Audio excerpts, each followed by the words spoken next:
Charlot traverses into the Marvel Universe, commencing his journey as an apprentice mage at Kamar-Taj. As he diligently hones his magical abilities in preparation for the impending Chitauri army and Thanos, he awakens the dark magic system. From that moment forth, every spell he learns transforms into sinister and terrifying black magic. While others conjure portals adorned with golden sparks, exuding a divine aura, his portal resembles a gateway to hell. Eerie green hellfire dances around the periphery of this infernal gateway, capable of piercing through the dark dimension to summon fearsome creatures of the abyss. Dormammu. I take an immediate liking to this lad, Charlot. Ancient One. How is it that he wields black magic even better than I?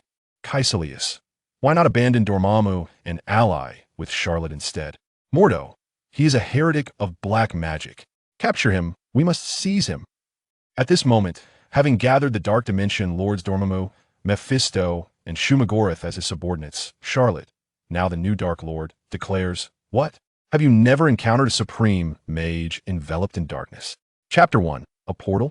This is my gateway to hell. Morning. Kamar-Taj. Training grounds.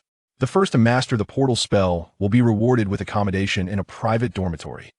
During the apprenticeship, you shall also enjoy the privilege of unrestricted access to the library for your magical studies. In 10 minutes, I shall assess your progress. Master Mordo, clad in a deep blue robe, gazes at the newly inducted apprentice mages before him. He speaks in a low voice. As Mordo's words resonate, among the restless crowd of apprentices, a handsome man named Charlot, exuding an air of righteousness, slowly opens his eyes. Have I truly traversed realms? And into the Marvel Universe, no less? Charlot surveys his surroundings with a sense of bewilderment. He distinctly remembers fainting while at home. How did closing his eyes and reopening them lead him to this perilous world of Marvel? Moreover, he has assumed the identity of an apprentice mage at Kamar-Taj. It is crucial to note that every significant battle involving the Avengers, including the Chitauri invasion of Earth, Ultron's annihilation of Sokovia, and Thanos' onslaught, has seen the involvement of Kamar-Taj mages. It can be asserted that whenever danger looms, the mages of Kamar-Taj are at the forefront of the battlefield. Without substantial skill, one is destined to become mere cannon fodder. This pertains only to external threats. The internal dangers within Kamar-Taj are even more dire. The eternal life-seeking Caecilius may one day lead Dormammu to invade Kamar-Taj, while the ever-volatile Mordo resembles a ticking time bomb, ready to explode at any moment. Even if they manage to endure these trials, in the distant future, the Scarlet Witch, Wanda, will wield the Darkhold and wreak havoc upon Kamar-Taj. Contemplating this, a profound sense of crisis overwhelms Charlot. He senses impending doom. I must learn. This magic is imperative. Without considerable skill, I will lack the ability to escape. I certainly do not wish to have traversed only to meet my demise in this foreign world. To survive, I shall master every spell contained within the Kamar-Taj library.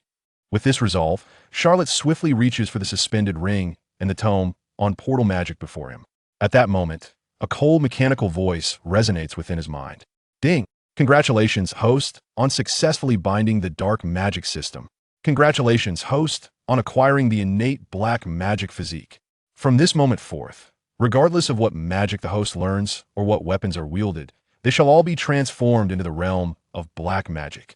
Simultaneously, the host's aptitude for magical comprehension shall be elevated to legendary status. Even the supreme mage must humbly bow before you. What? Is all magic merely black magic? Is there such a delightful opportunity? Upon hearing the system's prompt, Charlot's eyes suddenly sparkled with brilliance. It is well known that a phrase has circulated through all cinematic works, purging the weak by threefold, corrupting the strong by tenfold. Just like when Winter Soldier Bucky was still under Hydra's control, he could overpower even Captain America with brutal force, exhibiting ferocity in his every move. With a mask donned, who could resist such a lure? In the action sequences of Captain America, the Winter Soldier, who could witness them without gasping in awe? The overwhelming sense of combat prowess was simply unparalleled. Yet, what of the Winter Soldier after his redemption? His combat effectiveness plummeted drastically.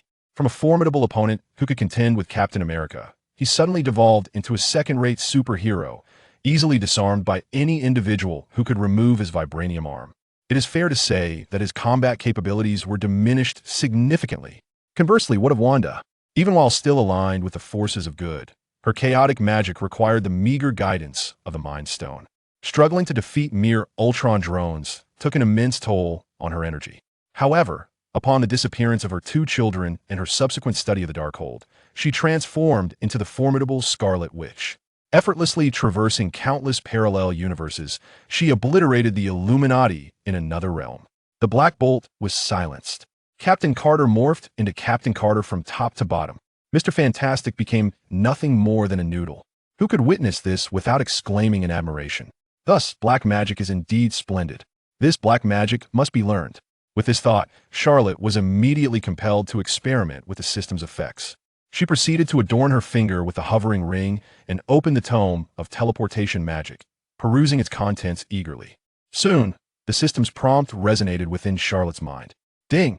Congratulations, host! You have comprehended the teleportation magic. The teleportation magic has been automatically transformed into the Hell Gate. This Hell Gate. Splendid. From its name alone, it is undoubtedly black magic. As she felt the newfound knowledge of the Hell Gate magic in her mind, Charlotte's heart swelled with joy. This so-called Hell Gate differs from conventional teleportation. For novice users of standard teleportation, even if they could utilize it, they were confined to spatial transfers within Earth, incapable of transcending dimensions. However, the Hell Gate, once mastered, allows not only for spatial transfers on Earth, but also for connections to various dark dimensions. It can even summon dark creatures forth. These beings will fight alongside the user. As the user's understanding and operational proficiency of the Hell Gate deepens, they will not only connect to different dark dimensions, but also traverse various parallel universes. The dark creatures summoned from the Hell Gate will gradually increase in number. Upon reaching the pinnacle of mastery, one could possess a unique legion of dark creatures akin to the Chitauri army that served Thanos. After reviewing the functionality of the Hell Gate, Charlotte's face was illuminated with elation. Excellent, excellent. Such power indeed, truly a testament to the might of black magic. The efficacy of this magic far surpasses that of ordinary white magic by countless measures. Following this trajectory, she was certain to claim the top position. She would stand out among all the apprentice mages. Thus, during her apprenticeship, she could freely access the Kamar-Taj library to learn and transform even more black magic. With this thought, Charlotte's fists clenched tightly, her eyes sparkling with excitement. Very well, Charlotte. Everyone else has completed their tests. Only you remain. Let me see how well you have grasped the teleportation magic within these 10 minutes. Charlotte looked up to find Mordo, clad in a deep blue robe, had approached her at some point, his brow furrowed, an expression slightly displeased. It seemingly appears that the recent test results of others have left him rather discontented. Chapter 2. The Great Escape, My Brothers. As Mordo approached Charlotte to conduct the final test, the other apprentice mages present began to murmur among themselves. Do you think Charlotte will successfully learn the portal spell? One speculated. How could he possibly succeed? None of us have managed to master it. Another scoffed. It's not that I doubt Charlotte's abilities. It's just that this spell is exceedingly difficult. We've only been given a mere 10 minutes. Who could possibly grasp the portal magic in such a short time? I fear only a supreme mage could accomplish such a feat. The whispers of the apprentice mages reached Charlotte's ears, yet he remained unfazed. His mind was preoccupied with another matter entirely. The necessity of casting dark magic within the sanctum of Kamar-Taj. Was he truly to perform such sorcery before Mordo, who held a deep-seated disdain for dark magic and had been driven to total corruption upon discovering the revered Supreme Mage, Ancient One, practicing it in secret? Good heavens! Surely, I want he perish on my very first day in this new realm. Charlotte's lips twitched uncontrollably as his mind raced to devise a strategy to navigate this crisis. Should he cast the Hell Gate instead of the portal? That was out of the question. Due to the constraints of the system, his thoughts were solely consumed by the methodology of the Hell Gate, while the portal spell remained a complete mystery to him. What was he to do? Was he truly considering fleeing on the very first day of school? Noticing the hesitation etched on Charlotte's face, Mordo assumed the pressure he exerted was too great. It's quite all right, Charlotte, he reassured. Encountering difficulties in learning magic is entirely natural. Go ahead and attempt it. I shall guide you through anything you find challenging afterward. To be frank, Mordo had initially proposed the 10-minute challenge, knowing full well that none of the apprentice mages would succeed. After all, even he, with his prodigious magical talent, had taken over a month to master the portal spell. His intention in making such a statement was merely to instill a sense of urgency in these newly initiated apprentices, urging them to quell their worldly restlessness and focus on their magical studies. Thus, he had already mentally prepared himself for the likelihood that none would grasp the portal spell. Yet, as he stood before Charlotte, a flicker of a different thought began to emerge within him, even obscured by the crowd during the task assignment. Morda had sensed Charlotte's remarkable presence. His striking features and noble bearing made him stand out amongst the rest. Now, standing face to face with Charlotte, he felt an overwhelming aura of righteousness radiating from him. He appeared to embody a level of virtue surpassing even that of the Supreme Mage. Such an aura could only belong to one who would not tolerate the malevolence of beings from the dark dimension. Mordu had always believed himself to be the most likely candidate to ascend as the next Supreme Mage. However, upon laying eyes on Charlotte, he swiftly revised his opinion, recognizing that this righteous young man was destined to be the next Supreme Mage. The Ancient One had once told him that those who exuded an air of righteousness and ethereal elegance possessed the greatest magical aptitude. While this notion might seem superficial, Morda had witnessed it validated repeatedly during his years of teaching novice mages. Therefore, even though the other apprentices had failed to grasp the portal spell, Mordu now harbored a glimmer of hope that Charlotte might just astonish him. As he caught Mordu's hopeful gaze, Charlotte took a deep breath. Damn it, if I perish, let it be in a blaze of glory.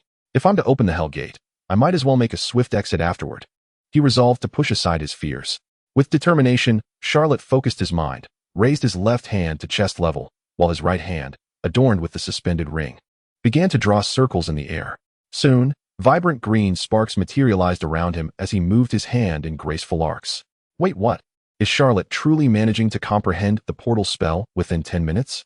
What extraordinary talent is this? Just shy of 10 minutes, and he has mastered the portal magic? Meanwhile, we barely managed to conjure even a spark. We thought magic was but a jest, a mere trick played upon us by Mordu. To think there exists someone capable of opening a portal. The apprentices, who had previously doubted Charlotte's abilities, now expressed their astonishment and envy. They had come to Kamar-Taj to learn magic, and witnessing a successful demonstration before their eyes was exhilarating. Mordu, too, found himself in disbelief at Charlotte's ability to conjure the portal sparks in under 10 minutes. Could it be a genuine surprise? In just about 10 minutes, he has grasped the portal spell? Such remarkable magical aptitude. Perhaps only the Ancient One could rival him. Yet, he couldn't help but notice the unusual hue of the sparks. Why were they a ghostly green instead of the expected golden hue? Was it possible that Charlotte had made an error in some detail during his initial attempt at the portal spell? However, he dismissed it as a minor issue, confident that he could offer guidance shortly. As Mordu pondered how best to instruct Charlotte in properly opening the portal, he noticed that Charlotte's right hand, which had been drawing circles, had come to an abrupt halt. The ethereal green sparks dissipated into the void. Charlotte, what's the matter? Why have you stopped attempting to open the portal? Mordu inquired, furrowing his brow in confusion. To him, Charlotte had seemed entirely at ease while casting the portal spell, which suggested that he had a thorough understanding of it. Why, then, would he choose to cease his efforts? In response to Mordu's inquiry, Charlotte could only think, what else could it be?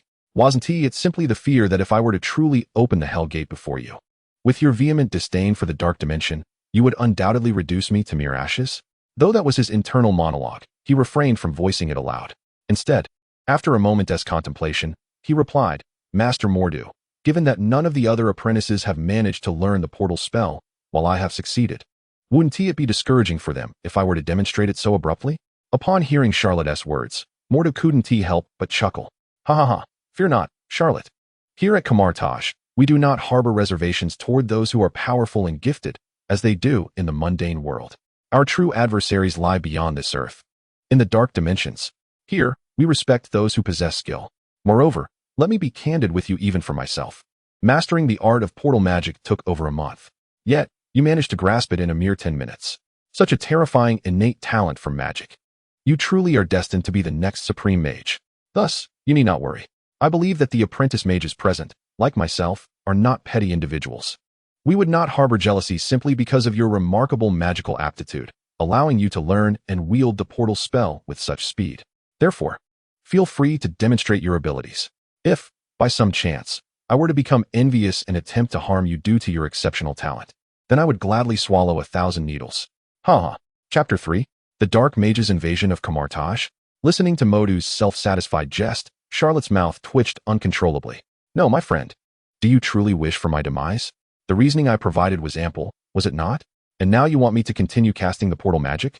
If I were to accidentally unleash the gates of hell, it wouldn't be you swallowing 1,000 needles, but rather you hurling 1,000 needles at me. You are indeed intent on having me perish here today, aren't you? Taking a deep breath, Charlotte realized evasion was futile. He began to formulate a plan. After casting the gates of hell, he would seize the opportunity to flee. Otherwise, remaining here at Kamar-Taj would only lead to his demise at Modu's hands. Thus, Charlotte raised his left hand to his chest, while his right hand, adorned with a floating ring, began to trace circles in the air. He once again summoned the dark magic of the gates of hell. As he beheld the vast, emerald sparks materializing in the void, Modu nodded with satisfaction. Indeed, as he had anticipated, Charlotte had thoroughly comprehended the portal magic. Such a fearsome magical talent.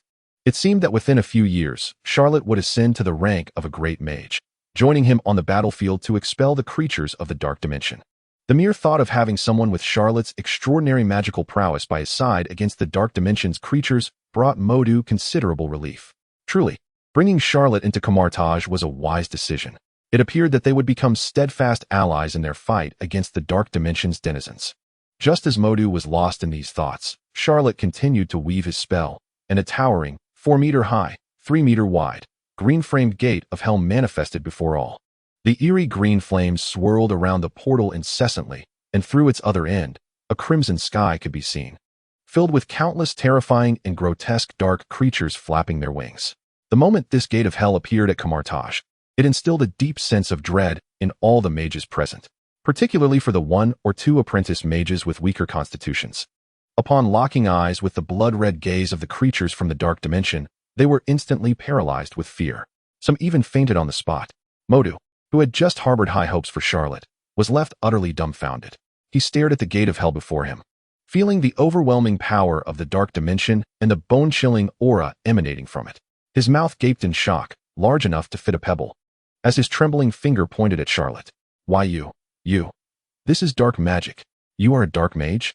Observing the astonished reactions of those around him, a single thought consumed Charlotte's mind. This is the end. I must flee. Brothers. However, even in flight, one must possess a certain finesse. Running blindly is akin to courting death. Having realized this, Charlotte feigned a youthful, naive demeanor, his voice imbued with innocent confusion as he spoke. Senior Modu, what are you saying? What dark magic? This is merely the most basic portal magic. Watching Charlotte's feigned ignorance, Modu's mouth twitched as he erupted in incredulous exclamations. What the hell is this portal? This is what your portal looks like. You can see the dark creatures from another dimension through this door, and you dare claim this is not dark magic? You think I'm a 3-year-old child? In response to Modu's scornful remarks, Charlotte remained unfazed and continued, but I truly followed the steps from the portal magic book you provided. If you don't believe me, I can open another portal for you to see. With that, Charlotte traced circles with his right hand once more, conjuring another massive gate of hell, filled with a chilling aura and a menacing presence. This portal's opening to the dark dimension seemed even closer than the last. The enormous and bizarre dark creatures were now merely a face-to-face distance from the apprentice mages, some even able to hear the creatures' heavy breaths, sending chills down their spines as they struggled to remain conscious. Observing Charlotte effortlessly conjuring yet another gate of hell, Modu's brows twitched violently. He quickly interjected, All right. This is not dark magic. Please, stop opening them. Upon hearing his words, Charlotte finally lowered his hand, adopting an innocent demeanor as he awaited Modu's final judgment. Yet, as Modu scrutinized Charlotte's seemingly sincere expression, doubts crept into his mind. Could it be that Charlotte truly isn't a dark mage? Does he genuinely not realize he is using dark magic? After all, no dark mage would foolishly come to Kamar-Taj to cast dark magic and then stand here, doing nothing to resist. Is he truly courting death? Dark mages differ fundamentally from white mages. White mages adhere to the belief in the triune god of Vishandi, encompassing the omnipotent Ashtar, the all-seeing Agamotto, and the aging Hogarth. Their magic operates on a lending system, while the cost is small. The effects of white magic are also limited, suitable for sustainable development. In contrast, dark mages typically worship the beings of the dark dimension. Although the cost of their magic is high, the effects are correspondingly great. These dark mages are devoted followers of the dark dimension's entities. Some dark beings find it challenging to descend upon Earth, so they choose these dark mages as their earthly agents to commit malevolent deeds, disrupting the peace of the world. Therefore, in the eyes of the mages at Kamar-Taj, dark mages have long since surrendered themselves, sinking to the level of the dark dimension's creatures. When encountering a dark mage, one must adopt the same approach as one would against a dark entity. It is either you or me. Hence, even the most astute of dark mages would never venture into Kamar-Taj, the stronghold of white mages. After all, such an action is akin to a sheep walking into a tiger's den. With this realization, Modu could not help but scrutinize Charlot anew.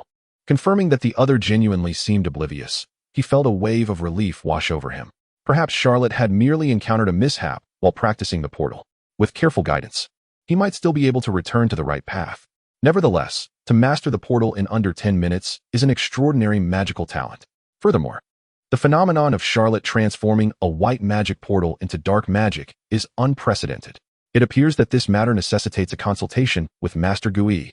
With this thought in mind, Mordo disregarded all else and hurriedly dashed toward the Grand Hall, observing Mordo's hasty retreat.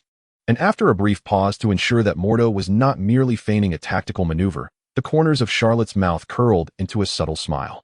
At last, he had successfully outwitted that fellow Mordo. What was there to wait for? Let us make our escape, brothers. Without further ado, Charlot sprinted toward the gateway to hell, vanishing before the eyes of the gathered crowd. Chapter 4. Let us go to the New York Sanctum to steal the cloak. Upon entering the gateway to hell, Charlot was immediately assaulted by an acrid scent of sulfur. A wave of intense heat enveloped him, reminiscent of stepping into a desert where the temperatures soared to the 70s or 80s.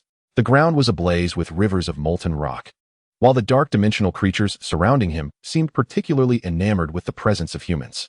As soon as they caught sight of Charlot intruding into their realm, they approached him with ill intentions.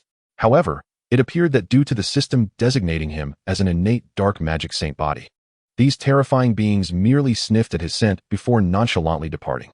Some of the smaller dark dimension creatures displayed an unusual fondness for Charlot, even resorting to playful antics akin to a dog, affectionately rubbing against his pant leg. Observing this affectionate display from the creatures at his feet, Charlot raised an eyebrow, lost in contemplation. Their reaction towards him, aside from the system's endowment of the innate dark magic saint body that rendered him akin to one of their own, undoubtedly stemmed from the effects of the gateway to hell. After all, this portal was not solely capable of interdimensional transportation. It could also exert a degree of control over the dark beings within. Currently, although only a few feline-sized dark dimension creatures approached him, Charlot believed that as he grew more adept in mastering the gateway, this number would increase. Taking a deep breath, he gazed at the multitude of dark dimensional entities threatening to fill the crimson sky, his fists clenched with resolve. Soon, all these beings would heed my command. I shall transcend even Dormammu. Yet, it was prudent to consider his next course of action. His earlier impulse to flee had arisen quite suddenly. After all, he had only just traversed into the Marvel Universe a mere 10 minutes ago. According to his original plan, he had intended to showcase his talents before the current batch of apprentice sorcerers, thereby earning the privilege of unrestricted access to the Kamar-Taj library during his apprenticeship. This would enable him to continuously learn magic in preparation for future crises, both internal and external. Who could have anticipated the presence of Mordo, the staunch adversary of dark magic, compelling him to retreat? Consequently, all his carefully laid plans had gone awry. After finally managing to escape Kamar-Taj, there was no way he would return to the library to illicitly learn magic. Once Mordo realized he had been duped, it would be akin to walking into the lion's den. Thus, the most advantageous course for him now was to head to the New York Sanctum. The dark magic system he was bound to not only endowed him with the innate dark magic saint body, capable of transforming any learned magic into dark magic, but it also allowed him to convert ordinary weapons and tools into the realm of dark magic. Charlot recalled that the second floor of the New York Sanctum housed an abundance of magical artifacts.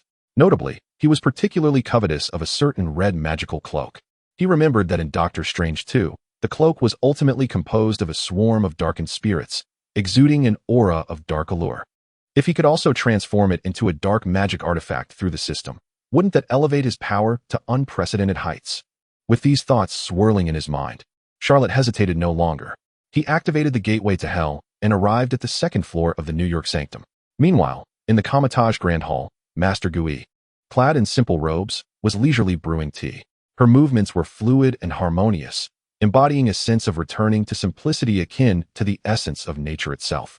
Each appearance of Master Gui, whether in speech or action, resonated with a unique rhythm and grace, presenting her as a sage of profound wisdom. This quality stemmed from her years of practicing the Vishani meditation, which allowed her to cultivate a deep connection with the Trinity of Vishani. The longer she practiced, the higher her life's elevation, rendering her less concerned with the events of the world. Now, even as Mordo burst into the hall in an uncharacteristic frenzy, seemingly eager to report urgent news, Gu-E maintained her usual tranquil demeanor. She spoke softly. Mordo, have you forgotten what I previously told you? The calmer our hearts, the closer and more stable our connection with the Vishani will be. When we truly enter the fray, we shall not succumb to the elementary error of unstable spellcasting. Wong, please serve Mordo a cup of tea. Let him drink before he speaks. The seemingly rotund Wong nodded gravely, his words few and measured. All right. He picked up a cup of steaming tea and offered it to Mordo. Wong's succinctness and solemnity in speech were learned from Master Gu-E. He believed that excessive communication with outsiders could lead to restlessness, detrimental to establishing a connection with the Vishani. Mordo, having sprinted from the training ground and now panting heavily before the two, felt a sense of helplessness. He knew that unless he finished this cup of tea, he would not have the opportunity to speak. Thus, disregarding the scalding temperature of the tea, he gulped it down in one go, ignoring the discomfort of his burning mouth. He hastily exclaimed, Master Gu-E, something terrible has happened. Someone is using dark magic within Kamar-Taj. Upon hearing this, Wong, who had been composed moments earlier, was taken aback, his hands dropping the teapot with a crash, shattering it to pieces on the floor. What? Someone is using dark magic? Does that mean a dark sorcerer has infiltrated Kamar-Taj? Oh heavens! Mordo, what were you doing just now? Why didn't you inform us sooner? Witnessing Wong's sudden verbosity, Mordo couldn't help but twitch his lips, almost laughing in frustration. Why hadn't he reported sooner? Was it not because this fat fool had handed him the hot tea? His mouth was practically blistering. How could he even ask such a question? Just as Wong stood there in shock, and Mordo mentally berated him, Master Gu-E retained her unshakable composure. With a gentle, counterclockwise motion of her right hand, the eye of Agamotto around her neck glowed with a green light, and the shattered teapot returned to Wong's hand, restored to its former state. She turned her gaze toward Mordo and softly urged, Mordo, come. Please tell me everything that has transpired. Chapter 5. The Death of Reputation, sometimes following excessive arrogance. Though Mordo had just mentioned that someone had employed dark magic within Kamar-Taj, it did not stir much turmoil within the mind of the Ancient One. After all, she was well acquainted with Mordo, who harbored a deep-seated aversion to dark magic. Had a dark sorcerer dared to practice their vile arts in Kamar-Taj, the fundamental codes would have already been triggered, reducing them to mere ashes long before she was summoned to intervene. Thus, there must be some underlying truth to the matter. The Ancient One's voice, imbued with a soothing aura, calmed the previously restless Mordo. He recounted his observations to the Ancient One and Wong in their entirety. Upon hearing Mordo's narrative, the usually stoic Wong could no longer contain his incredulity. Are you saying that an intern named Charlot managed to comprehend the intricacies of a portal within a mere 10 minutes? And it was a cross-dimensional portal at that? How is this even possible? Perhaps even the Supreme Sorcerer could not achieve such a feat. The typically taciturn Wong had, in just a few moments, expressed a month's worth of disbelief, a testament to the astonishment brewing within him. Mordo, equally taken aback, exclaimed, Indeed, I too find it implausible. However, we have previously assessed this batch of interns, and they lack any substantial magical foundation. Therefore, it is unlikely that a seasoned practitioner is masquerading as a novice to wreak havoc here. This Charlotte truly possesses an extraordinary gift. Yet, how has such talent veered so astray? How could she open a portal leading to the realm of darkness? This is nothing short of an innate dark magic prodigy. Upon hearing Mordo's account, a flicker of intrigue stirred within the Ancient One, who had remained unfazed throughout the ages. This was a rare moment of curiosity regarding Charlotte. Since acquiring the eye of Agamotto, she had glimpsed countless possible futures over millennia, yet she had never encountered a situation quite like this. This was a variable of fate. Engaging with it might yield unexpected outcomes, perhaps even allowing her to advance her retirement by several years. With that thought, the Ancient One set down her teacup and gestured in the air. A cascade of golden sparks erupted as a portal materialized, leading to the training grounds. She gazed upon the two massive, ominous portals emanating a chilling aura that still lingered in the training area. The Ancient One reached out to touch them. Feeling the distinct texture that diverged from conventional portals, her expression growing serious. Indeed, this aura was unmistakably dark magic. Where is this intern named Charlotte? I must meet her. At that moment, Mordo had returned to the training grounds through the portal. Upon hearing the Ancient One's words, he quickly replied, Yes, Ancient One. I shall summon Charlotte at once. However, before he could finish his sentence, he faltered, realizing that the seemingly naive and innocent Charlotte had vanished without a trace. Mordo, Charlotte has long since fled, one of the interns chimed in. Indeed, less than half a minute after you left, she dashed through that dreadful portal. We were powerless to stop her. It all happened too quickly. As the surrounding interns recounted the events, Mordo's mind went blank. What? She escaped in under half a minute? Does that not imply she had been plotting this all along? I knew it. Why did we allow her to cast the portal only to halt midway? It appears she had ulterior motives even then. Who would have thought that someone as seemingly innocent as Charlotte would turn traitor? Ancient One, what should we do now? Mordo asked, his head bowed in remorse. Allowing a dark sorcerer to enter Kamar-Taj and practice dark magic was an egregious dereliction of duty. At that moment, he yearned to retrieve Charlotte and present her to the Ancient One for judgment. The Ancient One regarded the portal to the dark dimension, her gaze contemplative. After a moment, she spoke, Fear not, let us venture into this dark dimension together. I have a premonition that we shall soon encounter Charlotte. Meanwhile, on the second floor of the London Sanctum, in the magical artifact display room, Charlotte felt as though the world had fallen silent upon her arrival. The chamber exuded an aura of antiquity, mystery, and tranquility. Countless ancient and powerful magical artifacts were meticulously arranged within transparent glass cases, awaiting the selection and use of sorcerers. Charlotte's attention was immediately captivated by a red magical cloak, floating in midair, radiating an air of arrogance. Without hesitation, she traversed through the portal, seizing a small dark creature that had been brushing against her pant leg in the dark dimension. With a motion akin to tossing a stone, she smashed it against the glass case containing the magical cloak. The dark creature lamented, So, love will vanish, will it not? As the glass shattered, the red magical cloak appeared to possess a will of its own, swiftly darting from the case, seemingly intent on alerting the guardian sorcerer Daniel at the New York Sanctum.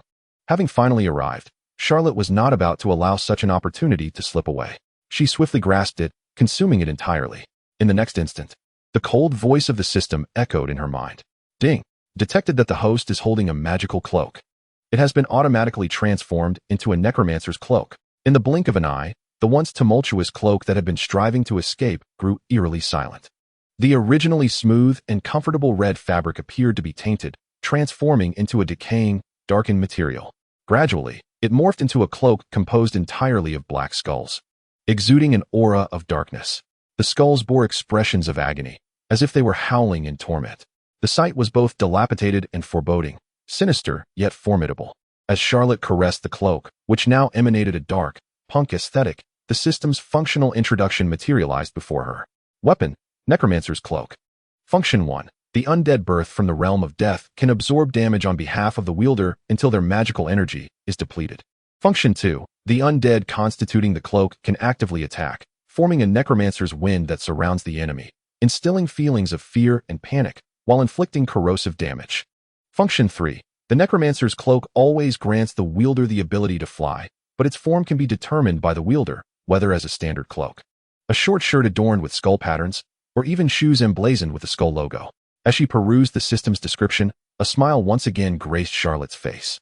One must admit, this dark magic system is truly advantageous. Unlike the ordinary red magical cloak, which could only facilitate flight and basic physical attacks, this foreboding necromancer's cloak not only permitted flight, but also inflicted psychological harm and dread. Simultaneously, the defensive capabilities no longer hinge upon the inherent durability of the cloak itself, but rather depend on the magical energy reservoir of the wielder. This alteration effectively circumvents the scenario in Avengers: Infinity War, where Doctor Strange's cloak suffered a burn, resulting in a diminished shield radius. Moreover, it can now morph into unassuming garments such as a shirt or shoes, rendering Strange's presence on the bustling streets far more natural than before, clad in a flamboyant cloak. Prior to this, Charlotte may have harbored skepticism towards the dark magic system. But following the enhancements of the Hell Gate and the undead cloak, he was resolutely determined to become a devoted adherent of dark sorcery. With this thought in mind, Charlotte couldn't help but drape the undead cloak over his shoulders, gradually levitating into the air. Gazing at his reflection in the mirror, he beheld hundreds of skeletal undead extending their blackened arms, enveloping him like a thousand-armed Avalokiteshvara, exuding an aura of darkness that instilled both fear and trepidation. A sense of exhilaration swelled within Charlotte, prompting him to unleash a villainous cackle. Hee hee, I am a dark sorcerer. I shall dominate Kamar-Taj. No sooner had he voiced this declaration than a golden portal materialized before him, through which the serene and benevolent Ancient One stepped. She regarded Charlotte and softly inquired, "Did I hear you say you intend to rule Kamar-Taj?" Charlotte. Chapter 6 had promised meditation with the Vishani, not this nonsense. Sometimes, excessive ambition stems from overexertion. No, I misspoke. Let's start over. Social death often follows a bout of undue arrogance.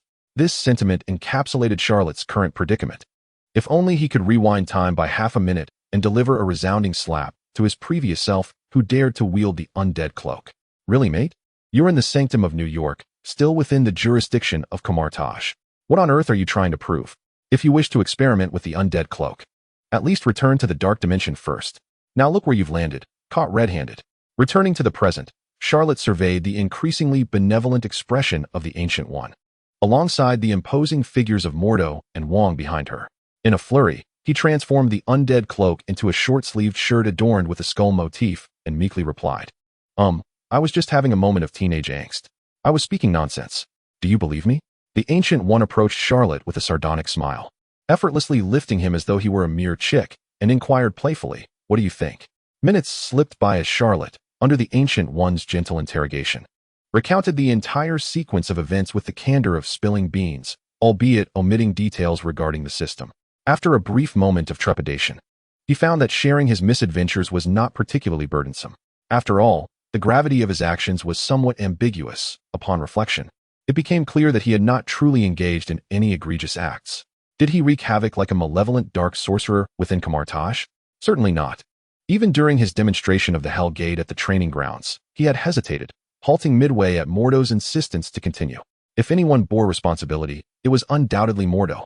Furthermore, despite opening the Hell Gate, he had not unleashed any dark entities upon Kamar-Taj. Those creatures remained at bay, peering through the portal without breaching the sanctum. Ultimately, it could merely be construed as a grand display of the dark dimension's scenery, nothing perilous at all. As for his earlier proclamation of being a dark sorcerer intent on ruling Kamar-Taj, that was easily explained. Could he not simply assert that it was a moment of inflated bravado, just as one might fervently cheer in a live stream, declaring their affection for a performer without genuinely believing they are in a relationship with them? Such expressions of enthusiasm do not necessarily reflect one's innermost thoughts. Setting aside these musings, if one were to ponder who truly excels in dark magic within Kamar-Taj, it would undoubtedly be the Ancient One. Charlotte had merely dabbled in dark sorcery for less than half an hour, while the Ancient One had wielded it for millennia. In terms of true expertise, she was the rightful authority on the matter. How could he, having performed but a trifling 3 incantations of dark magic, warrant reprimand from a woman who had practiced for thousands of years? Was it permissible for the elite to indulge while the common folk were chastised? This was hardly fair. Are you suggesting you were entirely unaware that you employed dark magic? You believed you were merely conjuring a portal of white magic? Did you flee upon witnessing Mordo's unusual behavior, fearing repercussions for your recent initiation into Kamar-Taj? And did you truly mean those earlier words, or were they mere bravado? The Ancient One scrutinized Charlotte with a discerning gaze. In response, Charlotte nodded fervently. Yes, precisely that. Mordo, witnessing Charlotte's sudden reversion to an innocent demeanor, became agitated. Look, Ancient One, he's playing the innocent card again. He just pulled that trick on me. He was resolute in not allowing himself to be fooled again. Observing Mordo's aggressive demeanor, the Ancient One chose not to indulge his accusations against Charlotte. After all, she had glimpsed Charlotte's past through the eye of Agamotto, revealing that this child was indeed a novice in the realm of magic. He was not the nefarious dark sorcerer Mordo had conjectured. Rather, he was an unpredictable variable for the future. Even the eye could only unveil the past, leaving his future shrouded in mystery. To prepare for the unknown, the Ancient One extended her right hand, summoning a radiant tome from the void. It was the Vishani meditation techniques. She presented it to Charlotte, saying, "I believe you are a good-hearted child. The transformation of the white magic portal into one infused with dark magic may have resulted from an error during your studies. This Vishani meditation techniques is specially prepared for you. Its greatest benefit lies in calming both your body and mind, facilitating a connection with the triune Vishani, thereby allowing you to harness greater white magical energy. Charlotte, I would like you to learn this meditation technique in my presence. Rest assured, should any errors arise, I shall assist you in rectifying them." The Ancient One smiled reassuringly, indicating her trust in him, as she urged him to set aside all worries. Shallow's aptitude for the arcane arts is truly astonishing. Within a mere 10 minutes, he is capable of opening a dimensional portal. This is utterly more outrageous than her own feats in her prime.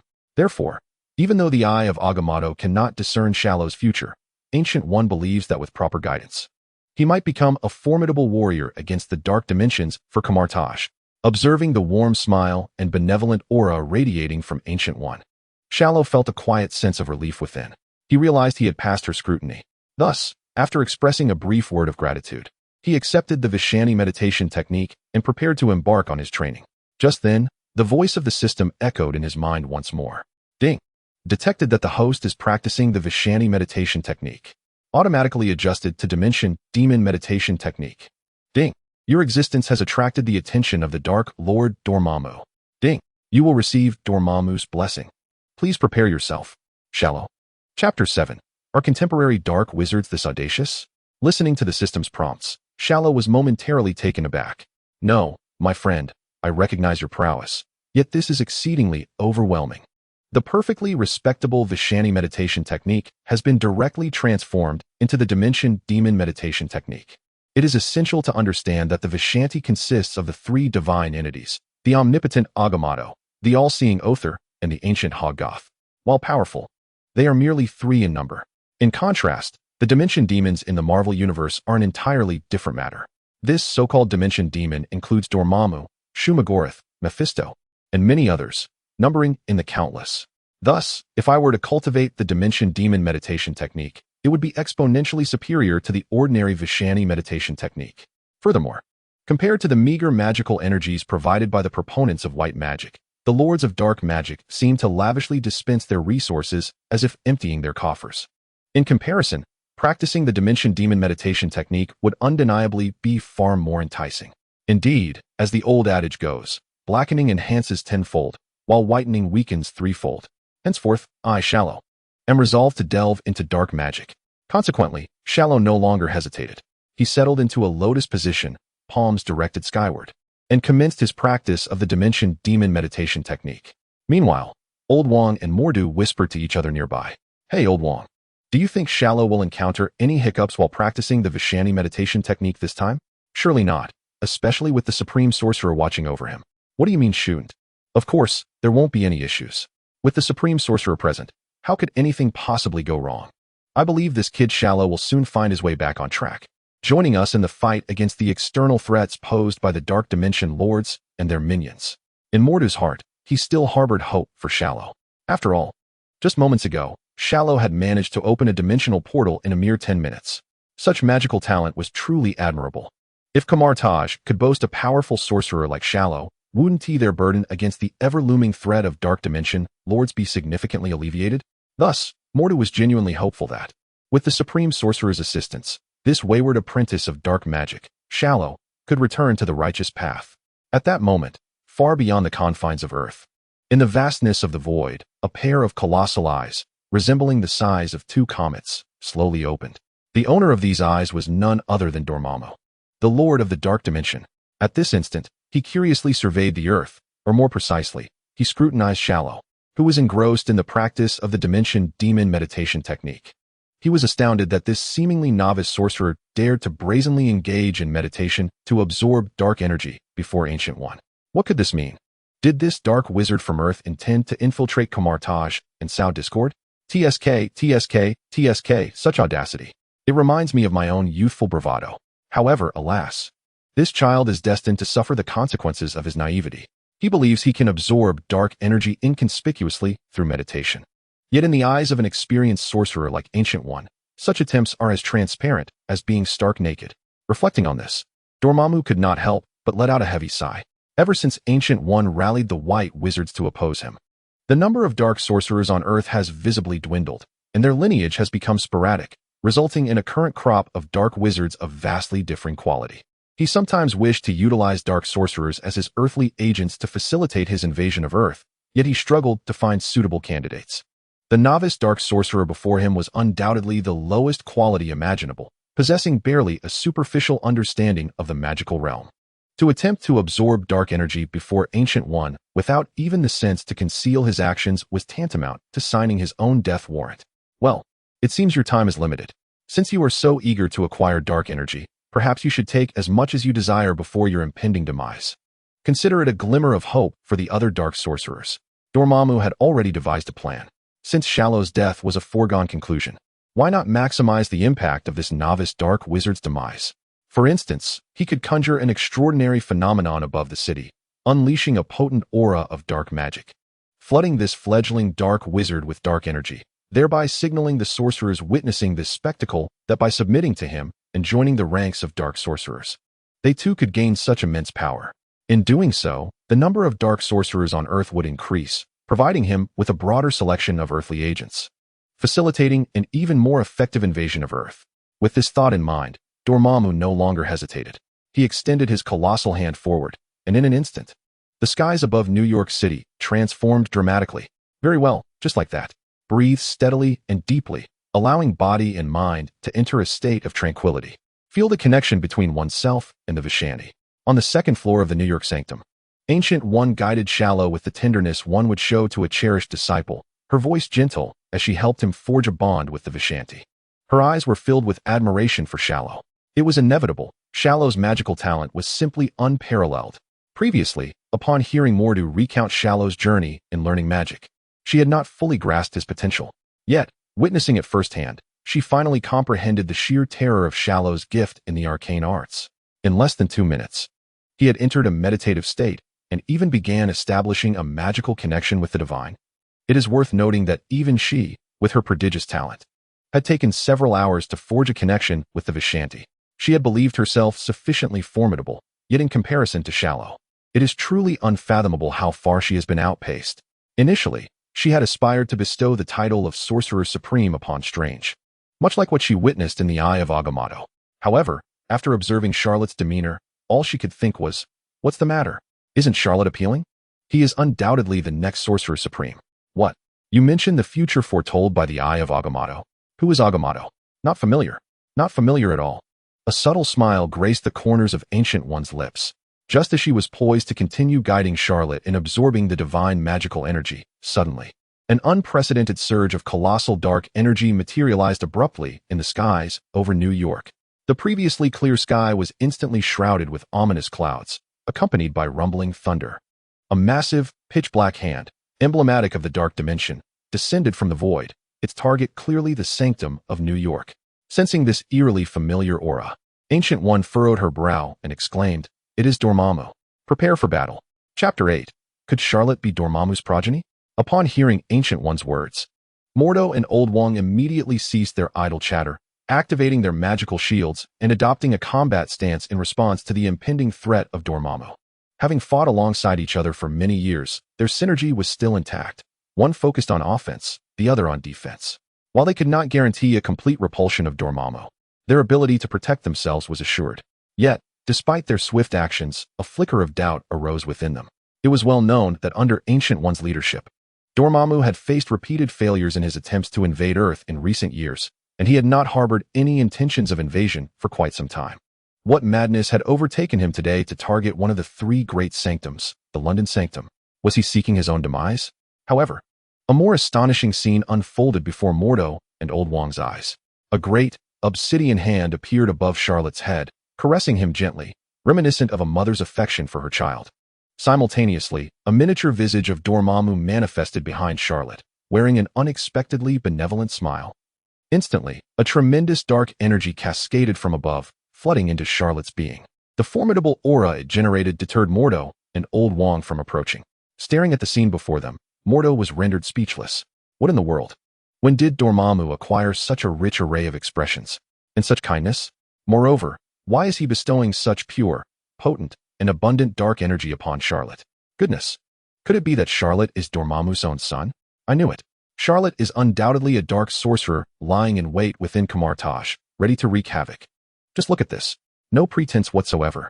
As Old Wong witnessed Dormammu's hand tenderly stroking Charlot's head, a phrase popped into his mind. An immortal caresses my crown, bestowing longevity. Yet now, how had this immortal transformed into Dormammu? Old Wong felt as though the world had utterly collapsed around him. At this moment, Ancient One found it increasingly difficult to maintain her composure.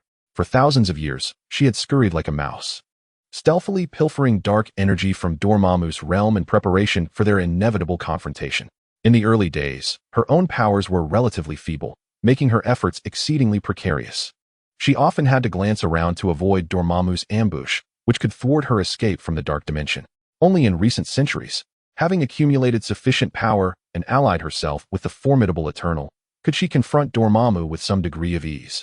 Yet here was Charlot, who had barely begun his studies in magic, and the overwhelmingly powerful Dark Lord, Dormammu, was eagerly supplying him with dark energy, and in such abundance. This could only suggest one thing. It wouldn't be an exaggeration to say that Charlot was indeed Dormammu's own offspring. The scene was simply too astonishing. In that moment, Ancient One, Mordo, and Old Wong found themselves momentarily frozen in silence, as Dormammu sensed that he had sufficiently imparted his energy and noticed the gazes of numerous dark sorcerers drawn to New York due to the disturbance he had created. He nodded in satisfaction. Excellent. The objective has been achieved. It is time to depart. As for this novice? With such a commotion, I am certain Ancient One will not allow him to remain. I have placed a device within him. Once he perishes, this dark energy will revert to me. So, what do we call this? A risk-free venture. Dormammu cackled maliciously, his laughter echoing through the void. In his perspective, he was trading a novice dark sorcerer already exposed for the potential recruitment of many more dark sorcerers into his ranks. It was a tremendous profit indeed. With that thought, Dormammu no longer paid heed to the happenings on Earth. He turned away, delighting in his own triumph as he returned to the dark dimension. On the second floor of the New York sanctum, Charlot reveled in the exceptionally pure and vast dark energy coursing through him. He couldn't help but feel a sense of glee. This is splendid. This is the essence of dark magic. Such immense energy. Ordinary white magic deities would never part with such bounties. Only those dimensional deities might be so generous, even at the cost of their own treasures. After all, it was commonly understood that the greater the dark energy a typical dark sorcerer absorbed, the higher the price they would ultimately have to pay. For those dimensional deities, this represented a highly lucrative investment, and they were certainly willing to expend their resources. However, Charlot was different. Due to his innate dark sorceress physique and the system's creation of the dimensional deity meditation technique, the dark energy he absorbed from the dimensional deities would become entirely his own, with no repayment required. This meant that as long as he diligently practiced the dimensional deity meditation technique, one day he would be able to absorb all the energy from the myriad dimensional deities within the Marvel Universe, ultimately becoming a force that could overpower them. At that point, Dormammu, the Lord of the Dark Dimension, merely a roadside obstacle. Just the thought of it filled him with excitement. With that in mind, Charlot instinctively opened his eyes. Upon doing so, he was met with Ancient One's gaze, which bore a mixture of astonishment and scrutiny. She inquired, Charlot, what is your relationship with Dormammu? Are you aware that just now, while you were practicing the meditation technique, Dormammu extended a hand to touch your head, even transmitting an exceptionally powerful dark energy into your being? This is an unprecedented occurrence. Listening to Ancient One's query, Charlot was momentarily taken aback. What does Dormammu have to do with this?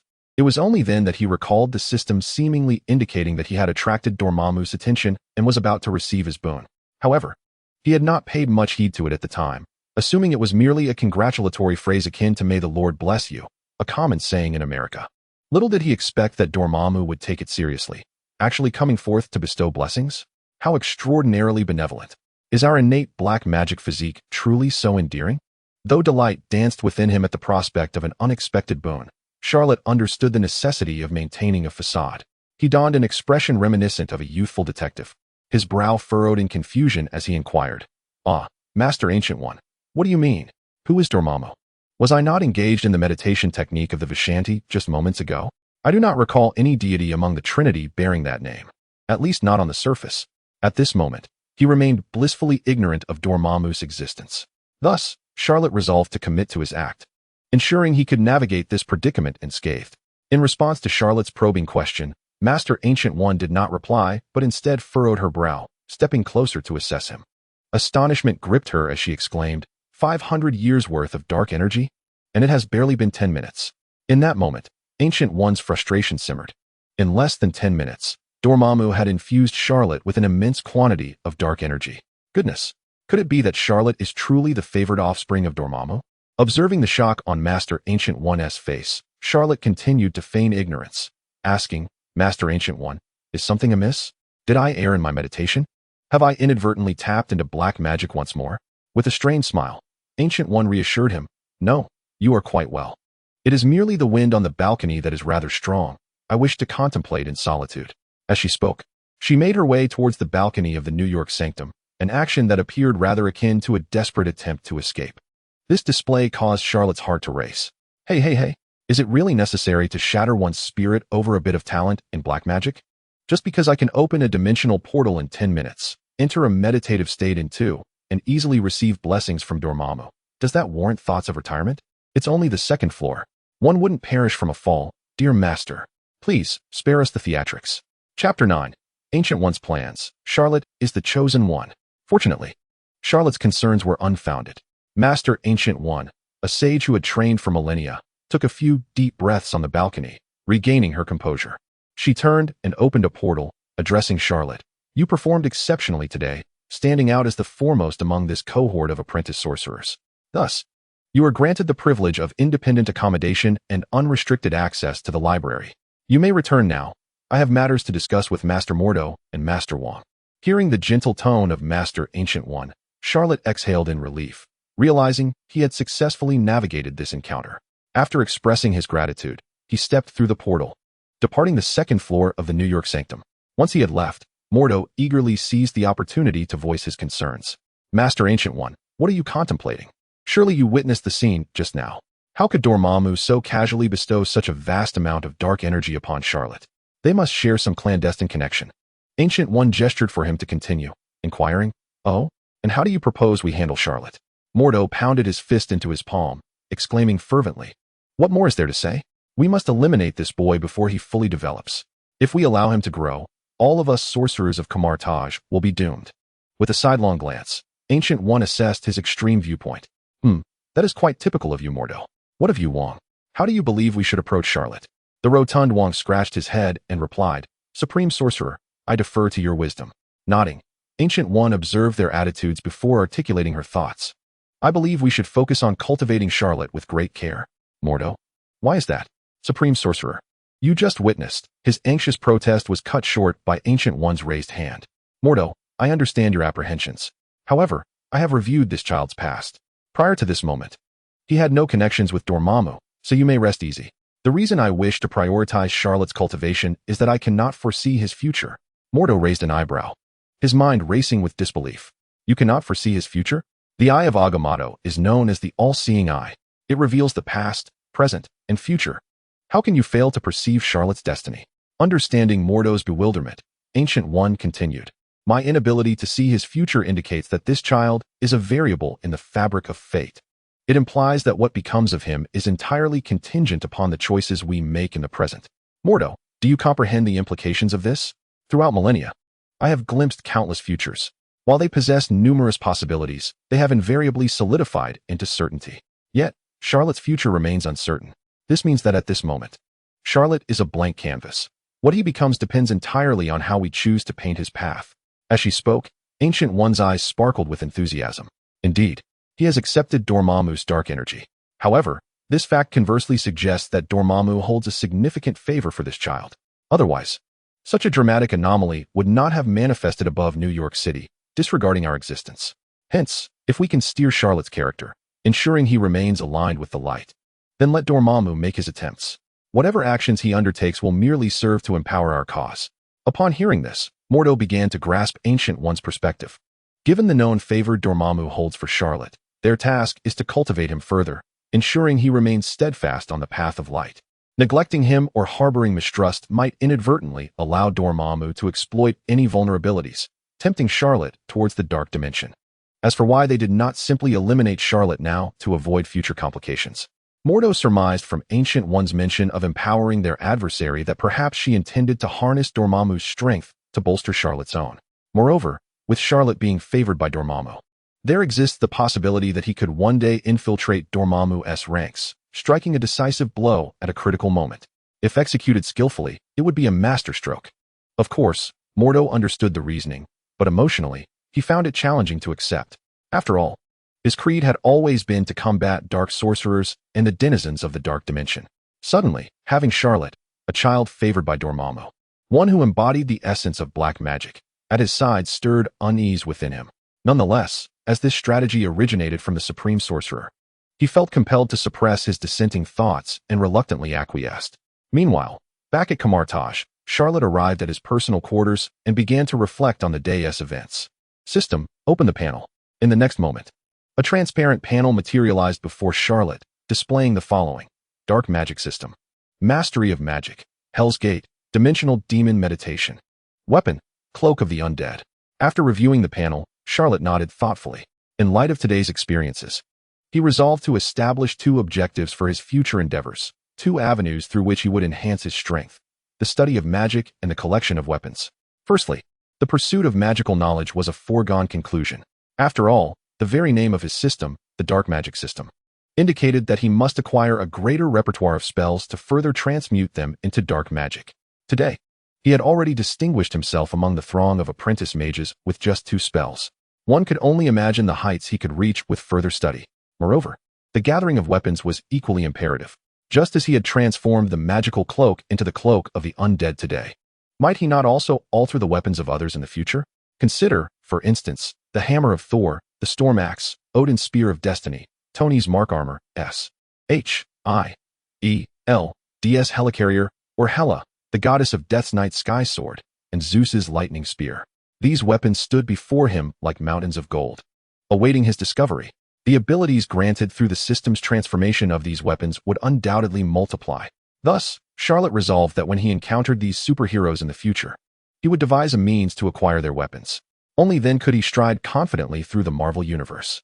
However, for now, it was prudent to diligently refine his current spells to enhance his proficiency. After all, as his mastery of Hell's Gate increased, so would the quantity and quality of the dark entities it summoned. Similarly, the dimensional demon meditation would absorb more dark energy with increased investment of time.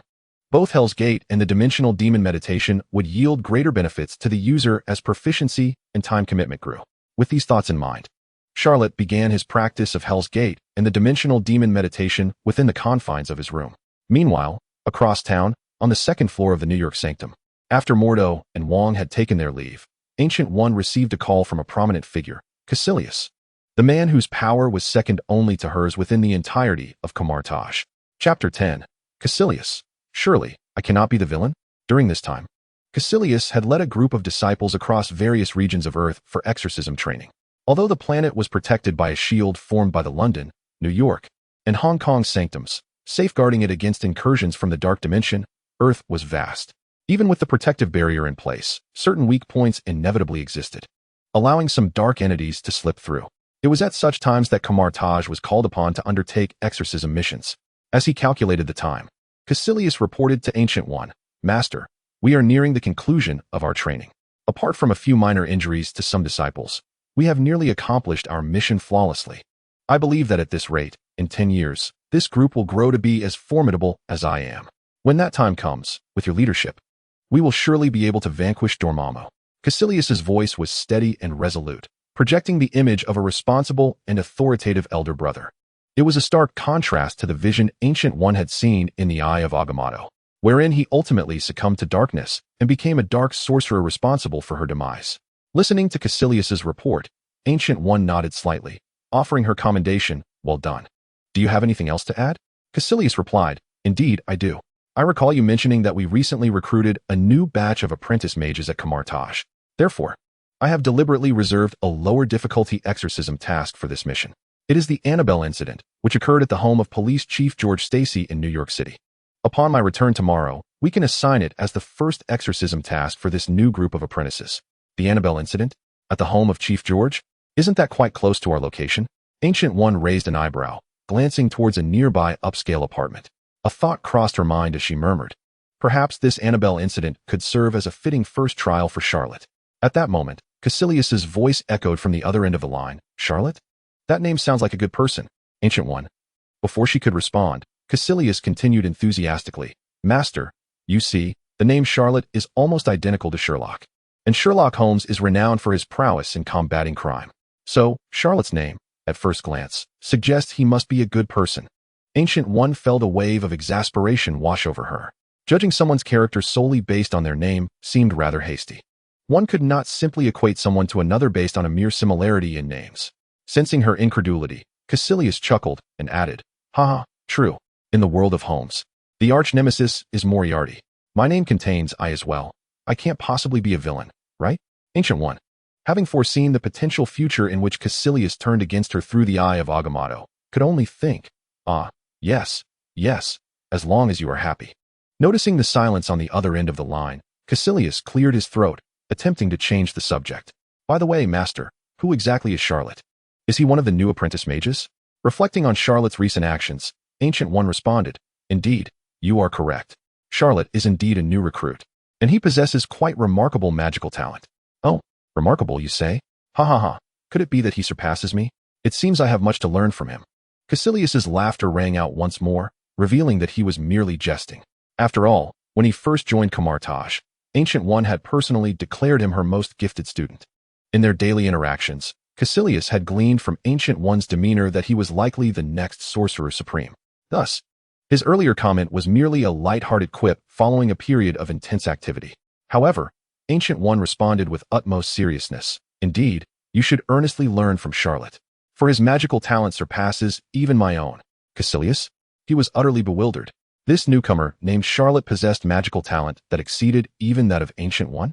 How could one possibly earn the favor of the Ancient One? Does this imply that the next Supreme Sorcerer is likely to be him? This is troubling. I have only just stepped outside for a brief moment, and already there are intruders in my domain. Caecilius resolved that he must return home early the next day to investigate what capabilities this Charlot possesses, which even the Supreme Sorcerer praises so highly.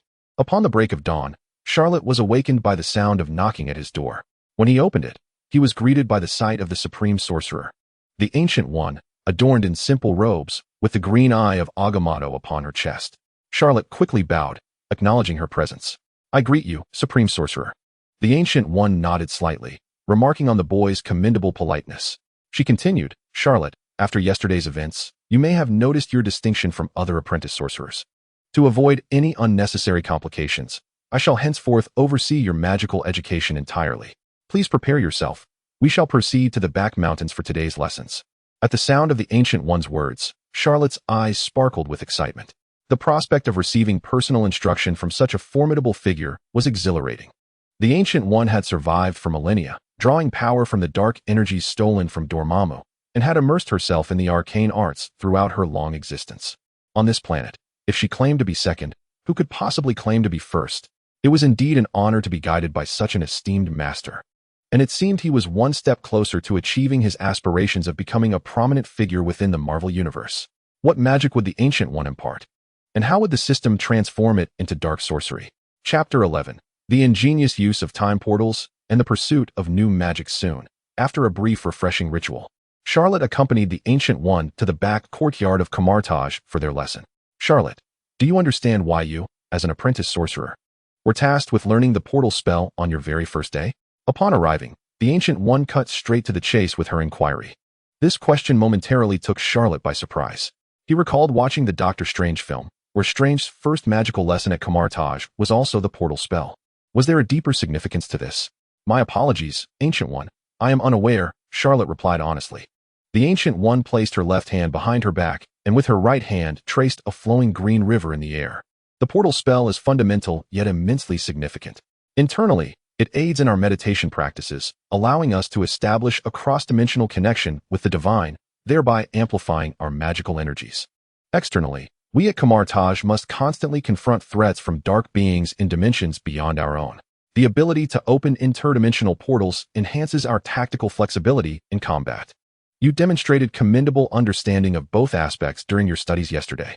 As Charlot listened, he nodded slightly, realizing that the first spell learned by newcomers to Kamar-Taj held such profound implications. Ah, I see now, he acknowledged, absorbing the lesson. The Ancient One continued to manipulate the green river with her hand. Charlot's gaze shifted toward it, intrigued. He observed a small green figure at the end of the river open a portal, step through, and reappear at the river's origin. Is this? Charlot inquired. Indeed, this is a time portal, the Ancient One confirmed. Once the portal spell is mastered, in conjunction with the eye of Agamotto upon my chest, one can traverse the dimensions of time. Individuals from the past can arrive in the future, and those from the future may return to the past. Such portals can also introduce unique strategies in combat. I recall an instance when facing a dark entity, I opened a time portal, allowing me to strike from behind, extracting its spinal column to use as a weapon against it. Once I reached the future, my past self had already dealt with the dark being, rendering my efforts unnecessary. The past self had eliminated the threat, ensuring its demise. How intriguing is the prospect of utilizing a time portal in battle? Charlot was left in awe. A time portal? Such a concept was beyond his imagination. If he could master this, he could summon a future version of himself, one with far superior skills, to assist him against formidable foes. This plan seemed increasingly plausible.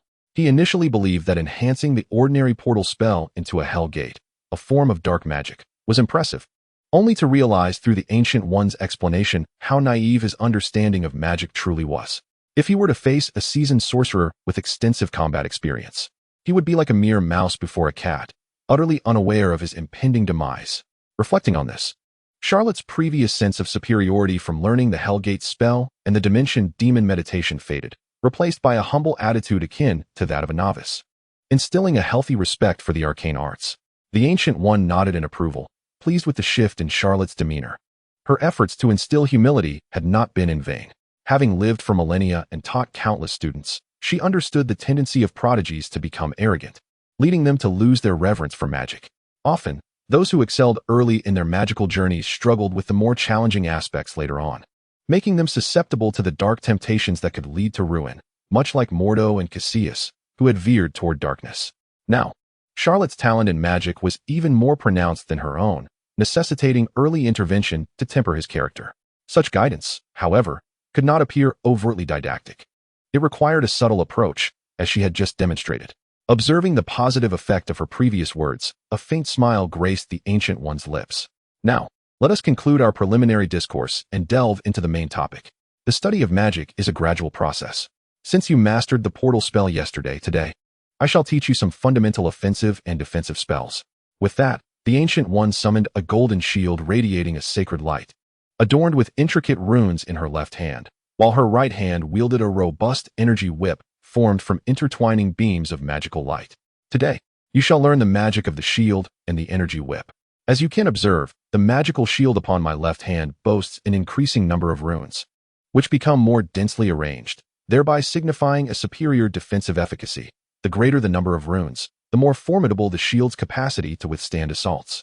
Conversely, the energy whip in my right hand, fortified by a greater multitude of magical beams, takes on a more robust form, thus inflicting greater harm upon adversaries. Now, allow me to recount the process of crafting these two fundamental offensive and defensive spells. Upon witnessing Ancient One wield the magical shield and energy whip, Charlot experienced a tinge of disappointment. After all, he aspired to perform feats akin to those of Doctor Strange in the movies, unleashing spells such as the Sword of Vishanti, the Winds of Watum, the Shield of Seraphim, the Crimson Chains, the Bolts of Balthak, the Mirror Dimension, and the Illusions of Icon, each spell appearing spectacular and wielding tremendous destructive power.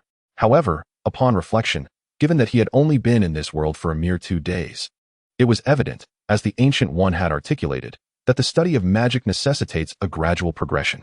Without a foundation of basic offensive and defensive spells, it would indeed be unwise to leap directly into high-level incantations. With this realization, Charlot set aside his disappointment and began to attentively absorb the magical knowledge imparted by the Ancient One. Before long, the sound of a system notification echoed in his mind. Ding! Detected that the host is learning the magical shield and energy whip, automatically transformed into the chaos shield and bone spike whip. Chapter 12. What? Am I fighting Thanos? Oh, chaos shield and bone spike whip? The names alone reek of dark magic. Let me evaluate their offensive capabilities. Contemplating this, Charlot accessed the system panel to examine the details. Spell, Chaos Shield. Function, a defensive type magic. The user first locks onto a target. Upon seeing the Chaos Shield, the adversary's negative emotions, anxiety, fear, tension, and horror will be amplified, resulting in a state of mental chaos. Consequently, the enemy may lose their will to fight. As the user's proficiency increases, the number of runes on the Chaos Shield and their tight arrangement will enhance, leading to greater mental pollution inflicted upon the enemy. In severe cases, this may culminate in mental collapse or even instant death. Gazing at the formidable functionality of the Chaos Shield, Charlot could not help but twitch his lips. Goodness, just a glance at your Chaos Shield and an adversary could spiral into madness. It saps their fighting spirit. In extreme cases, it could result in immediate death. This is a defensive spell. It borders on offensive magic. The best defense is indeed a good offense, isn't it? Chaos Shield. Are you suggesting that I didn't provide adequate defense? Wasn't the enemy's attack preemptively thwarted by me? Next, Charlot turned his attention to the functionality of the Bone Spike Whip. Bone Spike Whip. Function. Unlike the Energy Whip, which is comprised of sanctified magical beams, this long whip is instead formed from the vertebrae of various dark creatures, gathered at the moment of their demise. It is imbued with potent sentiments of resentment, bitterness, and vengeance. Under the influence of these emotions, any enemy struck by the whip will experience rapid decay of their wounds, leading to widespread contamination. Unless they find time magic or purification magic to restore themselves, the inflicted damage remains irreversible. Moreover, the Bone Spike Whip can open a small teleportation portal upon locking onto an enemy, enabling it to deal fatal damage regardless of the enemy's location. Upon reading the description of the Bone Spike Whip, Charlot could not suppress a gasp of astonishment. He mused to himself, this is the true prowess of dark magic. The ordinary Energy Whip, when stripped to its essence, amounts to little more than a long whip that can be summoned at will, primarily used for binding or restraining. Even if one were to swing it, the most it could do is make the opponent feel like a mere puppet, causing minimal harm. If the target possesses any defensive measures, such as the formidable defenses of the Hulkbuster armor, it would hardly register as a threat. Thus, in Charlot's perspective, the conventional Energy Whip spell, while labeled as offensive magic, is better classified as a supportive spell for incapacitating foes. Its practical application is rather mundane. However, the Bone Spike Whip is an entirely different beast. Each connected bone spike harbors the potent resentment of dark beings at the moment of their death. Possessing a fierce corrosive effect, a mere strike could spell doom for the adversary. Furthermore, the most astonishing aspect of the system-enhanced Bone Spike Whip is its unwavering ability to lock onto its target.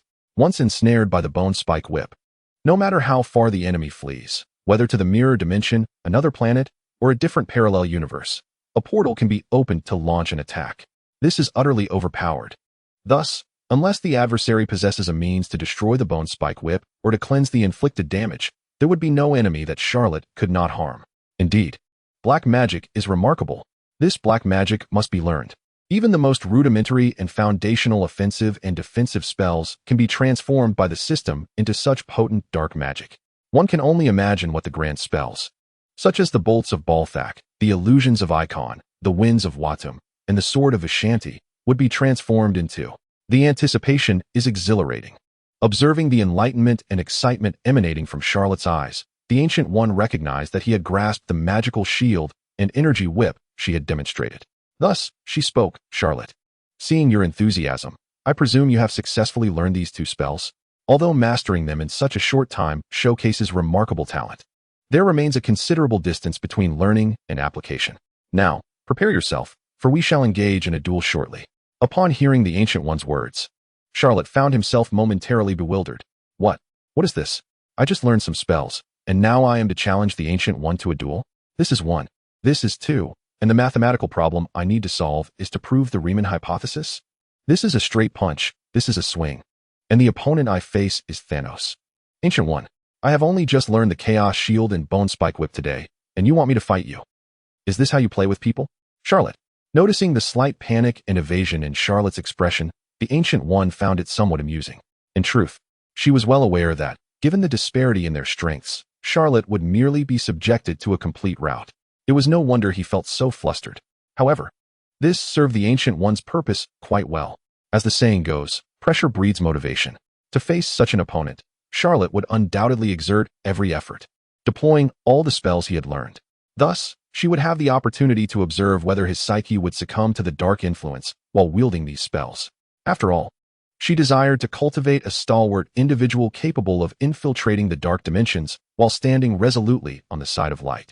The examination of his mental fortitude was of paramount importance. Seeing that the Ancient One was not jesting, Charlot took a deep breath. Aware that there was no evading this challenge, he steeled himself, and with a flick of his wrist, a 3-meter-long whip, exuding a sinister, volatile, and dark aura, formed from dozens of vertebrae of dark creatures, appeared in his grasp. The tip of this Bone Spike Whip was as sharp as a blade, emanating an eerie chill. One might feel that even a mere brush with it could lead to death, or at the very least, a grievous injury. Meanwhile, at the left hand of Charlot, There coalesced a chaotic shield of half a human's height, composed of black runes. The arrangement of these runes was both intricate and bizarre.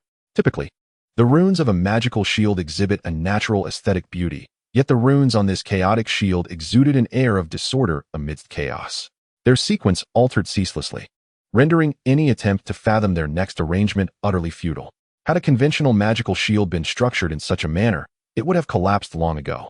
However, the chaotic shield in Charlotte's grasp emanated an uncanny sense of coherence amidst its ever-shifting runic patterns.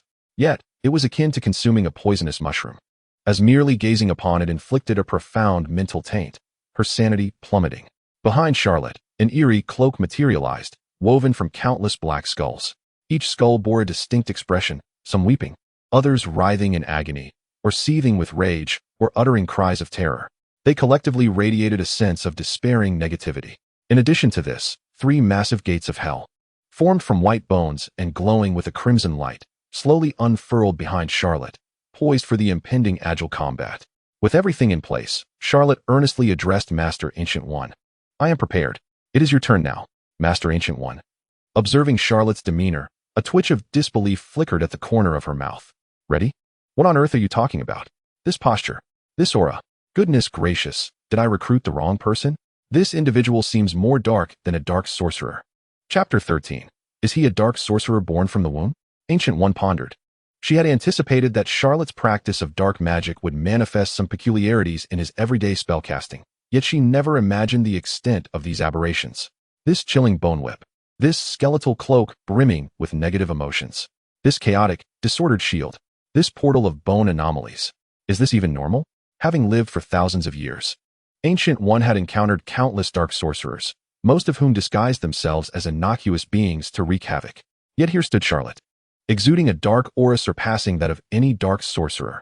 He was, without a doubt, a dark sorcerer incarnate. Initially, she had harbored some reservations about whether Charlotte could infiltrate the enemy's ranks without arousing suspicion. However, it became abundantly clear that her concerns were unfounded. If she were a dark sorcerer, she would have long since groomed Charlotte as her successor, never dreaming he could be a white sorcerer. After all, who has ever seen a white sorcerer emanating dark energy?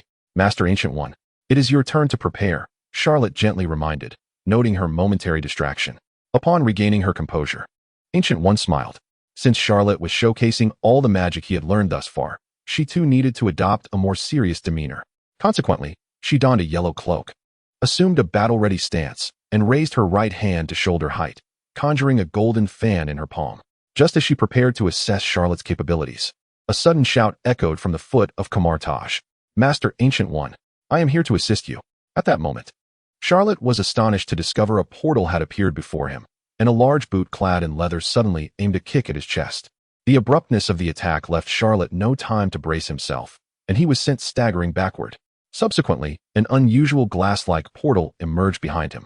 When Charlotte regained his bearings, he observed the surrounding space pulsating with rippling waves, akin to a mirror. The scenery of Kamar-Taj rotated slowly, reminiscent of the gears of Big Ben. Upon witnessing this familiar scene, Charlotte's brow furrowed. Is this the mirror dimension? Damn it, who on earth is messing with me? As Charlotte pondered, Chthon arrived at Ancient One's side, accompanied by a group of disciples who had just completed an exorcism, and promptly inquired, "Master Ancient One, are you unharmed?" To Chthon, the previous incident had been alarmingly perilous. He had barely reached the foot of the mountain when the overwhelming dark aura constricted around his throat like a vice. Far more potent than any dark creature or sorcerer he had encountered before. Was this truly Kamar-Taj? When he spotted Charlotte, cloaked in a shroud of skulls and exuding an otherworldly aura, his mind momentarily short-circuited. What? How did such a formidable dark sorcerer suddenly appear? Did he just ravage Kamar-Taj and confront Master Ancient One directly? How terrifying. With no time to spare, Chthon activated a portal and delivered a kick, sending Charlotte flying while simultaneously creating a mirror dimension to ensnare him, preventing any further harm to Kamar-Taj. It seemed, for now, the crisis had been averted. Upon seeing Chthon, Charlotte began to grasp the situation. Goodness, they've mistaken me for a dark sorcerer attempting to invade Kamar-Taj. No wonder that kick was so forceful. Touching his chest where he had been struck, Charlotte felt a twinge of annoyance. Although he understood Chthon's mindset from a logical standpoint, he couldn't quite reconcile it emotionally. Setting aside the current predicament, he reflected on the future. Caecilius eventually strayed down the path of dark sorcery, succumbing to the temptations of dark energy and Dormammu, ultimately leading to Ancient One's demise. While Ancient One's demise had its theatrical elements, wasn't Caecilius the pivotal catalyst in that event? Moreover, if Ancient One were gone, would his studies in magic continue as smoothly as they had today? Would his abilities develop as rapidly? Clearly, the answer was no. Thus, Charlot felt compelled to reciprocate, considering it a means of collecting interest for the knowledge he might lose in the future. With this thought in mind, he no longer hesitated and hurled a bone whip in Caecilius' direction. Meanwhile, Caecilius continued addressing Master Ancient One. As long as you are unharmed, I can rest easy. You must have expended considerable effort combating that vile dark sorcerer. Fear not. As you know, my mastery of the mirror dimension is profound. Any creature that enters my domain cannot escape, let alone inflict harm upon Kamar-Taj. Ancient One regarded Caecilius, who wore an earnest expression, with a hint of exasperation. How can this fellow be more impetuous than Mordo? He doesn't even offer a greeting before launching into action. While I understand that Caecilius' intentions are for my benefit, it is undeniably reckless. Caecilius was acutely aware of her proficiency in the mirror dimension. Within the entire Kamar-Taj, it seemed that there was no one else capable of unraveling the complexities of this dimension apart from her. It appeared that she needed to first locate Charlot. Otherwise, given this young man's rudimentary grasp of magic acquired merely over 2 days, he would likely remain ensnared without external assistance for eternity. As this thought crossed her mind, just as the Ancient One was preparing to take action, a portal abruptly materialized behind Caecilius. Immediately, the Ancient One was astonished to witness Charlot in the mirror dimension, his expression devoid of any hint of panic. On the contrary, his movements were remarkably swift. A 3-meter-long, menacing bone-spike whip suddenly lashed through the portal, ensnaring the unsuspecting and defenseless Caecilius, dragging her into the portal and rendering her utterly vanished before the eyes of the onlookers. Chapter 14. First Battle. The bone-spike whip and chaotic shield prove their effectiveness. What in the world is happening? Bound by the bone-spike whip, Caecilius gazed at the undulating, rippling mirror space before her, utterly dumbfounded. It was crucial to understand that apart from herself and the Ancient One, it was virtually impossible for anyone to escape this mirror dimension, let alone inflict harm on entities from the physical realm. In the past, whenever she encountered formidable foes, she would directly pull them into the mirror dimension, allowing time to erode their vitality. Yet now, this dark sorcerer was not only capable of inflicting harm on her, who had just been in the physical world, but could also draw her into the mirror dimension. How had he accomplished such a feat? This was truly preposterous. Charlot observed Caecilius, ensnared by the bone-spike whip, her garments steadily decaying and reeking. He nodded with a hint of satisfaction. He was quite pleased with the efficacy of the bone-spike whip. In less than half a minute of simple binding, her attire was nearly corroded away. From a distance, it resembled that of someone clad in tattered garments from decades past. And this was merely a result of him not exerting his full strength. He merely intended to impart a minor lesson to Caecilius. Were he to unleash his true power and drive the tip of the bone-spike whip deep into her flesh, it wouldn't be long before she perished on the spot. How does it feel, Caecilius, to be ambushed? The tattered cloak of the undead billowed behind Charlot, and the dark skeletons bore expressions of mockery and derision. Charlot hovered in the air, presenting a quintessential image of a villain. After a brief moment of shock, Caecilius swiftly adjusted her mindset. After all, she was no novice to confronting dark sorcerers. Thus, she quickly discerned that the audacious individual before her, who so blatantly disregarded her and Kamar-Taj, was undoubtedly an evil dark sorcerer. Damn it, where did this formidable dark sorcerer spring from? How powerful could he be? When dealing with a dark sorcerer as deeply entrenched in corruption as you, any underhanded tactics or ambushes are entirely justified. Even bound by the bone-spike whip, Caecilius spat defiantly, her face rife with disdain for Charlot. Hearing Caecilius utter such righteous words, Charlot couldn't help but feel a sense of absurdity. How amusing it was that this Caecilius, who would later embrace Dormammu, now chastised him for being inhumane. This was a role reversal of epic proportions. All his words echoed her own sentiments. Charlot cleared his throat and said, I believe you may have misunderstood something. In truth, I am not an evil dark sorcerer. I am a newly accepted disciple of the Ancient One. My ambition is to become a Supreme Sorcerer and lead the mages of Kamar-Taj together. Before he could finish, Caecilius spat at him. A disciple of the Ancient One? Aspiring to become a Supreme Sorcerer? Have you ever seen a Supreme Sorcerer exuding dark energy? If you were to become a Supreme Sorcerer in the future, then I might as well become Dormammu's most loyal follower. How absurd. Charlotte was at a loss for words. What could he possibly say? I appreciate your kind words. While Charlotte was rendered speechless, Caecilius subtly formed a hand seal with his right hand turned away. A minuscule space blade edged closer to Charlotte's neck from behind him. Yes, even bound by the corrosive bone spike whip and rendered immobile. Caecilius refused to abandon the thought of continuing the battle. The mirror dimension was his weapon. The entire dimension obeyed his command. His verbal sparring with Charlotte was merely a ruse to divert his attention. The key was to facilitate the stealth attack from the space blade behind Charlotte. Although he had just encountered this dark sorcerer, he had keenly observed that the latter's training in the realm of magical shields appeared rather lacking. The runes on the magical shield danced erratically, devoid of any discernible pattern. One must understand that the defensive capabilities of a magical shield rely on the quantity and arrangement of the runes inscribed upon it. A more powerful shield would exhibit a harmonious arrangement. The magical shield wielded by the Ancient One, for instance, was a masterpiece, effortlessly capable of withstanding meteor strikes. However, the Dark Sorcerer's shield was a different story. The runes flitted about chaotically, a clear indication of someone who had only recently begun their studies. Such a magical shield could scarcely offer any substantial defense. Facing the impending stealth attack from the space blade at his neck, it was evident that his magical shield would be utterly inadequate. With this realization, a fierce glint flickered in Caecilius's eyes.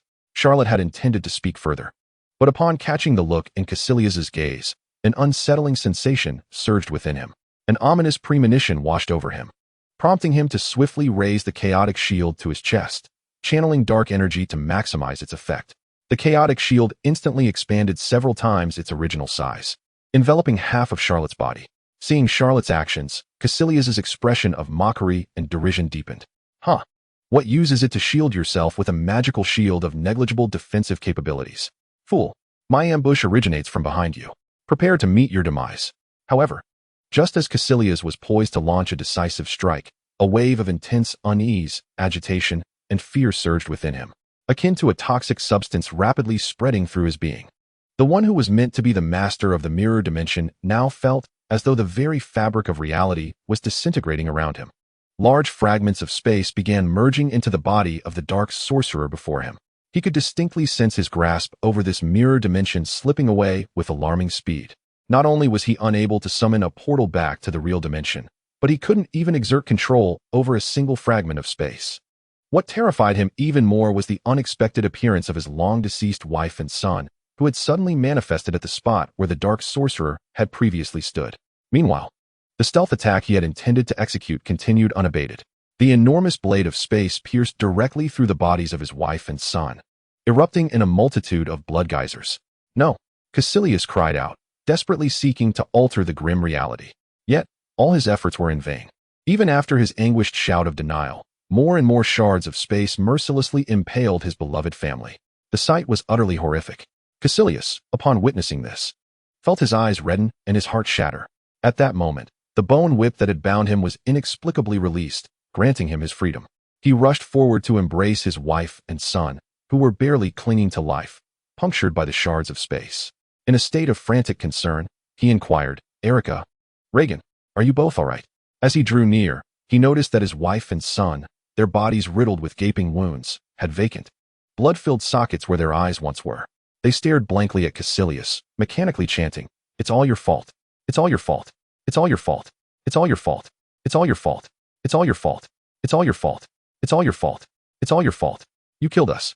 You." The rhythm of their words quickened, culminating in a shrill scream. Coupled with their hollow gazes and the multitude of wounds upon their bodies, the scene was nothing short of terrifying. Caecilius, already on the brink of sanity, was utterly horrified. He stumbled backward in panic, yet his wife and son showed no intention of letting him go. They lunged at him, clinging tightly, thrusting the very shards that had pierced them into his own flesh, screaming, "Father, come with us to hell. Yes, husband, our family should be reunited in hell. Father, husband, for the happiness of our family, die." Chapter 15. What? This dark sorcerer is Charlotte? Ah, no. In the real world, Caecilius remained bound by the bone whip, his body twitching and trembling uncontrollably. His expression betrayed utter collapse and fear, his eyes wide with panic, as if he had witnessed something unfathomable. Observing Caecilius's torment, Charlotte could not help but muse, "TSK, TSK, TSK. This illusion created by the Chaos Shield is truly a killer both physically and psychologically. As the creator of the Chaos Shield, Charlot was privy to the visions it conjured for Caecilius. Indeed, as the saying goes, the spectator sees clearly while the participant is lost. Viewing the horrific illusion from a third-person perspective, he understood just how dreadful the Chaos Shield's effects were on Caecilius. Firstly, it inflicted a fear buff upon Caecilius, leading to a rapid decline in his sanity over time. His acceptance of the surreal events unfolded as naturally as in a dream. Under normal circumstances, his deceased wife and son could not possibly manifest in the real world. Yet, when they appeared vividly before his eyes, the diminishing rationality and sanity rendered Caecilius oblivious to the absurdity of the situation. He simply accepted it. After the Chaos Shield achieved this effect, it proceeded to the second phase. Within the mirrored dimensional space that Caecilius prided himself on controlling, it orchestrated the death of the very individuals he cherished most. It is worth noting that Caecilius had sought to learn magic at Kamar-Taj precisely because his wife and son had perished in their youth, hoping to resurrect them through his studies. However, within this illusion, the years of arduous study bore no fruit. Instead, he was compelled to relive their deaths. This was a cruel twist of fate. No wonder the system had described the Chaos Shield's capabilities with such gravity. The Chaos Shield inflicts profound mental corruption on the enemy. In severe cases, it can lead to mental collapse or even death.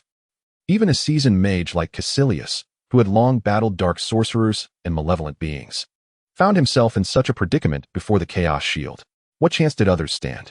Thus, Charlot concluded that such a powerful Chaos Shield should be employed judiciously, aimed solely at those truly wicked individuals intent on wreaking havoc upon the earth. As for defensive capabilities, the skeletal minions of the undead cloak could serve as his protection. After all, the Chaos Shield itself lacked significant defensive capacity. Moreover, the undead cloak could transform at his whim, becoming an ordinary set of casual attire. Who would suspect that such clothing possessed astonishing defensive power?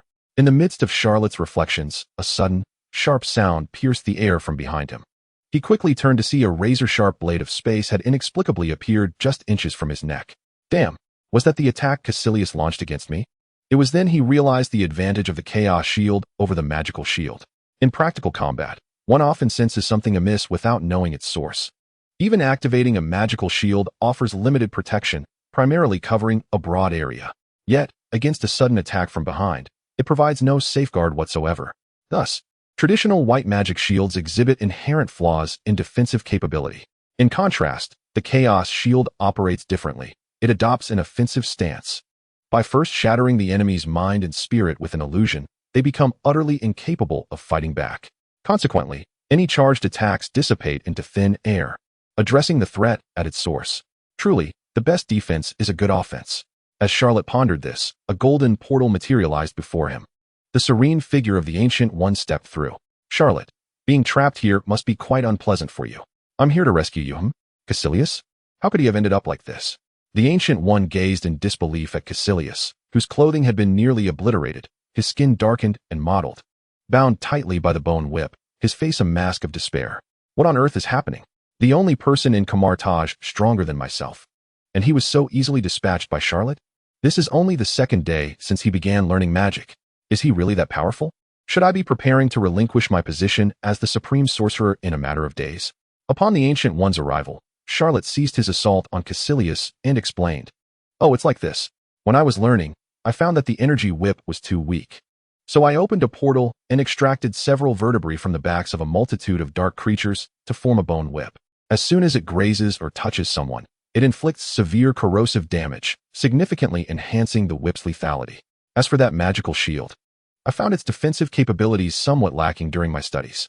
Thus, I made a slight modification to the spell, transforming it from a defensive incantation into an offensive one. It can now serve as both an attack and a defense. By creating illusions, it can drive the opponent to the brink of mental collapse, rendering them incapable of executing effective attacks. Master Ancient One, what do you think of my alterations to this magic? Listening to Charlot's explanation, Master Ancient One was nearly at a loss for words. Is it still acceptable? This is absolutely extraordinary. The energy whip and magical shield can actually be transformed in such a manner. This was something she had never conceived. After all, these spells, as foundational magic of Kamar-Taj, had been passed down for millennia. In her view, they had already been optimized to perfection, leaving no room for modification. Yet, Charlotte had only been studying these two spells for less than 10 minutes, and he had already elevated them to such heights. Their power had increased by more than tenfold. However, the nature of this magic was exceedingly dark and sinister. Nevertheless, upon realizing that the one responsible for this transformation was Charlotte, Master Ancient One felt a sense of acceptance. After all, this child Charlotte had a penchant for dark magic. Master Ancient One, you have arrived. Quickly, let us join forces to confront this dark sorcerer. The illusion created by the chaos shield resembled a nightmarish vision. Indeed, nightmares are terrifying when one is asleep, but upon waking, the fear associated with them diminishes significantly. Caecilius was a prime example of this. Coupled with years of battling dark entities, his psychological resilience was quite formidable. When Charlotte dispelled the chaos shield, his mental state returned to normal in a matter of moments. Upon seeing Master Ancient One's arrival, he immediately sought her support, hoping to jointly confront the dark sorcerer before them. However, Ancient One merely shook her head slightly, a smile gracing her lips. Caecilius, it seems you have misunderstood. The dark sorcerer you speak of is none other than my newly recruited disciple, Charlotte, whom I mentioned to you yesterday. Caecilius? What? You mean to tell me that this dark sorcerer is Charlotte? Caecilius could not help but recall his previous words. The name Charlotte sounded like one belonging to a good child. Yet now, upon closer inspection, was this truly a good child? Just look at that 3-meter-long bone whip in his hand, and that bizarre black shield. Not to mention the cloak woven from countless pitch-black skulls. There was nothing about him that resembled a good person. Oh, wait, there was one aspect that still suggested a semblance of goodness. This man named Charlotte had striking features, with sharp brows and bright eyes, exuding an aura of righteousness, as if he were destined to oppose evil. Just from his appearance, one could not help but feel a sense of trust and reliability. However, when juxtaposed with the chaos shield, the bone whip, the gates of hell, and the cloak of the undead, it created an exceedingly bizarre contrast. In that moment, Caecilius could only think to himself, wait, your disciple, Ancient One, why does he possess all these dark skills? Chapter 16, The First Exorcism. Task Objective, Annabelle of the Gwyn family. Wait, are you truly a new recruit of Kamar-Taj? Does that mean you are still an apprentice sorcerer? While pondering this, Caecilius suddenly sensed something amiss. He quickly turned to Charlotte and inquired, yes. I only joined Kamar-Taj yesterday and have been studying magic for just 2 days. By normal protocol, I am still an apprentice sorcerer and have not yet been officially promoted. Charlotte nodded, stating this matter-of-factly. The moment those words left his lips, Caecilius felt even more bewildered. Did you hear that? Is this even humanly possible? Just yesterday, you joined Kamar-Taj. You've only been learning magic for 2 days. And now you're still an unpromoted apprentice sorcerer. And yet you managed to defeat me in an instant? Is this even real? It was only due to Master Ancient One's timely arrival that this dark sorcerer named Charlotte was indeed one of their own. Otherwise, in situations like the one just encountered, he would have long been dead countless times over. Wait a minute, Charlotte. Why did you attack me so fiercely just now? That illusion was utterly horrifying. I nearly thought I was going to die there. Caecilius questioned, perplexed. I hadn't done anything to provoke you. At most, I had only kicked you once. So, the bone whip binding me was merely a tit-for-tat response. But why was the attack so merciless? Reflecting on that illusion now still sends chills down my spine. With Master Ancient One present, and having just collected a small bit of interest from Caecilius, Charlotte's tone softened considerably. Rubbing the back of his head, he adopted an innocent demeanor and replied, my apologies, Caecilius. The magic of the Chaos Shield was just something I modified within 10 minutes of learning the Magic Shield spell. Its power is still a bit difficult to control at the moment. Please forgive me. Upon hearing Charlotte's response, Caecilius's eyes widened in disbelief. You transformed the Magic Shield into such a powerful spell in just 10 minutes? This must be some sort of grand achievement. Master Ancient One, you must intervene. Please, do something. Noticing the pleading gaze from Caecilius, Ancient One cleared her throat gently, shifting the conversation effortlessly. By the way, Caecilius, I recall you were supposed to assign an exorcism task to Charlotte, correct? Given that this is your first meeting, why don't you brief Charlotte on the matter? Huh? An exorcism task? Charlotte raised an eyebrow, unfamiliar with the term. It seemed he had not encountered such a plot in the films he had watched. Was it perhaps omitted due to the film's runtime? However, Charlotte quickly reconsidered. This was quite normal, after all. Kamar-Taj was established to confront dark entities, so having an exorcism task was reasonable. Moreover, dark dimension overlords like Dormammu, Shumagorath, and Mephisto would eventually invade Earth. To prepare for this impending threat, he could treat it as a minor challenge to hone his skills in advance. As the conversation shifted to serious matters, Caecilius suppressed his earlier frustrations and spoke earnestly. Charlotte, since you're new, you may not be aware, but aside from the Sanctum in New York, London, and Hong Kong, we have personnel or contacts monitoring various countries and regions around the globe. This is to prevent any potential dark entities or dark sorcerers from causing harm to the people on Earth. Just recently, I led a group of disciples to resolve numerous exorcism tasks. These tasks are crucial for us. Besides, Kamar-Taj's duty is to combat dark entities and dark sorcerers. It is also essential for our sorcerers to gain practical combat experience rather than merely studying theory or honing their skills in the training grounds. Charlot nodded silently. Indeed, in the pursuit of magical knowledge, practical experience is as crucial as books and instructors. It appears that to enhance his abilities and deepen his understanding of the magic he has learned, participating in this exorcism mission is imperative. Thus, Charlot proactively inquired, Brother Caecilius, what is the exorcism task I am to undertake this time? His eagerness to engage in the task brought a hint of satisfaction to Caecilius.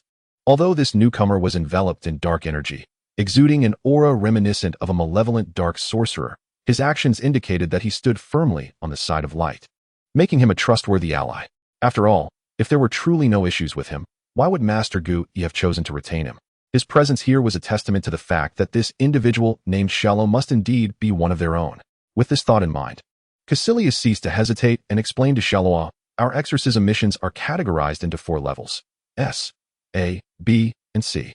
This classification is based on various dimensions such as the range of influence of dark creatures, the number of entities involved, and the potential destruction to urban areas.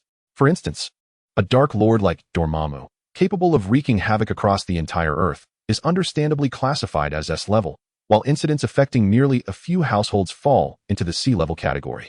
Charlot, the task you are about to undertake has been classified as C-level and is codenamed Annabelle. Charlot's brow arched in curiosity.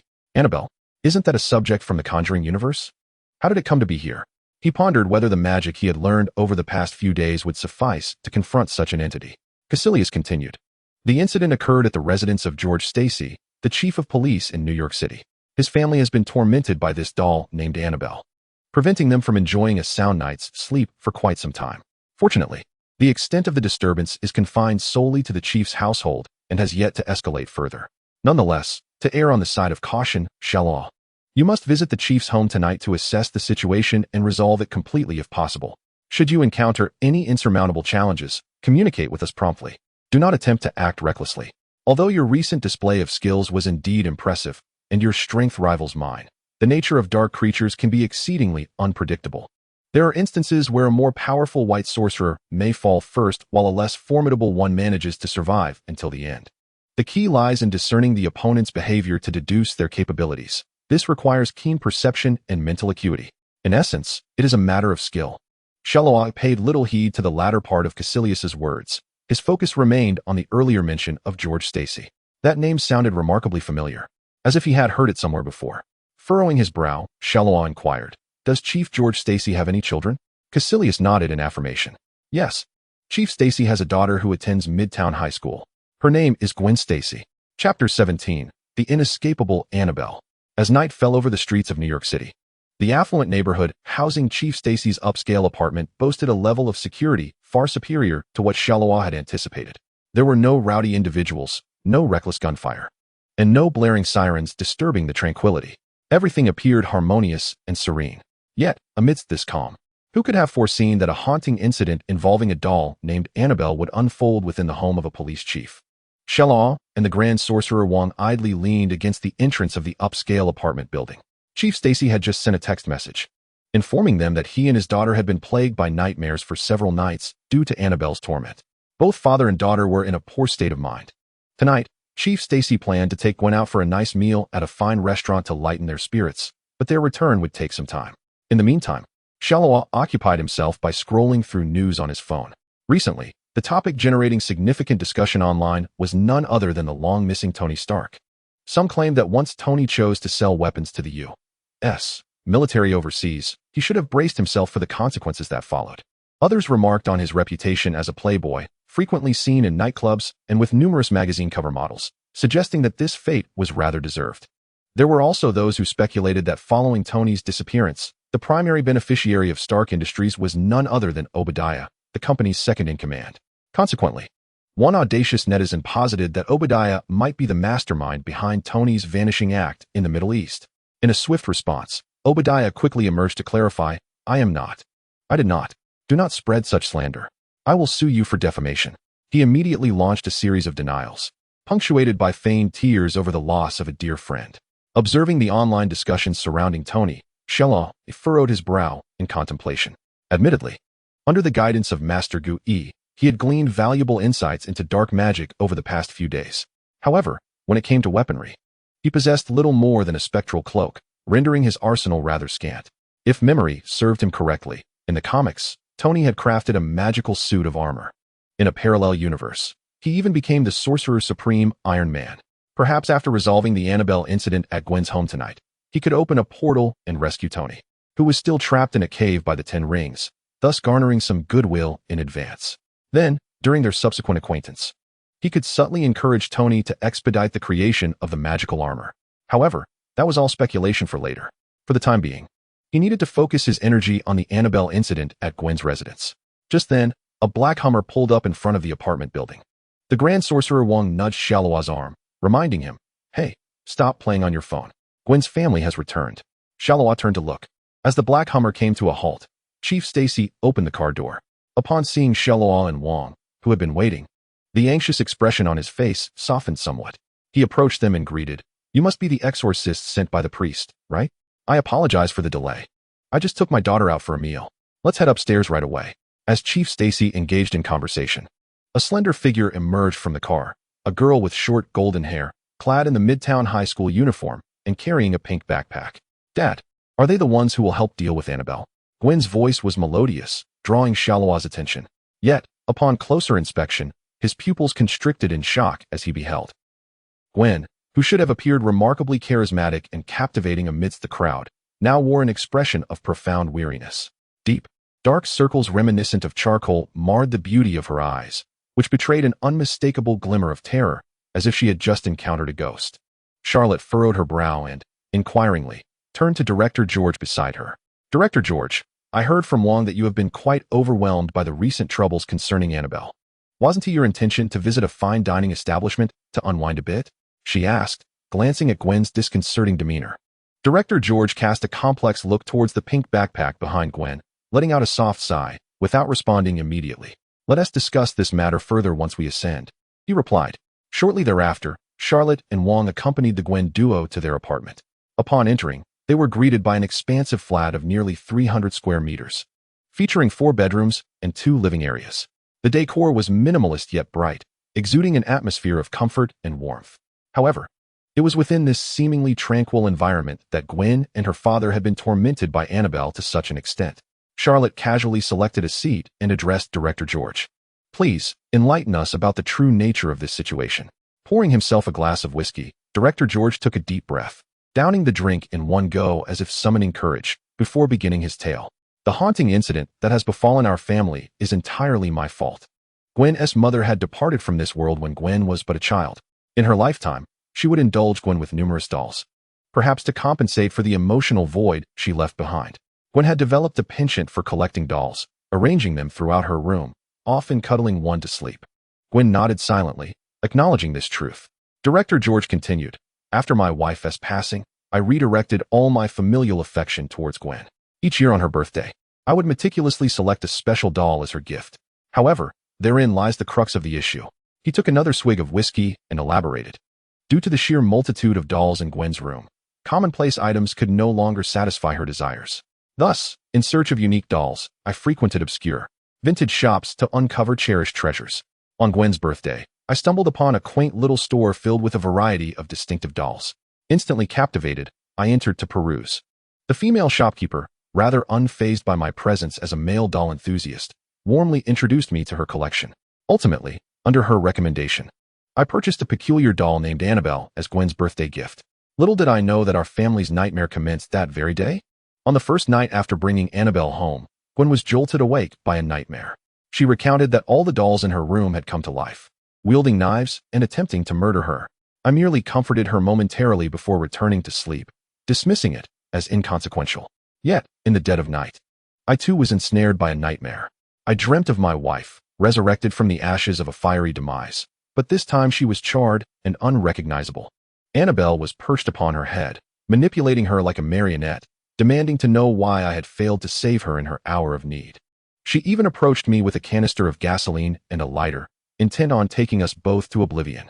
I awoke in terror, attempting to assuage my fear by watching a comedic program, believing it was merely a common nightmare. Though fear lingered, I soon dismissed it. However, during a brief midday respite at the office, the nightmare returned, more vivid and horrifying than ever. My wife, engulfed in flames, clawed at her own skin, recounting the agony of her fiery torment. In the end, she even skinned me alive. The pain was so visceral that I could still feel it upon waking. From that day forth, each night brought forth relentless, terrifying nightmares for Gwen and me, the horrors from our dreams bleeding into our reality. Although our exterior remained unmarred, our very essence was tormented. In a bid to escape this torment, Gwen and I have forced ourselves to forego sleep these past few days. While the fatigue from sleeplessness is indeed excruciating, it pales in comparison to the agony wrought by our nightmares. Wong furrowed his brow, perplexed. If all the nightmares stem from that doll named Annabelle, why not simply dispose of it? At this, Director George's visage darkened further with fear. His voice trembled slightly as he replied, therein lies the sinister nature of Annabelle. On the third day of our nightmares, we suspected the issue resided with Annabelle. We contemplated discarding her, but the moment we tossed her into the trash, she reappeared in our home the very next day, as if she had never been discarded. I, unwilling to accept such malevolence, drove to the Hudson River to dispose of Annabelle, only to return home and find her waiting at the doorstep, soaked but very much alive, as if questioning my motives for casting her away. Since that day, I have attempted to destroy her through fire, dismantling her, even utilizing a shredder. Yet, every attempt has failed. Each time I have laid hands upon her, the nightmares have intensified, amplifying our suffering. My actions seem to have provoked her. And now she does not merely haunt our home. She accompanies us in our daily lives. Just as we dined at the restaurant earlier, I swear I left Annabelle behind. Yet, midway through our meal, Gwen discovered Annabelle nestled within her backpack, as if to declare, "Do not hide. I shall always be with you." Chapter 18. Is Agatha the mastermind behind Annabelle? Charlotte glanced at Gwen, who still bore traces of terror upon her countenance, and nodded. It was no wonder Gwen appeared as though she had seen a ghost. In truth, she had indeed encountered something ghastly. While Director George's tale was undeniably captivating, Charlotte believed the exorcism task would not prove overly challenging. Rated as a C-level mission, it seemed quite fitting. Primarily, on the surface, Annabelle appeared to possess two abilities. One that could ensnare individuals within nightmares, allowing them to experience the torment even upon waking, which bore a striking resemblance to the chaotic shield in her possession. Yet, if a confrontation were to occur, undoubtedly, one could assert that one's own prowess is superior. After all, just yesterday, he had received the blessing of Dormammu, imbued with a quintessence of 5 centuries worth of pure, dark energy coursing through his veins. This Annabelle, in essence, is merely a lowly dark entity. Should a confrontation arise, she would scarcely hold her ground. Furthermore, Annabelle's secondary ability appears to be the capacity for teleportation. This bears a striking resemblance to his own bone whip, inciting a sense of curiosity within Charlotte. If he were to cast her into the gates of hell, would she reemerge? As for her third ability, it likely pertains to regeneration. Faced with such capabilities, Charlotte felt an enhanced sense of confidence. It is worth noting that he wields a bone whip of formidable corrosiveness and contamination. Earlier that morning, while contending with Caecilius, he had restrained his power, considering that his opponent had yet to succumb to darkness. However, now, faced with this Annabelle, who had inflicted great harm upon the Gwen family, he would unleash his full might. With the bone whip in hand, Charlotte was determined to observe the situation closely. He pondered whether the corrosive speed of his whip would surpass Annabelle's regenerative capacity. In any case, Charlotte was convinced that, with his strength, confronting the modest C-rank exorcism task represented by Annabelle would prove relatively effortless. At this juncture, Wong interjected with a query. If that is the case, we may trace the origins of these events even further back. Do you recall the proprietress of the doll shop who sold you Annabelle? I dare say. She possesses quite a few troubling aspects herself. Director George appeared to have anticipated Wong's inquiry. With a wry smile, he responded. The questions you pose are ones I have contemplated long ago. Upon discovering that Annabelle could not be destroyed and would return no matter how far she was cast away, I resolved to confront the doll shop proprietress. However, an inexplicable occurrence transpired. The doll shop vanished into thin air, as if it had never existed at all.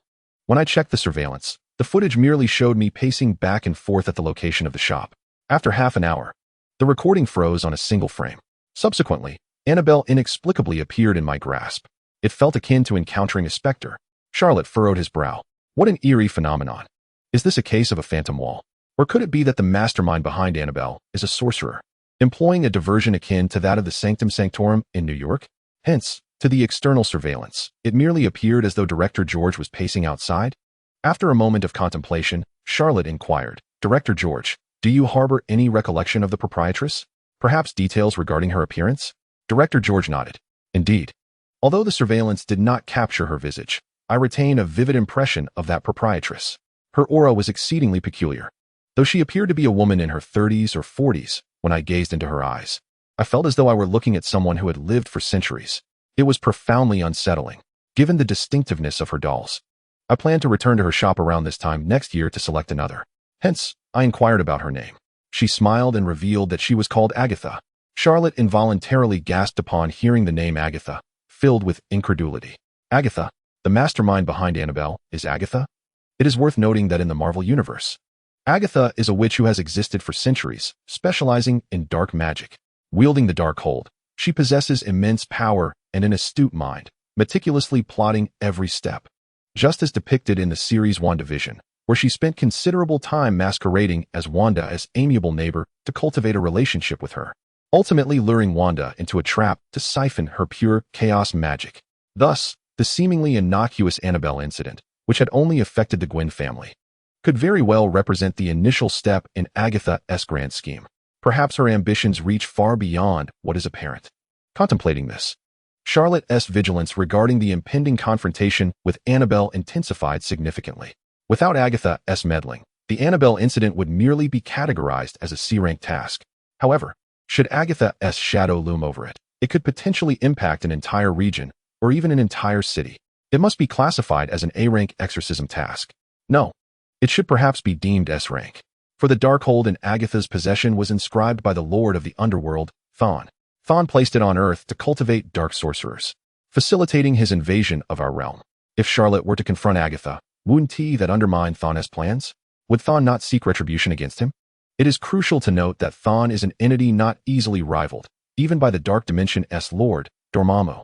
Therefore, categorizing the Annabelle incident as S-rank is not merely fitting, it is exceedingly appropriate. Charlotte cursed under his breath. Before his arrival, he had been exuberant, believing that with his recent studies of the gates of hell, the Chaos Shield, and the Bone Whip, along with acquiring a spectral cloak from the Sanctum Sanctorum in New York, he had attained a level of prowess among the sorcerers of Kamar-Taj that would render him quite formidable. He had anticipated that confronting the Annabelle incident, a mere C-rank task, would be a leisurely endeavor. Who could have fathomed that orchestrating behind the scenes were the formidable Agatha and the S-rank Chthon? Here he was, freshly emerged from the novice village, poised to battle titans. Taking a deep breath, he reminded himself to remain calm. Perhaps he was overthinking the situation. It may not be as dire as it seemed. Regardless, he resolved to exercise utmost caution when exorcising Annabelle. Although Agatha and even Chthon lurked in the shadows, given the current state of affairs, it likely represented only a minor maneuver. Based on his capabilities, he should still be able to manage the situation. Thus, as he had previously surmised, the Chaos Shield and Bone Whip would indeed inflict effective damage. Nevertheless, preparation was paramount. With this in mind, Charlotte shed his earlier demeanor of levity and nonchalance, adopting a more serious countenance. The spectral cloak, adorned with black skulls, draped over his shoulders unbeknownst to him. In the next moment, a thunderous boom resonated. Countless skulls erupted from the spectral cloak, scattering throughout the Gwen residence. These skulls spun rapidly, creating an eerie spectacle. Observing the room now filled with skulls, Charlotte's heart found a modicum of calm. This was the culmination of his recent practice with the spectral cloak. By projecting skulls outward, he could create a reconnaissance effect within the space. The myriad skulls spinning rapidly provided a comprehensive 360-degree sweep of the Gwen home, ensuring that any anomalies would be detected promptly. Moreover, each skull possessed its own defensive and offensive capabilities. Should any adversary dare to intrude, the relentless assaults of the adversary could be effortlessly thwarted by the dense multitude of skulls surrounding them. Moreover, these countless skulls possessed the capability to launch explosive attacks akin to self-detonating vehicles upon their foes. In essence, This was a fortress that seamlessly integrated offense and defense. At that moment, Gwen, who had remained largely silent, glanced at the plethora of black skulls and, taking a deep breath, mustered the courage to inquire, "Master Charlot, are you here to exorcise demons or to be the one exorcised?" "Charlot." "Miss Gwen, I sense a subtle insinuation in your words. With the invocation of dark magic right from the outset of Chapter 19, can you truly refer to this as an exorcist?" As Charlot summoned the skeletal minions to fortify Gwen's residence, elsewhere, in a concealed underground chamber, Agatha, draped in a purple robe with cascading black curls, was intently observing a crystal ball resting upon a wooden table. Within the orb, a rich purple mist swirled, emanating pure magical energy. It appears the magical energy extracted from Director George and his beloved daughter, Gwen, is nearly sufficient to fill this crystal ball. The ease with which I can acquire this magical energy now is far superior to that of the past few centuries. To conceive of Annabelle's plan is nothing short of genius. As Agatha caressed the crystal ball, her face radiated with uncontainable satisfaction. Indeed, as Charlot had surmised, Annabelle was merely the initial step in Agatha's grand scheme. The objective was to harvest greater magical energy to augment her own power, thereby prolonging her life. The creation of Annabelle was a meticulous undertaking. Primarily, the acquisition of dark energy was not limited to the realms of darkness. On Earth, prolonged exposure to intense negative emotions, coupled with the appropriate magical array, could yield similar results. To achieve this, Agatha had meticulously crafted a doll named Annabelle, selecting Gwen's family as her first experimental subjects. By embedding a magical array within Annabelle, she could effectively induce recurring nightmares in the family. The worse their mental state, the more dark energy she would be able to siphon from them. As for the possibility of Gwen's family destroying or abandoning Annabelle, that was merely a matter of employing restoration and teleportation magic. Though the restoration spell would require the expenditure of her own magical energy, she was a witch who had lived for nearly 4 centuries. The upper limit of this restorative magic was equivalent to the pure dark energy she had amassed over her long life. As long as she didn't deplete her entire reservoir of dark magical energy in one fell swoop, Annabelle would continue to function. Agatha believed that, aside from the ancient sorceress Ancient One, who had presumably honed her craft for millennia, ordinary mortals would hardly pose a threat that could surpass the limits of her restoration magic. Agatha had meticulously plotted that once the ordeal involving Gwen's family concluded, she would gradually transform the Annabelle doll into a bestseller across America and potentially the entire world. This way, a multitude of Annabelles would permeate countless households, allowing Agatha to leisurely sip her coffee at home while dark energy rained down upon her.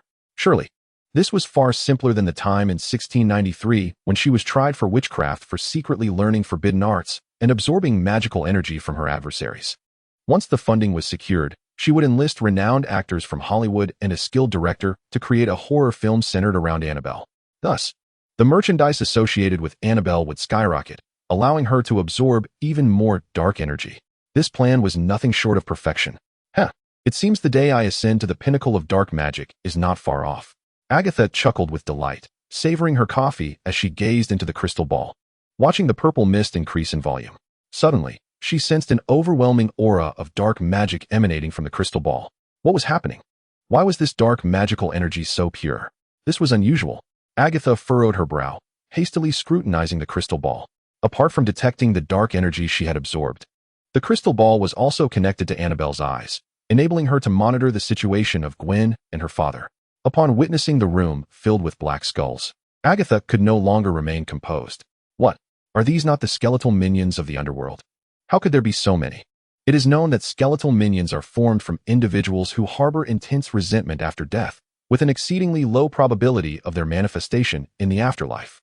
Each skeletal minion is incredibly rare and serves as a vital and scarce component in dark magical rituals. Even Agatha possessed only a handful of them. Yet this young mage had effortlessly filled Gwen's home with skeletal minions. The quantity must be in the tens of thousands. Good heavens, where did he summon these from? Agatha quickly rewound the crystal ball's vision, eager to comprehend the unfolding scenario. Upon deeper inspection, she discovered that this young mage named Charlot was summoned by Director George through a priest to specifically address the Annabelle incident. Realizing this, Agatha could no longer contain her astonishment. "Director George, open your eyes and take a good look. This fellow named Charlot is initiating his actions with dark magic. Is this what you call an exorcist? Are you certain he isn't a rival practitioner come to usurp our business?" Just how much energy from crystal balls can all these skeletal minions equate to? Hiss. That doesn't seem right. Having lived nearly 500 years. How have I never heard of such a formidable dark mage in the world? In that instant, Agatha found herself overwhelmed with curiosity about Charlot, peering into the crystal ball to observe the progression of events. Inside Gwen's home, after swiftly surveying the surroundings with the skeletal minions and confirming everything was in order, Charlot addressed Gwen. Gwen, may I see Annabelle? Gwen nodded, cautiously retrieving Annabelle from her pink backpack and handing her over to Charlot, fearful that a mere misstep might exacerbate the horrors of her nightmares. During this time, the outwardly strong and spirited young girl had been thoroughly tormented by Annabelle. Charlot took Annabelle and scrutinized her closely. The doll bore a striking resemblance to those depicted in horror films, measuring approximately 40 centimeters in height, clad in a white cotton dress and adorned with a golden wig. Her features were particularly grotesque, with dark red lips, unnaturally large, murky blue eyes, and unnaturally pronounced blush, coupled with a smile that seemed forcibly stretched, reminiscent of something preserved in formaldehyde, evoking a distinctly eerie presence. Whether it was an illusion or not, Charlot felt as though someone was scrutinizing him through Annabelle's haunting eyes. Is this Annabelle? Charlot murmured. Regardless of whether Annabelle was under the influence of Agatha or the underworld deity Zysorn, Charlot resolved to cast aside all distractions and first address the immediate concern, the doll before him, in regard to Annabelle's restoration, teleportation, and hallucinatory abilities. He resolved to experiment sequentially with the bone whip, the gates of hell, and the chaos shield. He sought to ascertain whether Annabelle was indeed as sinister as Gwen and her daughter had proclaimed. With this thought, Charlot decided to commence with the simplest approach. Grasping Annabelle, he forcefully slammed her to the ground.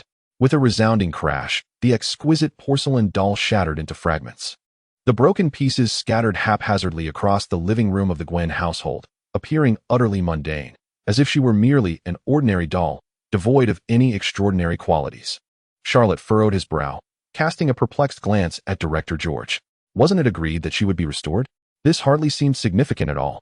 Director George, trembling, extended a quivering finger, his tone tinged with despair. Master Charlot, you see, she has restored. She is back in your hands. Charlot's gaze snapped to his palm. And to his astonishment, the very Annabelle he had just obliterated had inexplicably reverted to her original porcelain form, reappearing in his grasp without a trace of awareness. Had it not been for Director George's prompting, he might still be in disbelief. Uncertain if it was an illusion, Charlot observed the eerie, death-like smile upon Annabelle's face, and the corners of her mouth seemed to curl upward in mockery of his previous actions, as if to say he had overstepped his bounds. In truth, he had indeed done so. Agatha, witnessing Charlot's antics through Annabelle's eyes, wore a smug expression. She had thought Charlot, with his multitude of skeletal minions, would possess some prowess. Who could have imagined he was no different from an ordinary person, merely smashing and tossing Annabelle about? Clearly, she had overestimated him. In hindsight, he was likely just a novice sorcerer, having barely begun his magical studies, clumsily attempting exorcism techniques that were utterly beneath notice. Meanwhile, as Charlot stood in stunned silence, the Grand Sorcerer Wong, emboldened by defiance, speculated that Annabelle's restoration might be attributed to the fact that both Gwen's family and Charlot's assaults were of a physical nature. What if he employed magical attacks? Would the outcome differ? With this thought, Wong swung his right hand downward. A golden energy whip, a meter in length and composed of countless magical rays, materialized in his grasp. He signaled for Charlot to place Annabelle upon the ground. Channeling pure, white magical energy, he enhanced the golden hue of the whip. He then unleashed a series of vicious strikes upon Annabelle. Crack, crack, crack. The immense force caused Annabelle's form to shatter once more. However, unlike Charlot's previous attempt, each fragment bore a faint glimmer of golden magical energy at its edges, seemingly attempting to thwart Annabelle's restoration.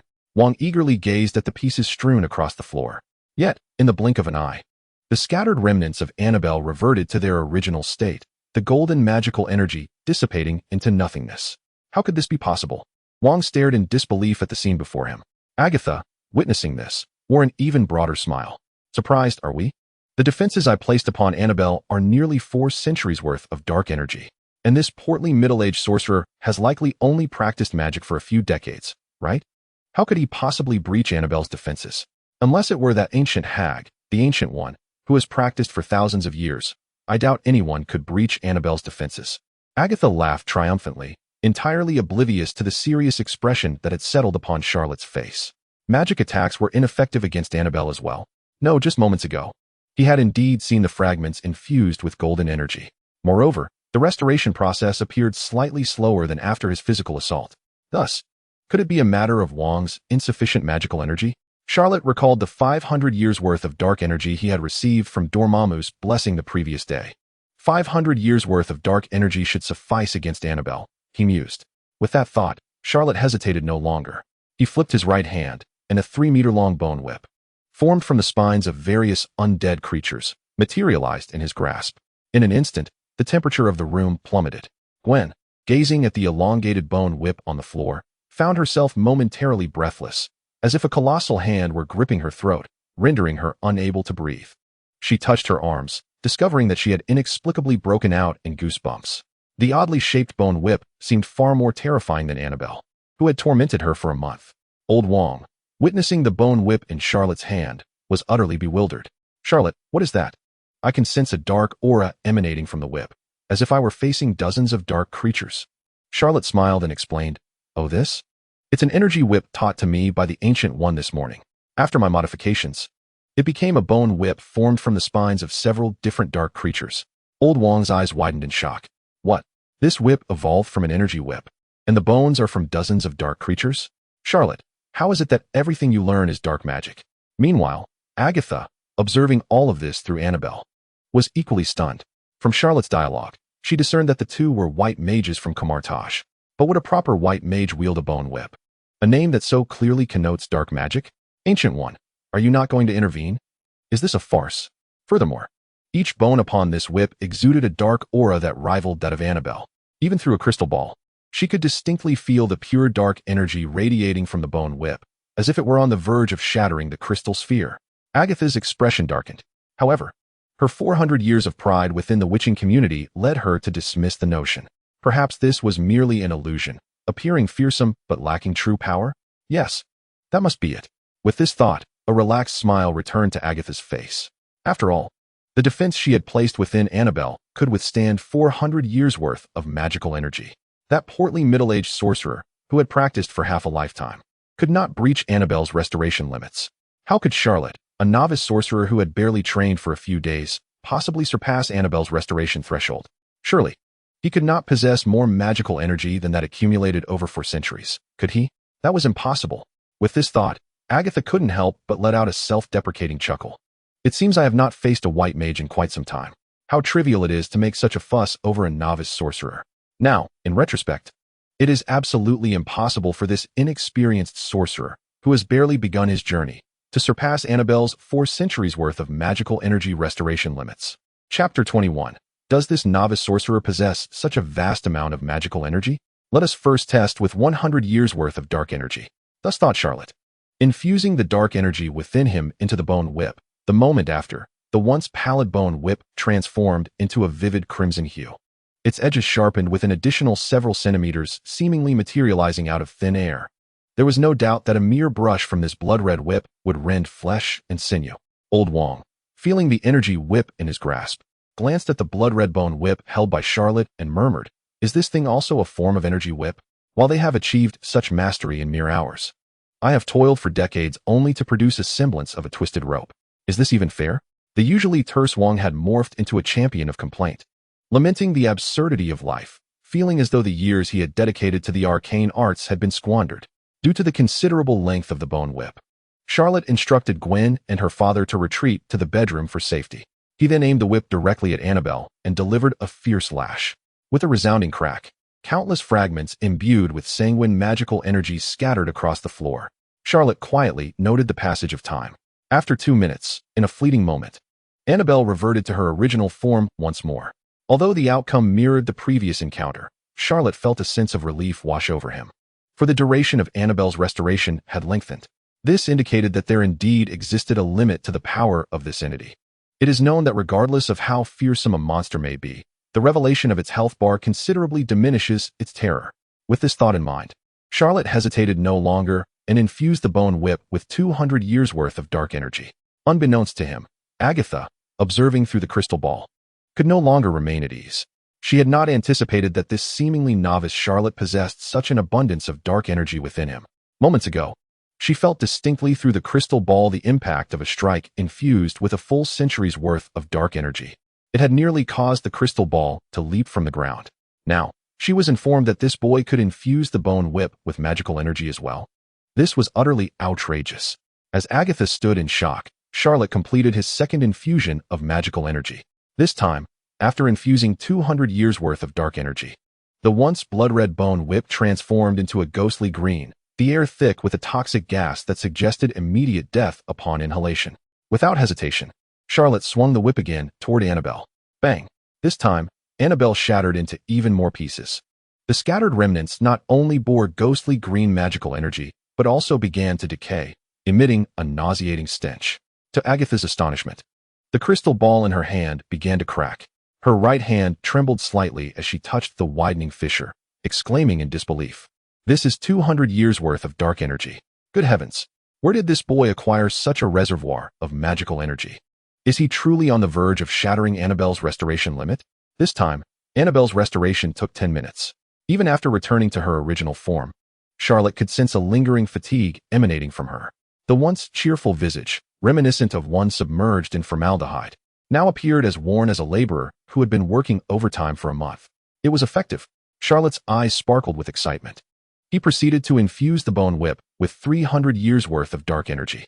This infusion resulted in a new transformation. The ghostly green shifted to a mysterious matte black, the entire whip emanating a dense aura of darkness. Agatha, witnessing this, felt her eyelids twitch uncontrollably. Surely not another transformation? Then, Charlot delivered another brutal lash toward Annabelle. Countless fragments, exuding dark energy, scattered across the ground. This time, Annabelle's restoration took a full half hour. It seemed they were rapidly approaching the threshold of breaking Annabelle's restoration limit. Continue. Charlot smiled with satisfaction, pressing on with further infusions of dark energy into the bone whip. Agatha, watching through the crystal ball, was nearly driven to expletives. The myriad cracks spreading across the crystal ball suggested that Charlot's attack had already breached 80% of Annabelle's recovery limit. Just one more push to reach the 400-year threshold. Damn it, is this boy truly going to obliterate Annabelle completely?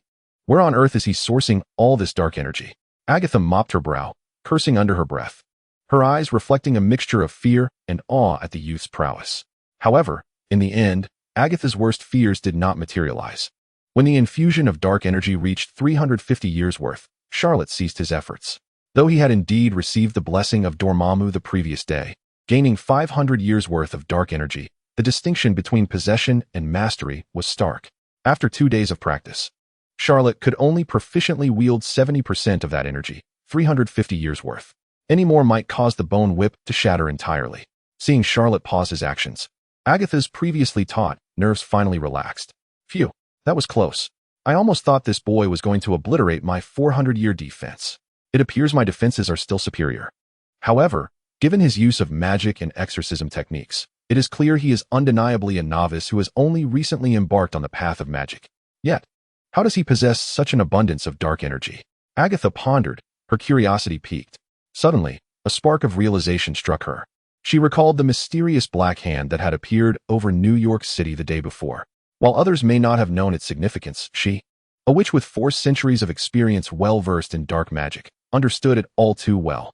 That was the hand of Dormammu, the lord of the dark dimension. Based on the trajectory of energy, that dark hand had descended toward the New York sanctum before vanishing without a trace. At the time, Agatha had speculated that perhaps the Ancient One had intervened to disperse Dormammu's assault. But seeing Charlot's situation now, Agatha began to wonder if this novice had absorbed energy from Dormammu's dark hand, thus accumulating such a vast reservoir of dark energy within him. The mere thought illuminated Agatha's eyes. Hundreds of years' worth of dark energy.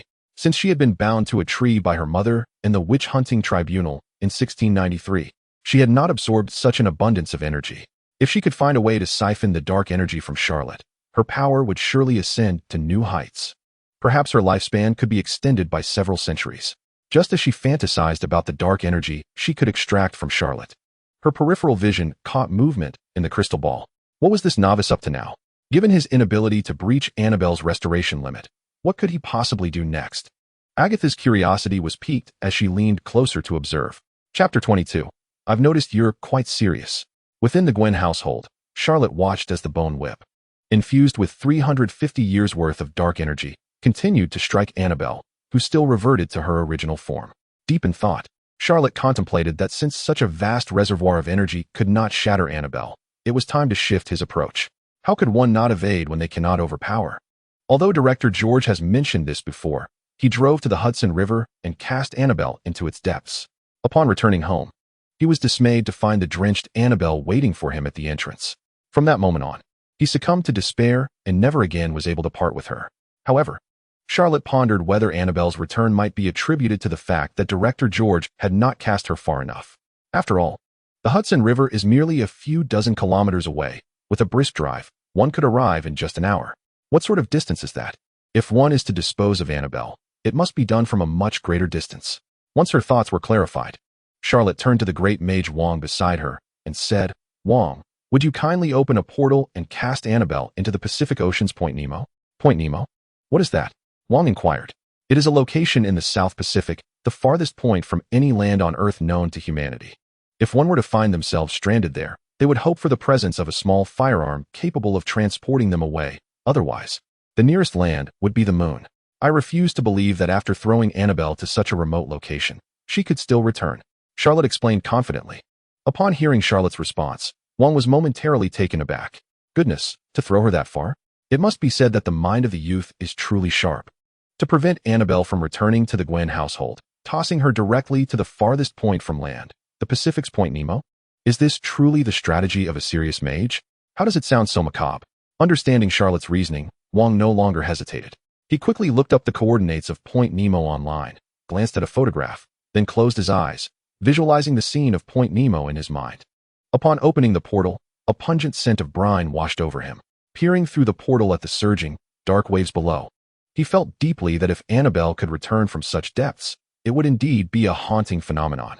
Taking Annabelle from Charlotte, Wong hurled her into Point Nemo, then turned and clapped his hands, declaring, "All done, we're finished." But how could she have returned again? Wong's smile froze. He had witnessed Annabelle swallowed by the ocean with his own eyes. How could she have reappeared in an instant? This must be some sort of cheating. Agatha observed the astonishment on Wong's face and erupted into laughter. Her approach to matters is to always consider 10 steps ahead. When she initially crafted Annabelle, she envisioned a future where this doll could be disseminated worldwide. Thus, the teleportation magic within Annabelle encompasses the entirety of the Earth. As long as Annabelle remains on Earth, she can always return to her original position. Wong's actions had unwittingly played right into her hands. Haha, that novice mage named Charlotte must be dumbfounded, believing that by throwing her far away, he could escape Annabelle.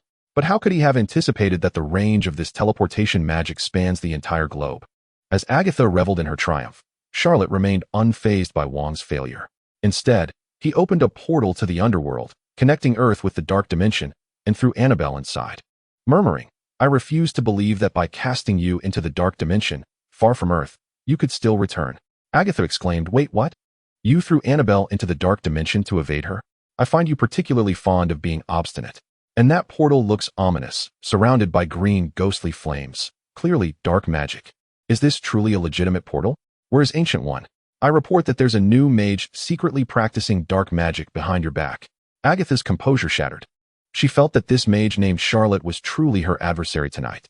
Annabelle's restoration capacity harbored 400 years' worth of magical energy, and he had unleashed a staggering 350 years' worth. He nearly breached Annabelle's defenses. As long as Annabelle remained within Earth's bounds, she could return. Yet, Charlotte had tossed her into the dark dimension, rendering her incapable of using teleportation magic to return to Earth. Damn it, was Charlotte deliberately trying to create chaos? Every move he made struck at her core. Agatha clenched her teeth, her resolve hardening. "So it's you, Charlotte, is it? I shall remember you. Until now, you have been the aggressor while I was forced to defend. Now, the tables have turned."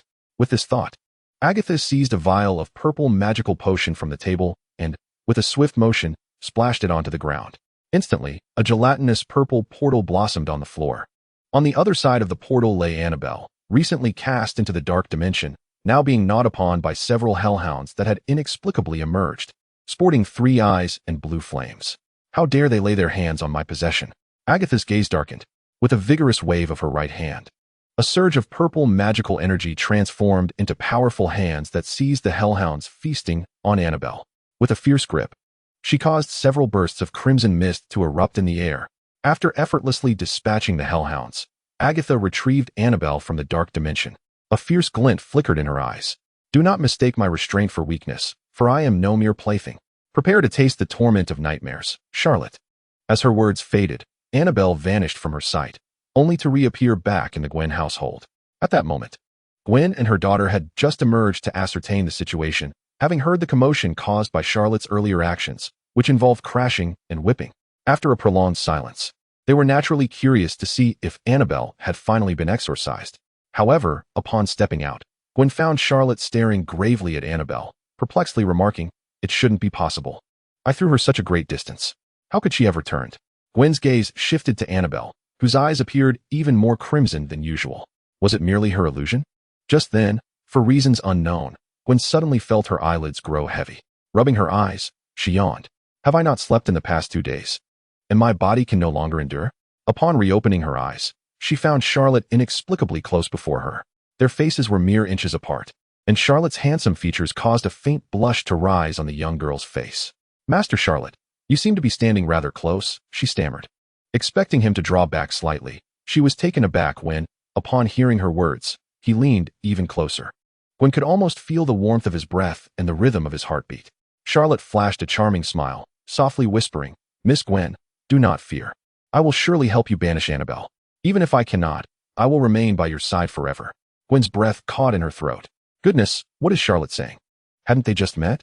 As she sought to articulate a gentle refusal, she noticed Charlotte's visage gradually shifting before her eyes. The voice had taken on an eerie mechanical quality, akin to a marionette's mouth that opened and closed with each utterance. "I will always be with you. After all, aren't you fond of dolls, Gwen?" With each word that Charlotte spoke, her visage transformed incrementally. By the time she finished her sentence, her face had utterly morphed into that of Annabelle. The smile that adorned her features was as rigid as that of a corpse, with coarse blush and eyes of an unnatural crimson hue. "Ah!" Gwen screamed, casting a hurried glance towards her father, George, and the great mage, Wong, in a desperate bid for assistance. Yet, to her horror, the appearances of both men had also morphed into that of Annabelle. They turned their heads, speaking in a deliberate manner reminiscent of puppets. "Gwen, aren't you fond of dolls? We shall be together forever." "Ah, Gwen, what has happened to you? Are you all right? Do not frighten your father." In the realm of reality, Director George held the trembling Gwen, whose eyes were tightly shut, vigorously shaking her. However, regardless of his efforts, Gwen remained as unresponsive as a corpse, ensnared in a deep slumber. Wong, observing this, furrowed his brow. Could it be that Gwen has not slept for 2 days and inadvertently succumbed to exhaustion? He pondered. Is she reliving the nightmares of the past month? George shook his head in denial.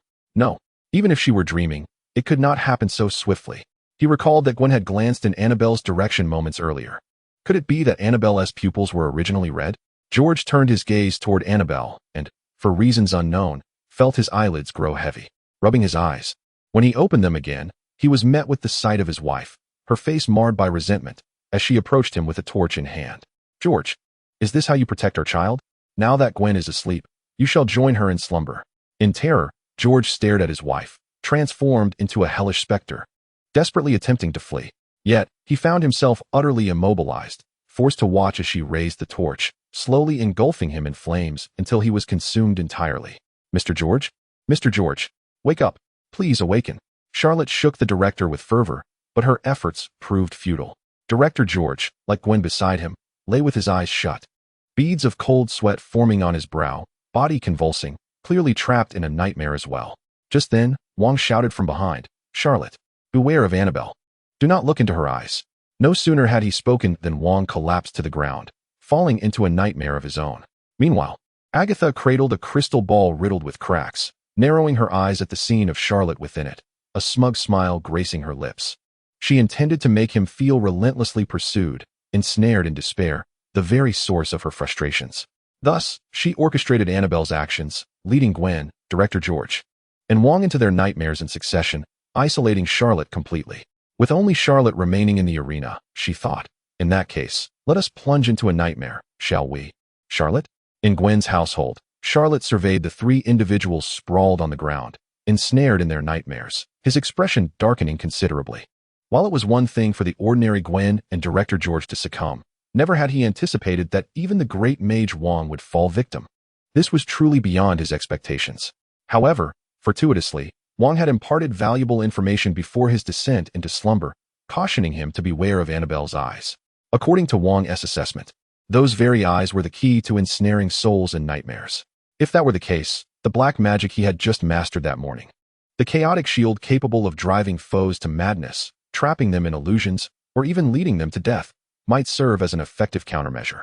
Moreover, he could employ it defensively as he had against Caecilius, turning the tide to induce nightmares upon Annabelle instead. Resolute, Charlot conjured 2 coin-sized chaotic shields to envelop his eyes. Simultaneously, in addition to seeking to inflict mental anguish upon Annabelle, he resolved to attempt a physical assault once more. With a swift motion of his right hand, the black skulls that had filled Gwen's room rapidly converged upon his palm. Their swift gathering produced a cacophony of explosive sounds, conjuring a chilling wind that whispered like the lost souls.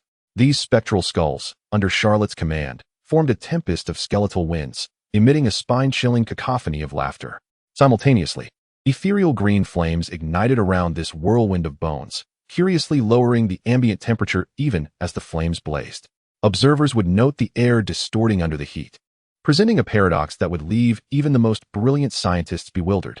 Charlot gazed at the skeletal whirlwind in his grasp, 2 green flames flickering in his pupils. The number of skulls forming his spectral cloak could rival a fifth of his own dark energy. This weapon was inherently part of the cloak, not depleting his inner reserves.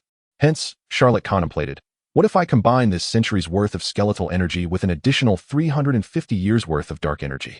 A total of 450 years worth of power. He was determined that this accursed Annabelle would not recover.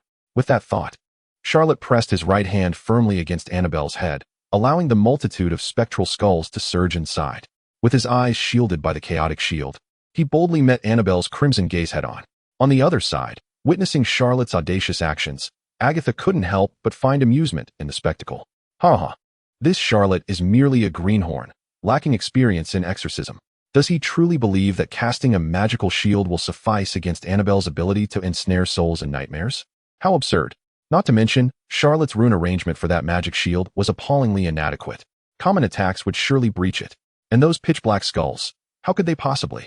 What could they possibly do? At that moment, Agatha snapped to attention, realizing she was bound to a great tree, with her mother, Xena, leading a tribunal of torch-bearing witches clad in black robes, sternly admonishing her. Agatha gazed upon the tribunal and felt an unsettling familiarity, as though she had experienced this very scenario before, yet she sensed that something vital had slipped her mind. Shaking her head to dispel the thoughts, Agatha steeled her resolve, reminding herself to concentrate. For now, she needed to provoke the witch tribunal to launch a magical assault upon her, so she could harness the power of the Tome of Dark Magic to absorb their magical energies, thereby augmenting her own strength. With this in mind, Agatha feigned vulnerability, pleading, "Mother, I truly have not dabbled in black magic. Moreover, if you had taught me, how could I have learned it behind your back?" The final remark struck a nerve with Mother Xena, who, suppressing her ire, retorted, "Oh, so you are admitting it now?" Observing this, Agatha quickly adopted an expression of having let slip a secret, hastily clarifying, "No, Mother, please let me explain. It was not my intention to learn. The energies of dark magic submitted to me of their own accord. I never wished for this. Enough. Act now." Mother Xena could no longer tolerate Agatha's clumsy excuses. She began to chant obscure incantations alongside the witch tribunal, unleashing a formidable blue energy whip that ensnared Agatha tightly.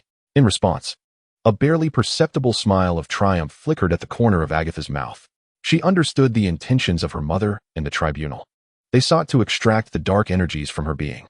However, with the aid of the dark grimoire, she would reverse the spell and absorb the energies of her mother and the tribunal instead. As more energy whips coiled around her form, Agatha realized it was time to counterattack. Yet, just as she attempted to harness the dark energy within her, she was horrified to discover that she could not summon even a fraction of it. The dark energy within her surged forth uncontrollably, spilling out like a breached dam, and she could do nothing to halt it. Panic gripped Agatha. Her greatest reliance had always been her mastery of black magic and her ability to absorb the magical energies of others. Now, both had rendered her utterly powerless. No, this cannot be happening. Indeed, it can. Mother Xena approached, her once charming visage transformed into that of the dark deity Zysorn. Depicted on the cover of the dark grimoire, with skin as deep red as blood, yellow eyes, sharp fangs akin to a vampire's, and a long, pointed tail. You learn the ways of dark magic and the means to absorb dark energy from me. Now, all these energies rightfully belong to me. No. Agatha struggled desperately, but to no avail. Zysorn's excitement mounted at Agatha's disarray.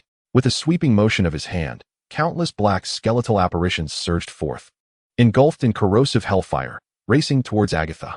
Simultaneously, in the basement, a swarm of skeletal remains, summoned by Annabelle, encircled Agatha. The eerie hellfire traced green trajectories, each flame striking with precision against her form. Bang, bang, bang, bang, bang. Each impact from the black skulls ignited black-green orbs of light. Beneath these orbs, dark green runes materialized on Agatha's skin, corroding her very being like venom. Thick, black smoke began to billow from her body. In mere moments, Agatha resembled a victim of severe burns, her body grotesquely decaying as she endured both physical and psychological torment. Her eyes, now bleached white by the influence of the chaotic shield and ravaged by the skeletal apparitions, could not suppress her anguished cries. No, these dark energies are yours. Please, do not kill me. In her frantic state, she inadvertently dropped the cracked crystal ball with a heavy thud. With a shattering sound, the crystal ball fragmented, and the dark energies contained within dissipated into the void. Simultaneously, Annabelle from the Gwen household also shattered into pieces. Chapter 25. Gwen's Embrace. Old Wong's nightmare. Upon witnessing Annabelle's sudden disintegration, Charlotte understood that the psychic and physical assaults he had inflicted had finally borne fruit. Yet, he remained vigilant, reopening the portal to hell. This time, he selected a dark dimension featuring a volcano spewing eerie green lava, casting the shattered remnants of Annabelle into its fiery depths. Watching her dissolve, he returned to Gwen's abode and waited for an hour. Once assured that Annabelle had not reconstituted herself, he let out a long sigh of relief. It seemed that this Class C exorcism had been thoroughly resolved. However, one thing puzzled Charlotte. According to Director George's descriptions, Annabelle could indeed ensnare individuals in nightmares, making them experience pain. But it was more of a passive influence rather than the aggressive actions witnessed earlier. Annabelle's recent behavior appeared to be orchestrated by an unseen hand. Could it be Agatha?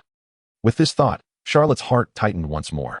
If Agatha could manipulate Annabelle to attack, it implied that he had caught the attention of this 400-year-old witch. Furthermore, having used the chaotic shield to counter her, was Agatha now trapped in an illusion? When she awakened, would she not harbor even deeper resentment towards him? As these thoughts swirled in his mind, Charlotte felt overwhelmed. Dedicating 4 centuries to dark magic, endowed with the dark grimoire, and possibly backed by the dark deity Zysorn, Agatha certainly appeared formidable. After tonight's ordeal, he resolved to retreat to Kamar-Taj for some time to evade the storm. Surely, with a millennia-old sorcerer like the Ancient One within Kamar-Taj and the backing of one of the 5 great deities, Agatha would not dare to brazenly assault it, would she? During this respite, he planned to learn a few potent spells, particularly those that seemed to wield destructive power, spells like the lightning of Boltsat, the sword of Vishanti, the wind of Vadum, and the shield of Seraphim, which Doctor Strange wielded in the latter part of the film, specifically designed to counter Thanos. If he could master such formidable spells, perhaps he would face Agatha with greater composure. As he contemplated the adversary before him and the tasks ahead, Charlotte let out a heavy sigh. He had initially thought this exorcism would merely broaden his horizons and prepare him for future encounters with formidable foes like Thanos and Dormammu. Little did he know that the night would unfold with such calamity.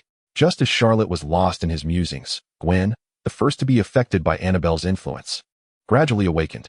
Observing this, Charlotte hurried over. "How are you, Gwen? Do you feel any better?" Gwen rubbed her aching head, sensing that somehow the force that had tormented her with nightly nightmares had dissipated. "Master Charlotte, has it all come to an end?" Charlotte nodded reassuringly. "Rest easy. Annabelle has vanished completely. The exorcism has been successfully completed, and your father George should awaken shortly. Fear not, Gwen, with me by your side, you shall encounter no further danger." Gwen gazed at the melodious voice of Charlotte, recalling his earlier promise in her nightmare. "I will banish Annabelle for you. Even if I cannot, I shall always remain by your side." Gwen found herself murmuring, "Will he protect me, whether in dreams or in reality?" Her voice was so soft that Charlotte took a moment to comprehend. "Gwen, what did you just say?" Hearing Charlotte's inquiry, Gwen flustered, hastily retracting her self-talk. A blush gracing her cheeks as she quietly replied, "Nothing, I was just saying." "Thank you, Master Charlotte." With that, the girl liberated from a month of nightmares enveloped Charlotte in a hug suffused with gratitude and a hint of youthful emotion. Feeling the sudden warmth emanating from his chest, Charlotte was momentarily taken aback before a smile graced his features. It seemed that this evening was not entirely devoid of pleasant surprises. Another half-hour passed.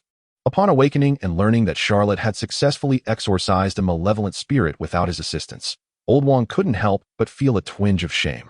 After all, it was Master Gu Yi himself who had instructed him to diligently aid Charlotte in completing his inaugural exorcism task. Yet here he was, having come for a visit but contributing little of value, while the novice mage, Charlotte, took the lead. He mused that had he been alone in handling the situation, he might have found himself sharing nightmares with George and the others by now. Contemplating this, a look of embarrassment washed over Wong's face. Realizing he was utterly at a loss, noticing Wong's discomfort, Charlotte tactfully changed the subject. By the way, Wong, what was the content of your nightmare just now? At this, old Wong's face twitched, and with a hint of trepidation, he replied, "Ugh, don't remind me. I dreamt of a not-so-distant future where the great sorcerer Caecilius and Mordo succumbed to darkness. For some unfathomable reason, Caecilius murdered the librarian of Kamar-Taj and seized the tomes that could communicate with Dormammu, ultimately becoming the disciple of the Dark Lord himself. He even killed Master Gui, sending her plummeting from the skies, never to rise again. And Mordo, what a strange turn of events. He too fell to darkness, inexplicably betraying Kamar-Taj and siphoning the magical energies from the sorcerers scattered across the globe, ultimately becoming an entity rivaling the Sorcerer Supreme, publicly declaring himself an enemy to us. It's utterly horrifying. How could these two turn so drastically? Thankfully, all of this was merely a nightmare conjured by Annabelle. Observing old Wong's lingering fear, Charlotte's expression grew contemplative. It was said that dreams allow us to traverse different parallel universes, experiencing the lives of alternate selves. Previously, Charlotte had harbored skepticism regarding this notion, but witnessing the content of Wong's nightmare compelled him to reconsider. Regardless, it would be prudent to regard Caecilius and Mordo's dark transformations as potential future scenarios to prepare for. Upon returning to Kamar-Taj, he resolved to learn several more spells. Chapter 26. Old Wong must confront the abomination in the cave. After a brief exchange, Charlotte inquired, "What shall we do next? Shall we head directly back to Kamar-Taj?" Old Wong shook his head. The sorcerers of Kamar-Taj have long been engaged in arduous training on the mountain. This seemingly perilous exorcism task is, in fact, a rare opportunity for us to enjoy some freedom. Charlotte, you may not have felt it yet, having only been here for 2 days. But for those of us who have resided on the mountain for an extended time, this is a long-awaited respite. Thus, the sorcerers assigned to exorcism tasks have collectively established an unwritten rule. Even after completing the exorcism, if we can linger a few more days, we treat it as a well-deserved holiday. Charlotte was taken aback. Is that so? Wong, what do you plan to do in the coming days? Wong smiled and pulled out his phone, opening a web page. Our sorcerers at Kamar-Taj must master not only magical attacks, but also close combat. Master Gu Yi once stated that to become a sorcerer supreme, one must continuously seek worthy adversaries during their training. Therefore, after every exorcism, I sign up for underground boxing matches online to hone my close combat skills. What do you say, Charlotte? Would you care to join me for some fun? Underground boxing? Are you telling me that you're going to fight an abomination? Charlotte shook his head in refusal. No, Wong, I have other matters to attend to. It seems we must part ways for the time being. In preparation for the impending Agatha and to bolster his own strength, Charlotte intended to venture into a cave in the Middle East to rescue Tony, who had been missing for nearly 2 months. He planned to assume the role of a savior, bringing Tony back and addressing the issue of his rebellious uncle, Obadiah. By resolving these 2 significant challenges for Tony, he could naturally enhance his rapport with him. Furthermore, while Tony was crafting the Mark suit, he could subtly influence its design and upgrades. Once Tony completed the magical armor, he would seamlessly utilize the system to transform it into a realm of dark magic. Although the timeline for creating the magical armor would be lengthy, it was likely that he would encounter the witch Agatha long before that. Yet, in the Marvel Universe, troubles abound. Agatha was not the sole antagonist. There were Loki leading the Chitauri army, Ultron's legion, Thanos' forces, Silver Surfer, Galactus, and the Celestials, among others. Therefore, rescuing Tony, enhancing his rapport, and advancing the creation of magical armor appeared to Charlotte as a sound long-term investment. Seeing that Charlotte seemed to have a plan in mind, Wong nodded. All right, then you take care of your other matters. Let us meet tomorrow around 10 at the bottom of Gwen's place. Charlotte acknowledged with a nod, offered his farewells, and turned into a nearby alley. After adjusting his attire, rubbing his face, and draping the cloak of the undead over his shoulders. Feeling this was the appropriate guise for a savior, he opened the Hell Gate and stepped through. In the Middle East, within a concealed cave, both Tony and Ethan wore serious expressions, their voices significantly hushed compared to usual. They gazed at the Mark Eye, hidden from the surveillance cameras. Their eyes revealed a glimmer of hope for escape. Tony, we need to operate the Mark Eye together. This means we will both vanish from the 10-ring surveillance for a time. This will surely raise their suspicions. Last time they caught on, realizing the Mark suit is far from the Jericho missile, and they came looking for us. Ethan glanced at the AK-47 in his hands, instinctively tightening his grip. When that happens, I'll charge out to buy you some time. However, as a doctor, I am bound by the Hippocratic Oath. I may only fire to intimidate them. After years of being a doctor, I cannot bring myself to take a life. Ethan's voice trembled slightly. If he only fired to intimidate and did not kill, when the terrorists reacted, his fate would be sealed, death. Tony noticed the anxiety in Ethan's eyes and placed a reassuring hand on the shoulder of the man who had cared for him for 2 months. With his characteristic dry humor, he sought to lighten the mood. Don't worry, Ethan. Look on the bright side. If we successfully escape from here, even if you don't fire a single bullet at the enemy, you'll be regarded as the best marksman doctor in the world. After all, what doctor could emerge unscathed from a hail of bullets fired by terrorists? Ethan managed a weak smile as he helped Tony into the Mark Eye, jokingly retorting, Tony, if you successfully escape, the other arms dealers in the world will undoubtedly go mad upon discovering that you were trapped in that cave, and with such scrap metal. They could forge a miniature arc reactor and Mark armor, right? Tony chuckled. Oh, are you referring to that hammer guy? Trust me. Given the state of affairs with our Stark Industries weapons and the market share we've commandeered, he has been deranged for quite some time. Ethan, while operating the computer, inquired, Tony, what do you intend to do once you escape the cave? Tony donned his helmet, and his voice resonated from the heavy metal mask. First, I want to devour 2 cheeseburgers. Damn, I've craved them so intensely during these 2 months of confinement. Secondly, I plan to shutter the weapons division of Stark Industries. Shutter it? Won't that cause your company's stock to plummet? After all, that's the lifeblood of your enterprise. Tony replied with a chuckle, Ethan, if it weren't for this wretched weapons division, I wouldn't be in this predicament, would I? I've made my decision. Once it's closed, Stark Industries will transition from an arms manufacturer to a renewable energy company. As for me, it's high time I embrace some social responsibility. For instance, upgrading this hulking suit with more advanced weapons and connecting it to my home's super AI, Jarvis. I will don it to quell the unrest in regions still plagued by terrorist activities. Perhaps, the media will capture my silhouette in the Mark armor and dub me Iron Man. Oh, Iron Man. That's quite an appealing name. However, there may be a few naysayers online claiming, if Tony Stark didn't possess those billions, could he still be Iron Man? Tony shrugged within the suit. That reeks of jealousy. Let us see her construct a miniature arc reactor from scratch using this scrap metal in just 2 months in this cave. In my opinion, individuals with such a mindset will never become Iron Man. The two continued their banter, not out of idleness, but because their hearts were taut with tension. Once the terrorists noticed their absence on the surveillance footage, they would undoubtedly dispatch armed men to ascertain the situation. At that moment, it would truly be a matter of life and death. So, for now, they should relish the fleeting moments of conversation. Suddenly, Ethan's keen ears picked up footsteps outside the stone door. His heart raced as he raised his AK-47, aiming towards the entrance. Be careful, enemies are approaching. However, the next moment, a multitude of eerie green flames erupted in the void. A colossal gate forged from stark white bones appeared before Ethan. Emerging from this infernal portal was a figure draped in a cloak composed of countless densely packed black skulls, resembling a harbinger of doom rising from the depths of hell. To his left, he bore a pitch-black shield, adorned with chaotic runes. To his right, he wielded a bone whip, roughly 3 meters long, exuding an aura of death. Just the sight of this individual instilled a terror in Ethan 1,000 times greater than that of the 100 terrorists in the cave. At the feet of this hellish emissary lay several hellhounds, each with 3 heads, 6 pairs of eyes, and emanating a crimson glow, occasionally licking their tongues and baring their teeth, poised to pounce at the slightest command. Charlotte spoke softly, everyone, I am, with a snap. Ethan swiftly brandished 2 assault rifles, frantically squeezing the triggers as he unleashed a barrage of bullets toward Charlotte. Rat-a-tat-tat-tat-tat-tat. Ethan fired at a rapid pace. Yet, the spectral cloak behind Charlotte moved even faster. At the very moment Ethan pulled the trigger, a multitude of skeletal hands formed, shielding Charlotte with a dark barrier. The bullets collided against these black hands, creating plumes of black smoke.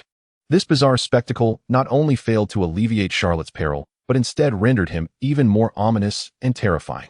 Despite the absurdity of the scene, the flamboyant Tony couldn't help but quip, "Ethan, didn't you just say you would uphold the Hippocratic Oath and refrain from shooting indiscriminately? How is it that your aim is so impeccable? Honestly, were you secretly preparing for possible medical disputes?" "Charlotte, I've been shot with nearly 100 bullets by Ethan, and this is what you call not shooting indiscriminately. Am I not a person? Am I even human?" Chapter 27. Escape from the Cave, the Descent into Hell. Seeing his attacks effortlessly thwarted by the skeletal hands beside Charlotte, Ethan was nearly in tears as he grabbed another machine gun and continued to fire at Charlotte, roaring, "What time is it? Tony, do you still care about the damn Hippocratic Oath? Look at this guy. The black skulls beside him can deflect bullets. That rusted bone door behind him is identical to the gates of hell from movies. And those hellhounds with 3 heads at his feet. Good heavens. This guy must be a harbinger of hell, here to drag us down." Observing Ethan's reaction, Charlotte realized there might be a misunderstanding.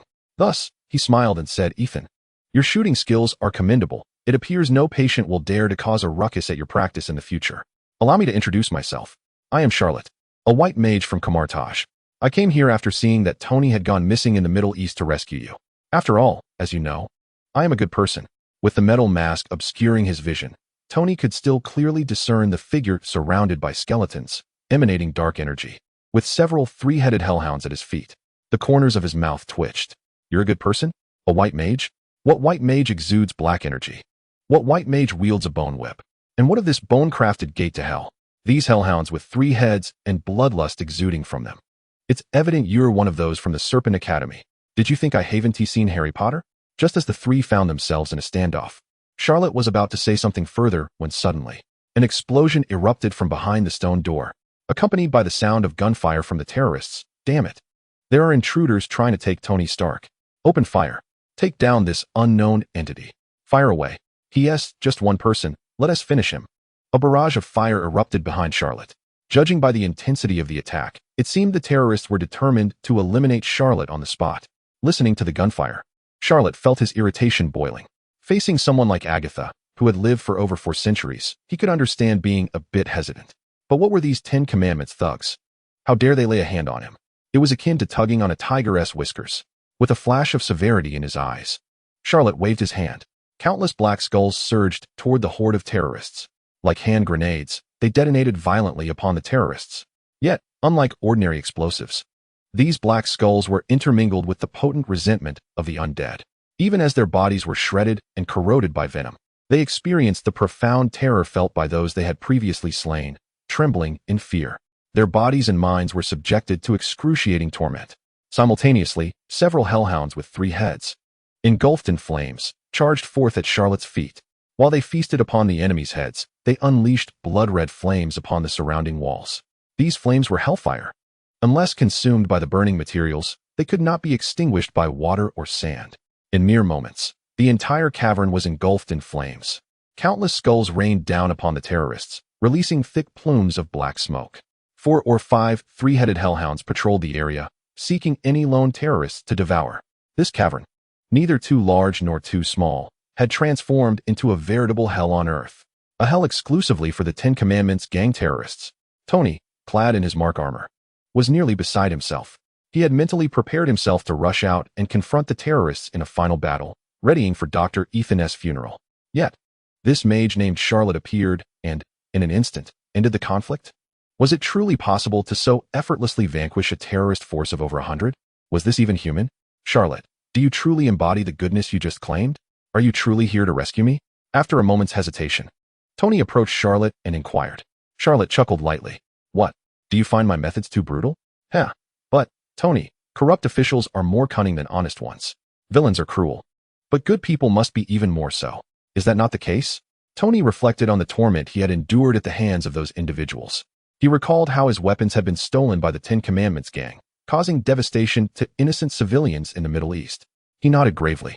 Indeed, in the face of these terrorists, no measure of brutality would be excessive. Soon, under the combined assault of the undead skulls and hellhounds, the members of the 10 Commandments gang met their demise in the cavern. Breathing in the acrid scent of blood in the air, Charlotte stretched lazily and addressed Tony. Tony, are you prepared? Prepared for what? Prepared to confront the mastermind behind this conspiracy against you?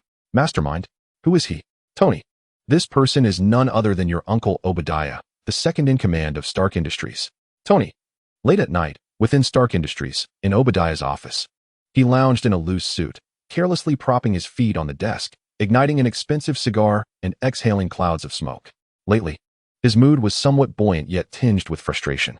The bright side was that with Tony's disappearance, the entire Stark Industries, and indeed the world, had finally turned its attention to him, unlike the past few decades when no matter how much he had accomplished, how much he had cleaned up after the Stark family, people only thought of Howard and Tony due to that damn Stark name. And now, 2 months after Tony's disappearance, even if no one openly acknowledged it, the strategic adjustments and decisions within the company were sufficient proof. Within a month at most, if Tony did not reappear, the entirety of Stark Industries would be under his command alone. Perhaps within a year or two, Stark Industries would be renamed Obadiah Industries. This was undoubtedly good news for someone who had long coveted the top position of the company. However, bad news also accompanied these developments. The Ten Commandments gang, initially dispatched to assassinate Tony, had switched tactics to abduct him. On one hand, they seemed intent on using Tony to develop the latest Jericho missile, thereby expanding their influence in the Middle East. On the other hand, they sought to leverage Tony as leverage to extort more funding and weaponry from him. Every time he contemplated this, Obadiah felt as though he had swallowed something foul. These 10 Commandments were a band of despicable terrorists, and he was their benefactor. Yet now, they were using Tony to threaten him? It was a ludicrous farce. They had utterly disregarded his authority. Obadiah fingered a small remote control in his hand, a glint of malice flashing in his eyes. This was a device he had urged the scientists in his underground lab to create. By emitting a specific frequency, it could render individuals immobile and paralyzed upon hearing it, leaving them unable to resist. He intended to utilize this gadget during the next arms deal with those wretched 10 Commandments members to eliminate them entirely. Thus, the world would never know that he was the mastermind behind Tony's abduction. But that was a matter for another time. For now, Obadiah turned on his computer and played a video sent by the 10 Commandments gang. The footage depicted Tony enduring water torture at their hands. As he puffed on his cigar and sipped whiskey, watching Tony suffer humiliation, he felt an overwhelming sense of satisfaction. Yes. This is how you damn terrorists should treat Tony. Go to hell, Tony.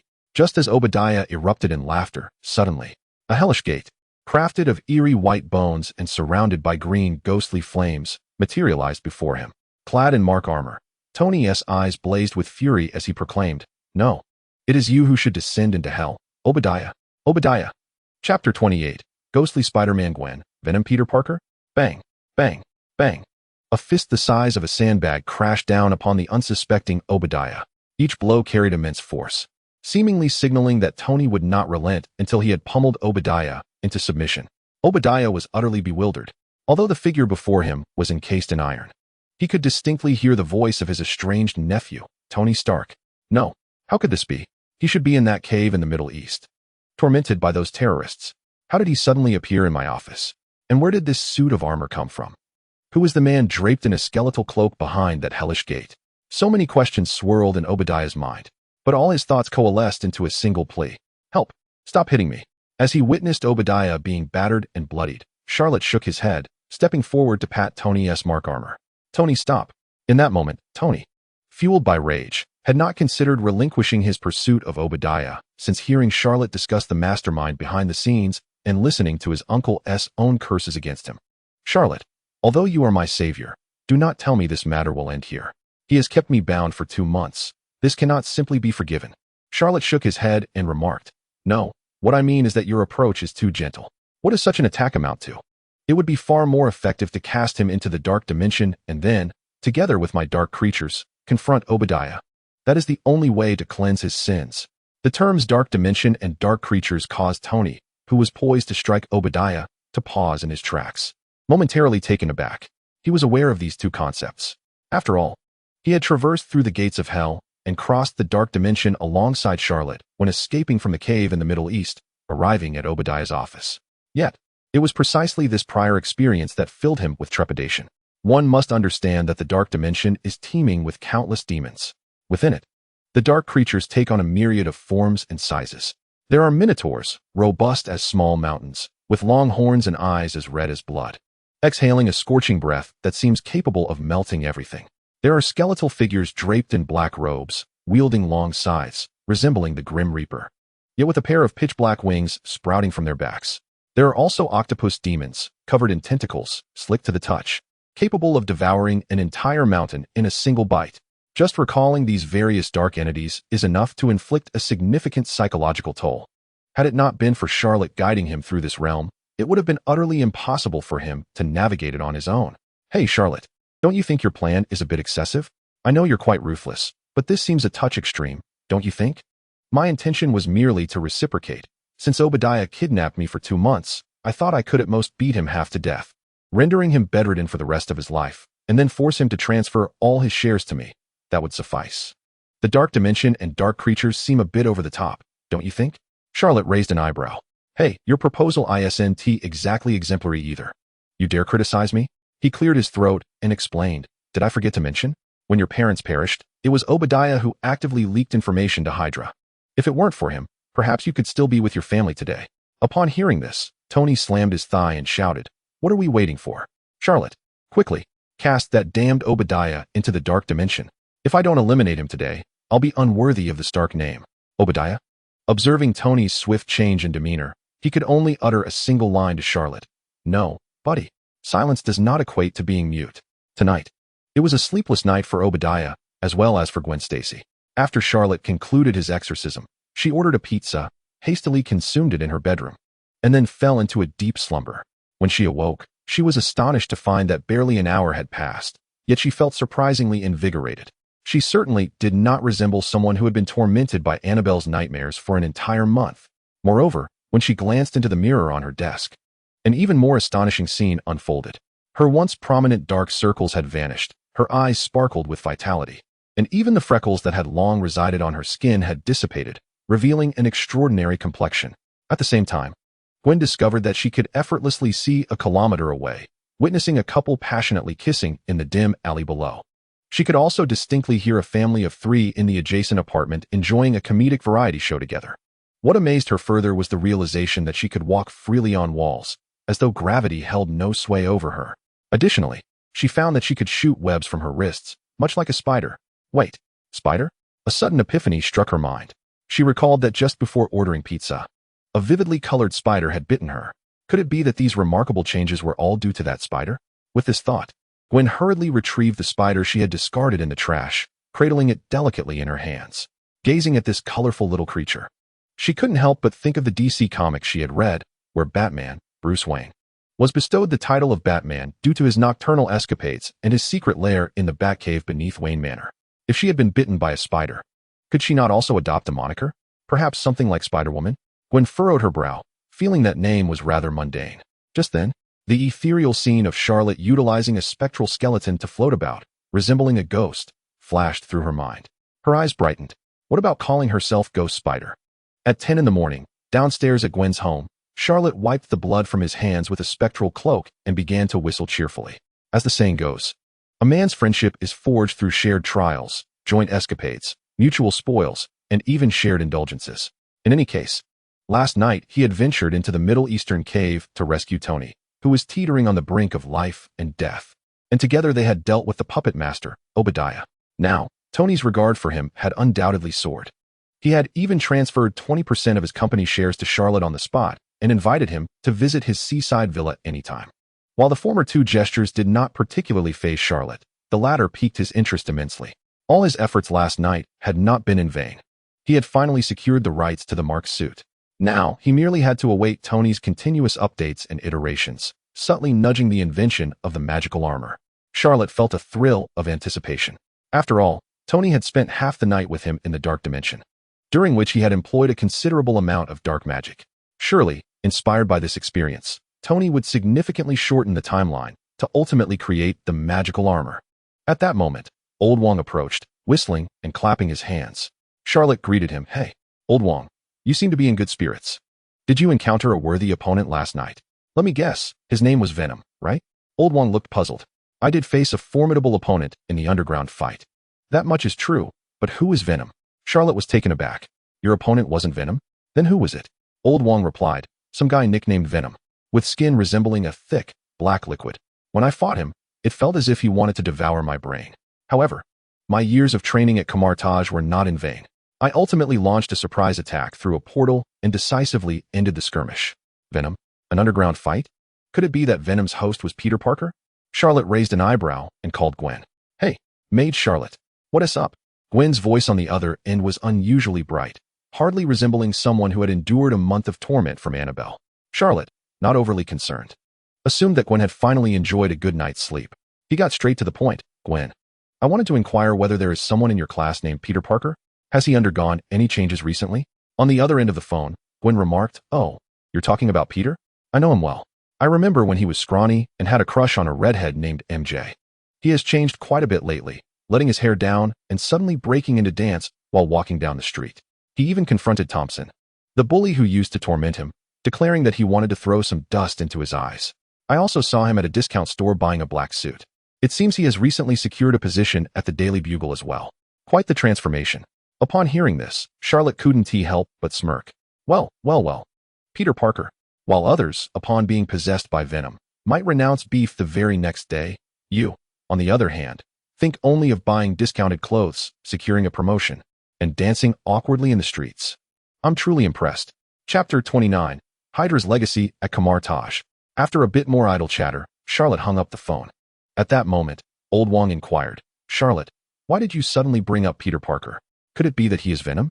Charlotte shook his head. No, to be precise. He is the individual who has been possessed by the extraterrestrial entity known as Venom.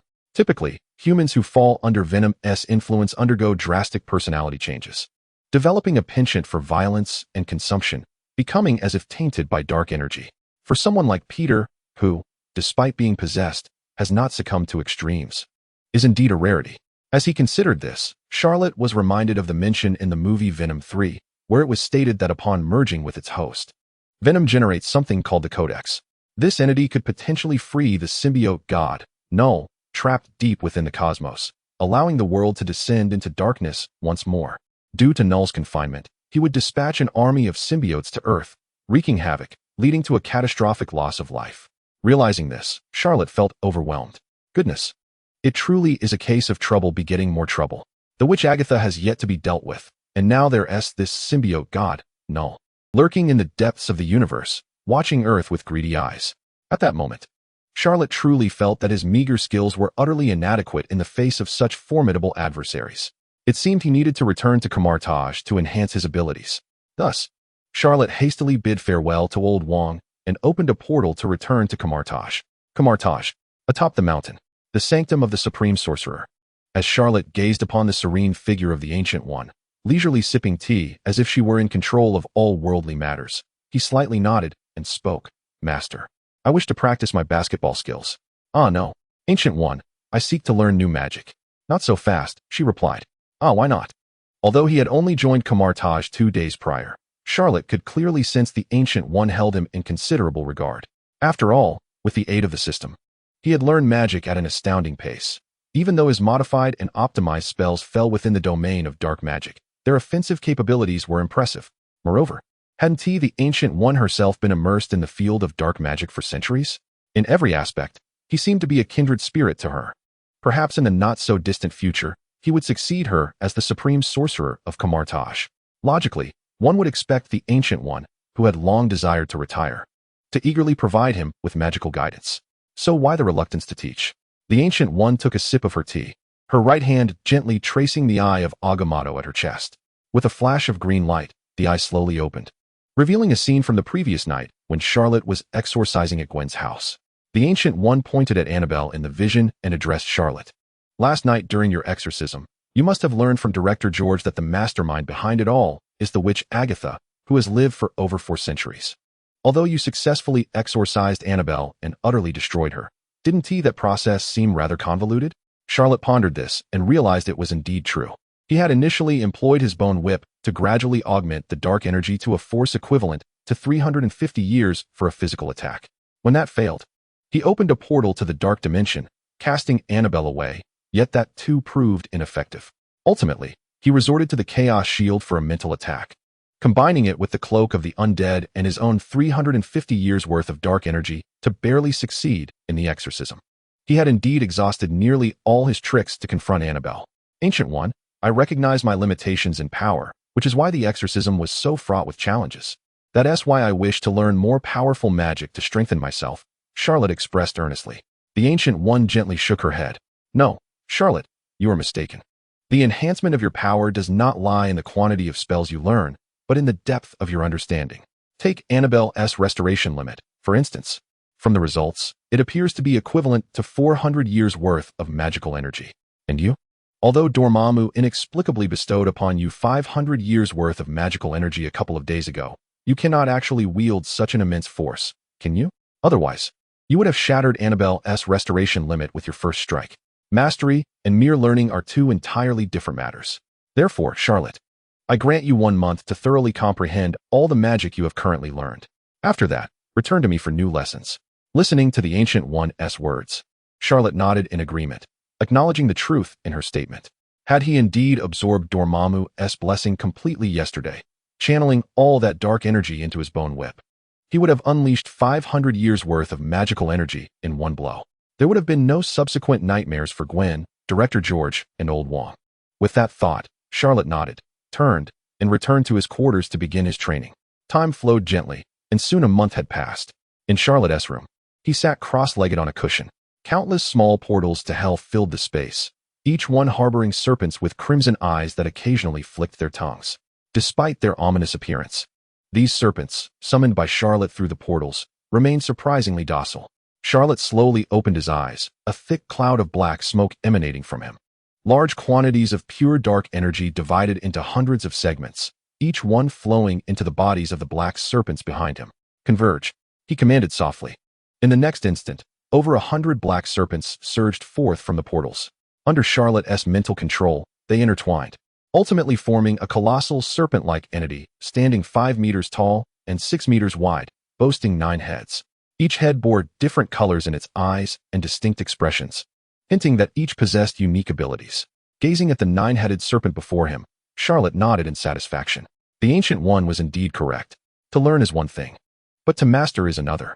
Throughout a month of diligent training, he had thoroughly internalized the blessing from Dormammu. He could now wield 500 years' worth of dark energy and adeptly manipulate each segment to tailor his spells to suit various circumstances. For instance, the bony whip in his possession was originally a 3-meter-long whip fashioned from pure bone. When confronted by groups of adversaries, a swift flourish of his hand could sweep a wide area, proving remarkably effective. However, in confined and narrow spaces, such an attack became impractical.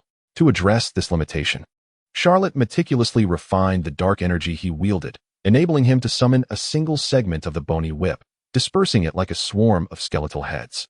When enemies appeared in enclosed environments, he could simply hurl 3 to 5 pieces of bone, which would rapidly rotate in midair, launching the embedded spikes toward his foes in a swift 360-degree arc. In such constricted surroundings, the enemies would be transformed into a veritable pincushion in less than 3 seconds. This significantly enhanced his efficiency in subduing foes. Similarly, through the nuanced application of energy, Charlotte found himself capable of executing a greater range of feats with the gates of hell. A month prior, he could manage to open only 4 or 5 gates, summoning a few hellhounds for combat. Yet, after a month of rigorous training, Charlotte was now able to swiftly open over 100 small portals, calling forth dark venomous serpents to engage in battle. Furthermore, upon summoning these serpents, they could amalgamate into a colossal hydra. Its body radiated a sinister and dark aura, with hundreds of black serpents writhing beneath its surface. Each serpent head possessed a unique ability, including venom, fire, ice, thunder, bone wind, boulder, tsunami, fear, and chaos. Each head could rival the power of several hellhounds. Most astonishingly, this hydra, interconnected through the myriad gates of hell, boasted formidable regenerative capabilities. Should an enemy sever one of its heads, 2 would sprout in its place. Charlotte gazed upon the massive hydra that bowed before him, nodding in satisfaction. What would this be called? This would be known as the authentic hydra of Kamar-Taj. Should he ever face the members of the Hydra organization, he could simply unleash his own hydra, leaving Pierce and Crossbones in a state of utter disbelief, as they would never expect the existence of a true hydra in this world. He mused. Perhaps he could don the cloak of a skeleton and become the Black Spectre of the Hydra organization? The thought of this wickedly amusing scenario brought a smile to Charlotte's face. Glancing at the time, He realized that after a month of diligent training, he had thoroughly mastered the magical arts and dark energies at his disposal. Charlot understood it was time to learn new spells. With this thought, anticipation began to swell within him. What new magics would he acquire? The sword of the Vishanti? The winds of Watam? The crimson chains? The illusions of Icon? The mirror dimension? Fueled by curiosity and expectation, Charlot made his way towards the Supreme Sorcerer's sanctum atop the mountain. Chapter 30. What? The bony whip can be used this way.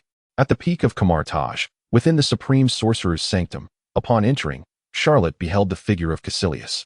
Clad in an orange and yellow robe, his gray-white hair framing a face marked by the passage of time, as if he had weathered numerous trials.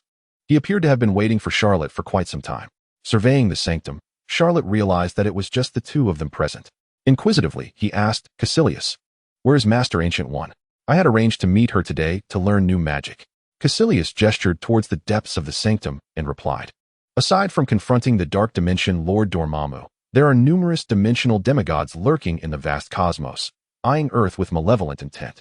The Ancient One has ventured into the depths of the universe to engage these dimensional entities in battle.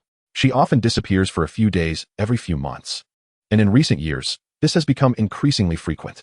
Listening to Caecilius's account, Charlot's expression grew peculiar. To venture into the cosmic depths to battle unknown dimensional demigods? Disappearing for days every few months, and now several times a month?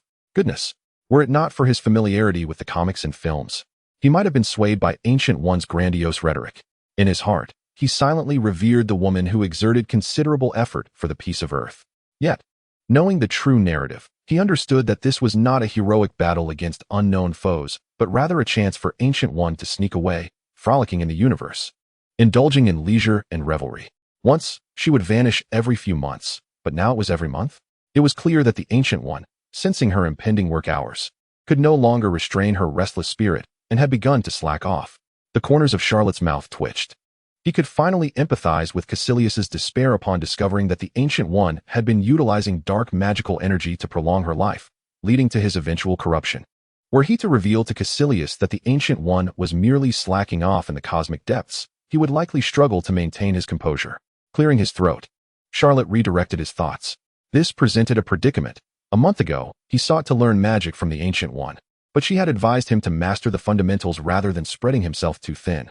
He had diligently perfected the foundational spells at his disposal. Yet now he found himself without new magic to study. Upon hearing this, Caecilius raised an eyebrow slightly. Charlot, have you truly mastered the foundational spells such as the portal, energy whip, and magical shield over this past month? Indeed, I have, Charlot affirmed. In that case, why not allow me to assess your skills? If you pass my evaluation, it will confirm your solid foundation, and I shall impart new magic to you.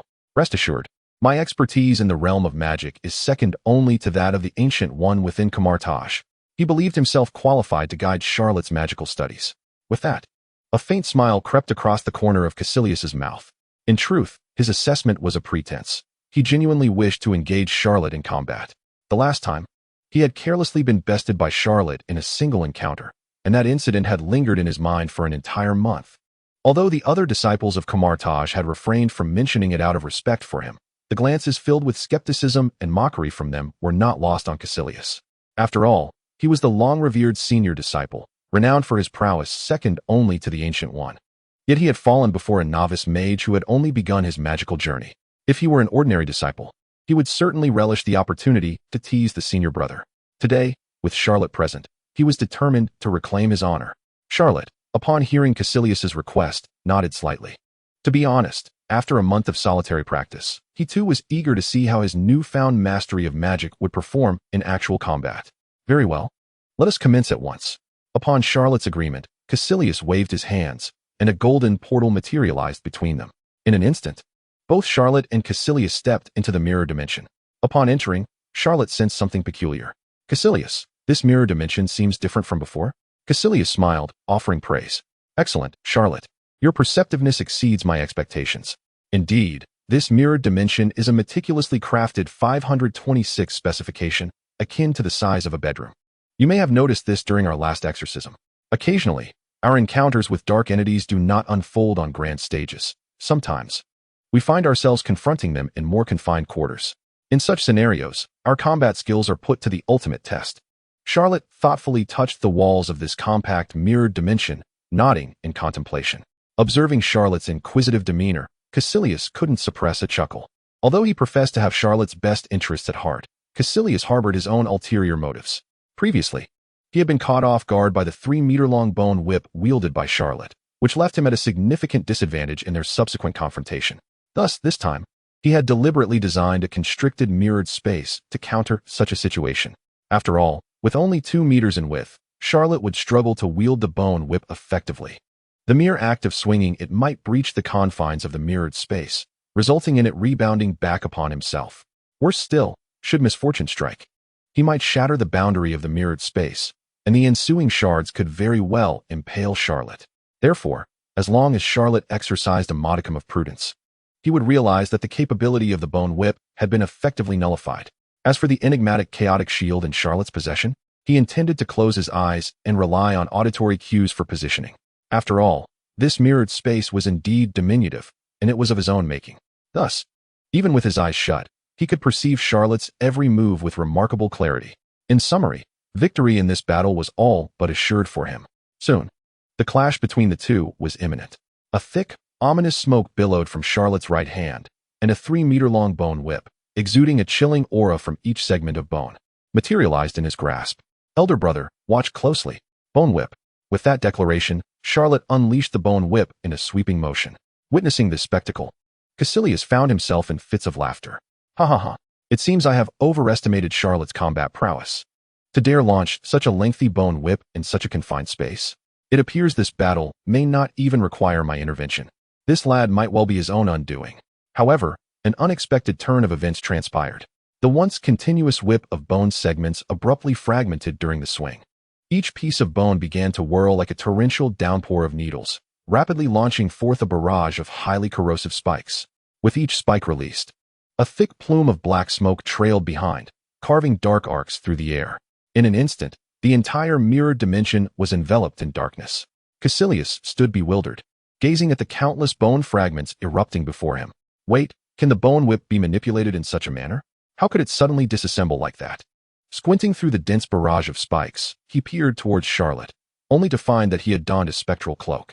Numerous black skulls had morphed into dozens of massive black hands, cocooning Charlotte like a chrysalis, shielding him from the onslaught of flying spikes. At this moment, the only one suffering the brunt of the bone spikes was Caecilius himself. In truth, had it been under normal circumstances within a more expansive mirrored dimension, Caecilius could have easily sought refuge behind a larger structure to evade the assault. However, the current space was a 526 specification, merely the size of a bedroom. There was no place for him to hide. Furthermore, due to the narrow width, the spikes that ricocheted off the surrounding air walls would return with increased unpredictability. Faced with the chaotic barrage of spikes, Caecilius felt a wave of frustration. So this is what it means to be my own executioner. Chapter 31. Long live the Hydra. In a moment of distraction, the edge of Caecilius's robe was sliced by a rogue spike. The fine orange-yellow robe sizzled under the corrosive green liquid. Caecilius furrowed his brow. He realized that he could no longer afford to remain passive. If he continued to do nothing, he would surely be reduced to a pincushion, leaving no trace of his existence. A furtive glance at Charlotte, enveloped in the embrace of countless black hands, prompted Caecilius to ponder, surely, if I subtly cheat, Charlotte will remain oblivious? With that thought in mind, Caecilius formed a hand sign with his left hand while gently waving his right. Subsequently, apart from the section of the mirrored space where Charlotte resided, the remaining mirrored space began to rotate at varying speeds counterclockwise, with 50-centimeter intervals separating each node. Under this frenetic, washing machine-like rotation, the previously chaotic spikes became traceable due to centrifugal force, adhering to the walls and launching towards the void beyond the nodes. Caecilius, wielding a magical shield in his left hand and the spatial blade in his right, stood as if at home, effortlessly managing the onslaught of bone spikes. Before long, every last fragment of bone within the mirrored dimension was dispatched by Caecilius with his spatial blade. Wiping the sweat from his brow, he approached Charlotte and forcefully sliced through the hands formed by the skeletal figures. Maintaining a facade of nonchalance, he addressed Charlotte, who was ensconced within the black hands. Charlotte, after a month of study, your progress in the arcane arts is commendable. Feel free to unleash any remaining techniques you possess. Though his words were light, Caecilius felt a twinge of apprehension. After all, He was the architect of this mirrored dimension, serving as both judge and participant. Just moments ago, he had struggled to evade Charlot's seemingly simple attack with the bone whip, appearing rather inelegant and strained. Had it not been for his control over this mirrored dimension, he might have once again found himself overwhelmed as he had before. Whatever Caecilius contemplated, Charlot remained blissfully unaware. He simply heard Caecilius's words, "Feel free to unleash any remaining techniques," and couldn't help but reflect, "Ah, look at you, Master Kamar-Taj. Your prowess is indeed formidable. You effortlessly dismantled my bone whip attack. It seems it is time for me to reveal some powerful spells." Thus, Charlot inhaled deeply. A multitude of miniature gates to hell unfurled behind him like black holes. Each gate was accompanied by a dark serpent with crimson eyes glaring menacingly at Caecilius. Caecilius, observing the hundreds of scarlet eyes behind Charlot, felt an immediate flutter of anxiety. Did I just boast too much? I invited him to unleash all his techniques, and he is, in fact, doing just that. Must he persist in targeting his senior? He quickly took several deep breaths, forcing himself to calm down, mentally chanting, "Wait. Stay composed. Caecilius, maintain your composure. They are merely countless dark serpents emerging from the abyss. This is, at worst, a moderate A-rank challenge. You are a man who has handled numerous A-rank exorcism tasks, and even collaborated with the Ancient One on S-rank missions. How could one possibly harbor fear for such trifles? Moreover, to summon so many undead creatures through an array of portals. It stands to reason that the strength of each undead being must be rather insignificant, does it not? Thus, one can face this battle with utter confidence. However, just as Caecilius was engaged in a relentless self-affirmation, the next moment, Charlot spoke slowly, "Long live the Hydra." As the words echoed, countless dark serpents with crimson eyes surged forth from the gates of hell. Each of these black serpents opened their gaping mouths, devouring and merging with one another.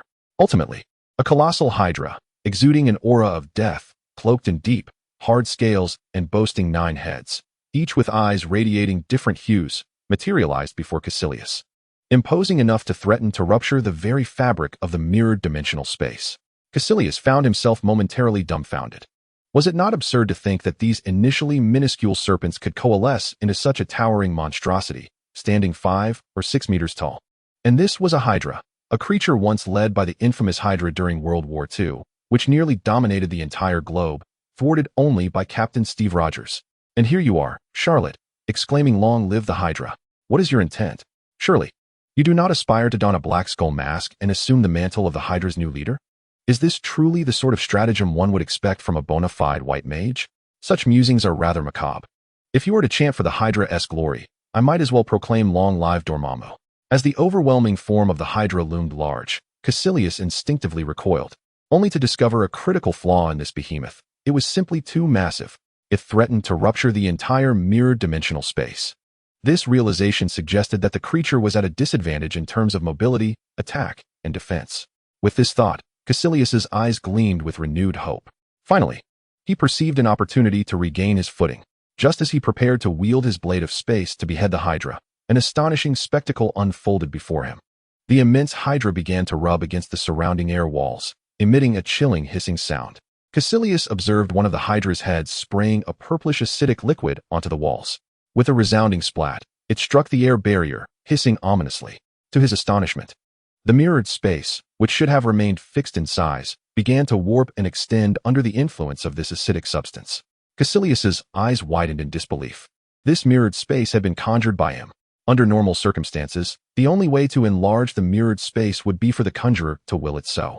Yet here it was, effortlessly expanding due to the creature's venom. The Hydra's sole vulnerability lay in its confinement within a narrow space. Should it succeed in enlarging the mirrored realm to a more spacious arena, Caecilius would find himself utterly defenseless. No, he must act swiftly before this eventuality transpired. With a decisive motion, he leapt into the air, gripping his blade of space, and severed the 9 heads of the Hydra in one fell swoop. As the now motionless Hydra lay sprawled on the ground, Caecilius turned toward Charlot, who had remained concealed behind the creature. A smug smile crept across his face. "Is this truly your only gambit, Charlot? If this is all you can muster, then I must declare this battle a victory for myself." Yet, to his bewilderment, Charlot's expression bore no trace of defeat or despair. Instead, he radiated an air of confidence, as though the world were his to command. Slowly, he began to speak. "Brother Caecilius, have you ever heard the saying?" "What saying?" "One head of the Hydra, when severed, will regrow too. As the words left his lips, the severed heads of the Hydra, once lying still on the ground, underwent a miraculous phenomenon. In mere moments, each serpent's neck began to sprout 2 new heads, their crimson eyes glinting with vengeance as they fixated upon Caecilius, the one who had vanquished them once. It seemed that at Charlot's slightest command, they would pounce upon him. Gazing at this now 18-headed monstrosity, Caecilius felt a chill run down his spine. Was this truly legitimate sorcery? This surpassed even the darkest of magics. A single head severed only to yield 2? How could one possibly contend with such a creature? If he continued to strike, would he not face a Hydra with hundreds, perhaps even thousands of heads? The mere thought of such a multitude of heads manifested before him sent shivers coursing through his body. In a panic, he swiftly retracted the mirrored dimensional space, conceding, "All right, Charlot, you have one. Please, recall this Hydra." As the two returned to the sanctum of the Supreme Sorcerer, Charlot felt a tinge of disappointment. He had been eager to witness the unique abilities of each Hydra head: poison, fire, ice, thunder, necrotic wind, boulders, tsunamis, fear, and chaos, all unleashed upon an adversary. However, considering Caecilius' prowess, such an encounter would likely result in his utter obliteration, leaving Charlot bereft of the opportunity to learn new magic from him. It appeared that the spectacle of the Hydra's combined abilities would have to wait for another occasion of exorcism. Thus, Charlot gathered the Hydra and addressed Caecilius. "Brother, do not forget what you promised earlier. For my victory, you shall impart new magical skills to me." Caecilius offered a wry smile. "In truth, Master Gu had already instructed me regarding this matter. Today was meant for me to guide you in the learning of new magic. That is why I awaited your arrival in the Supreme Sorcerer's sanctum. Now, to return to the matter at hand, Charlot, what new forms of magic do you wish to learn?" After a moment of contemplation, Charlot discerned the type of magic he sought to acquire. His current repertoire included the Gates of Hell, Bone Whip, and Chaotic Shield, which encompassed the categories of summoning, offense, and a hybrid of defense and attack in practical combat. As for defense, he felt little concern, for he possessed the cloak of the undead, adorned with loyal black skulls that could morph at his command. Just moments ago, they had formed numerous large hands, cocooning him like a chrysalis, rendering the splintering bone spikes ineffective against him. Though Caecilius had ultimately severed the black hands with his blade of space, it was only after Charlot had discerned the absence of bone spikes that he had relaxed his defense. Under ordinary circumstances, even with an abundance of blades of space, Caecilius would have struggled to breach that protective barrier. With his defensive capabilities thoroughly fortified and possessing the formidable Hydra as his trump card, Charlot felt assured in his prowess. Thus, Charlot aspired to master 2 new offensive spells. He conveyed his desires to Caecilius, who listened attentively to his analysis and nodded slightly in agreement. Indeed, while the bone spike whip wielded by Charlot was capable of both swinging and dispersing into a barrage of strikes, it remained fundamentally a rudimentary offensive magic. Within the entirety of Kamar-Taj, it could merely be categorized as commonplace. Given Charlot's immense growth potential, it was inevitable that he would soon confront more formidable dark entities. Therefore, it was time to impart to him higher-tier offensive magic. Consequently, Caecilius spoke. "Very well, Charlot, I shall teach you a new offensive spell, the Vishanti's Holy Sword." "The Vishanti's Holy Sword?" Charlot gasped. This was indeed a remarkable artifact. He recalled that in Avengers, Infinity War, Dr. Strange wielded a sword enveloped in the rich, white magical energy of the Vishanti while engaging the singularly cosmic Thanos. This demonstrated just how formidable the so-called Vishanti's Holy Sword truly was. It could be said to be one of Dr. Strange's crucial weapons in battle during later confrontations. Furthermore, even a mundane energy whip, under the influence of dark magic, could be transformed into a bone spike whip of vastly superior power. How extraordinary, then, would the Vishanti's Holy Sword be when enhanced as a dark magical skill? The thought of this made Charlot's excitement palpable.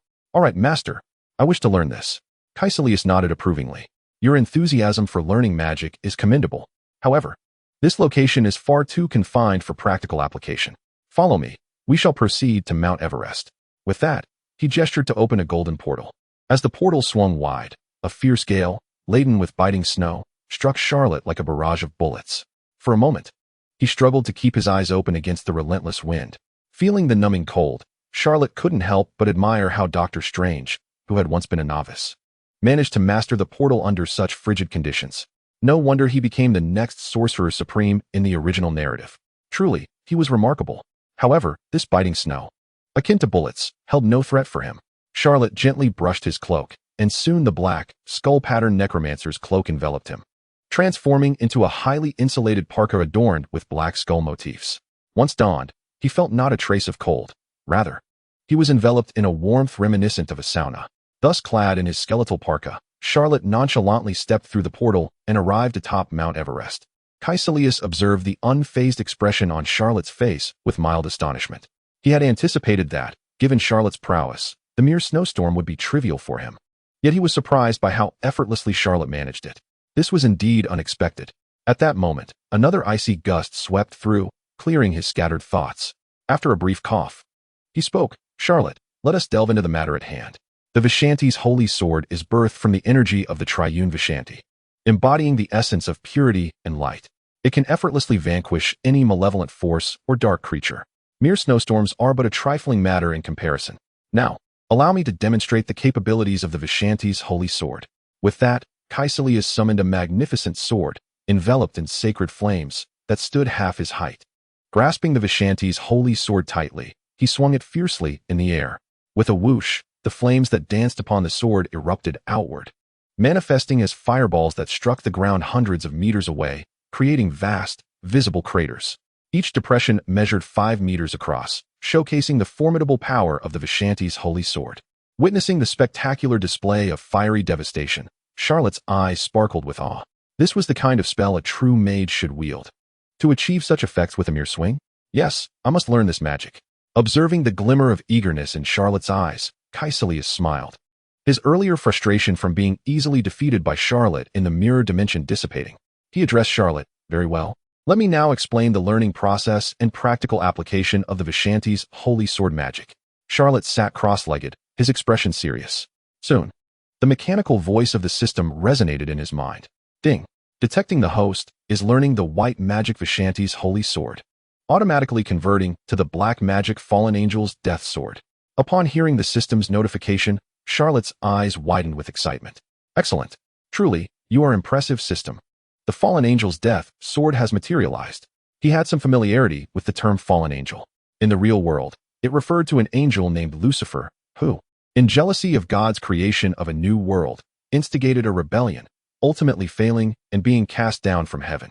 After his fall, he became the demon Satan. Due to his expulsion from heaven and subsequent descent into hell, Lucifer was thus known as the fallen angel. In the realm of comic books, Lucifer also bore 2 distinct representations. One, from the film Constantine, depicted him as the hellish dimension Lord Satan, overseeing the entirety of hell. The other, in DC Comics, portrayed Lucifer as an all-knowing, omnipotent anti-hero endowed with superhuman speed, endurance, strength, and reality-altering abilities. Regardless of the former's cinematic Satan or the latter's comic book Lucifer, both exhibited extraordinary capabilities. Thus, the fallen angel's death sword, named after Lucifer, surely produced effects of unparalleled devastation. Contemplating this, Charlot hurriedly opened the system's introduction panel. Magic, fallen angel's death sword. Magic type, offensive magic. Function, in stark contrast to the traditional Vishanti's holy sword, which symbolizes light and justice, bestowing hope with each swing. The fallen angel's death sword embodies decay, malevolence, and resentment, instilling only despair with each strike. The former relies on the pure and potent magical energy to effectively scorch dark creatures, while the fallen angel's death sword primarily harnesses concentrated dark energy to unabashedly consume the enemy's vitality, offense, and soul. Whereas the Vishanti's holy sword confronts adversaries with sheer force, the fallen angel's death sword represents a more profound, life-level suppression. Any dark creature or dark sorcerer facing Lucifer, the lord of the hellish dimension, will experience an overwhelming sense of submission and weakness. Furthermore, when the wielder infuses sufficient dark energy, they can summon a manifestation of the fallen angel Lucifer to engage in battle. Charlot gasped as he absorbed the information regarding the fallen angel's death sword. His motivation for learning new offensive magic stemmed from the necessity to confront the witch Agatha, who had been stirring restlessly for over 4 centuries at the foot of the mountain. The most formidable aspect of this woman was her ability to transmute the energy of others into her own. In WandaVision, the witch Agatha cunningly lured Wanda into taking action, thereby absorbing the chaotic energy within her. Thus, during this month of arduous training, Charlot pondered how to confront this woman capable of siphoning magical energy from others. Fortunately, fortune favors the bold. The reformed fallen angel's infernal sword bestowed upon him a delightful surprise. While the burning attack has its limitations, the ability to devour and corrupt knows no bounds. This unmistakably highlights the supremacy of his fallen angel's infernal sword within the realm of consumption. Even the dark energies dwelling within Agatha can be devoured and plundered. Moreover, as a dark sorceress, Agatha, according to the system's description, would exhibit signs of submission and weakness before the fallen angel's infernal sword. This certainly eased the process of vanquishing Agatha. Furthermore, upon infusing sufficient dark energy into the fallen angel's infernal sword, he could summon a manifestation of Lucifer to engage in battle. At that juncture, the 400-year-old witch Agatha would be nothing more than a mere obstacle. As Charlotte reveled in this exhilarating prospect, Caecilius was concluding his explanation regarding the Vishanti's holy sword. Thus concludes the method of cultivation and the effects of the Vishanti's holy sword. When I first endeavored to master it, I spent over half a month achieving full comprehension. Charlotte, I have been informed by Master Ancient One of your extraordinary aptitude for magic. You can learn the portal, energy whip, and magical shield in merely 10 minutes, optimizing them in the process. However, the Vishanti's holy sword is considered a higher-tier magic in Kamar-Taj, far exceeding foundational spells like the energy whip and portal. Therefore, should you find the learning process somewhat challenging, it is entirely normal. Given your talent, mastering the Vishanti's holy sword within a week, or even 3 to 5 days, is already a remarkable feat, so do not rush. Do you understand? Listening to Caecilius's words, Charlotte nodded earnestly. It must be said that before succumbing to Dormammu's temptations and descending into darkness, Caecilius was indeed a responsible senior brother in Kamar-Taj. Even after being thoroughly bested by Charlotte in the mirror dimension, he returned to reality to diligently guide Charlotte as magical studies without a hint of reservation, also offering him valuable mental support. It can be said that he was quite admirable. All right, senior brother, I will heed your advice, Charlotte softly replied. Caecilius nodded with satisfaction and continued. The potency of the Vishanti's holy sword is intrinsically linked to the magnitude of the magical energy that constitutes it. The energy of the Vishanti is pure and radiant. If you can wield the Vishanti's holy sword amidst the frigid winds of Mount Everest, its power will be magnified manifold upon returning to a normal temperature environment. This is precisely why I brought you to Everest. Now, let us officially commence your practice. Caecilius had intended to conclude his instructions and retreat to the sanctum sanctorum for a warm cup of tea. However, the very next moment, he heard Charlotte declare, "Senior brother, I have already mastered it." Caecilius? No, my friend, are you jesting? I have been speaking for a good 20 minutes. While you merely nodded like a chick pecking at rice. You did not even attempt to practice, yet you claim to have mastered it? I know you have a talent for magic, but surely it cannot be this extraordinary. You must be pulling my leg. Caecilius frowned, his tone disapproving. Charlotte, do not let your talent lead to arrogance or overreach. Learning magic requires us to remain grounded. Upon hearing this, Charlotte quickly realized that Caecilius had misconstrued his words, assuming he was boasting. Eager to learn a second offensive spell, Charlotte opted not to elaborate further and simply stated, "Senior brother, it seems you will not believe me unless I demonstrate." Without further ado, Charlotte activated the Dimension Demon Meditation, attuning to the dark energies resonating within Lucifer's infernal realm. In the next moment, an inexhaustible torrent of dark energy surged forth from the void, coalescing in his hand to form a deep black longsword imbued with a sinister aura. Unlike the Vishanti's holy sword, which radiated sacred light and was engulfed in flames, the fallen angel's infernal sword was shrouded in thick black smoke. Even amidst the fierce cold winds of Mount Everest, the dense black smoke rose unperturbed, piercing the clouds above. The hilt of the fallen angel's infernal sword was crafted from a shadowy, bone-like material, with its grip adorned by a sculpted image of a fallen angel, its wings tattered, and its expression one of bitter resentment, as if mourning its expulsion from heaven. Flanking the hilt were 2 purple gemstones that emitted an otherworldly glow under the sunlight. From a distance, it appeared as though a malevolent demon was watching intently, sending shivers down the spine of anyone who beheld it. Caecilius gazed at the black longsword before him, his breath momentarily caught in his throat. Surely not. The Vishanti's holy sword, which I painstakingly honed over half a month, has been effortlessly conjured by Charlotte after merely 20 minutes of listening, without even practicing? Is his talent truly that extraordinary? Is this the chasm between genius and the ordinary? Chapter 34. What? With a mere swing of the sword, Lucifer the fallen angel arrives. At this moment, Caecilius scrutinized the black longsword that starkly contrasted with the Vishanti's holy sword he had previously demonstrated. Furrowing his brow, he inquired. Charlot, is this yet another form of dark magic? When Master Ancient One instructed him to guide Charlot in learning new magic, he had heard her speak of Charlot's peculiar aptitude for magic. Any benign white magic in his hands would mysteriously transmute into sinister black magic. However, Charlot's character remained upright. He did not exhibit the extreme tendencies often associated with dark sorcerers. Moreover, with Master Ancient One vigilantly overseeing him, Caecilius harbored no major concerns. Charlot nodded. Indeed, senior brother. Your Vishanti's holy sword is composed of the magical energy of the Vishanti deity. Through my modifications, it has transformed into the fallen angel's infernal sword, which is now composed of the dark energies of the fallen angel Lucifer. Upon hearing this, Caecilius could not help but gasp in astonishment. The fallen angel Lucifer? Is that not the very lord of the infernal dimension, the demon Satan? Wait a minute, previously, you were recklessly infused with 500 years worth of dark energy from the dark dimension of Dormammu. Now, you can wield the dark energies of Satan to form this so-called fallen angel's infernal sword? Pray tell, are you the reincarnation of some dimension demon overlord? How is it that you are able to draw upon the energies of every dimension? Taking a deep breath, Caecilius forced himself to calm the tumult of emotions within and said, Ahem, Charlot, please demonstrate. I wish to see how your reformed dark magic differs from my Vishanti's holy sword. Charlot, undeterred, readied himself. Cloaked in a spectral shroud, nay, it should now be called a spectral battle cloak, he slowly ascended into the air. With both hands firmly grasping the fallen angel's infernal sword, he raised it high above his head, channeling a substantial surge of dark energy into it. In an instant, a dense plume of black smoke billowed skyward. This vast cloud of darkness enveloped the summit of Mount Everest, transforming daylight into an impenetrable night.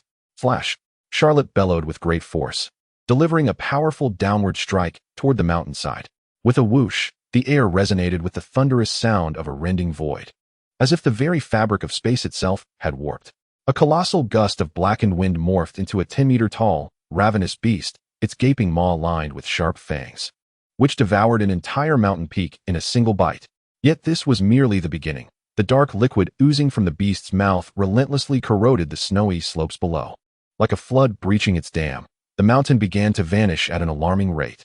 Caecilius, witnessing this spectacle, was rendered nearly dumbfounded. Good heavens, what am I witnessing? The most he could muster with his Excalibur was a mere fireball, capable of striking 10 or 20 adversaries at best. Yet Charlot's infernal sword summoned forth a monstrous creature that could easily consume hundreds of foes in one gulp. And this was undoubtedly not the beast's full potential. For Caecilius observed that as the 10-meter beast consumed the snow mountain, it emitted increasingly dense black smoke, its form expanding exponentially. He had no doubt that once it finished devouring the mountain, it would grow into a towering behemoth thousands of meters high. Overwhelmed by the thought, Caecilius felt his legs weaken. My word, is this fallen angel's infernal sword truly this formidable? Perhaps I should delve into dark magic myself. Above, he beheld the dark beast incessantly consuming the snow mountain, which had already diminished by a quarter within mere minutes. As he gazed at the ever-expanding, increasingly terrifying creature, reminiscent of a demon, Charlot felt a profound satisfaction in the destructive power afforded by his infernal sword. Such horrifying devouring capabilities rendered the witch Agatha mere prey before him. It seemed he would no longer need to feign strength when undertaking exorcism tasks upon descending the mountain. Agatha, 400 years old, with a terrifying capacity for absorption? Old hag, perhaps you should inquire about the black beast I command before proceeding. However, Charlot was eager to test the limits of this newfound power. The system had indicated that by infusing the infernal sword with a significant amount of dark energy, one could summon a manifestation of Lucifer to engage in battle. He pondered the true strength of this so-called Lucifer manifestation. Without further hesitation, he unleashed a thunderous surge of 500 years' worth of pure dark energy into the infernal sword. Then, with renewed vigor, he slashed downward once more. In the next moment, a resounding crash echoed as the once clear sky became shrouded in ominous clouds. Large, swirling masses of darkness encircled Charlot's position, coalescing into a deep black portal. Simultaneously, the skeletal heads adorning his attire erupted uncontrollably, forming a massive whirlwind of spirits that spiraled around the portal above him. Initially, the expressions on the skulls portrayed fear, resentment, rage, and sorrow, yet in that moment, Charlot perceived a fervent reverence in their gazes, as though they were welcoming their king. At that instant, a strikingly handsome man, clad in a fitted suit and adorned with a pair of black wings, emerged from the dark portal. It was none other than Lucifer, the fallen angel. He wielded a weapon in each hand. In his left, the infernal sword. In his right, the blade of the angel slayer. The name of the latter was immediately unveiled to Charlotte upon his first glance, revealing that it was a blade specifically designed for the slaying of angels. After all, in the biblical narrative, Lucifer was cast into hell out of jealousy for God, naturally harboring resentment towards the angels who supported him. This blade of the angel slayer was crafted for those very angels loyal to God.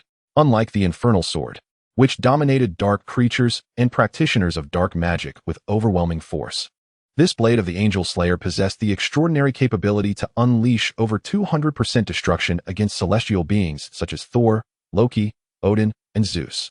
Moreover, Lucifer's animosity towards God and the angels would imbue his strikes against these cosmic deities with a potent corruptive essence, making recovery from their wounds exceedingly difficult. This resonated with Lucifer's current form, for he was a fallen angel, not yet the demonic Satan of hell. Thus, it was fitting that he wielded both weapons to counter foes of differing attributes. Observing Lucifer brandishing the infernal sword in his left hand and the blade of the angel slayer in his right, Charlotte could not help but marvel at his might. The saying held true: the left hand for commerce, the right for combat. The harmony of both ensured a comprehensive approach to conflict. With these two formidable weapons, he had seemingly encompassed nearly every conceivable adversary. Meanwhile, Caecilius below was left in a state of utter disbelief, kneeling as he watched. He could scarcely fathom that with a mere swing of his sword, Charlotte had effortlessly summoned the fallen angel Lucifer. Good heavens, is Charlotte even human? Could he possibly be a reincarnation of some dimensional demigod? Chapter 34. Lucifer's Request. Charlotte must slay all dimensional demigods. Charlotte was oblivious to Caecilius' thoughts, as his full attention was captivated by the approaching fallen angel Lucifer. This man, with wings exuding a deathly aura yet bearing a countenance of noble purity, emanated a bizarre yet harmonious beauty. From the essence radiating from this fallen angel, Charlotte surmised he was not unlike the Ancient One in power. Facing such a formidable manifestation, Charlotte should have felt exhilarated, for summoning Lucifer to battle would render him nearly invincible in the Marvel Universe. Yet, an overwhelming sense of dread coursed through him, for this fallen angel Lucifer appeared to be beyond his control. Initially, when Lucifer had first emerged from the dark portal, Charlotte sensed a clear connection between them. However, as his skeletal followers displayed fervent devotion akin to welcoming a sovereign, it seemed that the manifestation of Lucifer had developed a consciousness of its own, severing the bond between them in an instant. Now, as this fallen angel descended from the heavens with utmost grace, every movement was of Lucifer's own volition, leaving Charlotte without any semblance of control. As he watched Lucifer approach, apprehension gripped Charlotte's heart. In an instant, a 3-meter-long bone whip was summoned, flanked by a 6-meter-high writhing hydra and a 10-meter-tall voracious beast, as they stood menacingly at Charlotte's sides.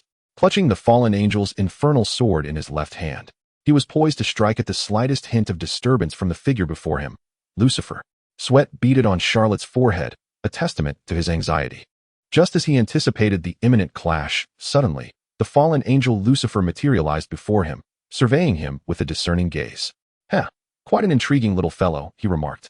The bone whip, the chaos shield, the gates of hell, the cloak of the undead, the hydra, the voracious beast, and my infernal sword. Oh, and what of Dormammu's 500-year-old dark energy? I must say, I am quite astonished that such a level of mastery could be attained after merely a month of studying magic. Charlotte felt a swell of unease as Lucifer began to enumerate the magical skills he had acquired. It felt as though he were being stripped bare, exposed under a piercing scrutiny, yet paradoxically, his heart began to steady. After all, Lucifer's tone suggested no malevolence. Rather, it held a hint of evaluation and testing. Placing his right hand over his left breast, Charlotte executed a formal knightly salute and, with courtesy and poise, inquired, "Mr. Lucifer, is there something you wish me to do?" Lucifer paused, then snapped his fingers with flair. "Clever lad. I hold great expectations for your future." After clearing his throat, he continued, "This matter requires a recounting from the beginning. I once found myself at odds with the Almighty and in coalition with several rebellious angels, instigated a rebellion, only to be cast down to hell, a fate of my own making, for which I hold no grievance. Upon my arrival in hell, in a bid for self-preservation, I willingly embraced the darkness, becoming the demon Satan and ruling over a realm of hellish dimensions, gaining considerable notoriety. I thought that while I may have no place in heaven, at least I held some semblance of power in hell. Yet, the other dimensional deities had a different perspective. They suspected that my arrival in hell as Lucifer was a ploy, a covert maneuver orchestrated by the Almighty, intending to strike from within. Absurd, isn't it? I had severed all ties with the Almighty, yet nearly everyone believed I was still his agent. Reflecting on the moment I was cast into hell, I recall that old man's gaze, so laden with meaning, as though he had foreseen it all. He shook his head gently and continued, ultimately, out of fear of my potential. These dimensional deities united to form the Dark Alliance and launched an assault against me. Although I had already become the demon Satan by then, I was ultimately outnumbered and fell, reduced to mere fragments scattered across the cosmos. Charlotte, had you not fortuitously harnessed my former weapon, the infernal sword, I would still be but shards adrift in the universe. As the implications dawned on Charlotte, he realized that the being he had summoned was not merely a fragment of Lucifer, but the true Lucifer himself, a genuine dimensional deity, on par with Dormammu. However, due to his fragmented state, Lucifer's current power was considerably diminished. Lucifer regarded Charlotte and continued, "Since you have summoned me, it is clear you wish to utilize my strength against your enemies, correct? Excellent. As my savior, I shall grant you my power. I will manifest whenever you find yourself in dire need. However, you must assist me with a particular task." "What task?" Charlotte inquired. "Annihilate the entire Dark Alliance," he declared. "As you grow stronger, do not hesitate to confront the dimensional deities. Ensure their utter destruction. The vengeance of my past shall be avenged through you." Charlotte nodded, recognizing the merit of this arrangement. As a sorcerer of Kamar-Taj and an ordinary inhabitant of Earth, he harbored no desire for the planet to fall prey to the dimensional deities. In this regard, his interests aligned with Lucifer's. Eventually, he would have to confront the dimensional deities, and accepting this offer would grant him Lucifer's power.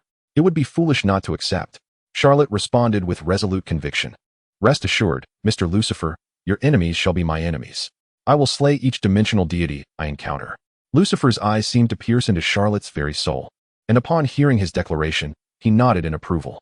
"Very well, let me demonstrate my prowess." With that, Lucifer wielded the infernal sword and the blade of the seraphim, sweeping them gracefully towards the distant snow-capped mountains. In an instant, a deafening sonic boom erupted through the air, a tempestuous wind whipping around them, rendering it impossible to see. Within this gale, the melodious chant of angels intertwined with the anguished wails of tormented spirits, creating an exquisite harmony amidst the chaos.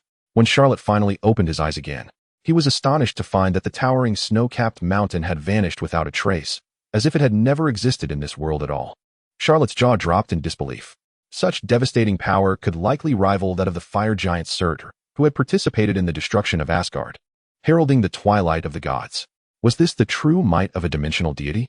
If Lucifer were to bestow his abilities upon him, could he not achieve such destructive prowess himself? The thought ignited a spark of excitement within Charlotte's eyes. Chapter 35. The Black Sovereign's Form, the Hammer of Thor?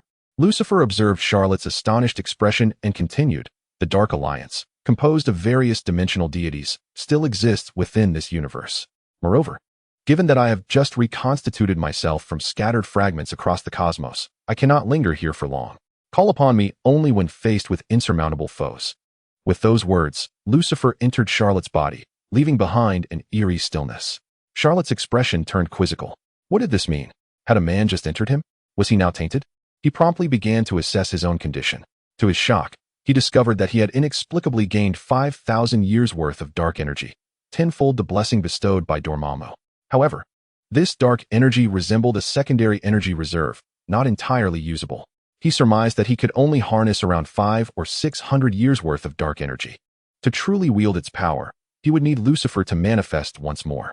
At the same time, Charlotte realized that, in addition to the infernal sword he had previously utilized, he could also wield the blade of the seraphim that Lucifer had possessed. This revelation filled him with satisfaction. After all, the adversaries he would face in the Marvel Universe were not solely dark creatures or sorcerers. Many would be ordinary beings, such as Loki, Ultron, Thanos, the Celestials, and the Inhumans. In this context, rather than relying on the infernal sword, which was specifically designed for combating dark beings and sorcerers, the blade of the seraphim, capable of inflicting continuous decay on wounds, would be far more applicable. Contemplating the presence of Lucifer within him, Charlotte couldn't help but smile. "So, I now possess a symbiote of a higher life form within me? After much contemplation, it seems I am, in fact, Peter Parker, isn't it?" Regarding Lucifer's proposal to annihilate the Dark Alliance and eliminate all dimensional demons, he is indeed intent on doing so. However, This is more of a long-term ambition rather than an immediate concern. As for the present, I suppose I should extract yet another offensive spell from Caecilius. Charlot, clad in a skeletal battle jacket, stood atop a snow-covered hill. No, it should be referred to as a gentle slope at this moment. On this slope, Charlot encountered Caecilius, who appeared utterly exhausted. Upon seeing Charlot approach, Caecilius immediately inquired, "Charlot, what news do you bring?" "Just now, I witnessed the fallen angel Lucifer descend from the heavens. It seemed he spoke with you, did he not?" Charlot nodded. "Indeed, Lucifer informed me that as long as I eliminate the dimensional demons who once betrayed him, I shall reap tremendous benefits in the future. When faced with formidable foes, I can summon him at will to fight on my behalf." At this revelation, Caecilius was almost drooling with envy. The thought of having Lucifer, a dimensional demon himself, assist in battle against insurmountable enemies was staggering. Who could possibly stand against Charlot now? It should be noted that Lucifer is one of the dimensional demons.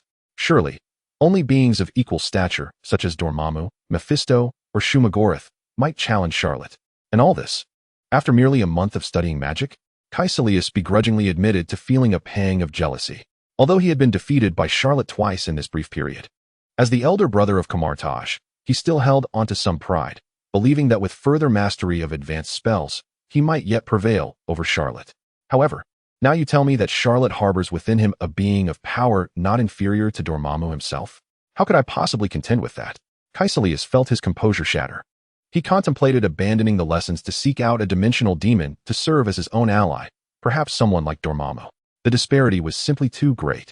Unbeknownst to Charlot, Caecilius was grappling with these thoughts. Were he to be aware, he would surely reassure Caecilius that he was overthinking it. The Lucifer within him was significantly weakened after being thoroughly beaten by the dimensional demons. There remained a considerable gap before he could truly embody a dimensional demon. Nevertheless, when confronting certain villains on Earth, Charlot was more than adequately equipped. Drawing a deep breath to regain his focus, Charlot addressed Caecilius. "Brother, we agreed that you would teach me 2 offensive spells. We are still short of 1. Caecilius' lips twitched in response. "Charlot, with Lucifer residing within you, do you still require my instruction in magic? Is it truly necessary?" Charlot scratched his head and chuckled. "Haha, knowledge is never a burden." Seeing Charlot's eagerness for knowledge, Caecilius inhaled deeply, reluctant to dismiss him outright. "Very well. Given the magnitude of the destruction caused by Lucifer's recent attack, an entire snow mountain vanished. It is time for me to utilize the ancient form of Hogarth to restore it." "The ancient form of Hogarth?" Charlot raised an eyebrow. He recalled this technique from the battle on Titan in Avengers, Infinity War, where Doctor Strange used it to transform Thanos' attack into green butterflies. It had indeed left a lasting impression. However, could Hogarth's ancient form truly restore the mountain? What kind of sorcery was this? Noticing Charlot's puzzled expression, Caecilius instructed, "Come, Charlot, let a few of your skeletal minions attack me." Although Charlot was unsure of the reasoning behind this request, he complied. He extended his right hand, and several dark, vengeful skeletons hurtled toward Caecilius. Unperturbed by the oncoming skeletal assault, Caecilius calmly raised his hands to conjure a golden circular spell. In an instant, the ghastly skeletons transformed into shimmering green butterflies, fluttering gracefully across the Himalayan mountains. The sight was nothing short of extraordinary. Caecilius explained, "Charlot, while it may appear that I can alter your skeletal minions into butterflies, one might mistakenly believe Hogarth's ancient form is a reality-altering magic. However, this notion is fundamentally flawed. Hogarth's ancient form is, in fact, a body enhancement technique. It first alters my physical form before enacting a change in reality. If you wish, you may feel my body. When I utilize Hogarth's ancient form, my strength and reflexes are significantly heightened." Upon hearing this, Charlot began to comprehend that Hogarth's ancient form was akin to a second transformation spell, much like a boss character's second phase in a video game, or like the symbiote Venom within Peter Parker in this universe. Once activated, one's physical capabilities undergo a remarkable enhancement. With this understanding, Charlot recognized that such a technique was quite fitting among the mages of Kamar-Taj. After all, it was common knowledge that Kamar-Taj mages were adept in close combat.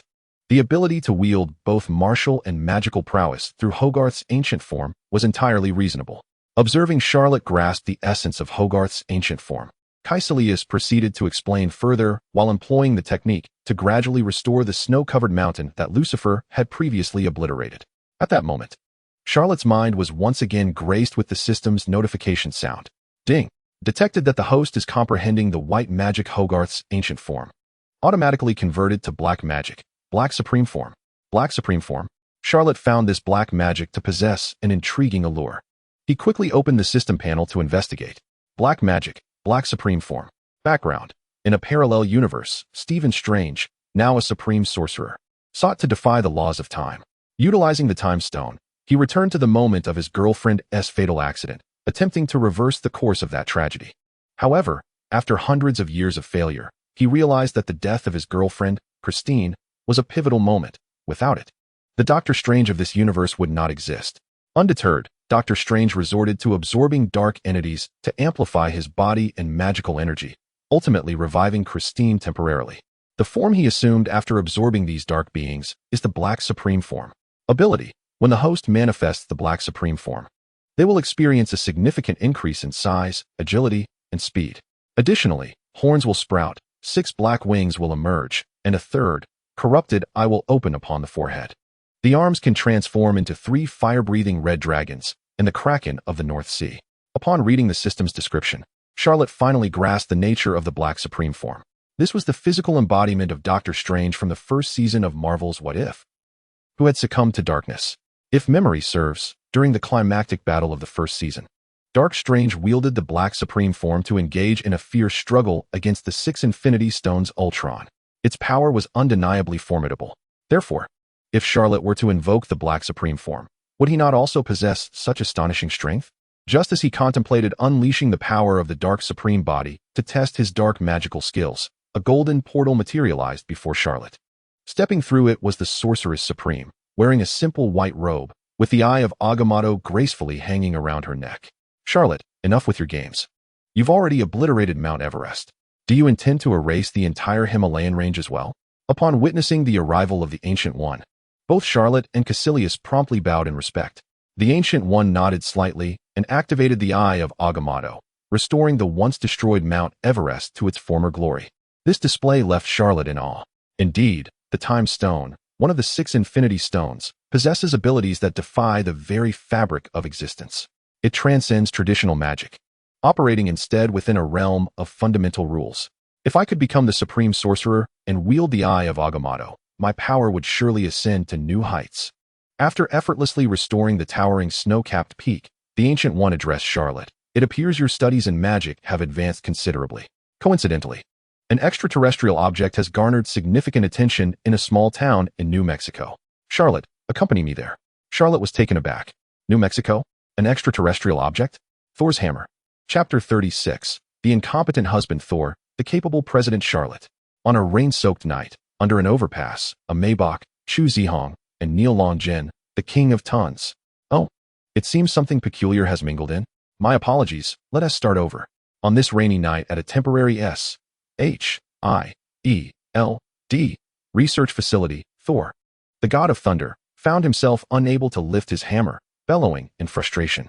A multitude of emotionally charged elements coalesced into an epic lament on this torrential evening. With his disheveled golden locks, Thor never imagined that Mjolnir, which had accompanied him for millennia, would prove utterly immovable. Had he truly lost the right to wield the hammer? Had he erred in leading his companions into a clandestine battle against the frost giants in Jotunheim? For thousands of years, favored by his parents and adored by the populace, Thor had faced little adversity, leading to a certain arrogance. Now, he experienced the profound sting of his first true defeat.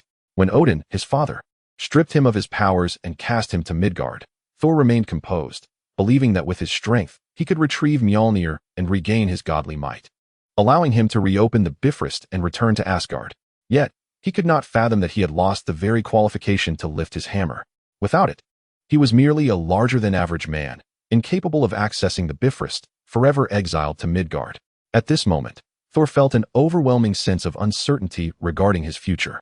In stark contrast to his turmoil, another individual observed the scene with palpable delight. Clad in a fitted green suit, arms crossed and watching with keen interest, as if he might munch on sunflower seeds while applauding, was Loki, concealed amidst the rain. A mischievous grin spread across his face, reveling in the sight of Thor drenched and defeated.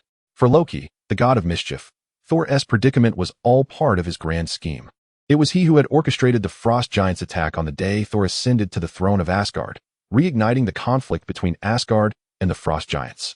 He had lured Thor into a clandestine confrontation with the Frost Giants, which ultimately led to Odin's intervention, stripping Thor of his powers and banishing him to Midgard. And to further fortify his plan, Odin had fallen into slumber due to the revelation of Loki's true lineage. Thus, all Loki needed was to concoct an excuse to mislead Thor, positioning himself as the de facto ruler of Asgard. For Loki, who had long coveted the throne, this was nothing short of a windfall. Gazing at the drenched Thor, Loki's grin widened. "Brother, just remain here, deceived by me, forever in Midgard. I shall prove to all the denizens of Asgard that I am the rightful king." In the mirror dimension above the temporary S.H.I.E.L.D. facility, the Ancient One and Charlotte quietly observed the unfolding drama. "I never anticipated that Thor, having lived for nearly millennia, would behave like the arrogant captain of an American college football team," Charlotte commented. "Is it really such a calamity that he cannot lift his hammer? He is Thor, not the god of hammers." After a moment, the Ancient One chuckled in agreement. "Indeed, while Thor possesses immense strength and wields the power of thunder, he has yet to embody the qualities befitting a king." Odin's act of banishment serves as a valuable lesson in royal growth for Thor. As they watched the forlorn and bewildered Thor alongside the scheming Loki, Charlotte inquired, "Ancient One, what was your purpose in bringing me here? I've been observing for quite some time. Surely you have something to impart?" Pointing to Thor below, the Ancient One replied softly, "The reason Odin cast Thor to earth, aside from Loki's manipulation, is primarily due to his inability to navigate relationships with allies. His immediate response to discord with Jotunheim was to engage in battle rather than pursue diplomatic alliances. Such a mindset is wholly unworthy of a king. Even Odin, who has battled across the 9 realms, would be merely a warmonger, unfit for the title of king, if he failed to manage the relationships among the realms. Charlotte, your aptitude for magic is remarkable, perhaps even surpassing my own. In my eyes, you are undeniably the next Supreme Sorcerer. However, the Supreme Sorcerer of Kamar-Taj must possess not only formidable power to combat foes, but also the wisdom to engage our allies, of whom Asgard is one. I entrust you with the task of aiding Thor to grow into a worthy king, fostering a positive relationship with him. This is a test for you. Do not be like Thor, who understands only battle and neglects the importance of alliance." Upon hearing this, Charlotte finally grasped the true intent of the Ancient One. It seemed she was paving a path for him. Indeed, in many respects, Kamar-Taj and Asgard were allies. After all, in the Marvel Cinematic Universe, it was only after the deaths of the Ancient One and Odin that Thanos invaded Earth. This suggests that the two must have forged some agreement to jointly safeguard the planet's security. Now, with the hopes of the next Supreme Sorcerer resting upon him, and Odin's expectations for Thor as Asgard's king, it was crucial for Charlotte to strengthen his bond with Thor and enhance their alliance. However, to assist Thor in his growth, the foremost lesson was to instill in him the understanding that he is the god of thunder, not merely the god of hammers. He must be capable of wielding thunder even without Mjolnir. With this thought, a smile crept across Charlotte's face, for it seemed that the hammer might rightfully belong to him. Now he has indeed mastered a considerable amount of dark magic, including Hell's Gate, Bone Spike Whip, Chaos Shield, the Black Supreme Body, the Fallen Angel's Death Sword, and the Blade of the Celestial Slayer. However, his external weaponry is rather sparse, limited to a single cloak of the undead. It is important to note that the entire realm of Kamar-Taj possesses merely a dozen or so forms of white magic. Once he has learned them all, where shall he seek white magic to transmute into the realm of dark magic? Thus, in an effort to bolster his strength to confront future adversaries, Charlotte has also set his sights on the weapons wielded by various heroes. Among these, Thor's hammer has been his target from the very beginning. Observing below, he sees the once mighty Thor, now kneeling and weeping, unable to lift his hammer after the abrupt turn of events. A peculiar expression crosses Charlotte's face.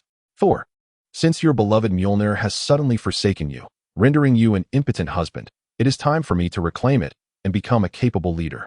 Chapter 37. The Thunderous Hammer of the Underworld, a New Armor. Before long, Coulson, who had been observing from the second floor, commanded a group of S.H.I.E.L.D. agents to firmly restrain Thor, preparing to drag him to the interrogation room to ascertain the nature of this situation.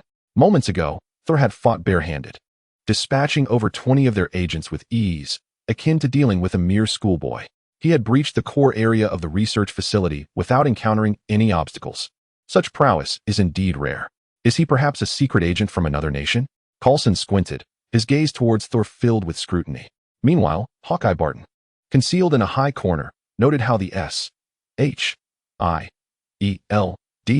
agents pinned Thor down, rendering him immobile. He slowly relaxed his bowstring, while Loki, seizing the opportunity as the attention of those around him was fixated on Thor, approached the hammer with a glint of desire in his eyes. His yearning for this hammer had persisted for far too long. In his youth, although their father had proclaimed that both brothers were entitled to inherit the throne of Asgard, his brother Thor wielded a weapon of grandiose power, capable of controlling thunder, traversing the skies and earth, and even opening the Bifrost to escape in times of peril, Mjolnir. As for him, the younger brother, he was left with merely two ordinary daggers, forged of slightly more durable URU metal, yet lacking any remarkable qualities. Such weapons hardly befit a prince of Asgard. Therefore, ever since Thor's banishment to Midgard, his longing for the hammer had intensified. If their father no longer favored Thor, stripping him of his claim to the throne, then surely, as the current de facto king of Asgard, he should be able to lift the hammer, right?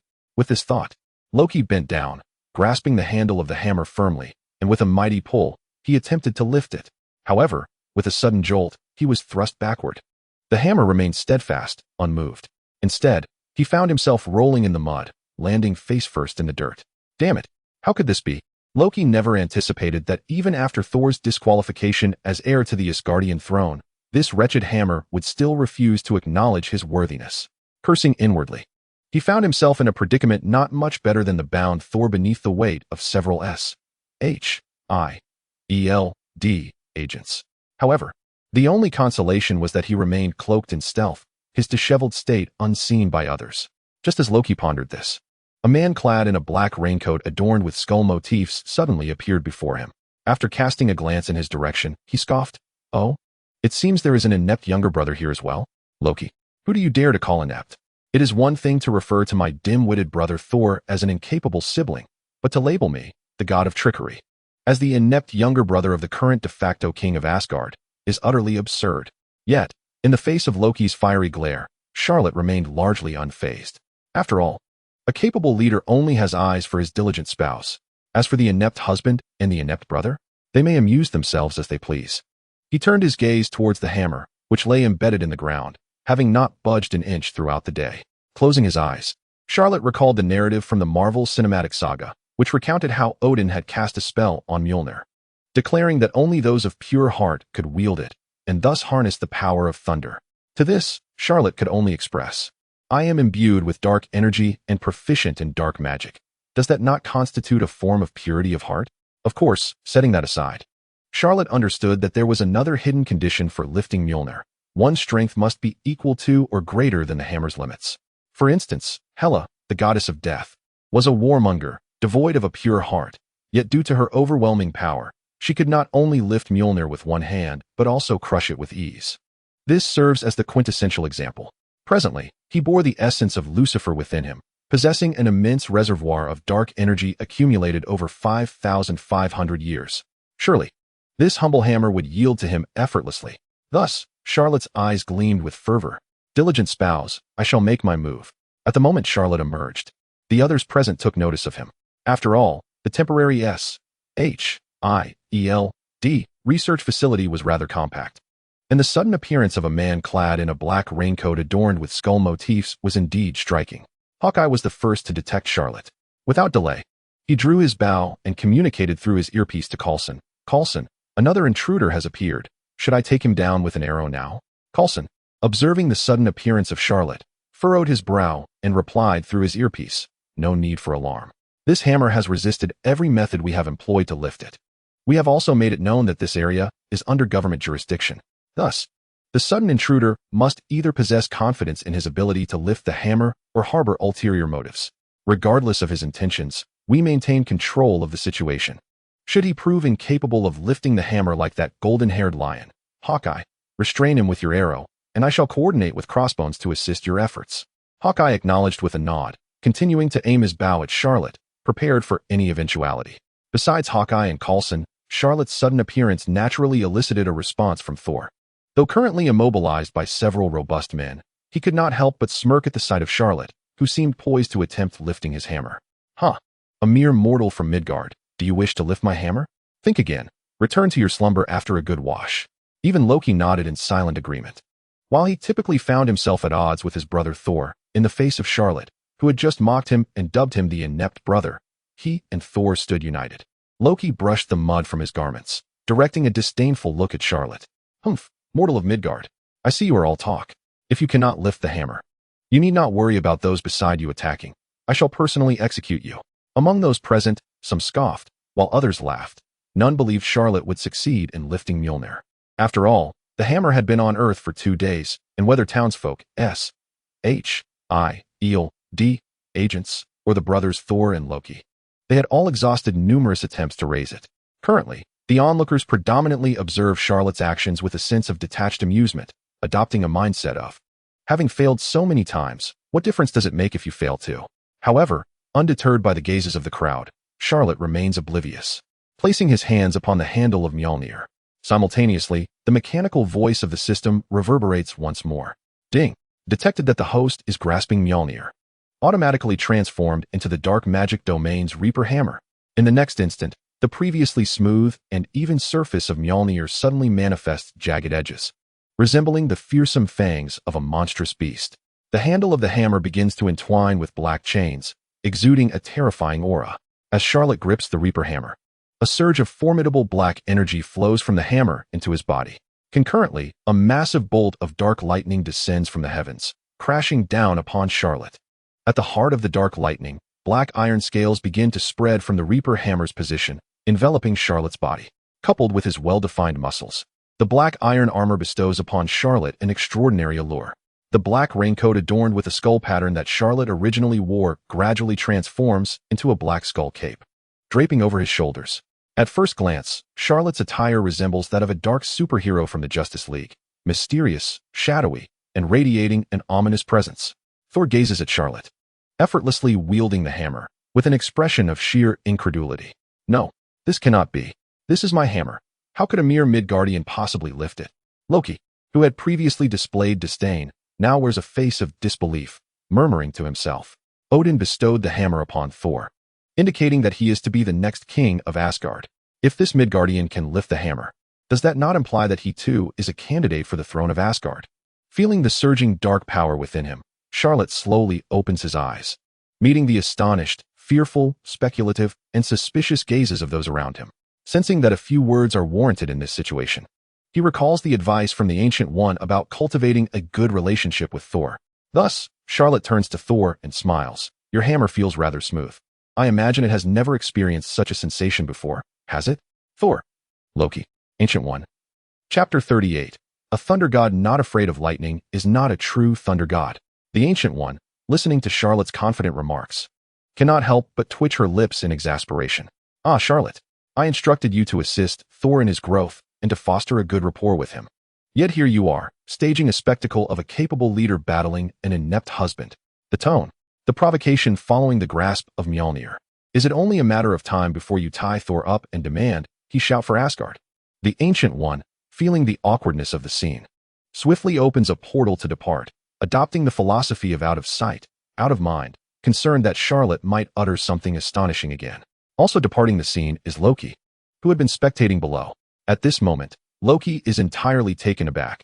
The hammer he has coveted for millennia has been so effortlessly lifted by this Midgardian. "This was mine first." After seizing the hammer, he dares to speak to Thor in such a tone. What does this signify? It indicates he holds Thor, the god of thunder, in utter disregard. Moreover, let us not forget that even when I attempted to lift the hammer while still cloaked, this Midgardian perceived me instantly. Thus, he clearly holds me in contempt as well. Now, this Midgardian, possessing Mjolnir, wields unparalleled divine power, extraordinary regenerative abilities, the capacity to traverse the heavens and earth, command the forces of thunder, and even possesses the potential to open the Bifrost. This last capability is what alarms Loki the most, for it is widely known that Mjolnir is a test bestowed by Odin upon Thor. Should Thor regain the hammer's recognition, he would be able to activate the Bifrost and return to Asgard as the new king. In other words, whoever can lift Mjolnir is deemed worthy of the throne of Asgard. This is why Loki has been tirelessly checking on the situation in Midgard since Odin fell into slumber, to ascertain whether his foolish brother has regained the hammer's favor while concocting a reason to deceive Thor into believing himself permanently exiled from Midgard and unable to contend for the throne. However, Now that this Midgardian can also wield Mjolnir, does it not imply that he too possesses the qualifications to become the next king of Asgard? This realization overwhelms Loki, who has scarcely held the title of acting king for 2.5 days. To think that wielding Mjolnir and activating the Bifrost could be accomplished in mere minutes. If this Midgardian ascends to Asgard, will my newly warmed throne not be at risk? With this thought, Loki hastens back to Asgard, planning to utilize the destroyer armor guarding Odin's underground treasury for a preemptive strike. Tomorrow morning, the destroyer armor shall descend.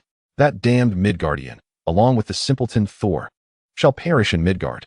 Before departing, Loki casts one last glance at Charlot, murmuring, "The throne of Asgard, Thor's hammer, will always be mine." The departure of the Ancient One and Loki goes unnoticed by the crowd. The former remains in the mirror dimension, while the latter stays cloaked. Oh, but wait. There is one who does notice Loki's exit, Charlot.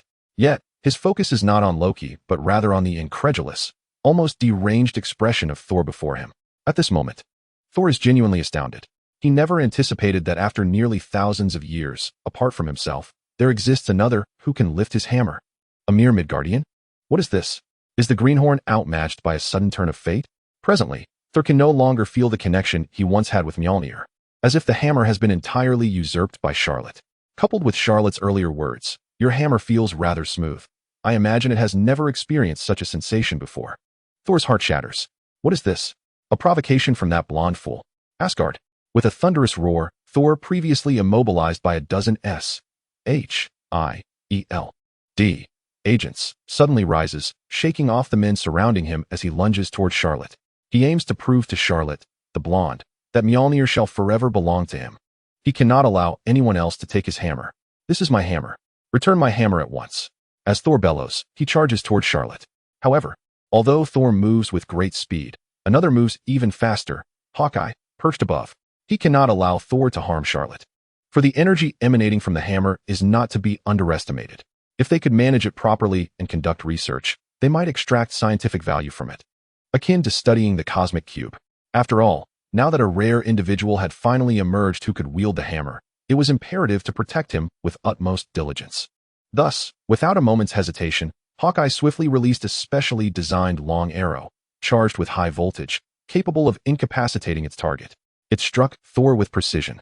The once formidable figure, poised to engage in combat with Charlot, was suddenly convulsed by electricity, collapsing to the ground, rendered immobile. Charlot lifted her gaze.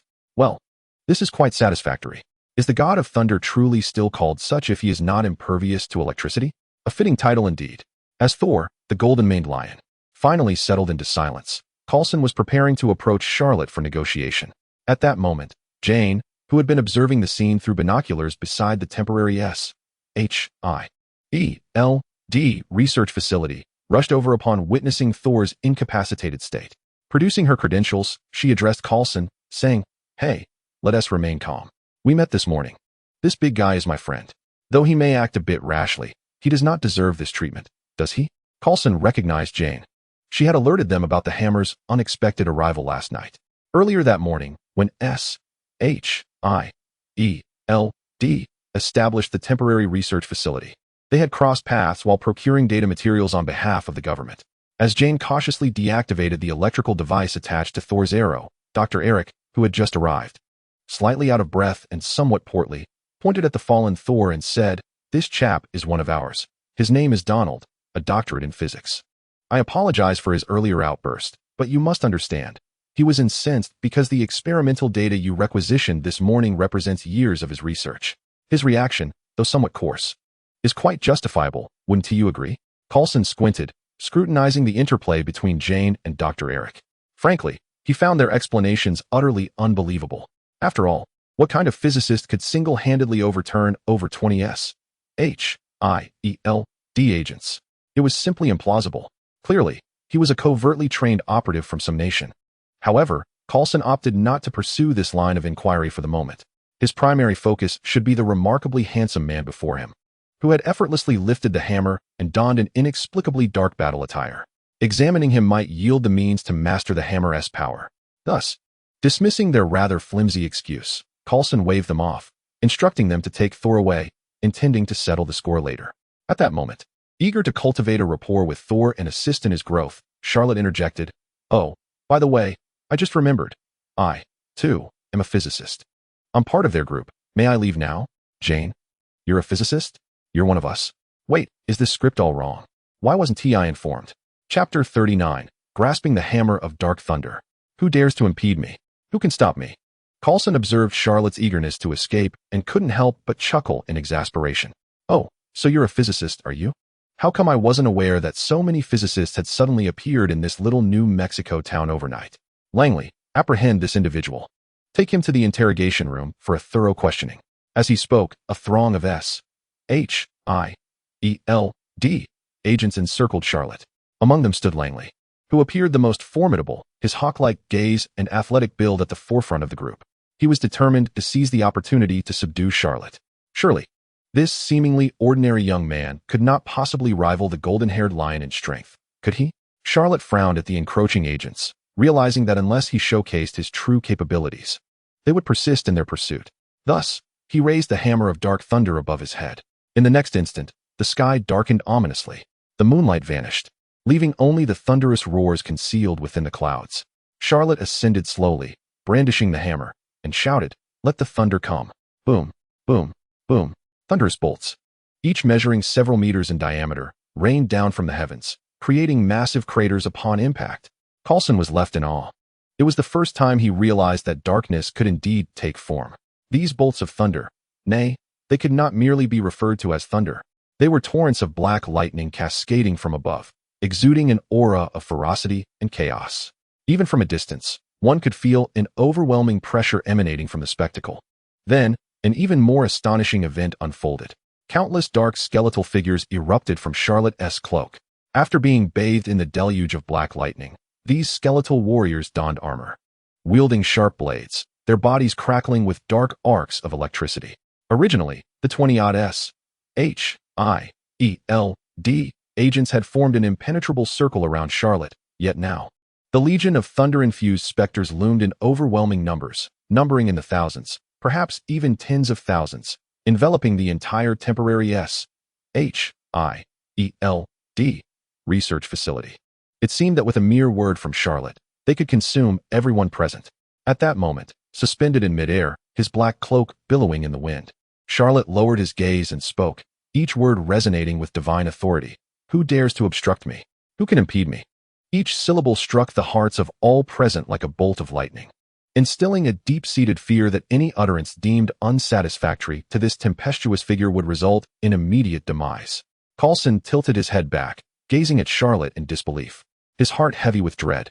How could this be? He had anticipated a mere incident involving an extraterrestrial object, only to find himself confronting such a terrifying being. This was far more formidable than the Captain Marvel of the 1990s. Meanwhile, Thor, witnessing the dark tempest above and the legion of electrified specters surrounding him, was utterly stunned. Is this truly my Mjolnir? How could it possess such power? At that moment, the god of thunder, with millennia of existence, felt as though his previous eons of wielding Mjolnir had been utterly meaningless. He had once prided himself as the god of thunder, but it was evident now that only this Midgardian, commanding the rolling black thunder, was worthy of such a title. Ultimately, Coulson allowed Charlotte to depart. No, it should be said that he respectfully facilitated Charlotte's exit.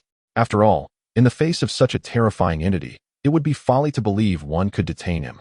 Charlotte, quite at ease, followed Jane and her group away from the S.H.I.E.L.D. temporary research facility. It was only then that he found the opportunity to delve into the features of his hammer of dark thunder. According to the system's display, the hammer of dark thunder had essentially inherited all the capabilities of the original god of thunder's hammer. It could open the Bifrost, enabling passage to Asgard. It bestowed the ability to traverse the skies and the earth, granting him the power of flight. At the same time, one could possess divine power and remarkable regenerative abilities. Beyond these fundamental capabilities, the most conspicuous transformation was undoubtedly the attribute of summoning thunder.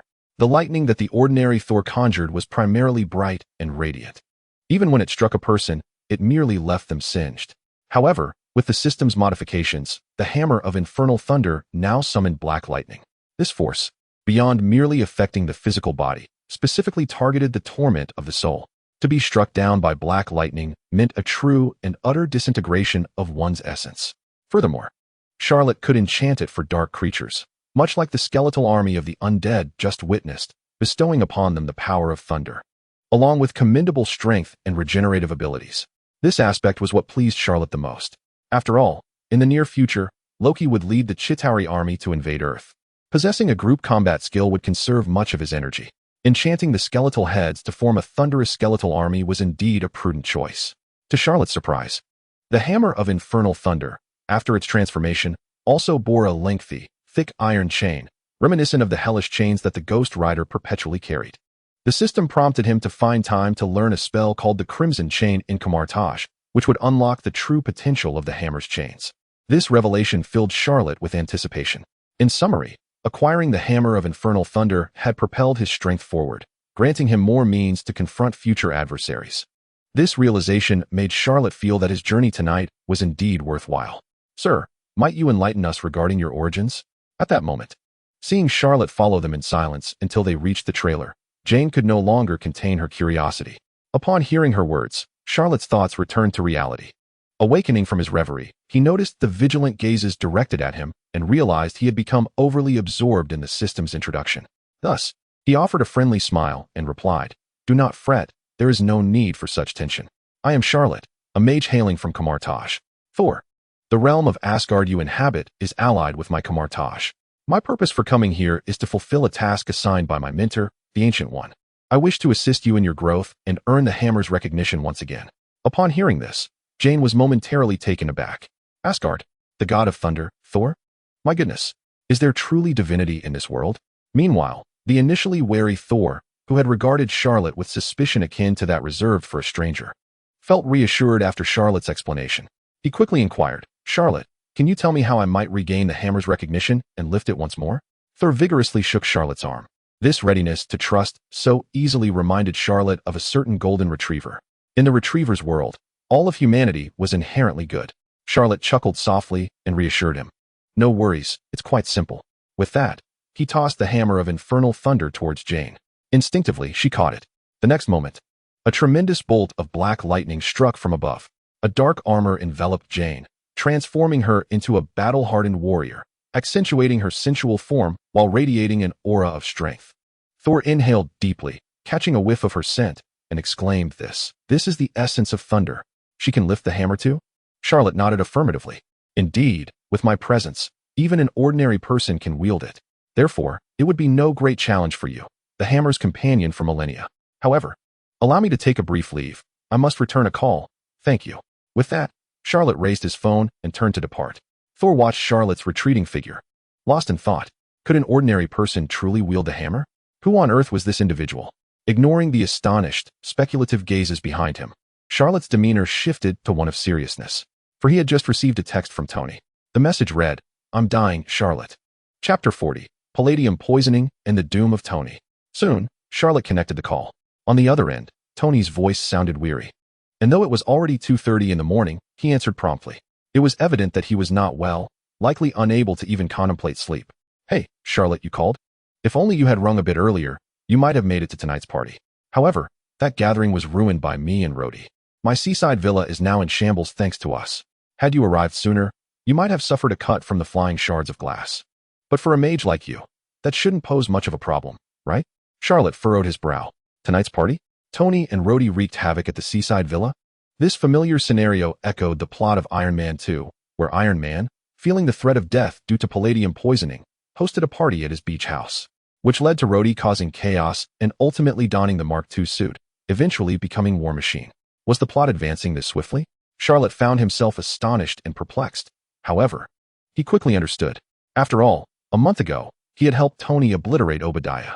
With Stark Industries' power and resources now solely in Tony's hands, it was plausible that he had advanced in creating a new suit faster than the original film's timeline, thus experiencing the effects of palladium poisoning sooner as well. Charlotte opened a web page to search for Tony Stark's name, and indeed, the page promptly displayed news of Tony announcing himself as Iron Man at a press conference, along with a recent incident where he had been struck by a Russian adversary at a racetrack. All these events unequivocally indicated that they had entered the timeline of Iron Man 2. Thus, Charlotte got straight to the point. "Tony, you're looking for me regarding the palladium poisoning, aren't you?" On the other end, Tony paused for a moment before responding. "Charlotte, you truly are a mage worthy of your title. even predicting this. Yes, I am suffering from palladium poisoning. And it seems I have only a few days left to live. Although we have known each other for less than a month, I feel you are someone I can trust. I have inherited Stark Industries from my father, and upon my demise, those shareholders will descend upon it like sharks sensing blood, leaving nothing behind. Rather than entrust Stark Industries to those mercenary businessmen, I would prefer to hand it over to you. I believe someone with a sense of responsibility, who ventured into a Middle Eastern cave to rescue me, would manage Stark Industries well. As for my secretary, Pepper Potts, fear not, I shall provide for her. So do not worry. Tony. Hey, I was merely making a phone call. Why do I feel like I have a green hue overhead? Sensing the silence on the other end of the line, Charlot temporarily set aside his jest and replied, rest assured, palladium poisoning is not fatal. Tony, when you return to your company, search through the city model left by your father, and you will discover a new clean element that can serve as a replacement for the palladium in your arc reactor. Given your intellect, I am confident you will swiftly invent this new element. Once the new arc reactor is installed in your chest, the palladium poisoning will be automatically eliminated by the clean energy. Is it really that simple? Tony seemed somewhat bewildered. In his pursuit to remedy palladium poisoning, he had nearly experimented with every element known to mankind, only to find himself facing utter failure. The sole reprieve came from sipping on chlorophyll beverages, providing only a fleeting alleviation of his suffering, a mere palliative rather than a cure. It could be said that he dialed Charlot's number this evening with the mindset of drafting his last will and testament. Little did he expect, however, that what seemed insurmountable in his eyes could be so effortlessly resolved in Charlot's. Could it truly be this simple? Tony instinctively inquired. Charlot nodded in affirmation, responding, rest assured. This new element is one that your father, during his research on the cosmic cube, discerned. Unfortunately, due to the constraints of his era, he was unable to bring it to fruition. This new element was specifically bequeathed to you by your father, Howard. I assure you, with this new element as the material for your arc reactor, you shall be revitalized, as if imbued with the vigor of youth, invigorated 100-fold. On the other end of the line, Tony was momentarily taken aback. The father who had been conspicuously absent throughout his upbringing, often ensconced in his laboratory, had actually reserved a groundbreaking element for him. In an instant, a myriad of thoughts flooded Tony's mind. Yet, Tony, there are, in fact, two pressing issues concerning your health. One is the palladium poisoning within your system, and the other is the advancing shrapnel near your heart. As for the latter, I will assist you upon my return to New York when time permits. Charlot's solution for the shrapnel was derived from the newly acquired Eye of Corruption from the Black Supreme Body System earlier that morning. This third eye, akin to the Black Strange, emits rays capable of decaying all matter. Under this light, virtually no living organism can withstand its onslaught. Therefore, Charlot believed that by carefully controlling the intensity of the light emitted by the Eye of Corruption, the issue of the shrapnel near Tony's heart would be manageable. Oh, by the way, I have another method to address your palladium poisoning. Charlot seemed to recall something amusing, chuckling as he spoke. Oh, Charlot, what is this method? Tony inquired eagerly. It entails you embarking on a journey aboard your spacecraft to orbit the globe, immersing yourself in cosmic radiation. Upon your return, you may find yourself endowed with the ability to manipulate electricity, your bodily tissues partially transforming into metal, and you could harness cosmic energy as a means of attack. Then, you can come to me for further magical training. Don your Mark armor mask and drape yourself in a green cloak. I dare say, your moniker shall no longer be Iron Man. You shall be known as Dr. Doom. Dr. Doom? Is there any significance to that title? Tony asked, intrigued. Indeed, there is. Charlot replied. If memory serves, you earned a doctorate in physics from MIT, did you not? The title Dr. Doom evokes an image of someone with the power to wreak havoc on a grand scale, instilling fear long before they even arrive. However, if you were to call yourself Graduate Doom, people would merely perceive you as the individual who deliberately holds up graduate theses, preventing their completion. Should you choose Undergraduate Doom, others would only think of you as the enforcer of attendance on the last day of class, mercilessly deducting points for those who fail to show. So, Tony, heed my advice. You should henceforth be known as Dr. Doom. As Tony listened to Charlot's playful banter, he couldn't help but chuckle. He never anticipated that this mage named Charlot could be so adept at humor. This lifted his spirits considerably, alleviating some of the weight of the palladium poisoning that had tormented him for weeks. After some lighthearted exchanges, Tony mentioned his need to tend to the city model his father had left behind, hastening to invent a new clean element to extend his life. He then ended the call. A gentle evening breeze swept through. Not only Tony, but Charlot too felt a newfound lightness in his heart. He truly hadn't anticipated that merely a month after rescuing Tony from the cave, they would already be embroiled in the plot of Iron Man 2. Was Tony not currently donning the Mark V armor? Once the new element was developed, would they not be creating the Mark 6 armor? The pace of events was indeed swift. It seemed that the arrival of the magical armor he had long yearned for was drawing near. Once the system transformed the magical armor into the realm of dark magic, what extraordinary powers would it bestow? The anticipation was palpable. Chapter 41. Charlot. I am actually Hydra.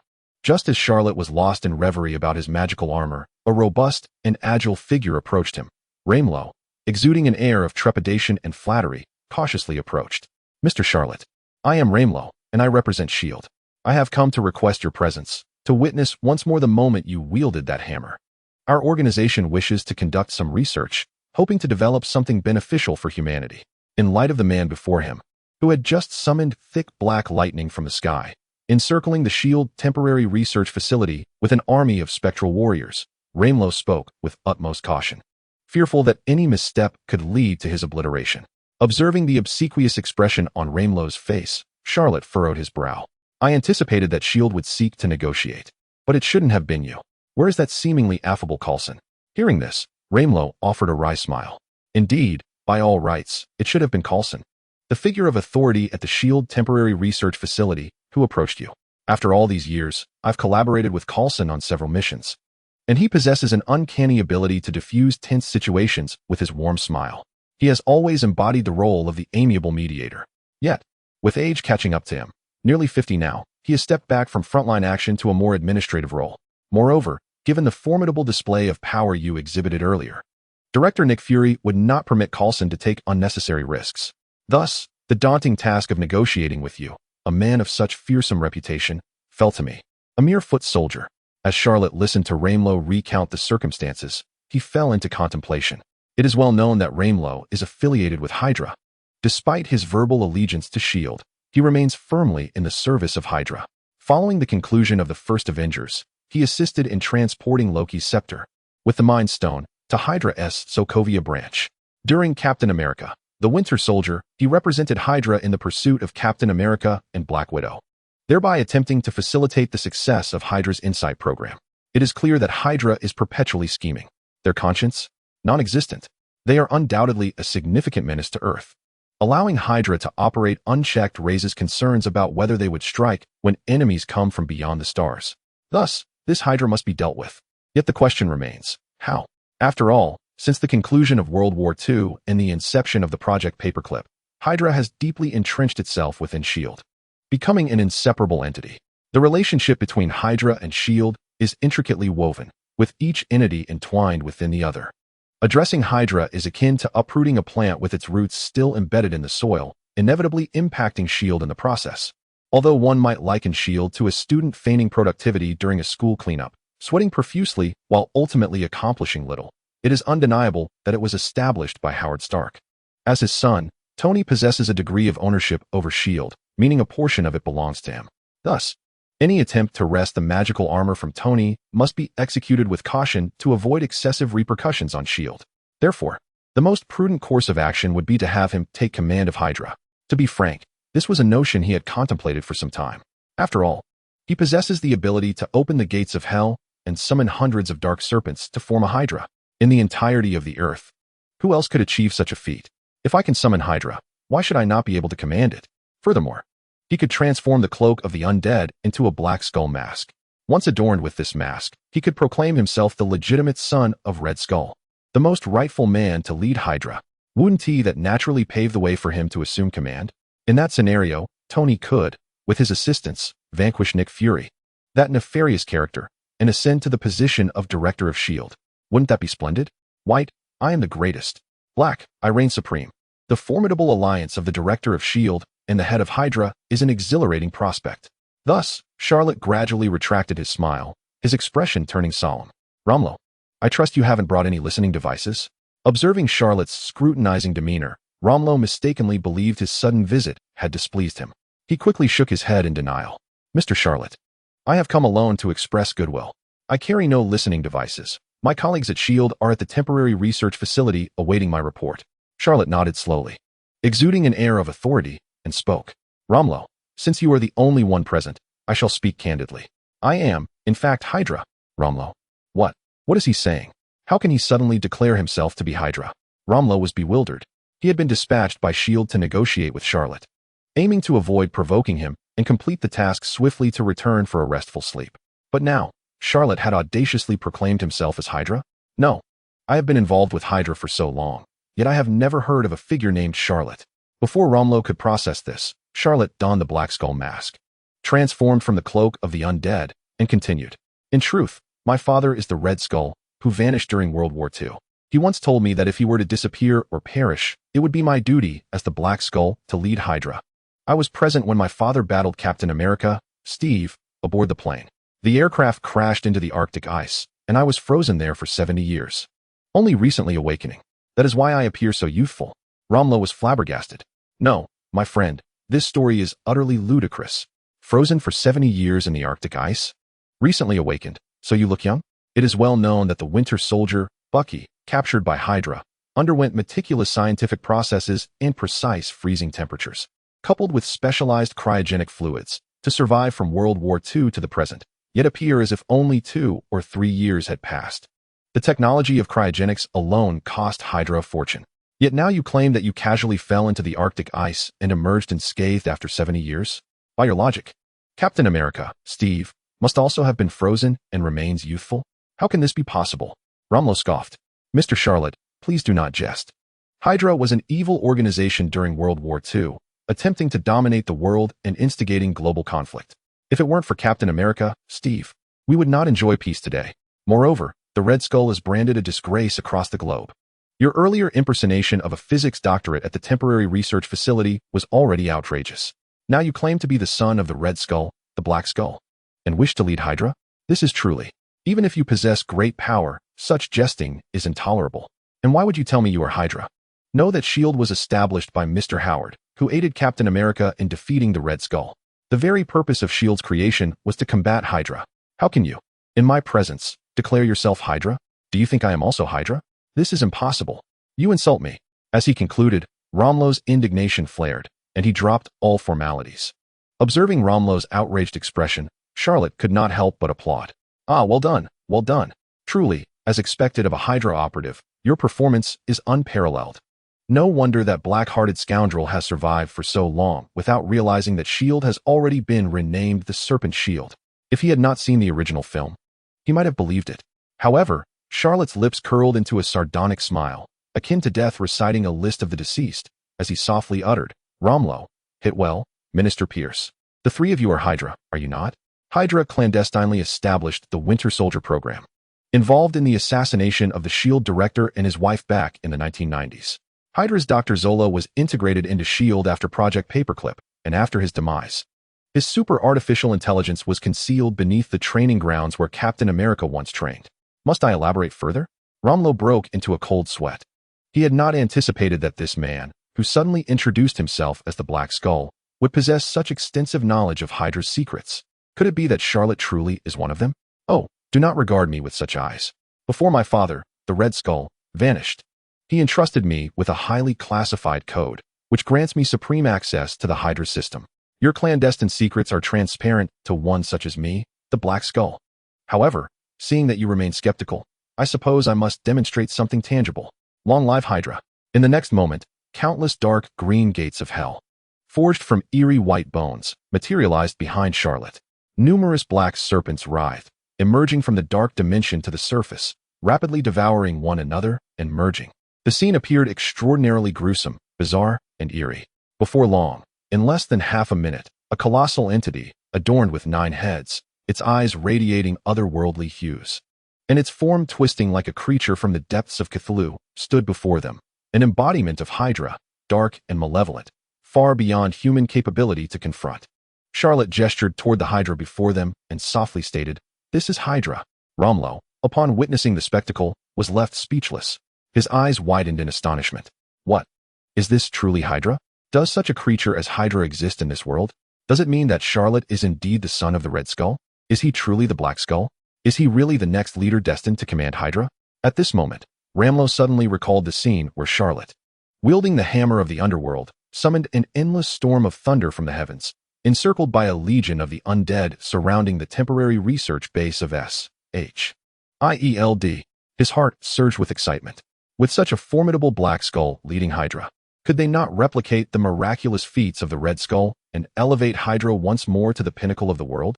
With this thought, Ramlo immediately knelt on one knee, clasped his hands in reverence before his chest, and respectfully proclaimed, "Long live Hydra." Chapter 42. Pierce, surely. No one genuinely believes that Hydra exists in this world, right?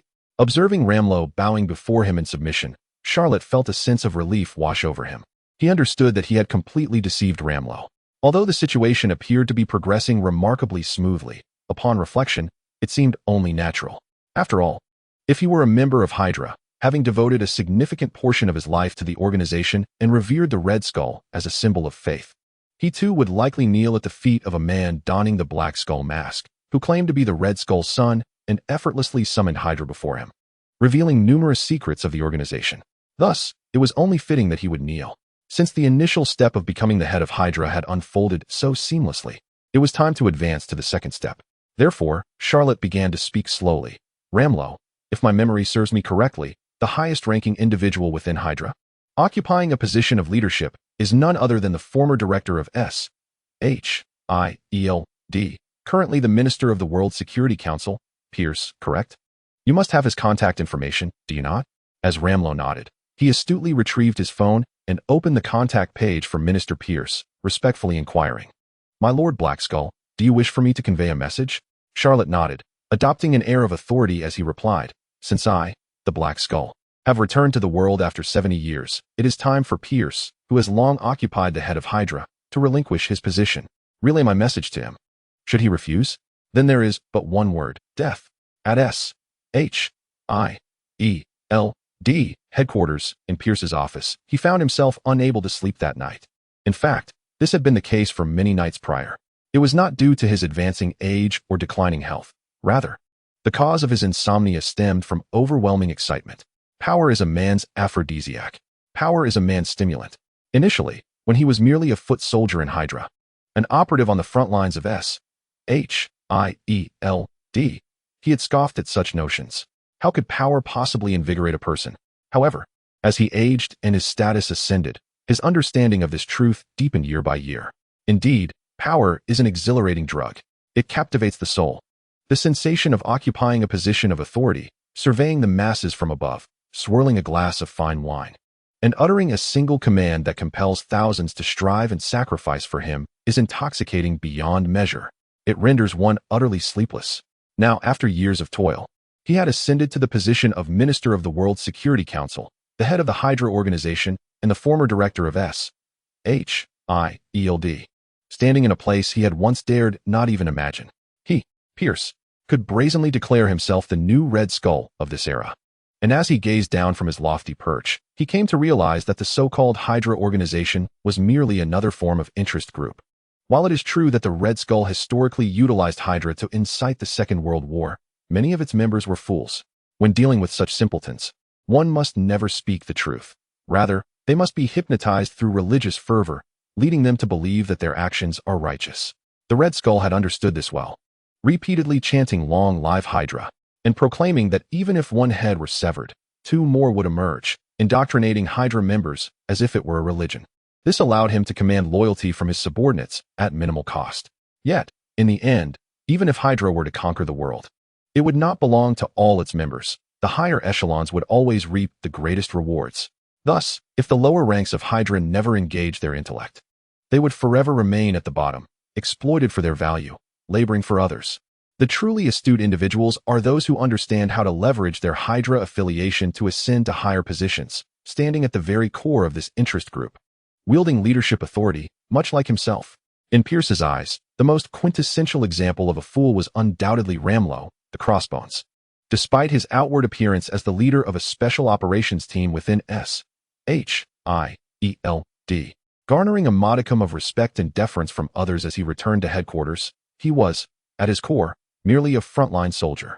If memory serves, Ramlo had been part of Hydra for nearly 2 decades now. After all this time, he remained a mere foot soldier, having attained neither position nor power. While incessantly chanting "Long live Hydra," This was the very embodiment of being thoroughly brainwashed by Hydra, devoid of any independent thought. While Pierce savored the exquisite taste of wine, reclining comfortably in his chair, he expressed disdain towards the lower-ranking Hydra operatives, who were manipulated and indoctrinated, appearing utterly devoted. This brought him a sense of superiority, a thrill of being above them. Just then, his phone rang on the table. Glancing at the screen, he saw it was Ramlo calling. However, he refrained from answering immediately. As someone of his stature, if he were to answer a call from a mere foot soldier straight away, it would be beneath him. Thus, Pierce waited until the phone rang for over half a minute before casually answering. Hello, Ramlo. Are you not aware that it is nearly 3 in the morning? I am on the verge of sleep. I swear.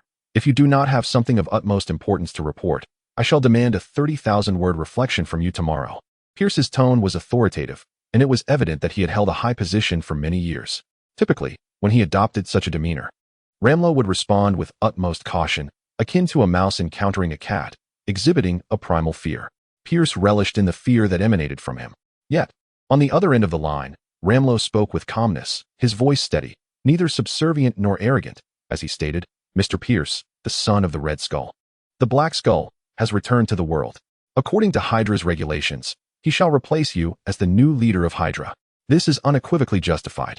Just moments ago, the Black Skull summoned Hydra, providing irrefutable proof. Therefore, the question of identity is beyond dispute. The Black Skull has instructed me to inform you to vacate your position promptly. Otherwise, death awaits. Pierce was left dumbfounded. He was utterly unprepared for the audacity displayed by Romulo, who had once loomed before him with an air of trepidation. How dare he utter such words? What did he mean by suggesting I abdicate? And what was this nonsense about the Black Skull manifesting? Had he truly gone mad, claiming that the Black Skull had unleashed the Hydra? This buffoon must be delusional.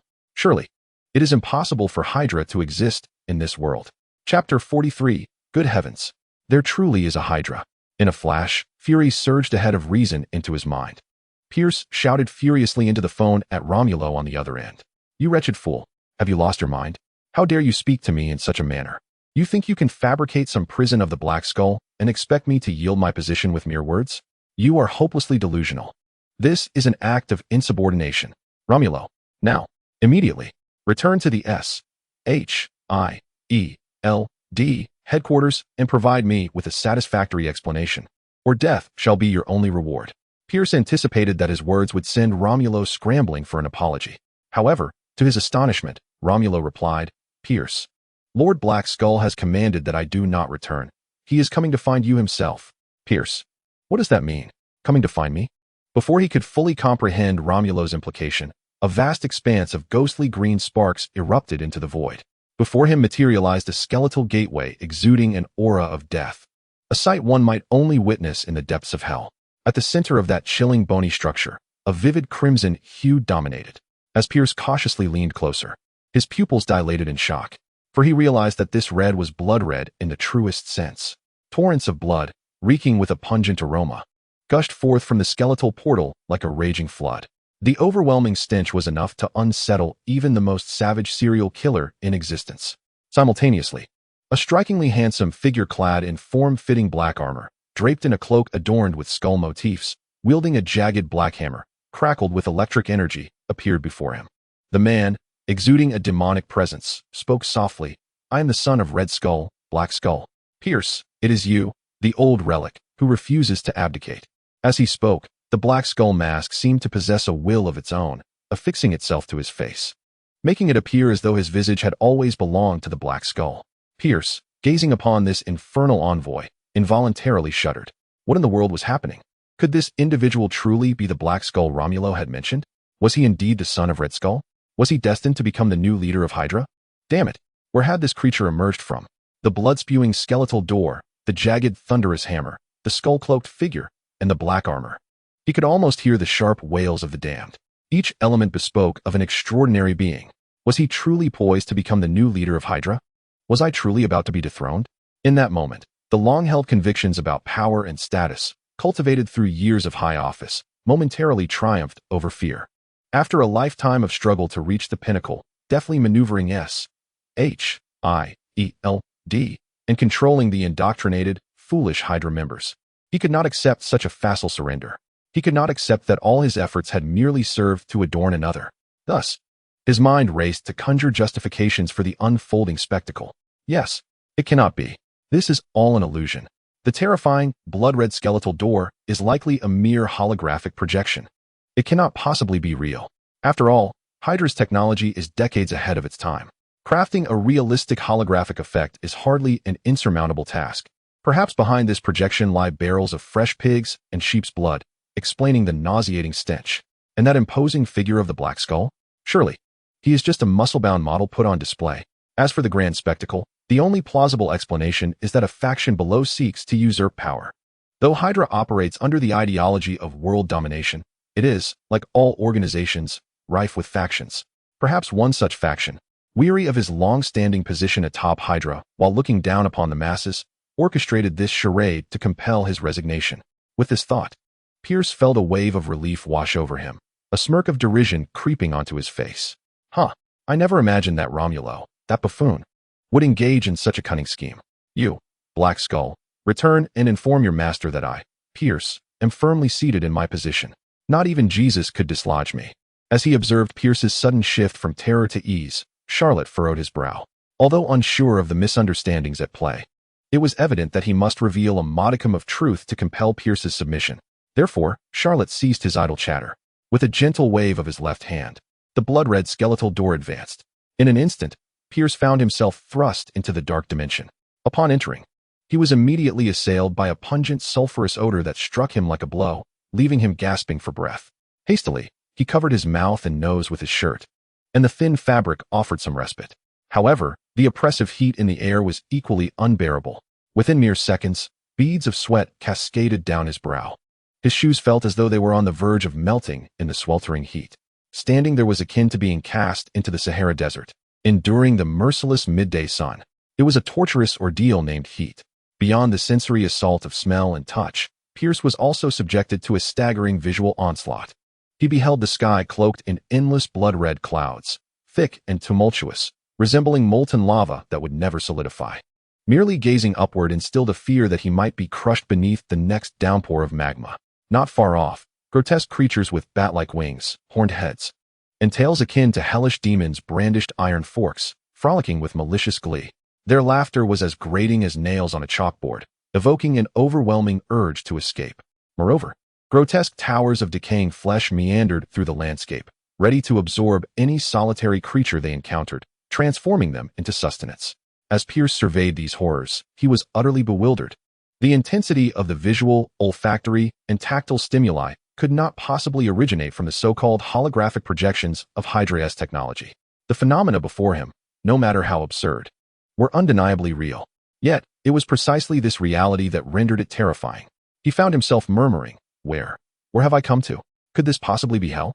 At that moment, Charlot suddenly appeared beside Pierce and softly spoke. Indeed, this is hell. I grew up here during my childhood. Pierce, have you never been curious as to why John Schmidt is referred to as the Red Skull? It is because he is a demon who emerged from hell. He embodies a red, undead skeleton. And I, Charlot, have been a black, undead skeleton since the moment I was born. Thus, my moniker is Black Skull. As Pierce gazed at Charlot, observing his seemingly accustomed demeanor, he glanced around the surrounding environment that resembled a hellish landscape. His previously skeptical heart began to waver violently. Could it be that Charlot truly is the Black Skull of Hydra? Is he genuinely the son of the Red Skull? Is this place really hell? Cautiously, Pierce spoke. I mean, Mr. Black Skull, I just heard Romulo mention that you released Hydra. What does that imply? Charlot nonchalantly replied, Oh, it's nothing much. It simply means that I, codenamed Black Skull, can summon Hydra. Otherwise, why would the organization founded by my father be called Hydra? As he spoke, Charlot lifted the hammer of the underworld, and torrents of black ink-like lightning poured from the blood-red clouds, crashing to the ground and creating deep craters. These craters formed a circular arrangement, precisely 9 in number. They resembled 9 skulls imprinted upon the black earth. In the next moment, 9 massive black serpents emerged from the 9 craters, converging in the center of the arena. They fused together to form a creature with 9 heads, crimson eyes, flickering tongues, and covered in slick black scales. Each distinct serpent head either spewed fire, blew winds, ejected water, or hurled stones, presenting an incredibly fearsome and eerie visage of the Hydra. Pointing at it, Charlot softly declared, This is Hydra. Pierce exclaimed in astonishment, What? To make Tony the director of S.H. wreathed? Staring at the towering Hydra before him, Pierce was utterly dumbfounded. This is Hydra. There truly is a Hydra in this world.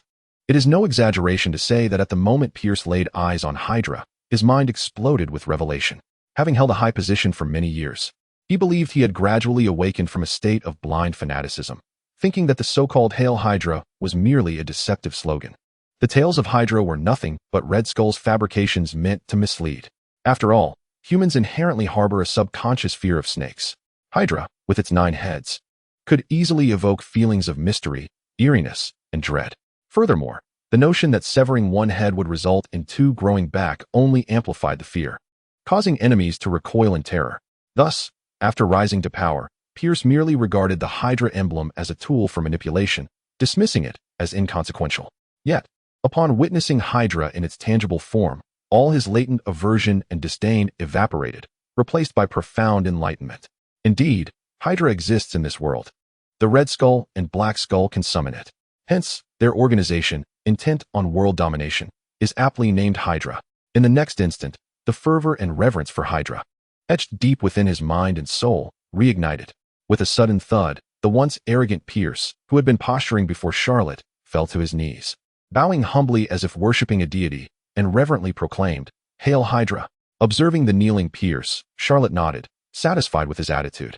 He had no doubt regarding Pierce's loyalty. It was not a facade or mere pretense. The reason was simple. At this moment, Pierce resembled the character Yi Gong from the tale of Yi Gong How Long. Having long been immersed in the Hydra atmosphere, seeing Hydra in person would inevitably lead him to kneel before it, his mind and body left with nothing but blind obedience, devoid of any rebellious sentiment. Seeing the highest-ranking member of Hydra, Pierce, bowing in submission, Charlot felt it was time to prepare to support Tony as the new director of S.H.I.E.L.D. Thus, he spoke, "Pierce, what are your thoughts on that black-hearted Nick Fury?" Pierce hesitated, unsure why the Black Skull would suddenly mention Nick Fury, but after a moment of contemplation, he replied earnestly. Nick Fury gradually climbed from being the king of S.H.I.E.L.D. agents to the position of director. I provided considerable assistance during this journey. In the early years, he and I were partners, and even after I was promoted to the Minister of the World Security Council, our relationship remained cordial. With such a trusted ally, whenever S.H.I.E.L.D.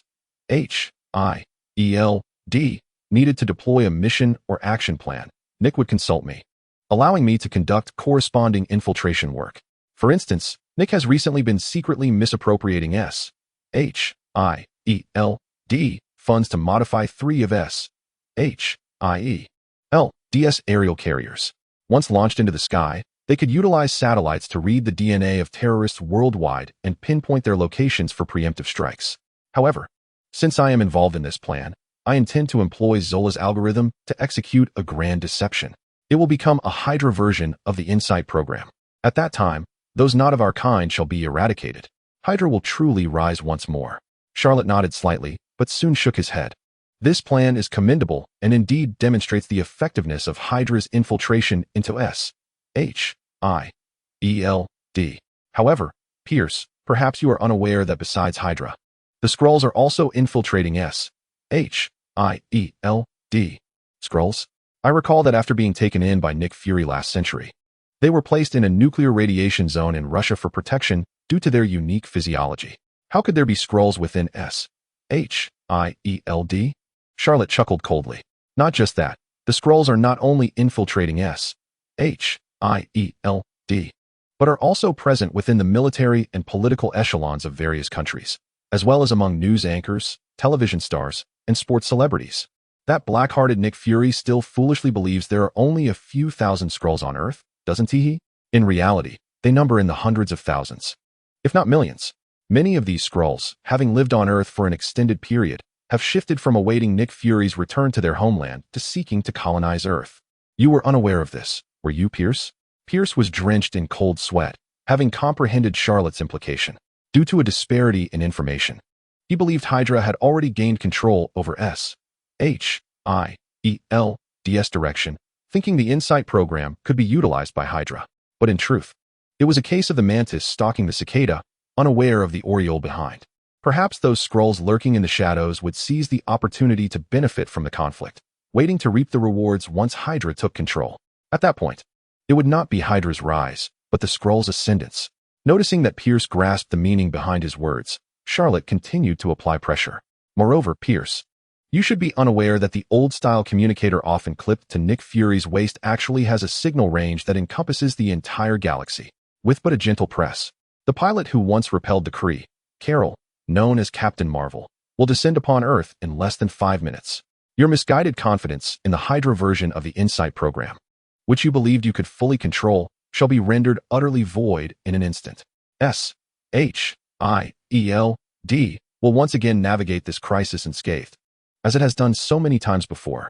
Is this truly what we, Hydra, desire? Upon hearing this, Pierce's legs trembled violently. His heart filled with an ocean of fear and reverence. He had not anticipated that this sudden apparition, the Black Skull, would unveil such secrets, even beyond his own comprehension. His once unshakable confidence in the Insight program now seemed riddled with flaws at the mere utterance of a few words. If his previous respect for the Black Skull was solely based on the latter's ability to summon Hydra and his lineage as Red Skull's progeny, it now stemmed from the profound wisdom that the Black Skull exuded. That air of omnipotence evoked the very shadow of Red Skull, nay, even surpassed it. The pressure that Black Skull Charlotte exerted upon him was akin to a mountain, rendering him breathless. Summoning his resolve, Pierce inhaled deeply and respectfully inquired, "My Lord Black Skull, what path should Hydra pursue henceforth?" Charlotte smiled and replied, "Pierce, the root of this flawed Insight program is none other than Nick Fury. You deluded yourself into believing you could manipulate him to fulfill your designs. Yet, unbeknownst to you, he has been clandestinely orchestrating numerous schemes behind your back. Therefore, I deem it time for this old man to step aside. I have already identified a suitable successor to the helm of SHIELD, Howard's son. Tony Stark." "Tony Stark?" Pierce stammered. "What significance does it hold for him to assume the role of SHIELD's next director? Of course, from a standpoint of lineage, he is the rightful heir as the son of SHIELD's founder. Furthermore, I have long since laid the groundwork regarding Tony. Pierce, you must have heard of Tony's sudden escape from the Middle East last month and his return to New York? That was my doing. It was orchestrated to foster a relationship with him, facilitating Hydra's infiltration and information acquisition.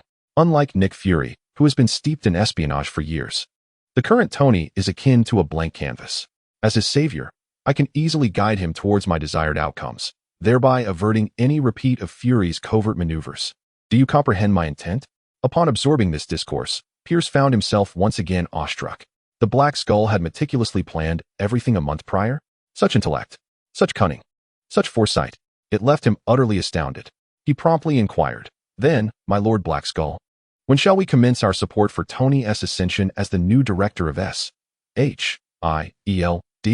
Charlotte chuckled lightly. "There is no haste. SHIELD is a veritable melting pot, comprising Hydra members, Skrulls, and factions aligned with both Nick Fury and Howard. For Nick to step down must be justified, and for Tony to ascend, it must be beyond reproach. But fret not, I have everything under control.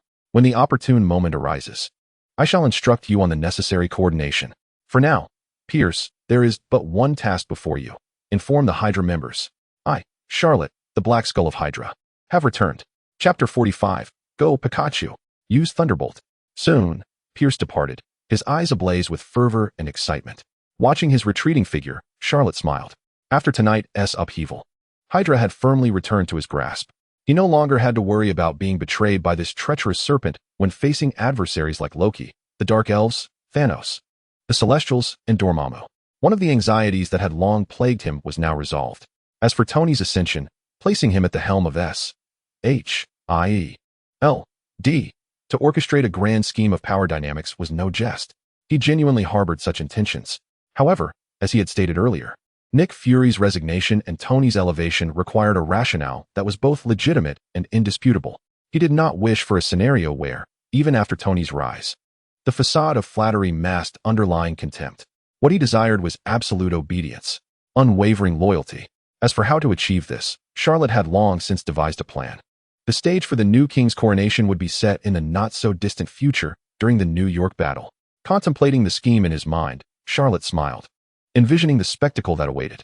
Emerging from the gates of hell, he returned to the outskirts of a small town in New Mexico.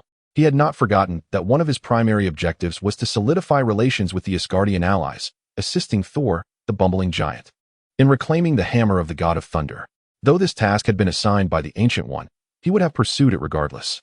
After all, numerous formidable foes loomed on the horizon, some commanding more than one legion. He required a reliable ally to shoulder some of the burden during confrontations. This would ease his own battles against the bosses. Yet, as he returned to his RV, intent on advising Thor on how to reclaim the hammer, he discovered Thor. His face flushed and reeking of alcohol, had already succumbed to slumber in Jane's embrace, snoring audibly. He even mumbled incoherently about reuniting with Mjolnir, expressing sentiments of joy at no longer being bullied by the president and proclaiming his newfound ability to bring happiness. Charlotte could only shake his head in disbelief. Really? Was it not just moments ago you wept in the rain, lamenting your inability to lift the hammer? Now, upon hearing I possess a solution, you fall into a deep sleep? What manner of attitude is this? Have you grown complacent, knowing someone is ready to clean up your mess? Have you reverted to being the party boy, gallivanting through bars? Charlotte sighed.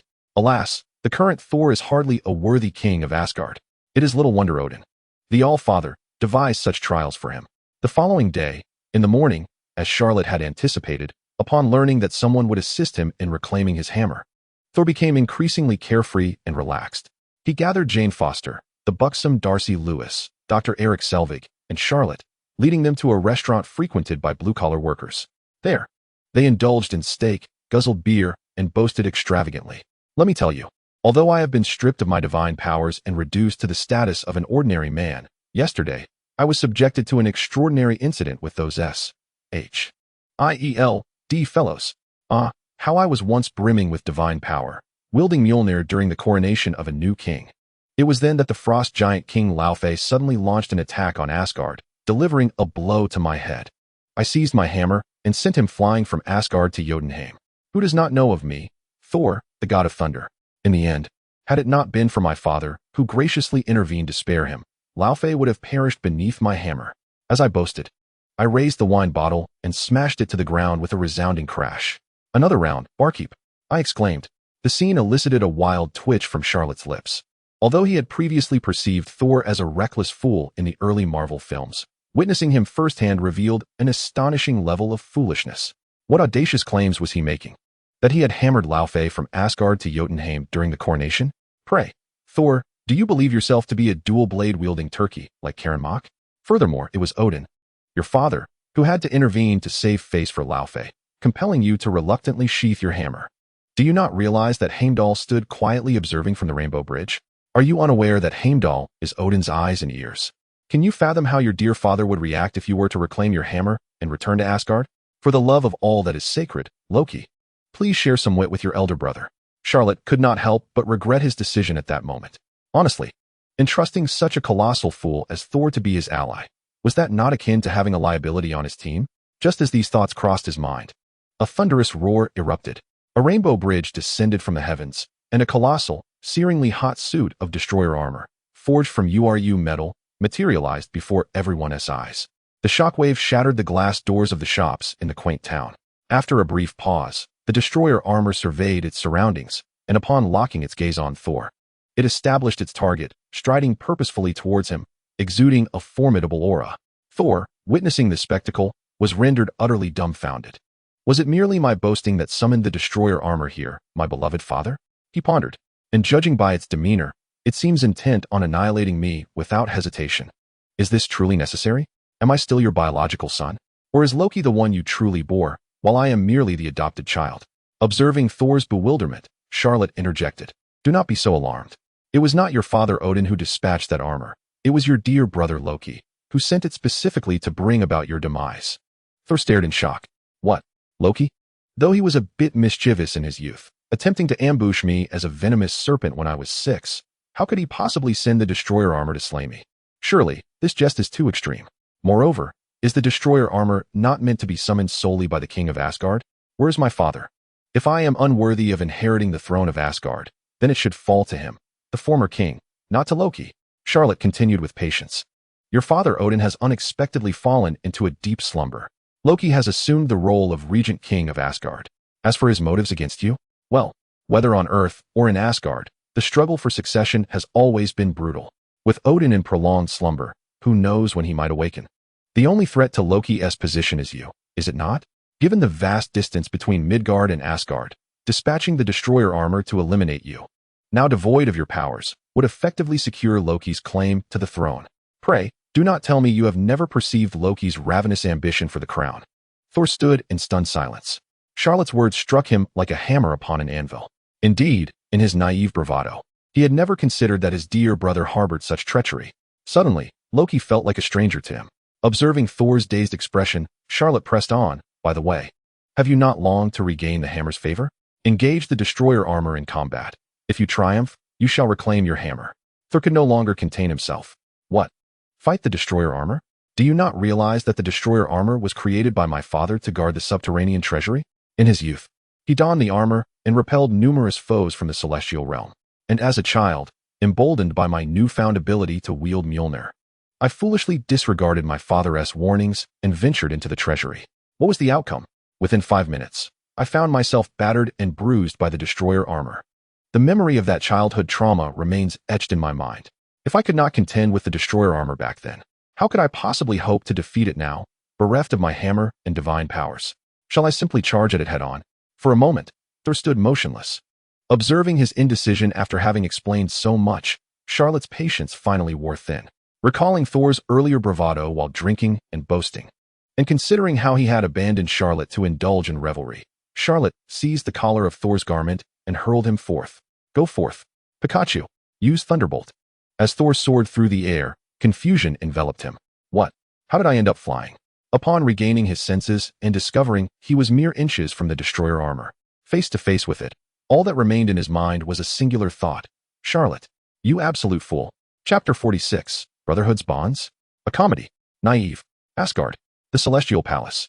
Seated upon Odin's throne, adorned with golden horns, clad in a green robe, and wielding the eternal spear, Loki gazed through the perspective of the destroyer armor at his defenseless brother Thor, unceremoniously tossed before him by Charlot. He was taken aback, then burst into laughter. Loki's intentions in sending the destroyer to Earth were twofold. First, to eliminate his brother Thor, thereby ensuring he was the sole heir to the Asgardian throne. Second, to eliminate Charlot, the potential challenger who could wield Mjolnir and earn their father's favor, thus threatening Loki's claim to the throne of Asgard. He had anticipated that this quaint town would provide ample space for a confrontation with Thor, and if Thor attempted to evade him, it might take some time. If Loki could engage in this game of cat and mouse without interruption, he feared Odin might awaken from his slumber, which would spell disaster for him. But now, that oafish Thor had been directly hurled towards him by Charlot, and he was utterly defenseless. This was a stroke of fortune beyond measure. The destroyer armor possessed power rivaling that of Odin himself, unmatched in strength, speed, and defense, far beyond what ordinary Thor could contend with. Moreover, the armor could emit scorching rays of energy, rivaling the intensity of the frost box. Moreover, due to the properties of URU metal and the innate divine energy within, the destroyer armor possesses an astonishing capacity for rapid regeneration. Even if a specific section of the armor were to be dismantled or pierced by a weapon such as a spear, it would restore itself swiftly. Confronted with his brother Thor, who wields a hammer and is imbued with divine power, this is more than sufficient. Furthermore, considering that the opponent is currently devoid of divine energy and merely slightly larger than an average human, using the destroyer armor against Thor would be akin to using a sledgehammer to crack a nut, utterly disproportionate. As Loki beheld such an easily manageable adversary before him, a wicked smile curled at the corners of his lips. Intense rays of scorching heat began to coalesce at the head of the destroyer armor. With merely a command, he could inflict a piercing blow upon Thor. Thor, witnessing the gathering of high-temperature rays from the destroyer armor, found himself cursing Charlot 100 times for previously throwing him away. For heaven's sake, if he were to be reduced to mincemeat by the destroyer, it would be nothing short of a miracle. And now, he was expected to defeat it? It seemed that survival was now contingent upon his ability to negotiate. With this in mind, Thor steeled himself and addressed the destroyer armor. Loki, I know you can hear me. I am unaware of the grievances that have led you to unleash the destroyer upon me, whether it be our father, mother, or my own actions. But the innocent townsfolk are blameless. Please, do not harm them. If your intent is to engage in combat, let it be solely with me. With this proclamation, Thor spread his arms wide, presenting himself as a target. This was a desperate gambit. He hoped that Loki, recalling the thousands of years of brotherly companionship, would show him mercy. Otherwise, his fate was sealed. Death awaited him. To Thor's slight astonishment, after his impassioned plea, the searing rays at the head of the destroyer armor began to extinguish, and the once menacing figure slowly turned away. A smile crept across Thor's face. Indeed, the bond of brotherhood remained strong. Loki still harbored some affection for him. However, just as this thought began to take root, a sharp crack echoed through the air. The destroyer armor, which had just pivoted away, suddenly whirled around and struck. The immense force transmitted through its palm sent Thor hurtling through the air, crashing through multiple shop walls like a kite severed from its string, bloodied and battered by the debris of concrete and glass. At that moment, realization dawned upon Thor. The destroyer armor's turn was not an act of mercy from Loki, but rather a prelude to a devastating strike. Asgard, Celestial Palace. Observing his brother Thor being mercilessly pummeled by the destroyer armor, Loki could not suppress a disdainful smirk. How naive his brother remained, blissfully unaware that the struggle for the throne is a brutal contest of life and death. His earlier words before the destroyer were merely an attempt to elicit compassion from Loki, to exploit their fraternal bond and avoid confrontation. How laughable. Now, with Thor, who posed a potential threat to his claim to the throne, wounded, it was time for Loki to proceed with his own plans. Charlot, let it be known that it was Thor, wielding the mighty Mjolnir, who had sought to sneak into their father's hidden treasury, spurred on by Loki. Even Thor, brimming with divine energy, had been left battered and bruised by the destroyer armor, haunted by childhood fears. Thus, Charlot, a mere Midgardian who had only just managed to lift Mjolnir the night before, stood no chance against the destroyer armor. Loki envisioned Charlot's inevitable defeat. He foresaw the admiration of their father, the love of their mother, and the support of the Asgardian people. He beheld the supreme throne of the God King, forever rightfully his. A dangerous glint flickered in Loki's eyes as he murmured, "Charlot, it is your turn." Chapter 47. The Black Supreme Body. How can he be more sinister than the god of mischief himself? On Earth, witnessing the god of thunder being flung through the air, crashing through several shop walls and collapsing to the ground in a bloodied heap, Charlot rushed over and inquired, "How are you, Thor? Are you all right?" Thor replied, "What the actual hell? Look at what you're asking. I've smashed through several shop walls, and I'm covered in dozens of wounds. Blood gushing forth like a waterfall, and you ask if I'm all right? I think you're the one who's not all right." In a fit of rage, Thor spat out another mouthful of blood. Regaining his composure, he glanced at the panicked townsfolk fleeing from the chaos caused by him and the destroyer armor.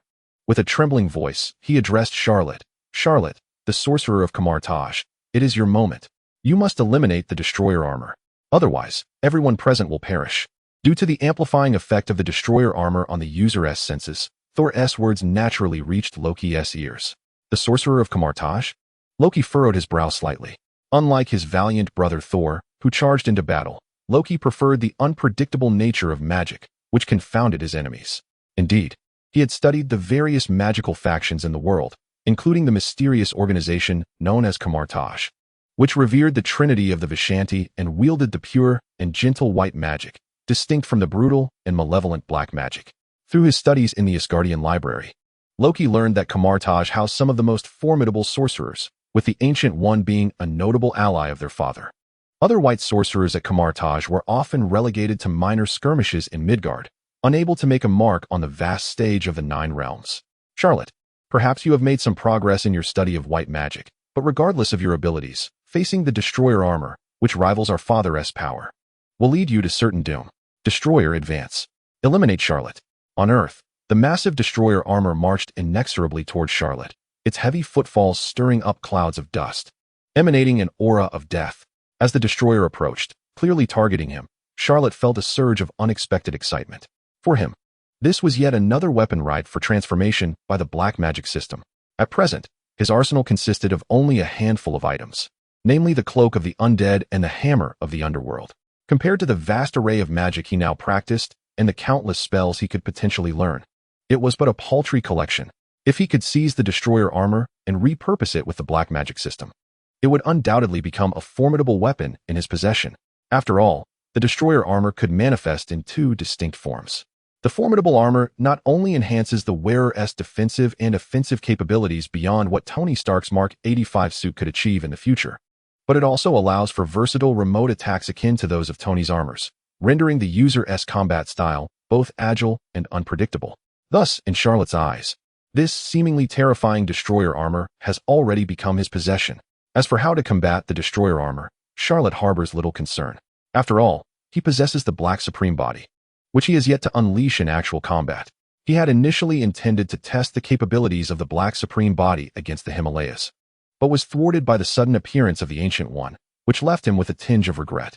However, this regret shall be compensated by the destroyer armor before him. For according to the system's introduction, the Black Supreme body can easily contend with the 6 Infinity Stone Ultron. The 6 Infinity Stone Ultron is essentially a vibranium robot, and with the power of 6 Infinity Stones, its might undoubtedly surpasses that of the destroyer armor crafted from URU metal, since it can effortlessly deal with the 6 Infinity Stone Ultron. Dealing with the destroyer should be a mere formality. In Charlot's perspective, the strengths of the destroyer armor boil down to 3 aspects: formidable power, searing energy beams, and impressive regenerative abilities. Yet, one must consider the aspect of power. Doesn't the 6 Infinity Stone Ultron possess the Power Stone? Yet, Black Strange effortlessly withstands its attacks, and even retaliates. As for the high-temperature beams, the 6 Infinity Stone Ultron has unleashed energy capable of obliterating entire planets. Yet Black Strange consumed it effortlessly. And regarding the opponent's regenerative prowess, let us not forget that the Black Supreme body is endowed with the Eye of Corruption, specifically designed to counteract beings like the destroyer armor that possess regenerative capabilities. By merely emitting a corruption beam, it can render the opponent incapable of restoration. Thus, in this battle, victory is assured. With this thought in mind, Charlot hesitated no longer. Black Supreme body, activate. In the next instant, immense black energy surged from the void into Charlot's body. The once 1 meter 80 tall and normally proportioned Charlot expanded dramatically, towering over 10 meters. His physique bulged with muscle, exuding an explosive presence that appeared even more formidable than that of Hulk or Abomination.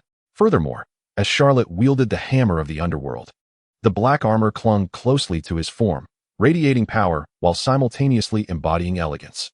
Simultaneously, Charlot's skin transformed a deep crimson, his eyes turned a striking orange-yellow, and his pupils morphed into slitted shapes reminiscent of a beast. This orange-yellow slit-eyed gaze was so piercing that anyone who dared to glance would feel as though pricked by a needle, daring not to look directly again. 2 thick black horns gradually sprouted from Charlot's head, a tightly shut eye emerged from his forehead, and 6 pairs of expansive black wings unfurled behind him. The 6 black wings flapped vigorously, generating winds that threatened to lift the entire town into the sky. From a distance, Charlot at this moment resembled a demon resurrected upon the earth. The thunder god, who lay amidst the ruins of the destroyed shop, was taken aback upon witnessing Charlot in his Black Supreme form. His eyes widened in disbelief, momentarily overshadowing the pain and blood he felt. Shock filled his mind. Is this truly Charlot? He recalled how Charlot, after wielding his hammer yesterday, was able to transform it into a serrated weapon, summon torrential dark lightning to pummel the ground, and even conjure an army of thunderous undead to assist in battle. Yet the visual impact from last night paled in comparison to the spectacle before him now. Behold this sudden growth to 10 meters in height and muscles straining against the black armor. Observe that skin, a deep crimson indicative of demonic essence. Marvel at the horns adorning his head, the eye on his forehead, and the 6 wings unfurling from his back, continually flapping. This is more sinister than any dark deity. He had previously believed that his brother Loki's title as the god of mischief perfectly encapsulated his cunning nature. However, it now seemed that bestowing the title of god of mischief upon Charlot would be far more fitting. Good heavens, could Charlot truly be the reincarnation of a demon? In Asgard, within the celestial palace, Loki stood frozen upon witnessing Charlot in his Black Supreme form. He inadvertently dropped his eternal spear, which clattered loudly to the ground.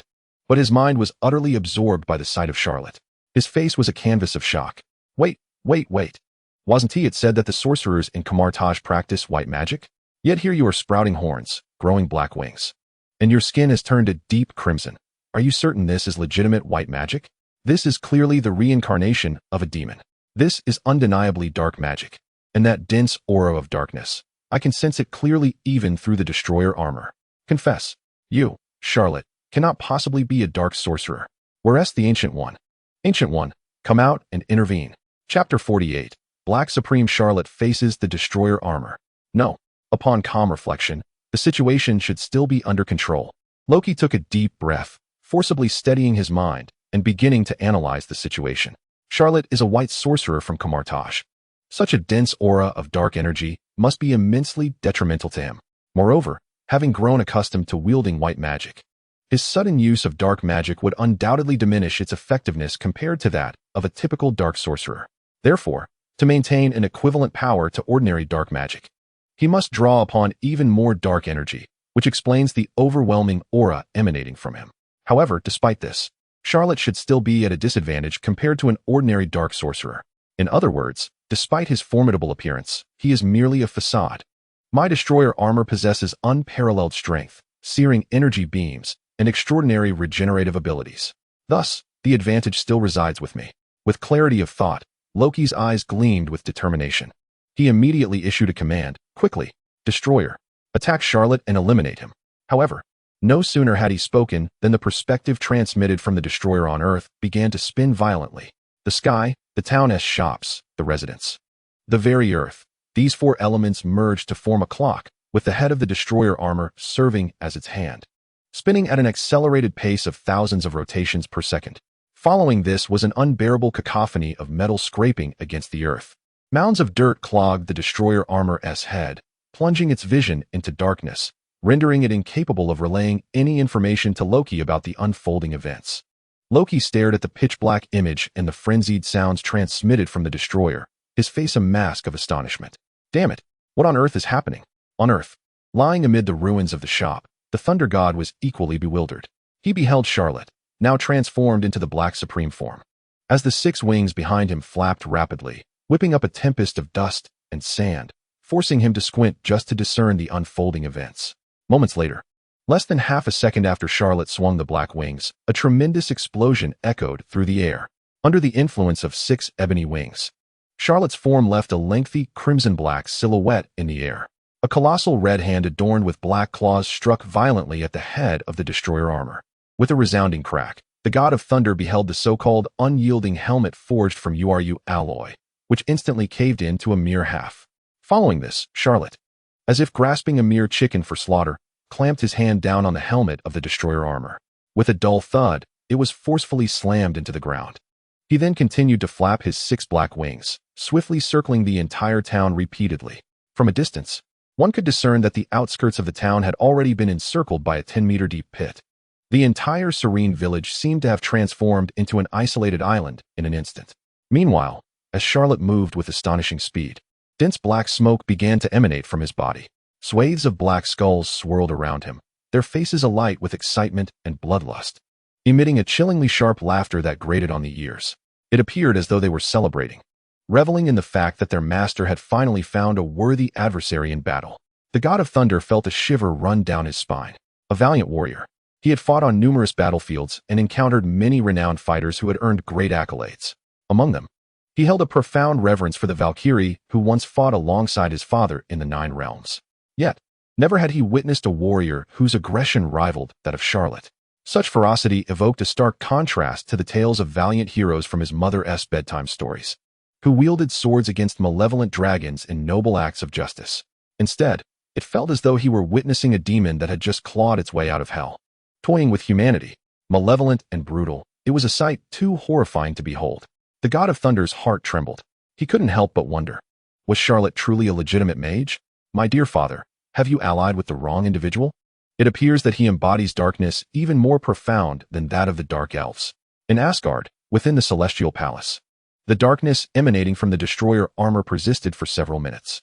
The sharp laughter issuing from the skeletal heads only served to mock Loki, taunting him with his own impotence. Even seated upon the throne of Asgard, he found himself utterly defenseless against a mere Midgardian. Listening to the piercing laughter of the undead skulls, Loki's expression contorted, and a glint of malice flickered in his eyes.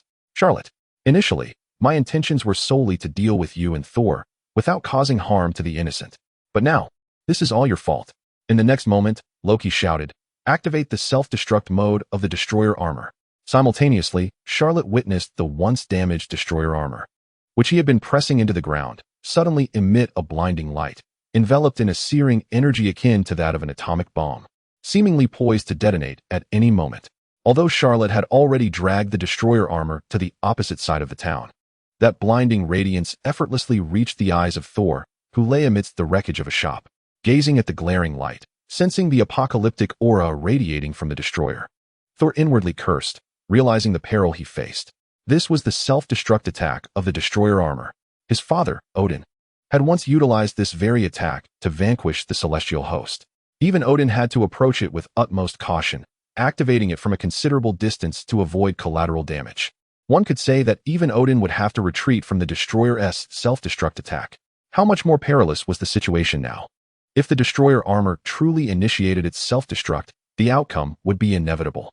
He, Charlot, Jane, Dr. Eric, and all the townsfolk and structures would be obliterated in an instant. Vaporized, dead beyond recovery. Heaven above. Has Loki lost his mind? Is he truly willing to annihilate thousands for the sake of the throne? Is this the brother he once knew? In Asgard, within the Celestial Palace, due to Charlotte's momentary pause, the destroyer armor was finally able to pivot from facing the ground to facing the sky. Loki finally caught a glimpse of Charlotte's demonic orange-yellow slitted eyes, a result of his transformation into the Black Supreme. Through the perspective of the destroyer armor, Loki gazed at Charlotte, a cold smirk gracing his lips. The armor contained the supreme power of his father and the mysterious magic of his mother. Even in a self-destruct attack, it could easily be restored. Thus, this was not a reckless act of mutual destruction, but a scenario where only one would survive. Charlotte, savor this self-destruct assault. As the words fell, all the URU alloy from the destroyer armor began to uncontrollably shed like autumn leaves. An energy potent enough to obliterate an entire city, perhaps even a continent, erupted with thunderous force. The immense gust of energy cleared the sky, leaving not a single cloud in sight, creating an unsettling expanse of clear blue. However, in the next moment, Charlotte slightly parted his lips and then inhaled sharply. In an instant, the formidable energy that had been poised to engulf the entire town of New Mexico converged at the front of his mouth, resembling a scorching orange-yellow lollipop. Following this, Charlotte's elongated, forked, and spiked tongue extended, effortlessly wrapping around the orange-yellow lollipop and swallowing it whole. He then let out a long belch and patted his belly, remarking nonchalantly, delightful, just like freshly made dumplings. Though, I wish there were more. It wasn't enough. Loki. Thor. Chapter 49. A god? Such a weak god. Loki was left dumbfounded. He had not anticipated that what was deemed the strongest assault of the destroyer's self-destruct would be so effortlessly neutralized by Charlotte. Swallowed whole. My friend, that was energy capable of repelling the celestial host, annihilating an entire continent. And he merely felt a slight warmth? He merely found it insufficient? Damn it. What manner of monster am I contending with? Meanwhile, the god of thunder, who had been spectating the battle, was equally stunned by Charlotte's actions. That was an attack even his father would avoid. Charlotte had consumed it with such ease? If that were the case, was Charlotte not more formidable than his father? Oh, my dear father, I must retract the blasphemous words I spoke earlier. Your choice of ally is truly commendable. Thor had already resolved that once this battle concluded, he would firmly grasp onto Charlotte's formidable leg. Not even Jesus could stop him. I mean it. In Asgard, within the Celestial Palace, Loki, through the perspective of the destroyer armor, gazed at the seemingly relaxed Charlotte, a cold sweat breaking out on his forehead. Damn it. Even the most powerful strike of the destroyer armor was effortlessly consumed by Charlotte. How was he to continue fighting? Just as Loki found himself momentarily bereft of strategy, he suddenly noticed Charlotte's brow slightly furrow.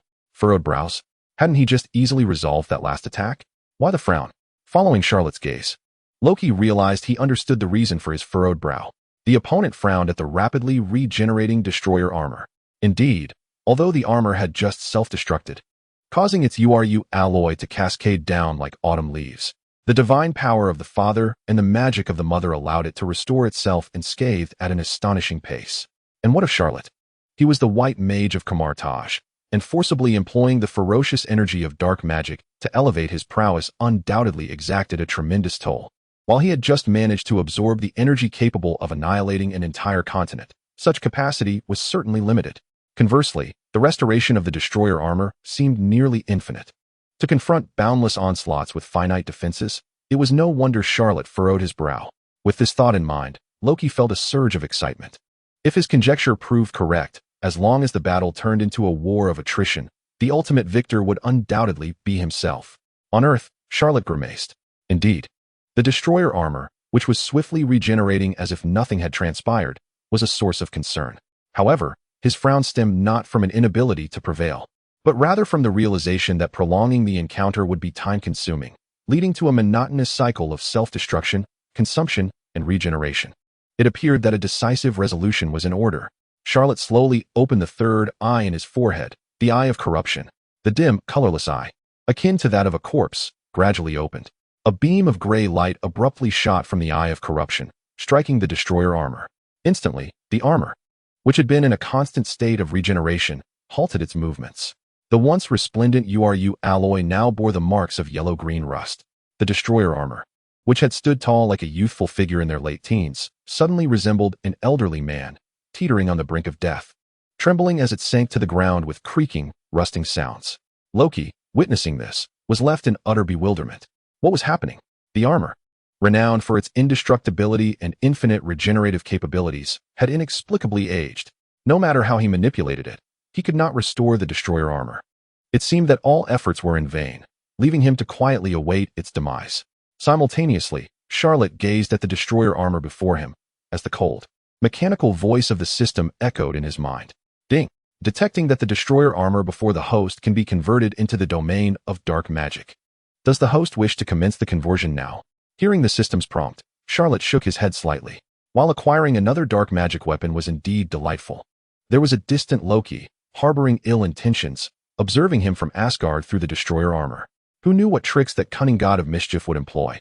In any case, the conversion of the destroyer armor could be initiated at any moment. The pressing issue was to deal with Loki first. Thus, Charlot extended his massive red hand, firmly grasping the neck of the destroyer armor. Through it, he addressed Loki. Loki, I know you can see me. Wait, I am coming for you. Loki. With that, Charlot carelessly discarded the destroyer armor to the ground, as though it were a discarded Fiji cup. He then summoned the hammer of the underworld, raising it towards the sky. With a thunderous crash, a column of multicolored energy descended. In an instant, Charlot's figure vanished from the eyes of the onlookers, leaving behind a circular, enigmatic pattern imprinted on the earth. In Asgard, the celestial palace, Loki, upon hearing Charlot's words, was thrown into a state of panic. He had not anticipated that Charlot, who should have been no match for the destroyer armor, would not only effortlessly dispatch it, but also activate the Rainbow Bridge to seek him out. It was over. He was surely destined for death. Loki's face was a mask of frantic anxiety, his grip on the eternal spear wavering as he contemplated fleeing without knowing where to escape. At that moment, his peripheral vision caught sight of the frost box, which he had intended to use to negotiate with the frost giants, resting beside Odin's throne. A flash of brilliance ignited in Loki's eyes. Yes, Charlot had come to trouble him. He was undeniably facing death. Yet, even in the face of demise, he wished to go out in a blaze of glory. He sought to render his end meaningful. Before he perished, he would use the Rainbow Bridge and the frost box to encase all of Jotunheim in ice. He would ensure that the frost giants would never rise again. He wished to make his father understand. It was he, Loki, who had assisted his father in eliminating a significant threat. He was far superior to that oafish Thor. It was he, Loki, who should rightfully be the king of Asgard. With this thought, a morbid flush spread across Loki's face as he grasped the frost box and dashed towards the Rainbow Bridge. However, in the next instant, a prism of energy struck the ground before him, and the dark, majestic figure of Charlot appeared, gazing upon Charlot's form, reminiscent of Laufey, the king of the frost giants. Loki's heart trembled, and he instinctively took a step back, his voice quivering. What do you intend to do? I tell you, I am the king of Asgard. I am Loki, the god of deceit. You shall not lay a hand on me. Upon hearing this, Charlot could not help but laugh. Oh, a god? In the next moment, his immense red hand transformed into the sticky, densely packed tentacles of the Kraken, ensnaring Loki's right leg with blinding speed, hurling him across the celestial palace, causing a cacophony of thuds against the hard floor. Charlot enunciated each word, God? So, weak. Hey, God. These 4 words struck like heavy hammers, shattering the pride and arrogance Loki had held as the god of mischief, who always considered himself superior. And in the aftermath of this shattering came an overwhelming surge of anger and humiliation. Loki's face contorted with rage and disgrace as he shouted, Release me, you wretched Midgardian. I am a god. You have no right to treat me this way. Charlot, unfazed, tightened his grip, intensifying the force of the tentacles. Thud, thud, thud. Loki was swung around with such velocity that he nearly became a blur in the air. Charlot sneered, Loki, you're in my grasp now? And your words are as defiant as ever. It seems you need a lesson in humility. Yet, even in such a humiliating predicament, Loki did not succumb to despair. Instead, he shouted, Eternal Spear. In an instant, the eternal spear, which had previously slipped from his grasp, soared through the air, piercing through Charlot's sticky tentacles and delivering a penetrating blow. The tentacles that had ensnared Loki's legs were severed in an instant. Seizing this opportunity, Loki rolled on the ground to dissipate the force, quickly rising to wield the frost box against Charlot. With a resounding crack, a beam colder than the Arctic glaciers shot forth from the frost box, striking directly at Charlot. Suddenly, the previously animated Charlot was ensconced beneath a thick layer of ice, nearly 10 meters wide, rendering him utterly immobile. Observing this, Loki smirked with delight. He approached and delivered 2 forceful kicks to the frost-covered Charlot, only to underestimate the ice's hardness and sharpness, resulting in excruciating pain that caused him to roll on the ground. Clutching his injured toes, Loki grimaced and muttered ominously, "Humph. Damn Midgardian. Even frozen, you're still a nuisance. Very well, I shall settle the score with you later." With that, Loki limped away, cradling the frost box, heading towards the Bifrost. He was acutely aware that the one who could open the third eye and transform the once vibrant and powerful Charlot into a feeble shadow of his former self would soon escape from the icy prison. Thus, encasing Charlot in ice was merely a temporary measure. Now, he must proceed with his plan to utilize the Bifrost and the frost box to encase Jotunheim in ice. Indeed, as Loki anticipated, Charlot remained motionless beneath the thick ice. But suddenly, the eye on his forehead, which had been tightly shut, flung open with vigor. A beam of gray light melted away the ice in front of him, creating a 2-meter-wide space. Charlot shrugged, stretching his limbs, and then summoned 3 colossal red dragons from his right hand, radiating scorching heat. In an instant, the 3 dragons unleashed torrents of searing flames, melting the once thick layer of ice into a vast puddle. Charlot cast his gaze towards the Bifrost, and with a swift flap of his 6 black wings, he murmured, "It's time to end this battle, Loki." Meanwhile, Loki reached the core of the Bifrost and kicked the already frozen Heimdall, who had been encased in ice by the frost box. He then seized the Guardian's sword and plunged it into the core of the Bifrost. With a resounding whoosh, a massive portal to Jotunheim sprang to life, causing the ground to tremble with a low hum. Subsequently, Loki placed the frost box at the base of the vibrant portal. In the next moment, an endless stream of icy energy flowed through the Bifrost into Jotunheim, gradually enveloping the entire continent in frost. Watching this unfold, Loki's face blossomed with a triumphant smile. At last, with his own efforts alone, he could obliterate the frost giants that had plagued his father for years. Perhaps a handful of short-sighted Asgardians would decry him for harming the innocent, but only his father would understand the magnitude of his achievement. Loki's eyes sparkled with fervor as he envisioned his father commissioning a grand golden statue of him, modeled after his own likeness, to be erected in the central hall of Asgard. Countless subjects who had once disparaged him would be compelled to bow in reverence before his statue daily. Contemplating this, Loki felt a rush of exhilaration, a surge of energy that almost lifted him off the ground. However, in the next moment, a red-black figure surged towards him from the palace, rapidly closing the distance. A massive red fist, the size of a table, pummeled Loki's face with thunderous impacts. Charlot, with his orange-yellow slit eyes, gazed down at Loki, whose skin was bruised from the assault, and spoke each word with deliberate emphasis. "Loki, do you feel quite pleased with yourself?" The tremendous red fist struck Loki at a rate of 10 blows per second. Yet, despite this relentless barrage, Loki erupted into manic laughter, seemingly impervious to the pain. He exclaimed wildly, "Ha ha ha, pleased? Of course I am. Charlot, your only means of thwarting my plan to encase Jotunheim in ice is to destroy this Bifrost. But should you dare to obliterate this ancient bridge, even if you gain Thor's hammer and the chance to contest for the throne of Asgard, my father will never forgive you. Instead, you will become a pariah among all of Asgard. However, if you choose to do nothing, Jotunheim will be completely frozen by the frostbox. I, Loki, the second prince of Asgard, will have rid my father of a long-standing headache. Even if you were to kill me now, my father would ensure a grand golden statue is crafted in my honor. This is a crime of the present, a glory of the ages. Future generations will remember me for my contributions to Asgard. Millennia from now, regardless of who holds power, the citizens of Asgard will quietly recognize that my actions embody what a true king should be. So, Charlot, do you not see? This game is mine to win. I am the true king of Asgard. Ha ha ha. Loki cackled, and with each punch Charlot threw, his laughter grew louder. For it only affirmed his correctness while revealing his opponent's impotence. Ultimately, Charlot ceased his assault, refraining from delivering further blows. Loki, bloodied and rasping, sneered, "What is this? No more punches? Have you realized your futility? Midgardian, I have long proclaimed that I alone am the victor of this duel. You cannot hope to defeat me." Charlot furrowed his brow, regarding Loki with a look of incredulity, and slowly replied, "Who told you I was powerless?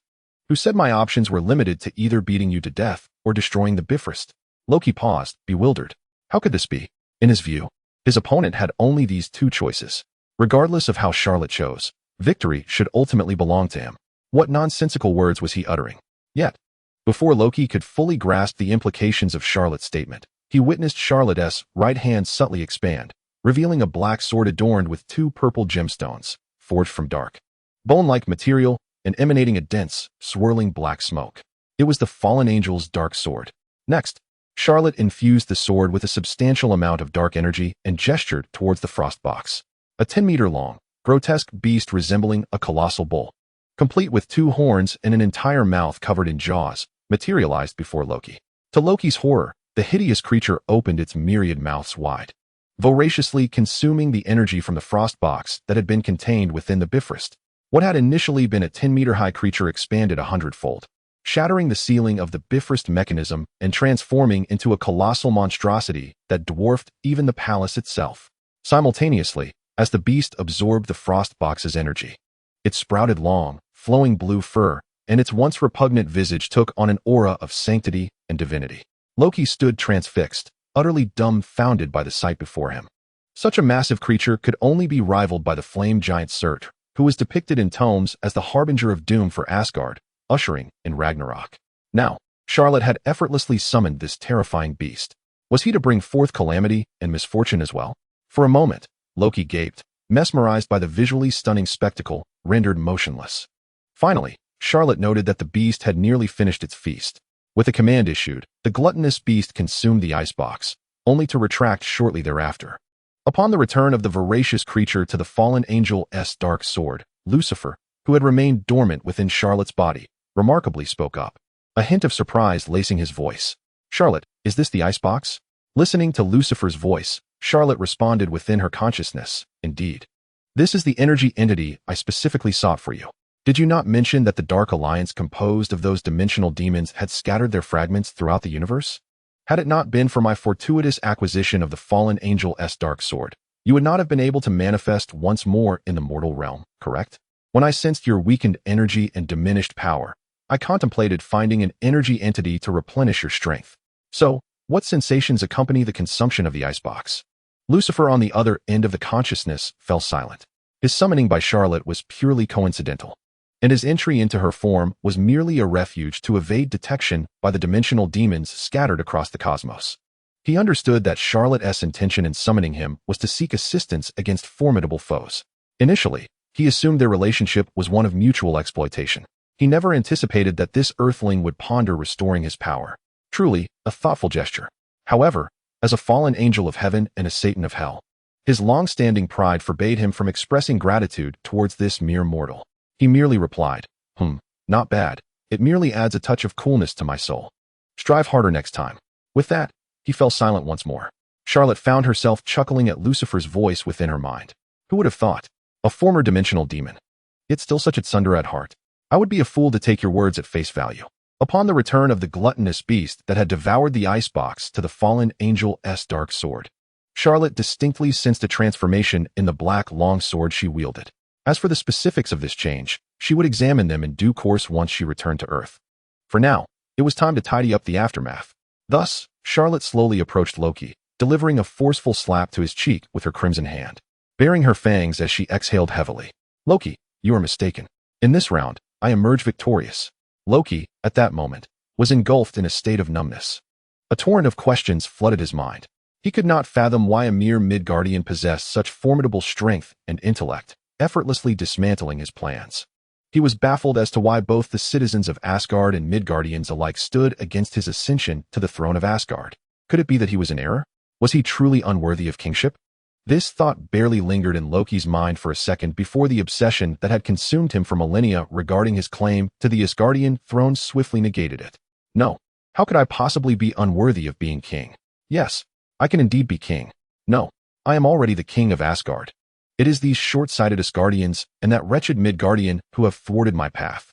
Without them, I would have rightfully claimed the throne of Asgard. I cannot falter here. I cannot fail here. I must not.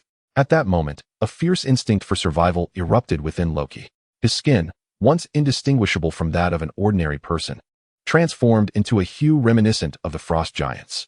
Loki opened his crimson eyes wide and forcefully swatted away Charlot's crimson hand, stumbling towards the direction of the Rainbow Bridge. He resolved to fight with all his might.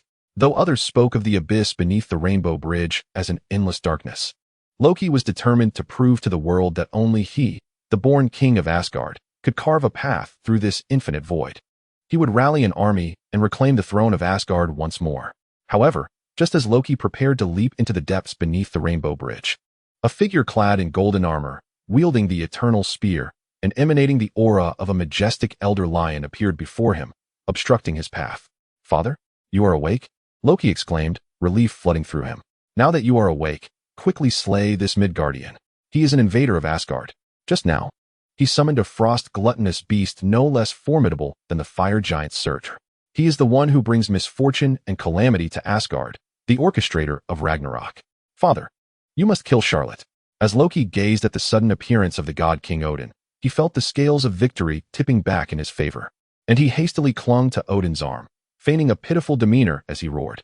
Yet, Odin regarded him with an air of authority, his gaze scrutinizing. "Heimdall just informed me that you dispatched the destroyer armor guarding my underground treasury to Midgard, attempting to slay your brother. You plotted to use the Rainbow Bridge and the Icebox to freeze Jotunheim, aiming for the annihilation of the entire frost giant race. Loki, do you still not realize your transgressions?" Loki panicked, casting a furtive glance. He saw Heimdall, who had inexplicably returned to normal, devoid of frost, standing quietly beside Odin, wielding the sword of protection. Heimdall's golden eyes bored down upon him like the eyes of judgment, weighing his sins.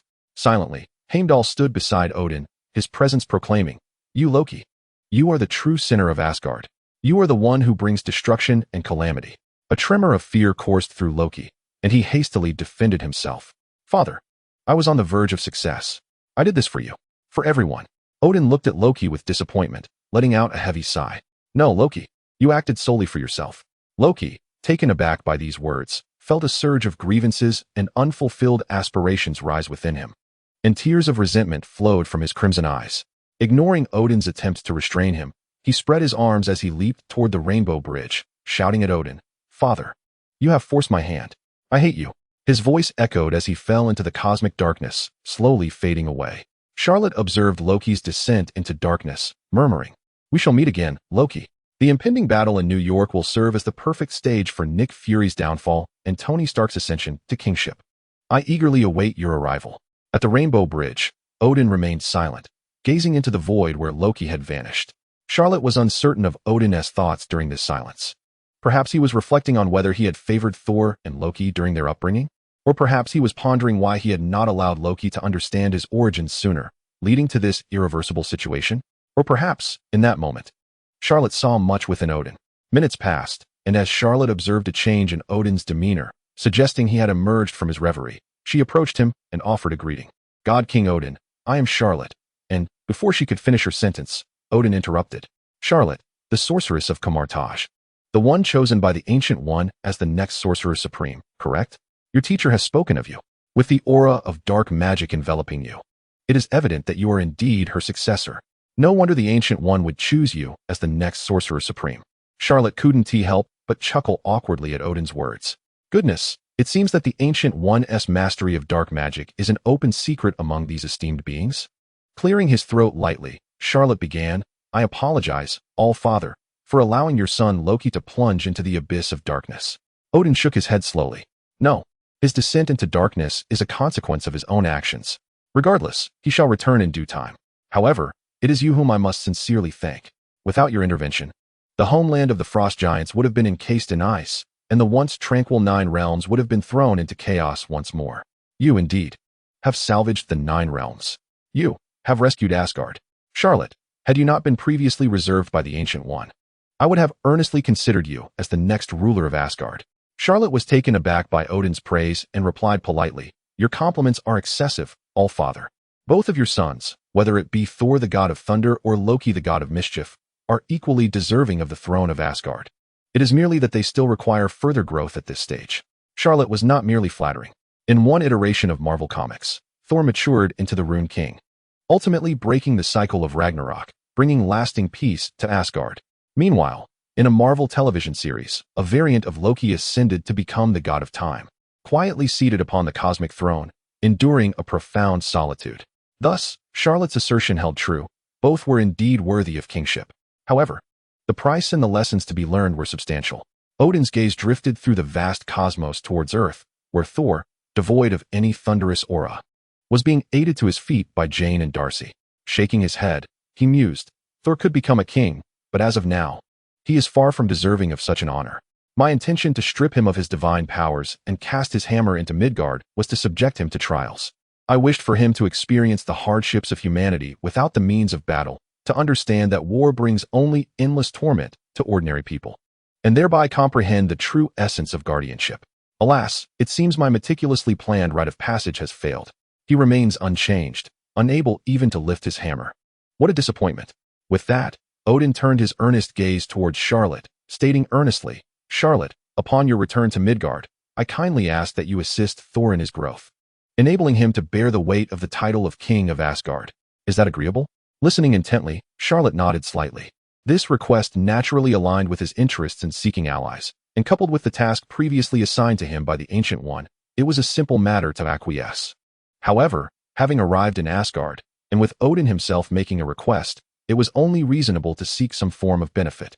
A sly smile crept across Charlotte's face as he spoke. All-Father, while I can certainly comply with this small request, it would be remiss not to receive some form of compensation, would it not?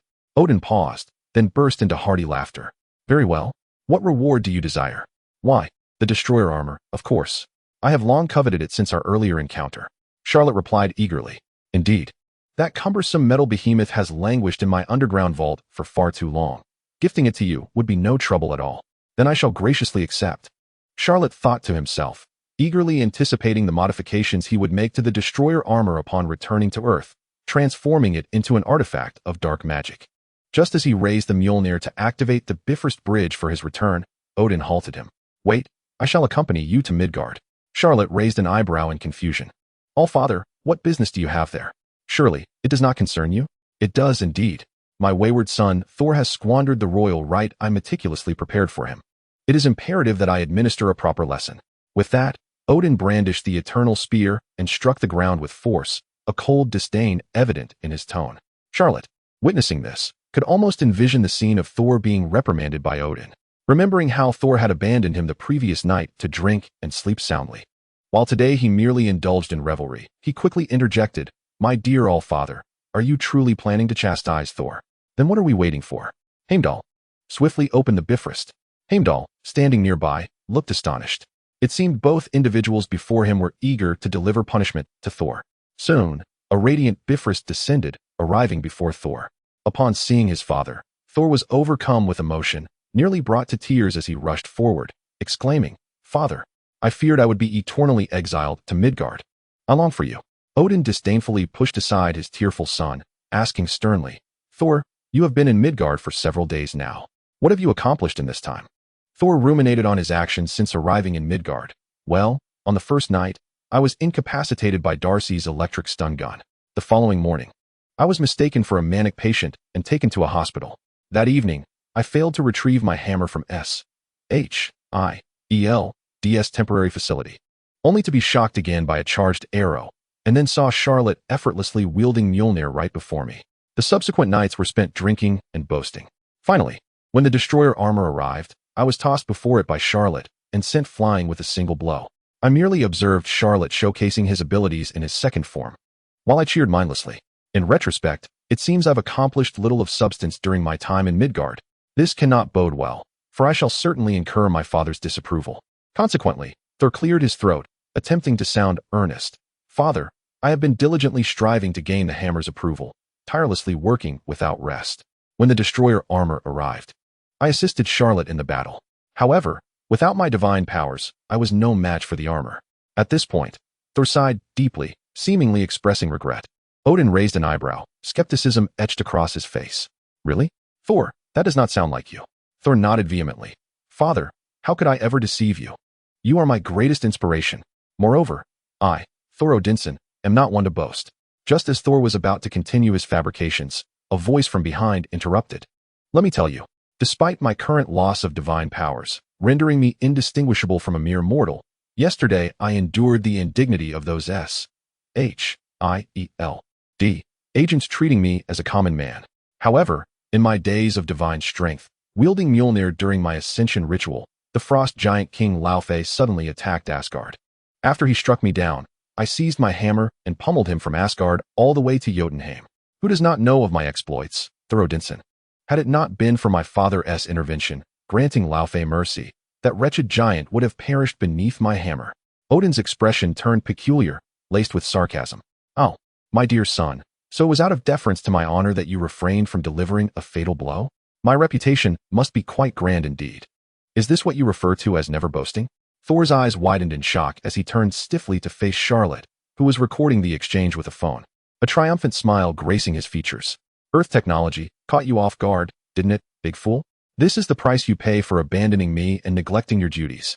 Gazing at his father Odin, who approached him with an aura of danger radiating from his entire being, Thor, the god of thunder, still retaining the essence of a boy despite having lived for millennia, turned his attention to Charlotte, whose face was adorned with a cunning smirk. Arms crossed in anticipation of the unfolding spectacle. A singular thought echoed in Thor's mind. Charlotte, how dare you? Chapter 51. Transformation of the Destroyer Armor, the Demon Armor, and the Hell Suit.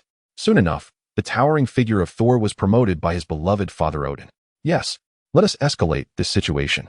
Ignoring the nearby Thor, who was replicating Hulk's throw of Loki, Charlotte approached the rusted Destroyer Armor, which sat on the scorching ground, creaking like a candle flickering in the wind, reminiscent of a dying ember. In his mind, the system's notification chimed once more. Ding! The Destroyer Armor before the host has been detected as transformable into the realm of dark magic. Shall the host commence the transformation now? System, initiate the transformation. After mentally conveying this command, a massive, dense cloud loomed above the Destroyer Armor. A thick plume of black smoke descended from the heavens, enveloping the armor. Before long, the once rusted Destroyer Armor transformed into two cocoons, one large and one small, both shrouded in black mist. Simultaneously, the system's notification echoed in Charlotte's mind again. Ding! The transformation of the Destroyer Armor is complete.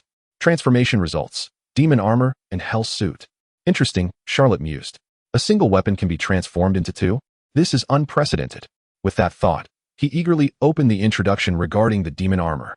After a thorough examination, a realization struck him. The so-called Demon Armor could be perceived as an upgraded version of the Destroyer Armor. Its power and defensive capabilities exhibited a significant enhancement compared to its predecessor. Indeed, while the Destroyer Armor appeared imposing and exuded an overwhelming presence, when scaled down to a standard size, it merely represented the muscle mass of an ordinary, fit human. Although it was formidable compared to the average person, the name Destroyer Armor seemed somewhat misleading. In stark contrast, the system-enhanced Demon Armor was entirely different. It boasted a more robust physique, immense in stature, adorned with elongated demonic horns, emanating a palpable heat, resembling a bull warrior risen from the depths of hell. Approaching the larger cocoon enveloped in thick black smoke, Charlotte observed that although the height of the Demon Armor was slightly less than the Destroyer Armor, standing around 7 to 8 meters tall, its muscle mass and overall size dwarfed the Destroyer Armor by more than threefold. In the presence of this Demon Armor, Charlotte felt no doubt that the Hulk, often seen as a symbol of fury in the Marvel Universe, would appear as a mere child against an adult, easily overwhelmed. In addition to its enhanced strength and defense, the Demon Armor was equipped with two massive weapons, one resembling the gigantic battle axe wielded by the Butcher in Resident Evil, and the other a colossal morning star adorned with sharp protrusions. The Demon Armor stood silently, left hand grasping the giant axe, and right hand holding the massive morning star, exuding an overwhelming aura that pressed heavily upon Charlotte's soul. He believed that, given the Demon Armor's physique and weaponry, it could effortlessly dispatch the Leviathan beasts that had exhausted numerous superheroes during the Battle of New York, showcasing its formidable combat capabilities.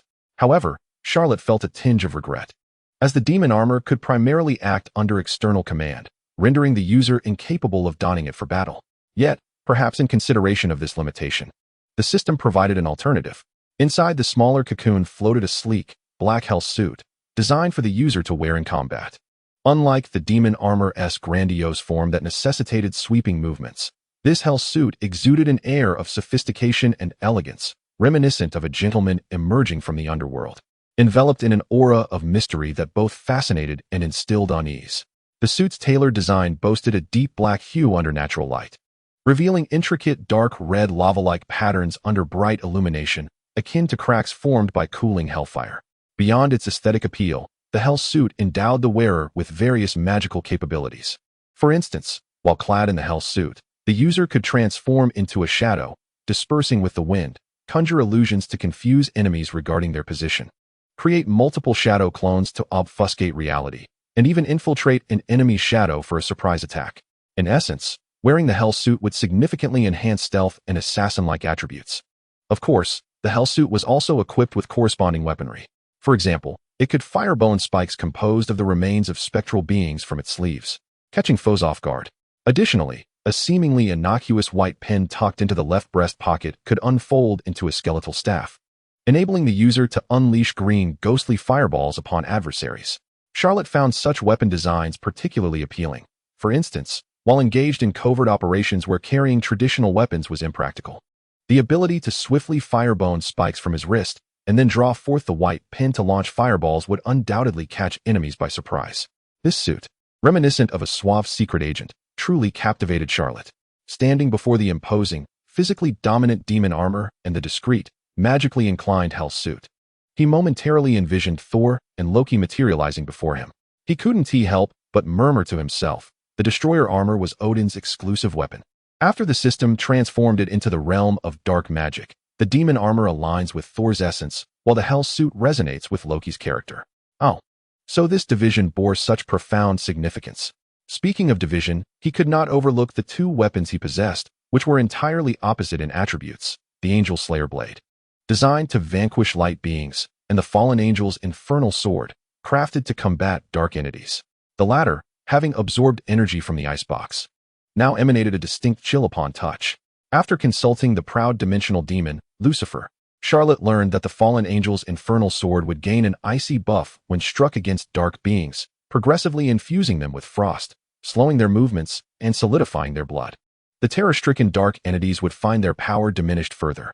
Moreover, aside from its slashing capabilities, the fallen angel's infernal sword could also be wielded like a staff, allowing the user to direct it at foes to unleash icy rays, effectively freezing them in place, rendering them immobile. Listening to Lucifer's revelations, Charlotte could only exclaim, "How utterly sinister! Who would have imagined that this long sword could also function as a staff?" In actual combat, it would likely catch foes completely unawares. When the frost box was mentioned, Charlotte could not help but recall another artifact from Asgard, the Eternal Flame. This divine object possessed attributes that stood in stark contrast to those of the frost box. Charlotte mused that perhaps in the future, he could request it from the All-Father Odin and infuse it into the blade of the Angel of Death, with the left hand wielding the fire-imbued blade of the angel, and the right hand brandishing the ice-infused blade of the fallen angel. Wouldn't that be utterly magnificent?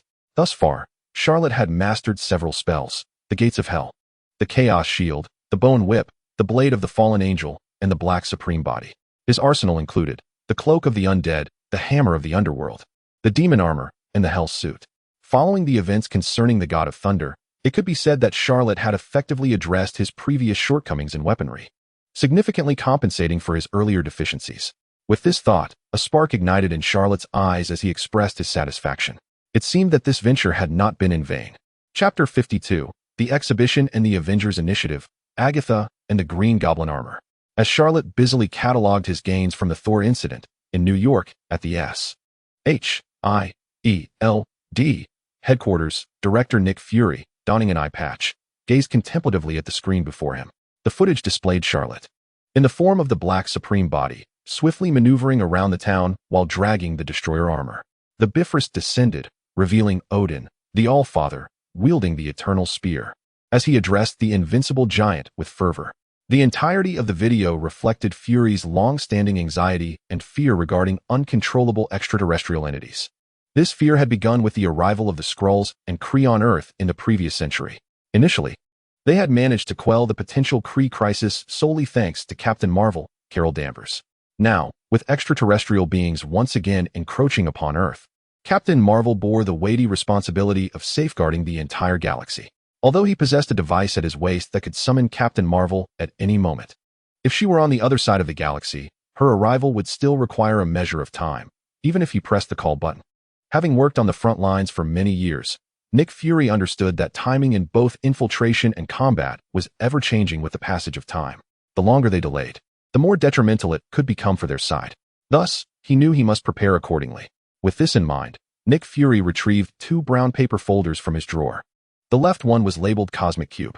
Fury intended to recruit Dr. Eric, who had performed commendably in the town of New Mexico, to assist in crafting a transcendent weapon utilizing the power of the Cosmic Cube, akin to the weaponry used by Red Skull soldiers during World War II. The second folder was titled Avengers Initiative, designed to establish a team independent of any nation, specifically to confront external threats emanating from the depths of the cosmos. Within Fury's mind, several candidates for this Avengers Initiative began to take form. The recently discovered Captain America, Steve Rogers, frozen for over 70 years in the Arctic. The charming playboy Tony Stark, who publicly declared himself Iron Man. Venom, the reigning champion of underground fighting for an extended period, the enigmatic Spider-Man, who left indelible webs across city skyscrapers. The Hulk, Dr. Bruce Banner, recently marked as a target by General Ross in the favelas of Brazil. And of course, this so-called sorcerer from Kamar-Taj, Charlot. Fury pondered briefly, if memory served him correctly, during Tony's first press conference upon returning to New York. He had mentioned that his safe return from the perilous Middle East was facilitated by a mysterious sorcerer who had opened a portal. The journalist seated below the podium had laughed, taking Tony's words as mere jest aimed at obscuring military secrets. Nobody had taken his words seriously, for Tony was known for his penchant for humor, regardless of the setting. Fury himself had thought likewise, but considering the footage, it seemed plausible that this sorcerer was indeed Charlot. After all, not long ago, the shares of Obadiah, Stark Industries' second-in-command, had been transferred to a mysterious shareholder named Charlot. Fury could hardly believe in such coincidences. So, were Charlot and Tony allies or friends? With this thought, Nick Fury made a phone call. Hello, Natasha. In a few days, the Stark Expo will officially take place at Flushing Meadows Corona Park. As Stark Industries' new mysterious shareholder and Tony's savior, Tony will undoubtedly invite Charlot to the expo. I need you to recruit him during the event and persuade him to join the Avengers Initiative. I have already sent you the relevant materials and videos. I hope you won't disappoint me. On the other end of the line, the Black Widow's response was concise and efficient. Understood, Director. As Nick Fury focused his attention on Charlot, aiming to incorporate him into the Avengers Initiative, elsewhere, atop Oscorp Tower, a lavish structure reminiscent of a castle, a beautiful woman dressed in a black nun's habit, exuding an aura of kindness and purity, scrolled through her phone. Also taking note of the happenings in the small town of New Mexico, she observed Charlot transform from a normal human form into the towering black supreme body, her eyes flashing with intrigue. Agatha exclaimed in astonishment, after a month of disappearance, that rascal Charlot has made his way to New Mexico and grown so powerful. The potent dark energy emanating from him is palpable even through the screen. How tantalizing. Just as Agatha marveled at this, a sudden, intense pain coursed through her body. Dark skeletal marks bloomed across her skin beneath her nun's attire, inflicting excruciating agony. In an instant, Agatha's once beautiful visage transformed into something grotesque and unrecognizable. Swathes of reddened, blistered, and decaying skin marred her face and body, rendering her anything but the beacon of hope she was meant to be. Instead, she appeared as a tormented fiend, a creature of hell, seemingly tortured by divine fire. The searing pain drew a muffled groan from her lips as she hastily conjured a spell, enveloping herself in a shroud of purple dark energy, which alleviated her suffering somewhat. The myriad of skeletal marks and burn scars vanished as if erased by an eraser, leaving Agatha with her former appearance of a beautiful nun. However, her gaze bore a new intensity, filled with wrath, as she regarded Charlot in the video, now tinged with a deeper venomous resentment. After the Annabelle incident, Charlot had achieved tremendous success, thoroughly annihilating Annabelle and earning the respect of the Gwen family and the admiration of Master Gui. Yet, as the instigator, she found herself ensnared in a harrowing nightmare.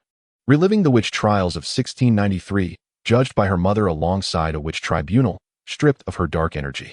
During this ordeal, her mother even morphed into the dimensional demon Chthon, subjecting her to the most heinous tortures. This terrifying hallucination persisted for an entire day and night. When she finally awoke with great difficulty, she found herself surrounded by numerous floating skeletal heads, incessantly colliding against her, leaving behind blackened imprints and searing burns upon her skin. This haunting behavior persisted for an entire day and night, akin to a terrifying nightmare. As a defeated soul, she bore the brunt of a dual assault on both her body and mind. From that day forth, she harbored an unwavering grudge against Charlot, relentlessly searching for any trace of him throughout the world. In the meantime, seeking a more conducive environment for her recovery, she employed illusionary magic to transform her appearance, ultimately setting her sights on Norman Osborn, who had suffered the loss of his wife many years prior and had recently entertained thoughts of remarriage. Agatha found Norman's financial status quite satisfactory. Although Oscorp had encountered a decline in recent years, the company's overall valuation still exceeded $100 billion. This meant she would not have to deprive herself of life's luxuries. Presently, she resided comfortably in a nun's attire atop the Osborn Tower, marveling at the opulent, castle-like decor while luxuriating on a spacious, plush sofa, indulging in the lifestyle of a wealthy matron. Surely, her days of recuperation were exceedingly lavish. Moreover, Agatha was pleasantly surprised to discover that this socially prominent Norman Osborn was afflicted with dissociative identity disorder. Such a person, generally suffering from extreme mental fragmentation, could be subtly guided to achieve her desired effects. For Agatha, a witch who had lived for over 4 centuries and weathered countless storms, this was no formidable challenge. Hence, it was clear why she could so swiftly manipulate Norman Osborn into allowing her residence here. As she gazed at the video on her phone, Agatha gently tapped her fingers against the case, murmuring to herself, "Since Charlot has made his reappearance, it seems I must devise a way to lure him here. Last time, he ambushed me when I was caught off guard, leading to my defeat. This time, I shall be prepared. The magical energy he directs at me will not only fail to affect me, but will instead be absorbed, with my strength having advanced further. Once I assimilate the dark energy from him, not only shall my injuries be healed, but my power will also ascend to new heights." However, how might I capture Charlot's attention? Just as Agatha pondered this, Norman Osborn's voice rang out from behind her. "Darling, what do you think of my new battle armor? Trust me, it's 1,000 times better than Tony Stark's Mark suits." Agatha turned to see Norman clad in a suit of green metallic armor, a grotesque helmet resembling an alien visage, with an orange-yellow mask obscuring his eyes. He sported several pumpkin bombs at his waist and held what resembled a glider akin to a seaside skateboard. With pride radiating from his expression, he showcased his creation to Agatha, brimming with confidence in his craftsmanship. Gazing at the hideous green armor, Agatha couldn't help but marvel at how fitting it was for someone with a dark second personality to have conceived such a suit. Merely looking at it evoked a palpable aura of malevolence. Yet, despite her thoughts, Agatha maintained an enchanting smile as she replied, "Norman, your green armor looks far more appealing than Tony's Mark suits. What name do you intend to give it?" During this time, I've been so busy crafting it that I haven't considered a name," he mused. "How about you come up with one, my dear? In that case, let us call it the Green Goblin Armor." "The Green Goblin Armor? Splendid. That is a fantastic name. You truly have a talent for naming, my love." Chapter 53. Thor what? I'm the son of the frost giant Laufey. As the reward tally concluded, Charlot waved his hand, swiftly storing the demonic armor and hellish suit into the system's space. The dense, dark clouds overhead dissipated, allowing sunlight to pierce through the layers and illuminate the bruised visage of Thor, who bore the marks of a severe beating from his father, Odin. The blinding, scorching rays stung Thor's battered skin, provoking a sharp discomfort. In a tone of feigned innocence, Thor addressed his father, Odin. "Father, did you truly have to strike me so mercilessly? Are you certain I am your biological son?" Without hesitation, Odin replied, "No, you are my adopted son. Loki is my true progeny. In fact, you are the son of Laufey, the king of the frost giants." Thor, ignoring his bewildered son, Odin hoisted Thor like a small child and tossed him toward Charlot. With a sigh, he remarked to Charlot, "Charlot, master of Kamar-Taj, I entrust my son to you. I hope he can once again earn the hammer's acknowledgement under your guidance. However, judging by the current situation, that may prove to be quite challenging." With that, Odin departed, leaving behind his long-suffering, 1,000-year-old son, Thor. Activating the Bifrost, he returned to Asgard with a resounding crash. Once Odin left, Thor remained in a state of shock and existential doubt, his eyes wide and incredulous as he muttered, I am adopted? I am the son of Laufey, the frost giant? Suddenly, everything that has transpired in my life makes sense. My father's decision to strip me of my powers and cast me into Midgard was a means to impart a profound lesson for my transgressions against my true father, the frost giant Laufey, and the devastation I wrought upon my original home, Jotunheim. To strike my father and ruin the family home is an act of ultimate betrayal in any realm. My father intended to teach me a lesson by banishing me to Midgard. Listening to Thor's self-reflection, Charlotte couldn't help but feel a pang of frustration. Hey Odin, what nonsensical tales did you spin for your foolish son? He is not the brainless Thor of old, but rather the cunning god Loki. Do you not realize that with his limited intellect, he might genuinely believe your outlandish claims? If that is the case, Thor may very well become the next ruler of the Frost Giants instead of Asgard, and you, Odin, would have no place to lament your plight. Ultimately, unable to endure the thought of a fool meandering beside him, endlessly rambling about his aspirations to become the Frost Giant King, Charlotte decisively intervened. Big oaf, what are you thinking? Can't you see your father was merely jesting? How could you, with your fiery blood and the warmth radiating from you, be a descendant of the Frost Giants? That is utterly impossible. The true son of Laufey is Loki. He is the one who was adopted. Your father raised him to become the next Frost Giant King of Jotunheim. Thus, you two brothers would balance each other, one ruling Asgard and the other Jotunheim, ensuring peace across the 9 realms. Thor paused, stunned. What? Loki is adopted? Observing the slow realization dawning on the dim-witted Thor, Charlotte felt his head throb. My God, can we truly restore Thor's recognition of his hammer? He felt a wave of uncertainty wash over him. In the end, Charlotte brought Thor back to Kamar-Taj, intending to nurture him step by step until he regained the hammer's acknowledgement. The Supreme Sorcerer's sanctum awaited.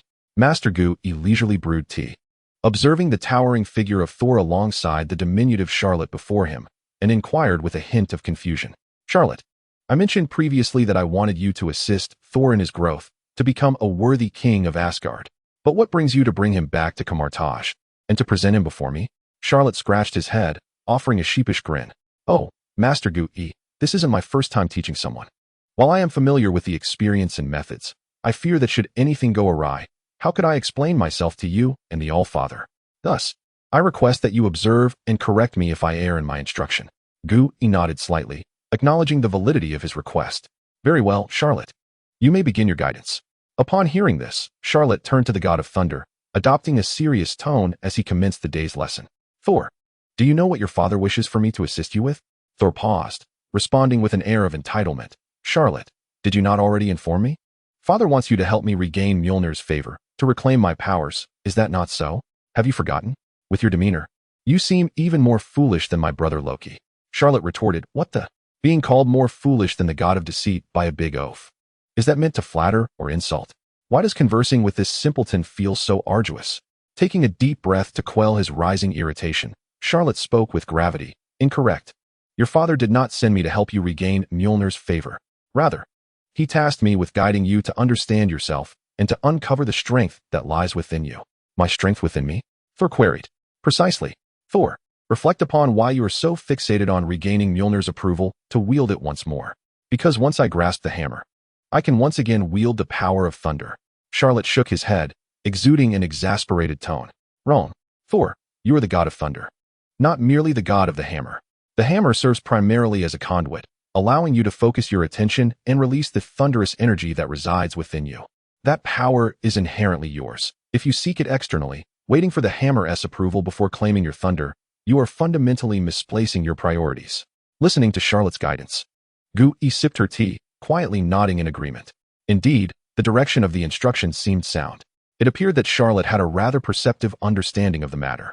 Thor's expression shifted to one of enlightenment, yet soon morphed into one of distress. But since acquiring Mjolnir, I have relied on it to unleash my thunderous might. As you say, if you expect me to release it autonomously, I do not know how. Charlotte chuckled, glancing at Gu, who was observing the exchange. That's where I come in. While I cannot directly help you find your inner thunder, we do have a powerful ally. Master Gu, might you impart to Thor and me some magic pertaining to thunder? Gu raised an eyebrow, bemused. What a surprise. Here I am, merely enjoying tea and observing. And suddenly, I find myself being asked to share my magical resources? Setting her cup down, Gu regarded Charlotte with a knowing look. Confess, did you bring Thor before me with ulterior motives, eyeing my magical inventory all along? I suspected it was curious that you chose to guide him here, rather than elsewhere. Caught with his intentions laid bare, Charlotte scratched his head sheepishly. I just thought it prudent to have more skills at my disposal. Gu chuckled softly. Considering that Charlotte was indeed her chosen successor as the next Sorcerer Supreme, and it was only fitting to impart new magic to him. with a wave of her hand. A shimmering, glass-like space enveloped Charlotte and Thor. Unbeknownst to them, the three had entered the mirror dimension. Observing Gu Yi's masterful technique, Charlotte felt a twinge of envy, contemplating the opportunity to learn the art of the mirror dimension from her in the future. As she initiated the dimension, Gu Yi addressed both Charlotte and Thor. This is a mirror dimension specifically created for you two. Whatever you do here, regardless of the destruction caused, will not affect the outside world.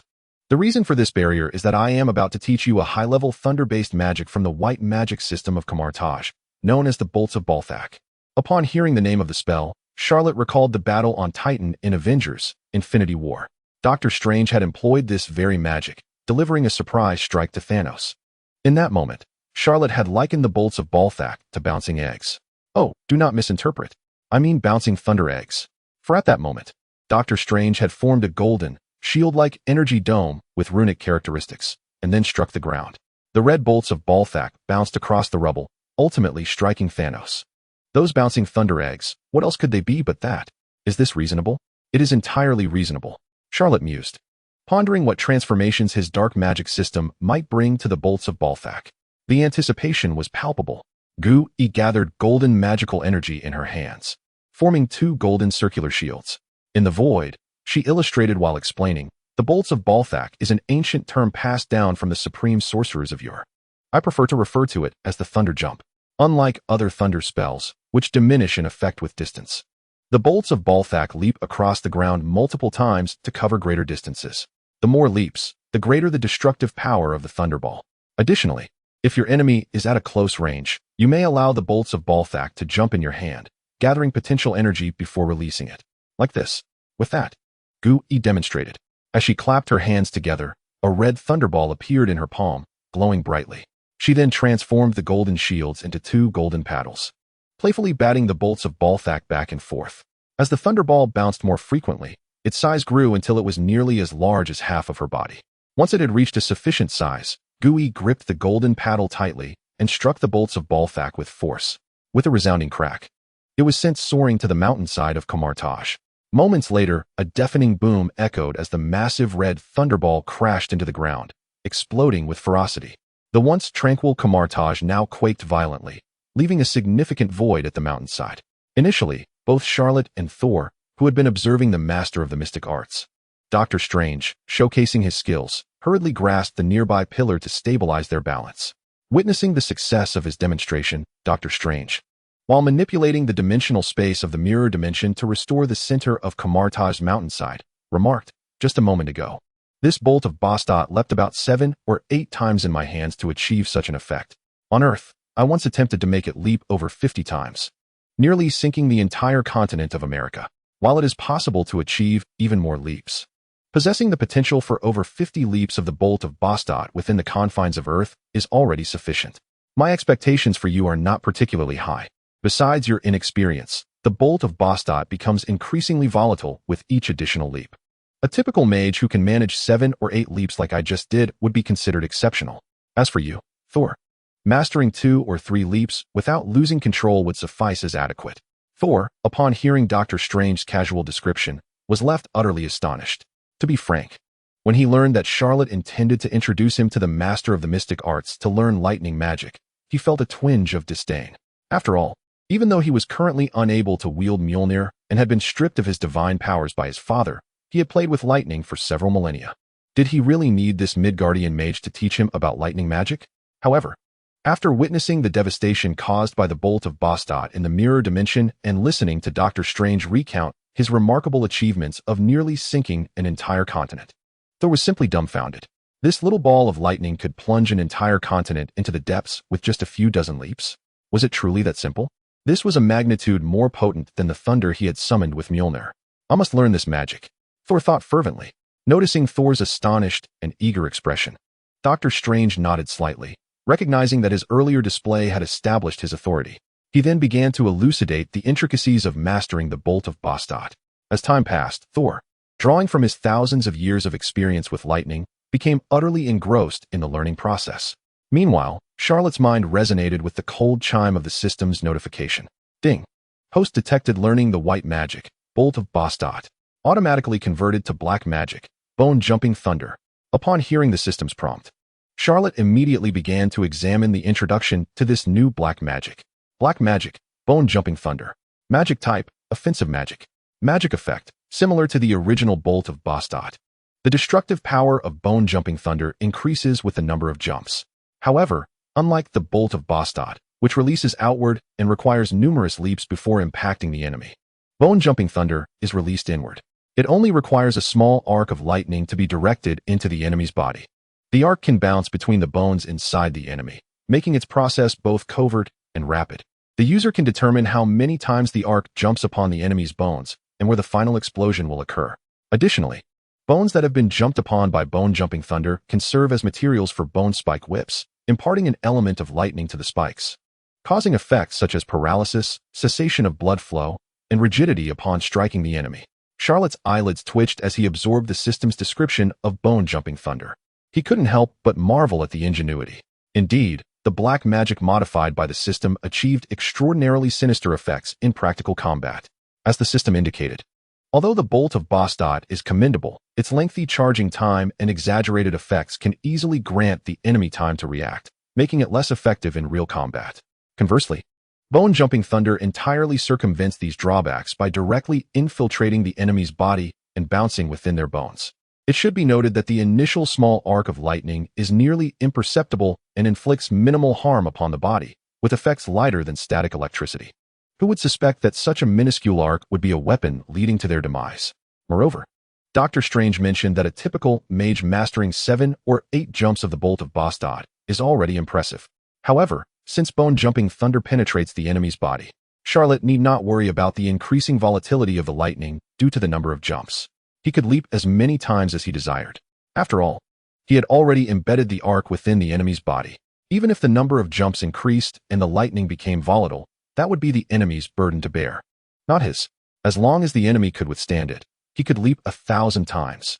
Setting aside this matter, what struck Charlotte as particularly sinister about this magical skill was that he could choose the precise moment and location for the lightning to explode. If he detonated the arc beneath an enemy's lower body, wouldn't that be tantamount to both killing and striking at their very heart? It would indeed be the nightmare of every man. Truly, the black magic modified by the system was exceedingly diabolical. Chapter 55, Charlotte, the Emissary of Black Magic. GG Explosion. Now, this concludes all the essentials and intricacies of mastering the bolt of Bastet. Come, Thor, I know you have played with lightning for thousands of years, so you should grasp this much faster than other mages in Kamar-Taj. Now, give it a try and demonstrate your understanding of the bolt of Bastet. As Dr. Strange finished his explanation, he gave Thor a nod, signaling him to perform a demonstration. Responding to the cue, the eager young man, Thor immediately began to channel the surging power of thunder within him, forming 2 circular energy shields in his hands. Then, with a forceful clap, a palm-sized, ferocious, golden-yellow ball of lightning, crackling with arcs, appeared in the hands of the god of thunder. Dr. Strange observed this with a slight nod, approvingly stating, "Excellent. Thor, you are far superior to most beginners. If you weren't Odin's son, your innate talent for lightning magic, combined with my guidance, would easily qualify you for the position of a grand mage here in Kamar-Taj." Upon hearing Dr. Strange's praise, a proud smile crept onto Thor's face, and he stood a bit taller, feeling significantly more confident. After all, ever since he was cast down to Midgard by his father, he had either been subdued by ordinary mortals, sent flying by the destroyer armor, or reduced to merely cheering for Charlotte from the sidelines. He had gone from being the center of attention, the object of everyone's expectations, to becoming a mere background character, a comedic figure. Thor certainly did not take kindly to this. Now, receiving commendation from a mage whose power rivaled that of his father, he felt an immense sense of pride. Now, Thor, focus your mind. Control the energy of the ball of lightning in your hands, and maintain its stability. Through the continuous clapping of the energy shields, you will increase its size during the jumps. This requires utmost concentration and mastery over the energy of the lightning ball. Do not underestimate it. Thor chuckled heartily, exuding confidence. Don't worry, Master Strange. I have been wielding thunder for thousands of years. How could I possibly lack mastery over the power of lightning? Observe as oh my goodness. Just as the god of thunder confidently prepared to deliver his inaugural strike upon the thunderous orb nestled between his hands, an unexpected surge occurred. The bowsat of thunder, which had initially been no larger than a palm, suddenly ballooned to the size of half his body. The god of thunder was taken aback by the orb's sudden expansion. In a moment of negligence, his left hand had yet to gather the requisite force to strike the orb, and the colossal golden orb detonated explosively upon contact with his hand. With a resounding crash, the god of thunder was propelled backward, crashing through several supporting columns in the grand hall, landing on the ground amidst singed remains of his once mighty form, looking quite disheveled. Fortunately, being of the Asgardian pantheon, his constitution was robust, and such minor injuries would soon heal of their own accord. Thus, he paid little heed to his wounds, but rather, he was engulfed in perplexity over the recent events. Why did this happen? I had merely attempted my first strike, and yet the orb expanded as though I had executed 7 or 8 strikes, akin to the prowess of the Ancient One. The Ancient One approached him, her voice gentle yet firm. Thor, the anomaly that just transpired is due to your inability to control the tempestuous power within you. Given your nature, you have undoubtedly grown accustomed to playing the role of a berserker in battle, correct? Wielding your hammer, summoning lightning, and recklessly charging into the fray. Your overwhelming thunderous assaults have instilled fear in your foes, and you have relished the victories they brought you, have you not? Thor's eyes widened in surprise. He had not anticipated that the Ancient One could so astutely perceive his past fighting habits. Overwhelmed by a mix of astonishment and confusion, he queried, "Is that not commendable? It is precisely this approach that has led me to numerous victories, earning the adoration of the Asgardian people." The Ancient One shook her head gently. "It is commendable, yet it falls short of true excellence. The victories you speak of are but a facade of prosperity. The foes you have intimidated and struck down are mere foot soldiers. When faced with a formidable adversary, they would employ myriad tactics to evade your thunderous onslaught. Your power is far too dispersed and lacks conscious control. Thus, when confronted with the bozat of thunder, which exponentially increases with each strike, your inexperience becomes painfully evident. Just now, you were unable to contain the leakage of your inner thunder, resulting in the orb's size resembling that of my 7 or 8 strikes after your very first attempt. Am I not correct? Therefore, Thor, until you can practice such finesse that the bozat of thunder can bounce in your hands a good 7 or 8 times before reaching half your size, while maintaining your grip, you will not achieve true mastery. At that point, you will no longer need the hammer's approval to effortlessly summon the thunderous power within you." Noticing his bewildered expression, she continued, "Come, Charlot, demonstrate for him." Charlot, perplexed, thought, "Why does the Ancient One seem to resemble a northeastern tiger? Are we expected to perform a backflip? I have only just begun to learn the thunder of the withered bones. Is she eager for me to showcase my prowess so soon?" Thor, observing the Ancient One's praise for Charlot, furrowed his brow. Over the past few days, Charlot had consistently overshadowed him. Whether it was gaining the hammer's recognition, countering S-H-I-E-L-D, or triumphing over the destroyer, it was evident that Charlot was indeed more formidable. Yet, as the god of thunder, he took pride in his own abilities. How could one with millennia of experience in harnessing thunder be outmatched by Charlot? Did the Ancient One truly expect him to optimize the bozat of thunder's magic in the span of mere minutes? Such a notion was preposterous. While the Ancient One harbored expectations for Charlot, Thor remained dismissive. He knew Charlot to be a prodigy of sorts, a veritable embodiment of dark magic. Regardless of the purity of white magic, it transformed into a form of dark magic in his hands, the very essence of a natural-born dark magic vessel. Even Dormammu would covet him as a son. What manner of mastery would he bring to the bozat of thunder? She was positively eager to find out. "Charlot, do proceed," urged the Ancient One, her anticipation palpable. Faced with their expectant gazes, Charlot shrugged, aware that he must showcase some skill to satisfy the moment. Without further ado, he snapped his fingers, producing a crisp sound as his thumb and middle finger met. A minuscule, nearly imperceptible arc of gray lightning flickered into existence before them. Thor erupted into laughter at the sight. "Huh, Charlot, I mean no offense, but your talent for lightning magic leaves much to be desired. After all, you are capable of wielding my hammer and previously displayed a measure of lightning magic at the S-H-I-E-L-D temporary research facility. How is it that with the new bozat of thunder magic, you have become so inept? While I may struggle to contain my inner thunder and manage the orb's expansion, I at least possess the thunderous power within me. My initial attempt at summoning the orb was successful, yet you labor for so long to conjure a minuscule arc, as fragile as a puff of wind. I told you, despite your confident demeanor, when it comes to practical prowess, the results speak for themselves." As he spoke, Thor felt a wave of exhilaration wash over him. The frustration of being overshadowed by Charlot for days was lifted, leaving him in high spirits. However, unlike Thor's exuberance, the Ancient One's expression grew serious. Despite the diminutive gray arc appearing weak and insubstantial, she sensed an immense potential emanating from it. No, it was not merely strength, but potential. The Ancient One felt that Charlot had somehow transformed the Bozat of Thunder, a high-tier white magic, into a form of dark magic with even more formidable effects. Listening to the veiled sarcasm in Thor's remarks, Charlot remained unperturbed, a subtle smile gracing his lips as he replied, "Oh, Thor, with your years of experience wielding thunder, do you find my little lightning arc lacking?" Thor nodded, gruffly affirming, "Of course. This tiny arc is far weaker than what I could conjure even at birth. Charlot, it is undeniable that your little arc has a long way to go before it can rival the Bozat of Thunder I just unleashed. While my father summoned you to guide my growth in the realm of lightning magic, it is you who must learn from me." Charlot's smile deepened. "Oh, if that is the case, would it be acceptable for me to engage you in combat with this little lightning arc?" Thor paused, momentarily stunned. Yet clarity soon dawned upon him. In his mind, certainly, it is evident that young Charlot possesses a rather thin skin, as he was originally dispatched by the king to serve as my instructor. Yet, ironically, in the realm of lightning magic, he has yet to surpass my prowess, transforming me, the supposed student, into his mentor. Therefore, feeling the sting of embarrassment, he seeks to reclaim his dignity. However, should Charlot attempt to unleash a second form akin to the Annihilator's armor or draw upon the might of Mjolnir as utilized in the temporary S.H.I.E.L.D. research facility, then even the mightiest of gods, Thor, would have no option but to flee. Yet, when it comes to a contest of the Bostat's lightning, based on their earlier display, I cannot fathom how Charlot could possibly emerge victorious against me. With that thought, the Thunder God grinned and readily acquiesced.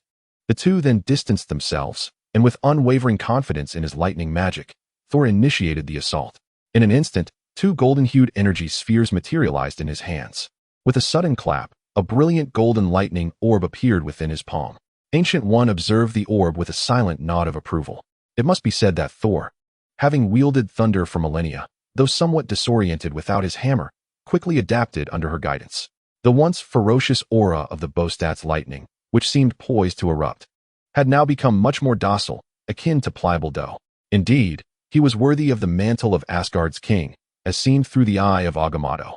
Yet, I wonder how Charlot will respond. Contemplating this, Ancient One continued to watch intently. Thor, meticulously controlling the outflow of his thunderous energy, warned Charlot, "Be cautious. Here it comes. Take this." With a motion resembling that of a player striking a ping-pong ball, he forcefully directed the Bostat's lightning toward Charlot. The orb expanded dramatically in midair before suddenly detonating before Charlot, creating a thunderous roar that reverberated through the air, leaving a substantial crater in the once smooth temple floor. Thor's movements were swift, but Charlot's were swifter. With narrowed eyes, he adeptly evaded the Bostat's lightning, while simultaneously launching a delicate gray arc of lightning, akin to a concealed weapon, toward Thor the moment the explosion occurred. Due to the arc's diminutive size and the overwhelming sound of the Bostat's lightning's detonation, Thor remained oblivious to the fact that he had already been struck by Charlot's skeletal leap lightning. Just as he prepared for a second wave of attack, Charlot, nonchalantly standing with his hands clasped behind his back, softly declared, "Thor, you have lost." Thor, perplexed, thought, "What is he babbling about? I did not even see him make a move, and I am already defeated? Pray tell, does that slender gray arc possess the power to injure?" Just then, an electrifying sensation coursed through his left forearm, rapidly escalating into a debilitating agony that coursed through his bones. Thor distinctly felt the sensation intensifying from mild discomfort to excruciating pain, culminating in a torment that rendered him incapacitated. With a resounding thud, he knelt, clutching his groin. Drenched in sweat, grimacing in agony, "What in the name of the gods, Charlot, have you done?" With a smile, Charlot casually responded, "Oh, it is nothing much. Merely a slight modification to the Bostat's lightning. Originally, the lightning leaped externally, but I have managed to embed it within the enemy, allowing it to leap internally. With each leap, the energy produced amplifies, inflicting greater pain upon the foe. Presently, this gray arc of lightning resides within your groin. With but a thought, I can trigger an explosive finale." Thor was left in utter disbelief. "Wait, are you serious? I thought mastering the initial leap of the Bostat's lightning within 10 minutes was impressive, yet you have fully comprehended and optimized it. Such remarkable insight into lightning magic borders on the supernatural. I dare say you could be deemed a more formidable thunder god than I. Why not bestow upon you the title instead? But hold on, aren't you supposed to be the white mage of Kamar-Taj? How could you conceive of such a sinister technique? To embed a nearly imperceptible arc of lightning within an adversary, increasing its destructive potential with each leap, culminating in an assault upon the most vulnerable of spots. This is utterly diabolical. Ancient One, you must intervene with Charlot. Chapter 56. Charlot becomes the guardian mage of the New York Temple. With the thunder god, Thor possessed by Yuanhua, Thor's cry for help was destined to go unanswered, for Ancient One was equally astonished. In fact, she too wished to learn. She recognized Charlot's extraordinary talents, having fully mastered the black magic skill set, effortlessly learning any form of dark sorcery. Yet, his ability to optimize and enhance white magic, compensating for its weaknesses while amplifying its strengths, was truly enviable. Just as she had previously instructed Charlot in the rudimentary energy whip and magical shield, two exceedingly basic attack and defense spells, Charlot had effortlessly transformed them into a bone spike whip and chaotic shield, each magnifying their power by 100-fold. Now, witnessing the Bostat's lightning, revered for millennia as perfection, being further refined by Charlot was astounding. His method of converting a lightning orb into an arc, transitioning the point of leap from the external world to within the enemy's body, significantly enhanced its stealth capabilities. Moreover, this approach drastically reduced the need for mental exertion. After all, embedding the lightning arc within the adversary meant he could leap at will, without concern for the expansion of the Bostat's lightning becoming uncontrollable. It was truly a weapon of mass destruction. However, Ancient One furrowed her brow and addressed Charlot. While your modification of the Bostat's lightning has indeed increased its stealth, isn't it somewhat cumbersome in combat? Despite the initial charge time required for the Bostat's lightning, once successfully charged, it can strike down multiple foes with a single blow. Yet your method seems to limit it to a singular target, which seems somewhat counterproductive. Listening to Ancient One's inquiry, Charlot smiled with unwavering confidence. Ah, but you have miscalculated, Ancient One. My modified skeletal leap lightning can indeed be employed against multitudes of enemies, while retaining its stealthy attack characteristics. Observe.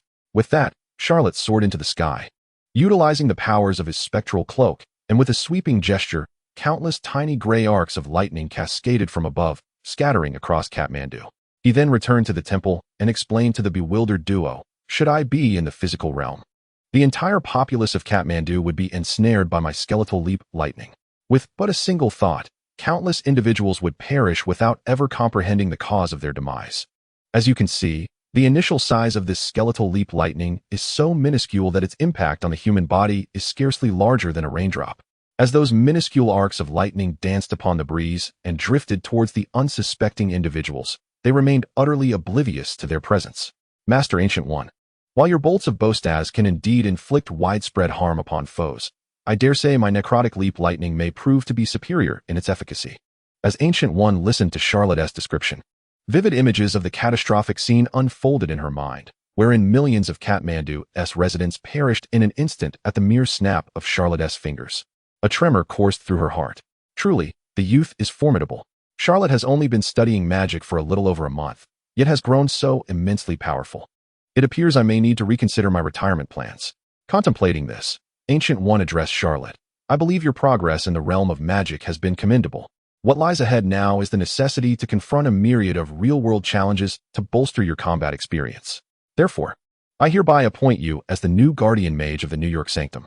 In the foreseeable future, I foresee that this city will encounter numerous perils, both from mankind and from the cosmos. You may harness these trials to augment your experience in combat, thus gradually preparing yourself to become a worthy supreme mage. Charlot nodded in agreement. Indeed, even if Ancient One had not mentioned it, he would have proactively expressed his desire to become the guardian mage of the New York Sanctum. After all, the impending threats he would face, be it the Chitauri, Dark Elves, Thanos army, Celestials, Eternals, or the mutants, would undoubtedly commence their assault upon New York, making it imperative to establish a foothold there and familiarize himself with the surroundings. Thus, Charlot opened the gateway to hell and journeyed to the New York Sanctum to commence the handover proceedings with the incumbent guardian mage. Meanwhile, after Charlot departed, our Thor, who had lived for millennia yet remained a youthful spirit, immediately cradled his head in despair. Why must you leave, Charlot? You cannot abandon me while the necrotic leap lightning still courses through my veins. It lingers on my very being. I feel as though I am about to meet my demise. Ancient One's eyelids twitched as she cast a sympathetic glance at the distressed Thor, who was clutching his lower region, his face a portrait of grievance. With a deep sigh, she mused, who claims that men lack compassion, who asserts that men are not empathetic. Indeed, she pondered, oh, wait, am I not a woman? Ah, well, in that case, it matters not. With this thought, Ancient One composed herself and, adopting the demeanor of a stern mentor, addressed Thor without an ounce of pity. Cherish the fact that the necrotic leap lightning still resides within you. As the saying goes, pressure cultivates motivation. Once you attain exquisite control over the power of thunder, you shall effortlessly guide the necrotic leap lightning out of your body. Feeling abandoned as Ancient One offered no assistance, Thor was engulfed by disbelief and, in a moment of despair, fell to his knees, howling to the heavens, no. At that very moment, as the melancholic tune of winter winds and falling snowflakes echoed around him, Charlot surveyed the vast New York sanctum that belonged solely to him, his face nearly splitting with joy. Such an expansive sanctum, grand like a palace, and he was the sole occupant. He had never indulged in such luxury before. Were it not for the sacred identity he bore as the guardian mage appointed by Ancient One, he would have considered inviting a throng of golden-haired beauties for a grand celebration. Speaking of Tony, Charlotte recalled the time when Tony had called him while he was in a small town in New Mexico, preparing to discuss his affairs, only to be summoned to research a new element instead. He wondered how that fellow was faring these days. With this thought, Charlotte dialed Tony's number. On the other end, Tony's voice was somewhat muffled, clearly having been roused from slumber by the call. Hello, Charlotte. Why are you calling so early? Tony, still awake? Not really. You just woke me up. Well, then go back to sleep, WTF? God, am I still conversing with a human? Charlotte, have you always been this abstract? Listening to Tony's frantic commentary, Charlotte chuckled and continued, given your tone, it seems you've been recovering quite well. Have you resolved the palladium poisoning? Discovered the new element? Realizing that Charlotte had been probing him, Tony let out a long yawn and replied, come on, who do you think I am? I'm Tony Stark, the most renowned scientist in America. After your reminder, I dug up my father's old Stark Expo City model, and in less than half an hour, I invented the new element, successfully eliminating the palladium poisoning in my system. My condition is now splendid. However, as you mentioned, aside from the palladium issue, I still have the troublesome fragment of shrapnel inching closer to my heart. I need to continuously use the mini-arc reactor to keep it at bay, or I'll suffer a massive hemorrhage and perish within 2 minutes. So, my health is still a bit precarious. I've already contacted a doctor and plan to have surgery to completely remove the shrapnel when I have the time. Charlotte responded, there's no need for such trouble. Don't forget, I am a sorcerer from Kamar-Taj. Removing the shrapnel will be a simple task. Just wait. I shall come to you now. With that, he ended the call. At that moment, a rustling sound emerged from Tony's bed, revealing that Pepper had been awakened by the ringing phone. With drowsy eyes, she mumbled, Tony, are you awake? Who were you on the phone with?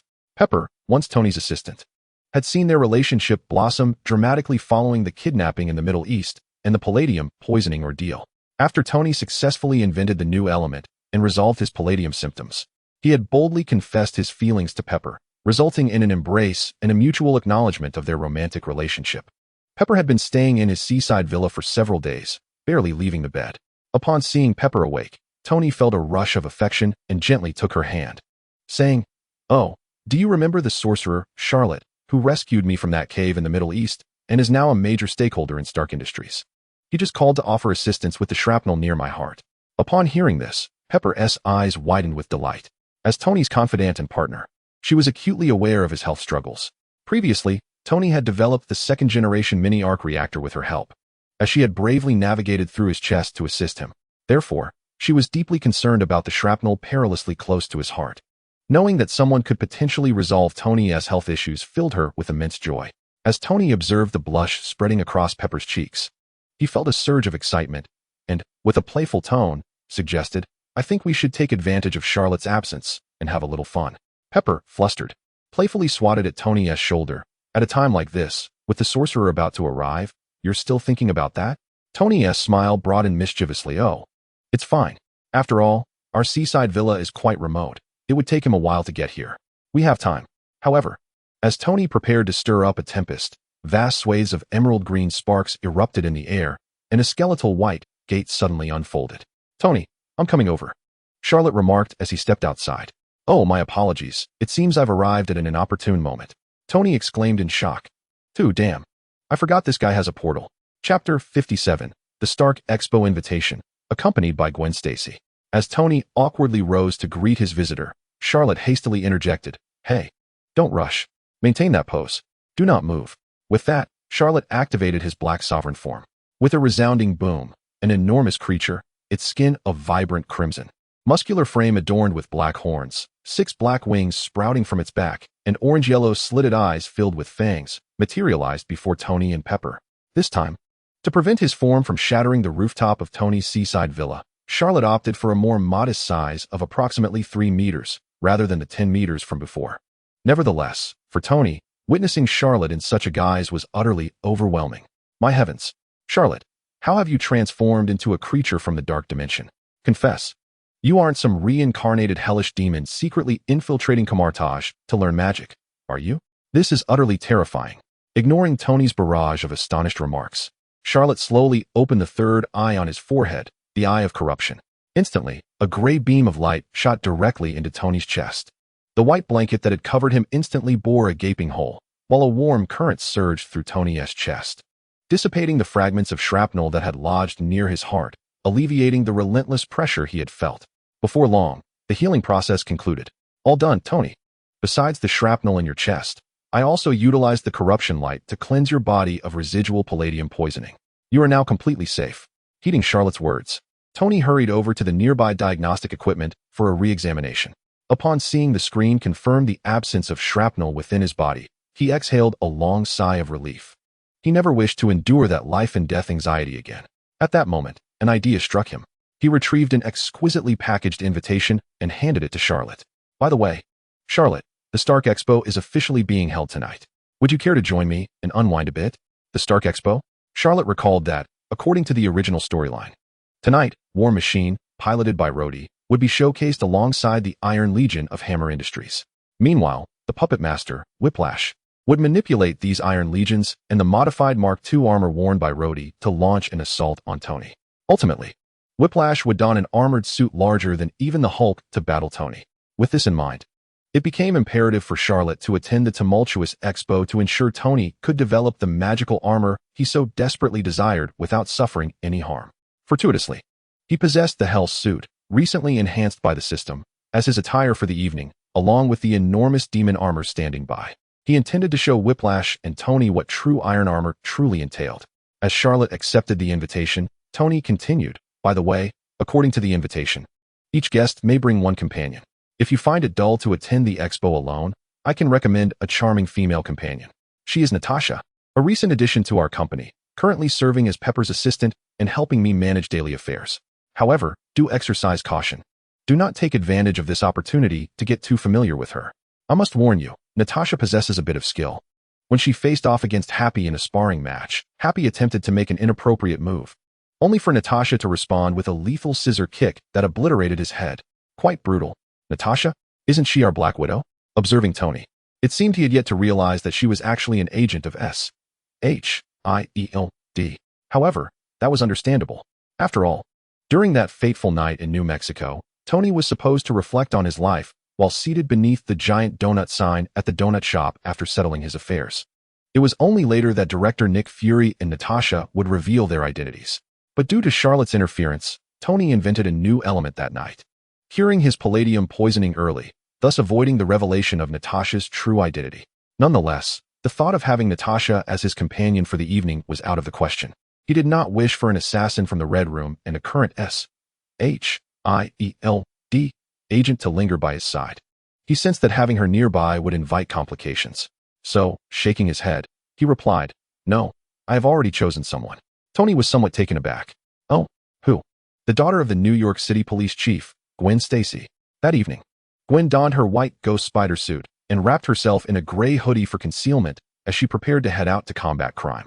Perhaps stifled for too long by Annabelle, ever since she was bitten by that spider and gained her powers, Gwen had taken to the streets every night to fight the city's criminal underbelly. From her initial clumsiness to her current gracefulness, Gwen had become increasingly adept at her vigilante endeavors.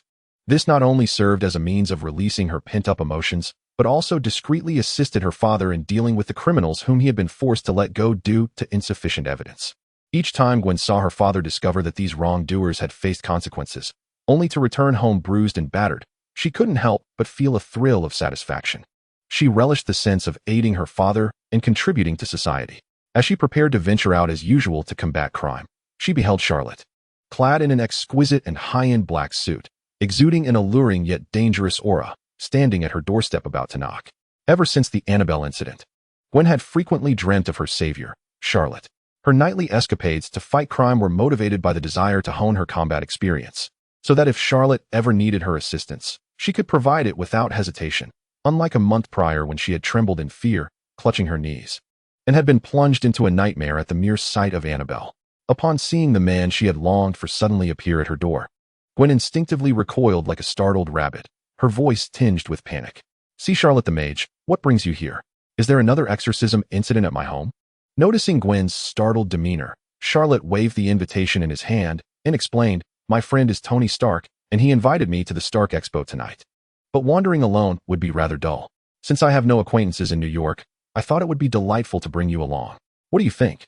Gwen recalled the Stark Expo, having received an invitation herself as the daughter of the New York City police chief. However, her father had work at the precinct tonight, and the thought of attending alone was unappealing, as it would likely attract unwanted male attention, leading to inevitable complications. Thus, she had dismissed the idea. However, if the one inviting me to play is the illustrious mage Charlot, it would indeed be splendid. With this thought, Gwen bounded joyfully towards Charlot, clapping her hands like a little rabbit, her face alight with a radiant smile. Let us set off. Chapter 58. The Fair and Chaos. Hellish suit commands respect. "Oh, by the way, Mage Charlot, I assume you did not drive here?" Gwen inquired. "My father owns a black Jeep, although he seldom allows me to take it out. He is working late tonight, so I can secretly drive it to the fair without him knowing." As she spoke, Gwen prepared to return to her room to fetch the car keys. Observing her intentions, Charlot gently halted Gwen, chuckling. "Gwen, have you forgotten who I am? A mage requires no such mundane transportation." With a flick of his wrist, a vast expanse of emerald flames materialized in the void, revealing the enormous skeletal gates of hell. Slowly opening, a chill gust from the dark dimension swept over Gwen, causing her to shiver involuntarily. Charlot grasped her delicate, warm hand and reassured her. "There are many grotesque and terrifying creatures in the dark dimension, but fear not, for I shall protect you." His words sent a delightful flutter through Gwen's heart. The sensation of having made Charlot by her side was truly exquisite. With a soft she obediently followed him through the gates of hell. Upon emerging from the gates, they arrived at the bustling Stark Expo. Gwen's face paled, and she contemplated retracting her earlier sentiments. She instinctively tightened her grip on Charlot's arm. Oh dear, what did I just witness inside? She recalled the sight of a figure with black wings and a scythe, reminiscent of the Grim Reaper from the screen. A skeletal fiend clad in a dark robe, a crimson dragon soaring above, exhaling green flames as if it ruled the skies, and the horrid, tentacled monstrosities of Cthulhu, entwined and exuding a foul stench, devouring one another. Goodness, had Mage Charlot been dealing with such entities all along? Gwen had initially thought that after a month of nocturnal vigilantism, combating the sordid crimes lurking in the alleys, her courage and strength had significantly improved. Yet, witnessing the bizarre sights beyond the gates of hell, she felt a considerable distance remained before she could genuinely assist Mage Charlot. It seemed she must strive even harder in the days to come. With this resolve, Gwen inhaled deeply, her complexion returning to normal. Charlot couldn't help but glance at her with curiosity. He had previously escorted several individuals to the dark dimension, yet few, if any, adjusted their mindset as swiftly as Gwen did. Even the formidable leaders of Stark Industries, such as Obadiah and the high-ranking Minister Pierce of Hydra, had been reduced to trembling wrecks upon encountering those dark beings. Yet Gwen, though frightened, exhibited far less trepidation than they, quickly regaining her composure. Moreover, the radiant, sunny disposition she had shown earlier at her doorstep was a stark contrast to the frazzled state she had been in after a month of torment at the hands of Agatha and her Annabelle. Could it be that Gwen had undergone some unnoticed transformation? Just as he pondered this, a sleek, elongated black luxury car pulled up before them. The door swung open, revealing Tony, clad in an elegant black suit, sporting red sunglasses, his hair slicked back with wax, and a cigar in hand, strutting towards them with an unmistakable swagger. "Oh, who do we have here? Is that not our newly minted major stakeholder, Charlot? It seems we haven't crossed paths in quite some time. Let me think. It must be nearly 6 hours, right? Charlot, I have missed you terribly." With that, he enveloped Charlot in a bear hug. Charlot, visibly perturbed, thought, "Hey, I really ought not to be solving this kid's physical issues." He observed, "Look at you. As soon as you recover, you revert to your flamboyant self, spouting all sorts of nonsense." Then, Charlotte watched as Tony produced a black gold card from his pocket, addressing him. Here, Charlotte. This is your identification card as a major stakeholder. With this black card, all your expenditures at the expo tonight, as well as any future purchases under Stark Industries, are entirely complimentary. Go ahead and enjoy with your companion. I need to find a place to don my Mark suit for a grand reveal. Wait, Tony. Is that how you want to play it? You can't wait to show off in front of everyone after just recovering? Hey, enough of that. Not long ago, I was on the brink of death from palladium poisoning. I thought I might as well pass on my technology and seize the opportunity to make a splash at the expo, allowing Rhodey to wear my Mark II for military enhancements. Subsequently, I learned that Rhodey managed to get in touch with Hammer Technology for the suit's upgrades. While I was at it, I rented a prime spot at the Stark Expo for Hammer to showcase his latest developments. Honestly, his second-rate tech is devoid of any innovation. No matter what cutting-edge weaponry I invented, Hammer would always be the first to copy and downgrade it, driving me nearly mad. To be candid, I recently had Rhodey review some of Hammer's upcoming Iron Man suits, and I had to pinch my nose to approve them for the exhibition. They were truly dreadful. And now that my ailment has been cured by you, I certainly intend to seize this opportunity to debut in my Mark suit at Hammer's showcase, declaring to the audience that I am the true Iron Man, while Hammer is merely a clumsy imitator. With a satisfied puff of his cigar, Tony seemed to envision the audience's enthusiastic cheers upon his entrance in the red and gold Mark suit. Hearing Tony's confidence regarding his Mark suit, which had been a constant source of inspiration for Charlotte's own magical armor, he inquired, "By the way, Tony, how is the development of your Mark suit progressing?" "Oh, don't even get me started. Truth be told, my Mark suit can soar to the heavens and launch missiles at foes. It excels in every aspect, except for one minor inconvenience. Changing into it is quite cumbersome. Just like now, I need to find a more spacious location to don the suit." Upon hearing this, Charlotte recalled the flamboyant Mark 42 suit from the films and suggested, "Actually, you could disassemble the Mark suit into its individual components, and when you need it, simply wave your hand and have them assemble automatically. This way, you won't have to go out of your way to find a spacious area to change into the suit. After all, real combat isn't like those anime transformation sequences. The villains won't wait for you to finish changing." Tony's eyes lit up at Charlotte's suggestion. "Charlotte, you are nothing short of a genius. How did I not think of such a design before? It seems I must delve into this further after the expo concludes." Seeing Tony's burgeoning interest in the suit, Charlotte smiled with satisfaction. It seems that the successful creation of my magical armor is just around the corner. As for whether it will result in a dramatic showdown akin to a cinematic spectacle, Charlotte mused that young Tony has spent ample time with the elder Tony. He has experienced all the pleasures life has to offer. It is now time for him to undergo a harsh trial of existence. At that moment, Tony poked Charlotte's arm. "Hey, Charlotte, you've helped me so much. How about I gift you a set of Mark armor? I have plenty in my underground vault.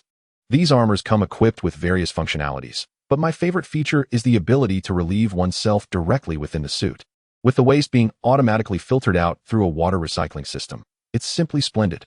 Upon hearing this, Charlotte wore a peculiar expression. "Wait, do you wear pants when you're in the Mark armor?" Tony responded nonchalantly, "Of course. Sometimes I have to wear the Mark armor to attend events. I can't just strip down and walk out of it, can I?" Charlotte retorted, "If you wear pants inside the Mark armor, doesn't that mean you're essentially wetting yourself in there?" Upon hearing this, Tony's expression turned somewhat awkward. Then, as if recalling something, he hastily said, Charlotte, I just got a call. My mom had my little brother, and my dad is in recovery. I need to go check on them." With that, he hurriedly dashed back to his sleek black luxury car, his departure marked by an air of disarray. Observing Tony's flustered demeanor, Gwen couldn't help but chuckle. I never imagined Tony could be like this. He is so different from the Iron Man on TV." Charlotte waved the black gold card in his hand casually and replied, "Oh, that's just how Tony is. You get used to it. Come on, let us take a good look around. Tonight's expenses are on young Master Sia. Not even Jesus can stop me," Charlotte declared with exuberance. "Wow, Maid Charlotte, you're amazing." Gwen cheered with a smile. She then linked her arm with Charlotte's, and together they wandered through the vast technology expo. One must acknowledge that Stark Industries stands at the forefront of technology within the entire Marvel Universe. Setting aside the military-grade Mark armor, which embodies all of Tony Stark's genius, the civilian technology is equally captivating. For instance, Charlotte spotted a pair of intelligent glasses akin to Jarvis, but instead of analyzing enemy trajectories, these glasses are designed specifically for couples. Users can employ the AI algorithms embedded in the glasses to discern their partner's micro-expressions, generating a heartthrob index to gauge whether their actions are creating a sense of comfort for their beloved. Furthermore, if a couple both dons these intelligent glasses, a virtual cartoon character, Cupid, will appear to interact with them throughout their stroll at the expo, enhancing the romantic atmosphere. These glasses can even capture the sense of both individuals, producing a fragrance at the temples that fosters a sense of attraction between them. As Charlotte and Gwen explored the expo, they also tried on these intelligent glasses. Charlotte sensed a hint of flirtation in Gwen's gaze as they wandered together. Perhaps I'm just overthinking it? Suddenly, an unsettling feeling of being watched crept over him from behind. A quick glance revealed the Black Widow, clad in a fitted white shirt and a black pencil skirt that accentuated her figure, stealthily trailing behind him, seemingly seeking an opportunity to engage. Charlotte frowned. The reason he brought Gwen to the expo was to avoid trouble with the Black Widow, but given her current stalking demeanor, it appeared he could not evade her after all. Thus, Charlotte adjusted the hellish suit he wore, its dark red magma stripes pulsing faintly with a crimson glow. In the next instant, a doppelganger, indistinguishable from Charlotte, continued to accompany Gwen at the expo while his true self approached Black Widow directly. Natasha, you've been following me for quite some time, haven't you? Speak plainly, what do you want? Black Widow's gaze remained fixed on Charlotte, and naturally, she had noticed his earlier act of creating a clone, just as she marveled at the prowess of a mage.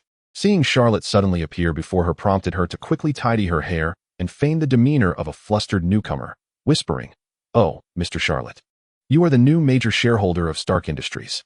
Mr. Stark asked me to accompany you this evening at the expo to learn about our new civilian technology products. However, I believe I just saw you with a blonde companion, didn't I? What a pity." As she spoke, Black Widow skillfully unbuttoned 2 buttons on her blouse, revealing a generous expanse of fair skin, the implications obvious. As someone who has undertaken numerous assassination and espionage missions, she was adept at leveraging her physical allure to capture the attention of her targets. She was confident that the mage Charlotte would not be an exception. However, Charlotte did not spare her a glance, instead scoffing, "Black Widow Natasha, don't mistake me for some simpleton easily swayed by such trivial tactics. Let me guess. Nick Fury sent you to find me, right? I suppose you want me to join some tedious Avengers initiative?" Black Widow. She had never expected that in their very first encounter, he would lay bare her motives so transparently.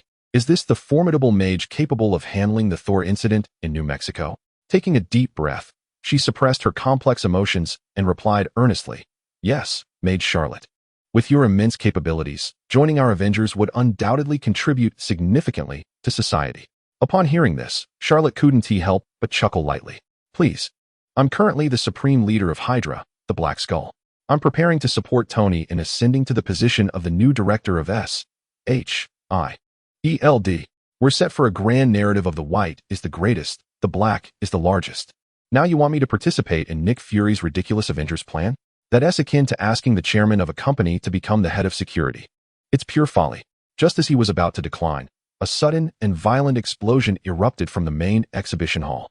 Countless shards of glass shattered in unison. Screams, cries of fear, and chaos erupted throughout the expo. In the next moment, Charlotte and Black Widow witnessed Tony bursting through the ceiling of the main hall, clad in his red and gold mark armor, charging forth. Following him, War Machine Rhodey led an array of Iron Legion troops of varying colors, their laser guns spewing fierce flames, exuding an unwavering determination to eliminate Tony on the spot. Black Widow realized the severity of the situation. In addition to Charlotte, Tony was also one of their targets for recruitment at S.H.I.E.L.D. They needed to act swiftly to rescue him. Moreover, tonight's exhibition of the Iron Legion was overseen by Justin Hammer, the president of Hammer Technologies. He could very well be behind this. Capturing Hammer was the key to resolving this crisis. With this thought, Black Widow aimed to race towards the main exhibition hall. "Wait, in such chaos, you want to find Hammer. Follow me." Without waiting for Black Widow to refuse, Charlotte wrapped his arms around her slender waist, the dark glow of his hellish suit shimmering slightly. The shadow beneath them seemed to come alive, enveloping the figures of the 2 individuals. They then sank into the shadows. To the surprise of the Black Widow, in this shadowy realm, the world transformed into a 2-dimensional plane, where every individual was marked by their shadow, and relevant information about each person was displayed above them for distinction. Upon being locked onto by Charlotte, Hammer's name suddenly ignited in a red glow, shining brightly like a lighthouse in the ocean. "Hold tight," Charlotte exclaimed, as he swiftly moved with Black Widow towards Hammer's position. Meanwhile, Hammer, who had been hiding backstage and was perplexed by the sudden chaos of his ground, air, and sea steel army, was left in shock as he noticed the shadow beneath his feet writhing as if it possessed a life of its own.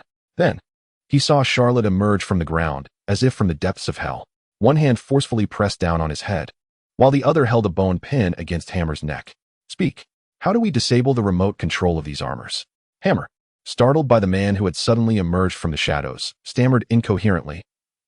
I don't know. Big guy, while I understand you want to threaten me, isn't that pin without a nib a bit underwhelming?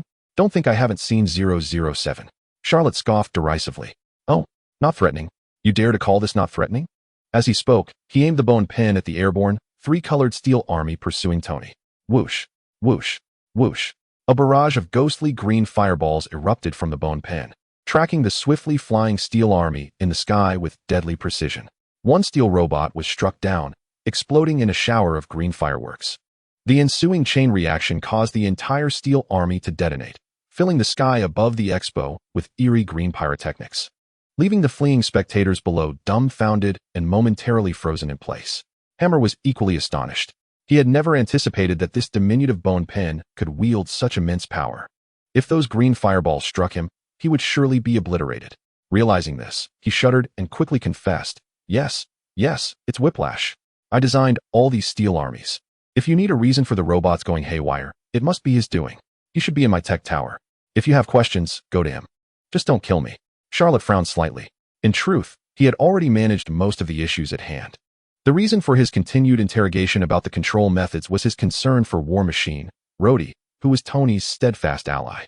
After all, Rhodey had not been replaced by a Skrull and deserved saving, especially since he had been left paralyzed in the Civil War, leaving Tony despondent for quite some time.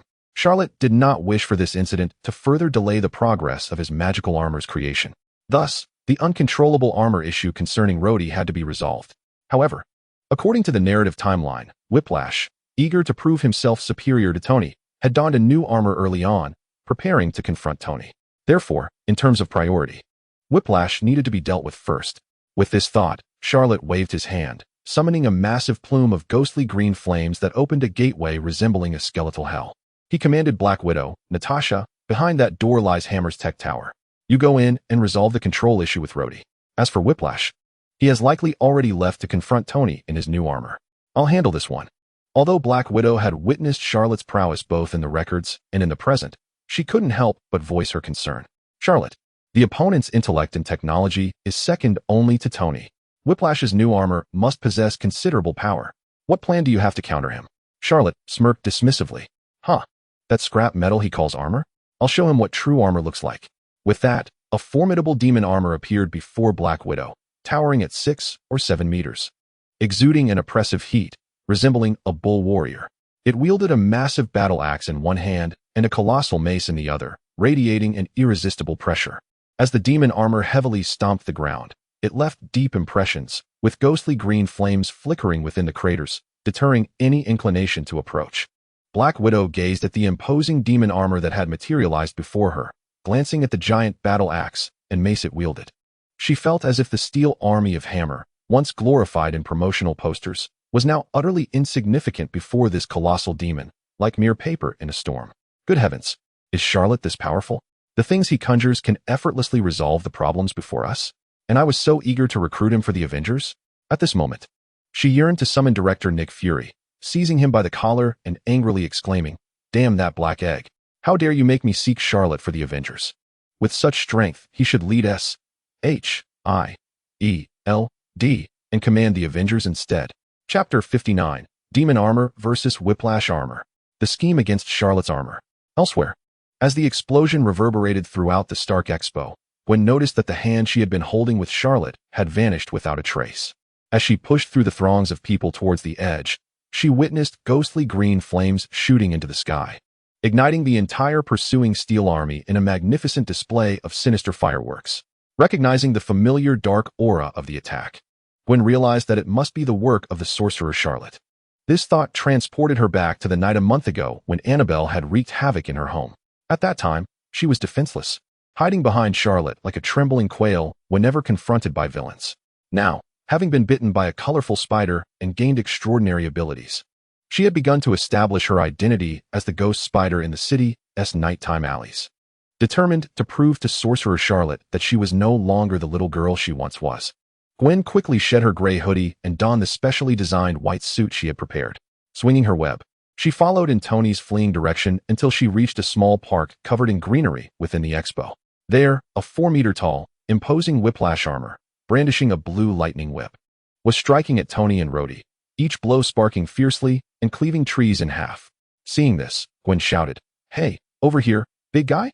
As she spoke, she swiftly shot webs to obscure Whiplash's line of sight and began to circle around the massive armor, binding its arms and legs together with her webs.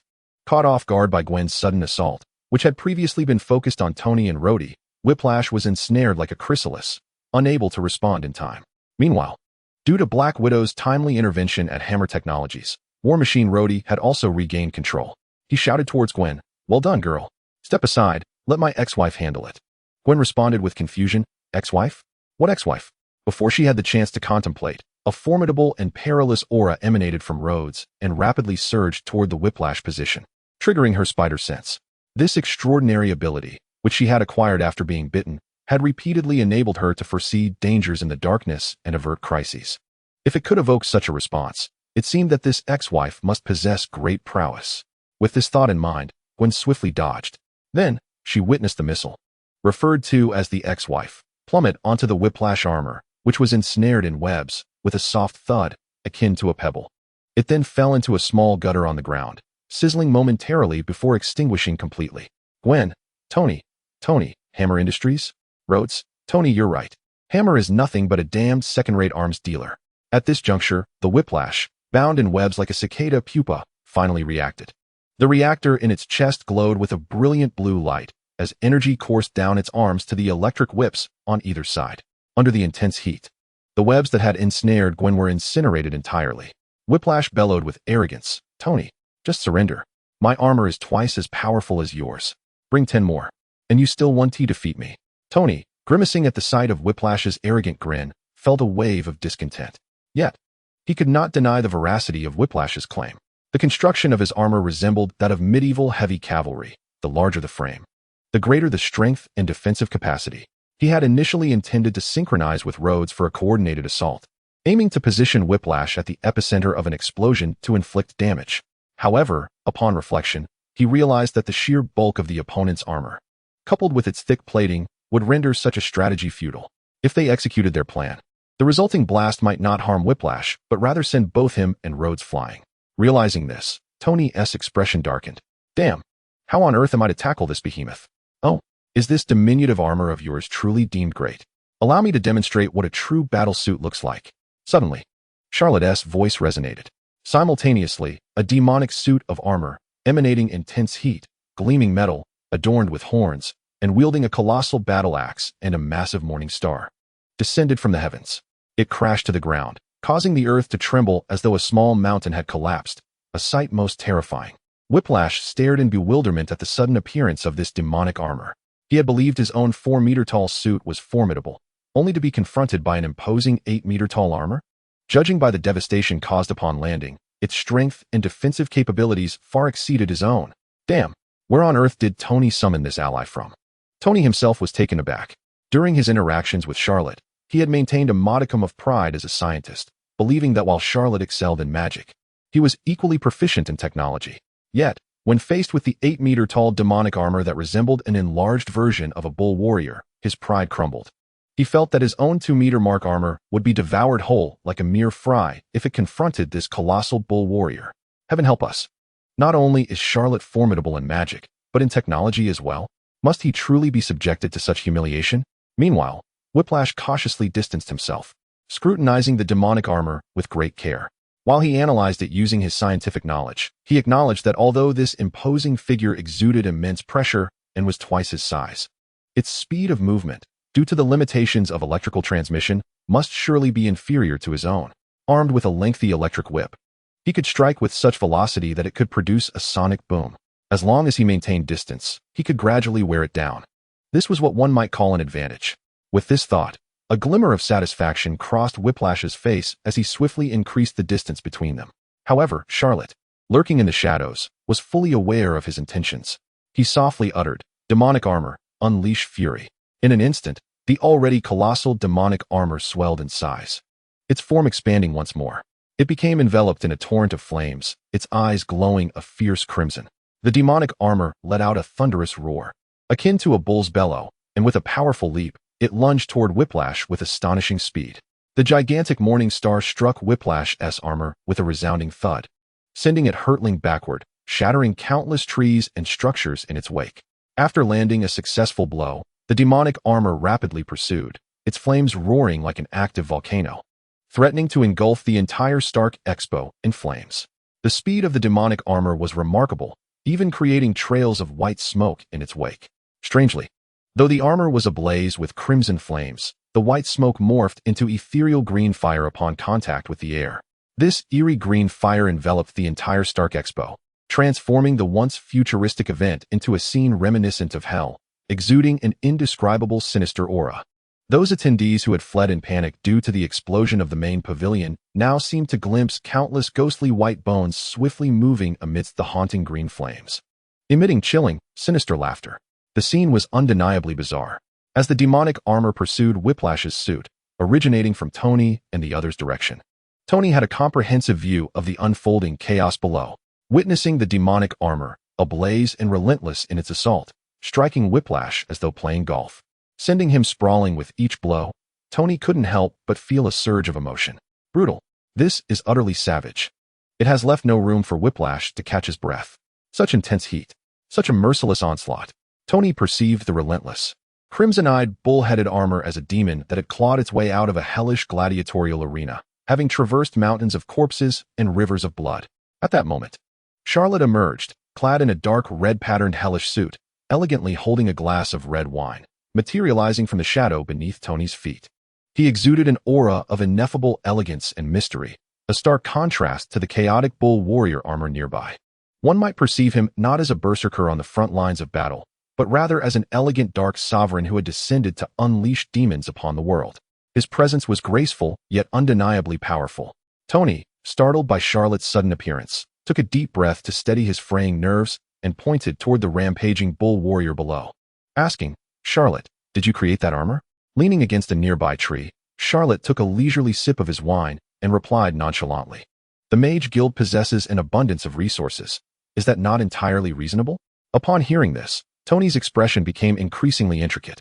This Charlot was capable of effortlessly crafting a suit that towered nearly 10 meters high, far surpassing his mark armor in terms of explosive power, strength, defense, and speed. Should he, too, consider following Charlot's lead and forge a magical suit of armor? No, wait, this line of thought could be postponed. The crux lies in the fact that if Charlot's dark magic spirals out of control, it could inflict even greater harm upon the world. Should he create an anti-Charlot suit instead? At that moment, Charlot's voice echoed in his ear. "Tony, please don't tell me you're contemplating the creation of a counter-Charlot suit in your mind right now. That's simply a case of retaliation. I swear, the very instant you unveil that armor, I shall render it to mere fragments." Tony, how could Charlot possibly know that I intend to craft an anti-Charlot suit? Could it be that he possesses telepathic abilities? Charlot shrugged. "Don't look at me like that. I do not possess such powers." Tony, "Mean, Charlot, you insufferable dark mage. And yet you claim not to have telepathy." Chapter 60. The Reckless Whip and the Socially Awkward Thor. Not far away, the demon armor continued its assault against the whip armor. Yet, at the moment when the whip armor was once again sent flying, the whip within the armor suddenly sprang forth from its back, crashing to the ground and causing a jolt of pain in its back. Ouch! Where on earth did that infernal minotaur armor spring from? Its size has ballooned to nearly 10 meters. Is this truly a suit that humanity could forge? This defies the laws of physics. Newton's coffin lid is about to burst. Damn it, could this be armor crafted by a deity? The whip inspected his back, which had turned slightly blue from the sudden impact, grimacing as he clutched two black lightning whips, stealthily making his way towards the small park. Having finally found an opportunity for revenge, he could not allow it to slip away. He figured that his little trick of being ejected from the armor would not delay the minotaur armor for long. Thus, the whip quickened his pace, soon reaching the edge of the small park. From a distance, he glanced towards the center. The whip noticed that Tony and the others had yet to withdraw. They seemed to have anticipated that the minotaur armor would obliterate him. Hence, They had already dismissed his presence, engrossed in conversation. How delightfully naive. Damn it, what do you all take me for? A mere waste. I shall show you who the true boss is. Though the whip was seething with anger, he remained clear-headed, even in such a situation where he was outnumbered. He swiftly analyzed the current circumstances. It was evident that there were 4 individuals present: Iron Man Tony, War Machine Rhodey, the white-masked woman who had ensnared him with webs, and a man in a suit who appeared to be a naive college student. Hiss. I only noticed the first 3. Where did this last one, with his clear yet foolish gaze, come from? Could it be that the Minotaur armor was summoned by him? With this thought, he quickly glanced back to the center. He observed that this man in a suit was encircled at the center, clearly a core member of Tony's little group. With this realization, he deemed him as his target for attack. The whip's judgment was not unfounded. After all, there were 4 individuals present. Given that he was armed solely with the 2 lightning whips in his hands, choosing his target was of utmost importance. First and foremost, he would certainly pass on attacking Iron Man Tony and War Machine Rhodey. After all, they were clad in armor with formidable defenses, while he was armed only with lightning whips. Should they seize or block his attack, he would be left vulnerable. As for the woman who could shoot webs from her wrist, clearly defying biological norms, she was likewise not a foe he could handle. Her agility was nothing short of remarkable. Even if his lightning whips could unleash supersonic speeds, he doubted he could land a hit on her. Thus, the only viable target was the man in the black suit, who appeared utterly defenseless, standing at the heart of Tony's group. One must acknowledge that the universe operates on fairness. Typically, those endowed with technological prowess lack physical strength to some extent. He only exercised daily in the frigid Siberia to prevent himself from freezing to death. Otherwise, let Tony try to engage in a fair fight without his armor. Therefore, since this individual was capable of inventing the Minotaur armor, it stood to reason that his focus on technological innovation rendered him devoid of offensive capabilities. Given his unremarkable physique and his position as the backbone of Tony's team, should he succeed in defeating him, it would undoubtedly inflict upon Tony a grief akin to losing a father. As the whip contemplated this, a cruel crimson glimmer shone in his eyes.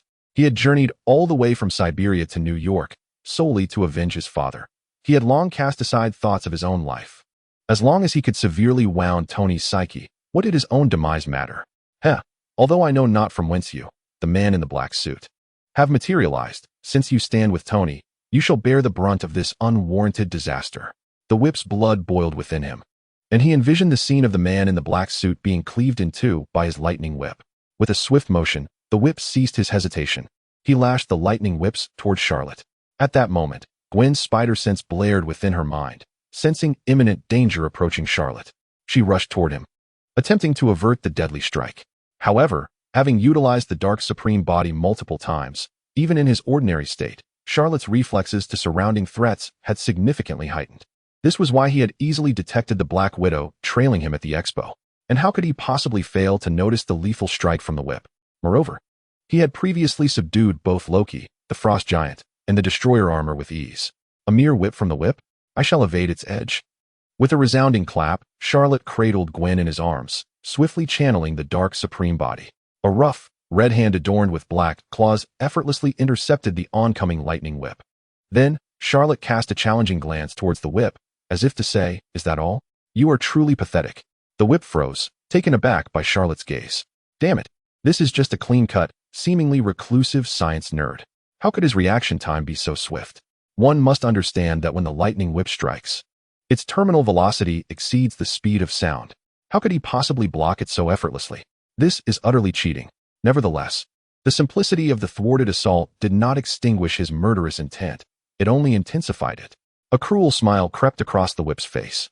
For those engaged in scientific research, their hands for experimentation are more precious than their very lives. Since you dared to catch my lightning whip with your bare hands, do not blame me for searing your hand off.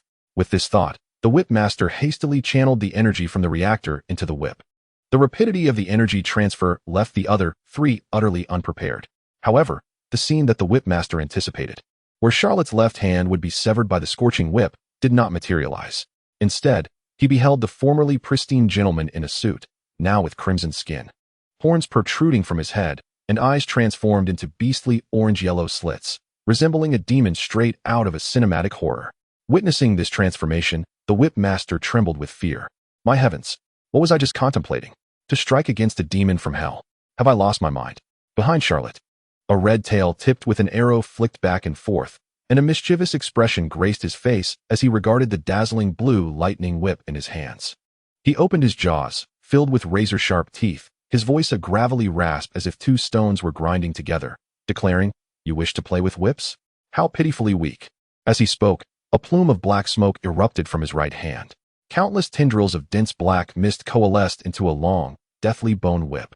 The moment it emerged, a chill swept through the atmosphere, causing the temperature to plummet dramatically.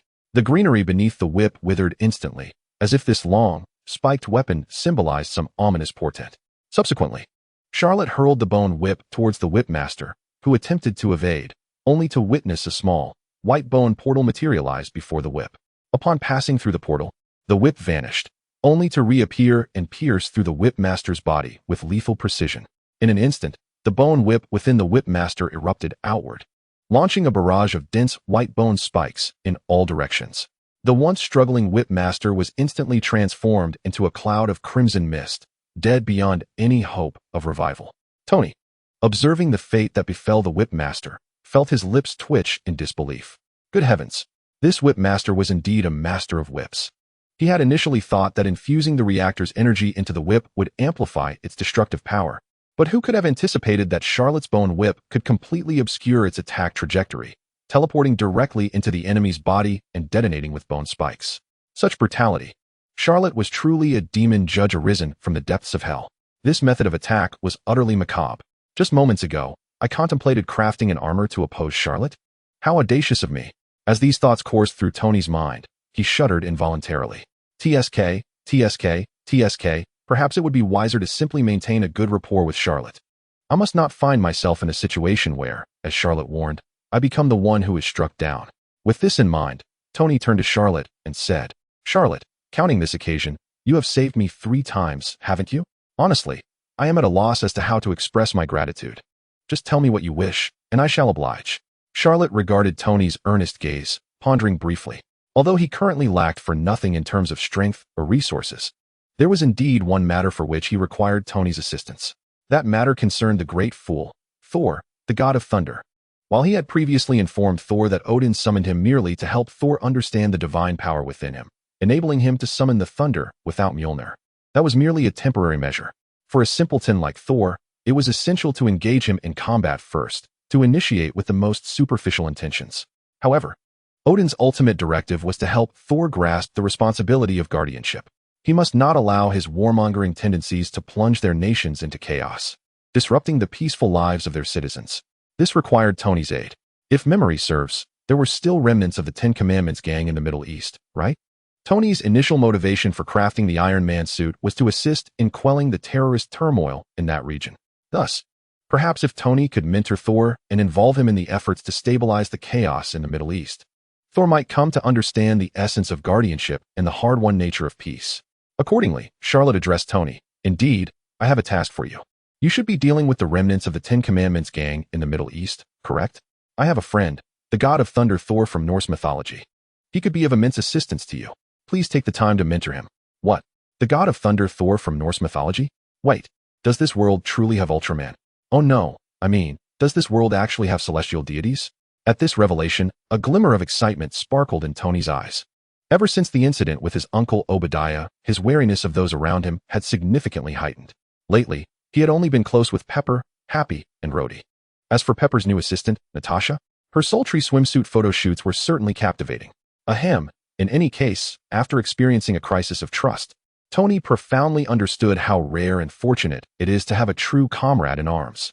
Relying solely on himself to quell the remnants of the Ten Commandments in the Middle East was indeed a daunting task. And here was Charlotte proposing to involve the most formidable warrior from Norse mythology, Thor, in the fight. This was akin to receiving a pillow when one was drowsy, a stroke of incredible fortune. "Charlotte, this isn't merely me helping you. Rather, you are assisting me. With Thor as an extraordinary ally in battle, it seems I shall swiftly eradicate the remnants of the Ten Commandments gang." Upon hearing this, Charlotte's expression became peculiar. "Thor, an extraordinary ally? My dear Tony, how did you come to associate these two concepts? He is a man who can sulk for ages over a mere comment from Odin, claiming he is the son of Laufey, the frost giant king. Are you certain this fool is a reliable ally and not a liability?" Sighing, Charlotte resolved to open the gates of hell, intending for Thor to meet Tony. Perhaps they would spark a connection of mutual understanding. However, upon opening the gates, Tony beheld Thor on the other side, disheveled, dust-covered, with his clothes singed and riddled with holes from lightning strikes, emanating a scent of charred flesh. Thor appeared as a madman, kneeling on the ground, laughing maniacally. Ha ha ha, it is done. I, the Lord of Thunder, have finally achieved mastery. My thunderous power has reached a sublime state. My little Thor, you shall no longer suffer under Charlotte's cursed, bone-jumping lightning. Just wait, Father will guide you through this. As he prepared to extend his hand downwards, the atmosphere grew eerily silent. Turning around, he found Tony, Rhodey, Gwen, and Charlotte staring at him, their expressions a mixture of shock and disbelief. Thor. It's over. I am doomed to social oblivion. Chapter 61, Joyful Rivals, Tony and Thor, with personal assistant Gwen. Thor finds himself in a rather awkward predicament. Utterly mortified, the current scenario transports him back to his days in the realm of Asgard, when he was preparing to engage in a tender moment with the warrior Sif. His trousers nearly undone. At that most inopportune moment, his brother Loki barged in, employing an illusion to assume the form of their father, Odin.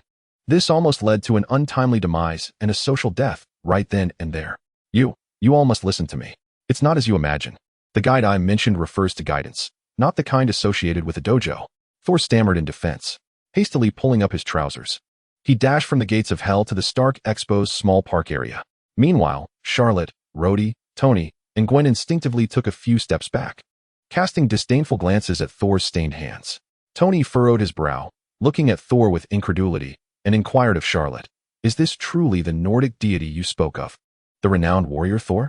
This golden-haired lion seems utterly deranged. Where's the semblance of a warrior? If you expect me to join him in the Middle East to quell the remnants of the Ten Commandments gang, he would surely be a liability. The locals capturing images of us together would tarnish my reputation as Tony Stark." Upon hearing Tony's disdainful tone, Thor, who had just moments ago appeared bashful, found an outlet for his frustration. He bellowed, "Who are you calling unwarrior-like? In Asgard, for countless years, every subject has praised me as the mightiest warrior. You, Tony, shall experience my might firsthand." With that, Thor summoned a golden energy shield, clapping his hands together forcefully. With a resounding crack, the shield shattered, forming a small golden lightning sphere in his palms, which he promptly hurled in Tony's direction. Tony, unimpressed, chuckled derisively.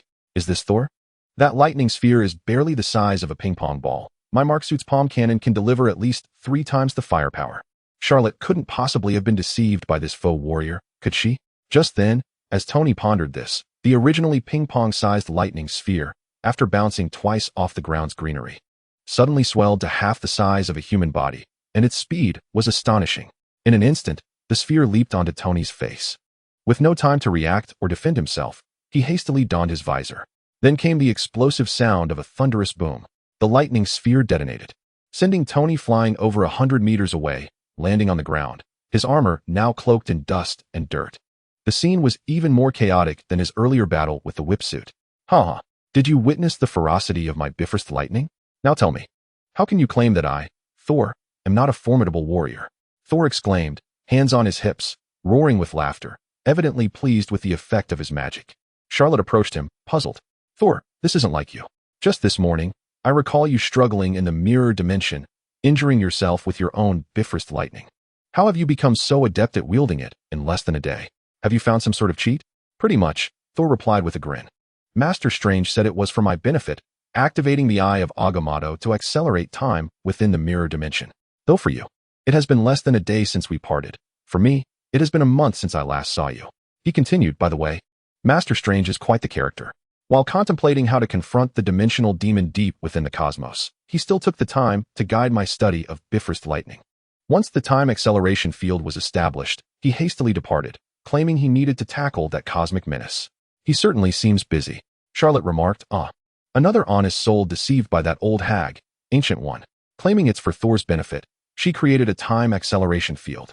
I suspect she simply finds Thor a bit foolish and set this up for him to amuse himself while she frolics in the cosmos with the Eternal." He mused. "I wonder how Caecilius, who fancies himself the epitome of intelligence, would react if he discovered he has fallen for the same ruse as Thor, this great fool. The expression on his face would surely be priceless."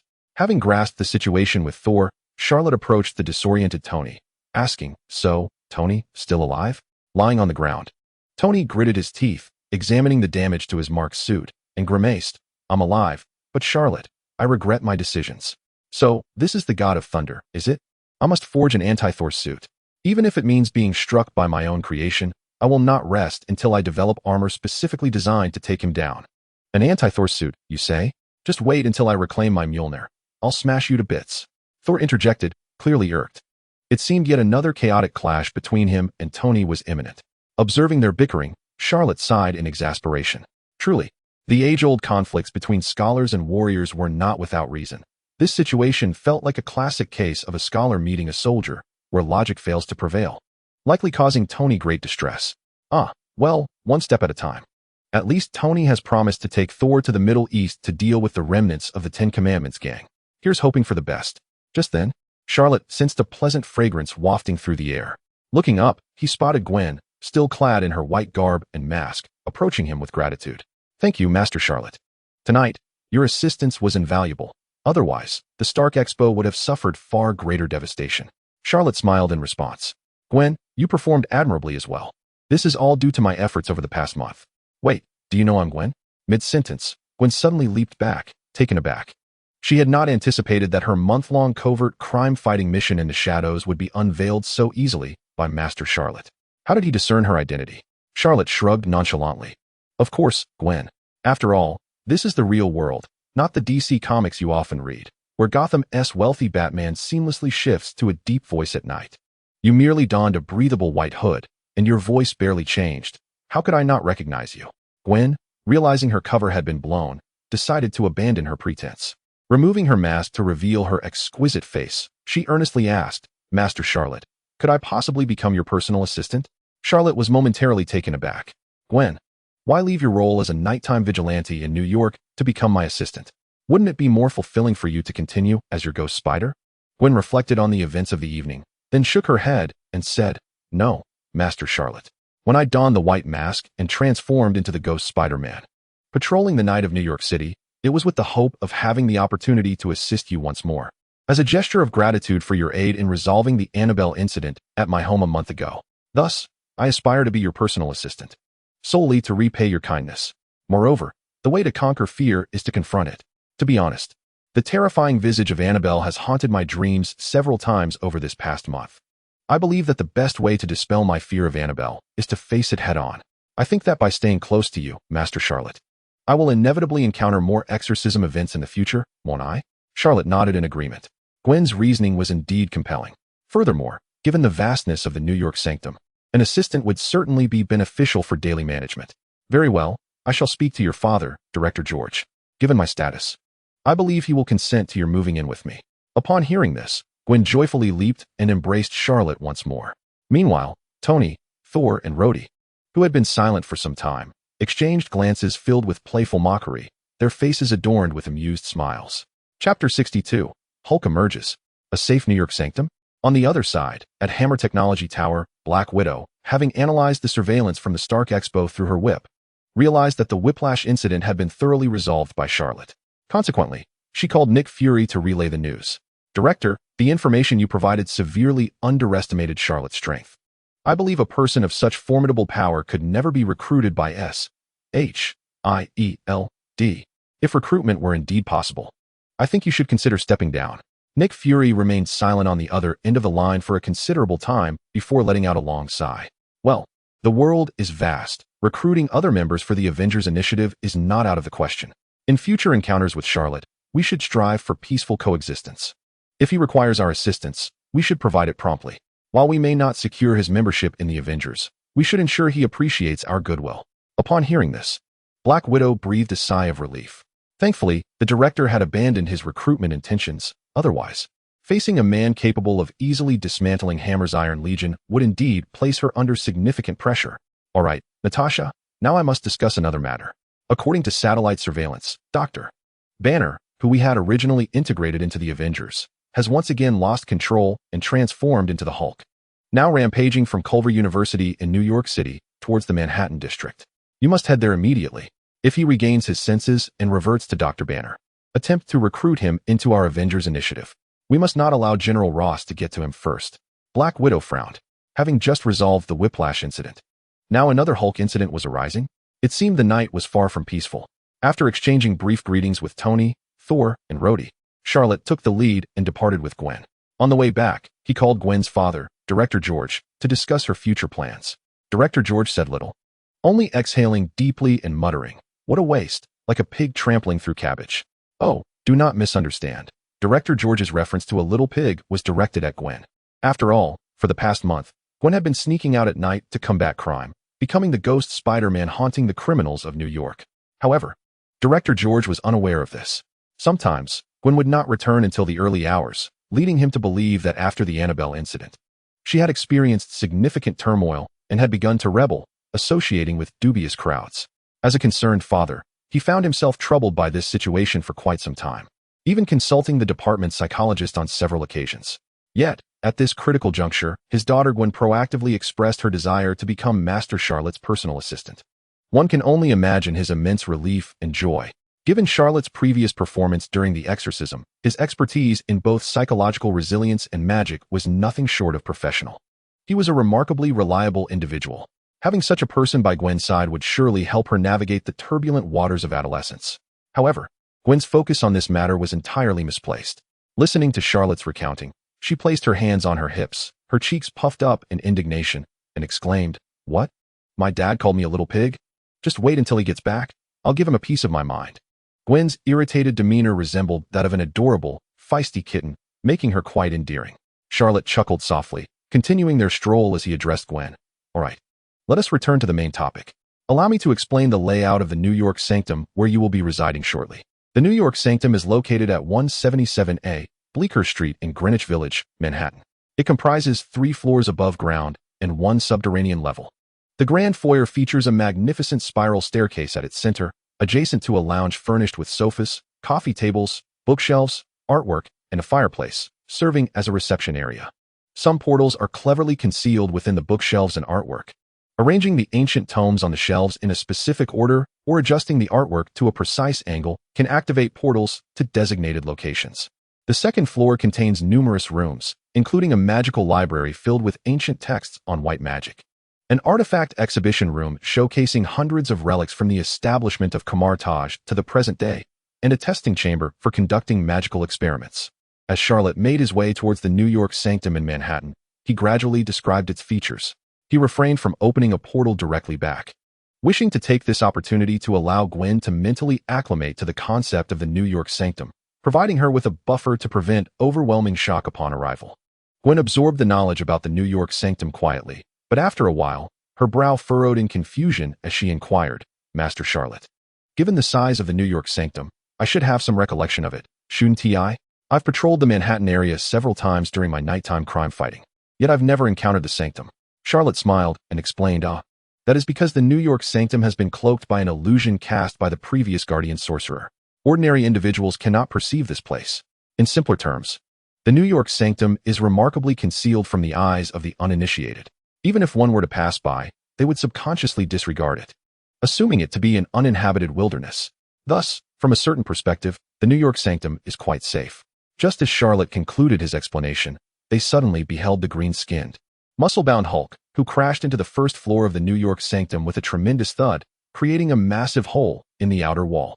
Rising swiftly from the rubble, the Hulk glared at the yellow creature responsible for his predicament and shouted in contempt, "Hulk!" The sound reverberated throughout the entire Manhattan block. Upon witnessing this, Gwen couldn't help but raise an eyebrow and softly utter, "Master Charlotte, is this what you refer to as a safe haven in New York, unnoticed by anyone? Then what on earth is that hulking figure? Charlotte, what the hell? Can someone tell me where this Hulk sprang from?" Chapter 63. What S with this sudden urge to smash? Charlotte was utterly flabbergasted. He never expected that after finally sending the dim-witted Thor to Tony for safekeeping, he would only relax for half an hour before another colossal fool, the Hulk, resurfaced. It is worth noting that even someone like Thor, despite his own foolishness, found it challenging to communicate with Hulk, often ending up on the receiving end of Hulk's wrath. Forcing him to engage with Hulk now would be sheer torture. However, the pressing question remained, how did Hulk suddenly arrive here? Charlotte hastily delved into his memories, pondering intently. Although the 5 superhero films leading up to the release of the first Avengers movie had been released over several years, according to the timeline within the films. The emergence of the first generation of Avengers roughly transpired within a month's span. Given the events he had experienced recently, Tony's escape from the cave, Thor's hammer retrieval, and the battle against Whiplash, it was indeed time for Hulk to make his entrance. As for the reason behind Hulk's abrupt arrival, Charlotte recollected that it was due to the abominable Blonsky, a self-important soldier who could not bear the humiliation of being effortlessly defeated by Hulk twice. Consequently, he injected himself with a serum that transformed him into a grotesque being akin to Hulk. Driven by an insatiable desire to confront Hulk once more, he wreaked havoc across New York City, summoning Hulk back to engage in battle. But why, amidst the vastness of New York City, did Hulk specifically crash into this temple? Charlotte surmised it was because, despite being in Hulk form, Dr. Banner retained a modicum of consciousness. Possessing a benevolent disposition, he subconsciously opted for a more remote and desolate location to minimize further devastation during his confrontation with Blonsky. Coincidentally, the illusions surrounding the New York temple imparted an aura of remoteness and desolation, making it an ideal battleground for Hulk and Blonsky's fierce clash. Having pieced together the events that led to this predicament, Charlotte couldn't help but twitch his lips in irritation. Goodness gracious. This was a classic case of too clever by half. What baffled him further was that this New York temple, established as one of the 3 sanctuaries on Earth to combat the interdimensional demon Dormammu, should possess a far greater defensive capacity. How could Hulk, with a mere collision, obliterate the walls? If memory served him correctly, in Avengers: Infinity War, Heimdall had utilized the Bifrost to transport Hulk to Earth, resulting in a significant breach in the New York temple as well. Was Hulk truly at odds with the New York temple? No. He must decisively confront both Hulk and Blonsky and extract some benefits from them. As for how to retaliate, Charlotte had already devised a plan. He would once again harness the power of the Dark Supreme form. Truth be told, ever since acquiring the Dark Supreme physique, he found it difficult to encounter a worthy opponent who could truly challenge him. Only the Destroyer armor provided a semblance of a challenge, while dealing with Loki or Whiplash in that form felt akin to using a sledgehammer to crack a nut. Now, with the arrival of Hulk and Blonsky, 2 formidable adversaries, Charlotte was brimming with indignation after witnessing the destruction of the New York temple. On the other side, observing the furious Hulk, now adorned with sharp-boned spurs and a grotesque visage, Blonsky sneered menacingly. Run? Go ahead, try to escape. You think you can lure me to a deserted place? Let me tell you, every block in New York City is bustling with people. Your plan is utterly delusional. Blonsky, now fully merged with the serum, retained enough human consciousness to communicate, albeit his tone echoed the same brutality and rage as Hulk. Hulk, unwilling to back down, roared defiantly at Blonsky before casting a glance at Charlotte and Gwen, hastily gesturing for them to flee. Master Charlotte, should I intervene? These 2 monsters seemed far more terrifying than Whiplash's armor. Gwen furrowed her brow, sizing up Hulk and Blonsky while resting her hand on the zipper of her chest. At any moment, she was prepared to don her ghost spider suit and join the fray at Charlotte's command. Charlotte smirked dismissively. No, these 2 imbeciles, even if they surpass Whiplash's armor somewhat, are not nearly as formidable. At the Stark Expo, it was the demon armor that triumphed over Whiplash's suit. I haven't had my fill of combat yet. Gwen, you head into the New York temple and wait for my signal. With that, Charlotte opened a portal to hell, transporting Gwen to the 3rd-floor bedroom of the New York temple. He then turned his gaze toward Hulk and Blonsky, filled with an indomitable fighting spirit. He couldn't help but wonder how many rounds he could withstand against Hulk and Blonsky in his Dark Supreme form. He hoped for a thrilling encounter. Just then, the sky filled with the deafening whir of helicopter blades. Inside the helicopter, General Ross commanded his subordinates to lock onto their target and unleashed a barrage of gunfire towards Blonsky, cautioning, "Focus on Blonsky. Don't harm any civilians." With binoculars in hand, General Ross observed the proximity between Charlotte and Blonsky, feeling a cold sweat trickle down his brow. The sight of this impeccably dressed young man suggested he would be obliterated in an instant. "Don't let me waste bullets. Get out of there." Blonsky, feeling the bullets grazing him like mere tickles, only grew more ferocious and terrifying. "Oh, so you all wish for me to spare this human? Then I shall do the exact opposite." With that, Blonsky leaped high into the air, aiming directly at Charlotte's position, ready to stomp down with tremendous force. The swiftness of his movement left Hulk momentarily stunned. General Ross, witnessing this unfold, furrowed his brow in concern. He envisioned the grim aftermath of Blonsky's attack, imagining Charlotte reduced to a puddle of blood. "This young man is doomed," he murmured despairingly.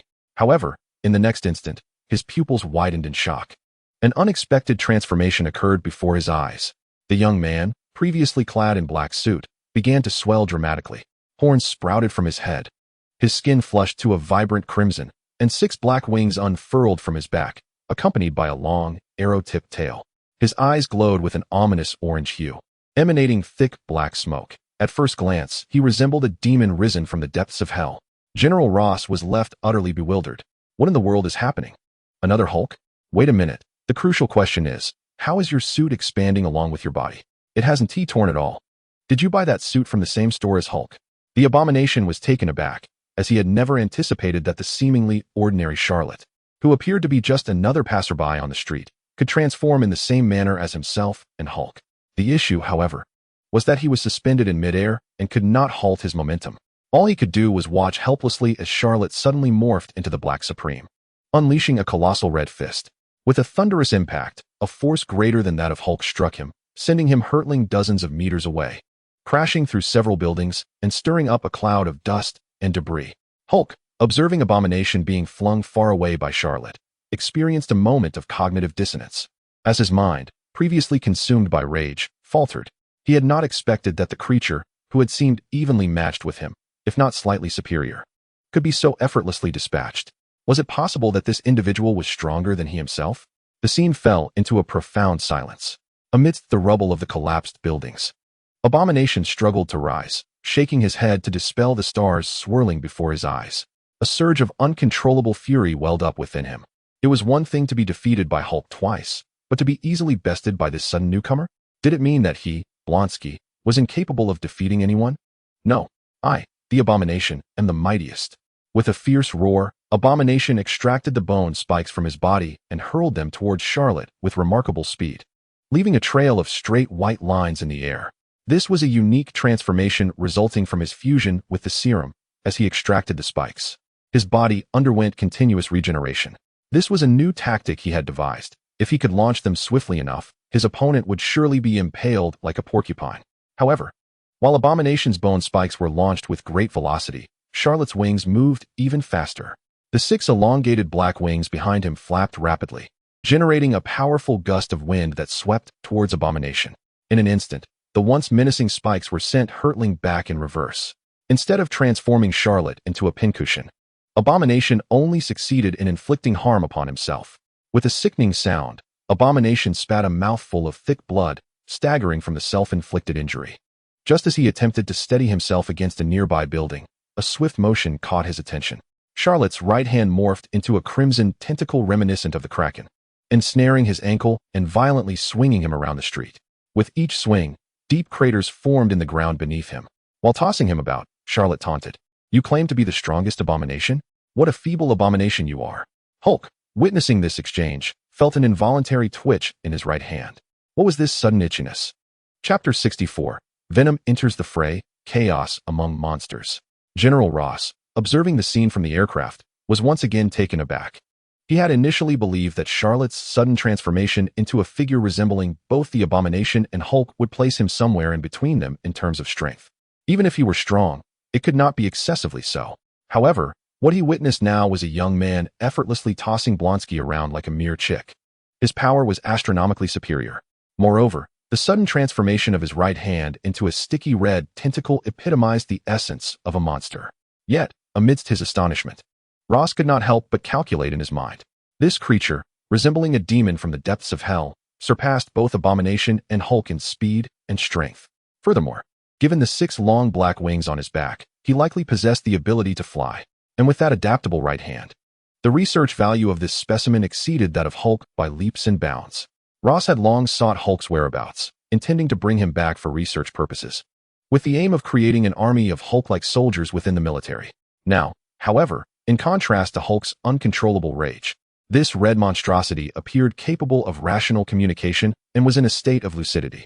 Additionally, he exhibited greater power, speed, and versatility than Hulk. He could not help but ponder the potential benefits of capturing this creature to enhance military strength. With this thought in mind, he swiftly commanded his subordinates. "What are you waiting for? Aim the machine guns at that red demon. If he makes any unusual moves, open fire immediately. Do you understand?" At that moment, one of the closer subordinates inquired, "General Ross, another black monster is approaching. Should we open fire?" "Another black monster?" Ross frowned and peered through his binoculars at the scene below.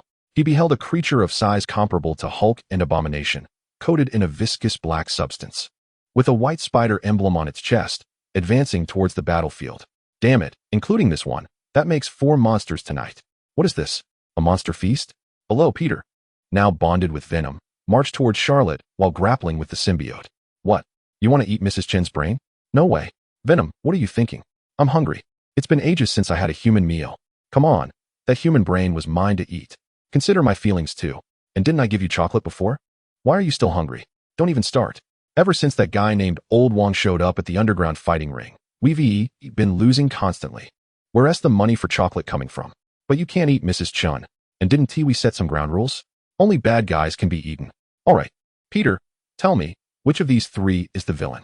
Peter glanced toward Charlotte and saw him wielding 6 black wings. His right hand transformed into an octopus-like tentacle tightly coiling around Abomination's ankle. In the expansive central street, Charlotte was darting back and forth, mercilessly tossing the already dazed Abomination about. Meanwhile, the once furious Hulk had retreated to a corner, visibly shrinking away, his expression conveying a desperate desire to remain unseen. Seeing this, Peter pointed at Charlotte, speaking with an air of certainty. Look at that ugly red monster. Clearly, he is the villain. Just look at how those 2 yellow-green creatures are being bullied. They must be the good guys. Let us go. Venom, we can eat him. As Charlotte was mercilessly toying with Abomination, he sensed someone was speaking ill of him.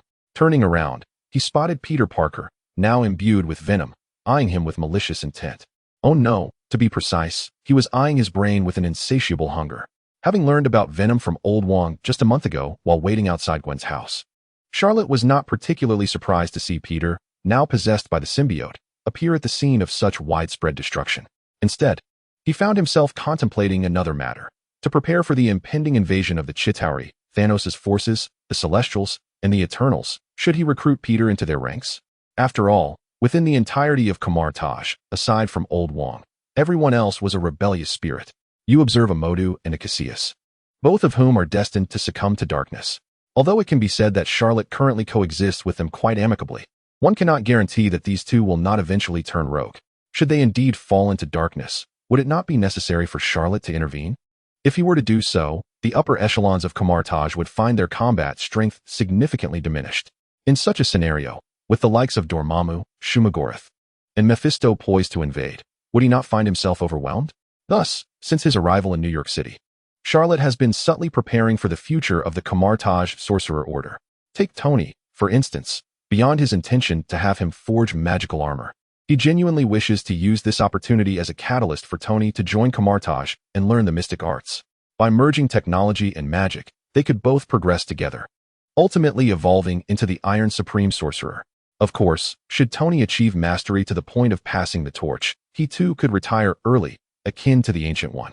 One can only hope that he does not don a green cloak and silver mask, transforming into the malevolent Dr. Doom. As for Peter Parker, what captivates Charlotte most is the purity and kindness of his heart. To master magic, one requires not only talent, but also the right disposition. Given that Venom's possession has reduced Peter to merely uttering a few ridiculous phrases, such as threatening to throw dust in someone's eyes or awkwardly dancing in public while buying suits at discount stores, it is evident that Peter's character is commendable. Thus, if Charlotte were to acquire the Darkhold, would it not be prudent to have Peter assist in studying it, perhaps even experimenting with its effects? This certainly seems like an intriguing proposition. Furthermore, Charlotte has not forgotten about the existence of the symbiote god, Null, lurking in the depths of the cosmos. By enlisting Peter to his side, he could keep a vigilant eye on him. Should anything unusual arise from the cosmos, he would be able to mount a timely defense. Therefore, recruiting Peter into Kamar-Taj is imperative. However, given Venom's insatiable hunger, it appears that Charlotte must first engage him in a confrontation before he can heed his words. If memory serves, Venom is most averse to 2 things: intense heat and high-frequency, piercing sounds. While he lacks the latter, Charlotte, in his dark supreme form, possesses a dragon capable of breathing fire. With this thought in mind, a playful smile graces Charlotte's face as he calls out to Peter, "Come on, Venom. Come devour my brain." Upon hearing Charlotte's taunt, Venom could no longer restrain himself. With saliva dripping everywhere, his mind was consumed with the desire to feast upon Charlotte's brain. From the aura exuding from Charlotte, it was clear that his life force was immensely potent. Consuming this head would ensure that he would not feel hunger for months. For the famished Venom, this was an irresistible temptation. Thus, Venom could no longer contain himself and lunged forward, opening his gaping maw to reveal sharp fangs and a crimson tongue, ready to take a vicious bite. However, Charlot remained unhurried, directing his left hand toward Venom's gaping mouth. Red Dragon, breathe fire. In the next instant, Charlot's left hand transformed into 3 colossal red dragons, each as tall as a skyscraper, unleashing a torrent of flames toward Venom. The inferno blazed so fiercely that it engulfed the entire street. Monster, where did such a colossal fire dragon come from? Has he activated some cheat? Just moments ago, Venom was eager to devour Charlot's head. Yet now he was in a state of panic. Yet, the vast area consumed by the flames from the 300-foot-tall red dragons was simply too extensive. No matter how he attempted to evade, there was no escaping. Venom, what are you going to do? Is there any way out? Peter, are you not hailed as the most brilliant student at Midtown High? Why are you seeking solutions for me? Though these words were uttered, Venom had already devised a plan. He would temporarily detach from Peter and possess the red creature before him. This way, not only could he regain control over the 3 fire-breathing red dragons, but he would also have the advantage of devouring the red creature's head. With this thought, a glimmer of excitement flickered in Venom's eyes. Swiftly positioning Peter, he lunged into Charlot's body. Feeling the vibrant life energy coursing through Charlot's dark supreme form, Venom joyously exclaimed, "Ha ha, your body is now mine." However, before he could revel in his triumph, another voice echoed within Charlot. "Oh, someone dares to vie for my body. Seeking death, are we?" Sensing the displeasure emanating from the dimensional demon lord, Lucifer, deep within his soul, Charlot patted his chest, and, with a hint of malicious glee, remarked to Venom, "Oh ho, you're finished." Chapter 65. The Lord of Hell, Lucifer, has manifested, and you dare to claim you are a good person. At that moment, Venom, still reeling from hunger, had yet to comprehend the gravity of his situation. His mind was clouded with a singular focus, to consume Charlot's brain. He was utterly oblivious to the impending calamity. Humph, such theatrics. Allow me to feast upon you and silence your incessant chatter. Venom declared as he attempted to maneuver swiftly within Charlot's body, seeking to establish dominance in this possession. Yet, before he could even complete half a second of this endeavor, Lucifer's authoritative voice, imbued with the gravitas of the Lord of Hell, struck Venom's mind like a sledgehammer. Seeking death. In the next instant, an overwhelming aura of brutality, darkness, and malevolence erupted from Charlot. His once orange-yellow slit pupils were now shrouded in darkness. Stripped of their primal essence, transformed into something far more enigmatic, profound, and terrifying. The 6 black wings extending from his back grew even longer, their color deepening to an inky black. If Charlot's previous dark supreme form was the embodiment of a demon, he now stood as the embodiment of a fallen angel. What had been a clear sky, illuminated by the full moon, was suddenly cloaked in a thick layer of clouds, as if an impenetrable armor had formed overhead, blocking out every last ray of moonlight. Instantly, the city of New York was engulfed in an unfathomable darkness. Concurrently, hordes of skeletal wraiths burst forth from the ground, swiftly roaming the streets of New York, emitting bone-chilling cries, screams, and sinister laughter. These skeletal wraiths flickered with an eerie green flame. From a distance, New York appeared as if it were a gathering of 100 demons. At this moment, even the most ravenous and sluggish Venom could sense that something was amiss. He now felt that the dark aura emanating from Charlot was even more potent than that of the symbiote god, Null. As for the previous leader of the symbiote race who had arrived on Earth riding a human rocket, he was unworthy even to be Venom's shoeshine. Heavens, have I lost my mind? To think I contemplated seizing this person's body and devouring his head. I must be the one to be devoured. Panic surged through Venom. Yet, just as this thought crossed his mind, he was horrified to discover that he could not move. It was as if countless mountains were pressing down upon him. The slightest shift would result in the collapse of an avalanche of mountains. Oh, you wish to flee? First, you must pay some interest. Lucifer, manipulating Charlot's body, extended his crimson hand into a dragon claw shape and grasped at his chest. The venom was effortlessly extracted, suspended in midair. Panic and terror painted Charlot's face. Observing this, Lucifer scoffed disdainfully. With such meager abilities, do you aspire to consume humans? You would fare better summoning your symbiotic deity, Gnarl. The venom, hearing Lucifer's words, shuddered violently. How did he know of his identity? How was he aware that their progenitor was Gnarl? Furthermore, suggesting that only summoning the symbiotic deity Gnarl would suffice implied that even the being he dared not even glance at paled in comparison to this formidable presence. Good heavens! What sort of formidable entity have I provoked? The Lord of Hell, Lucifer.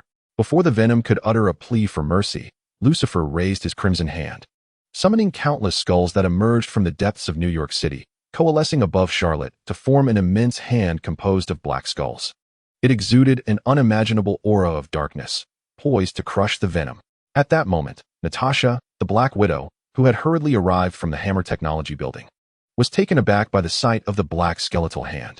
The malevolent, dark aura radiating from it bore an uncanny resemblance to the ominous hand that had appeared over New York a month prior, if not even more sinister. Could it be that the dark hand from a month ago was also a manifestation conjured by Charlotte alone? Realizing this, the Black Widow's gaze towards Charlotte was filled with trepidation. How could such a being, seemingly risen from the depths of hell, possibly be enticed to join forces? Noticing the viscous black liquid dripping from the Venom, a manifestation of its anxiety, fear, and dread of death, Charlotte frowned in displeasure and addressed Lucifer within. This creature still holds utility, merely incapacitated for me. Initially, Lucifer contemplated refusal, for this insipid pest had intruded upon his earthly host, disrupting his peaceful slumber. By his temperament, he would have relished flaying this symbiote alive. Yet, reflecting on the time he had spent possessing Charlotte, and considering the latter's adeptness at the dimensional demon meditation technique, he had surreptitiously consumed a significant amount of dark energy from the dimensional demons of the Dark Alliance that had previously betrayed him. His recovery had exceeded expectations. Moreover, it had secretly undermined his enemies. He felt elated. Additionally, during Charlotte's prior visit to Asgard, he had absorbed the Frost Box, augmenting his abilities further. Thus, he begrudgingly decided to heed Charlotte's request.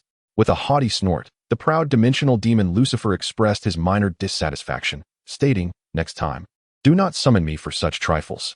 Call upon me only when encountering the likes of Chthon, Dormammu, or Mephisto." As he spoke, the once menacing black skeletal hand swiftly coalesced around Charlotte's crimson hand. It then gently struck in the direction of the Venom and the skeletal appendage. Ablaze with ethereal ghostly flames, reduced the Venom to a size no larger than a fist. Meanwhile, Charlotte's eyes, unbeknownst to him, reverted to their orange-yellow slit form.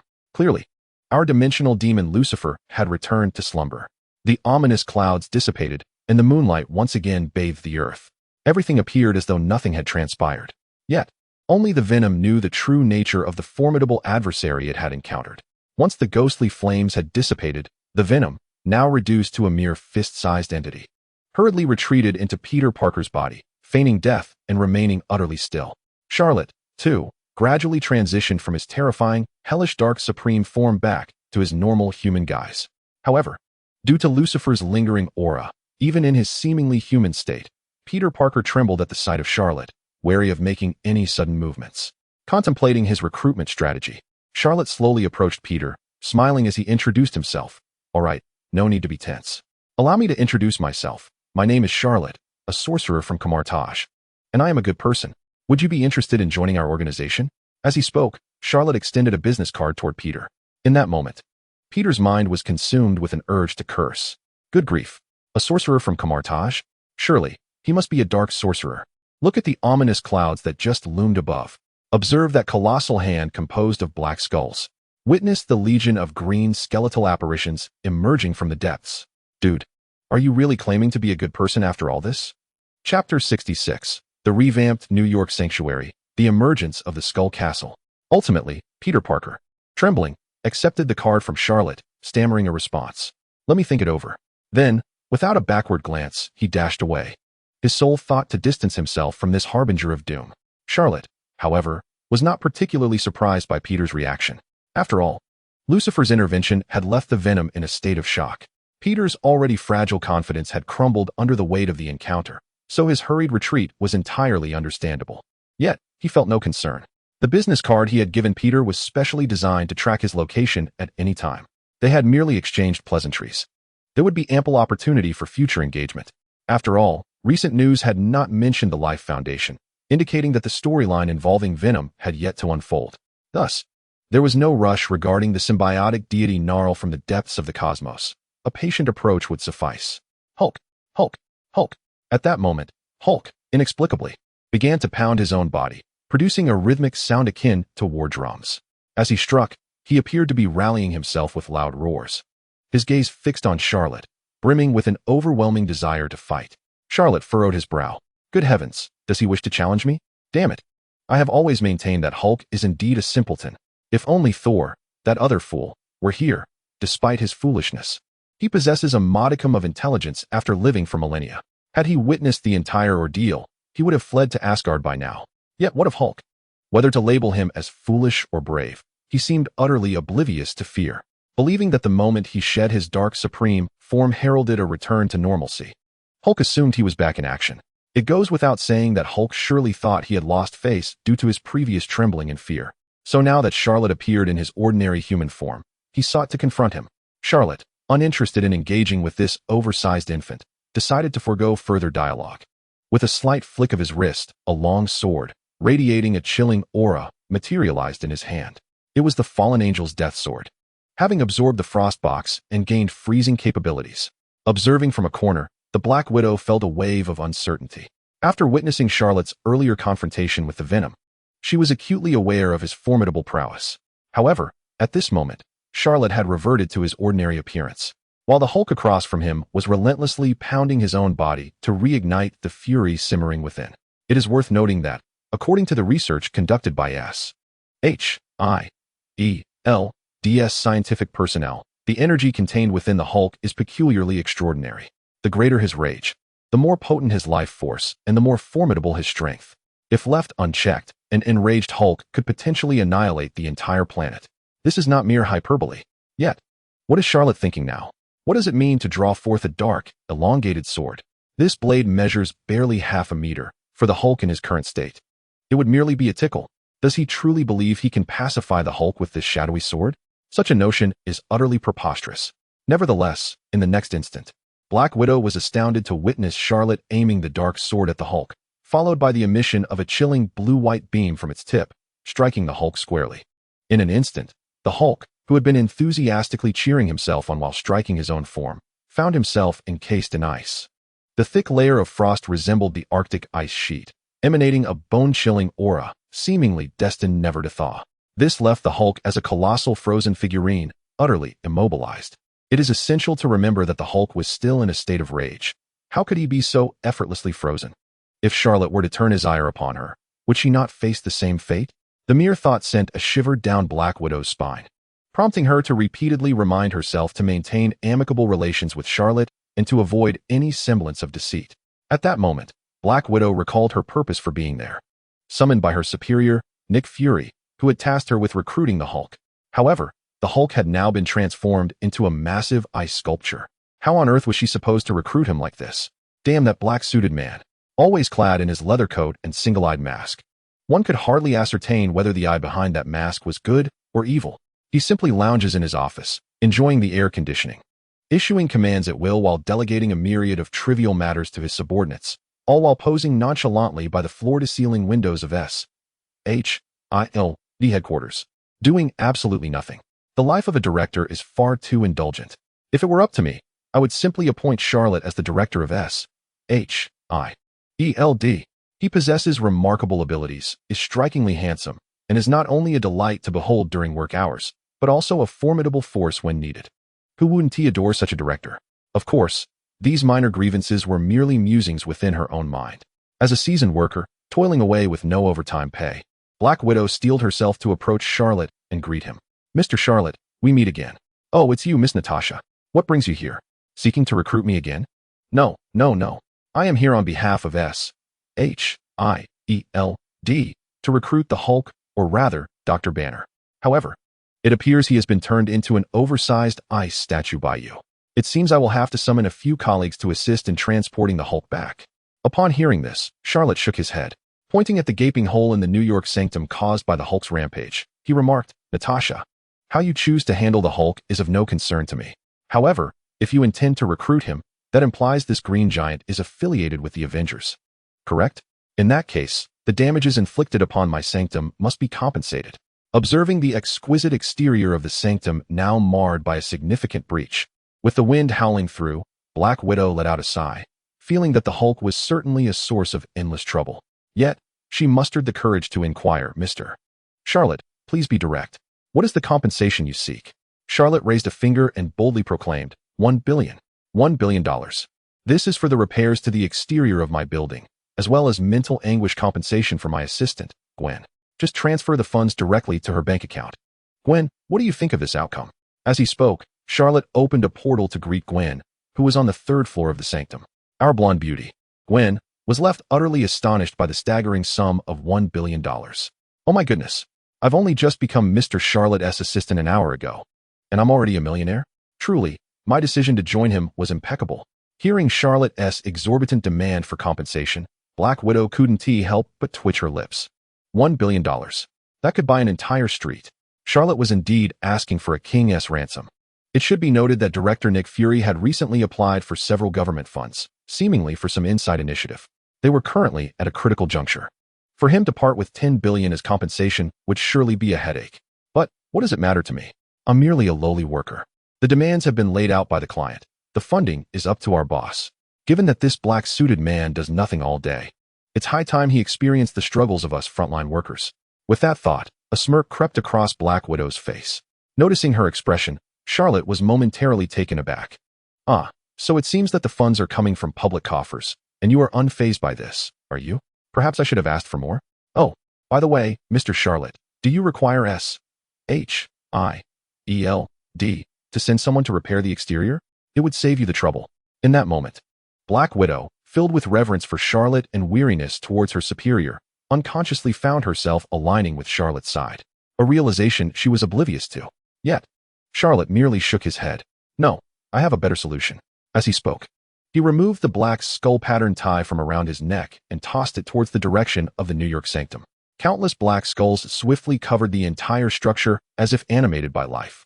Before long, the once golden exterior of the sanctum, adorned lavishly like a cathedral, was replaced by a dark, foreboding hue. The opulent embellishments transformed into gigantic white skull motifs, featuring colossal skulls, dragon fangs, and even statues of black skeletal knights. These white skull adornments emanated an ominous presence, instilling a sense of dread and warning against approach. This was Charlotte's deliberate intention. Following the recent confrontation, he had come to realize that attracting attention could lead to unwarranted calamities. Thus, it would be far more prudent to craft a terrifying fortress that radiated an aura of forbidding danger. In this way, anyone who encountered it would instinctively steer clear. Moreover, the skeletal castle, transformed by the cloak of the undead, retained its original defensive capabilities. As long as his dark energy was abundant, it would defensively withstand all assaults. This was a significant improvement over the previously flimsy facade that resembled mere paper. At that moment, Charlotte took a few steps back, gazing at the imposing fortress crowned with a giant black skull, its eerie green spectral flames flickering within. The entrance, now a dark iron gate emblazoned with skull motifs, had transformed from its former golden hue.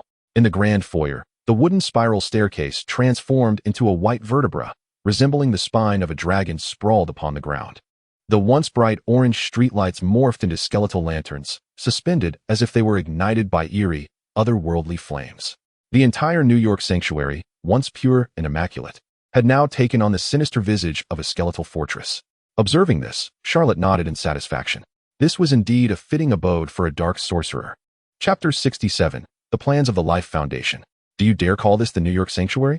In the dead of night, within the Life Foundation's Symbiote Research Institute, President Drake furrowed his brow as he viewed the video on the phone handed to him by his secretary, Susan. That dark hand has emerged once again, he inquired.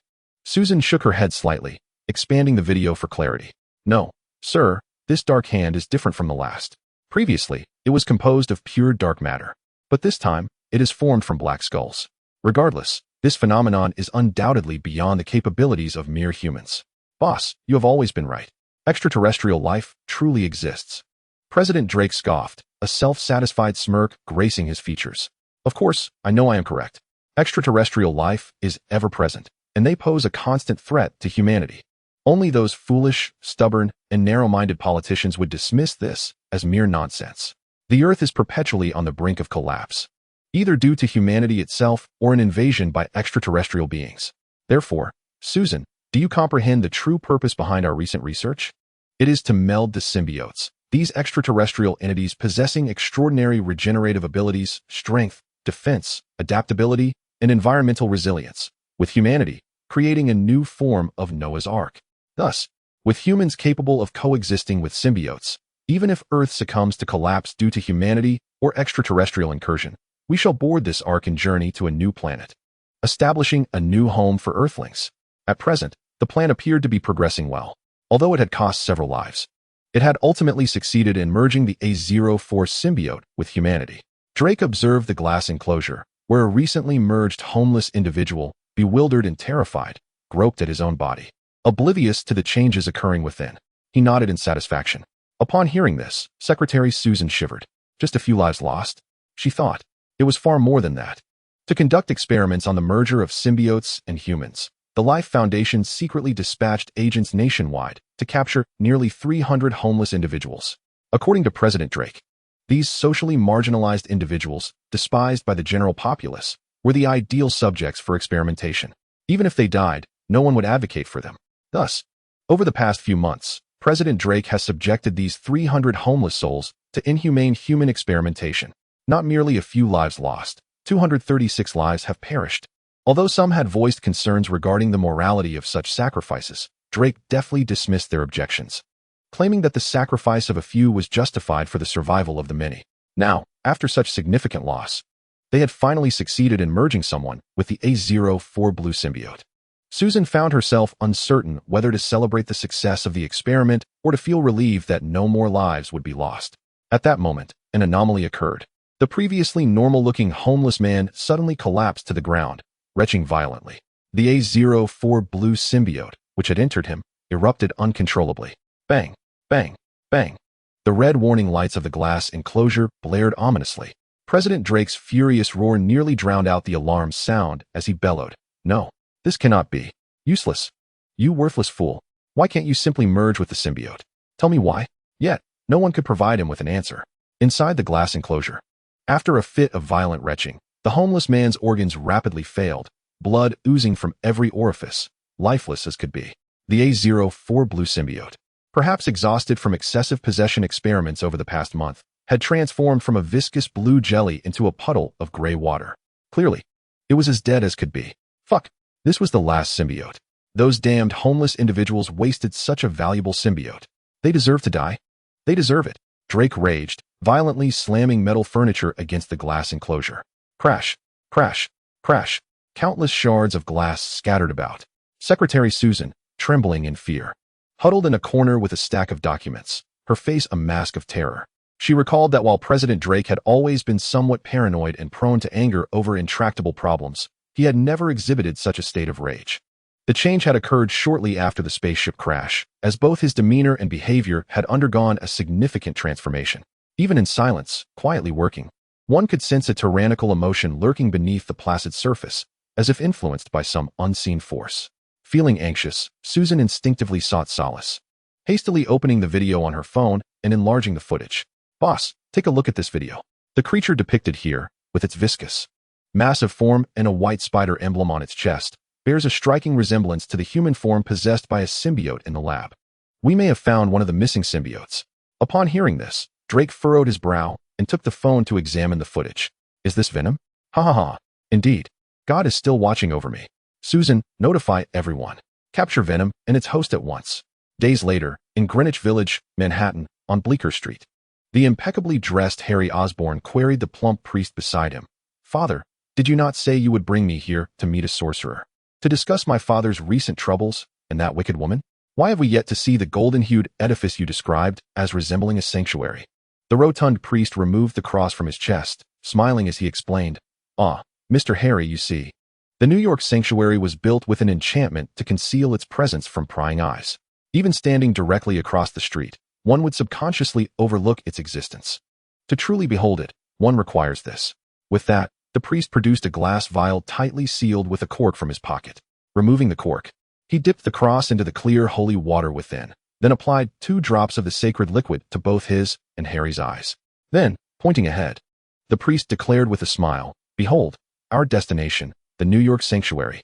How does it appear? Does it not exude a sense of reliability?"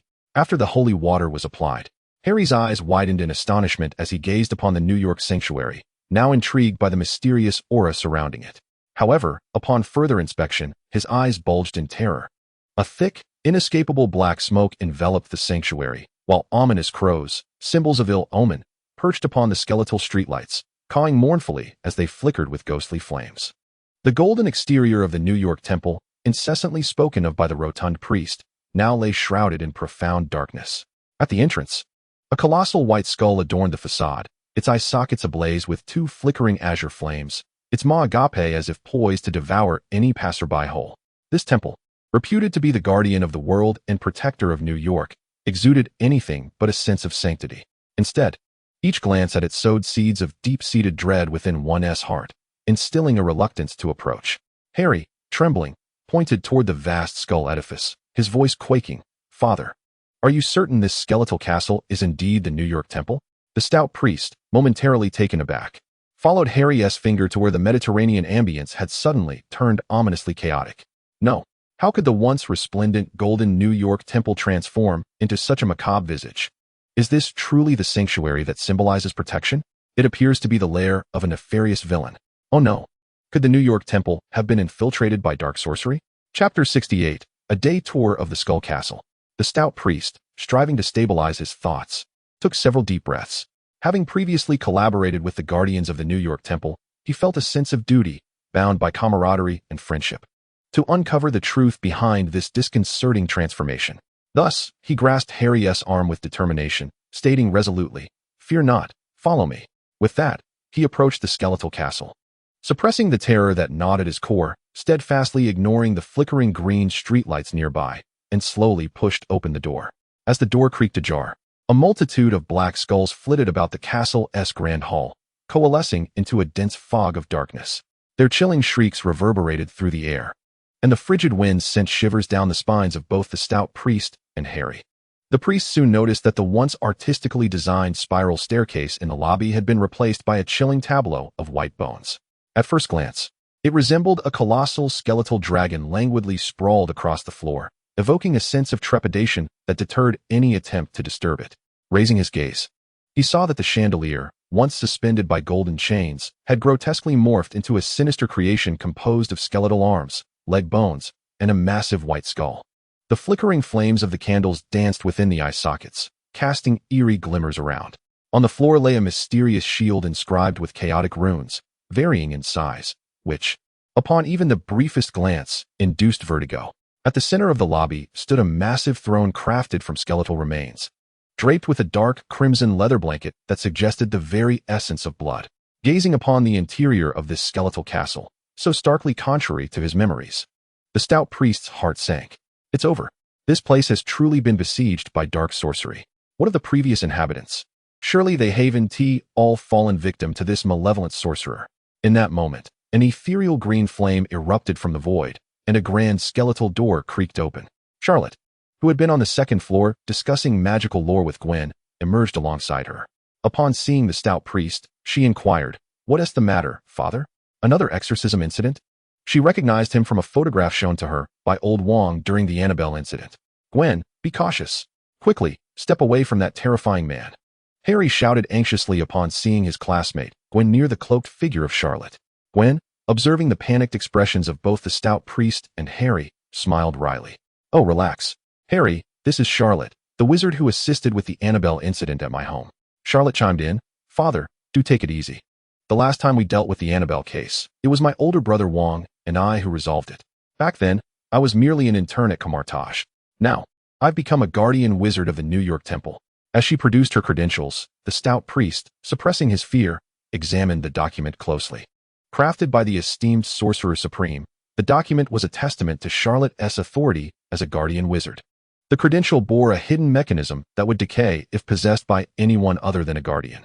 Yet, Charlot's document remained pristine, akin to those held by other guardians he had encountered. Therefore, despite the peculiarity of the current scene in the New York temple, Charlot was indeed the legitimate guardian wizard. Once reassured of Charlot's true identity and that he was not facing an evil sorcerer who had annihilated the temple's former protectors, the stout priest mustered his resolve and addressed Harry beside him.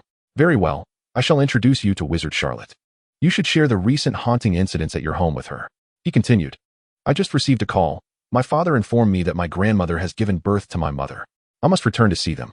With that, the stout priest hastily fled the skeletal castle, his retreat marked by an unmistakable air of disarray. Despite confirming Charlot's identity, he felt an overwhelming urge to escape, as if remaining in the skeletal castle would only amplify his fears. Meanwhile, Harry, upon seeing Gwen, felt a wave of relief wash over him. After all, she was the daughter of the chief of the New York City Police Department and had a reputation for integrity. There was little chance she would wish him harm. The Annabelle incident had been a topic of casual conversation between Gwen and Harry during breaks, which was why he sought Charlot's help through the stout priest after the unsettling events at his home. Oh, you've returned to normal rather swiftly. Impressive. Truly the child of the Osborns, Charlot remarked, nodding at Harry, who had quickly composed himself. Then, with a crisp snap of his fingers, Harry felt a dizzying whirl. And before he knew it, he found himself in the second-floor reception room of the skeletal castle. Ethereal green flames flickered in the fireplace, exuding a bizarre warmth despite the apparent chill. Mr. Harry, would you prefer tea, coffee, or perhaps a drink? Asked Wizard Charlot. Just a bottle of wine for me, please. With all that has transpired at home, I fear I might lack the courage to speak without it. Upon hearing Harry's request, Charlot handed him a cup filled with a scarlet liquid. Harry furrowed his brow, noticing what appeared to be pink tendrils writhing within the cup. For a moment, he hesitated. But recalling that this might be a test and thinking of the woman at home, he gritted his teeth, closed his eyes, and took a decisive gulp. The fiery liquid coursed down his throat, igniting a burning sensation. Cough, cough. This wine is rather potent. Master Charlot, how exactly is this wine made? Harry coughed. His face flushed, feeling an overwhelming heat that made him sweat profusely. Charlot chuckled. Ah, this elixir is crafted from the blood of a spectral entity extracted from the abyss, blended with sulfurous earth from hell and fine vodka to create this exquisite libation. Upon consuming it, do you not feel your heart's tension dissipate? Harry exclaimed. So, I just drank the blood of a spectral being from hell. My goodness. Such an act is akin to the deeds of dark sorcerers depicted in films. Is this Charlot a demon hunter or the very demon being hunted? Surely I can't have been deceived by Gwen. Chapter 69. The ghostly nun of the Osborn household. Could it be Agatha? Ha ha ha. All right, I was merely jesting. This goblet contains nothing more than ordinary whiskey mixed with high-proof vodka. I thought a little warmth might embolden you. Now, do share what transpired in your home. Charlot said with a smile, gesturing for Gwen to take notes of Harry's forthcoming revelations. Harry glanced at the remnants of the crimson liquid in his glass, then licked his lips, tasting a flavor distinctly different from either whiskey or vodka. He twitched slightly at the corners of his mouth. Please, I suspect you are the one jesting now. But, seeing that they were finally getting to the crux of the matter, Harry calmed his restless mind and began to recount recent events. My mother passed away during my childhood. My parents shared a deep affection for one another. So after her death, my father did not remarry for a long time. However, in the past month, he has been getting quite close to a young nun named Morgan from the church. Within less than half a month, they reached the cohabitation stage, and now they are even discussing marriage. Such speed is utterly unfathomable for my father. Norman. Gwen, taking notes while reminiscing about her previous encounters with Harry's father at Midtown High, offered her perspective. Well, that seems quite normal, doesn't it? Your uncle is nearing 50. Having gone so long without remarriage, he may feel a sense of completion now that you are preparing for college, awakening feelings he had buried deep within. Seeking a second spring in life through a twilight romance is not impossible, is it? Harry shook his head vehemently. No, Gwen, you don't understand. This is happening far too quickly. The truth is, my father's relationship with this nun named Morgan is largely due to Tony Stark. Charlot raised an eyebrow. Oh, what does Tony have to do with this? He never mentioned anything about matchmaking Osborn with some nun. He turned his attention back to Harry, eager to hear more. The military has been proposing two plans to enhance troop strength. One involves replicating the super soldier serum that Captain America was injected with last century, intending to administer this serum to every soldier to significantly boost their combat prowess. The other plan aims to equip each soldier with exoskeleton armor, enabling them to traverse both land and air with formidable firepower, effectively becoming walking arsenals. My father has been overseeing the former military project. A month ago, our company's green serum passed animal testing and was ready for human trials. This was excellent news, and the military was prepared for substantial investment. But who could have predicted that Tony Stark, having mysteriously returned from the Middle East, would rapidly advance the latter plan? Donning his red and gold armor, he quelled numerous conflicts in the Middle East, and neutralized many terrorists, becoming the beloved Iron Man. This showcased immense military value to the armed forces. Consequently, Tony's friend, Colonel Rhodes, acquired the armor and approached the military for modifications, transforming into War Machine, which was recently showcased at the Stark Expo. Although there were some unforeseen incidents involving the War Machine and the Hammer Industries Iron Legion, the military's stance remained clear, resulting in the withdrawal of 99% of our Osborn Group's funding to promote the research of the second plan. Naturally, my father found this utterly unacceptable. After all, a significant portion of Osborn's research funding comes from military support, and he nearly succumbed to despair. At that moment, a nun named Morgan, draped in a purple veil and clad in a purple habit, appeared at the church my father attends every Sunday. While in the confessional, he confided many of his recent woes to her. When he emerged, I could clearly see the improvement in his demeanor. I was genuinely pleased for him. However, that very night, the nun named Morgan unexpectedly appeared in my bedroom. Within 2 to 3 days, my father was utterly smitten with her, spending all his time in her company, even neglecting his once-cherished research on biological serums. It felt as if he were under her control, as if hypnotized. For the past month, he has delegated all company matters to me, becoming a hands-off manager. Initially, I merely regarded this as the nun's captivating charm reigniting my father's long-dormant emotions, which I thought impressive. But then, the situation took a turn for the bizarre. My father's mental state became increasingly erratic, resembling that of someone suffering from schizophrenia. At times, I would find him speaking to a terrifying green mask he had hung before the mirror, contorting his face into a grotesque expression, as if possessed by a second personality.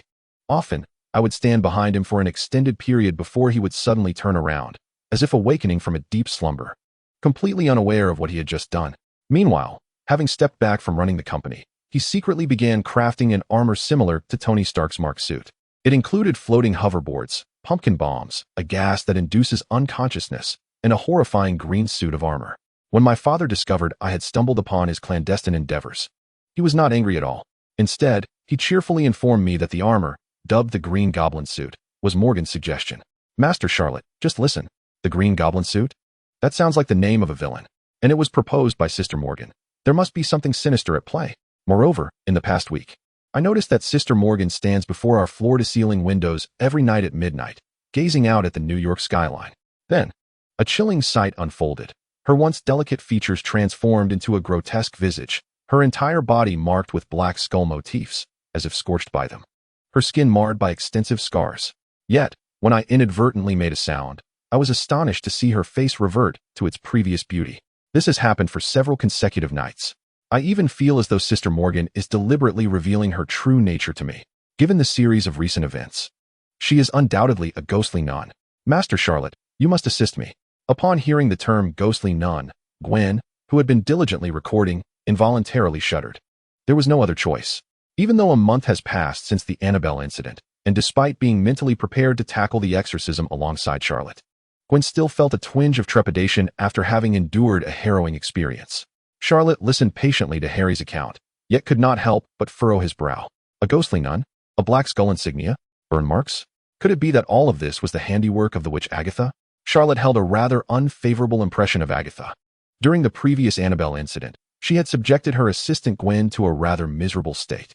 Furthermore, during the exorcism, she had nearly traumatized her senior brother, Old Wong. Had it not been for the serendipitous blessing of 5 centuries of dark energy from Dormammu, he too might have perished that fateful night. It could be said that a long-standing grudge existed between them. From Harry's narrative, it appeared that Osborn's second Green Goblin persona was gradually manifesting. With the crafting of the Green Goblin armor and the terrifying visage of the nun being deliberately showcased at night, everything seemed to suggest that Agatha was subtly guiding Harry to the truth, ultimately leading him to seek her assistance in resolving this dilemma. Rising to his feet, Charlotte gazed at the towering Osborn Corporation building. Unbeknownst to him, it felt as though a gaping maw was slowly opening, waiting for him to draw near so it could swallow him whole. This was a trap meticulously laid out specifically for him. Charlotte quickly assessed the situation. However, a month had elapsed, and he was no longer the fledgling mage who had merely grasped a few rudimentary spells. He was now the Sanctum Sanctorum's designated protector in New York, handpicked by the Ancient One. Armed with a repertoire of modified dark magic including Hellgate, Chaos Shield, Bone Whip, Fallen Angel's Infernal Sword, and the Black Supreme Body, alongside weapons such as the Cloak of the Undead, the Hammer of the Netherstorm, Hell Suit, and Demon Armor. He had amassed an arsenal far beyond that of a month prior. Moreover, within him resided the formidable essence of the fallen angel Lucifer. Should Agatha's source of power, the dimensional demon Zysorn, descend upon Earth, he would be more than capable of confronting it head-on. Coincidentally, Lucifer had previously remarked that lesser entities like Venom were beneath his notice, whereas demons of the caliber of Zysorn, Mephisto, and Dormammu were worthy of his attention. This would provide an excellent opportunity to deliver a resounding blow to that wretched creature. With this thought, a smile crept upon Charlot's lips as he contemplated the Osborn building. Agatha surely could not have anticipated the rapid progress he had made over the past month. The trap she so painstakingly devised to lure him out was merely a source of amusement. As for Agatha's greatest trump card, the ability to convert incoming magical energy into her own, please, let us not forget that the fallen angel's infernal sword could summon the fearsome beast known as Taodai, whose terrifying devouring capacity could effortlessly consume the ice box. Compared to mere consumption, it would have to first contend with the Taodai. Having sorted through his thoughts, Charlotte turned to Harry and declared, "Let us go. Take me to your abode. I am eager to meet this nun named Morgan. Tonight's tale shall surely be riveting."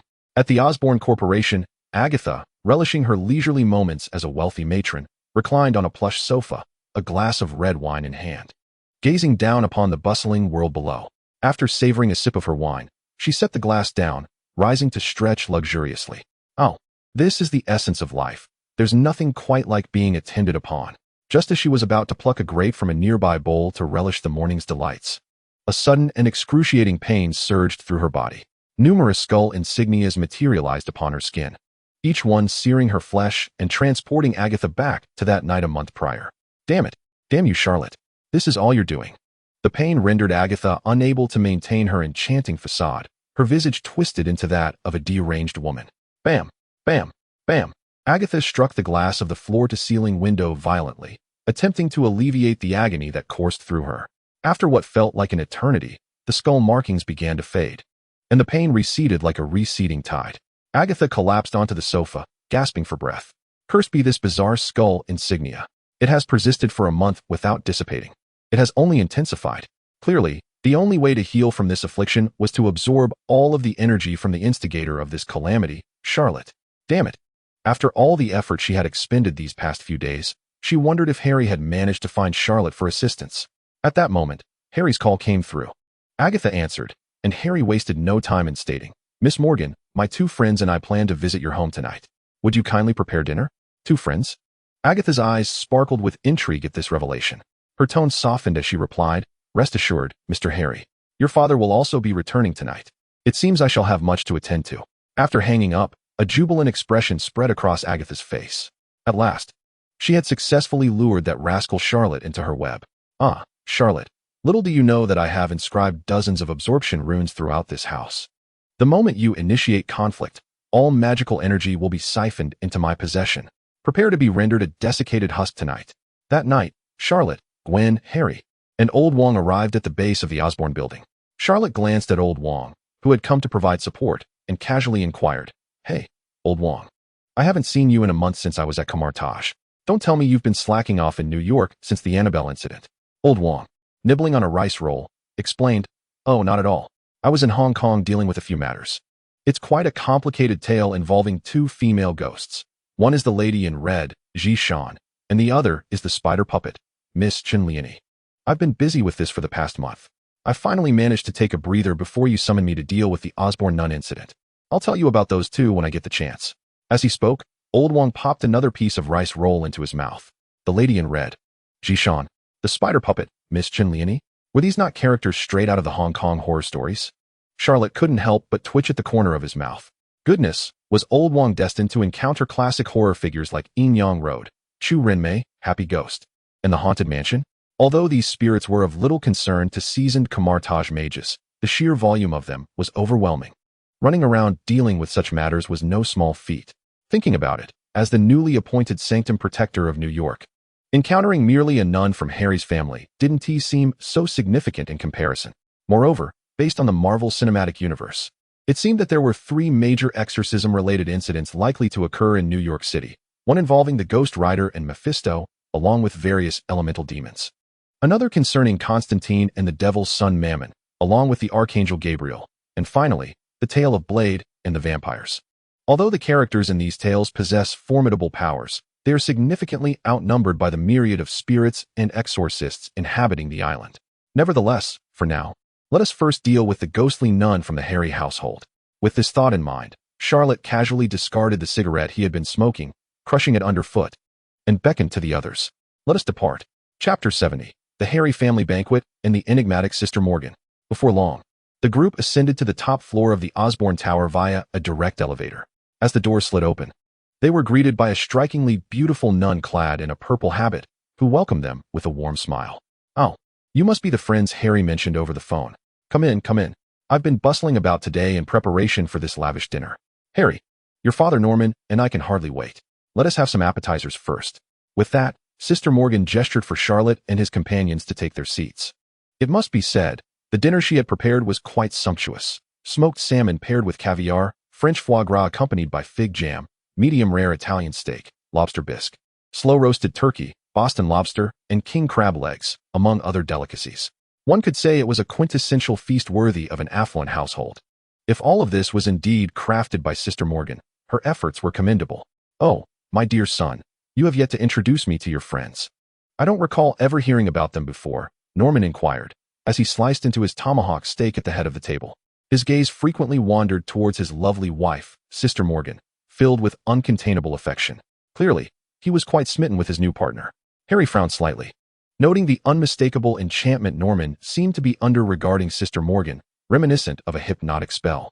A flicker of dissatisfaction crossed his face, but was quickly suppressed as he prepared to offer a well-rehearsed response. "They are my high school classmates, Gwen and Charlotte. We formed a study group for an upcoming technology exhibition at school in a few weeks. We're here tonight specifically to discuss the technology we plan to showcase. As for this gentleman, he is Mr. Wong, who has come to guide us." "Charlotte?" At the mention of this name, Norman Osborne's eyes, which had previously been filled with affection, suddenly cleared up, revealing a contemplative expression. "I recall that during the recent upheaval in Stark Industries, there was a mysterious major shareholder by that name. Charlotte, could you possibly be that shareholder?" Charlotte casually popped a piece of smoked, slow-roasted rib, drizzled with barbecue sauce, into his mouth and replied nonchalantly, "Mr. Osborne, you jest. I am merely an ordinary high school student. How could I possibly be the renowned major shareholder of Stark Industries? If you are inclined to believe I am a major shareholder, you might as well believe I am a hidden exorcist in New York City, here tonight for the sole purpose of exorcising spirits." Upon hearing this, Norman paused, then erupted into hearty laughter. "Ha! No wonder my son chose such an amusing classmate." Sister Morgan, listening to Charlotte's remark, momentarily halted her activity, but soon resumed her composure. She feigned nonchalance and addressed Gwen. "Oh, so you must be the Gwen Harry has been raving about. I recall he mentioned you are the daughter of Chief George. Indeed, you are quite beautiful. Fitting for our Harry." Upon hearing this, Harry's expression shifted to one of discomfort as he hastily interjected, "Miss Morgan, please be mindful of the occasion. Gwen is right here." Gwen, feeling put out, also chimed in, "Indeed, Miss Morgan, I have always had a fondness for Charlotte." No, I mean Charlotte. I didn't mean it that way. Come, have a bite of this delectable rib, Charlotte. It's simply divine." With that, she hurriedly shoved a piece of rib into Charlotte's mouth, her cheeks flushed with embarrassment. Norman, seated at the head of the table, found the unfolding scene rather amusing. Youth certainly has its charm. Meanwhile, unnoticed in a corner at the dining table, old Wong, who had been embroiled in exorcism cases in Hong Kong for a month, indulged heartily in his meal. After weeks of handling such matters, he finally had a chance to relax. For him, the antics of the ghostly nun Morgan, or the budding affections between Harry, Gwen, and Charlotte, were of little consequence. Life is meant for enjoyment, and what better enjoyment than a good meal? So, he continued to eat, unabashedly. Ultimately, the sumptuous banquet concluded amidst a flurry of chaos. Suddenly overcome by drowsiness, Norman Osborne announced his intention to retire for a nap, requesting that Harry and his friends keep their voices down. Sister Morgan busied herself in the kitchen, clearing away the remnants of the feast, while Charlotte and his companions returned to Harry's room to discuss the events of the evening. Upon entering, Harry rushed to Charlotte. "Charlotte." "What Sister Morgan said earlier," Charlotte interrupted, shaking his head. "Hey, Harry, take a breath. My little assistant Gwen is quite remarkable. It's only natural for someone to be smitten. You needn't be so anxious." Harry pulled Charlotte aside, speaking in hushed tones. "No, Charlotte. That is not what I meant. Do you recall what I told you in the New York sanctum? Ever since Sister Morgan came to our home, I've noticed my father's erratic behavior and his secretive crafting of the Green Goblin armor. I have always remained extremely vigilant and guarded regarding this woman. I have never mentioned Gwen's name at home, nor have I ever indicated that she is Chief George's daughter. So how does she know about Gwen's background? At this point, Harry's hair stood on end, and his expression was one of palpable dread. Charlot furrowed his brow at this revelation. Indeed, considering Gwen's previous remarks, if Peter had an affection for MJ, then according to the original Spider-Man-esque storyline, Harry should also be inclined towards MJ. How did this lead to Gwen? Moreover, Sister Morgan appeared to possess an unsettling familiarity with Gwen's lineage, even mentioning Chief George by name. One must consider. The average person might grasp that Gwen is the daughter of the police chief, but to know that the chief's name is George is rather peculiar. This was clearly abnormal. It would be akin to asking you to name your city's mayor and police chief. You would likely falter and struggle to recall. Even if you attempted to investigate, you wouldn't know where to begin. Yet, Sister Morgan seemed to have thoroughly researched Gwen's family, engaging in conversation with an unsettling degree of familiarity, as if they had known each other for ages. This was distinctly abnormal. At that moment, Charlot's suspicion towards Sister Morgan, reminiscent of the witch Agatha, intensified. He furrowed his brow and inquired of Gwen and Old Wong. What about you two? Did you notice anything unusual during dinner? Gwen pondered for a moment before responding. I wouldn't necessarily say it was unusual.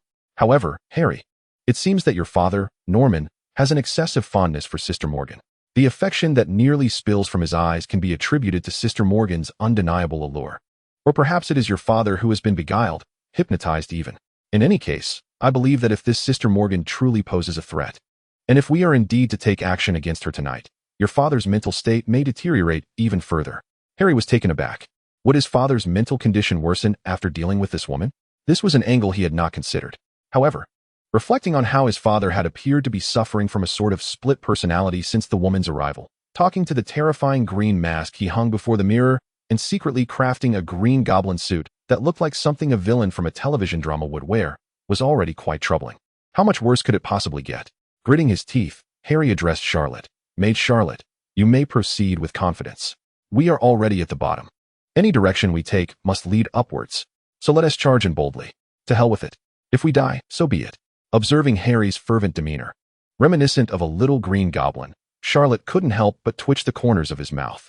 Whoa, you look quite like someone recklessly diving into a perilous situation in Myanmar, making it hard for me to feel at ease. Nonetheless, since the commission had already been accepted and the parties involved had spoken, he thought it best not to dwell too much on potential complications. If Norman Osborn were to experience any unforeseen consequences, with the Green Goblin persona taking over, they would deal with it then. After all, with Norman's goblin tactics, it would amount to little more than what had been seen before in Mark V, making it relatively easy to manage. There was no need for excessive worry. By the way, Old Wong, did you notice anything unusual during dinner? Unusual? Indeed. This battle-axe steak, which was said to be medium, was clearly overcooked to well done. To have a steak cooked like this requires exceptional culinary skills. How could a nun who typically prays and sings hymns in a convent possess such extraordinary talent? It's simply too bizarre. Seriously, Old Wong, are you just focused on eating? Have those exorcism events in Hong Kong kept you that busy? You come back only to think about food? Just as Charlot was about to passionately rebuke Old Wong, he suddenly found merit in what Wong had said. After all, for a nun in an ordinary church to possess such remarkable steak cooking skills was decidedly abnormal, especially in stricter convents where dietary regulations were particularly rigorous. Some even prohibited the consumption of red meats like beef, pork, and lamb, opting instead for fish, eggs, vegetables, and grains. When everyone was enjoying steak, Wong had mentioned not having enough and requested Sister Morgan to prepare another serving, during which Sister Morgan's cooking movements had appeared exceedingly practiced. Who could rival the mastery of Agatha, a witch who had lived for over 400 years? In summary, this seemingly unremarkable Sister Morgan was laden with suspicious intricacies upon closer examination. It appeared that he would need to confront her shortly. Chapter 71. Agatha's Confrontation. The chaos erupts. Midnight, 11:55. Charlot descended the stairs from Harry's room on the second floor. Raising his head, he found Sister Morgan seated at the dining table, idly toying with an apple. For reasons unknown, Charlot felt as though she had been waiting for him for quite some time. Sister Morgan, aren't you going to sleep? A smile, akin to that of a venomous scorpion, graced Sister Morgan's face. Norman snores too loudly. I'll sleep later. But you, Charlot, I've been waiting for you for quite a while. Charlotte pulled out a chair and sat across from Sister Morgan. Oh, Sister Morgan has been waiting for me. What would you like to discuss? With a swift motion, Sister Morgan brandished a sharp knife, stabbing it into the apple with a precision that evoked a shiver down one's spine. Let us talk about women. Charlotte, what do you think is the most important thing for a woman? Charlotte pondered briefly. For the vast majority of women, beauty is often prioritized above all else, followed closely by a successful career. Sister Morgan's facial muscles twitched involuntarily. And what of a man who destroys a woman's career, obliterating her hard work and plans? What if he ruins her appearance, preventing her from showing her true self? What fate do you believe such a man deserves? Charlotte observed the fury flashing in Sister Morgan's eyes, her restraint faltering. He replied calmly, I believe such a man would be deeply resented by this woman. She would wish for him to vanish without a trace. Boom, boom, boom. The clock struck midnight. A thunderclap split the night sky. A stark white light illuminated Sister Morgan's face, revealing her true visage. Charlotte's pupils constricted in terror. What a horrifying countenance. Her face was marred by extensive burn scars, and her skin was riddled with macabre skull patterns. Her complexion was ghastly pale, and her eyes were dark and vengeful, resembling a ghostly nun emerging from a haunted realm. Charlotte, you speak the truth. In my heart, you are already condemned to oblivion. You ruined my Annabelle plan. You burned my face. It is you who has prevented me from showing my true self. You have caused me to become this way. You shall pay with your life. Transformed back to her original appearance, Agatha could no longer contain the pent-up rage she had harbored for over a month. With a grotesque snarl, she lunged towards Charlotte. Seeing the woman's inability to suppress her fury in her open confrontation, Charlotte could not help but sneer. Huh. Your Annabelle plan inflicted torment upon Gwen and her daughter for over a month, leaving them to suffer nightmares every night. Your facial burns are nothing but the consequences of your own actions. What I do is righteous. Don't think you can scare me with your hideous face. Transformation? I can do that too. Dark Supreme Body, activate. In the next moment, Charlotte's eyes morphed into orange-yellow slits, filled with primal savagery and unrestrained brutality. His skin turned a demonic crimson, and two ominous black horns sprouted from his head. He opened his maw lined with fangs and forcefully blew towards Agatha. A dragon's head of flame appeared at his throat, unleashing a torrent of searing fire. Caught off guard, Agatha was engulfed in the flames, shrieking in agony. However, beneath her purple robe, the skin adorned with purple runes began to faintly glow. The intense fiery energy was swiftly absorbed by the pre-placed magical runes. The skull markings that had once seemed indelible began to fade slightly. A smirk curled at the corner of Agatha's mouth, her eyes gleaming with satisfaction. Indeed, the last time she had been burned was due to a momentary lapse in her guard. Now, fully prepared, she could absorb any energy he unleashed. Her injuries were gradually healing, and before long, she would be restored to her former self. Thus, this performance must go on. With this thought in mind, Agatha feigned the appearance of being scalded by intense heat, her face twisted with malice. Sherlock, you seek to harm me again. You court death. As her words fell, the glass windows of the Osborne residence shattered with a resounding crash.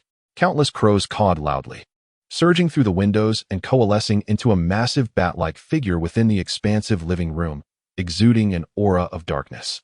The eyes of these crows shimmered with a sinister purple light, clearly crafted by Agatha specifically to counter Sherlock. Hearing the commotion in the living room, Gwen and Old Wong rushed out of Harry's room. Sherlock the Mage, I'm here to assist you, Gwen shouted while subtly bending her wrist, launching webs in an attempt to snatch the airborne crows from the air. However, the crows retaliated by spewing forth purple venom, instantly corroding the white webs and billowing a thick, acrid purple smoke. Observing this, Old Wong shouted urgently at Gwen. Gwen, your approach is fundamentally physical. It is inherently countered by such sorcery. Retreat for now, leave this to me. With that, Old Wong began to rub his hands together. As a golden energy sphere rapidly expanded, he then hurled it towards the swarm of crows. With a thunderous boom, the multitude of crows transformed into green butterflies, entirely devoid of their previous menace. This technique was the ancient embodiment of Hogsmeade. Witnessing the crows she had painstakingly summoned morph into harmless butterflies, Agatha did not seethe with anger but rather laughed, for the crows had been inscribed with runic arrays, enabling her to convert any damage inflicted upon them into her own energy. Even as they transformed into butterflies, she could still absorb their energy. Feeling the surge of magical energy within her and the alleviation of her burns, Agatha chuckled inwardly, though her expression remained one of venomous rage. She produced the inverted cross hanging from her neck, and with a swift motion, It expanded into a menacing inverted cross longsword. "You have thwarted my plans. Prepare to die." Gripping the sword, Agatha charged at Old Wong, who was taken aback by the sight of this fearsome lunatic rushing towards him. Yet, his extensive combat experience allowed him to swiftly conjure a golden longsword of magical energy, the Vishandi Holy Sword. Old Wong brandished the holy sword, clashing against Agatha with a flurry of strikes. However, he soon noticed something peculiar. The Vishandi Holy Sword, forged from golden energy, diminished in size with each engagement. While the skull mark upon Agatha's face faded, yet her strength grew increasingly formidable. Eventually, Agatha swung her inverted sword with great force, and Old Wong's holy sword dissipated into nothingness. Exhausted, he collapsed onto the sofa, his face etched with disbelief. How did you achieve this? Why has your energy not diminished in the slightest? In fact, it seems to increase with each blow. This is impossible. As Agatha reveled in the burgeoning magical energy coursing through her veins, she caressed her now smooth and delicate skin, laughing triumphantly. "Let me enlighten you before your demise. I have trained in the dark arts from the Tome of Shadows. One of my skills allows me to absorb and convert the magical energy of my opponents. Thus, every strike you make only serves to empower me. So, why not surrender and accept your fate?" Listening to Agatha's explanation, despair washed over Old Wong's face. The Tome of Shadows. That was a counterpart to the Vishandi Holy Book, a source of power on par with it. The ability to actively absorb an enemy's magical energy meant that every effort he exerted would only bolster her strength. How could he continue to fight? He was doomed to perish here. Just as Old Wong wallowed in despair, Charlot wore a disdainful expression. "Agatha, do you revel in your triumph? Do you believe yourself to be insatiable? Let us see who can absorb more." With that, Charlot summoned the fallen angel's dark sword, infusing it with rich dark energy that released a thick, scalding black smoke. He then swung it forward with great force. A monstrous creature resembling a bull, its entire body obscured by a gaping maw, materialized before them, a beast of insatiable appetite. Charlot regarded Agatha with a chilling gaze, speaking with unwavering resolve. "Agatha, your end is nigh." Chapter 72. Do you possess a clone of Zysorn? Wait, I'll switch to Lucifer's form. Am I doomed? Ha. Summer, what nonsensical drivel are you spouting? Do not think that summoning a bizarre creature will intimidate me. Know this, I have cast a barrier around this place. Not only can you not escape, but all magical energy you expend to break this barrier will be completely absorbed by me. So, Charlot, cease your resistance and become my sustenance." Agatha cackled with unrestrained glee. Truth be told, she was oblivious to any means Charlot might have to turn the tide. She had ensnared him in her trap. No matter how fearsome a form he assumed or what terrifying beast he summoned, it would merely serve to adorn her victory. With greedy eyes, Agatha scrutinized Charlot in his dark sovereign state, contemplating, in this form, his power, speed, and defense are greatly amplified. Not to mention his abilities to breathe fire and fly. If I were to absorb and convert all of his powers for my own use, I would surely have no rivals on this earth, save for that ancient hag, Agamotto. As Agatha envisioned her imminent ascendance as the foremost which throughout history, Charlot spoke slowly. "Tao-Tai absorb." In the next instant, the Tao-Tai beast, resembling a bull and devoid of any other features, opened its gaping maw wide. A terrifying force of suction radiated outward, engulfing everything. Agatha watched in horror as the purple runes that filled the room were utterly consumed. The remaining crows in the sky and the butterflies transformed by Old Wong were all devoured by this insatiable beast. Agatha could distinctly feel her amassed dark energy, accumulated over 4 centuries, plummeting at a visible rate. "No, this cannot be. Charlot, return my dark energy. Return my dark energy." As her dark energy rapidly dissipated, Agatha's body became frail and wrinkled. The dark energy that had preserved her youthful visage was swiftly fading. Her once lustrous black hair turned brittle and white. Her face marred with deep wrinkles, and the nearly faded skull mark on her body re-emerged, now ablaze with ghostly flames that gnawed at her, inflicting excruciating torment. At that moment, Agatha felt as though she had been cast into a cauldron of hellfire, mercilessly stirred by demons with knives and forks. A profound and unrelenting pain enveloped her entire being. "Demon, you wretched demon," Agatha lamented, her voice a piercing cry of anguish. "Charlot, you are nothing short of a disgrace to Kamar-Taj. Such despicable tactics. You are unworthy of the title of White Mage." Meanwhile, a smirk of derision played upon Charlotte's lips. "Oh, did I ever proclaim myself a White Mage? I have always been an undeniably dark sorcerer," she retorted. "As for you, Agatha, your incessant noise is rather tiresome. Freeze." In the next moment, a sharp, icy energy shot forth from the tip of the fallen angel's demonic sword, striking Agatha with force. A thick frost began to envelop her, and before long, she was encased within a massive 5-meter layer of ice. The once vocal Agatha fell silent, her cries of curses extinguished. Outside, the tumultuous battle gradually subsided into tranquility. Gwen, the young assistant, cautiously emerged from the room, inching closer to Charlotte and pointing at the enormous ice sphere. Master Charlotte, this terrifying old hag is the witch who tormented me with nightmares every night by using Annabelle, isn't she? How shall we execute her? Charlotte chuckled lightly, responding carelessly. Oh, that's simple. I have completely devoured the magical energy within Agatha. She is now devoid of any power. Furthermore, her prolonged usage of dark magic has corroded her body with dark energy. At this moment, she is even weaker than an ordinary person. I believe the most excruciating punishment for this witch, who once reveled in controlling dark creatures and tormenting humanity, is to cast her into the dark dimension. Let her experience the sheer terror of being an ordinary person facing those dark beings. This should serve as a small revenge for you and Director George, she added. Gwen fell silent for a moment before responding. Thank you, Master Charlotte. I never expected that after all this time, you would still be mindful of avenging me. However, I feel somewhat inadequate. I was fortunate enough to be bitten by that spider, gaining abilities akin to it, capable of shooting webs, enhanced strength and speed, and even a precognitive spider sense. I thought that once I became your assistant, I could contribute significantly. Yet tonight, I find myself being the one in need of assistance. As she spoke, her expression gradually dimmed. Charlotte gently ruffled Gwen's golden locks, offering words of comfort. Do not fret, Gwen. If you reflect upon it, you are far stronger now than you once were, are you not?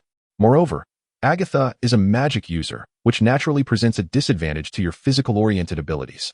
I am confident that should you encounter any exorcism events leaning towards physicality in the future, you will excel. Gwen nodded silently. Yet a flicker of determination ignited in her eyes. She understood that Charlotte was attempting to reassure her, but she refused to grow complacent, content with her current level of skill without any further progress. It seemed that once this matter concluded, she would need to engage more in crime-fighting endeavors or privately hone her web-slinging skills in abandoned factories, striving to elevate her combat experience. Within the icy prison, although Agatha was securely frozen by Charlotte, her senses remained intact. She observed Charlotte and Gwen, reflecting on how just a month prior, one had been a novice mage, and the other a high school girl tormented into sleeplessness by her machinations. Now, they spoke freely and confidently before her, completely disregarding her presence. What folly was this? Did they truly believe they had her completely at their mercy? Such disdainful arrogance drove the witch Agatha, who had lived for over 4 centuries, to the brink of madness. Charlotte, you shall pay dearly for your arrogance. Even if I were to perish this very night, I will ensure your utter defeat, plunging you into the depths of despair. With that thought, Agatha resolved to unleash her final trump card, the Dark Grimoire. This was her ultimate gambit. By sacrificing her soul and flesh, she would summon a manifestation of the dimensional demon, Zysorn, the author of the grimoire. Though merely a fragment of Zysorn, it bore the weight of 3,000 to 4,000 years of dark energy. Even if Charlotte had absorbed her dark power and possessed 1,000 years' worth of strength, he would remain no match for her. True, employing this tactic would render her body and spirit non-existent, reducing her to Zysorn's puppet, a vessel for his earthly form. Yet, against the arrogant Charlotte, who had continually thwarted her schemes, it was all worth it. In the next instant, dense black smoke erupted from Agatha's frozen form. The once massive ice sphere was enveloped in dark mist, transforming into a colossal black orb. The tranquil night sky rumbled ominously with thunderous roars, heralding an ominous turn of events. Charlotte's expression grew grave as he beheld the ominous sphere radiating dark energy. A sense of foreboding washed over him. Something monumental was about to unfold. He could not afford to hesitate. With determination, Charlotte brandished the fallen angel's demonic sword and struck at the black orb. However, before he could land several blows, the orb shattered with a cacophony of noise. From within emerged a woman, her eyes void of light, her entire being wreathed in thick black smoke. Bearing an unsettling resemblance to Sister Morgan, yet devoid of any semblance of sanctity, instead exuding an aura of wickedness and corruption. She seized the demonic sword from Charlotte's grasp, a sinister grin spreading across her face as her voice emerged, raspy and demonic. I knew it. How could this Agatha, having lived for over 4 centuries, be so easily vanquished by you? It seems you stumbled upon the fallen angel's demonic sword, a lucky find indeed. Such a weapon compels dark creatures to submit in weakness. Ah, how nostalgic. But alas, Lucifer has been slain by our Dark Alliance's dimensional demon, and his essence now scattered across the cosmos, utterly obliterated. You wouldn't wish to share his fate, would you, young man? Her laughter echoed menacingly. If you are afraid, then submit to me, Zysorn, the demon lord. I am still getting accustomed to this vessel, but your body piques my interest. Should you yield to me, perhaps my true form could descend upon Earth. At that time, the entire planet shall belong to me. Facing this terrifying woman, Charlot felt a sinking sensation in his heart. So, this is the dimensional demon Zysorn? Indeed. The oppressive aura emanating from her was enough to make even him retreat. Yet, from her earlier words, it was clear she was merely a fragment. If she was but a fragment, what threat could she pose? Within him resided the essence of Lucifer, who was truly afraid of whom. With renewed resolve, Charlot thumped his chest and called out to the essence of Lucifer within him. Father, it is your turn to take the stage. Chapter 73. Lucifer's swift annihilation of Zyzoran. Zyzoran's trap, Loki's scheme. Cackling with delight, Lucifer's voice resonated within Charlot's being. It was inevitable. Lucifer harbored a deep-seated grudge against the underworld deity Zyzoran.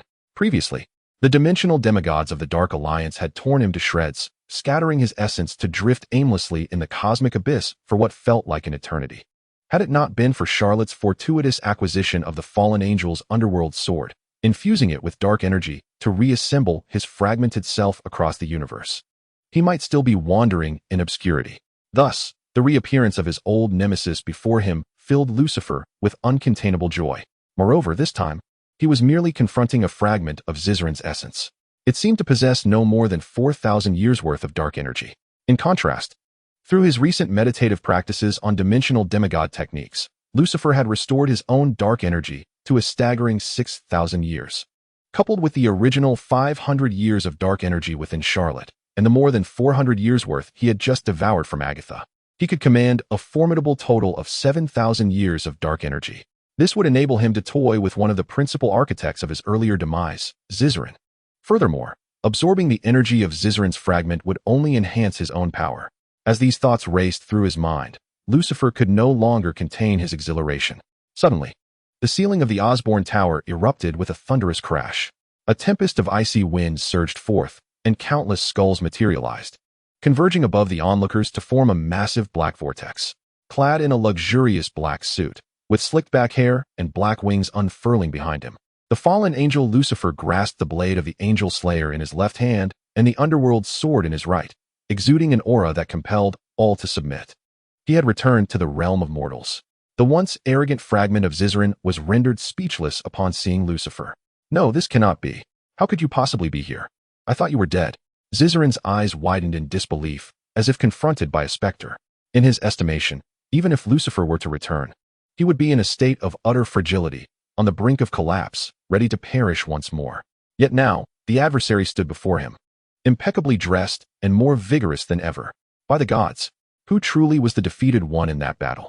Lucifer grinned menacingly, his face alight with the thrill of impending vengeance.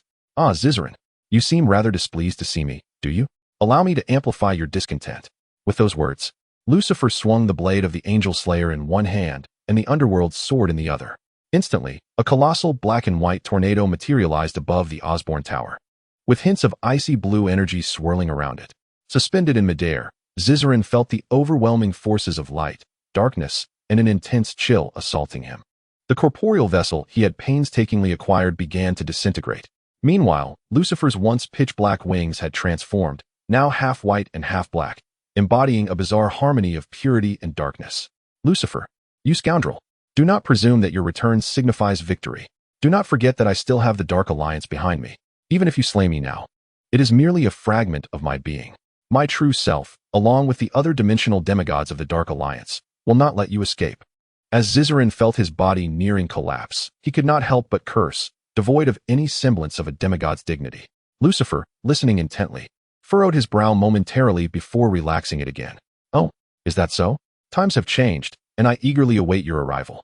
In the next instant, Lucifer opened his mouth wide, swallowing Zyzoran's fragment whole. With a resounding explosion, the black and white tornado erupted over New York City, dispersing the clouds above. The entire city was treated to a breathtaking view of a resplendent galaxy. At that moment, in the S.H. I.E.L.D. headquarters, Black Widow, who had just finished calming the Hulk and extending an olive branch to Dr. Banner to join the Avengers, stepped outside the building and stretched. Looking up, she beheld a night sky more magnificent than any she had ever witnessed. She was momentarily entranced by the dreamlike beauty of the celestial spectacle, as a snowflake, imbued with a hint of chill, drifted down to land on her nose. Black Widow snapped back to reality. A wave of questions surged within her. It's only halfway through summer.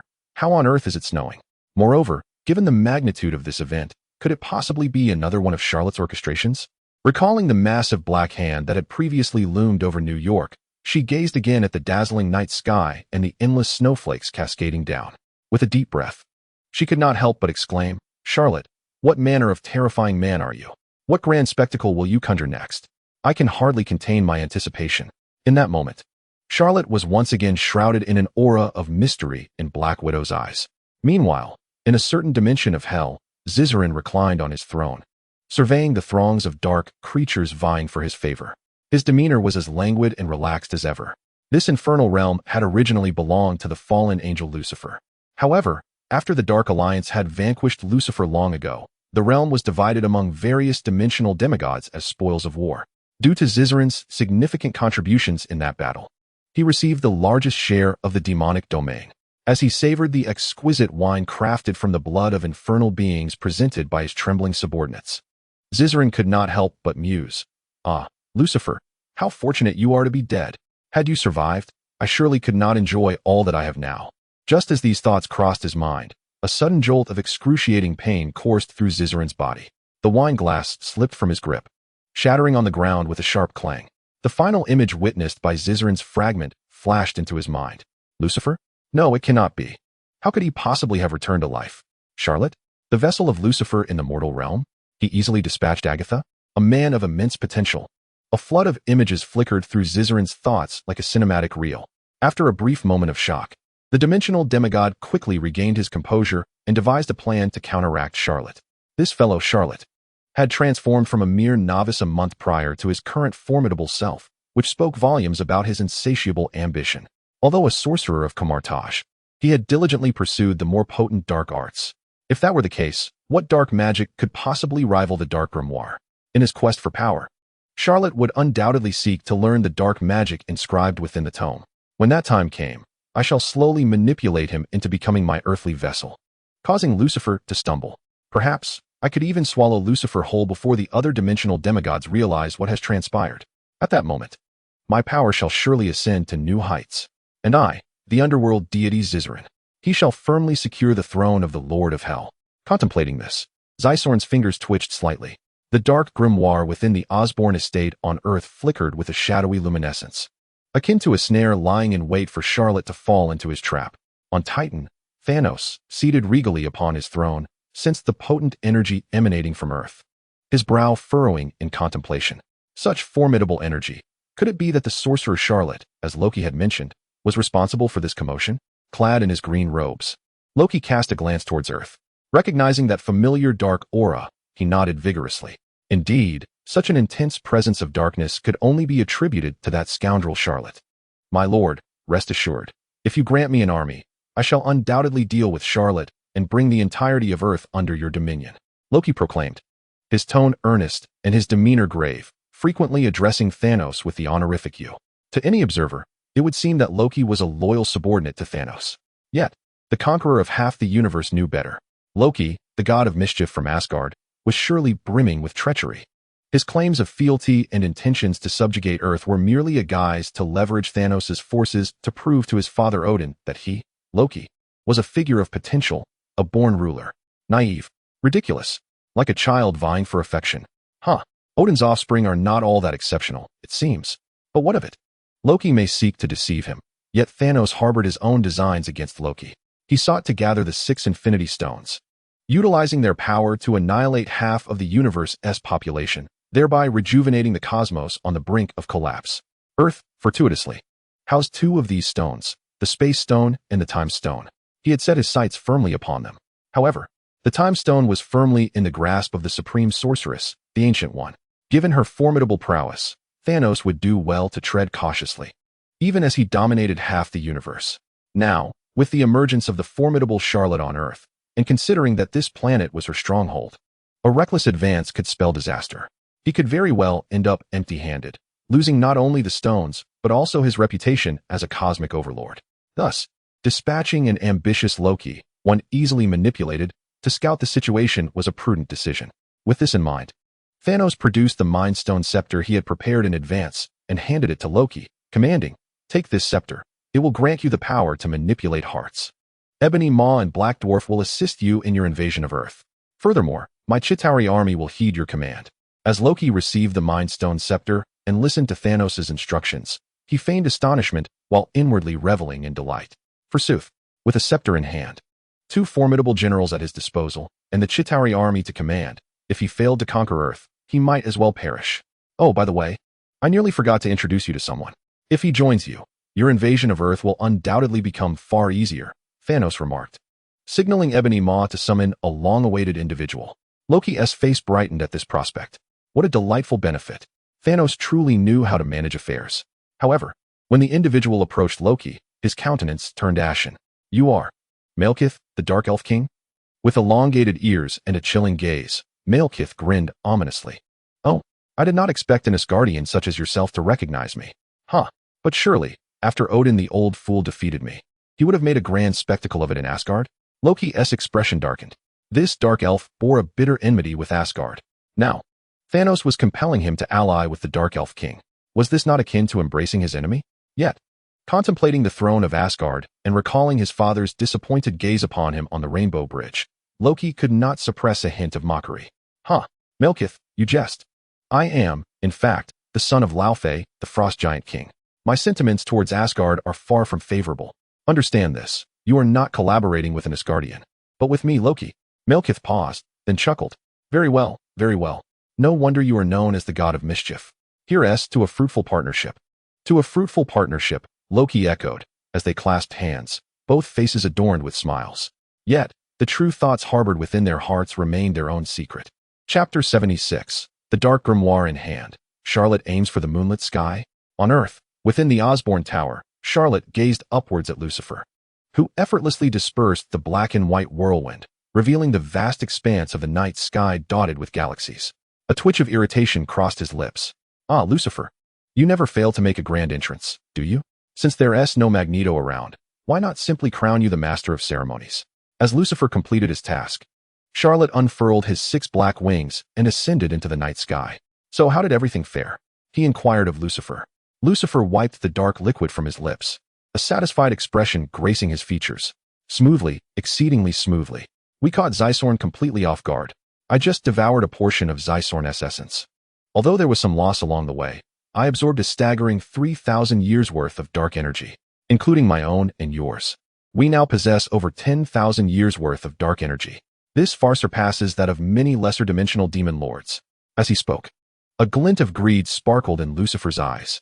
It was evident that if given the chance, he would eagerly consume dimensional demon lords to restore his former strength. However, his tone shifted, and a shadow fell across his brow. Having inflicted such a significant loss upon Zysorn, it is certain that he will not let this slide easily. At this moment, the memories from the split should be returning to his main body. I suspect he is scheming something vile. I believe the medium through which he will enact his schemes is this very dark grimoire. With that, Lucifer produced a red tome from his pocket, its hard exterior radiating dark energy. It was none other than the dark grimoire. Charlotte nodded in agreement. Indeed, the dark grimoire possessed the power to ensnare hearts, leading individuals unknowingly into darkness. Just like Agatha, who, as a novice witch, was once pure of heart, but after encountering the dark grimoire, gradually succumbed to corruption, ultimately draining the magical energies and life force from her own mother and acquaintances within the witch jury, transforming into the dark witch Agatha, who would stop at nothing to absorb dark energy. Coincidentally, Wanda, the Scarlet Witch, had a similar fate. Despite the profound grief that once enveloped her upon the death of her husband, a result of her own illusions, she had, for the sake of safeguarding her small family, or perhaps to deceive herself, ensnared the entire town within the whimsical realm of a 1970s American sitcom. While such methods might also be deemed inhumane, when compared to the subsequent endeavors of delving into the dark tome of forbidden knowledge, where she ruthlessly dispatched Kamar-Taj and traversed parallel universes to obliterate the Light Brigade, it appeared almost innocuous. From the examples of these two individuals, it became evident that this dark tome of sorcery was indeed a perilous artifact. Ultimately, the dark tome and venom were akin in nature, both enticing the malevolence residing within the human heart and magnifying it. However, what if one were to replace it with an individual embodying absolute justice and goodness? Consider, for instance, the ever-heroic Captain America, Steve Rogers, or the Peter Parker who, even in darkness, merely sought discounted suits.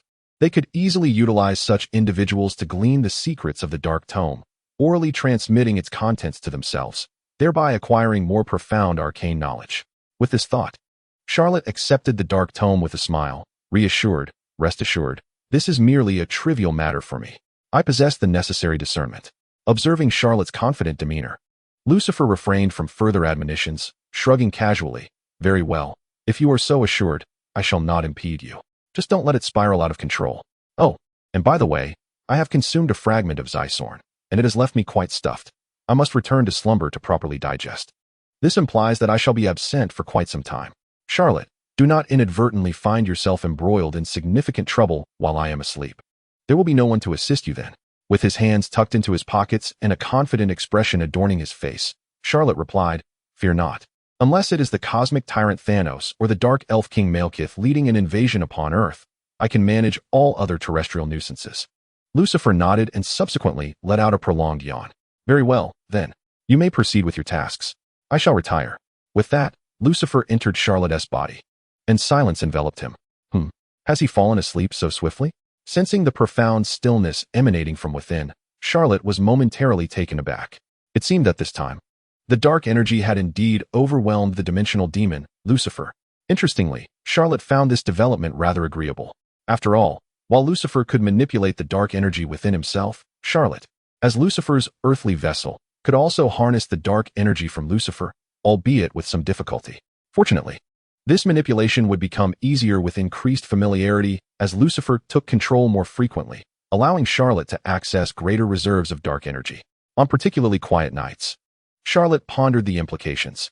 If Lucifer were to inhabit him more often, might he ultimately merge with Lucifer, becoming the next dimensional demon? Or perhaps, this body of his was merely a fragment of Lucifer's original form, scattered by other dimensional demons, which had manifested upon Earth. Yet, reality seldom mirrored fiction. Such coincidences were unlikely, were they? Shaking his head to dispel these convoluted thoughts, he gazed at the brilliantly illuminated night sky and mused, Ah, how I long to launch a crescent moon into the heavens.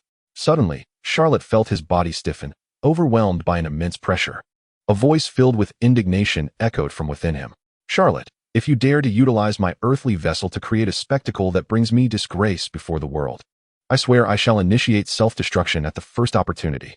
Charlotte felt a wave of embarrassment wash over him. Oh, come now. It was merely a jest. Why take it so earnestly? With that, he flapped his wings and gracefully returned home to the Osborn residence. Noticing that Lucifer had indeed fallen silent, Charlotte relinquished his earlier probing intentions. Upon entering Harry's room, he addressed him. All right, the so-called Sister Morgan has been thoroughly dealt with. Not only her corporeal form, but her very soul has dissipated completely. I believe you shall no longer face any troubles from her. However, the commotion I caused in your household was rather substantial, and yet your father, Norman Osborn, remains in a deep slumber. It seems Agatha has played some tricks. But this is a minor issue. He should awaken normally by noon tomorrow. The real concern lies in what Gwen just mentioned regarding your father's unusual fondness for Sister Morgan. When he learns of her demise, his mental state may well shatter. You must prepare yourself for this. Upon hearing Charlotte's concerns, Harry shook his head and replied, You needn't worry about that, Master Charlotte. I captured the bizarre scene involving Sister Morgan on video.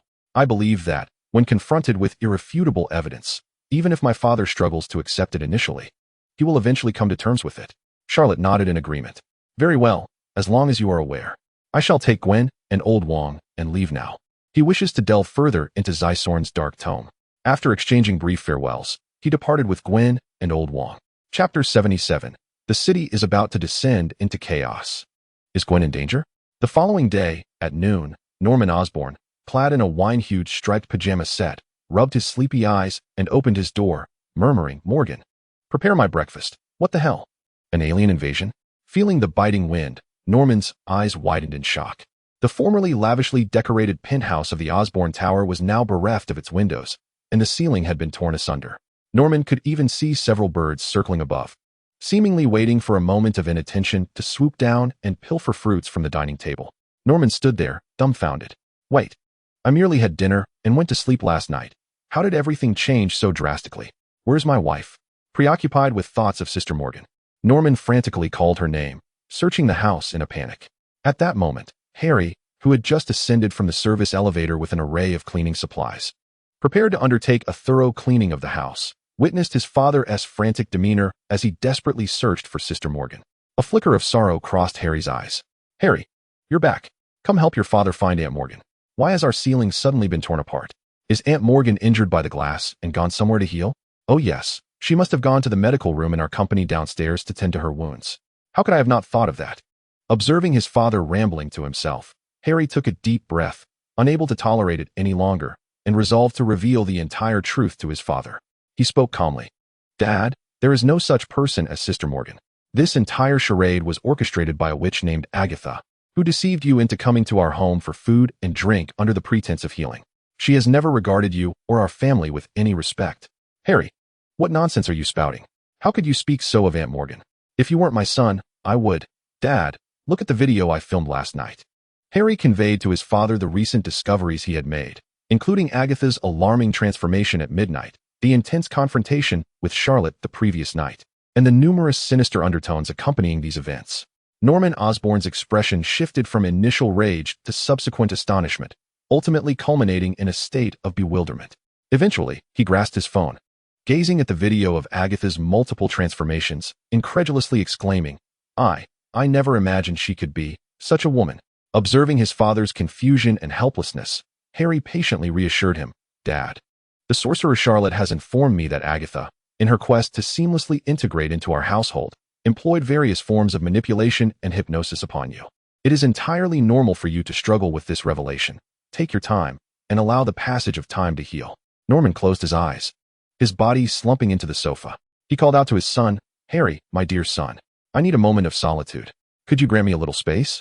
Understanding his father's need for personal reflection after such jarring truths, Harry replied, All right, Dad, I shall step out to prepare lunch for you.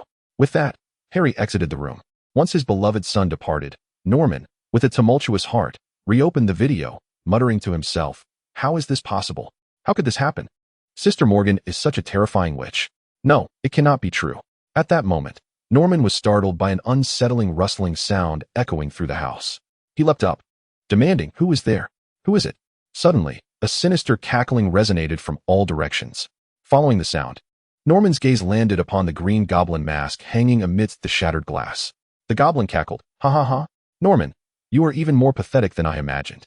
You cannot truly believe your son's absurd tales. That the nun in our home is a witch who has lived for over 4 centuries? That your son's high school classmate who dined with us last night is actually an exorcist hidden in New York City?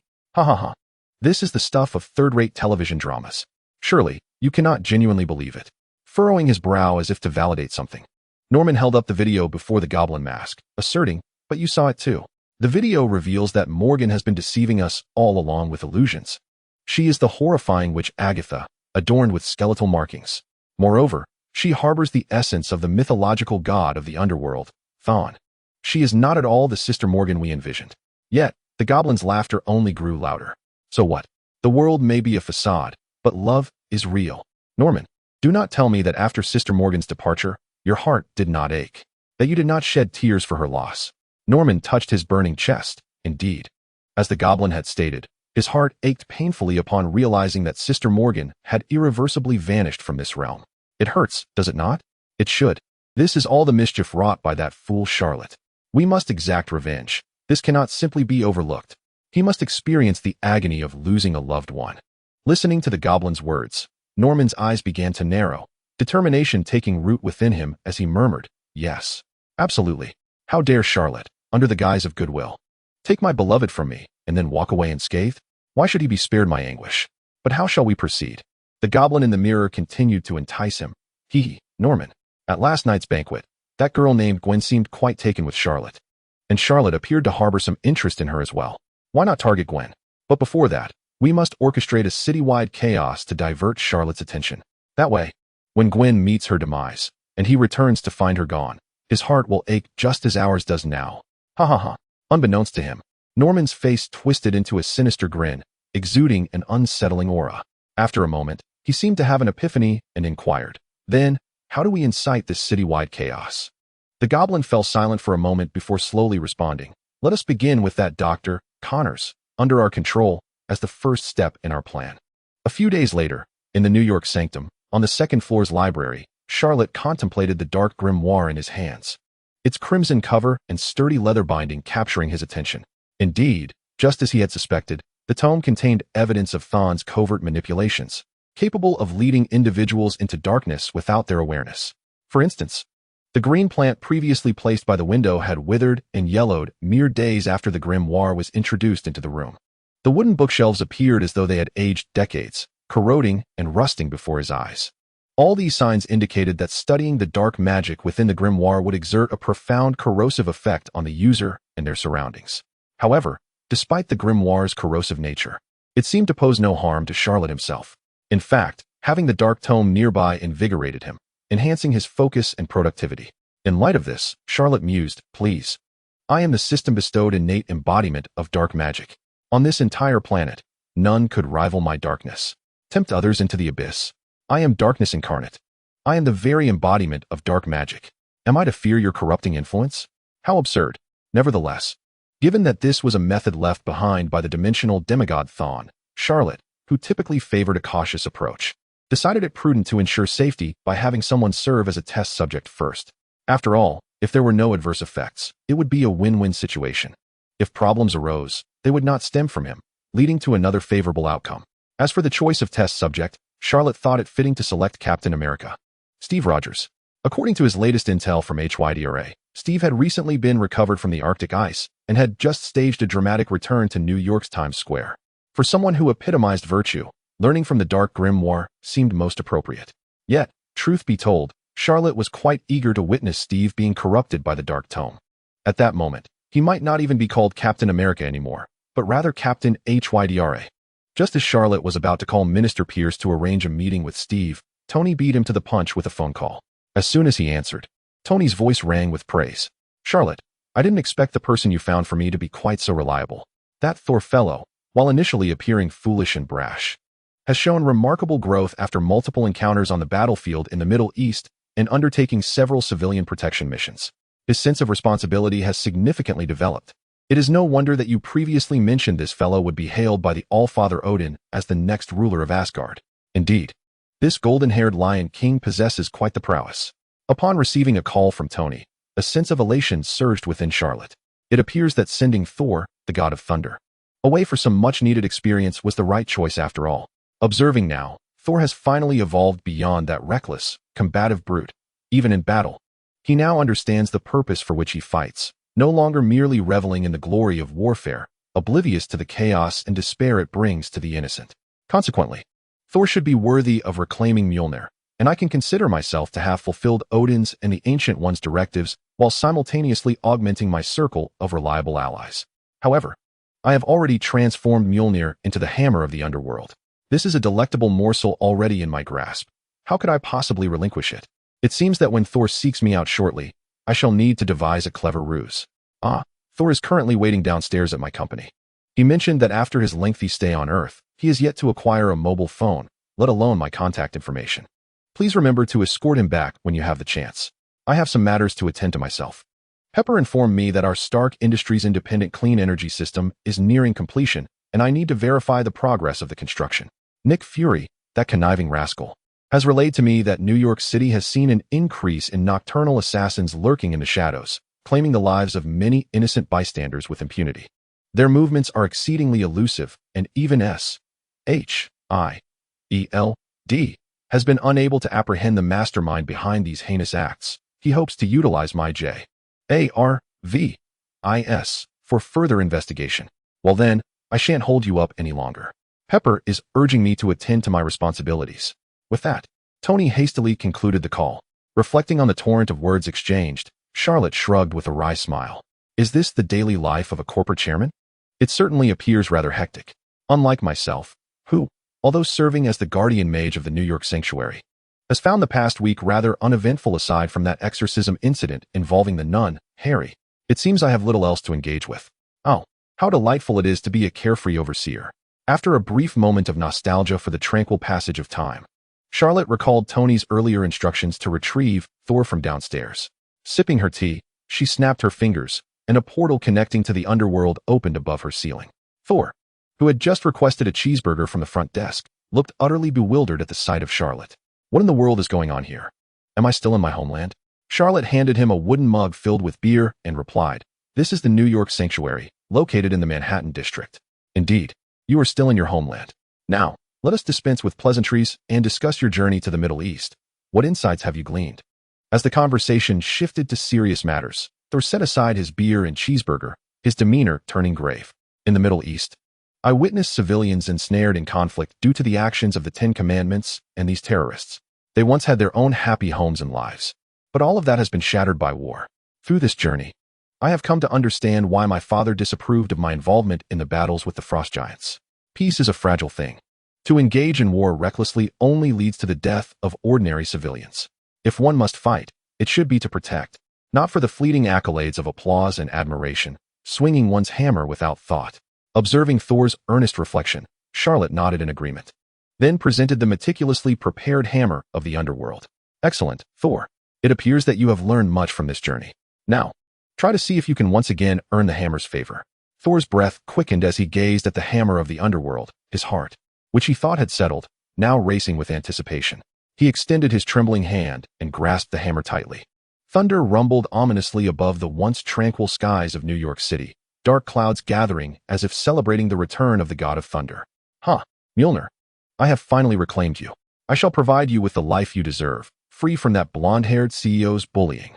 Thor raised the hammer of the underworld, relishing the familiar heft, feeling a rush of excitement akin to rekindling an old romance. Yet, in the next moment, Charlotte reached out and reclaimed the hammer. "Oh, so you've regained the hammer's approval, have you? Very well, I shall take it back now." "Thor, wait, Charlotte. What do you think you're doing? That hammer belongs to me. How can you just take it back?" Bewildered, he exclaimed, his frustration mounting. However, Charlotte merely shrugged, responding with conviction, "Of course, it is only natural. The task your father Odin entrusted to me was merely to guide you to a point where you could earn the hammer's approval. He did not instruct me to return it. Since you have now gained the hammer's favor, is it not reasonable for me to retain it for my continued use?" "For what? Charlotte, are you truly treating me as a fool?" The thunderous skies outside mirrored Thor's fiery gaze, brimming with indignation. Charlotte remained unperturbed, pouring herself another cup of tea. After taking a delicate sip, she calmly remarked, "Thor, take a moment to reflect. Do you genuinely believe reclaiming Mjolnir is the correct decision?" Still fuming, Thor replied, "Absolutely. I have wielded Mjolnir for thousands of years. I formed a bond with it. Now that I have regained its approval, how could returning it be a mistake? Listen, Charlotte, do not mistake my good nature for gullibility. My father has explicitly stated that I am the second smartest of his sons." Charlotte's lips twitched involuntarily. Wait. Odin has only 2 sons, you and Loki. What does being second smartest even mean? By that logic, you must be the first fool. Truly, he has a knack for embellishing his own virtues. With a composed demeanor, Charlotte continued to entice Thor. No, Thor. Look at me. Do I seem like the type to deceive? Of course not. I embody the very essence of benevolence. Every decision I make is for your benefit. Thor, consider this. After fighting countless battles for thousands of years, don't you feel that wielding the hammer is somewhat cumbersome? Does it not seem a tad short for your grandiose combat style?" Initially dismissive of Charlotte's words, Thor found himself nodding in reluctant agreement upon hearing that final remark. Indeed, as Charlotte had observed, Mjolnir felt somewhat small and short for him. Upon grasping the handle, the hammer's head barely extended a hand's breadth beyond his palm. In the realm of weaponry, there exists a saying, "An inch longer, an inch stronger." According to this adage, the Mjolnir, though formidable, pales in comparison to Loki's elongated daggers when it comes to augmenting one's combat prowess. Previously wielding Mjolnir, I often employed it to unleash its thunderous might for area attacks or, when confronting formidable foes, to leverage its immense weight to pin them firmly to the ground. The instances of actually striking an enemy with the hammer are, quite frankly, exceedingly rare. After all, the short distance it provides is hardly more effective than using my fists.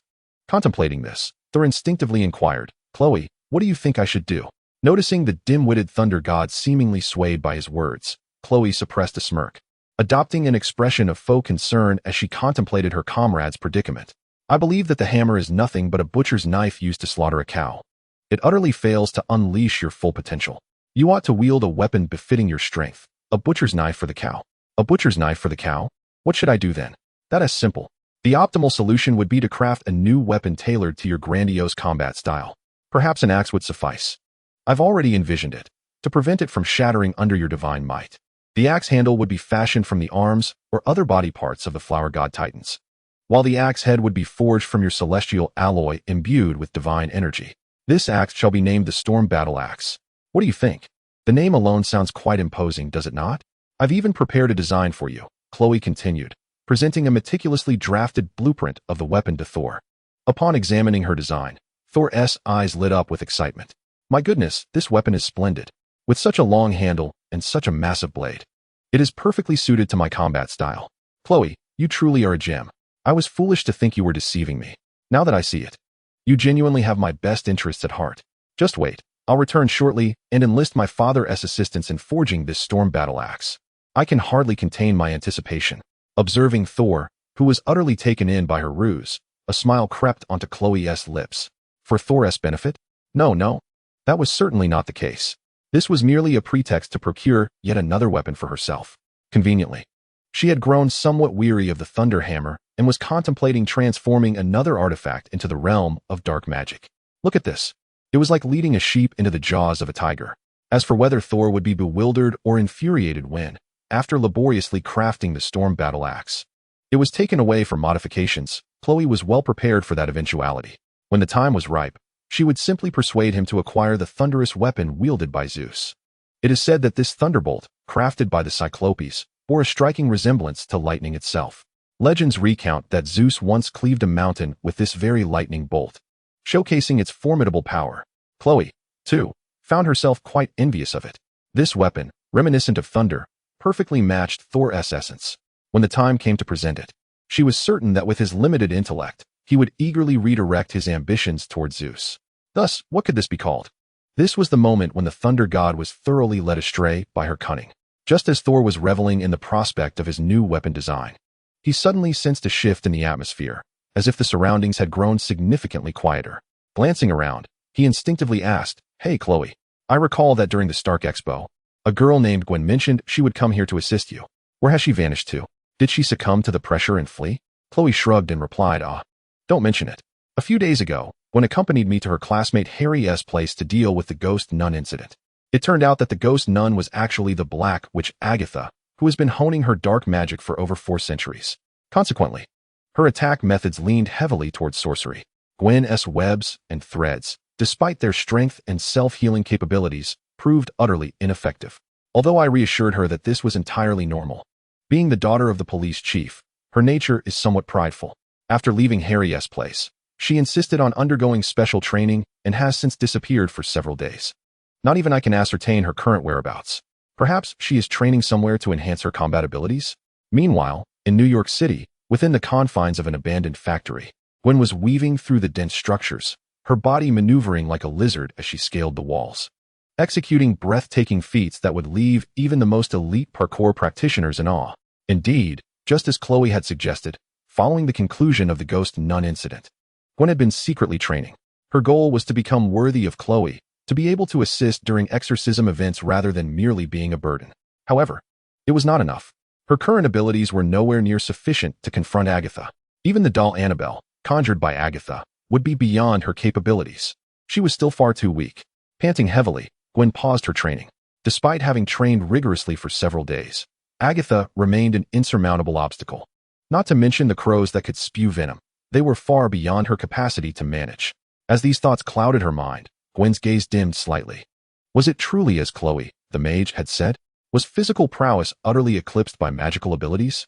Did her clandestine training over the past few days amount to naught? Frustrated, she kicked a nearby abandoned car with force.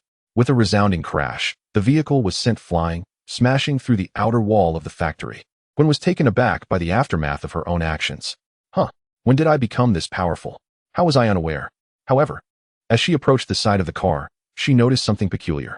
The area where the vehicle had been resting exhibited an odd gravitational phenomenon. The several-ton car hadn't actually landed on the ground. It had been suspended in midair. This explained why she had been able to kick it away so effortlessly. Upon realizing the situation, curiosity sparked in Gwen's eyes as she regarded the abandoned factory with newfound intrigue. She had consumed countless novels and films, and this trope was all too familiar to her. Locations imbued with anomalies often concealed treasures that could greatly aid the protagonist. She speculated that the cause of this gravitational anomaly could be a hidden artifact within the factory. If she could claim it for herself, might it not grant her some extraordinary power? With this in mind, Gwen quickened her search. Soon enough, she stumbled upon a curious area in the stairwell. When she tossed objects from the upper levels downwards, they would reappear in the sky above, continuing their free-fall descent. Of course, this phenomenon wasn't consistent. Sometimes, an object like a slipper would not re-emerge from above. It was all rather strange. Nevertheless, this peculiar occurrence suggested that the factory indeed held some mysteries. Thus, perhaps the artifact lay hidden within. With this thought, Gwen closed her eyes, relaxed her mind, and followed her spider sense step by step in exploration. Ultimately, she paused in a corridor, feeling the intense signal emanating from her spider sense. Without much hesitation, Gwen stepped forward. However, in the next moment, a powerful gust of wind, reeking of sulfur, swept towards her. When she opened her eyes, she found herself inexplicably transported to a world shrouded in darkness. Before her stood a colossal stone pillar, emanating an eerie red glow. What is this? Chapter 80, Ether Particles Manifest, Gwen's Strength Epic Enhancement. Yet, before Gwen could fully grasp the situation, the red, mysterious object that had been quietly embedded within the stone pillar suddenly erupted like boiling liquid, shattering the entire pillar with a deafening crash. Witnessing this scene, Gwen sensed that events were spiraling into an unknown and uncontrollable direction, and she swiftly turned to retrace her steps. However, just as she pivoted, the red, unknown liquid surged directly into her body. In that instant, Gwen's vision was enveloped in crimson. She felt as though she witnessed the explosion of a cosmic singularity, the birth and demise of stars, and glimpsed 5 other powerful energy entities, akin to the red viscous liquid. Strange images flickered before her eyes like a kaleidoscope. When Gwen regained her consciousness, she discovered, to her bewilderment, that she had somehow returned to the corridor of the abandoned factory. Gazing at the bright moon hanging in the night sky, confusion washed over her. How could time have passed so swiftly? She distinctly remembered entering the factory for her exploration at noon, yet in the blink of an eye, it was already evening. Had she miscalculated the time? Lost in her thoughts, Gwen stumbled out of the abandoned factory. Upon exiting, she spotted several police cars that had already arrived at the scene, investigating the incident involving the wrecked car that had damaged the factory's exterior. Oh, what dreadful news! Reflecting on her reckless actions moments ago, Gwen intended to turn and leave quickly. However, the appearance of the blonde high school girl abruptly drew the attention of many. One officer, placing a hand on his sidearm, cautiously approached her with a serious expression and inquired, "Hey, young lady, what are you doing here? Do you realize this is private property? And was that car that crashed into the factories while you're doing?" Helpless, Gwen realized there was no escaping the situation and was about to defend herself. Yet, just as the officer's hand brushed against her clothing, a sudden surge of a red energy shield erupted. The 5-meter radius of crimson energy unleashed a powerful shockwave, sending everyone present flying. Gwen stood in shock at this spectacle. What on earth has happened to me? Could this all be the result of the red viscous liquid I encountered in that dark world? Have I somehow gained superpowers? No, I need to consult with Sorcerer Charlot. In no time, Gwen pushed open the skeletal door and returned to the sanctum of New York. Noticing the commotion from the first floor, Charlotte strolled over. "Gwen, you've finally returned. But why do you exude so much energy? And it's raining outside. How come you aren't even a bit wet?" Just as she was about to greet Gwen, Charlotte keenly sensed that something was amiss. The sheer purity and quantity of energy emanating from Gwen could easily overpower her from a month ago. Even confronting the Annabelle incident would now be a breeze. Where has Gwen been? How did she suddenly become so powerful? As Charlotte observed Gwen approaching the spiral staircase, her curiosity piqued. "Sorcerer Charlotte, please look at me. Am I not right in some way?" Gwen hastily recounted her experiences at the factory, and Charlotte transitioned from confusion to contemplation. So, Gwen had been ensnared by the ether particles. In the original narrative, this plot unfolded in Thor, the Dark World, where Thor's girlfriend Jane was sent by the voluptuous Darcy to investigate anomalies at the factory, inadvertently stumbling into the Dark Elf's lair, where she was ensnared by the ether particles, also known as the Reality Stone.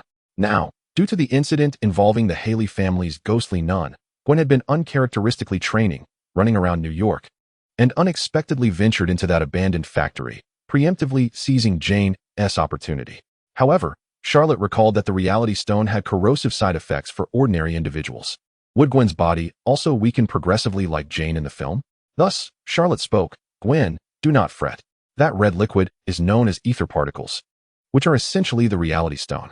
The possessor can manipulate external reality, transforming a person into a noodle or a block of tofu, or turning the poisonous crow that Agatha summoned days ago into a flurry of bubbles. Furthermore, you can create a deceptive illusion around you, akin to the trickster god Loki, delivering a fatal blow while your enemies are bewildered. Alternatively, you can harness the power of the reality stone to generate an energy shield around you and unleash shockwaves. You have become a bona fide sorceress, just like me." As Gwen absorbed Charlotte's explanation, her eyes widened with excitement and joy. She had initially feared that the red viscous liquid would harm her, yet it had turned out to be a monumental blessing. With this, her strength had received an epic enhancement. Even if she returned to that fateful night at the Haley residence, she could now stand her ground against Agatha, who had practiced dark magic for over 4 centuries. How wonderful! She was no longer just a sidekick to Sorcerer Charlotte. She could finally be of assistance. However, shifting the tone, Charlotte expressed her concerns. The reality stone does have a certain corrosive effect on its user. "Gwen, how are you feeling physically?" "I feel fantastic. I could forego sleep without a hitch." Charlotte raised an eyebrow. "Feeling fantastic? Well, it's not unheard of. Take, for instance, the Dark Elf King Malekith, who briefly wielded the ether particles, or the cosmic tyrant Thanos, who possessed all 6 stones. Both displayed a demeanor of satisfaction upon acquiring the Infinity Stones, unlike Jane, whose body weakened considerably. Perhaps it's a matter of differing life forms? Jane was merely an ordinary human woman, unable to withstand the energy of the stones. Yet, Gwen, you were bitten by a mutated spider. Your genetic structure has undergone rupture and reorganization. In a sense, you are no longer entirely human but a life form of a higher order. That could explain your ease in mastering the reality stone.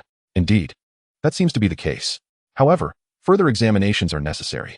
With that, Charlotte began to examine Gwen closely, confirming that there were no significant changes in her body. Charlotte declared, "There are indeed no major issues physically. Now, let us see how well you can control this energy. Come, Gwen, let us play with it." With a snap of her fingers, Charlotte slowly opened dozens of portals to hell. A multitude of dark creatures, including venomous snakes, shadowy bats, hellhounds, and shadowy felines, surged forth from the gates of hell under Charlotte's command. These beings were not merely formidable in strength, resilient in defense, or swift in speed. They also wielded magical attacks such as fire, ice, and venom.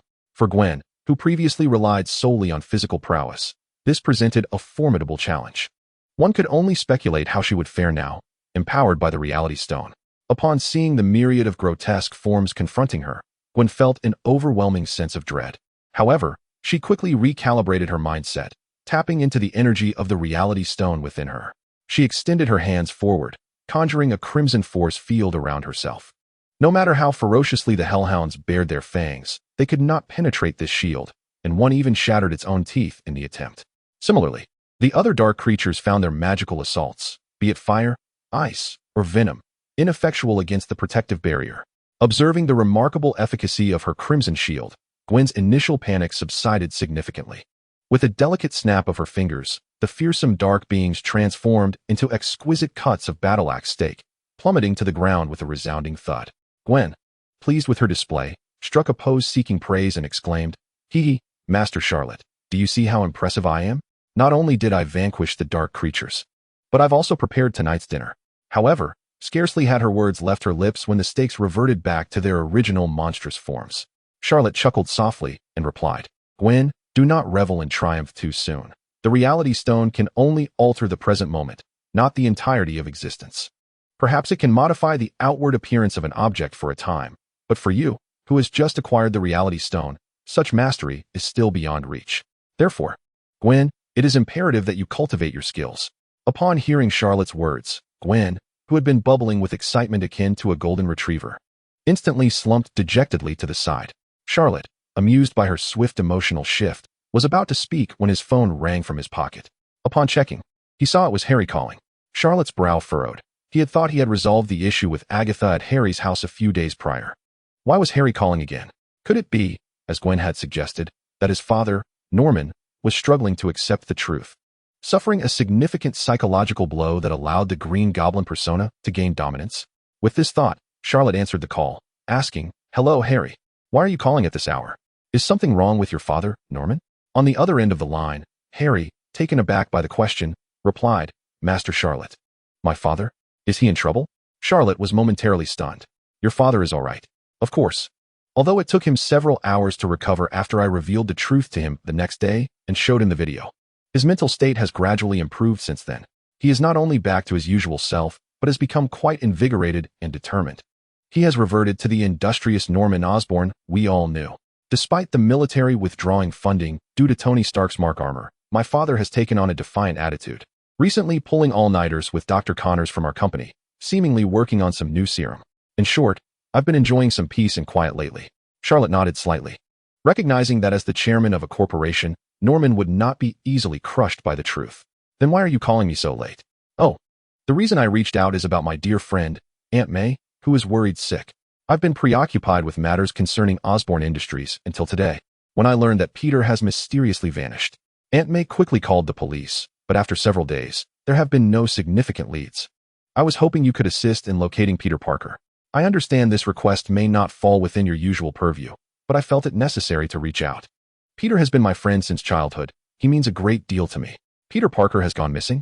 Charlotte murmured, puzzled, as this did not seem to align with the original narrative. However, recalling that even when scrutinized by the Ghost Rider's judgment, Peter remained oblivious to danger. He reassured Harry that he would certainly find Peter and promptly ended the call. He then turned to Gwen, who was still engrossed in familiarizing herself with the energy of the Reality Stone and frolicking with the dark gems. "Gwen, do you happen to know where your classmate, Peter Parker, has been lately?" Gwen pulled out her phone, displaying a bank balance teeming with zeros, and replied, "Master Charlotte, have you forgotten? That night at the Stark Expo, SHIELD transferred $10 billion to me. I've transformed into a wealthy heiress overnight. Why would I still attend school? The very next day, I withdrew from classes. How would I know Peter Parker's whereabouts?" Charlotte nearly forgot about this turn of events. However, as he listened to Gwen recount that fateful night, he remembered that he had given Peter a special business card, which had the capability to track Peter's location.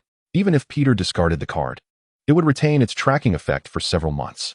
With this in mind, Charlotte retrieved a similar card from the bookshelf and began examining it. To his astonishment, he discovered that Peter had inexplicably traveled from New York City to San Francisco, California. My goodness, are human traffickers in America this powerful to abscond with Peter so far? After conducting an online search of the location, a look of realization washed over Charlotte's face. It turned out that Peter had been taken by the Life Foundation. No wonder he had been untraceable for so long. Charlotte recalled that the Life Foundation was a biopharmaceutical company akin to Osborn Industries. Though rather than applying biomedicine to military endeavors, they aimed to utilize it for space exploration. Their CEO, Drake, believed that Earth was on the brink of collapse due to years of environmental degradation caused by humanity. Thus, he sought to find a new habitable planet in outer space to establish a new home for humanity. However, humans are inherently fragile and cannot swiftly adapt to new planetary environments. Therefore, he aimed to combine human beings with a species known as symbiotes, which possess remarkable environmental adaptability, to facilitate the colonization of a new world. If the situation were to pause here, one might argue that Drake's intentions were still somewhat noble. It is indeed a formidable endeavor to facilitate the large-scale amalgamation of symbiotes and humanity. Given the remarkable environmental adaptability of the symbiotes, even if Earth were to face an ecological collapse, those humans bonded with symbiotes could lead a stable existence without the need to migrate to new planets. However, the short-sightedness of the individual in question led him to grossly underestimate the intelligence of the symbiotes. Misled by the current leader of the symbiote uprising, he attempted to launch a new rocket to summon the symbiote race to Earth. Meanwhile, the owner, Drake, naively believed that this uprising was merely an opportunity to provide new subjects for symbiotic experimentation. Little did he realize that the true intention was to use him as a conduit to facilitate the invasion of their kin. Moreover, having been possessed by the symbiote uprising for an extended period, Drake's thoughts were subtly influenced, and the earlier experiments, which involved only a few symbiotes, made it difficult for him to grasp the gravity of the situation. Presently, Peter Parker, under the influence of venom, has been abducted by the Life Foundation. which serves as a stark indication that the laboratory is devoid of any intact symbiotes, all having been depleted through numerous integration experiments. Consequently, only two symbiotes remain on Earth, Venom and Riot. Peter's prolonged absence signifies that extensive experimentation has been conducted on him, and the countdown to the rocket launch that would usher in the symbiote army is alarmingly imminent. Fortunately, the imperative to thwart an extraterrestrial invasion falls within the purview of the mystic duties of the sorcerers of Kamar-Taj. Therefore, whether for the sake of his own dark tome or due to his sense of duty, he must intervene with the Life Foundation. As for Riot, the current leader of the symbiote army, Charlot, is not overly concerned. Despite the impressive appearance of the symbiote, boasting formidable healing abilities, strength, defense, and speed, its actual capabilities are rather limited. It is vulnerable to fire and noise. Once these weaknesses are known, it may not be too challenging to confront. With his own demon armor capable of unleashing flames and surpassing Riot in strength, speed, defense, and healing, he anticipates that this journey will be resolved with relative ease. "Gwen, I have matters to attend to," he declared. "Continue your training here and strive to master the powers of the reality stone within you." With that, Charlotte opened a portal connecting to San Francisco and stepped away from the sanctum in New York. Gwen, though slightly disheartened by Charlotte's decision to venture forth without her, understood. After all, she had just acquired this new power, and recklessly joining him might hinder rather than help. However, upon reflecting on the unusually large rats she had observed scuttling into the sewers of New York, it was evident that something was amiss in the city's underground. Although she had previously noticed the anomalies, her aversion to dirt and the sheer volume of rats had instilled a sense of dread within her. But now, endowed with the power of the reality stone, she could transform those mundane sewer rats into beautiful green butterflies. It was the perfect opportunity to familiarize herself with her newfound abilities.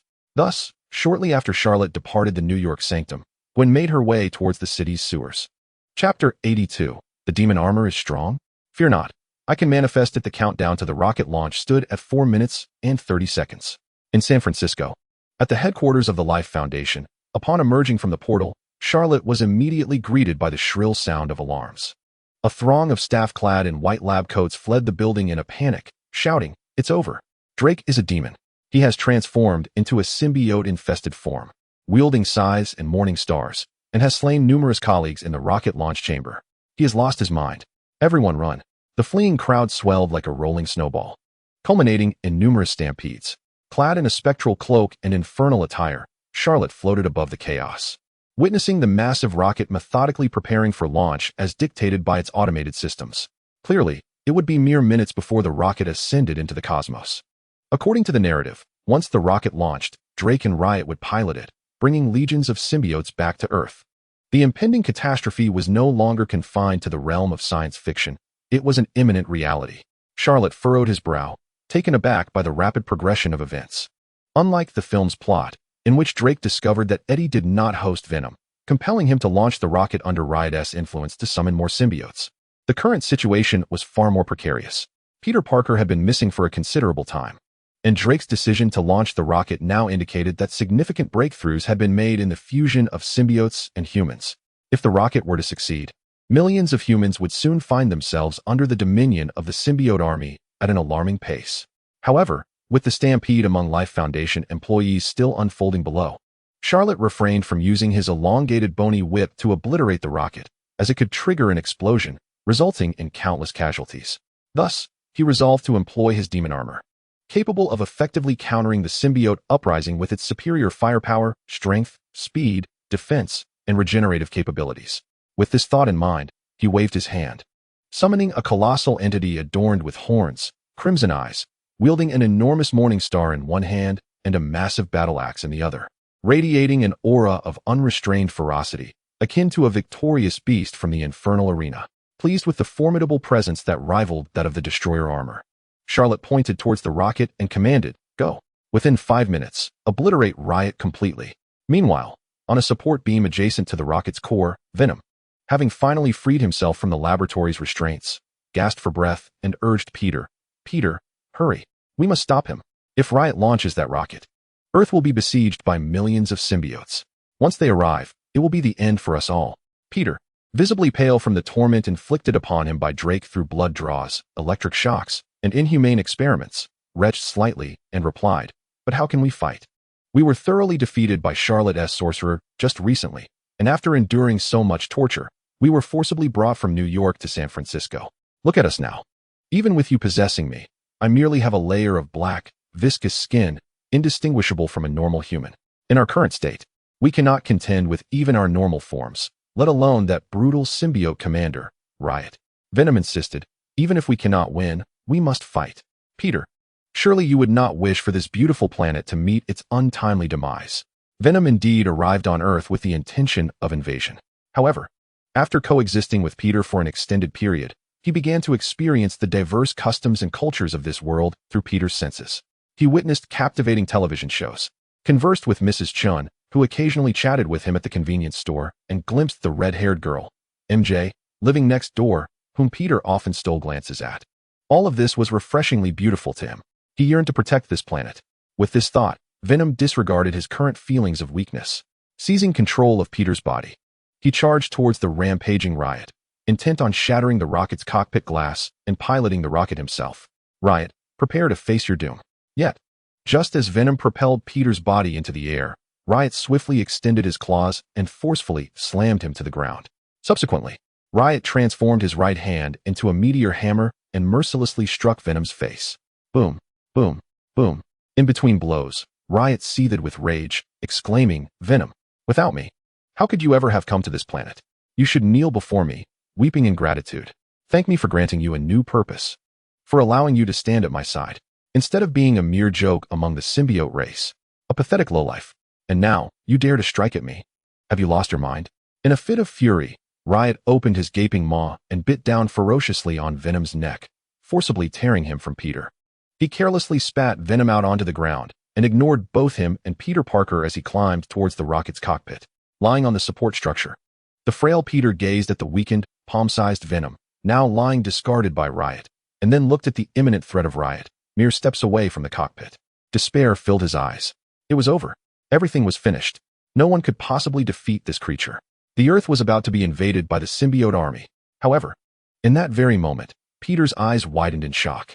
He suddenly noticed that the audacious and arrogant symbiote, Riot, preparing to ascend to the rocket's cockpit, was suddenly struck by a massive bull-headed armored warrior descending from the heavens, wielding a mighty axe. It crashed heavily to the ground, staring at this fearsome entity, which, despite its terrifying appearance, was about to save the entire planet. Peter was dumbfounded. Was this a savior from heaven or a demon from hell? On the ground, caught off guard by the sudden assault of the demonic armor, Riot quickly regained his composure, even displaying an eager anticipation. How many years had it been since he became the leader of the symbiotes? He had never encountered such a formidable opponent capable of offering him a true challenge. Although only 3 minutes remained until the rocket's launch, it was precisely in such a high-pressure battle that one could truly engage in a thrilling fight, wasn't it? With this thought, a sinister grin spread across Riot's face. His left hand morphed into a colossal battle axe, while his right transformed into a giant meteor hammer, charging forward. In that moment, Riot's form mirrored that of the demonic armor. He sought to crush this extraterrestrial adversary with the same ferocity. He wished to convey that even when wielding identical weapons, he, Riot, was still superior. This was the pride and arrogance that came with years of being the symbiote leader. Upon witnessing the aggressive approach of Riot, the demonic armor also displayed a fearsome and cruel expression. Its fangs clicked ominously, creating a cacophony of unsettling noise. Then, the demonic armor hurled its meteor hammer at Riot's face with astonishing speed. Following that, the axe was thrown like a boomerang, swiftly appearing behind Riot. Consequently, the once mighty Riot found himself ensnared in a pincer attack. As he attempted to block with his meteor hammer and battle axe, he was astonished to see the weapons hurled by the demonic armor effortlessly cleave through his own weapons. With a resounding crack, they shattered. No! An intense pain surged from the severed arms, overwhelming Riot's brain, prompting him to howl in agony. This searing pain and sense of defeat were sensations he had not encountered in centuries since becoming the symbiote leader. Yet, this was merely the beginning. The demonic armor, having approached Riot, seized his head and ruthlessly slammed it towards the headquarters of the Life Foundation. In a matter of minutes, the vast corporate headquarters was reduced to ruins. Meanwhile, due to automated programming, the rocket ascended into the sky. Drake, the owner possessed by Riot, was devastated at the scene before him. The company was lost. The rocket was gone. How could he ever bring the symbiotes back to Earth now? In a fit of rage, he screamed in his mind at Riot, Riot. Look at the mess you've made. You promised me that you would bring the symbiotes to Earth. You said it. That is why I allowed you to inhabit my body. And now it's all your fault. Everything is destroyed. Drake was furious, but Riot was even angrier. With only 3 minutes left until the rocket launch, he had never anticipated the sudden appearance of a bull-headed warrior that caught him off guard. Everything was aligned in his favor. Just a few more minutes until he could launch the rocket and return his kin to Earth for their invasion. Yet now, he found himself in such a humiliating predicament. A fierce glint ignited in Riot's pale eyes. He would make this bull-headed armor pay dearly. He would completely seize control of the mind of the one behind the armor. Thus, in an instant, Riot surged from Drake's body and possessed the bull-headed armor, laughing triumphantly. "Ha! Your body is mine." At that moment, Charlot, who had been quietly observing the battle, coldly interjected, "Demonic armor, ignite." With that command, the demonic armor erupted in a blaze of eerie green fire from head to toe. The once audacious Riot, now fused with the demonic armor, was suddenly engulfed in excruciating pain that radiated throughout his being. "Ah!" Riot screamed, desperately attempting to rid himself of the torment. However, his efforts proved futile, for the green flames only intensified. Unable to endure the agony, the viscous gray liquid of his form quivered uncontrollably as he rushed towards a small lake within the Life Foundation, striving to extinguish the haunting green flames. Yet, to his horror, he found that the flames not only failed to abate, but burned even more fiercely, igniting the once calm surface of the lake. "Damn it! What kind of flame is this?" Observing Riot's panic, a faint smile curled at the corners of Charlot's lips. This eerie green fire was comprised entirely of dark energy. The hellish inferno, common water, sand, and stones are utterly incapable of extinguishing it. The only way to snuff out the flames is to will them to extinguish or to wait until the objects possessed by the ethereal green fire are completely consumed. Thus, it is abundantly clear that the outcome of this battle has already been determined. The chaos is doomed. What a tedious combat it has turned out to be. As the hour grows late into the night, a slightly fatigued Charlot yawns and reflects. Yet, this seemingly mundane action shines like a beacon amidst the extraordinary tumult of battle. The attention of the chaos was swiftly drawn to Charlot's movements. To its astonishment, it discovered that this ordinary man in a suit remained remarkably composed, as if the surrounding chaos held no relevance to him. Such an indomitable mindset undoubtedly indicated a formidable reservoir of life energy within him. Given this, why not seize the opportunity to change hosts and siphon the life energy from this individual, thereby extinguishing the haunting green flames and gaining a fleeting chance at survival? Moreover, the calm demeanor of this man in the suit suggested that he was a pampered scion, evidently unaccustomed to hardship. Thus, even in this chaotic battlefield, he appeared self-assured, believing that someone would come along to tidy up the mess. Surely, he thought, he was safe. Hell, what a naive scion. Such a person is evidently easy to manipulate. With this thought, the previously agonized chaos's eyes glinted with a scarlet hue. In a flash, it detached itself from the demonic armor and lunged towards Charlot with a gaping maw. Upon witnessing the chaos charging at him, Charlot could not help but chuckle. Goodness, is my body truly this enticing to the symbiote? First, venom sought to possess me, and now this chaos wishes to do the same. It seems this is never-ending. Consequently, feeling somewhat restless, Charlot refrained from further ado. With a swift motion, he activated his third eye, the Eye of Corruption. The ashen rays of corruption beamed directly at the chaos, which was engulfed in ethereal green fire. In the next moment, the chaos was horrified to discover that its once proud self-healing abilities were rendered utterly ineffective. Every cell within it was in a state of relentless decay, corruption, and death. Its life, under the pallid light, was now on a countdown to oblivion. The chaos stood in stunned disbelief. How insidious! Who would have thought that a person's forehead could suddenly unveil a third eye, and that this eye would emit ashen rays, leading to its demise? Who could have anticipated such a fate? No, the accursed human, I shall make you pay with your life. Unwilling to accept its imminent demise, the chaos resolved that, even in death, it would exact a toll on the human who dealt it the final blow. If this enigmatic green fire could not be extinguished, then it would ensure that this wretched human tasted its wrath as well. With this determination, the chaos, disregarding its pain, launched another furious assault on Charlot. Frowning, Charlot voiced his displeasure. For heaven's sake, is this never-ending? As his words fell, Charlot decided to cease any further idle chatter with the chaos. Parting his lips slightly, a crimson fire dragon materialized in his throat. A torrent of searing red flames erupted from his mouth, aimed directly at the charging chaos. The blaze was overwhelmingly fierce. The chaos did not even leave behind a final word before it was entirely consumed by the fire dragon, vanishing from existence. Thank you, Master Charlot, for your assistance. Peter Parker, who had temporarily regained some semblance of color after resting, appeared beside Charlot, his expression complex as he spoke. Charlot retrieved a specially crafted black business card from his pocket, chuckling lightly.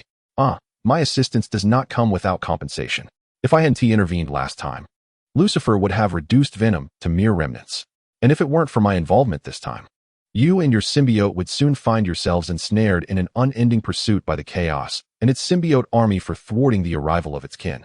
Thus, I have saved you twice. Given this, joining us at Kamar-Taj as a mage is not an unreasonable request, is it? Peter's expression grew even more troubled. Join what nefarious Kamar-Taj and become a mage? He had no belief in such a notion. Just look at Charlot, able to open a third eye to unleash death rays, command an unquenchable green inferno, and summoned the fallen angel Lucifer. Surely, this could not be the work of a legitimate mage. It was evident that he was undoubtedly an evil dark sorcerer. Why would such a being want him to join? The answer was obvious. It was likely a ploy to experiment on him as a mere guinea pig. Once ensnared by a dark sorcerer, what fate could possibly await him? He would not fall for such a trap. Just as Peter contemplated finding an excuse to slip away, Charlot's phone rang from his pocket. Upon answering, he was greeted by Gwen's hurried breaths on the other end. Charlot, Master Charlot, trouble. A giant lizard has appeared in the sewers of New York City. Charlot furrowed his brow. The sewers? A giant lizard? Could it be Dr. Connors? Chapter 84. Dr. Lizard's Rampage in New York City. Dr. Lizard is one of Spider-Man's classic adversaries in New York City. His original form was Dr. Connors, who had been conducting biomedical research at Oscorp. Once a military doctor, he suffered severe injuries to his right arm due to a bomb during the Vietnam War, necessitating amputation to save his life. In an attempt to restore his lost arm, he researched a serum that could enhance soldiers' capabilities while simultaneously seeking a cure for his own condition. Ultimately, he succeeded in developing a serum that restored his right arm. However, repeated injections of the unstable and side-effect-laden lizard serum distorted his mind, leading him to believe that humanity was flawed and that he should transform all of New York City into lizard monsters like himself.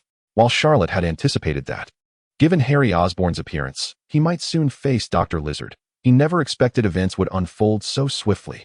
Hadn't Harry mentioned that his father, Norman, was currently conducting research with Dr. Connors for military applications? Why had Dr. Connors suddenly transformed into Dr. Lizard? Was Norman Osborn behind this? Had the Green Goblin regained his foothold? A multitude of complex thoughts raced through his mind. Nevertheless, Charlot understood that addressing the threat posed by Dr. Lizard to prevent further harm to New York City was paramount. Thus, he quickly inquired, Gwen, don't you possess the Reality Stone? Hurry and use its power to revert that giant lizard back to human form. On the other end of the line, it was evident that Gwen was in pursuit of Dr. Lizard, as she panted and replied urgently, I can't, Master Charlot. I previously used the Reality Stone to restore a batch of unusually robust rats that had appeared in the sewers. As you previously suggested, harnessing this method to enhance my control over the Reality Stone is indeed a prudent course of action. However, perhaps due to my recent acquisition of the Reality Stone tonight, I find myself somewhat drained after repeated use. Furthermore, during my investigation in the sewers, I was unexpectedly ambushed by that lizard creature, which inflicted some injuries upon me. At present, I can only utilize the power of the Reality Stone to enact localized modifications on that lizard beast. Yet, it proves to be exceedingly cunning.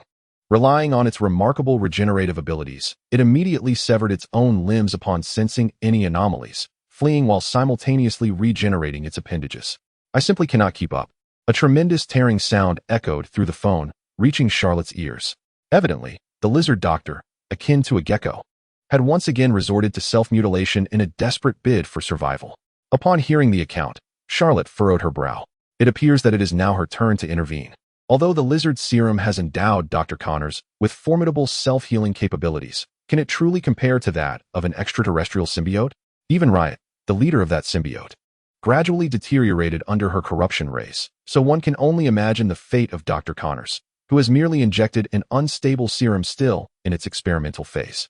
Surely, my corruption I will restore him to a normal state of body and mind. At this moment, Charlot called out to Peter, who was still contemplating an escape. Hey Peter, come back with me to New York. We need to address the lizard doctor incident together. Despite being possessed by venom, Peter still aspired to be a good neighbor in New York City, assisting with crime and anomalies in his leisure time. However, the one extending the invitation was Charlot, that fearsome sorceress. Peter couldn't shake the nagging apprehension that she might have ulterior motives. Hesitation washed over him. Noticing Peter's indecision, Charlot expressed her dissatisfaction. "What are you dawdling for?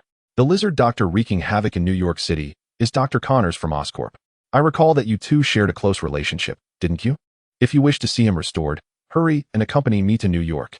Peter and Dr. Connors' previous acquaintance was something Gwen had mentioned during their casual conversations at the New York sanctuary. She had recounted an educational trip organized by Midtown High to Oscorp a month or two prior, where Peter had met Dr. Connors. Subsequently, as Gwen transformed into a vigilante at night, she often spotted Peter visiting Dr. Connors' residence, indicating a significant connection between them. Although unaware of the full scope of the situation, Charlot surmised that perhaps Peter, after being possessed by venom, sought out Dr. Connors to explore the changes within him, given their previous rapport. And indeed, her suspicions were not unfounded. Upon hearing that the lizard doctor was Dr. Connors, the previously restless Peter Parker suddenly appeared resolute, his gaze now tinged with concern. Charlot nodded slightly in response. The next moment, she opened the gates of hell and pulled Peter Parker back to New York City. Nightfall enveloped New York City. The tranquil evening was shattered by the sight of the green lizard leaping between skyscrapers. With each bound, the lizard doctor caused portions of walls to crumble, raining down debris upon unsuspecting civilians below, igniting chaos. The cacophony of police sirens and ambulance wails filled the air, dominating the night's soundtrack. "Hey, big lizard. Take this." Gwen, feeling the energy of the reality stone coursing through her, waved toward the lizard doctor. With a resounding boom, a visibly red shockwave struck the lizard doctor's left arm. Experiencing a sudden surge of heat and itchiness in his left arm, the lizard doctor promptly decided to sever it with the claws of his right hand, discarding it behind him as a makeshift weapon to hinder Gwen's advance. As it turned out, the lizard doctor's decision was indeed fortuitous. The moment the red shockwave from the reality stone impacted his left arm, it transformed into a half-human-sized cheeseburger within mere seconds. Had he not acted swiftly to sever his arm, he would have become an enormous cheeseburger himself. Damn it, how does this woman possess such bizarre abilities? What did I do to provoke her? The lizard doctor, while fleeing, glanced back with apprehension. Although the woman clad in a distinctive white suit moved with remarkable agility, the half-human-sized cheeseburger he had hurled at her had bought him a couple of seconds of reprieve. Coincidentally, his next landing spot was a sewer manhole cover. If he managed to shatter it and plunge into the labyrinthine sewers of New York City, he stood a significant chance of shaking off this accursed woman. With this thought, the weary lizard doctor, pursued throughout the night, felt a glimmer of excitement as he envisioned his escape and newfound freedom. However, at that moment, he suddenly realized that a vast expanse of eerie green flames had materialized before him. A skeletal door creaked open, revealing Charlot stepping forth. Her expression serene as she softly uttered, "Corruption Eye, activate." In the next instant, a grayish-white eye, exuding an aura of death, abruptly opened upon Charlot's forehead. A beam of grayish-white light enveloped the lizard doctor, illuminating him entirely. "No, what is this?" The lizard doctor, unable to break in time, felt an overwhelming wave of discomfort wash over him after being struck by the bizarre light. This sensation was far more intense than the earlier red shockwave unleashed by the masked woman. The lizard doctor writhed on the ground, desperately attempting to rid himself of the foulness that clung to him. In a fit of desperation, he even severed his own tail in an attempt to extricate himself from this torment. Yet, how could the corruption light, capable of decaying all things and reverting them to their origin, be so easily escaped? All of the lizard doctor's actions were ultimately in vain. In the end, he watched helplessly as the green skin of his body gradually faded away and his previously formed right hand slowly fell off. He, Connors, was once again reduced to a disabled state with a mutilated right arm. "No, my arm." Gazing upon his transformed self, the weeping Connors knelt upon the ground, sobbing uncontrollably, as if this were the only means of releasing the pent-up emotions he had long endured. "Charlot, he is actually Dr. Connors?" At this moment, when approached Charlot, pointing at the tear-streaked face of Dr. Connors, disbelief etched upon her features. How could Dr. Connors end up like this? Charlot, perplexed, replied, "I find it equally strange, which is precisely why I came here." "Hey, Dr. Connors, can you tell me why you ended up in that state? I understand your pain, but the citizens of New York whom you harmed tonight are even more devastated and innocent. So, please tell me, is this all connected to Norman Osborn?" Dr. Connors is, in truth, a man of integrity and social responsibility. His pursuit of lizard serum is motivated not only by a desire to regenerate his lost arm, but also by a noble aspiration to utilize this substance to heal those with physical disabilities, individuals who face constant inconvenience and discrimination in society. Perhaps under the influence of the lizard serum, his mental state had become somewhat extreme. However, beneath the corrupting light of Charlot, all the lizard serum within Dr. Connors has been entirely depleted, restoring him to the honest and socially responsible researcher he once was. As he listens to Charlot's words, Dr. Connors recalls the moments when he transformed into a lizard monster, clawing at the towering buildings and injuring many innocent bystanders. A pained expression crosses his face. "I'm sorry. It's all my fault. I previously integrated the genes of lizards with those of other reptiles to develop this lizard serum. I had already achieved some experimental results on amputated lab mice. Years of disability led me to forego thorough observation, and I hastily proceeded with human trials. By the time I realized that the mice injected with lizard serum would, over time, evolve into massive lizard-like creatures with extreme behaviors. My consciousness was already influenced by the lizard persona. At that point, it was too late. As for your mention of Norman Osborn, are you referring to our boss? No. You are mistaken. He has no connection to this matter. From what I gather, it seems Mr. Osborn has been affected by military withdrawal of funding due to Tony Stark's Mark armor, compounded by his recent marriage to a nun from the church. He had been an absentee for a month. Yet, just a few days ago, he suddenly returned to form, reverting to his previously driven workaholic self, dragging me into late-night research on soldier serum. Had I not injected myself with the lizard serum, I would not have been able to withstand such an intense workload. As Charlot listens to Dr. Connors' explanation, he meticulously observes the subtle shifts in the other man's facial muscles, hoping to detect any trace of deceit. However, he fails. His intuition tells him that Dr. Connors speaks nothing but the truth. This leaves Charlot in a state of confusion. Could it be that he has overthought the situation? Has Norman Osborn truly returned to normal? Is it not as he imagined, that the Green Goblin persona has the upper hand? And was the chaos caused by the lizard doctor in New York City merely an unfortunate accident? After all, chronologically speaking, Dr. Connors' self-injection of lizard serum occurred prior to the incident with the ghostly nun. The two should be unrelated, yet something still feels amiss. In the midst of Charlot's contemplation, Gwen interjects, "Charlot, Dr. Connors is a scientist with a sense of social responsibility. He is a good man. Do you think I could use the power of the reality stone to restore his severed arm?" Gwen gazes sadly at Dr. Connors, who has just managed to regenerate his arm only to revert back to his amputated state. She feels a pang of sympathy. Having previously interned at Oscorp, she was once Dr. Connors' most satisfactory assistant, and he had even invited her to join him as his protege after her high school graduation. Thus, understanding Dr. Connors' noble intentions behind researching the lizard serum, Gwen cannot bear to see such a socially responsible individual reduced to a state of despair once more. Charlot sighs and shakes his head slowly. "No, Gwen, your current mastery and proficiency with the reality stone are still too rudimentary. Even if you were to use its power to restore Dr. Connors' right arm, it would soon vanish in your absence. Truly altering a person's physical reality is not feasible without years of dedicated effort." Upon hearing Charlot's explanation, Gwen's eyes dim. "Mr. Charlot, perhaps I can help." Peter Parker suddenly interjects, eager to assist. Setting aside his personal friendship with Dr. Connors, Peter, who was recently bitten by venom during the chaos at the Life Foundation, understands Dr. Connors' current plight all too well. The agony of finally achieving normalcy and strength, only to be thrust back into the shadows of discrimination, is a feeling he knows intimately. This is why he is motivated to solve Dr. Connors' amputation dilemma. "Peter, do you have a solution?" Charlot inquires, puzzled. Peter points to the symbiotic venom within him and states, "Mr. Charlot, have you forgotten?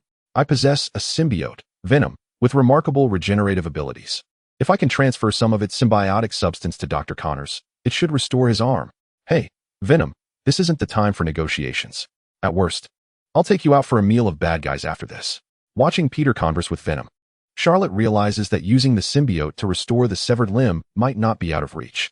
After all, in the Venom film series, the protagonist Eddie has endured numerous injuries only to be restored after becoming host to Venom. Therefore, utilizing the symbiote to treat Dr. Connors' amputation is indeed a viable plan. Alright, Peter, let Venom partially bond with the area where Dr. Connors' arm is missing. Don't worry, I have channels to ensure that once this is all over, tonight's dinner will be plentiful. Upon hearing that he would enjoy a feast after the ordeal, Venom ceases to hesitate. Controlling Peter's body, he presses against the location of Dr. Connors' missing arm, and a dark, viscous substance swiftly begins to reconstruct it. In no time, a black arm, indistinguishable from a normal human limb, appears on Dr. Connors. "My arm. It's back. My arm is back," Dr. Connors exclaims, kneeling in joy, tears of happiness streaming down his face. Meanwhile, Venom, who had recently been reduced to a mere palm-sized entity after being struck by Lucifer and then subjected to a week of torment at the Life Foundation, now finds itself forcibly extracting a part of its being for Dr. Connors. Its form visibly contorts uncontrollably, and it hastily retreats into Peter's body, weakly exclaiming, "Don't forget my dinner later." Charlotte smiles slightly. "Rest assured, tonight, you shall feast to your heart's content." Observing the headlines featuring the ghost spider, who fights crime at night and happens to be his high school classmate Gwen, standing obediently beside Charlotte, Peter finally realizes the truth. Although Charlotte the mage is steeped in dark magic, he is, in fact, a good person. Previously, he had misjudged him based on appearances, equating looks with character. Reflecting on this, Peter Parker apologizes, "I'm sorry, Mr. Charlotte. I initially thought you were a villain, which is why I avoided you. Now I understand that you are indeed a good person. I have made my decision. I consent to accompany you to Kamar-Taj to become a sorcerer." Charlotte, having received a good-natured card from Peter Parker, smiled faintly. "Ah, finally. I have procured myself a laboratory mouse for my dark tome. Now, let us observe what transformations Peter Parker might undergo upon returning to Kamar-Taj and delving into the dark arts." Just as the atmosphere was filled with anticipation, a peculiar red light flickered unnoticed at the black hand of Dr. Connors, signaling that danger may once again be on the horizon. Chapter 86, The Soul Bowl?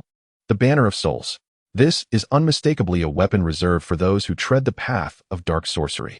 After the situation with Dr. Connors was resolved, Charlotte, long intrigued by the dark tome, hastily pulled Peter Parker back to Kamar-Taj to commence their training.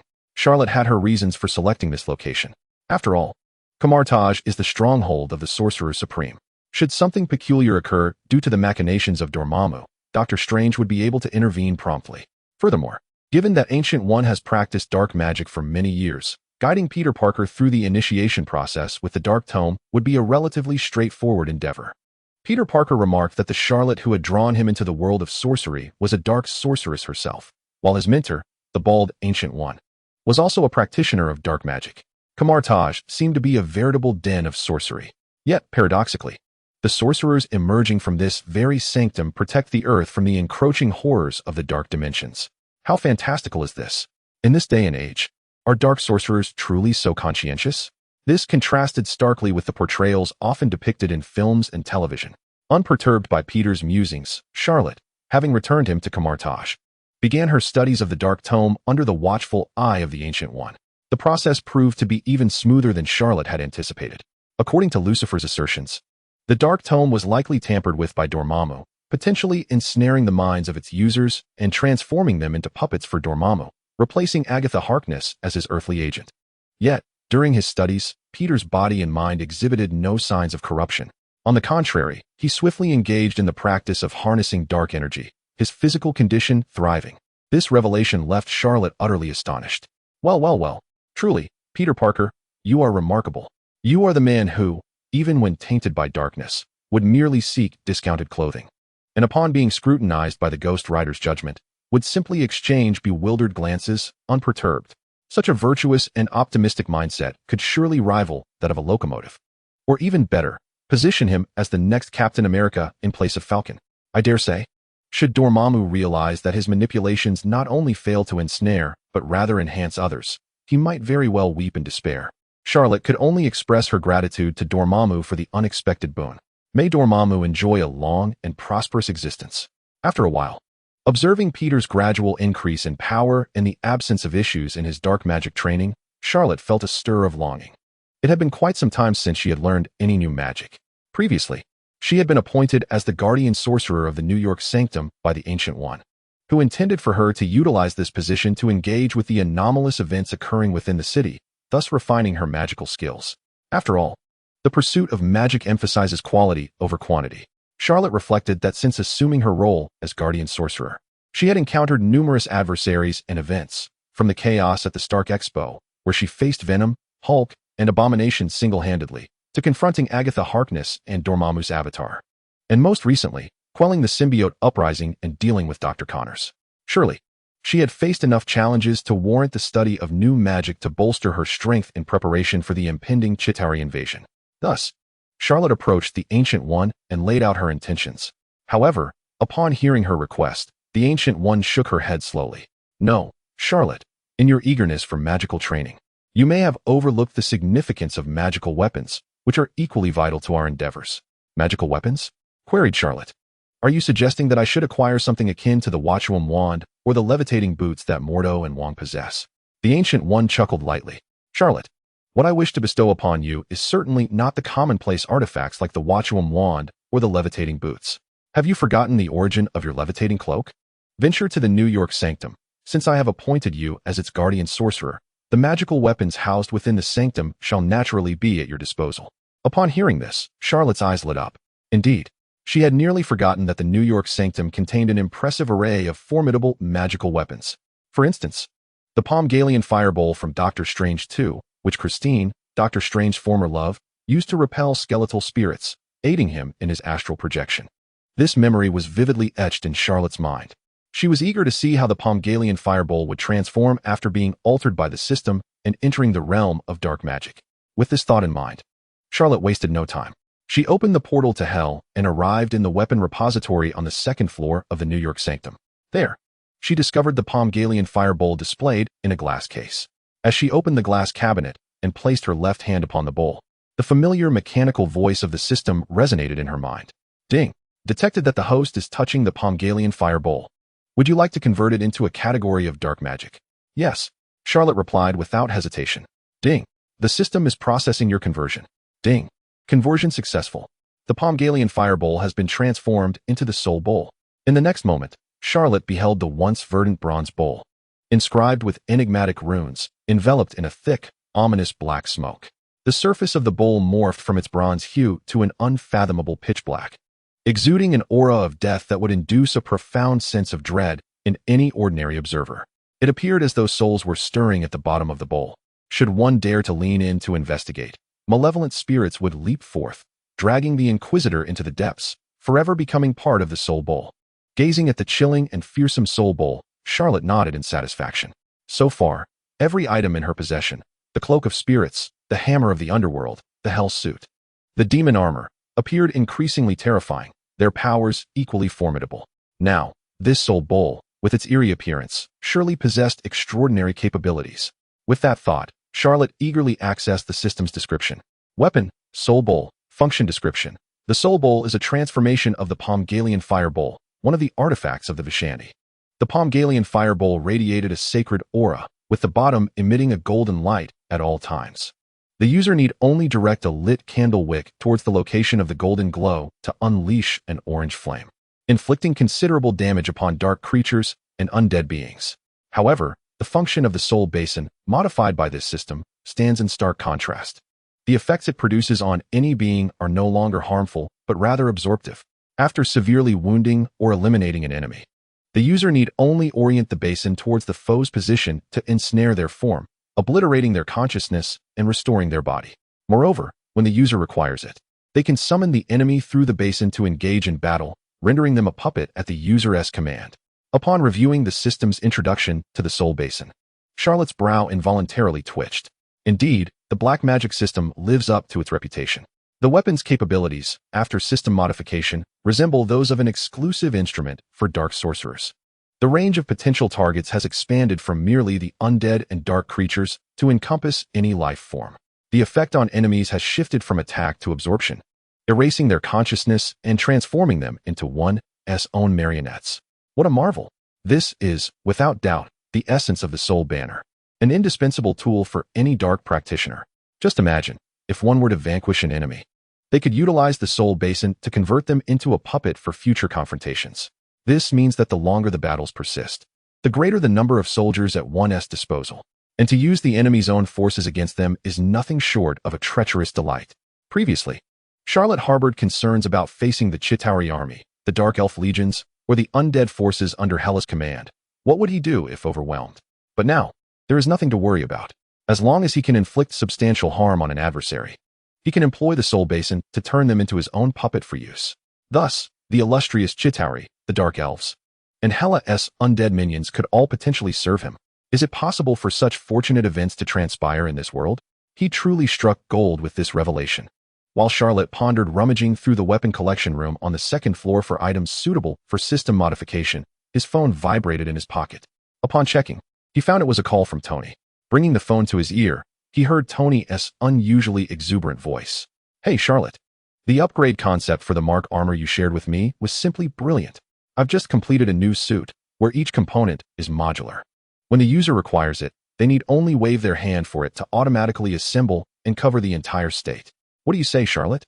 Want to come over and check out this freshly minted Mark armor?" His words brimmed with pride. Charlotte considered for a moment. He certainly needed to pay a visit. He had not forgotten that his association with Tony was a long-term investment, aimed at having Tony craft a magical suit for system modification through dark magic. According to Tony's description, this latest suit must resemble the Mark 42 from the films. No, the wayward suit. Calculating the progress, it seemed that the completion of his magical armor was drawing near. With this thought in mind, Charlotte opened a portal to hell, arriving at the laboratory beneath Tony's seaside villa. As he stepped through the portal, he noticed Tony and Pepper engaging in a flirtatious moment. "Oh dear. My apologies for the intrusion. Who would have thought Tony would be so vigorous, having just spoken to me on the phone before becoming all cozy with Pepper? Truly, he is a man who has managed to woo all the cover girls of the attic." Charlotte chuckled to himself as he observed the scene. "Charlotte, next time you visit, please remember to knock," Tony exclaimed, flustered, as he quickly pushed Pepper aside. He felt a distinct lack of security knowing that Charlotte could open a portal to his home at any moment. The last time he had called Charlotte for assistance with his heart shrapnel issue, he had just wanted to enjoy some intimacy with Pepper when Charlotte's sudden arrival had caught him off guard, leading to an awkward situation. "I understand your urgency, but do try to temper it." Eventually, Tony shifted from his playful demeanor back to seriousness, clearing his throat and feigning nonchalance. "Oh, Charlotte, you've arrived rather early. Haven to you? Here to see the newly crafted wayward suit, I presume? Allow me to showcase it to you." With that, Tony waved his right hand lightly.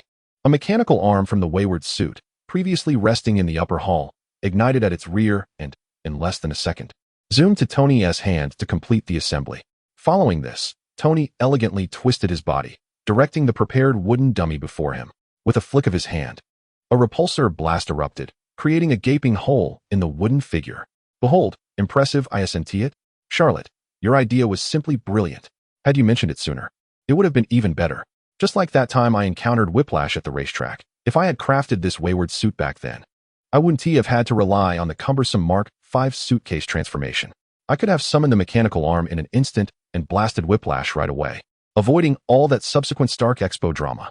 Observing the suit's rapid assembly and impressive stability, Charlotte nodded in satisfaction, then offered a caution. "Indeed, this latest armor will undoubtedly prove effective in combat. However, remember that force is reciprocal. Be cautious when assembling the suit around your hips. Too much force could lead to a rather unfortunate mishap." At this, Tony's expression turned grave. He had primarily been assembling armor for limbs, and he had yet to test rapid assembly around the hip area. Indeed, as Charlotte warned, he might end up with an unfortunate accident. Noticing Tony's discomfort, Charlotte chuckled and continued, "But there's no need to fret excessively. The evolution of armor is all about iterative upgrades. For your next suit, you might consider incorporating nanotechnology. A gentle tap of your hands on the arc reactor could allow the nanotech armor to swiftly envelop your entire body. This would far surpass your current wayward suit." "Nanotech armor?" Tony's eyes lit up. This sounded far more promising than the wayward suit. Perhaps his next armor could be developed in that direction. Seeing the realization dawn on Tony's face, Charlotte smiled with reassurance. Progress takes time. The next suit's successful creation would bring him closer to his magical armor. With this thought, Charlotte casually inquired, "By the way, Tony, I recall you mentioned last time that you were renovating Stark Tower? How is that progressing?" Tony waved his hand dismissively, correcting him. "Oh, come now. Remember, I didn't say renovation. I mentioned utilizing the energy from the arc reactor to provide our company with independent clean energy. This way, we can save a significant amount of money. It's already complete, and the process went quite smoothly. I plan to pilot it in our company tower before gradually expanding it, perhaps even to provide clean energy for all of New York City." Listening to this, Charlotte felt a sense of disconnection as the memories of the conversation resurfaced. In the film The Avengers, it was precisely due to Tony's enhancement of Stark Tower with the arc reactor that drew Loki's attention, leading him to aim for harnessing the tower's energy to create a stable portal, thereby allowing Thanos' Chitauri army to invade Earth. As the timeline approaches the climactic battle in New York from the first Avengers film, it seems fortuitous. I have recently acquired the exclusive Soul Basin of the Wicked Necromancer. He was eager to experiment with the Soul Basin, intending to subjugate the entire Chitauri army under his command, and then employ these puppets to confront Thanos. One can only imagine the grimace on Thanos' face upon witnessing such a spectacle. The thought alone is quite amusing. Chapter 87. The Dark Elves are wreaking havoc? Come forth into my Soul Basin. Ha ha ha. Oh, how could I almost forget? Charlotte, I invited you here not only to assist me in examining my latest rogue armor, but also to seek your aid with a particular matter. After a brief pause, Tony continued, do you recall the phone call I made to you after returning from the Middle East? I mentioned that New York City has seen an increase in nocturnal assassins lurking in the shadows, claiming the lives of many innocent bystanders with impunity. Their movements are exceedingly elusive. Even S.H.I.E.L.D. has struggled to apprehend the culprits. Consequently, Nick Fury wished to enlist my J.A.R.V.I.S. for an investigation. Charlotte pondered for a moment, recalling that such occurrences indeed transpired. However, he had been preoccupied with persuading the God of Thunder to forge him a storm axe, causing him to swiftly forget the matter. Had Tony not brought it up today, it would have slipped from his memory entirely. What's the matter, Tony? Don't tell me this is going to be troublesome. I believe S.H.I.E.L.D. is currently working on some insight program, and with your J.A.R.V.I.S., it should be a breeze to uncover this nocturnal murderer in New York, right? Charlotte's demeanor was rather casual, for he reflected that there were no notorious nocturnal killers in the Marvel Universe, suggesting this might be a mundane incident devoid of supervillain involvement. However, Tony's demeanor was unusually grave as he shook his head slightly, responding in a serious tone, Charlotte, you are mistaken. These individuals are indeed formidable adversaries. I participated in the Insight Program investigation with S.H.I.E.L.D., and these assailants strike in the dark, killing one person before vanishing without a trace. Their speed of disappearance is astonishing. A few scattered surveillance recordings have captured them seemingly merging with the shadows, leaving no time for reaction. After Nick Fury approached me, I utilized J.A.R.V.I.S. to map every murder case in New York City. You won't believe it. It formed a complete encirclement, each murder site linked together in a line, creating a circle that is continuously shrinking. And at the center of this encirclement lies the very New York sanctum where you currently reside. Charlotte, what is going on? Whom have I offended? Why is this trouble coming my way? Tony, do we have any footage of the assailants? Tony nodded, summoning J.A.R.V.I.S. to display the prepared surveillance footage, grimacing as he pointed at the images. Look at these individuals. They appear as if cast from the same mold. Long, pointed noses, dark, brooding gazes, entirely cloaked in black, with elven ears. And they are all quite hideous. I can't fathom where they emerged from. As Charlotte followed Tony's gesture, his pupils dilated in shock. Wait, these are the Dark Elves. How could they have come to Earth to commit murder? Initially bewildered, Charlotte began to piece together the situation upon recalling recent events. Just days prior, Gwen had ventured into the realm of the Dark Elves in Svartalfheim, acquiring the Ether. The Ether holds a fatal allure for Malekith, the Dark Elf King.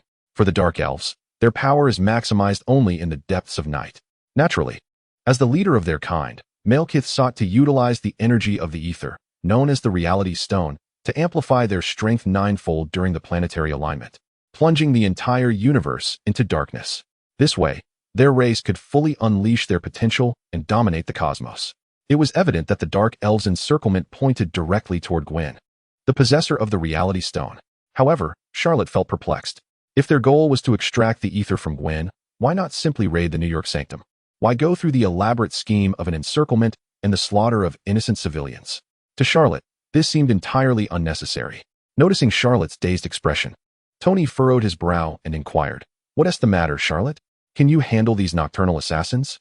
Hearing Tony's voice snapped Charlotte back to reality, and he replied, "Rest assured, this minor issue is well within my capabilities.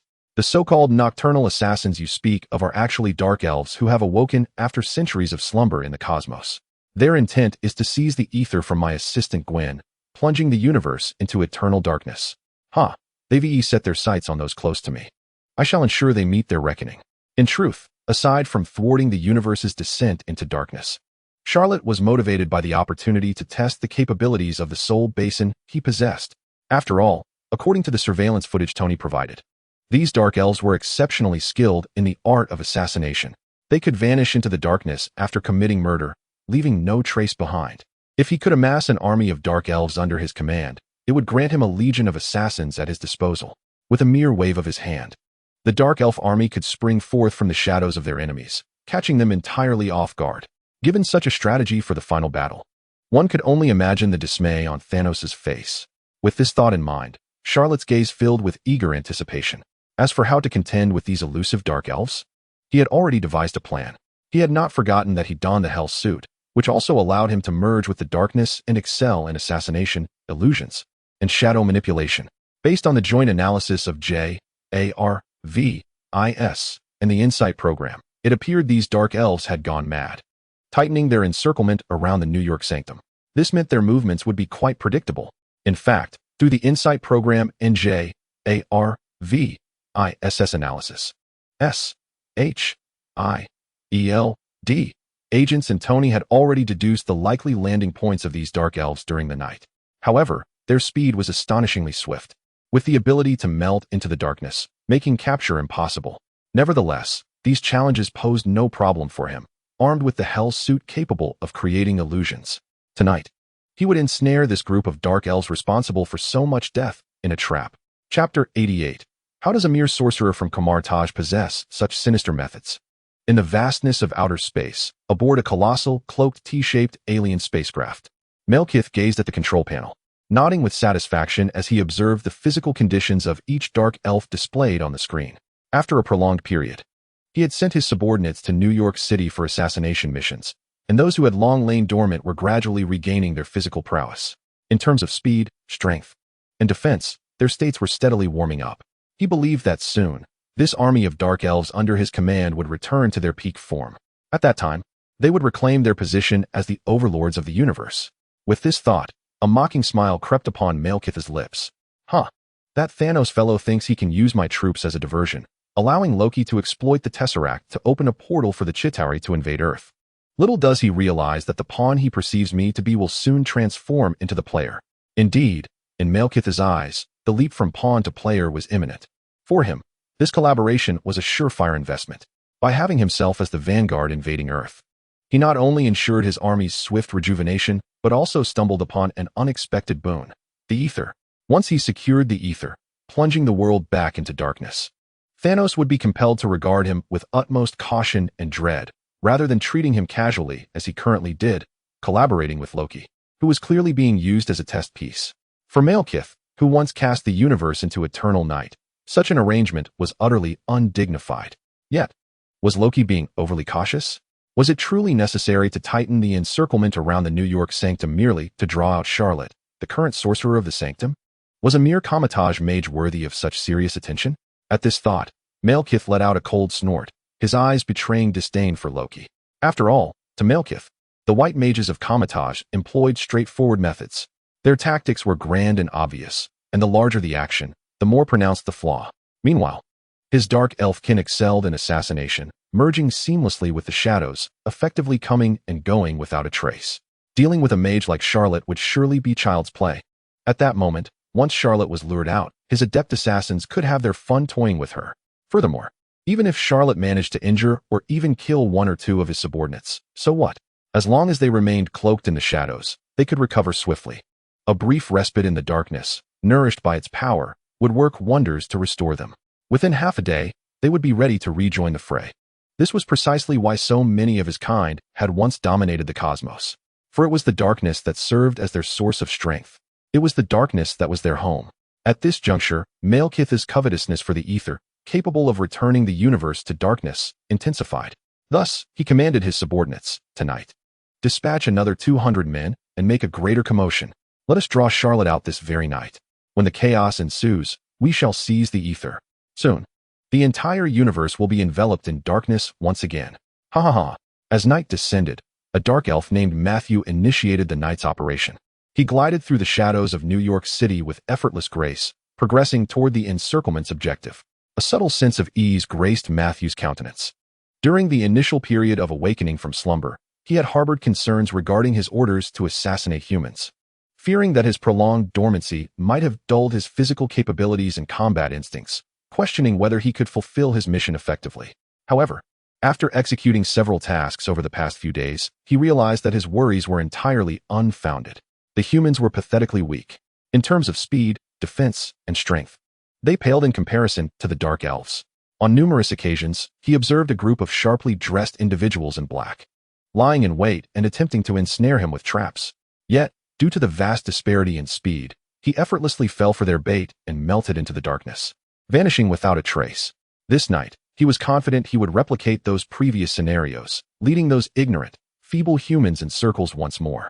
Just then, as Matthew entered the encirclement's range, his eyes narrowed upon spotting a young man engrossed in his phone, a smirk tugging at his lips. Excellent. Such a lack of vigilance. Tonight, you shall be my target. With a glint of crimson in his eyes, Matthew melded into the shadows, brandishing a dagger, and lunged forth from the young man's silhouette. He aimed for the neck. However, to Matthew's astonishment, the dagger met with no resistance, yielding a disconcerting sensation of having struck nothing. What on earth? He chuckled. Is it truly so easy to deceive a dark elf? It seems you are not as formidable as I presumed. In a flash of green light, the young man who had been staring at his phone vanished. Behind him emerged a figure clad in a dark red and black tailored suit, a mocking smile gracing his face as he emerged from the shadows of the wall. A white bone spike was aimed at Matthew's head. With a swift motion, it struck true. Matthew was overwhelmed by a searing pain radiating from his brain. Whipping around, he caught sight of the assailant's visage, his eyes widening in horror. This was none other than the white mage Charlot, the very individual spoken of by Malekith. But wait.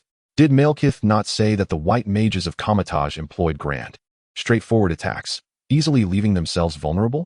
And yet, here was Charlot, preemptively discerning his landing point, conjuring a realistic illusion, and emerging from the darkness with deadly precision. She could shoot bone spikes from her wrist with lethal efficacy. Damn it, how could a mage from Kamar-Taj employ such insidious tactics? Wasn't it supposed to be I, the Dark Elf, who specialized in assassination? This was absurd. Chapter 89. It is entirely normal for the Lord of the Black Skeleton to command an army of Dark Elves.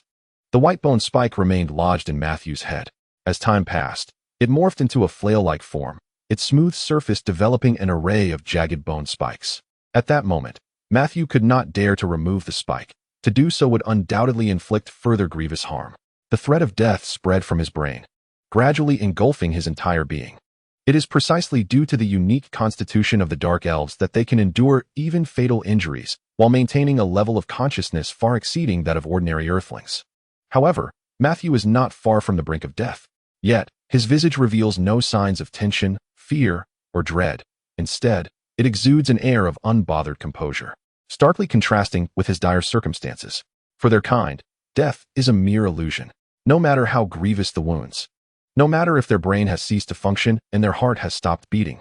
Even if they have remained in a state recognized as death by human medicine for centuries, all that is required is to place their bodies in darkness, and they can resurrect anew, fully restored. Thus, for the Dark Elf race, death is not an end but a new beginning, a rebirth from the depths of despair. This is the very foundation of their dominance over the cosmos. As Matthew gazes upon the sorcerer Charlot, who has placed him in this precarious position, a smirk graces his lips. Huh, foolish human. I concede you possess a modicum of skill. Indeed, your prowess in assassination is nearly comparable to that of our finest Dark Elves. But this is where it ends. Once I merge with the shadows and revive, I shall undoubtedly relay this critical intelligence to Lord Malekith. Await the arrival of relentless assassins who can rise again even after death, ready to engage in unending combat. Charlot, prepare to pay the price for your arrogance. Just as Matthew's form begins to collapse, preparing to meld into his own shadow for resurrection, Charlot's movements suddenly accelerate. A massive cauldron, exuding thick black smoke and adorned with a skull emblem, materializes in his right hand. This is the Soul Cauldron, modified by the system. Quick as a flash, Charlot intercepts Matthew's descent, positioning the cauldron to cast its light upon him, a sneer of disdain adorning his face. Attempt to flee, submit, and become my first puppet. Endless black smoke envelopes Matthew. The eerie white skull whirls incessantly beside him, intertwining with his being, drawing him into the fathomless depths of the Soul Cauldron. At this moment, the system's alert chimes once more in Charlot's mind. Ding! Congratulations, host, for utilizing the Soul Cauldron to acquire your first puppet, the Dark Elf Matthew. Puppet Function Introduction. This individual possesses formidable experience in nocturnal assassination, with astonishing physical attributes, strength, speed, and defensive capabilities far beyond human capabilities. Furthermore, regardless of the severity of injuries sustained, he can heal by merging with darkness, even resurrecting from death. Initially, Charlot remains unperturbed by the system's description. However, upon reading the latter part, a thrill courses through him. The ability to heal from any injury and even resurrect. This is extraordinary. It is known that only after the system's modifications did the Soul Cauldron gain the ability to heal severely injured puppets, achieving the effect of reviving the dead. And now he learns that there exists a race inherently endowed with such miraculous abilities. No wonder the Dark Elves were able to plunge the universe into eternal night. No wonder Malekith is so intent on harnessing the ether particles, seeking to amplify their power through the 9 great capitals and plunge the universe into darkness once more. After all, in the shadows, the Dark Elves possess an insurmountable advantage. Yet, as he reflects, excitement wells up in Charlot's eyes. This is the perfect mercenary, one who can resurrect upon death and fears not the end. If he could expand their ranks to hundreds or thousands, he would face Thanos' endless army without trepidation. With this thought, Charlot lightly taps the Soul Cauldron in his hands. A wisp of black smoke emerges once more from its depths, coalescing into the form of the Dark Elf Matthew. However, he now bears no trace of animosity. Instead, his countenance radiates unwavering loyalty. Kneeling on one knee, he respectfully inquires, "Master, is there anything you require my assistance with?" Observing the once hostile Dark Elf Matthew now transformed into a figure of loyalty, Charlot nods in satisfaction. "Excellent. Truly, the products of the system are of the highest quality." This display of unwavering fidelity would likely leave even Malekith, the king of the Dark Elves, astounded. At that moment, Charlot recalls his previous deception as the Black Skeleton impersonating Hydra under Pierce. Thus, as the Lord of the Black Skeleton, commanding an army of Dark Elves seems hardly excessive. Does it? Greed flickers across Charlot's face as he declares, "Matthew, report to me all the assassination points occupied by your Dark Elves tonight. This evening, I shall forge a military force wholly my own." Chapter 90. Is it not black magic to draw all my soldiers away with a mere cauldron? In the vastness of outer space, aboard a concealed T-shaped colossal spacecraft, Malekith, after issuing the orders for tonight's mission, returns to his chamber to resume his physical training. After all, he has dispatched his subordinates to New York City for training, rapidly regaining their strength. As the king of the Dark Elf race, how could he neglect his own power restoration? It would be absurd if his subordinates became stronger than he. Furthermore, Malekith covets the ether particles housed within the New York sanctum, albeit with a degree of trepidation. After all, they are a powerful artifact capable of altering reality. Without sufficient strength to seize them, he risks becoming something bizarre at the hands of the ether particles' possessor, rendering the endeavor fruitless. After several hours of rigorous training, drenched in sweat, Malekith decides to check on the assassination operations for the night. With a towel in hand to wipe his brow, he strides into the command room of the spacecraft and casually inquires of his subordinates, "How goes it? We deployed 200 assassins tonight. With a total of 300 in New York City, such a commotion must have drawn out that sorcerer Charlot." He appears remarkably relaxed about the night's undertakings. After all, a mere sorcerer of the Kamar-Taj, like Charlot, who, according to Loki, has only been studying magic for less than 2 months? How could such a novice, especially one of the most straightforward and honorable practitioners of white magic, stand against their dark elven kin, masters of nocturnal assassination? However, in response to Malekith's inquiry, his subordinate trembles, replying in terror, "Master Malekith, all of our operatives sent to New York City tonight have been slain by that Charlot." "Malekith, what nonsense are you spouting? Quickly, show me the surveillance footage." Because the Dark Elves are a race capable of interstellar travel, their technological advancements far surpass those of Earth. Previously, when they sent assassins to New York, they hacked into the city's surveillance systems to monitor their operations. Thus, the subordinate faced the ominous eruption of the volcano, Malekith, and dared not to exhibit even the slightest negligence. He hastily retrieved the surveillance footage from New York City, depicting Charlot's assassination of the Dark Elves. Upon scrutiny, a multitude of images revealed that Charlot first employed a remarkably lifelike illusion to entice their dispatched assassins into action. Then, at the moment the assassins believed they had effortlessly subdued their target, Charlot emerged from the shadows, utilizing the bone spurs from his suit or his skeletal staff to deliver a fatal blow. The entire sequence flowed seamlessly, exuding an unparalleled elegance. It was as if a messenger from the night had come forth solely to reap their lives. As Malekith witnessed this scene, he was left utterly dumbfounded. Was it not established that the mages of Kamar-Taj adhered to a code of honorable combat? Just look at the intricately crafted illusions. Observe how they melded into the night, rendering the hidden ambush undetectable. And behold the instantaneous, unhesitating lethality of the attack. This was the embodiment of a natural-born assassin, steeped in the art of killing for years. The assassination techniques employed by Charlot surpassed even those of the adept dark elves. Was this truly a white mage of Kamar-Taj? Could he possibly be a practitioner of dark arts? The subtlety of his methods was eerily sinister. At that moment, Malekith seemed to sense something awry.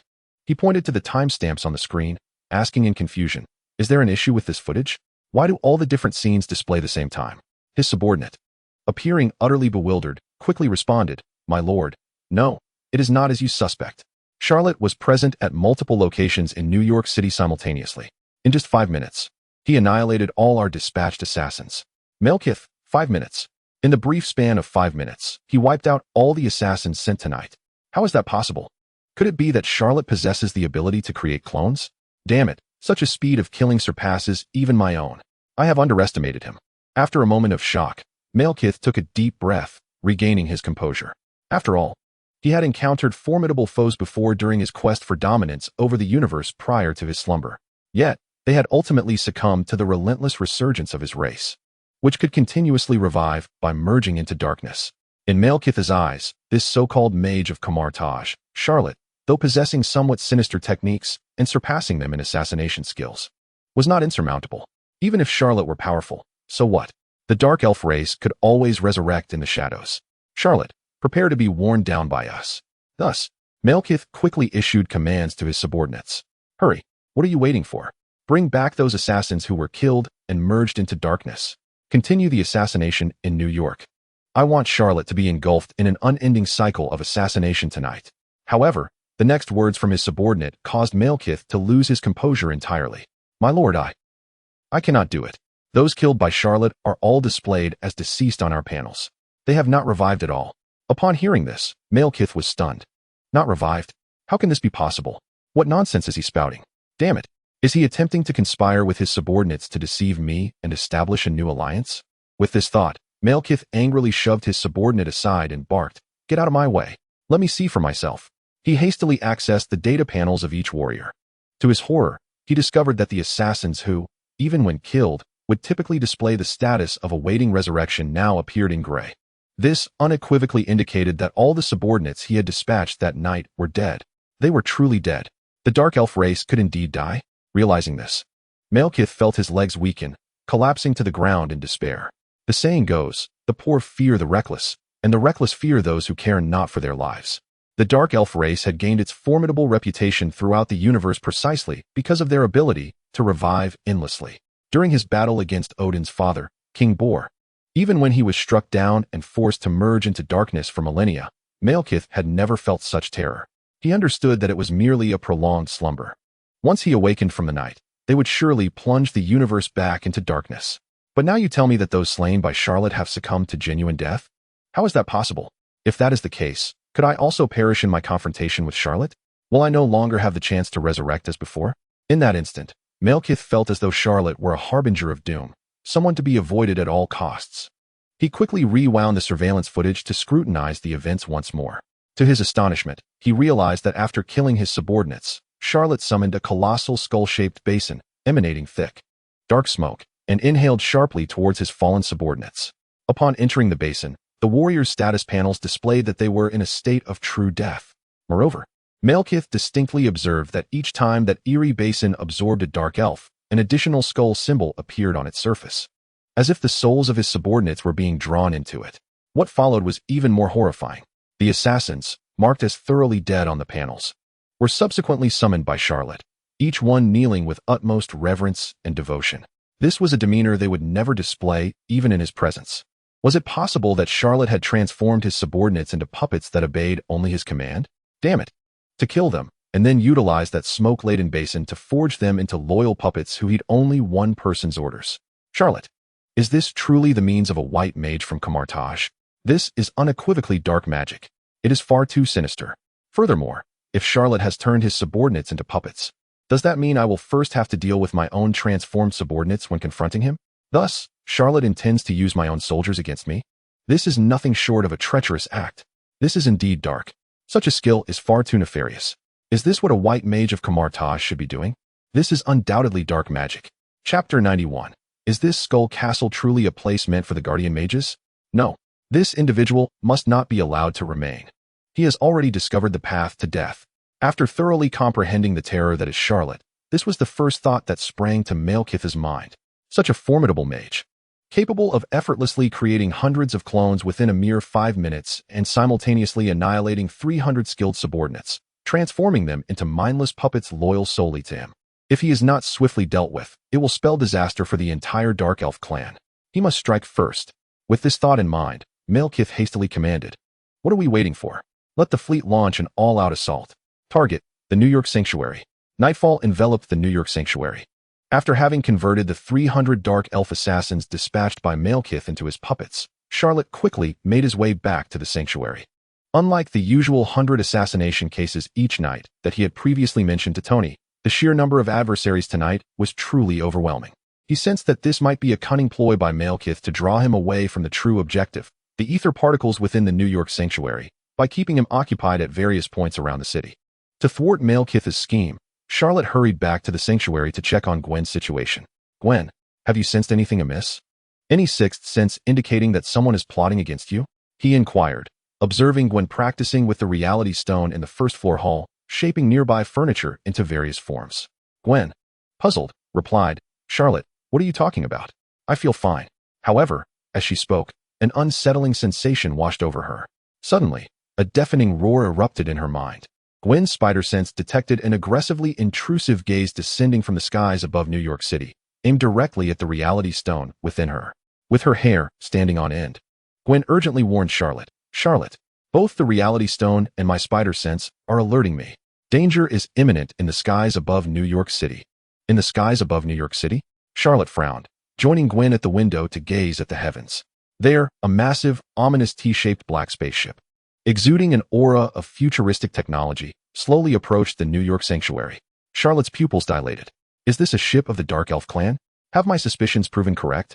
Are they indeed seizing this opportunity to execute a ruse to steal the ether particles from Gwen? How fortuitous.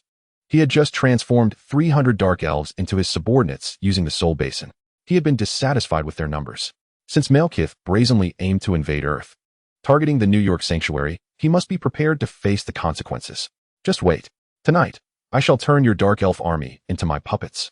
Pushing open the grand doors of the New York Sanctuary, Charlotte gazed up at the enormous T-shaped spaceship, which had drawn the attention of many citizens below. Just as he was about to take action, Gwen, who had stepped outside alongside him, spoke with fierce determination, "Charlotte, let me handle this. I've been diligently honing my skills with the reality stone. This time, I can be of assistance." With that, Gwen pointed her right hand at the giant T-shaped spaceship, forming a gun-like gesture with her fingers and pressing her thumb. In an instant, a red bullet composed of reality stone energy shot forth from her fingertip, striking the colossal spaceship. The next moment, Charlotte was astonished to see that the once menacing alien craft had transformed into a gigantic pink Peppa Pig. Then, the Peppa Pig opened its mouth wide, and with a forceful exhale, countless Dark Elf soldiers, resembling villains, tumbled from the sky like dumplings, crashing down in a chaotic heap before the New York Sanctuary, creating a cacophony of sounds upon impact. It appeared that this was quite an unpleasant experience for them. Following this, Gwen once again formed a gun gesture with her right hand and fired another red bullet at the airborne Peppa Pig. With a resounding bang, the Peppa Pig shattered into a myriad of colorful bubbles, which danced through the night sky of New York City, forming a breathtaking rainbow. Charlotte was left in awe. Goodness.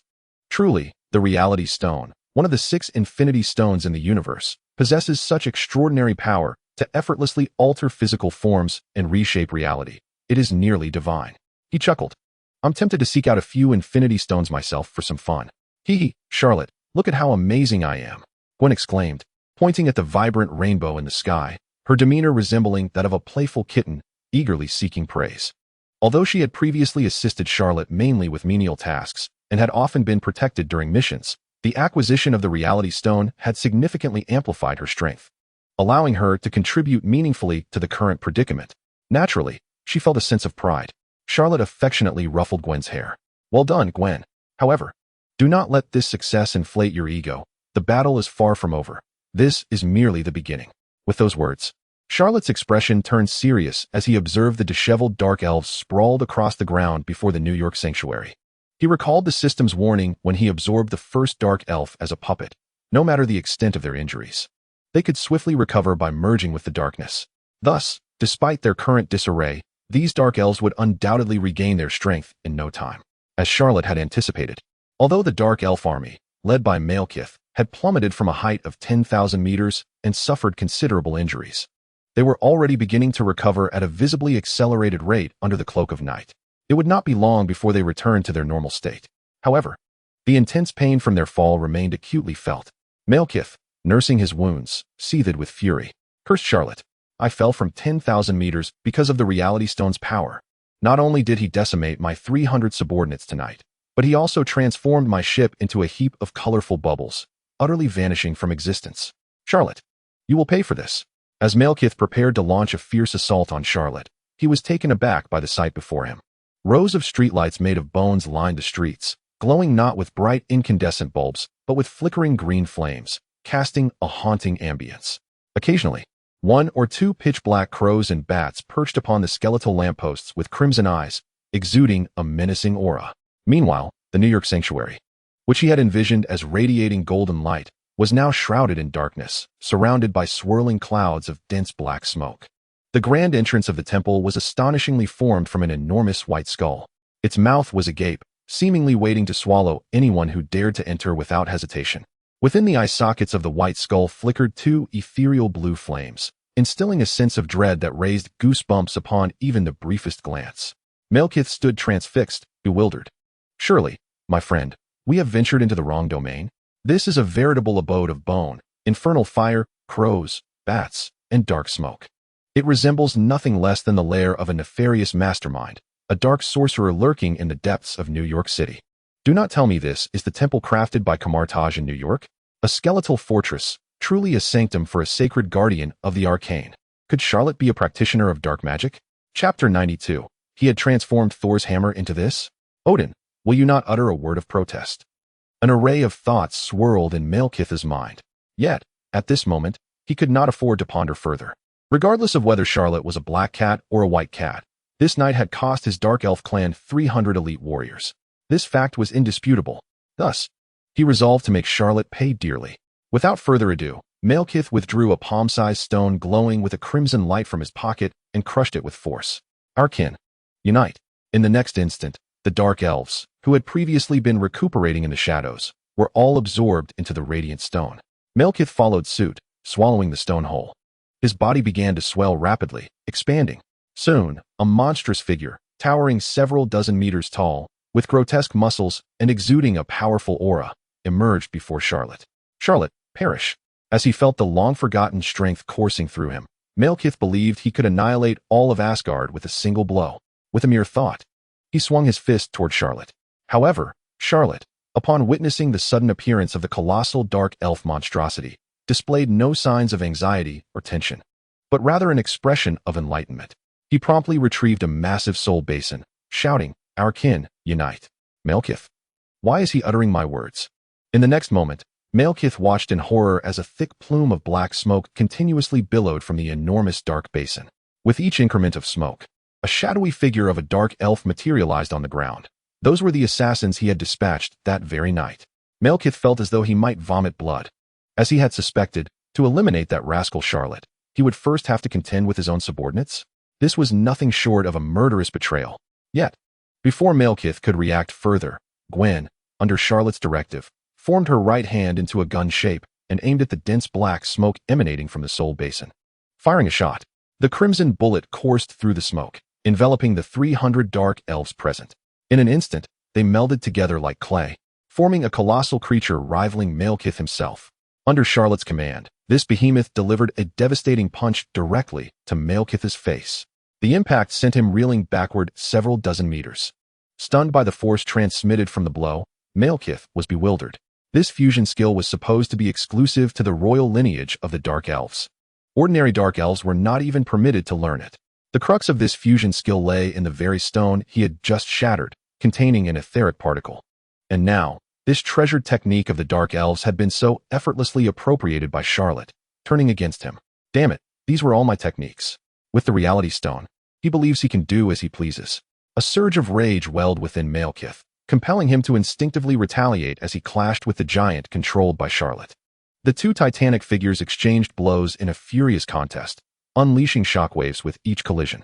To his astonishment, Malekith discovered that the giant, maneuvered by Charlot, mirrored his own moves. A glance to the side revealed Charlot, floating in midair, draped in a skeletal cloak, watching with rapt attention. Malekith couldn't help but curse under his breath. Cursed Charlot. You can do nothing but mimic, can you? With so many sorcerers in Kamar-Taj, how did such an anomaly emerge? Whatever I do, you merely imitate. How insufferably cunning you are. However, while Malekith recognized that he found himself in a situation where both he and his opponent were bound by the same masteress teachings, rendering their techniques ineffective against one another, he also realized that Charlot lacked his wealth of combat experience. Perhaps, if he bided his time and deliberately left a flaw known only to himself, he could exploit it to deliver a decisive blow when the moment was ripe. Just as Malekith was gathering his focus, contemplating the flaw he would reveal, Charlot above suddenly yawned long and loudly, seemingly displeased with the protracted nature of the battle. Then, he opened a portal to the underworld, addressing Gwen. Gwen, help me enlarge. With that, he hurled a hammer, the hammer of the dead. All right, Master Charlot, behold. Through the portal, Gwen directed the crimson bullet toward the hammer of the dead. With a resounding bang, the once palm-sized hammer transformed into an object that appeared capable of swallowing the very moon. It now hovered ominously above Malekith's head. At a moment's notice, Charlot could bring it crashing down. Gazing at the monstrous hammer looming above him, Malekith suddenly recalled Loki's previous description of Thor's hammer. Yet, he distinctly remembered Loki describing it as smooth and polished, appearing primarily as a blunt instrument. But now, the previously sleek hammer was adorned with jagged edges, resembling the terrifying fangs of a monstrous beast. The handle was entwined with black chains, radiating an aura of dread. Under the influence of the reality stone, this terrifying hammer now rivaled the size of the moon. It was akin to a celestial dog devouring the moon, utterly horrifying. Damn it! Charlot has transformed Thor's hammer into this monstrosity. Odin, will you not come forth and speak a word? Thunder. Before Malekith could finish his inner lament, Charlot's voice echoed through the air. Endless dark thunder rained down from the heavens, crashing down upon Malekith like pillars of blackness. Malekith felt an unrelenting pain coursing through his body, as if it were being torn apart. He yearned to escape, to dissolve into the shadows and slumber for centuries to evade the calamity that was Charlot. But the worst was yet to come. The ominous thunder hammer above suddenly unfurled its gaping maw, swallowing his colossal form whole in a single strike.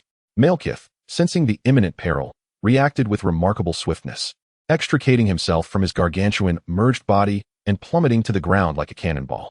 The very spot where he landed happened to be the entrance of the New York Temple. Cloaked in a black skull cape, Charlot appeared by his side, a cryptic smile gracing his lips as he regarded Malekith, chuckling softly. Hee. Escape? Do you believe you can evade me? Malekith gazed at Charlot, nearly on the verge of tears. Who among the good-hearted would greet him with such a sinister laugh? Was he not more villainous than Malekith himself? Stricken with despair, an idea suddenly flashed through his mind like a lifeline. Grasping it desperately, Malekith hastily spoke. Wait. Charlot, you must be curious as to why the target of my encirclement is your New York Temple, and why I am gradually reducing the perimeter rather than ordering an immediate assault on your sanctum. Surely, you find this intriguing. Malekith's words momentarily caught Charlot off guard. Indeed, despite having reduced the formidable adversary to such a pathetic state, there remained several unanswered questions regarding the sequence of events. This ambiguity was quite vexing for someone of his perfectionist disposition. Noticing that Charlot seemed to be swayed by his words, Malekith seized the opportunity. Charlot, if you spare my life, I shall reveal everything. No, if you grant me mercy, I assure you that I and my army of dark elves will become your most loyal subordinates. As he spoke, Malekith knelt before Charlot, bowing his head in submission. Yet, while his words were eloquent, Malekith's heart harbored nothing but resentment. Having barely awakened a few days prior, he now found himself in such a dire predicament. He vowed to make Charlot pay dearly for this humiliation. After all, considering the pompous nature of those white mages from Kamar-Taj, who prided themselves on decorum, surely Charlot would grant him clemency, given his desolate capitulation. Once he had gleaned sufficient information, he would strike hard and avenge his fallen brethren. If that were the case, what did a little humiliation matter? As long as he lived, he could always seek vengeance. A gentleman's revenge is never too late.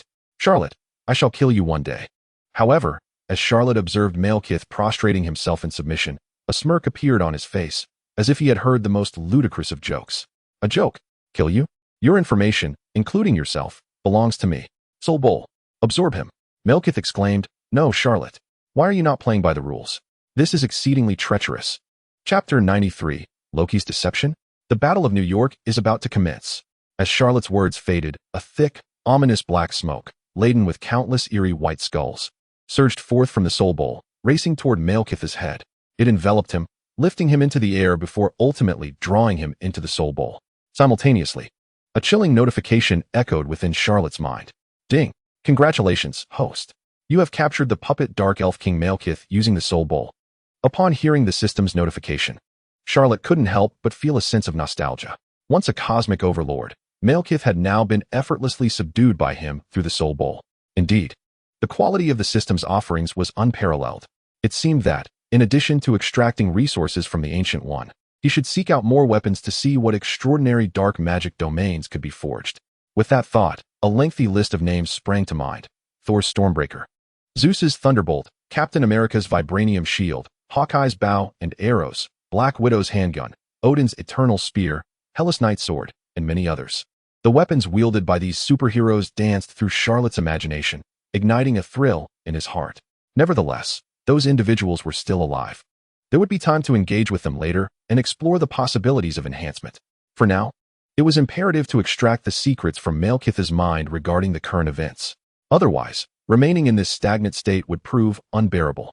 Thus, Charlot tapped the Soul Bowl, and a plume of black smoke emerged once more. The once mighty Dark Elf King Malekith, now kneeling with his head bowed, respectfully inquired, My master, what are your instructions? Charlot cut straight to the point. Tell me, what was the objective of your operation? Why employ a strategy of gradually tightening the encirclement instead of launching a direct assault on the New York Temple to seize the Reality Stone? Malekith took a moment to collect his thoughts before divulging, Master, our Dark Elves operation was primarily to collaborate with Loki in a feint. The purpose of gradually tightening the encirclement was to lead you to naturally realize that the midpoint of this perimeter is indeed the New York Temple. As you recognize this, your focus would be entirely on the temple, causing you to overlook developments on the other end. The Reality Stone was merely a fortuitous discovery. We were not awakened by it, but rather by the minion of Thanos, Corvus Glaive. Initially, we had no anticipation regarding the Reality Stone. Upon discovering its presence in the New York Temple, I planned to seize it while our assassins engaged you in battle within the city, and while Loki created chaos at the other end. This way, I could achieve 3 objectives: fulfill our initial collaboration with Loki, train my subordinates, and acquire the Reality Stone. As Charlot listened to Malekith's report, his frown deepened. A feint? Loki causing a commotion at the other end of the city? Could it be that the events of Avengers 1 were about to unfold? Just as this thought crossed his mind, his phone rang. Upon answering, he heard the urgent voice of Pierce, Minister of the World Security Council, on the other end. Lord Blackskull, we have a serious situation. According to reports from our Hydra agents infiltrating S.H.I.E.L.D., tonight, while Nick Fury was researching the Tesseract, Loki, the god of mischief, emerged from a blue-black portal, wielding a golden scepter. This scepter not only fires lasers, but also possesses the ability to easily brainwash others. Hawkeye, Dr. Eric, and several Hydra members and S.H.I.E.L.D. agents have all been brainwashed and turned traitor by that scoundrel Loki. To make matters worse, when Loki emerged from the portal, he directly taunted, vowing to flay your skin and avenge himself. He instructed you to wait for it. Lord Blackskull, our subordinates are currently unable to pinpoint Loki's location. You may be in danger at any moment. What should we do? Due to recent events, whether it was Lucifer battling Zysorn, or Charlot single-handedly confronting Venom, Hulk, and Abomination, or even tonight when Charlot summoned the Dark Elf Giant to confront Malekith, he has shown no signs of restraint. Thus, Pierce, through his inquiries, naturally deduced that all of this was the result of Charlot's endeavors. His formidable strength undoubtedly solidified his position as Black Skull, instilling both awe and fear in Pierce regarding the enigmatic figure of the Black Skull. Consequently, this call from Pierce was not merely to synchronize intelligence. It also reflected a subordinate's concern for his superior, a means of garnering favor. Indeed, it was no surprise that someone capable of navigating both S, H, I, E, L, D, and Hydra could concoct such layers of intrigue. While Charlot contemplated these matters, Malekith, kneeling, immediately expressed his respect upon hearing the content of Pierce's call. Master, the responsibility for this ruse largely falls upon me. At your command, I shall lead all my forces to assault Loki and the Chitauri army. Allow me the chance to atone. To suggest that the Dark Elf clan could redeem themselves at this juncture? He raised an eyebrow, pondering briefly, and concluded that it was too hasty. He had not forgotten his previous ambition to elevate Tony to replace Nick Fury as the head of S.H.I.E.L.D., a plan that necessitated Loki leading the Chitauri in an invasion to create chaos in New York, a grand stage for Tony to showcase his valor. Donning his Iron Man armor to vanquish foes and rescue civilians from peril. Ultimately, he envisioned a heroic finale where Tony would single-handedly deliver a nuclear missile into space, detonating the enemy mothership. Such acts would surely enhance his standing among the ordinary members of S.H.I.E.L.D., contributing to his ascension to leadership. This would transform S.H.I.E.L.D. into a realm where light and darkness intertwined, producing a narrative of pursuit and intrigue. Moreover, Malekith's recent actions served as a reminder that although he was powerful, human resources were finite, and there would inevitably be times when he could not stretch himself thin. Thanos commanded armies numbering in the millions, if not billions. To combat them all individually would be a Herculean task. Thus, the impending battle in New York presented a fitting opportunity for the Avengers to train and grow, preparing them for the eventual climax of the conflict. With these thoughts in mind, Charlot addressed Pierce on the other end of the line. Hello, Pierce. Arrange for me to meet Captain America, Steve. Just tell him I have a gift for him. The next day, within a prestigious private hospital wholly owned by S.H.I.E.L.D., Peggy Carter, her foot half in the grave, with hair turned white and her face lined with wrinkles, lay on a hospital bed. Breathing shallowly, it appeared that death was imminent. Beside her, Steve Rogers, having been frozen for 70 years and thus retaining a youthful appearance, felt a tremor in his heart upon witnessing the transformation of his once vibrant love into this frail visage. A tear rolled down his cheek as he murmured, "I'm sorry, Carter. I owe you a dance, and it has been far too long." The stirring of Steve brought Peggy from her slumber. Observing him in his World War II attire, she slowly sat up, squinting her eyes to scrutinize him. In a raspy voice, she spoke, "Young man, you resemble a friend from my past." He seemed Steve took Peggy's withered hand in his, a smile mingled with tears illuminating his face. "He seems to owe you a dance, does he not? A dance you have awaited for 70 years, correct?" The familiarity of his voice struck Peggy like a bolt of lightning, clarifying the once blurred image of their plans. "Steve, is it really you?" "Indeed, it is I. I apologize for making a lady wait for so long." Hearing the warmth in his tone, Peggy could not contain her tears. "Steve, you have been frozen for 70 years and still look as if you are in your 20s. Yet I am nearly 90. You wouldn't despise me for my age, would you?" Steve chuckled softly, lowering his head to place a gentle kiss on her dry hand. "My dear girl, how could I? You know, women are like fine wine. They only improve with age." At this moment, Charlot, standing at the door, was perplexed by the unfolding scene. Wait a minute, weren't we here to see Captain America? Why has he suddenly become a soldier boy? Did Steve perhaps mutter a few expletives upon encountering Nick Fury, lamenting the rapid changes in the world? As Steve prepared to demonstrate his sincerity, ready to engage in a tender moment with the nearly 9-year-old Peggy, Charlot cleared his throat to regain their attention. "Ahem, Steve. I'm Charlot. I believe Pierce informed you of my visit today?" Upon the arrival of an outsider, Steve's demeanor abruptly stiffened. After a couple of coughs, he feigned nonchalance. "Ahem, Mr. Charlot. I have heard from Director Pierce that you have a gift for me today, correct? What might it be?" Though his words were directed at Charlot, his gaze lingered on Peggy, who lay in a state of dire health. After so long in slumber, and seeing Peggy in such a precarious state, he feared that if he did not take the opportunity to gaze upon her, he might never have another chance. Noticing the affectionate look Steve cast towards Peggy, Charlot felt a surge of irritation. All right, Steve, at this rate, you've truly taken on the persona of soldier boy, unable to bear the scene any longer."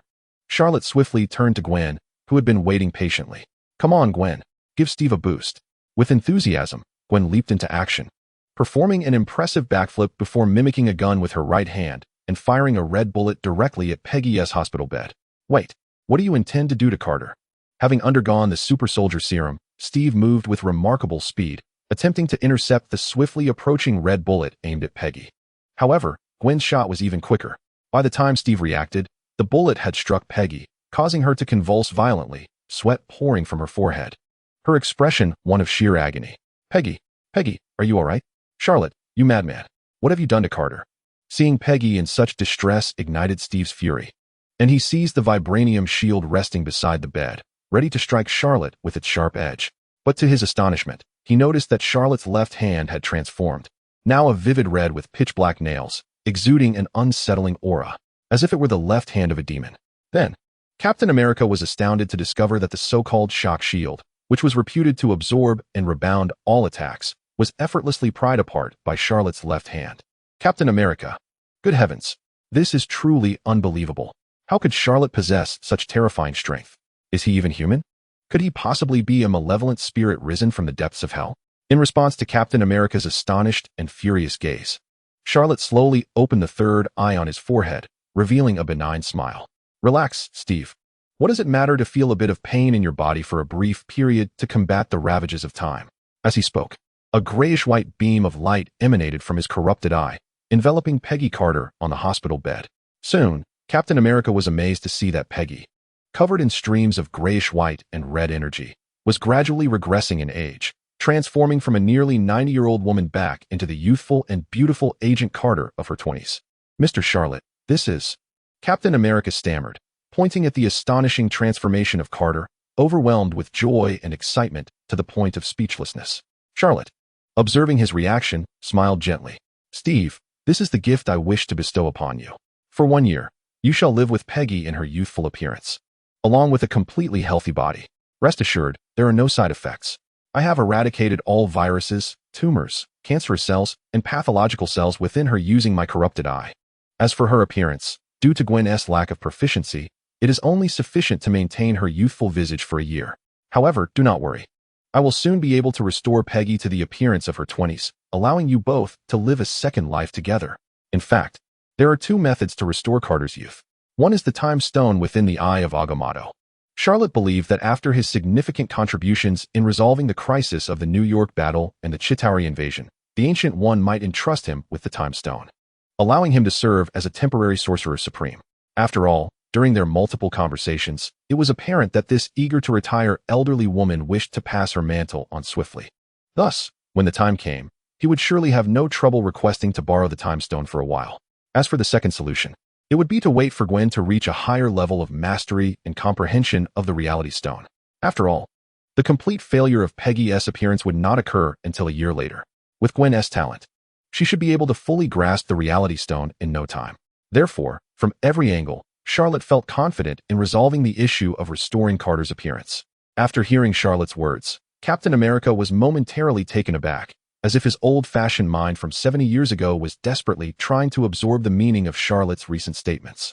Subsequently, he gently kissed Peggy on her forehead, who had returned to her youthful appearance, and then turned to Charlotte, his expression serious. Speak. What do you want me to do?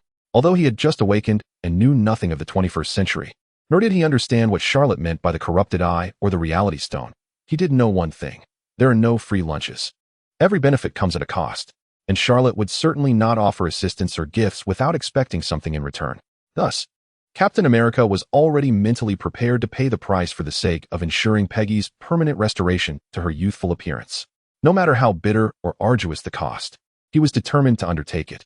Seeing Captain America's earnest demeanor, Charlotte nodded in satisfaction. With a snap of his fingers, he declared, Steve, you truly deserve the title of Captain America. Your mind is exceptionally quick. Indeed, my gift is not without its conditions. You should have learned from Nick Fury or Pierce about the trickster god Loki from Asgard stealing the Tesseract, correct? I require your assistance. Captain America, puzzled, responded, the S-H-I-E-L-D was founded by Peggy. If S-H-I-E-L-D seeks my help, of course, I will assist. Charlotte shook his head. No, Steve, you still don't grasp my meaning. I need you to help me, not because S-H-I-E-L-D asked you to. Captain America's pupils dilated suddenly. The implication of Charlotte's words was that he should only heed Charlotte's commands, solely be accountable to him. What was he planning? Did he intend to establish a new S-H-I-E-L-D? Captain America recalled that it was Pierce himself who had personally called to facilitate his meeting with Charlotte. Could it be that Director Pierce is also aligned with Charlotte? In a moment of contemplation, Besides the formidable power Charlotte had displayed, a mysterious veil began to shroud him in Captain America's eyes.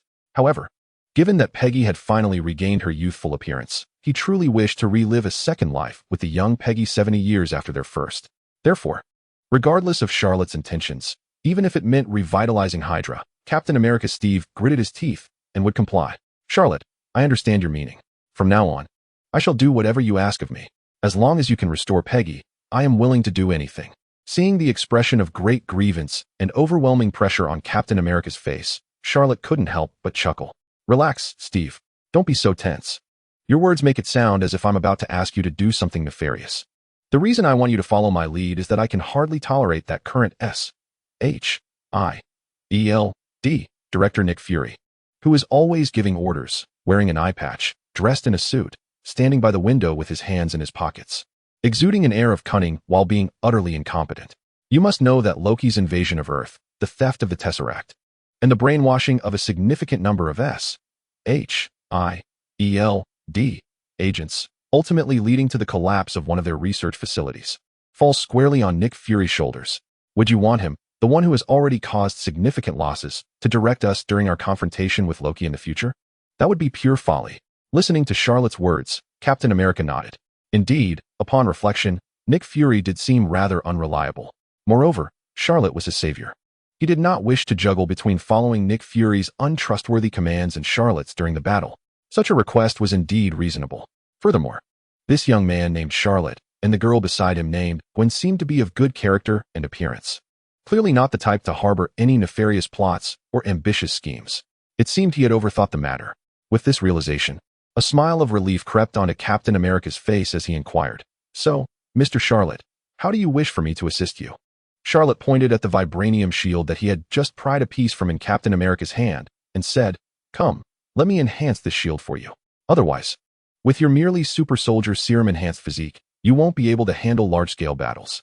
Although Captain America did not fully understand what Charlotte intended to do, he could sense the urgency. Yet, he obediently handed over the vibranium shield in his possession. Just as Charlotte received the shield, the voice of the system echoed once more in his mind. Ding! Detected that the host is holding Captain America's vibranium shield. Would you like to convert it into the realm of dark magic? Convert immediately. Ding! The system is assisting you with the conversion. Ding! Conversion successful. Captain America's vibranium shield has been transformed into the Hydra shield. A plume of black smoke began to emanate from the vibranium shield. In an instant, the originally smooth and metallic gleam of the shield turned pitch black. To his astonishment, a strangely shaped serpent with 9 heads appeared at the center of the shield. It appeared exceedingly unsettling. Charlotte, listening to the system's prompt, was momentarily taken aback. Goodness, Captain America's vibranium shield has been utterly transformed into the Hydra shield? Truly, the dark magic system is formidable. How utterly sinister. Charlotte opened the information panel for the Hydra shield and began to peruse its details. Weapon, Hydra shield. Function. In addition to retaining the original vibranium shield's ability to absorb and rebound kinetic energy, the Hydra shield can also emit a grayish-white corrupting ray from its surface. Any enemy struck by this corrupting ray will suffer physical decay and succumb to death.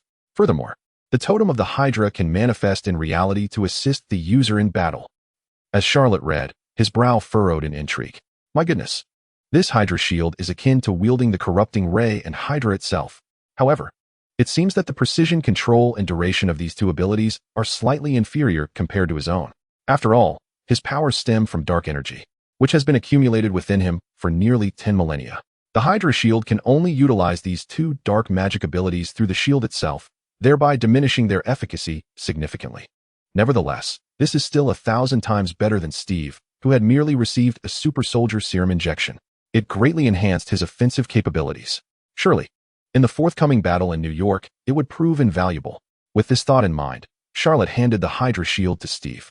Here, Steve, I've made some modifications to your shield. It is now called the Hydra shield. I think you should be known as Captain Hydra while wielding it. Captain America? What the hell? Charlotte, you saying that with such righteousness is quite eerie. You know, who could have imagined that you, looking so virtuous, would have me become the villain? I always knew you were up to no good. After the initial shock, Captain America expressed a hint of dissatisfaction towards Charlotte. However, upon hearing the introduction of the new shield's capabilities, he fell silent. Indeed, the totem on the shield is Hydra. and he would be able to summon Hydra to fight. If he is not called Captain Hydra, then who else could he be? Moreover, considering that Charlotte is the savior of his beloved, what is the harm in adopting a new title? Thus, after pondering this, Captain America Steve shyly replied, "All right, Charlotte. I shall be called Captain Hydra." Seeing his mischievous whim fulfilled, Charlotte seized the opportunity to say, "Oh, is that so? Well then, Captain Hydra Steve, come on. Say Hail Hydra for me to hear. Captain America?" Damn it, Charlotte. You've gone too far.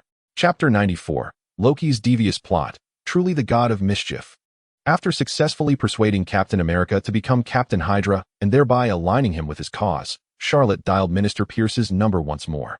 He instructed him to transfer command of the upcoming battle in New York from Nick Fury to himself. The reasoning was simple. Nick Fury had hastily initiated research on the Tesseract to confront an unknown alien threat, which allowed Loki to invade, brainwash numerous S.H.I.E.L.D. agents, and even obliterate a research facility. It would be a miracle if he weren't court-martialed for this. And he still wanted command of this battle? How absurd. As for Charlotte's position in this external command, he was secretly cultivated by Minister Pierce as a military and combat talent under the auspices of the World Security Council, granting him the highest authority in this battle command. Having donned this new identity, Charlotte took over the Avengers team from Nick Fury. At the top of Stark Tower, he convened a meeting to discuss Loki's invasion of Earth. Currently, the Avengers consisted of Iron Man Tony Stark, Black Widow Natasha, Captain America Steve, and the Hulk, Dr. Banner. Technically, as the original members of the Avengers in the film, there should be two more. Thor, who had been persuaded by Charlotte to forge the Stormbreaker. And although Charlotte had sent him a message, he was uncertain when this individual would return to Earth. The other was Hawkeye. But he had been brainwashed by Loki using the Mind Stone and was temporarily classified as an enemy. Thus, even with his assistant Gwen by his side, the team of merely 6 appeared rather meager. However, let us not forget that Charlotte commanded an army of dark elves that rivaled the Chitauri forces. Furthermore, he possessed numerous dark magical abilities and could turn the severely wounded or deceased enemies into his puppets through the Soul Basin, effectively serving as a personal armory. If he weren't intent on utilizing this opportunity to train the Avengers and prepare them for the larger-scale battles ahead, he could have easily opened a portal to the outer space and single-handedly dealt with the Chitauri mothership, ending the conflict in an instant. "Master Charlotte, what shall we do next?" Black Widow inquired, gazing at the individual who had recently been recruited by her and had now transformed into her superior within just a few days, marveling at the surreal nature of their current situation. Would it truly come to pass that Charlotte would ultimately replace Nick Fury as the director of S.H.I.E.L.D.? If that were the case, the situation would indeed become intriguing. Having a capable and attractive superior by her side would undoubtedly enhance both her mood and efficiency at work. Upon hearing Black Widow's reminder, Charlotte cleared his throat and commanded, "Natasha, please report the intelligence regarding Loki to everyone." Natasha nodded in agreement. Then, quite at ease, she summoned J.A.R.V.I.S. to upload the prepared information. While doing so, Black Widow added, after Loki absconded with the Tesseract, S.H.I.E.L.D. promptly summoned Dr. Banner and Mr. Stark, attempting to accurately locate Loki's current position based on the specific energy fluctuations emitted by the Tesseract. However, perhaps due to the influence of the Golden Scepter in Loki's possession, the Tesseract vanished entirely in his hands, making it impossible to track his whereabouts by any means. Just 10 minutes prior to this meeting, the Insight program aboard the helicarrier managed to capture an image of Loki appearing in an opera house in Germany, where a massive uproar involving thousands of people is currently unfolding. Observing the Black Widow's adept utilization of Jarvis, Tony, who once knew nothing and allowed her to infiltrate his company as an undercover agent, could not help but wear a grimace. He pursed his lips, contemplating, goodness, this woman, as enchanting as a siren from the Caribbean, is truly not to be trifled with. Her previous incursion into my company as a spy was not merely to recruit me. Surely she must have had her sights set on Jarvis long before. Given this, Master Charles, what are we waiting for? Let us proceed directly to Germany to thwart Loki. Steve, whose title had shifted from Captain America to Captain Hydra, suggested anxiously while watching footage of civilians fleeing in terror from Loki. I heard from Miss Gwen that you possess the ability to open portals, correct? To avert further harm to innocents, we must take the initiative. However, Charles gently shook his head, declining the proposal. No, Steve, you are oversimplifying the situation. A cunning individual like Loki, the god of mischief, would never be so reckless as to expose himself in such a blatant manner as Thor. Thus, in my view, this is merely a diversion tactic. Tony furrowed his brow, recalling Loki's character and modus operandi from his discussions with Thor during their time in the Middle East to quell a rebellion. Thor often spoke of Loki's nature, claiming that after living for millennia, he was either playing tricks or plotting mischief. He even recounted how, at the age of 7, Loki transformed into a serpent with the intent to kill Thor. Truly, he is a character full of malice, with profound schemes. Given Loki's typical style, tonight's actions indeed seem exceedingly unusual. A diversion tactic. You mean akin to what you described to me earlier about his collaboration with the Dark Elves a couple of nights ago, intended to divert our attention? Is that correct, Charles? Tony inquired. Charles nodded affirmatively, meeting Tony's gaze, and continued, precisely. Observe the surveillance footage from the theater. Loki, holding the Mind Stone scepter that could annihilate everyone present, refrains from using it to harm civilians. Instead, he employs a sensor to replicate the retina of a German scientist named Cypher and transmits it to someone else. I suspect that individual is none other than Hawkeye, Clint Barton, who has been brainwashed. Dr. Cypher recently showcased a rare metal, iridium, which possesses stabilizing properties at a gala. According to reliable intelligence, Loki commands an extraterrestrial army known as the Chitauri in outer space to create a larger and more durable portal for their invasion of Earth. He must acquire iridium. Do you understand now? Loki is employing this ostentatious display to distract us, ensuring our focus remains on him, while Hawkeye, on the other hand, pilfers iridium from Dr. Cypher's residence.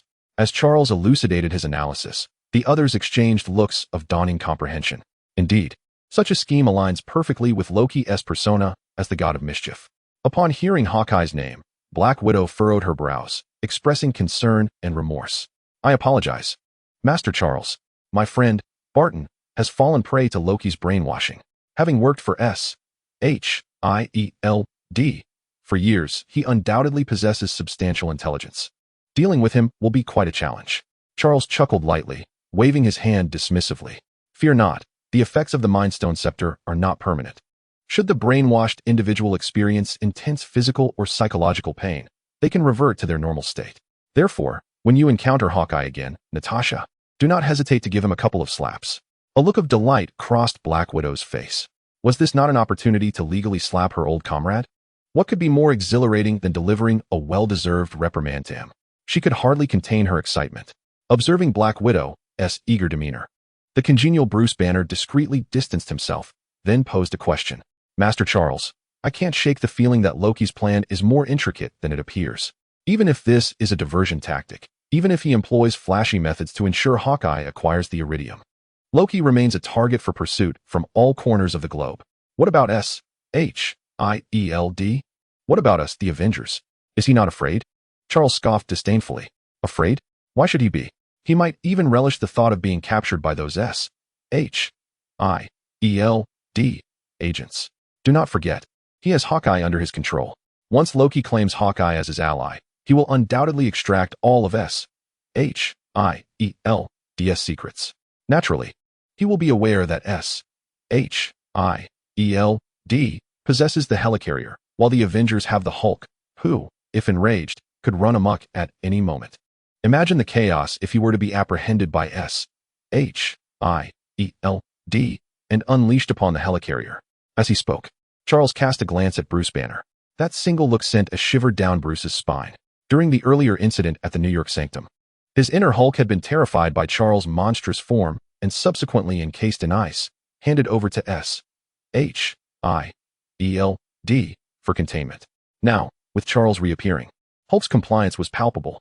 Yet, Hulk, akin to a second persona, transmitted its fear to Bruce. Furthermore, having witnessed the helicarrier firsthand, Bruce understood the potential havoc that could ensue. If Charles' speculation held true, Hulk losing control and wreaking havoc aboard the helicarrier at an altitude of 10,000 feet, everyone aboard would meet with a catastrophic end. This scheme was truly insidious. At that moment, Bruce comprehended the gravity of Loki's title as the god of mischief. Chapter 95. The Widow's Weapon Upgrade. Is she also seeking to learn dark magic? At this juncture, Captain America raised an objection. But, Master Charles, Loki is currently wreaking havoc in that theater in Germany. If we do not intervene, countless more innocents will surely perish. Charles shook his head. Steve, rest assured. His target has always been me. I will take care of it shortly. For now, allow me to upgrade your weapons. Natalia, hand me your handgun. Weapon upgrades? Black Widow glanced at Captain America's shield, emblazoned with the Hydra emblem, her mouth twitching slightly. Surely, her humble sidearm wouldn't be transformed into something as grotesque as his, a clear sign of villainy? Nevertheless, the adage holds true. Darkness empowers tenfold, while redemption diminishes threefold. She was quite curious to see how her weapon would metamorphose under Charles' craftsmanship. Black Widow handed over her Glock 26, which had been secured at her waist. Upon receiving it, Charles recalled the system's notification chime in his mind. Ding! Detected host has acquired Black Widow's sidearm. Would you like to convert it into the realm of dark magic? Yes. Ding! System is converting for you. Ding! Conversion successful. The Black Widow's sidearm has transformed into the infernal flame gun, as the system's voice faded. The once black exterior of the handgun gradually morphed under a veil of black smoke into a peculiar firearm crafted from white bone, adorned with intricate green patterns of ghostly flames. Charlotte returned it to Black Widow, saying, "Natasha, here you go. This is the infernal flame gun I just modified." Upon grasping it, Black Widow was astonished to find that despite its lightness, the weapon exhibited an unexpectedly sturdy quality, seemingly impervious to damage. No matter how much force she exerted, this bone-crafted gun showed no signs of deformation. Moreover, as she held it, a chilling essence emanated from the firearm, transmitting a refreshing coldness straight to her mind, ensuring her focus and concentration were unwavering. "Master Charlotte, does this bone gun possess any unique features?" Black Widow inquired, her fascination with the infernal flame gun intensifying with each passing moment. Charlotte, glancing at the system's description of the weapon, elucidated, "This infernal flame gun, forged from the bones of undead entities, is incredibly resilient and ensures the user remains perpetually alert. Furthermore, the bullets it fires are not ordinary. They are self-locking ghostly flame projectiles. Once locked onto a target and struck, the victim will be engulfed in a violent inferno of ghostly flames, which cannot be extinguished by conventional means. Unless one acts swiftly to sever the afflicted area, they will be consumed alive by the flames." Listening to Charlotte's description, the delight on Black Widow's face grew increasingly pronounced. Indeed, the darkened power enhances tenfold.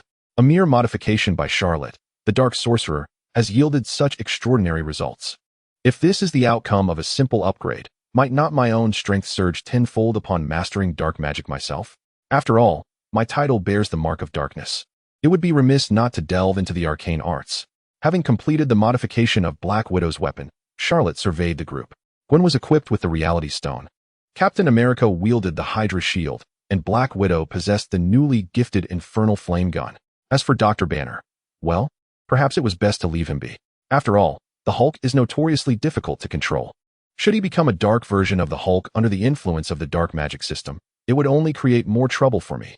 Thus, only Tony remained. "Come, Tony, didn't you recently develop a new suit of armor? Allow me to help you enhance it." However, in response to Charlotte's well-intentioned offer, Tony proudly raised his head, unabashedly declaring, "Hey, Charlotte, while you may be formidable, I am the expert in technology. Rest assured, my latest suit will undoubtedly shine in the upcoming battle." With that, Tony waved his right hand, and a golden mechanical arm sprang forth from seemingly nowhere, attaching itself seamlessly to his arm. He then executed a stylish maneuver, aiming his palm cannon at the night sky and unleashing a tremendous energy blast, showcasing its impressive power. Seeing Tony's unabashed confidence in his suit, Charlotte could only shrug in resignation. "Very well, feel free to do as you please. Now, everyone, let us remain within Stark Tower for the next few days." Loki has opened a portal, seeking a structure capable of providing immense energy. This newly constructed Stark Tower, with its independent clean energy source, is undoubtedly what he desires. In a few days, when Loki arrives, we shall deal with him accordingly. For now, I must address the debacle at the German Opera House.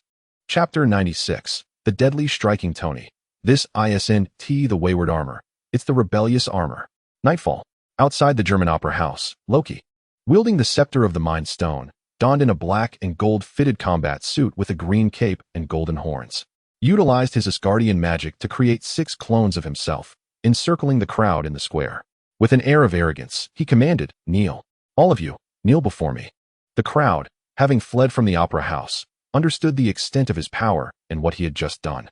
They bowed their heads, sinking to their knees, too terrified to move a muscle. Observing the trembling masses before him, Loki felt a rush of vanity and conquest, flooding his mind with the exhilaration of dominion. This was the sensation of being a ruler. This was how subjects should exhibit their subservience to their king. A triumphant smile spread across Loki's face as he proclaimed, "Yes. Indeed. I am the king of Asgard. You foolish earthlings ought to bow before me." Loki raised the Mind Stone scepter and reveled in his laughter, releasing the pent-up frustration from his subservience to Thanos. However, an elderly man, clad in military attire, stood defiantly, retorting, "You expect us to kneel before a nobody? You must be joking." Seeing the sudden uprising of defiance, Loki sneered with disdain. The consolidation of power requires a sacrifice of blood. Let this old fool be the first. A lesson to all. With that, Loki charged the Mind Stone scepter with energy, aiming it at the military-clad elder, his face twisted with contempt. "A nobody? Allow me to enlighten you before your demise. I am Loki, the god of mischief from Asgard." Loki, the god of mischief from Asgard? Isn't that a figure from myth? This revelation ignited a tumult of shock among the crowd, transforming their fear into sheer panic. A deity from legends had descended upon Earth? How could mere mortals withstand such a being? As the unrest grew palpable, Loki's expression swelled with pride. Yes, this is how mortals ought to regard the divine. Yet, just then, a familiar voice echoed through the square. A god? How weak. Loki froze upon recognizing the voice. It was Charlot. Suddenly, a vision of the day in Asgard, where Charlot had transformed into the form of the Dark Sovereign. Seizing Loki's ankle with sticky tendrils and flinging him about, flashed across the sky above the square. In that moment, Loki's bravado dissipated, exposing his utter humiliation before the citizens. A god? Hardly impressive. I knew it. Even gods bleed. Realizing that if their adversary had a health bar, they had nothing to fear, the crowd erupted with renewed fervor, turning their ire towards Loki. They awaited only the slightest opportunity to rise up and subdue him collectively. "Kneel. You foolish Midgardians. Kneel before me." Seeing the situation spiral out of control, Loki desperately waved the Mind Stone scepter, attempting to regain authority. However, Charlot's voice persisted, echoing in the air. "Is it true? Is it true? After all this time, Loki, you have truly become so pathetic? Instead of devising ways to confront me, you are preoccupied with dealing with the common folk? This is behavior even that oaf, the god of thunder, would disdain. No wonder your father chose to pass the throne to Thor, rather than to you, the pitiful wretch." Each taunt from Charlot pricked at Loki's sensitive nerves, igniting a fiery rage within him.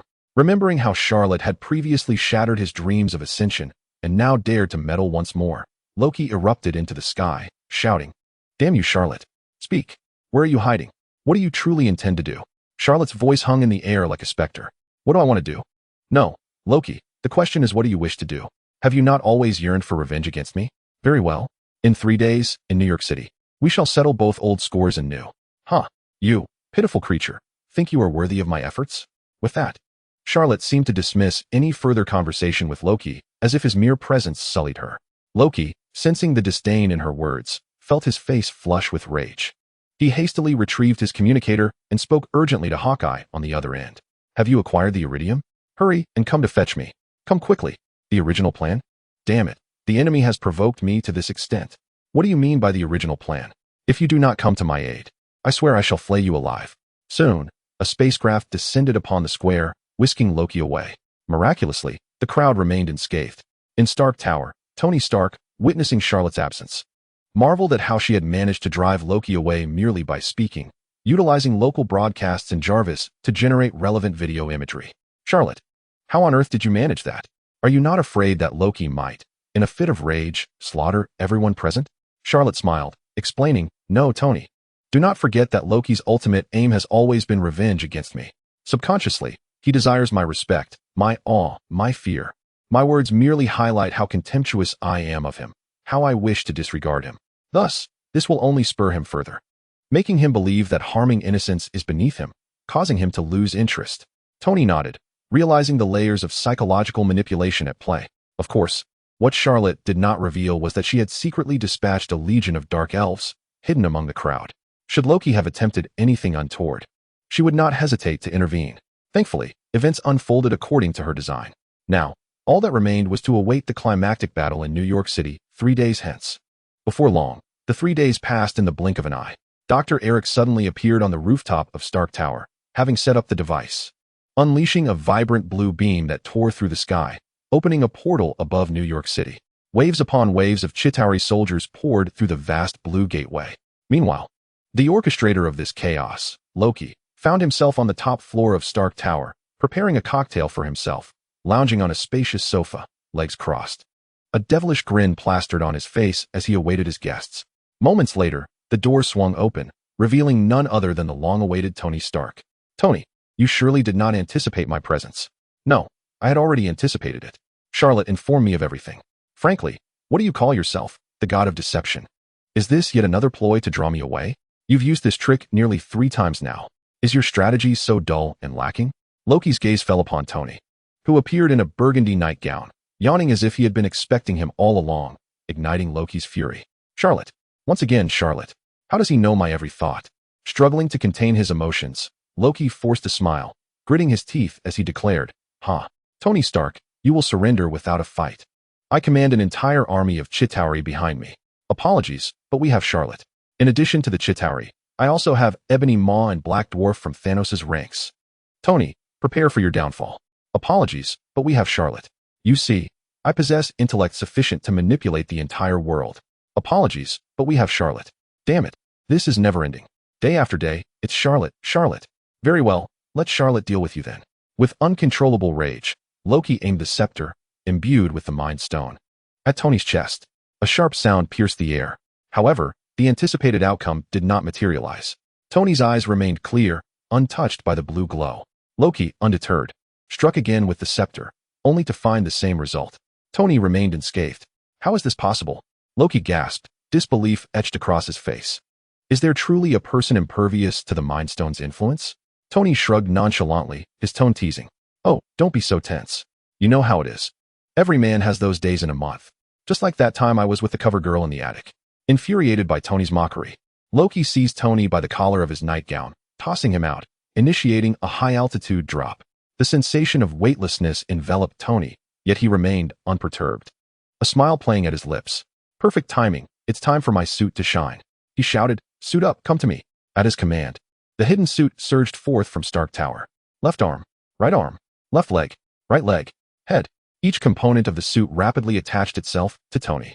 Although he was plummeting at high speed, the synergy between him and his suit was seamless, appearing as if they were one. As Tony beheld the suit's interface, a grin spread across his face. Indeed, my suit is reliable. However, the final piece of armor happened to be the one that attached to his hips. With a resounding bang, the armor collided with Tony from below, sending a jolt of excruciating pain coursing through him, eliciting a scream akin to that of a slaughtered animal. No, this is not my suit. This is the suit of a wretched child. Gwen, harnessing the power of the reality stone within her and the extraordinary abilities bestowed by her spider lineage, deftly swung through the urban landscape on strands of webbing. With a flick of her wrist, she transformed her hand into a firearm, unleashing crimson projectiles upon the Chitauri soldiers, rendering them harmless. Morphing them into whimsical objects such as vibrant bubbles, elegant pens, and blocks of tofu. Meanwhile, Black Widow, with her extensive frontline combat experience gained from her tenure at the Red Room and SHIELD, wielded the self-aiming Hellfire gun gifted by Charlotte, wreaking havoc in the New York battleground. As for Captain America, he brandished his Hydra shield, gradually acclimating to the handling of his new weapon, transitioning his offensive strategy from throwing the shield for rebounds to actively launching energy assaults. In essence, each combatant, while engaging the Chitauri, was incrementally honing their combat skills, appearing increasingly proficient as the battle unfolded. Charlotte, utilizing the Hell suit, projected 4 shadowy clones that became invisible and hovered above the city, observing the skirmish involving Black Widow, Gwen, Dr. Banner, and Captain America. He nodded slowly, recognizing that his training regimen for the Avengers was proceeding within acceptable parameters. Should any anomalies arise, he resolved to intervene at the appropriate moment. At that instant, Charlotte's attention was drawn to Black Widow as a ship, reminiscent of SHIELD, vessel, relentlessly fired upon her. The pilot of this craft was none other than Hawkeye, whose mind had been ensnared by the Mind Stone scepter. Remembering his prior conversation with Black Widow about a grand spectacle to awaken her colleague, Charlotte smiled, deciding to expedite this process. On the ground, Black Widow adeptly navigated the complex urban terrain while squeezing the trigger of the Hellfire gun, aiming at Hawkeye above. Thanks to the system's modifications to the weapon, which included a self-locking feature, a shimmering green projectile, despite being obscured by structures, emerged from the gun's muzzle. It curved sharply in the air, striking the ship's engine with precision. An explosive detonation ensued, causing Hawkeye's vessel to spiral out of control, perilously close to crashing into a nearby building. However, as a seasoned S.H.I.E.L.D. Level 7 agent, Hawkeye swiftly activated the ejection system, propelling himself from the ship and landing gracefully on the ground. Charging towards Black Widow, seeing her former ally, who had once guided her from the shadows of the Red Room onto the path of S.H.I.E.L.D. Now standing as her adversary, Black Widow furrowed her brow and aimed the Hellfire gun at him, her eyes shimmering with a hint of regret. Clint, truthfully, I do not wish to confront you.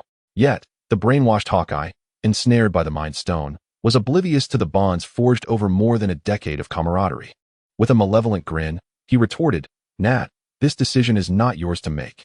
Just as he prepared to draw his bow and unleash an arrow, a figure cloaked in a black skull cape, shrouded in ominous smoke, materialized before him. Hawkeye's pupils dilated as he recognized this man as the target designated for execution by his master, Loki. In a rush, he switched arrows, opting for one with greater lethality designed to detonate. But at that moment, Charlot raised his hand, directing a tightly arranged yet ever-shifting chaotic shield straight at Hawkeye. Instantly, Hawkeye was enveloped by overwhelming anxiety and dread, the world around him spinning chaotically. The once tumultuous scene of New York, where Chitauri soldiers wreaked havoc and citizens fled in panic, transformed into a desolate planet, shrouded in silence and darkness, with only a distant purple star casting a faint glow. Amidst the snowy landscape, the long-lost Red Skull appeared, draped in a flowing black cloak. He addressed Black Widow and Hawkeye, stating, The Soul Stone lies at the bottom of the cliff. To claim it, one must sacrifice a beloved. A soul for a soul, an eternal exchange. Black Widow offered a sorrowful smile. Clint, it seems our journey together must end here. Sensing an ominous premonition, Hawkeye urgently implored, No, Nat, stay calm. Perhaps there's another way. But Black Widow shook her head slowly. No, Clint, there is no other way. Thanos took the Soul Stone, but his daughter Gamora did not leave with him. Furthermore, the Red Skull accurately named my father, a name even I do not know. So farewell, Clint. With that, Black Widow sprinted forward and leaped toward the cliff's edge. Instinctively, Hawkeye lunged, grasping her left hand tightly. In a voice laced with desperation, he pleaded, No, Nat, don't do this. If anyone must die, let it be me. However, Black Widow's smile turned even more sorrowful. No, Clint. Once we gather all 6 Infinity Stones and resurrect those lost, your wife, your children, your home will return. You have family to support and uphold. But I have no family left. So let me go? Nat, no? Please, perhaps there is still a way. You don't have to die. With unwavering resolve, Black Widow broke free from Hawkeye's grip, falling heavily to the ground. Blood trickling from the back of her head, clearly beyond saving. No. Hawkeye knelt in anguish, crying out. Just then, a sharp slap echoed through the air. Hawkeye felt a searing pain on his cheek. Charlotte, how many slaps does it take to wake Hawkeye from his stupor? I'm not certain, but the harder you hit, the more effective it seems. With clarity restored and the blue glow fading from his eyes, Hawkeye was momentarily disoriented. The sounds of screams, shouts, and explosions returned to his ears, and the scene shifted from the tragic death of Natasha, his longtime colleague and half-familial bond, to her exuberant readiness for battle, excitement radiating from her. It seemed she was quite intrigued by the act of slapping him. Nat, please stop. I'm back to normal. However, this declaration only spurred Black Widow to act even faster. With a resounding crack, she struck his right cheek once more, igniting a fiery sensation.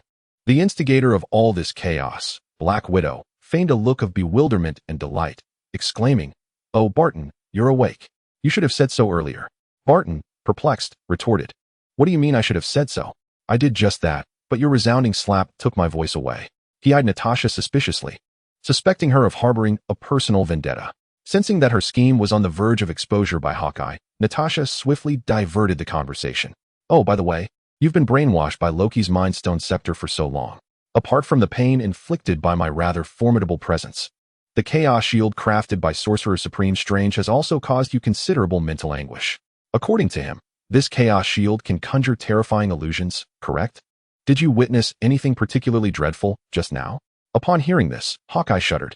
The haunting image of Black Widow sacrificing herself seemed to resurface, engulfing him in a wave of grief and despair. Although Natasha claimed it was merely a horrific illusion conjured by the sorcerer, the dreadfully plausible scene left him with an unsettling premonition that such a fate might indeed await him in the future. Looking at Natasha, who awaited his response, He paused briefly before replying with a sardonic smile. Indeed, it was a terrifying illusion. I envisioned a parallel universe where I was not a highly experienced S.H.I.E.L.D. agent, but rather an ordinary middle-aged man, confined to his home, dabbling in the stock market. Alas, the stocks plummeted due to international turmoil. My wife had invested in gold, which was also crashing. My son was trading in CSGO skins, only for Valve to unexpectedly update the game, rendering once coveted items commonplace, sending their prices spiraling down. And my daughter, who hoarded a rather unattractive doll called Labubu, found it had lost all popularity, leading to a total market collapse. Not to mention my father's stamp collection and my mother's health supplements. Please, spare me the details. It was indeed a dismal illusion. Listening to Hawkeye's lamentations, Black Widow couldn't help but shiver. The financial ruin of an entire family was indeed a heavy burden. No wonder such an illusion could shatter the Mind Stone's brainwashing. It was overwhelmingly painful. As Hawkeye regained his composure, Charlotte, concerned about the training program, chimed in, Hawkeye, while your quiver may contain a variety of arrows, it hardly exceeds 50 or 60, correct? However, we are facing an army of Chitauri numbering in the tens of thousands, or even hundreds of thousands. Your arrows would scarcely suffice, even as toothpicks. Hand them over. Allow me to upgrade them for you. Hawkeye paused, a glimmer of excitement in his eyes. He had long coveted the pistol Natasha had wielded, crafted from bleached bones, capable of firing self-locking hellfire bolts. What transformations could Charlotte bring to his arrows? His anticipation grew. As Charlotte received the quiver from Hawkeye, the familiar chime of the system echoed in his mind. Ding. Congratulations, host, you have acquired Hawkeye's quiver. Will you transform it into the realm of dark magic? Yes. Ding. The system is now converting. Ding. Hawkeye's quiver has been transformed into Shadow Sentinel arrows. In the next moment, a thick fog of black smoke enveloped Hawkeye's quiver. The arrows, once varied in size and shape, morphed into a uniform black, emanating a chilling aura. After the transformation, Hawkeye felt a peculiar connection with these arrows. He inquired, Sorcerer Charlotte, do these arrows possess any special properties now? Charlotte nodded, glancing at the system's description as he elucidated. Indeed, these arrows retain their original functions while gaining several new ones. First, you can control their flight trajectory by whistling, enabling you to guide them even after they VE struck an enemy, facilitating large-scale enemy elimination. Second, these arrows, known as Shadow Sentinels, can meld into darkness, launching surprise attacks from shadows or the recesses of buildings, catching your foes off guard. Furthermore, since they can merge with shadows, they can also draw upon shadowy energies for replenishment. This means, Hawkeye, that from this moment on, your arrows will no longer be expendable. They will remain at a constant quantity of around 50 or 60. Use them, and they will simply return to the shadows to rejuvenate after a brief period. Listening to Charlotte's explanation, Hawkeye's eyes widened in astonishment. He, who had always kept his bow and arrows close at hand, understood his shortcomings all too well. What if he didn't have his bow nearby? What if he ran out of arrows? Now, it seemed, Charlotte had effortlessly resolved both issues. Such incredible power. Truly, dark magic was extraordinary. I must learn this. Charlotte, from now on, I shall follow you. As for Nick Fury, who is he? I hardly know him. After handing the newly transformed Shadow Sentinel quiver back to Hawkeye, Charlotte snapped his fingers crisply. Snap. All right, the chit-chat is over. Let us return to the fray. Chapter 98. The Future Avengers. It's over. This world is ruled by Hydra.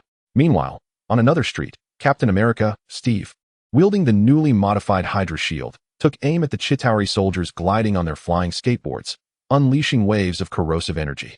Each soldier struck would rapidly disintegrate, meeting a most untimely demise. Though he had been wielding the Hydra shield for nearly half an hour, its radical modifications had shifted his combat approach from defense to offense, leaving him feeling somewhat unaccustomed. However, Captain America could distinctly perceive that as his body count rose, his unease gradually diminished. He believed that perhaps within an hour, he would master this Hydra shield, becoming the true Captain Hydra. Hey, what am I thinking? Why am I even contemplating becoming Captain Hydra? He chuckled to himself, attributing his thoughts to Charlotte's influence, rather than any personal desire. After reassuring himself several times, Captain America spotted a Leviathan-like creature, resembling a colossal whale of the ocean, swaying with countless limbs as it lumbered toward New York's Times Square. The usually bustling square was now filled with panicked crowds, who, upon witnessing the gargantuan creature overshadowing the sun, erupted into screams and fled in all directions. However, the throngs of people converging upon New York's Times Square were overwhelming. In a fleeting moment, a multitude of trampling incidents ensued. Many perished not from the natural calamities wrought by the Chitauri army, but rather from the man-made disasters of being trampled by one another. Captain America, Steve Rogers, witnessed this scene and could not help but furrow his brow. Damn it! It seemed imperative to prioritize the resolution of the Leviathan looming overhead. Thus, he resorted to his tried-and-true method, aiming his Hydra shield at the beast. The pallid, corrupting beam of energy shot forth, striking the Leviathan squarely in its abdomen. The forceful corrosive effect created a gaping wound in its belly. Yet, the Leviathan's massive form was daunting. Its length nearly equaled that of an entire city block.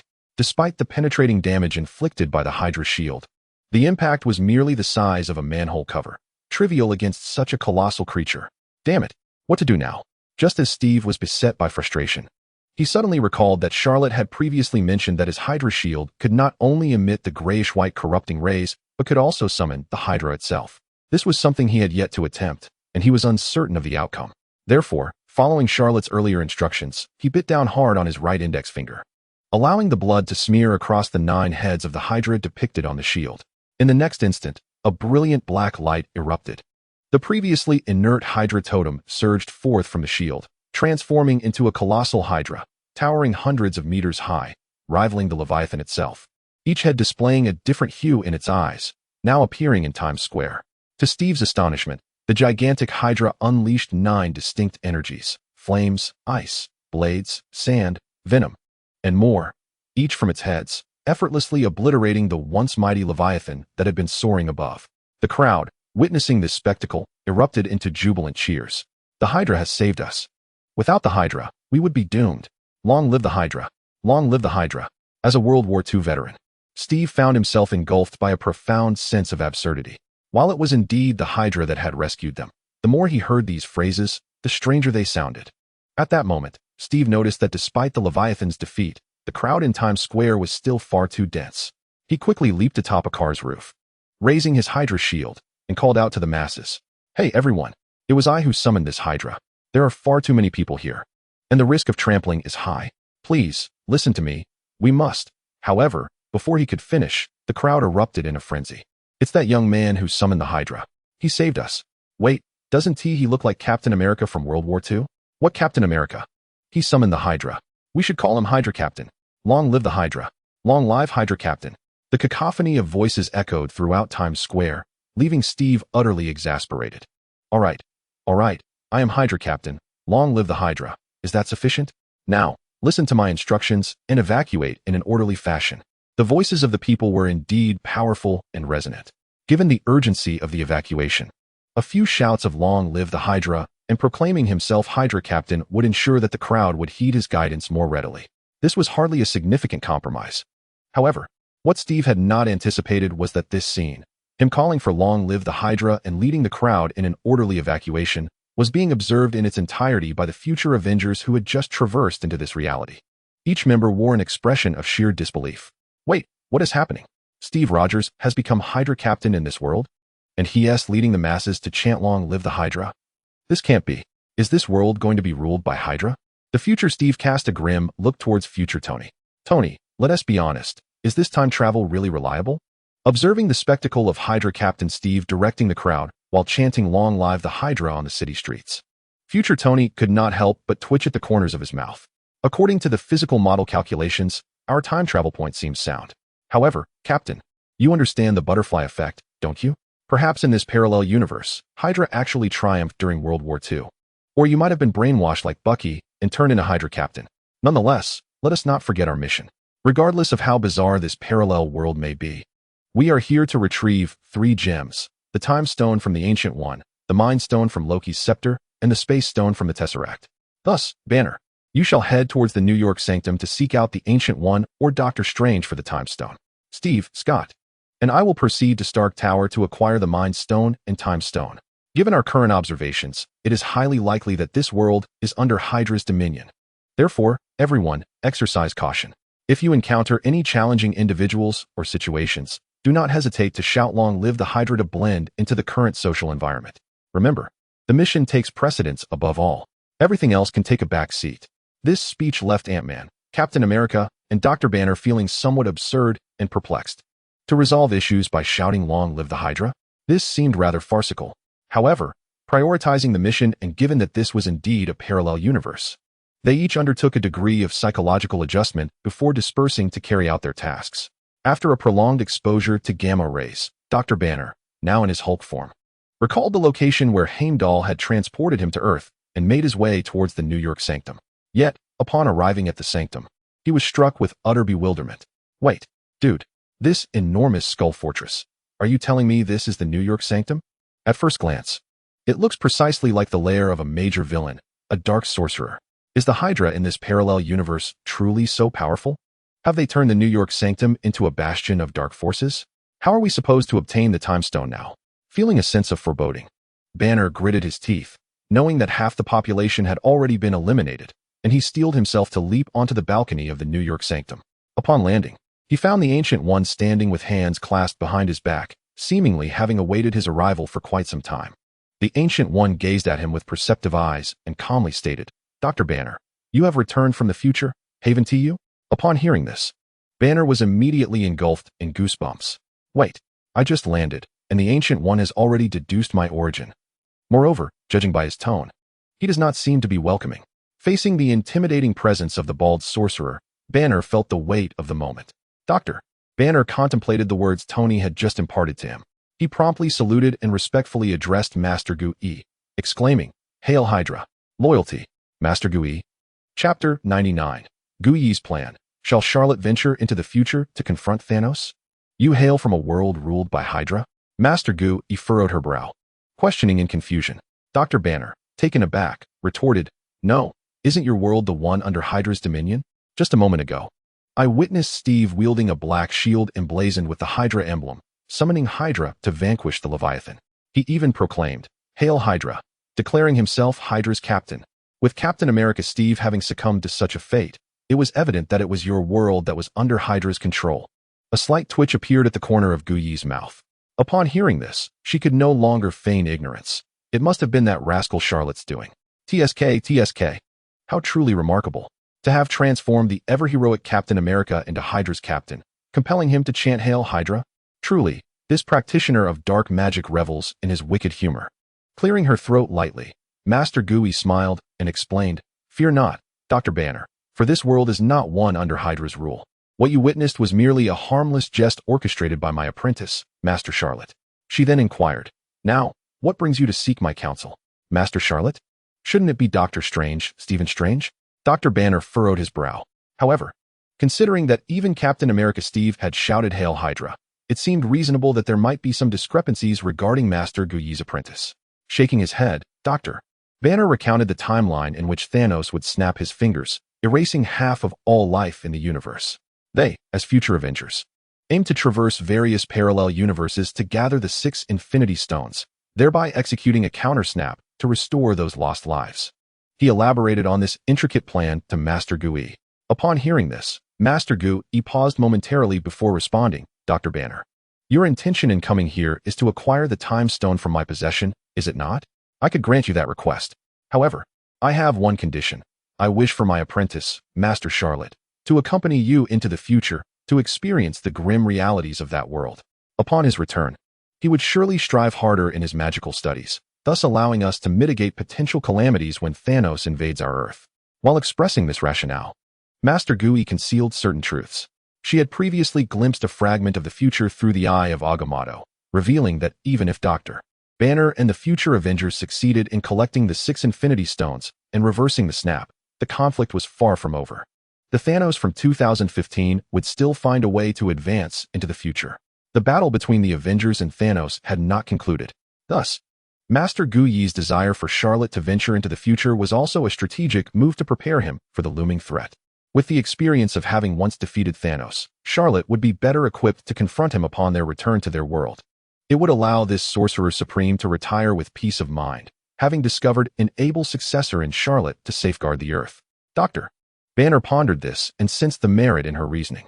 Exposing the local sorcerers to the harsh truths of the future would indeed galvanize their efforts in training, enabling them to face Thanos with greater composure when he ultimately arrived on Earth. After all, they were about to acquire the Time Stone, Space Stone, and Mind Stone from this point in time, and they ought to offer something in return, wouldn't you agree? However, Master Gui, you may be unaware that our journey from the future to this moment relies on a substance known as Pym particles.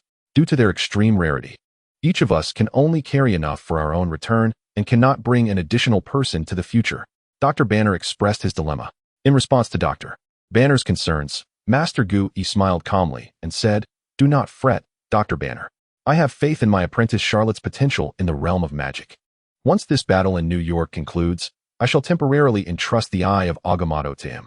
With his talents, he will undoubtedly discern how to open a time portal. By then, even without Pym particles, he can effortlessly journey into the future." Upon hearing this, Dr. Banner was momentarily taken aback. To utilize the time stone to open portals to the past and future? This method had never been mentioned by the mages of Kamar-Taj. Who exactly is this Master Charlot? In an instant, the future Dr. Banner found himself overwhelmed with intense curiosity about Charlot. Meanwhile, unaware that he had been set up for training by Master Gui, Charlot was manipulating his shadow clones, wandering through New York City to survey the battlefield. At that moment, the portal had been open above the city for over half an hour, and the battle between the Avengers and the Chitauri forces had escalated to a fever pitch. Captain America, wielding the Hydra shield, summoned Hydra and unleashed a grayish-white corrupting beam, being affectionately dubbed the Hydra Captain by the onlooking citizens. Hawkeye, whistling, launched arrows that could explode, enlarge, freeze, or emit sonic attacks, reveling in his newfound arsenal like a child with a toy. Black Widow, having resolved the dilemma of her old colleague Hawkeye being brainwashed by the Mind Stone, felt a weight lifted and darted between skyscrapers, efficiently firing her hellfire rounds at enemies. Gwen was familiarizing herself with the Reality Stone, striving to strike a balance between the offensive tactics of Ghost Spider and the Reality Stone to enhance her power. Meanwhile, Tony, clad in his rogue armor, was bombarding the Chitauri soldiers and Leviathan emerging from the portal above with relentless artillery, albeit his flying posture appeared rather awkward, akin to an unfortunate foul. As for the Hulk, casually wielding a Chitauri soldier as a makeshift baseball bat, it was evident he would incur significant reparations post-battle. Oh, let us not dwell on this wasteful creature. In summary, Charlot was quite satisfied with the progress of his training plan. If all went according to plan, he would not need to intervene in this battle. Yet, just as he thought so, two extraterrestrial beings emerged on a street near the sanctum, utterly at odds with the chaotic New York conflict. Regardless of the destruction surrounding them or the terrified screams of ordinary citizens, they appeared completely indifferent. One of them was tall and slender, clad in dark Gothic robes, adorned with a silver metal ring on the fourth finger of his right hand. In terms of demeanor, one resembled a remarkably self-assured chess player, striding confidently across the board, exuding an indescribable sense of control. The other, robust in stature, appeared as a formidable figure clad in dark battle armor, his visage grotesque, wielding a colossal double-bladed battle axe. He emanated the aura of a reckless warrior, entirely unconcerned about his surroundings due to his absolute confidence in his own strength. At first glance, these two extraterrestrial beings resembled a dark, twisted version of Loki and Thor. However, Charlot, well-versed in the narrative, recognized that they were not Loki and Thor, but rather two of Thanos' Black Order, Corvus Glaive and Proxima Midnight. Chapter 100, Corvus Glaive, beginning with dark magic? Charlot mused that he couldn't possibly be the son of Lucifer. He had a faint recollection of these two, as they had served as vanguards for Thanos during the events of Avengers, Infinity War, causing considerable trouble for Doctor Strange and his allies upon their arrival on Earth. One of them was adept in telekinesis, with abilities rivaling those of Doctor Strange, while the other possessed immense physical strength, with his stats for power and defense nearly maxed out, leaving Spider-Man in a dire predicament when facing him. However, regarding their level, Charlot found them rather trivial. Conveniently, he still possessed the Soul Stone, and he resolved to seize this opportunity to fully enlist Corvus Glaive and Proxima Midnight under his command. With a mere thought, Charlot soared toward Corvus Glaive and Proxima Midnight, utilizing the cloak of levitation. Just as he was about to speak, a golden portal suddenly materialized beside him. Emerging from the portal was none other than the long-absent mage Old Wong. "Charlot, I'm here to assist you." Upon seeing Old Wong's unexpected arrival, Charlot couldn't help but raise an eyebrow. "Old Wong, what are you doing here? Are you alone? Where are the others?" Old Wong, with a hearty grin, pointed skyward and replied, "Master Gui stated that this chaos instigated by the Chitauri army represents both a challenge and an opportunity. They are a blend of technology and biology, wielding primarily conventional weaponry. This is far more manageable than those devious, unpredictable dark sorcerers and malevolent creatures. Hence, numerous apprentices and masters from Kamar-Taj joined the fray to enhance their combat experience. Following Old Wong's gesture, Charlotte glanced skyward to see several golden portals opening amidst the clouds, precisely slicing through the Chitauri forces like a scalpel through tofu. Meanwhile, Kaecilius opened the mirror dimension, drawing them into his realm for the Kamar-Taj apprentices to engage in battle. Indeed, having personally experienced the chaos in New York, Charlotte had come to a profound realization. With hundreds of thousands, even millions of Chitauri, how could a mere handful of original Avengers contend against such a vast alien army? It was evident that Kamar-Taj had been covertly aiding them during this time. However, upon reflecting on Old Wong's earlier comment regarding dark sorcerers being devious and insidious, Charlotte suspected that he was subtly denigrating him. Was he truly such a person? As a dark sorcerer, he possessed nothing but righteousness. By the way, since you all have come out to train, does that mean Master Gu-E is also present? Old Wong nodded. Yes, Master Gu-E seems to have gone towards the New York sanctum, overseeing the situation from the rooftop. If any insurmountable challenges arise, she will intervene at the appropriate moment. Charlotte inhaled sharply upon hearing this. Did it mean that Master Gu-E was currently aware of the transformed, darkly infused skeleton fortress? Although she had previously stated that the New York sanctum was hers to command, would she hold him accountable for altering it so drastically? Yet, on second thought, having practiced dark magic for thousands of years, was it not the case that they were both cunning foxes, no need for any tails? Perhaps this grand skeleton fortress would indeed align with her tastes. I say, are you two overly arrogant? Engrossed in conversation while neglecting to glance in our direction. We are Corvus Glaive and Proxima Midnight, two of Lord Thanos' Black Order. Is this how you treat us? As he spoke, the elegant Corvus Glaive's face darkened with irritation. He lightly gestured with his right hand, and several vehicles, manipulated by his telekinesis, hurtled toward Old Wong. Seeing this, Old Wong swiftly raised his hands, conjuring a massive magical shield in an attempt to block the oncoming vehicles. However, just as his shield barely withstood the impact, a tremendous rumble resonated from the ground, as if the earth itself were trembling. In the next moment, Proxima Midnight's fist, as large as a skillet, struck Old Wong's magical shield. With a sharp crack, the once impenetrable shield shattered, producing a sound reminiscent of breaking glass. Old Wong stared in disbelief at his tingling hands, incredulous at the terrifying creature before him. How could such a monster possess such extraordinary strength? Watching Old Wong's expression transition from indifference to astonishment, Corvus Glaive couldn't help but display a smug smile. The Black Order of Thanos is not so easily dealt with, especially not by you Kamar-Taj white magicians, who only practice low-impact spells. You are no match for us. Proxima Midnight. Attack. Eliminate them both. Proxima Midnight, usually submissive to Corvus Glaive, suddenly roared back, do not issue commands to me. I am not your subordinate. As she shouted, she hurled her double-bladed axe. However, in the face of this formidable weapon, Corvus Glaive elegantly placed his finger to his lips, signaling for silence. Hush. Are you aiming to attract our father's ire by failing your mission? Proxima Midnight, retrieve your weapon. As his words fell, the once menacing axe abruptly halted midair before hurtling back at an even greater speed. Proxima Midnight, taken aback, reached out to catch it. Yet the force was so overwhelming that she was pushed back several meters, leaving deep impressions in the ground. Feeling the immense power transmitted through her hands, Proxima Midnight's lips twitched. Though she felt a surge of dissatisfaction, she suppressed her anger and charged toward Old Wong and Charlotte. Charlotte, I'll handle this one. You confront the telekinetic, Old Wong declared with a serious expression, fingers weaving intricate patterns as he summoned a red protective barrier, the Ring of Ragdur.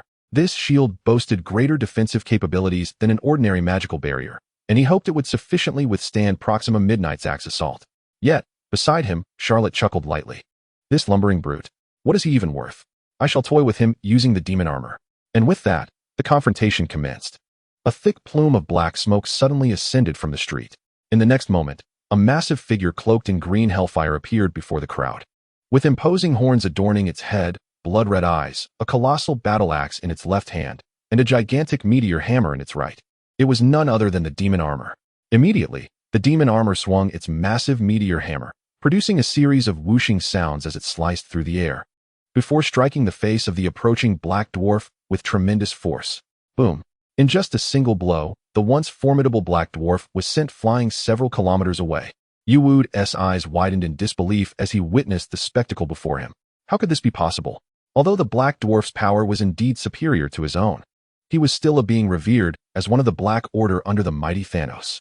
To an ordinary observer, that would be akin to a towering giant. And yet, so easily, this Minotaur-like armor had dispatched him with a single strike? This was utterly inconceivable. Moreover, the very name demon armor sounded unnatural. It materialized from thick black smoke and was engulfed in eerie green flames. Was this not the technique of a white magic practitioner from Kamar-Taj? This surely reeked of dark sorcery. Damn it, has a traitor emerged from Kamar-Taj? Very well, Charlot. You have thoroughly piqued my interest. After recovering from his initial shock, Yuwu's face flushed with excitement, a thrill born from finally encountering a worthy adversary. Regardless of whether this sorcerer wielded dark magic or white magic, any form of magic that could deliver a satisfying fight was welcome. However, in response to Yuwu's battle-ready demeanor, Charlot simply shrugged nonchalantly. You are utterly unworthy to be my opponent. Behold my power. With that, a long sword, forged from obsidian and exuding an aura of death, darkness, and malice, materialized in Charlot's right hand. It was the fallen angel's dark sword. The moment Yuwu laid eyes on the blade, a wave of intense fear and a sense of subservience washed over him. It felt as though he ought to kneel, as if he were meant to be a mere servant at the feet of his foe. Yuwu was astounded. This was the legendary sword of the Hell Lord, the demon Satan, the fallen angel's dark sword. Where on earth had this individual acquired such a weapon? It was known that when Satan first descended into hell, he wielded this sword to carve a bloody path through the inferno, securing his position as the Lord of Hell. Such a fearsome reputation would surely compel even his adoptive father, Thanos, to tread carefully. How could Charlot, an ordinary sorcerer who had barely trained for a few months in Kamar-Taj, possess such a deadly weapon? Yet, an even more astonishing scene unfolded before Yuwu's eyes. In Charlot's left hand appeared a silver blade, radiating a dazzling brilliance under the sun. This weapon was none other than the renowned blade of the Angel Slayer, equally famed alongside the fallen angel's dark sword. It was said that Satan forged this powerful weapon in his quest for vengeance against heaven after establishing his fearsome reputation in the infernal realm. Damn it! A blade of the Angel Slayer in his left hand and the fallen angel's dark sword in his right. These were the two weapons that Satan cherished above all else. And now they were both in Charlot's possession? Could it be that he was Satan's own progeny? It was all over. Their game was finished. Yuwu was doomed. With a thunderous motion, Charlot swung his sword toward Yuwu, unleashing a colossal black and white whirlwind that surged in his direction. Yuwu attempted to utilize telekinesis to dismantle the surrounding structures into a protective barrier several meters thick. But these so-called defenses melted away like snow before the might of the black and white tornado. No, my adoptive father is the cosmic overlord Thanos. You cannot treat me this way. Yuwu's eyes widened in terror, and seizing the fleeting moments before his shield crumbled, he invoked Thanos' name in a desperate attempt to intimidate Charlot into holding back his assault. However, a disdainful smile crept across Charlot's face. Thanos, the cosmic overlord? Just wait. I will settle the score with him later. With that, Charlot opened a portal to hell behind Yuwu, piercing him fatally with a single thrust. Simultaneously, he summoned a massive soul basin, gently tapping its surface. A dense cloud of black smoke, interspersed with white skulls, enveloped Yuwu's body, drawing him into the basin. The next moment, a chilling notification echoed in his mind. Ding! Congratulations, host, you have acquired a new puppet, Yuwu, one of Thanos' Black Order. Then, Charlot tapped the exterior of the soul basin again, and black smoke billowed forth once more. The once adversarial Yuwu, who had appeared ready to fight to the death, now knelt respectfully on one knee, declaring, "My master, Yuwu is here to serve you." Observing this, Charlot nodded in satisfaction. Indeed, the power of this soul basin was formidable. One could only imagine the look of sheer horror on Thanos' face upon witnessing such a turn of events. Indeed, as Charlot had surmised, aboard the spaceship in outer space, Thanos, through surveillance, had discovered that his most loyal subordinate, Yuwu, had been effortlessly converted after merely being drawn into this enormous black basin. He felt his complexion turning green with disbelief. His moniker should no longer be the purple potato spirit, but rather the green potato spirit. Damn it! What manner of sorcery is this?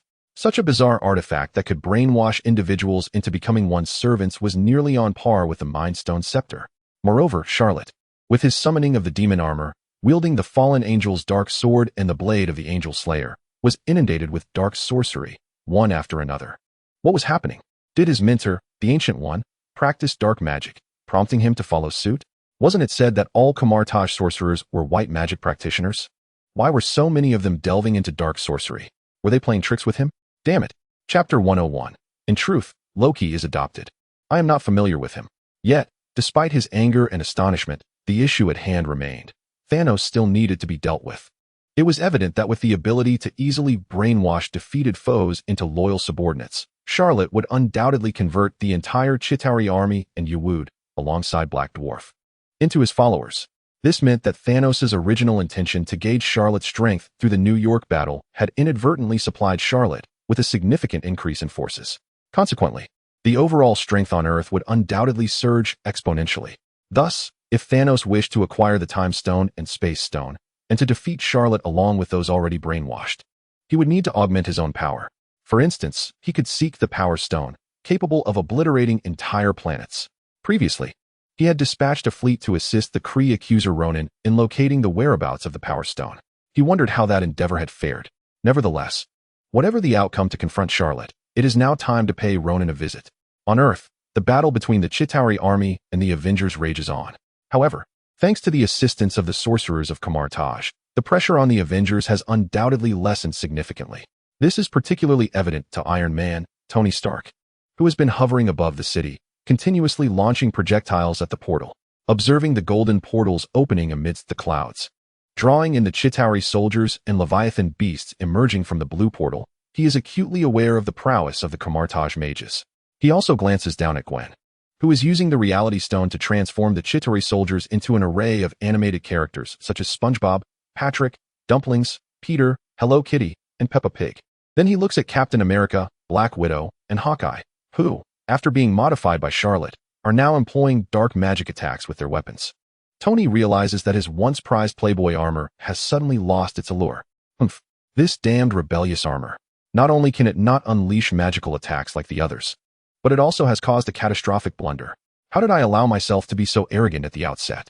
Why was I so stubborn when Charlot offered to upgrade my weapons? Observing his companions around him, who are either proficient in dark magic or white magic, he feels out of place, as apart from Hulk, he remains solely reliant on conventional weaponry. He cannot keep pace with the evolution of combat. This is unacceptable. Once the battle in New York concludes, I must learn magic from Charlot. After all, hadn't Charlot previously suggested the fusion of magic and technology? Tony has already devised a plan. From now on, as Charlot advised, he will learn magic and transition his armor from its red and gold hues to a pure silver, crowned with a green cape. He might even abandon the moniker Iron Man altogether and adopt the title Dr. Doom. Additionally, Tony has conceived a resounding nickname for Dr. Doom, God Emperor Doom. Such a name exudes power, just as Tony lost himself in thoughts about his future name. A colossal Leviathan beast stealthily appeared beside him. Before he could react, the beast opened its gaping maw, poised to devour him whole. This is bad. Just as Tony pondered how to evade this imminent threat, suddenly, the sky darkened with ominous clouds, and thunder erupted. Tony, I'm here to assist you. At the sound of that familiar voice, Tony glanced upward to see Thor, the god of thunder, radiating a brilliant white light, wielding a massive double-bladed axe. Swinging it forcefully at the Leviathan before him, blue lightning surged with ferocity towards the beast's back. In less than half a second, the Leviathan was reduced to a charred husk, emitting the aroma of cooked meat, before crashing heavily to the ground. Beholding the impressive results of his new weapon's inaugural battle, Thor raised his storm axe and approached Tony, bursting with laughter. Ha! Tony, look at my new weapon. Its name is Stormbreaker. Isn't it magnificent? Tony raised an eyebrow in astonishment. Goodness, Thor, how did your power increase so dramatically? Thor, hands on his hips, replied with pride. Tony, you may not know this. When I accompanied you to the Middle East, I had merely grasped the power of the Bifrost, and my divine energy was yet to be restored. Now, I have regained the recognition of Mjolnir, and based on Charlot's prior suggestions, I forged this Stormbreaker, crafted by the dwarves. With a handle made from the branches of the Tree of Life, and a head of URU metal, my strength compared to when we quelled the remnants of the 10 Commandments has increased nearly 100-fold. Whoa, enough talk. Tony, watch your back. Noticing a swarm of Leviathan beasts approaching from behind Tony, Thor immediately hurled his Stormbreaker, which spun rapidly, forming a colossal shuriken that effortlessly obliterated the attacking beasts. Watching Thor's effortless strike dispatch multiple Leviathans while he himself had to toil for minutes, diverting attention, launching stealth attacks. and firing countless projectiles just to barely eliminate one. Tony's once proud ego was shattered. This is intolerable. Damn it. If Charlot's abilities surpass mine, I can accept that. But for Thor, the oath, to suddenly eclipse me by such a margin, that is truly hard to swallow. Once this battle in New York concludes, I must craft a new Mark's suit. I shall name it the Anti-Thor Armor. Due to Thor's overwhelming assault, the Chitauri soldiers, sensing the presence of a formidable foe, hesitate to approach Tony and Thor. This grants Tony a brief respite after nearly an hour of continuous combat. At this moment, Thor, having retrieved his Stormbreaker, inquired, "By the way, Tony, I received a message from Charlot. He mentioned that the source of this chaos in New York is my brother Loki, correct? Where is he now?" Upon hearing Loki's name, which had indirectly caused him considerable distress moments ago, Tony frowned and pointed below. That little rascal is riding the fastest Chitauri glider, darting through New York City while directing the Chitauri army's assault. Humph, he moves like a slippery eel. Even in my latest Playboy armor, I can't catch up to him. Yet, I've never seen a battlefield commander flee like he does. It's quite pitiful. Thor, noticing Tony's disdain for Loki, replied with a hint of displeasure, "Tony, I believe you should show respect for the bond between Loki and me. We are brothers, and our bond is strong. Even though this conflict in New York arose due to him, I hope that when you confront him, you will not act too harshly. Leave that to me. After all, Loki is my dear brother. The internal strife of Asgard is not for outsiders to meddle in. If there is a price to pay for Loki's mistakes, then let it be me, his brother." Saying this, Thor patted his chest firmly, showcasing a brotherly affection. "Oh, are you certain?" Tony smirked, gesturing to the vast city. "This conflict in New York, instigated by your brother, has resulted in widespread destruction and casualties. According to my JARVIS, once this battle concludes, we will owe nearly $1 billion in reparations for the city's reconstruction and the loss of life. So, are you truly willing to shoulder this burden for your dear brother, Thor?" A staggering compensation of nearly $1 trillion. The previously nonchalant demeanor of Thor abruptly transformed into one of agitation. He hurriedly interjected, "Well, actually, my brother Loki was adopted by my father. When we were young, he even transformed into a venomous serpent in an attempt to take my life. Our relationship is not as close as one might think." Tony chimed in, Hey. What happened to the deep brotherly bond we talked about? You're abandoning your teammates so swiftly, are you? So superficial, huh?" Chapter 102. Thor, why is it that anyone can wield my Mjolnir? Having swiftly distanced himself from Loki, Thor's attention was drawn to the enormous hydra that had suddenly appeared in the heart of the city. Clearing his throat, he quickly shifted the topic. "All right, Tony, look at that creature. A serpent with 9 heads. It resembles the Hydra totem from World War II. Could it be another monster from the Chitauri army?" Tony, fully aware of Thor's attempts to divert the conversation, chose not to expose him. He pointed toward the Hydra in the city center and explained, "Hey, what are you thinking? Although this Hydra appears terrifying, it is actually one of our own. It was summoned by Captain Steve using a Hydra shield modified by Charlot, capable of launching 9 different types of attacks: ice, earth spikes, flames, venom, fear, and more." Humph, I see Captain Steve proclaiming "Long live Hydra," wielding the Hydra shield, and summoning the Hydra.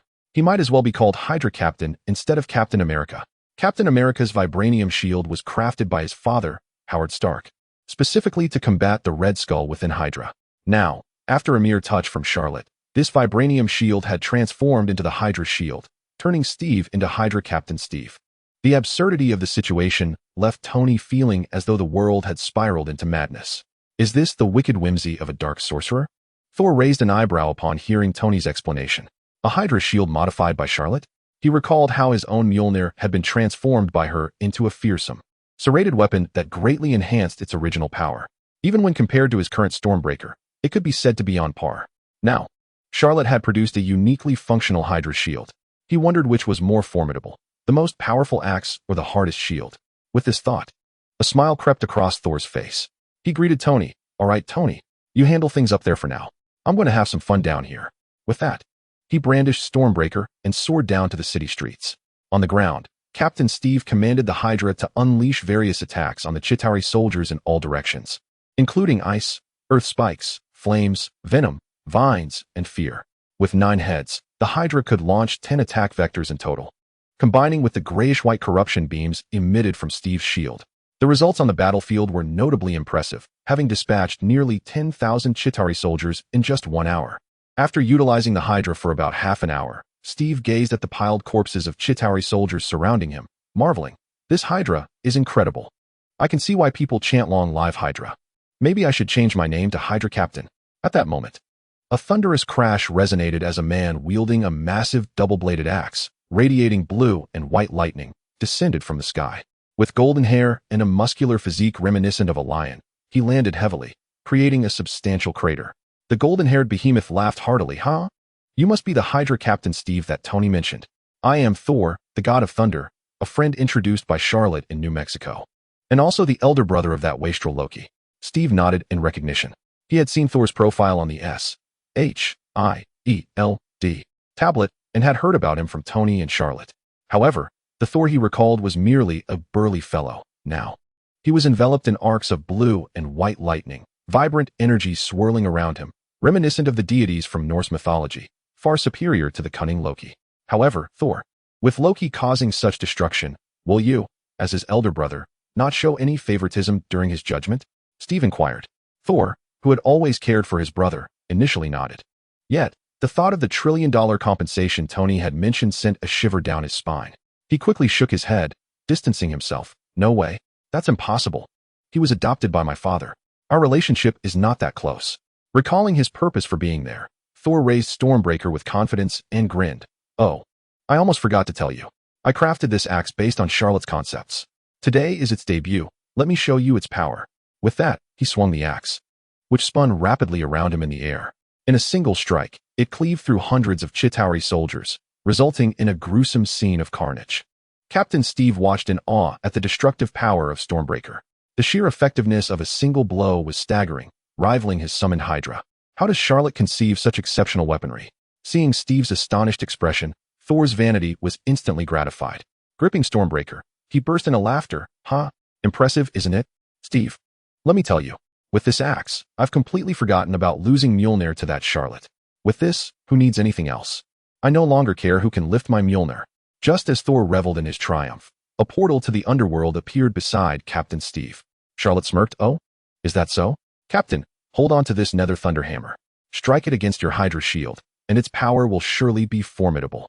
With that, she handed over the pitch-black hammer, which bore serrated edges and emanated a dark, sinister aura, flickering with black lightning. Steve instinctively took the nether thunderhammer and, following Charlotte's instructions, brought it down forcefully against the Hydra shield. With a resounding crash, a colossal orb of black and white light erupted from the point of contact.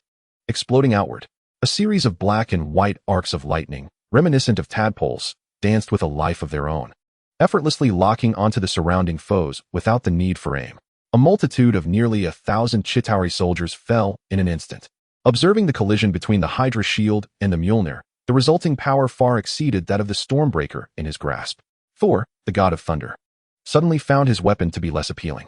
Ah, the frustration. Why is it that everyone can wield my Mjolnir?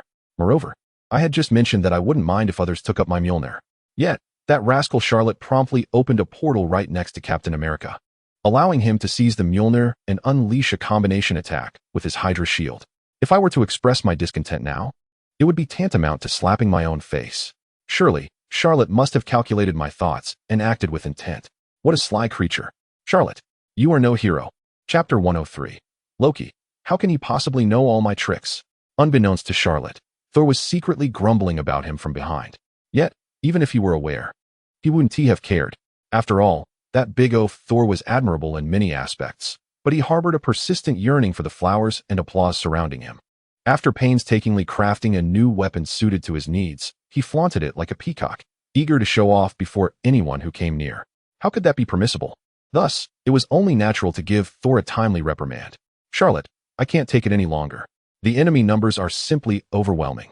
Even with the formidable weapons you've enhanced for us Avengers, we cannot keep up. We must devise a means to eliminate these monsters once and for all. At that moment, Black Widow reported the situation through the communicator. Charlotte frowned slightly, observing the entire battlefield through his clone. Indeed, as Black Widow had stated, although Captain America possessed the Hydra shield and the Stormbreaker, Black Widow wielded the Soulfire gun, Hawkeye had the Shadow Sentinel arrow, Gwen possessed the Reality Stone. Tony sported the Rogue armor, and Thor held the Stormbreaker, not to mention the numerous apprentices and masters from Kamar-Taj assisting them. The sheer number of Chitauri was staggering. While they might seem manageable at present, If the battle persisted, each individual would inevitably exhaust themselves to the point of incapacity. It was evident that a strategy was required. Thus, Charlot gently tapped the soul bowl in his hands and communicated with the Avengers. Fear not. They may have a vast army, but I command one as well. In the next moment, dense black smoke, entwined with white skulls, emerged from the soul bowl, enveloping the skies above New York City. Suddenly, day turned to night. A legion of grotesque dark elves materialized from the shadows, brandishing weapons and engaging the Chitauri forces in battle. Unlike the Avengers and the sorcerers from Kamar-Taj, the unique traits of the dark elves allowed them to recover their stamina while fighting in the shadows. Even if injured or faced with death, they could swiftly regain their peak condition through the power of darkness. They could recklessly attack the enemy, trading wounds for wounds and lives for lives. This frenzied assault immediately tilted the battlefield in their favor. On the streets, Thor looked on in astonishment at the dark elf army that had suddenly appeared, responding solely to Charlot's command. Wait a minute, my friend. Is that not the dark elf army? I even spotted Malekith, the dark elf king, among them. How can he be so obedient to Charlot's orders? Even my grandfather, King Bor, could only put these beings to sleep, not command them. Just look at how these dark elves are obeying Charlot with such reverence. The effect is 1,000 times better than anything my grandfather could achieve. Good heavens! What manner of sorcery has Charlot employed to command them? Surely, it cannot be some nefarious dark magic? My word, in comparison, my mother's celestial magic pales in significance. Perhaps after the battle in New York concludes, I should dabble in dark magic as well? Observing the tide of battle shift dramatically and noting that the Avengers had sufficiently honed their skills in this conflict, Charlot deemed it time to conclude the skirmish. Thus, he called out to Hawkeye through the communicator, "Hawkeye, deliver a diffraction shot to Loki." "Absolutely. I've been itching to take down that mind-controlling scoundrel." Upon receiving the order, Hawkeye narrowed his eyes, transforming his gaze into that of an eagle as he swiftly searched for Loki's whereabouts amidst the city. He soon spotted Loki, traversing the high-rise buildings aboard the fastest hovering speeder. After locking onto his target, he let out a soft whistle. With the sound of the whistle, a sleek black arrow shot forth from the shadows, hurtling towards Loki's face. The arrow sped rapidly, yet Loki, possessing the blood of frost giants, exceeded ordinary humans in both speed and reflexes. Detecting the arrow, he swiftly reached out with his right hand, easily catching it. Glancing in Hawkeye's direction, he raised an eyebrow, his expression brimming with disdain, as if to say, "Is this all you've got?" However, before Loki could bask in his moment of triumph, a resounding bang echoed. The black arrow exploded violently, sending Loki hurtling from his speeder back to the rooftop of Stark Tower. In the aftermath of the explosion, Loki found himself face to face once more with that unforgettable man, Charlot. There stood Charlot, exuding an air of authority as he looked down upon Loki, his tone dripping with disdain. "Loki, I have told you before, you are not worth my effort." Loki glared at the man who had consistently thwarted his ambitions, a wave of intense anger surging within him. Clutching the Mind Stone scepter, he bellowed at Charlot, "Charlot, do not revel in your triumph. I shall make you kneel before me." With that, he thrust the scepter forward with force. Yet, a flash of green light erupted, and the scepter inexplicably passed through Charlot's form. Caught off guard, the scepter slipped from Loki's grasp. Is this an illusion? Loki's eyes widened in shock. But before he could fully register his disbelief, he noticed that seemingly vacant stares now harbored Charlot's figure. With his right hand forming a claw, he drew in a breath, and the Mind Stone scepter soared into his possession. "Your scepter is impressive, but now it belongs to me. Surrender willingly, Loki." As the words left his lips, countless clones of Charlot materialized around Loki, while shadows on the walls tugged at his own shadow, rendering him utterly immobile. Loki stared at this scene, nearly dumbfounded. Wait, my friend, another illusion, another shadow clone, another shadow manipulation technique. Curse it, how is it that he possesses all my skills? Chapter 104, The Battle of New York concludes. It is time to settle accounts with Nick Fury. As he gazed at Loki, ensnared by the shadow manipulation technique and rendered utterly motionless, his face contorted in impotent rage, a slight smile crept upon Charlot's lips. He felt a profound sense of satisfaction with the gains from the recent battle in New York. Not only had the Avengers team significantly enhanced their prowess through this training exercise, but he had also secured control over the Mind Stone. It appeared that, in the face of most of the villains within the Marvel Universe, the Avengers could now stride confidently. Consequently, he would be spared the burdens of incessant worry and relentless toil. Perhaps soon, he could impart some magical knowledge to Tony, transforming him into the Iron Supreme Sorcerer, allowing Charlot to retire early and enjoy a life akin to that of the Ancient One. However, just as Charlotte envisioned his leisurely retirement, an overwhelming sense of dread gripped him, causing the hairs on his neck to stand on end. He turned towards the source of his intense unease and beheld a missile warhead, ominously radiating an aura of death, hurtling towards New York City from the nearby coastline. His brow furrowed in response. Damn Nick Fury. He had specifically assigned Minister Pierce to command the battle to ensure that Nick Fury would keep a vigilant eye on the movements aboard the S.H.I.E.L.D. helicarrier, aiming to prevent any unforeseen complications. Even if he planned to utilize the nuclear missile as a theatrical ploy for Tony, it was to be executed under his command and in accordance with his strategy.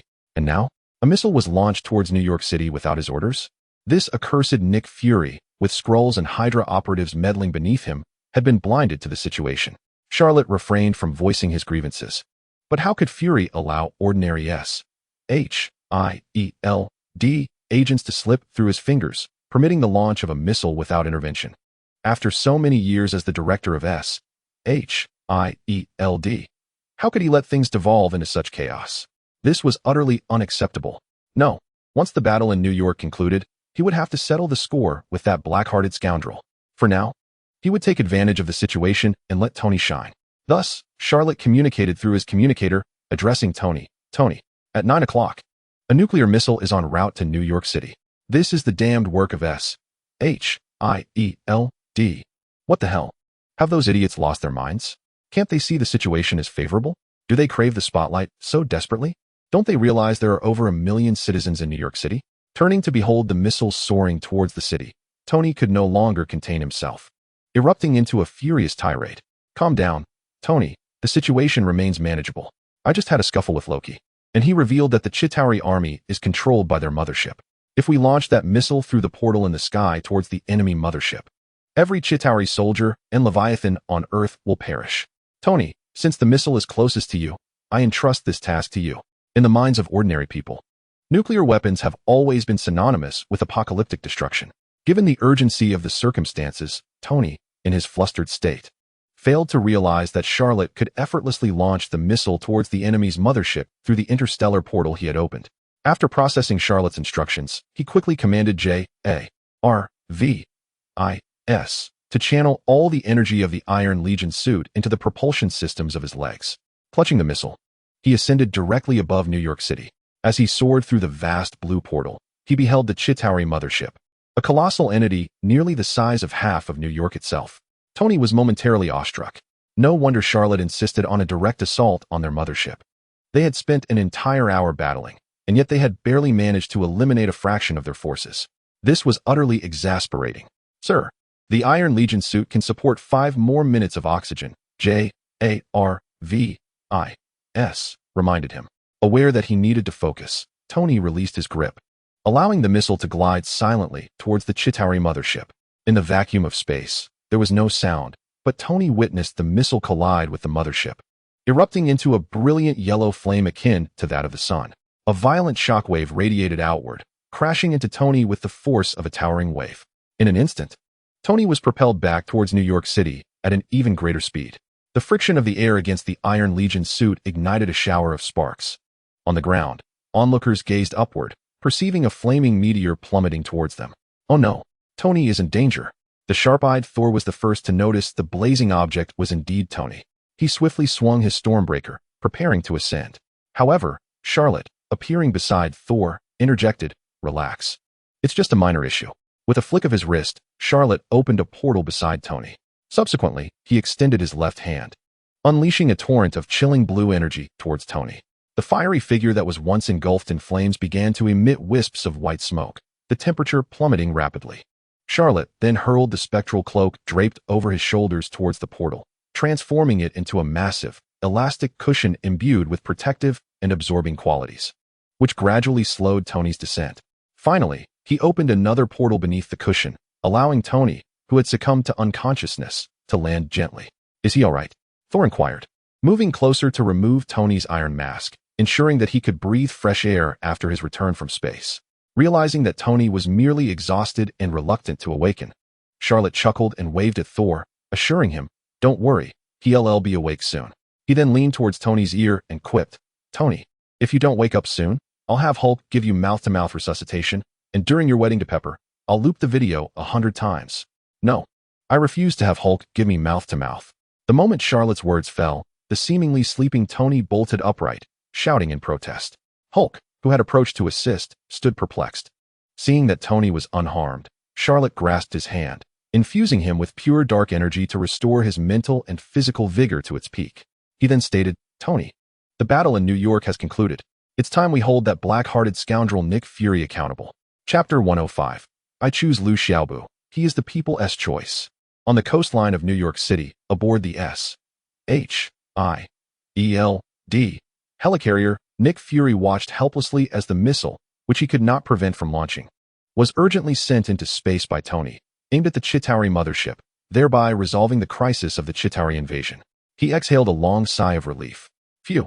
Thankfully, Tony managed to turn the tide at the last moment. Otherwise, the entire city of New York would have been obliterated by that missile. Oh, you are aware that missile would have annihilated the entire city of New York? If you knew, why didn't you stop it? Charlotte's voice rang out, filled with incredulity. Nick Fury turned at the sound of a familiar voice, only to find Charlotte, who had taken command during the battle in New York, standing behind him. Despite her minimal engagement in the fray, she had managed to upgrade the superhero's weaponry, inflicting significant casualties upon the enemy. Accompanying her was Tony Stark, the very hero who had just saved the entirety of New York City. Unbeknownst to him, they had opened a portal and appeared at his back. With a sardonic smile, Charlotte regarded him, and in that fleeting glance, an overwhelming sense of dread flooded Fury's being. He instantly comprehended the purpose of their visit. She was there to hold him accountable. Charlotte, allow me to explain. This situation was never my intention. It was those damned government officials. They insisted on this relentless assault by the Chitauri. If this continues unchecked, more Chitauri soldiers will emerge from that blue portal, spreading to neighboring cities.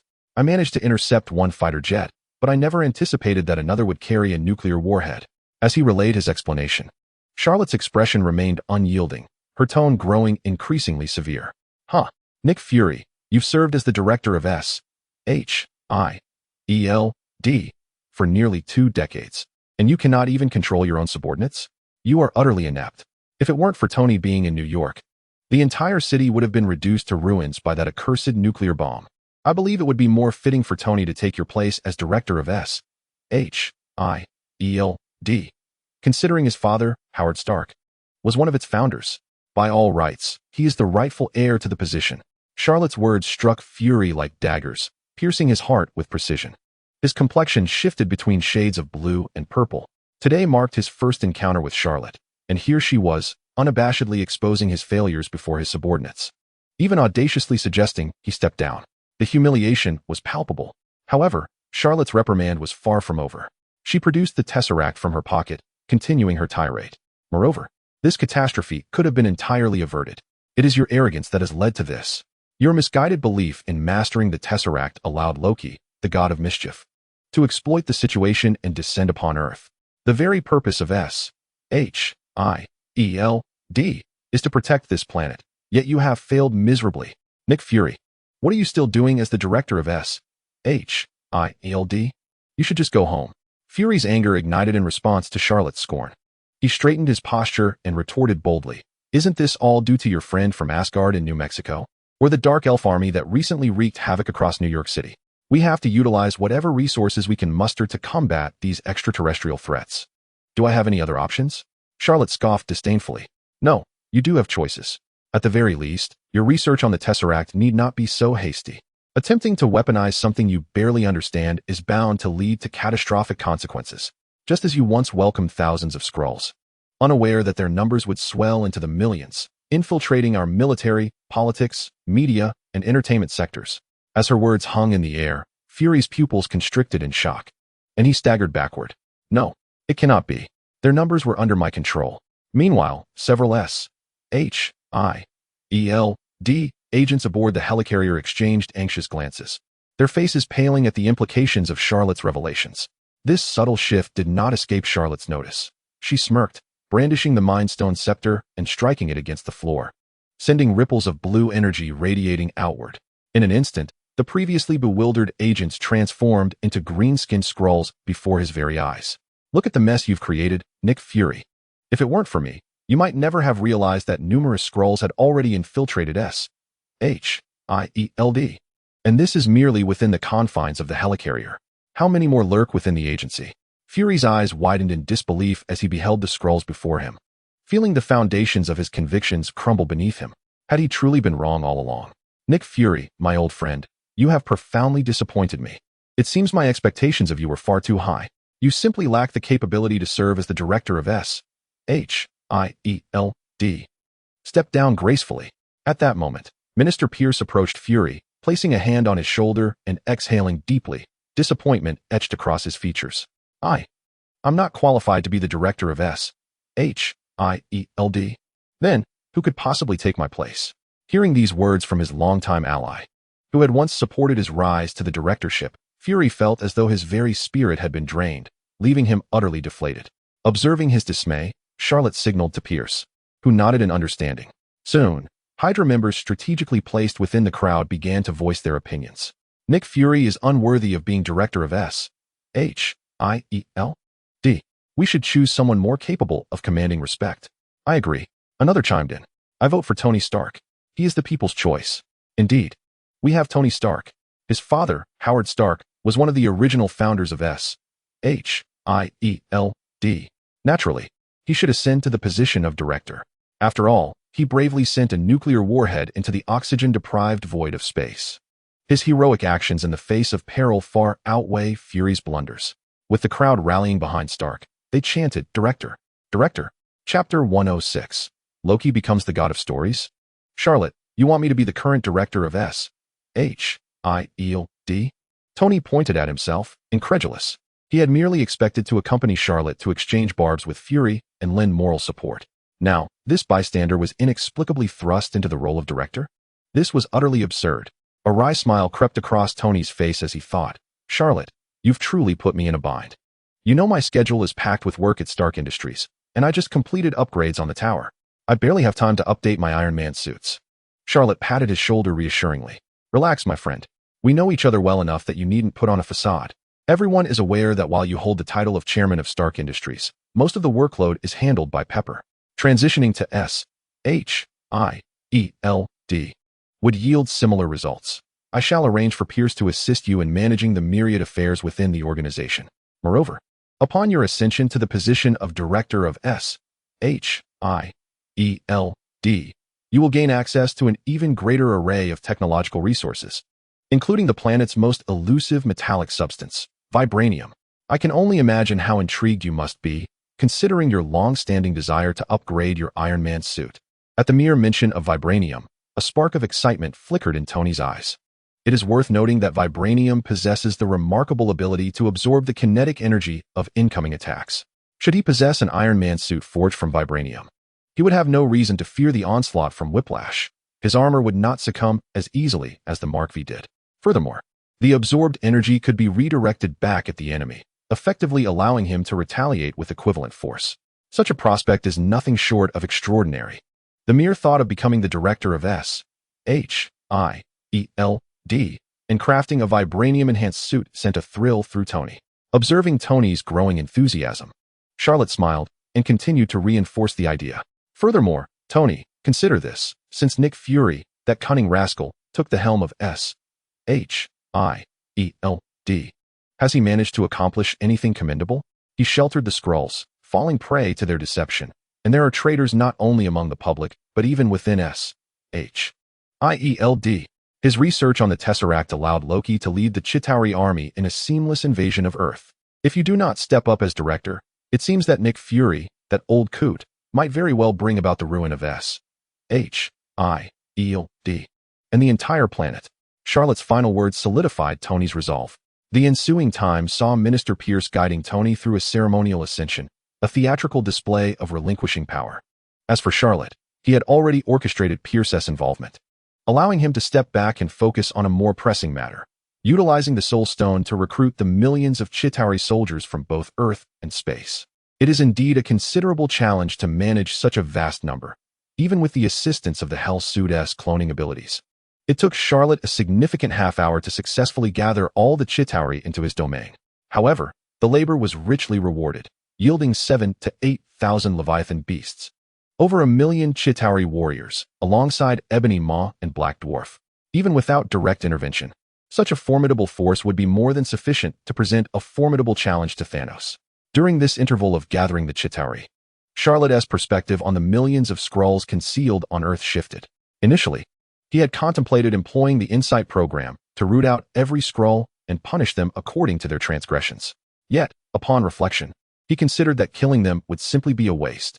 Why not instead use the Mind Stone scepter to brainwash the Skrulls, transforming them into allies? After all, Skrulls possess unique physiology enabling them to withstand nuclear radiation, and they surpass ordinary humans in speed, defense, and strength. In addition to their shape-shifting abilities and the capacity to access recent memories of their assumed identities, this would provide an exceptionally suited covert espionage unit for infiltration tasks. Just as Charlot was contemplating this strategy, a phone call from Black Widow interrupted his thoughts, causing him to frown. Master Charlot, we have a situation. Loki escaped during transport, seizing the Tesseract. Loki escaping with the Tesseract? This implies that the future Avengers have traversed time to return to the present. And Loki, the god of mischief, may well become a tale eternally lost in the depths of the universe at the end of time. With this realization, Charlot raised an eyebrow. It is crucial to note that the TVA operates independently of the sacred timeline. Thus, for the TVA, past, present, and future coexist simultaneously. Therefore, while it may seem from the perspective of Earthlings that Loki has just fled with the Tesseract, he could simultaneously be captured by TVA agents. Meanwhile, the god of stories, Loki, remains in the depths of the universe, silently observing these events unfold. Given this, he mused, my dear god of stories, Loki, I do hope you will overlook my previous transgressions. After offering a few silent prayers to the cosmic void, Charlot refocused his thoughts. It is imperative to address these future Avengers. After all, they have arrived in this timeline to acquire the Mind Stone scepter, the Tesseract, and the Eye of Agamotto, 3 Infinity Stones. If they succeed in obtaining them, what would be left for him to contend with Thanos? This cannot stand. He must return. According to the film's narrative, while Captain America and Tony journey back to the 1970s to retrieve the Tesseract from the military base where Captain America once trained, Dr. Banner is still in New York, engaged in tea and conversation with Master Ancient One. He must return to ascertain Master Ancient One's disposition towards Dr. Banner. However, the thought of his Skull Castle filled him with trepidation. What if he faced Master Ancient One's ire upon his return? Well, he would simply have to bear it. With this resolve, Charlot opened a portal to hell and arrived at the rooftop of the New York Sanctum. Upon his exit, he beheld Master Ancient One and Dr. Banner seated at a stone table, leisurely sipping tea, as if they had been awaiting his arrival. Charlot, you're here. Dr. Banner and I have been waiting for quite some time. Oh dear, they were indeed waiting for him. It seemed an admonishment was inevitable.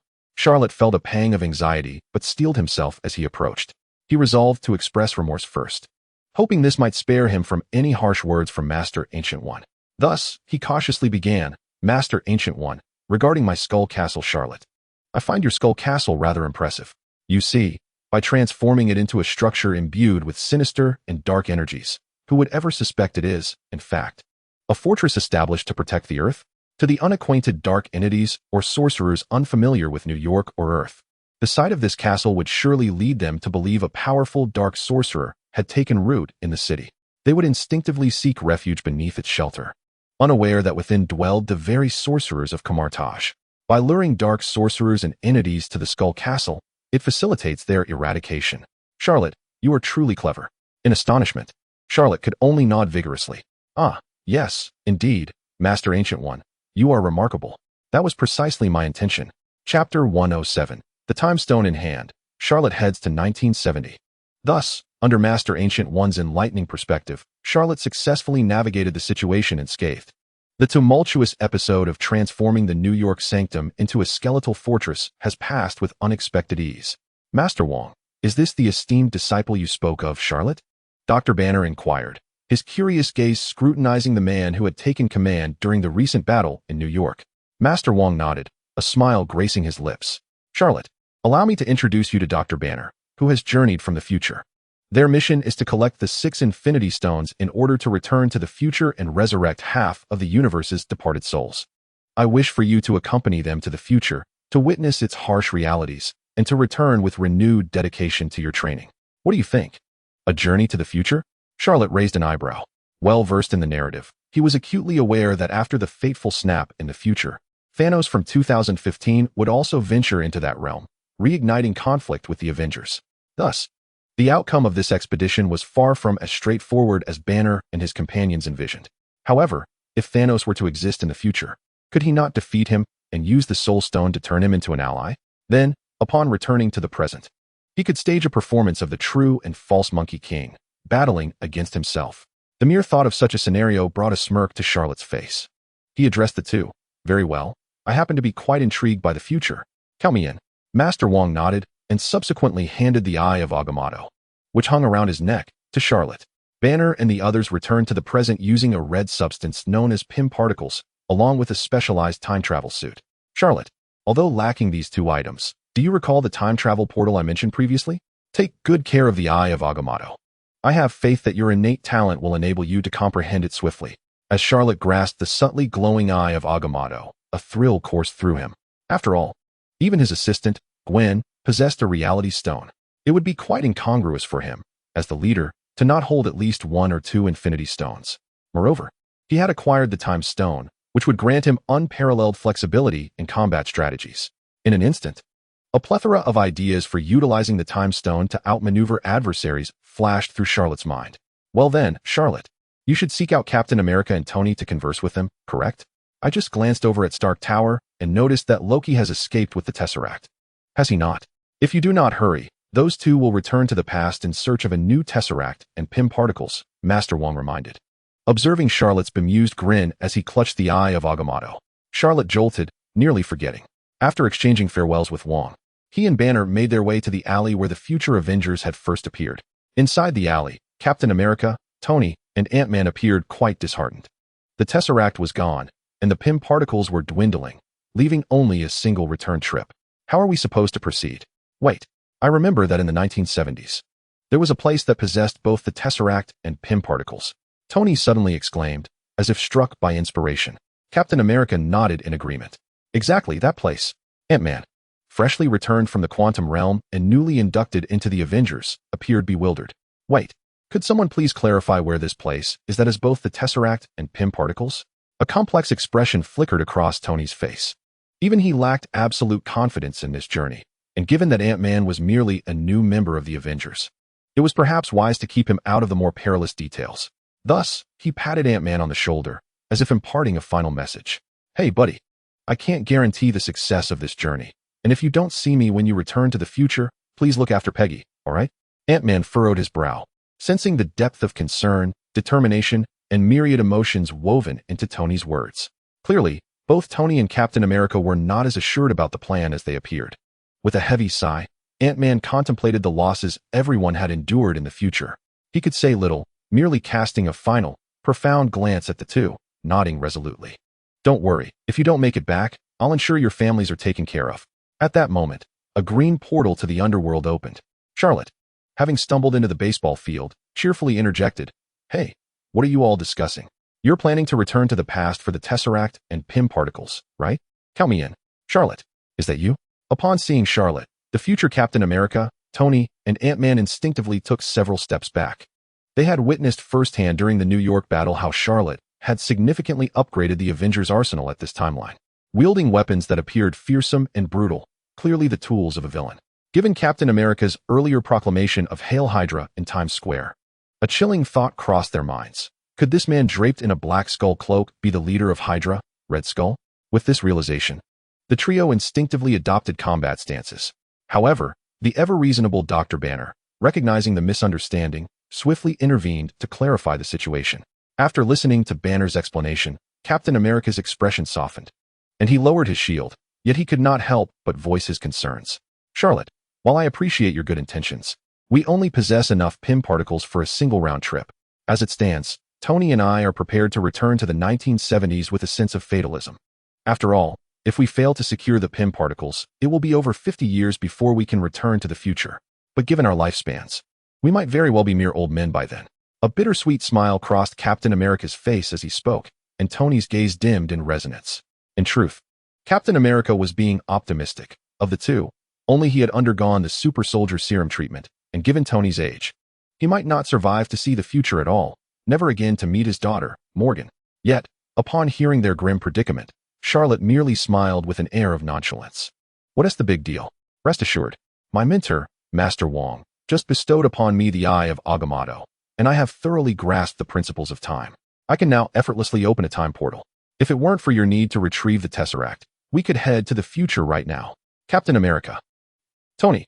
Upon hearing the ease in Charlotte's tone, both men instantly felt their spirits lift, realizing that their prior despondency and somber farewells had been rather melodramatic. Observing the demeanor of the two individuals, Charlotte chuckled softly. All right, let's gather our thoughts. We are bound for a military base in New Jersey, 1970. With that, Charlotte snapped his fingers, opening a verdant portal in the alley. Together with the future Captain America and Tony, they stepped through. In 1970, within the confines of a military base in New Jersey, the fervor of training engulfed Captain America, Tony, and Charlotte as they emerged. In the distance, fresh recruits were sprinting around the base, clutching wooden rifles, occasionally shouting their slogans. Scientists clad in suits and lab coats engaged in fervent discussions about groundbreaking weaponry within the camp's tents. Meanwhile, elegantly dressed women were diligently working on intelligence tasks in the rooms. At the entrance of the camp stood a sign proclaiming birthplace of Captain America. Captain, returning to familiar ground, does it evoke any memories? Perhaps of a certain blonde lady with whom you once forged a bond? Upon learning that Charlotte could open temporal portals to traverse between the future and the past, Tony felt a wave of relief wash over him, knowing that the current predicament was not as urgent. Dressed in a suit, sporting burgundy-tinted sunglasses, and hands tucked into his pockets, he jested with Captain America. Taking a deep breath, Captain America gazed at the bustling soldiers, feeling as though he had been transported back to World War II, to when he was first accepted into the military by Dr. Erskine. A nostalgic glimmer entered his eyes as he murmured, I remember being quite frail back then, unable to keep up with the rigorous training, always falling behind. Logically, I should never have been chosen for the super soldier serum. Yet, it was during a test by Colonel Phillips when he randomly threw a grenade onto the training field. While everyone else fled, I instinctively leapt forward, cradling it in my arms. Dr. Erskine recognized that quality and advocated for my injection of the serum. It was at that moment I met Agent Carter. As he concluded, a trace of anxiety washed over Captain America. Suddenly, he recalled the chaos within S.H.I.E.L.D. when he and Black Widow had to flee to this very base, where he learned that Agent Carter, Howard Stark, and Colonel Phillips were among the founding members of S.H.I.E.L.D. Following that line of events, it was highly probable that he might soon encounter his beloved Agent Carter. In an instant, the steadfast resolve of Captain America began to waver, and even his breathing quickened. Enough of idle chatter. We must attend to business, Charlotte declared, clapping his hands. The resonant sound snapped the two back to focus. Tony, do you see that building across the way? It might have an underground passage. Tony adjusted his burgundy sunglasses, and the once impenetrable military camp revealed its secrets beneath his gaze. He discerned an elevator operating beneath the inconspicuous building. I've located S.H.I.E.L.D., he announced. The trio exchanged nods and hastened their pace to infiltrate the building. However, as they entered the elevator, an unsettling realization struck them. They were not alone. Alongside them stood none other than the future head of Hydra, Minister Pierce. Although still youthful, in his 30s, he was in the prime of his life, brimming with ambition. It was well known that he was among Hydra's most loyal members. If he were to spot Captain America, it would spell disaster. Damn it, Hydra operatives infiltrating S.H.I.E.L.D. at this juncture? Tony cursed internally, stepping forward unobtrusively to shield Captain America's presence from Pierce's view. Pierce's skeptical gaze withdrew, momentarily averting disaster. But then, with the ding of the elevator, they reached their destination, the floor for the Tesseract. Tony furrowed his brow and exchanged a glance with Charlotte and Captain America, wishing them good luck before he exited the elevator first. I feel like I've seen you somewhere before, Pierce remarked as Tony departed, his gaze landing once more on Captain America's profile. The familiar visage caused him to frown in confusion. Captain America's heart raced, instinctively adjusting his hat to obscure his face. However, this anxious gesture only heightened Pierce's suspicions. Stepping closer, Pierce squinted, murmuring, You bear an uncanny resemblance to the Captain America sign at the military base entrance. As he approached, it seemed he intended to remove Captain America's hat to scrutinize him closely. Captain America clenched his right hand, poised to strike Pierce unconscious. Suddenly, Charlotte, who had been silently observing, interjected. Pierce, you do not disappoint as a Hydra member. Your observational skills are commendable. Pierce froze, a chill racing down his spine as panic surged within him. How does he know I'm a Hydra operative? Suppressing his fear, he barked, You fool. What are you talking about? Hydra was obliterated over 2 decades ago. How dare you imply I am one of them? Nonsense. You must be a spy from another country. I've long suspected something was amiss with you three. And now, it is evident, Pierce declared, reaching for a signal to call his Hydra comrades for assistance. Yet, Charlotte met Pierce's bravado with a calm smile. Enough pretense, Pierce. I acquired recent intelligence and personnel lists from Dr. Zola. Your name was on that list. His eyes widened in surprise. While this is indeed a covert operation, revealing this is not a breach of protocol. With a swift motion, Charlotte peeled back his skin, revealing a crimson skull beneath. In truth, I am Red Skull. And he is Captain America, Steve Rogers. We have just emerged from beneath the Arctic ice. But fret not, Steve has been thoroughly brainwashed during our journey. Now, he is the most loyal member of Hydra. Let's call him Hydra Captain. Come, Steve, chant Hydra forever for us. Pierce, Captain America? Chapter 109 concludes with Captain America bewildered, unable to fathom how Charlotte so suddenly revealed his true form as the Red Skull. Yet, he understood that this was not the moment for inquiries. Thus, he quickly complied, casting a resolute gaze, removing his hat, and proclaiming to the young Pierce, Hydra forever. Pierce was taken aback, never anticipating such a turn of events. In a startling twist of fate, the Red Skull, a figure long relegated to the annals of history and expected to have faded from public consciousness, reemerges before him, alongside Captain America, Steve Rogers. The dynamic between them is unmistakably that of master and servant. Truly, the infamous leader of Hydra during World War II, the Red Skull is nothing short of formidable. At present, Pierce has yet to attain the elevated status that Charlotte encounters in the future. He harbors a genuine admiration and reverence for Hydra and the Red Skull, rather than viewing it merely as a tool of indoctrination. His education has consistently instilled in him a sense of loyalty to Hydra and to the Red Skull himself. Now, with the Red Skull standing before him, he feels an overwhelming urge to kneel, were it not for the multitude of prying eyes in S.H.I.E.L.D. Red Skull, you have returned. We at Hydra await your triumphant re-establishment of dominion over this ignorant, filthy planet. Pierce's voice trembles with excitement and reverence. Faced with the Red Skull, he is a mix of elation and awe. Charlotte, maintaining the demeanor of one in power, speaks slowly. Pierce, this mission is a covert operation. I expect you to refrain from announcing my arrival to the outside world. At this reminder from Charlotte, Pierce realizes his indiscretion and promptly closes his mouth. Then, with the elevator chiming, they arrive at the floor where Captain America intends to retrieve the Pym particles. Charlotte adjusts his mask and encourages Pierce with a reassuring pat on the shoulder. Do well, young man. Perhaps, in the future, you may become the leader of a new era of Hydra. Hearing such words of encouragement from the Red Skull, Pierce, now in his 30s, blushes with excitement, akin to a youth fresh to the world of work. He nods earnestly. Rest assured, Red Skull, I shall not disappoint your expectations. As Pierce watches Captain America and Charlotte depart, he quietly mutters in reverence, Long live Hydra. Long live the Red Skull. Once outside the elevator, when the surroundings are devoid of people, Captain America eagerly inquires, Charlotte, what just transpired? How did you manage to remove your mask and transform into the Red Skull? He lightly pinches Charlotte's cheek, seemingly seeking confirmation that the visage before him is indeed a facade. Hey, Steve, I know you're curious, but don't you think 2 grown men engaging in such behavior is a bit ambiguous? We wouldn't want Director Carter to misunderstand, Charlotte replies, gesturing to his dark red suit. This is known as the Hell suit, capable of creating illusions that are indistinguishable from reality. Thus, I was able to deceive everyone just now. An illusion indistinguishable from reality? By heavens, isn't that a trick of Loki, the god of mischief? I never imagined you possessed such mastery over illusions. Captain America exclaims, astonished, recognizing that even Doctor Strange in their world cannot achieve such feats. Indeed, the disciple of the Ancient One in this realm possesses remarkable abilities. Enough of this idle chatter. We must procure the Pym particles, Charlotte asserts. According to his words, he could use the time stone to open a portal through time and space, making the retrieval of the Pym particles seem redundant. However, Captain America, with his old-fashioned prudence, feels uneasy about deviating from the plan and insists on acquiring the particles to avoid any potential mishaps.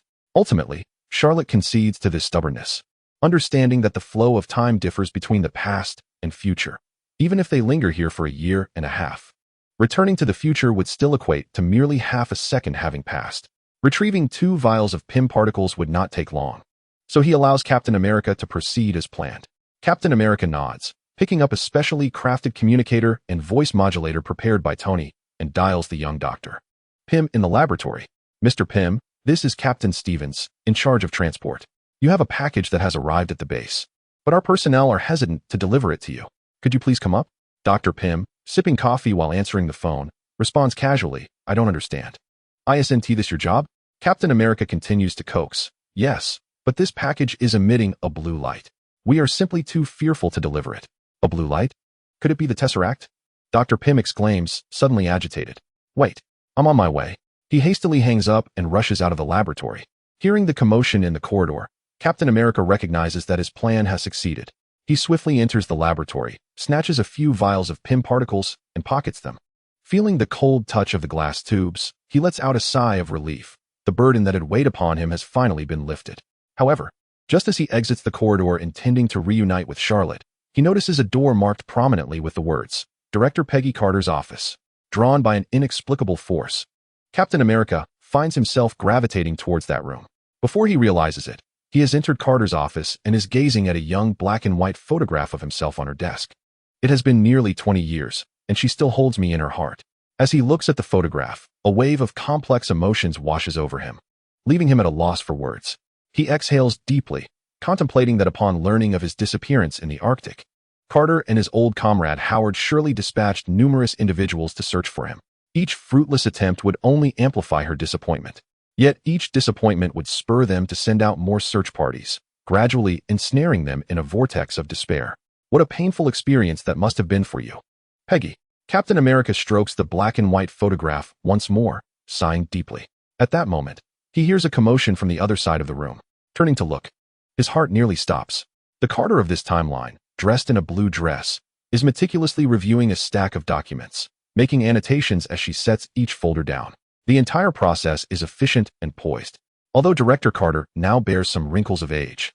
Her diligent attitude and style evoke memories of the beautiful agent he once knew during the war. At that moment, Charlotte, having appeared at his side without him noticing, asks, Steve, Carter must be nearing 50 now, right? You seem utterly entranced. Do you still harbor feelings for her? Captain America gazes longingly at Carter through the blinds, replying, Charlotte, you don't understand. A woman is like fine wine. She only becomes richer with age. This response leaves Charlotte utterly bemused. All right. Whether in the past or future. You always seem to utter that women are like wine, better with age. Goodness. Is it possible that Captain America has truly been bewitched by the charms of the soldier boy? Chapter 110. Captain America and Tony resolve their feelings. Everyone returns to the future. Who is there? Upon hearing the commotion caused by Charlotte and Captain America, Director Carter, who had been diligently organizing documents moments ago, instinctively turned towards the source of the noise, seeking to uncover its origin. Noticing this, Captain America hastily adjusted the blinds and turned to Charlotte, urging, quickly, Charlotte, if we don't leave now, Carter will discover us. With that, he prepared to open the door and flee into the corridor. However, Charlotte firmly grasped his arm. Her tone earnest as she implored, Steve, Carter has waited for you for nearly 20 years. If you leave now, and something unforeseen occurs upon your return to the future, you may never have the chance to see her again. Can you truly bear to disappoint this young woman who has waited so long for you? Upon hearing her words, Captain America's facial muscles twitched slightly. Indeed, if they encountered any mishap in the future and could not return to the past, this would be his last encounter with his beloved Carter, if he were to escape now. Yet, before he could fully process his thoughts, the office door was suddenly flung open with a bang. Carter burst in, her gun drawn and aimed at the shadows where Captain America and Charlotte stood. Don't entertain any foolish thoughts. Step out, both of you. Charlotte gently patted Captain America and whispered, Go on, she's been waiting for you for over 20 years. He let out a long sigh. Then, gripping his shield in one hand and removing his hat with the other, he stepped out from the shadows and spoke softly, Carter, you haven't changed a bit. Steve, it's you? How is this possible? With a thud, Carter's gun fell to the ground, her body trembling with disbelief as she faced the man she had long believed to be lost, a notion her subconscious had already accepted. It felt as though she were dreaming. Captain America stepped forward and enveloped Carter in a warm embrace, slowly beginning, Carter, listen to me. This is a long story. After a moment, as Carter absorbed the astonishing revelation, she couldn't help but laugh. Steve, are you saying you secretly took the Pym particles developed by Dr. Pym? Huh. Given his past conflicts with Howard, he must surely attribute this theft to Howard. Captain America pondered for a moment, a sheepish smile creeping across his face. Indeed. In the future, Scott, the Ant-Man and Dr. Pym's son-in-law, had not left a favorable impression on Tony Stark during their first encounter. Perhaps such subtleties had influenced their interactions? By the way, you mentioned you and Howard's son Tony went separate ways. You came to retrieve the Pym particles while he went for the Tesseract, correct? Yes. What's the matter? Carter continued. I seem to recall Howard heading towards the floor where the Tesseract is kept. A sudden thought struck her. Could it be that at this very moment, those two might cross paths? Imagining the reunion of her old friend Howard and his son Tony Stark brought a smile to her face. Steve, let's go meet Howard. After all these years, he has expended considerable resources and efforts to find you. Now that you have finally returned, it's time to reassure him. Captain America considered this. Indeed, Howard had crafted the vibranium shield that had become a symbol of Captain America during World War II. They had shared a close friendship. Yet that friend had tragically perished at the hands of the Winter Soldier, Bucky Barnes, in 1991. Captain America felt a deep sense of guilt towards Howard, who had tirelessly searched for him. It was only fitting that he should meet Howard. However, he hesitated. Charlotte, having lingered here for so long, might we inadvertently affect the future?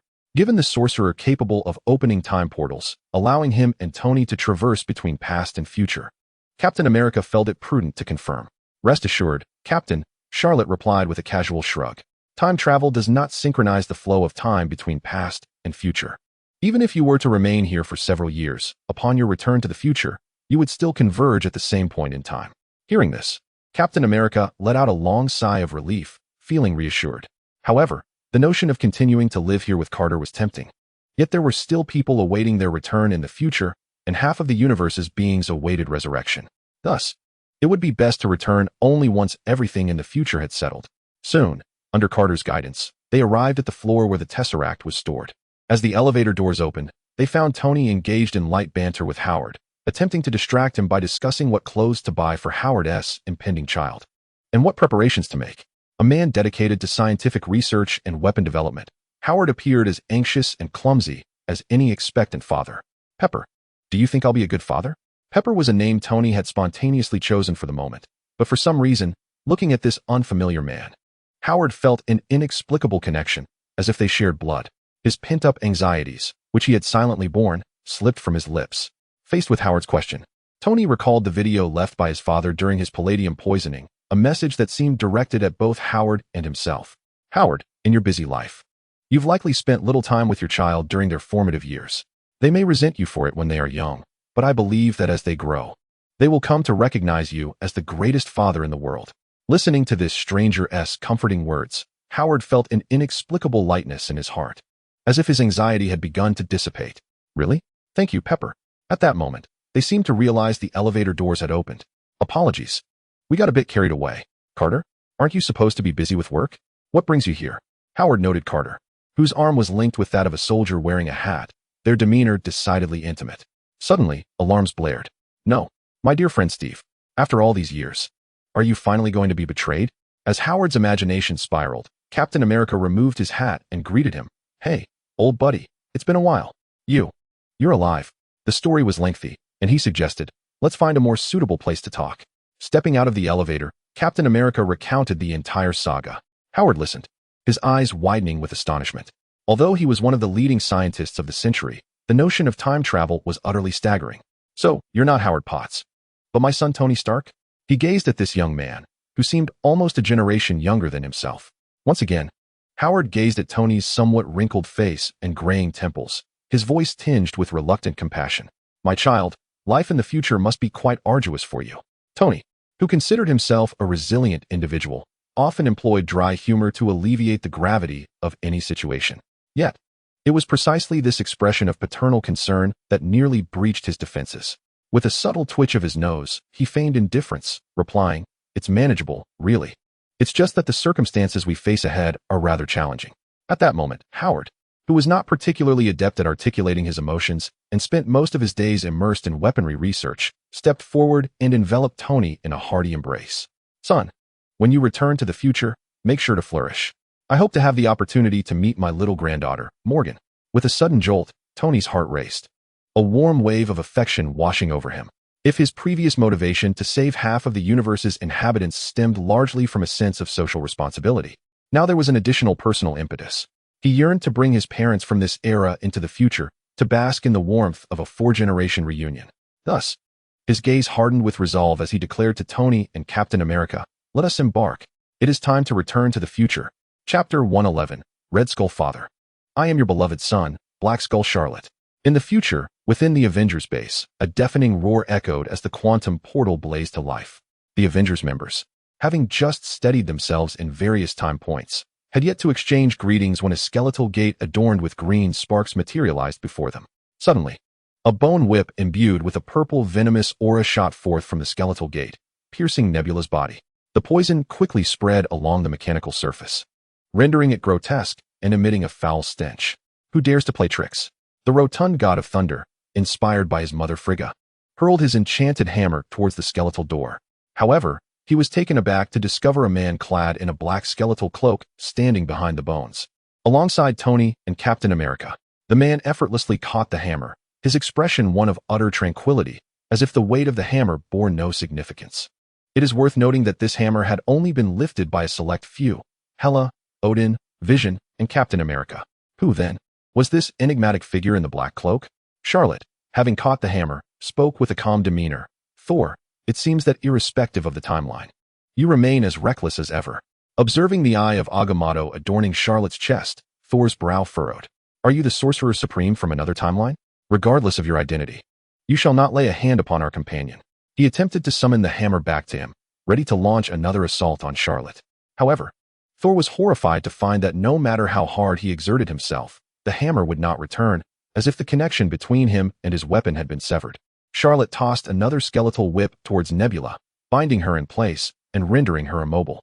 He then remarked, "As she stands now, Nebula is indeed your ally. Yet, the Nebula from before was merely a pawn placed among you by Thanos." With that, Charlotte summoned a massive soul basin emblazoned with a white skull insignia. Drawing Nebula toward it, he commanded her to display recordings from her past timeline for the assembled Avengers to witness. As they beheld the footage of Nebula suspended in midair, their expressions soured with concern. So, if not for Charlotte's intervention, this Nebula from 2014 would have secretly brought Thanos and his army into the future while we were preparing to snap our fingers. This implied that the Nebula who had joined the Avengers was still in 2014. Indeed, this poses quite the dilemma.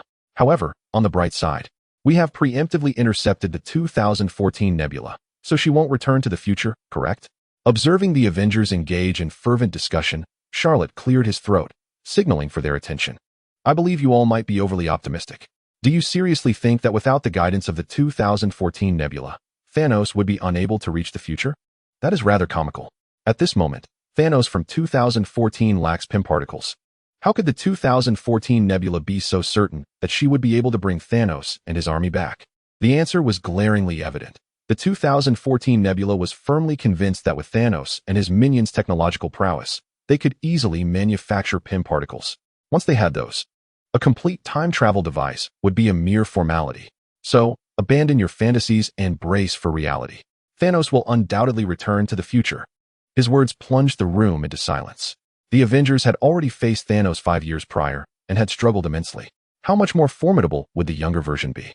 Sensing the atmosphere grow somber, Charlotte shifted his tone, adding, "However, the situation is not as bleak as you might imagine. Do not forget, we possess the Infinity Gauntlet. Once we gather all 6 gems, we can first send a temporal coordinate to Thanos and, as he arrives in the future, snap our fingers. This way, we can simultaneously resurrect half of the beings and eliminate our enemy." His remarks reignited a spark of hope in the Avengers' eyes. "All right, everyone. Let us account for the Infinity Stones we carry." With a clap of his hands, Captain America urged the group to place their gems before them. Tony produced the Tesseract. Captain America revealed the Mind Stone scepter, Rocket brought forth a syringe of ether, Charlotte displayed the Eye of Agamotto, and War Machine, Rhodey, presented the orb. Finally, all eyes turned to Hawkeye and Black Widow, who were supposed to have retrieved the Soul Stone from Vormir. A hint of shame crossed Black Widow's face as she apologized to the group. "I'm sorry, but the Red Skull on Vormir informed us that to obtain the Soul Stone, one must sacrifice the most beloved and closest person, one soul for another. Neither Hawkeye nor I could bear to part with one another. I apologize for disappointing you all. One soul for another?" The Avengers exchanged troubled glances. Such a condition was exceedingly harsh. So, Thanos had sacrificed his daughter Gamora? Damn it, Thanos, that ruthless fiend. It was hard to discern whether he was cold-hearted or deeply affectionate. Rocket spat on the ground in frustration, wishing he could confront Thanos once more. This complicates matters. I believe everyone has lost so much already, and no one wishes to endure the loss of a loved one again, correct? This would merely rip open the wounds we have painstakingly healed. Captain America frowned, contemplating a solution to their predicament. Now they found themselves in possession of only 5 Infinity Stones. Without the 6th Soul Stone, snapping their fingers was simply impossible. However, beside them, Charlotte interjected, "A beloved one?" "Quite simple. I shall return shortly." With that, he conjured a portal linking to Vormir at this very moment. Stepping through, he arrived at Vormir, where the Red Skull, draped in a black cloak, hovered in midair, welcoming the new visitor. Upon seeing Charlotte approach, also clad in a matching black cloak and emanating dark smoke, he instinctively spoke. "Traveler from afar, what you seek lies before you. Simply exchange a beloved one for the Soul Stone." "You are?" He paused. "Why can't I discern where you've come from?" Just as the Red Skull leaned in for a closer look, Charlotte suddenly pointed the Mind Stone scepter at his own chest. Instantly, his eyes were enveloped in a blue glow. Without warning, Charlotte surged forward, enveloping the Red Skull in a tight embrace, weeping loudly. "Father Red Skull, I am your beloved son, Black Skull Charlotte. I've missed you dearly, no? I long for you." The Red Skull? Chapter 112. Are you the chosen one? Thanos, I am your uncle. The Red Skull was utterly bewildered. What in the world? When did I acquire a beloved son, Black Skull Charlotte? Where did this creature emerge from? Child, how can you be so certain that I am your father? Though he spoke thus, glancing at the tattered black cloak draped over Charlotte, coupled with the ominous dark smoke, a flicker of belief ignited within the Red Skull. "Father, have you forgotten? Years ago, you had a fleeting romance with a golden-haired maiden named Katie in the army. I was born from that encounter." Empowered by the Mind Stone scepter, Charlotte recounted his origins with heartfelt sincerity, making his tale sound all too genuine. The Red Skull found himself at a loss. Indeed, he had had a brief liaison with a golden-haired woman during World War II. Yet, as the leader of Hydra, he had shared his bed with so many that recalling their names was an impossible feat. However, observing this figure cloaked in black smoke, emanating a villainous aura, and calling himself Black Skull, could it be that Hydra had returned to prominence under the leadership of his son? "Child, what is your purpose for coming here?" Charlotte seized the moment, spinning a tale with feigned innocence. "Oh dear father, most of our Hydra members were wiped out by that Thanos fellow's snap. I have come to collect the final Soul Stone, to resurrect our Hydra brethren and restore our former glory. Thus, Red Skull father, for the revival of Hydra. You must perish." The Red Skull. Goodness. So this is aimed at me. In their first encounter, he was met with such familial affection. "Black Skull, you are indeed my beloved son." In the next moment, before the Red Skull could react, Charlotte forcefully pushed him over the cliff. To prevent the Red Skull, who could levitate, from simply soaring back into the air halfway down, Charlotte summoned his demonic armor, which descended from the heavens like a meteor, crashing down with tremendous weight. With a thunderous boom, a 5-meter-deep crater was created at the cliff's base. The Red Skull, who had spent a lifetime as the gatekeeper of Vormir, was vanquished by his beloved son, Black Skull Charlotte, in a single, decisive blow. "Oh dear father, your demise is truly..." Charlotte gazed at the utterly lifeless Red Skull at the bottom of the cliff, tears streaming down his face. Then, the blue light in his eyes vanished, and reason returned. He spat over the cliff. "You died splendidly." As his words fell, a purple soul stone soared from the depths of the chasm into Charlotte's hand. Seeing his task accomplished, he strode through the skeletal door and addressed the utterly astonished Avengers. "All right, the final Infinity Stone has been gathered." "No way.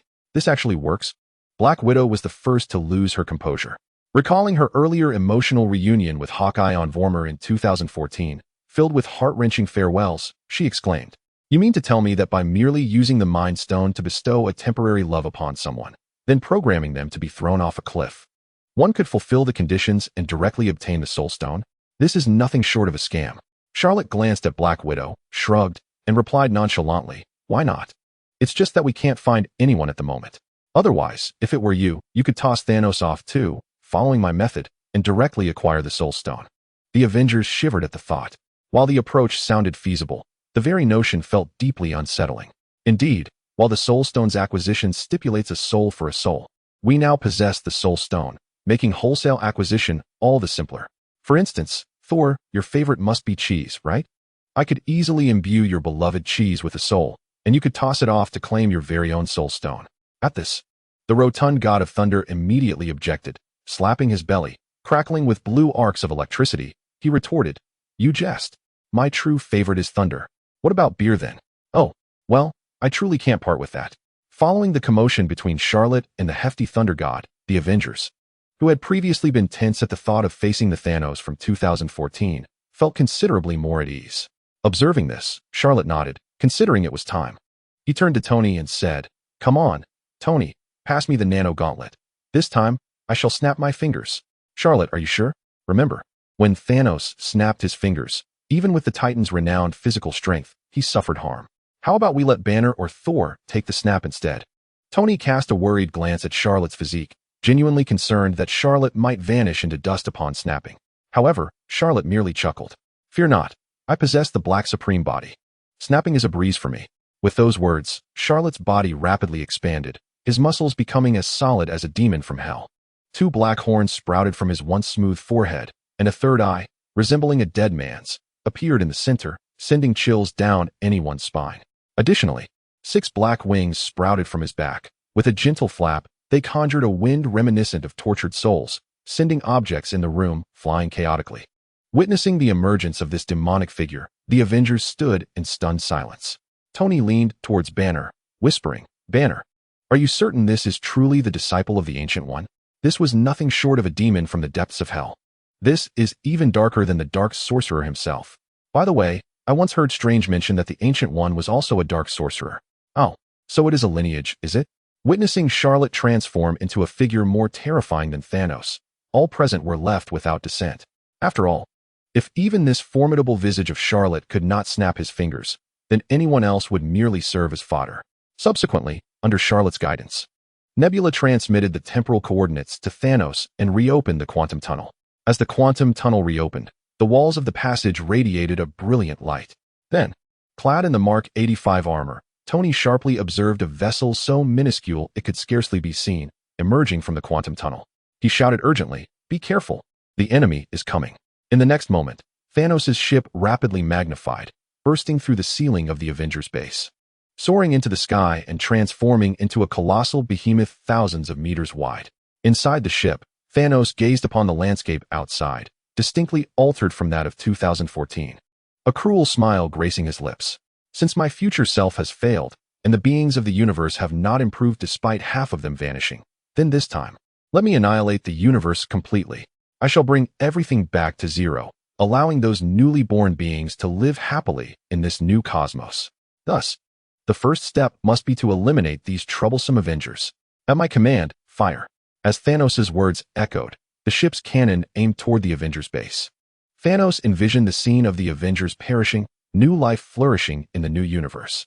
Upon this thought, he clenched his right fist to his left chest, murmuring as if bearing a sacred mission, "I am destiny."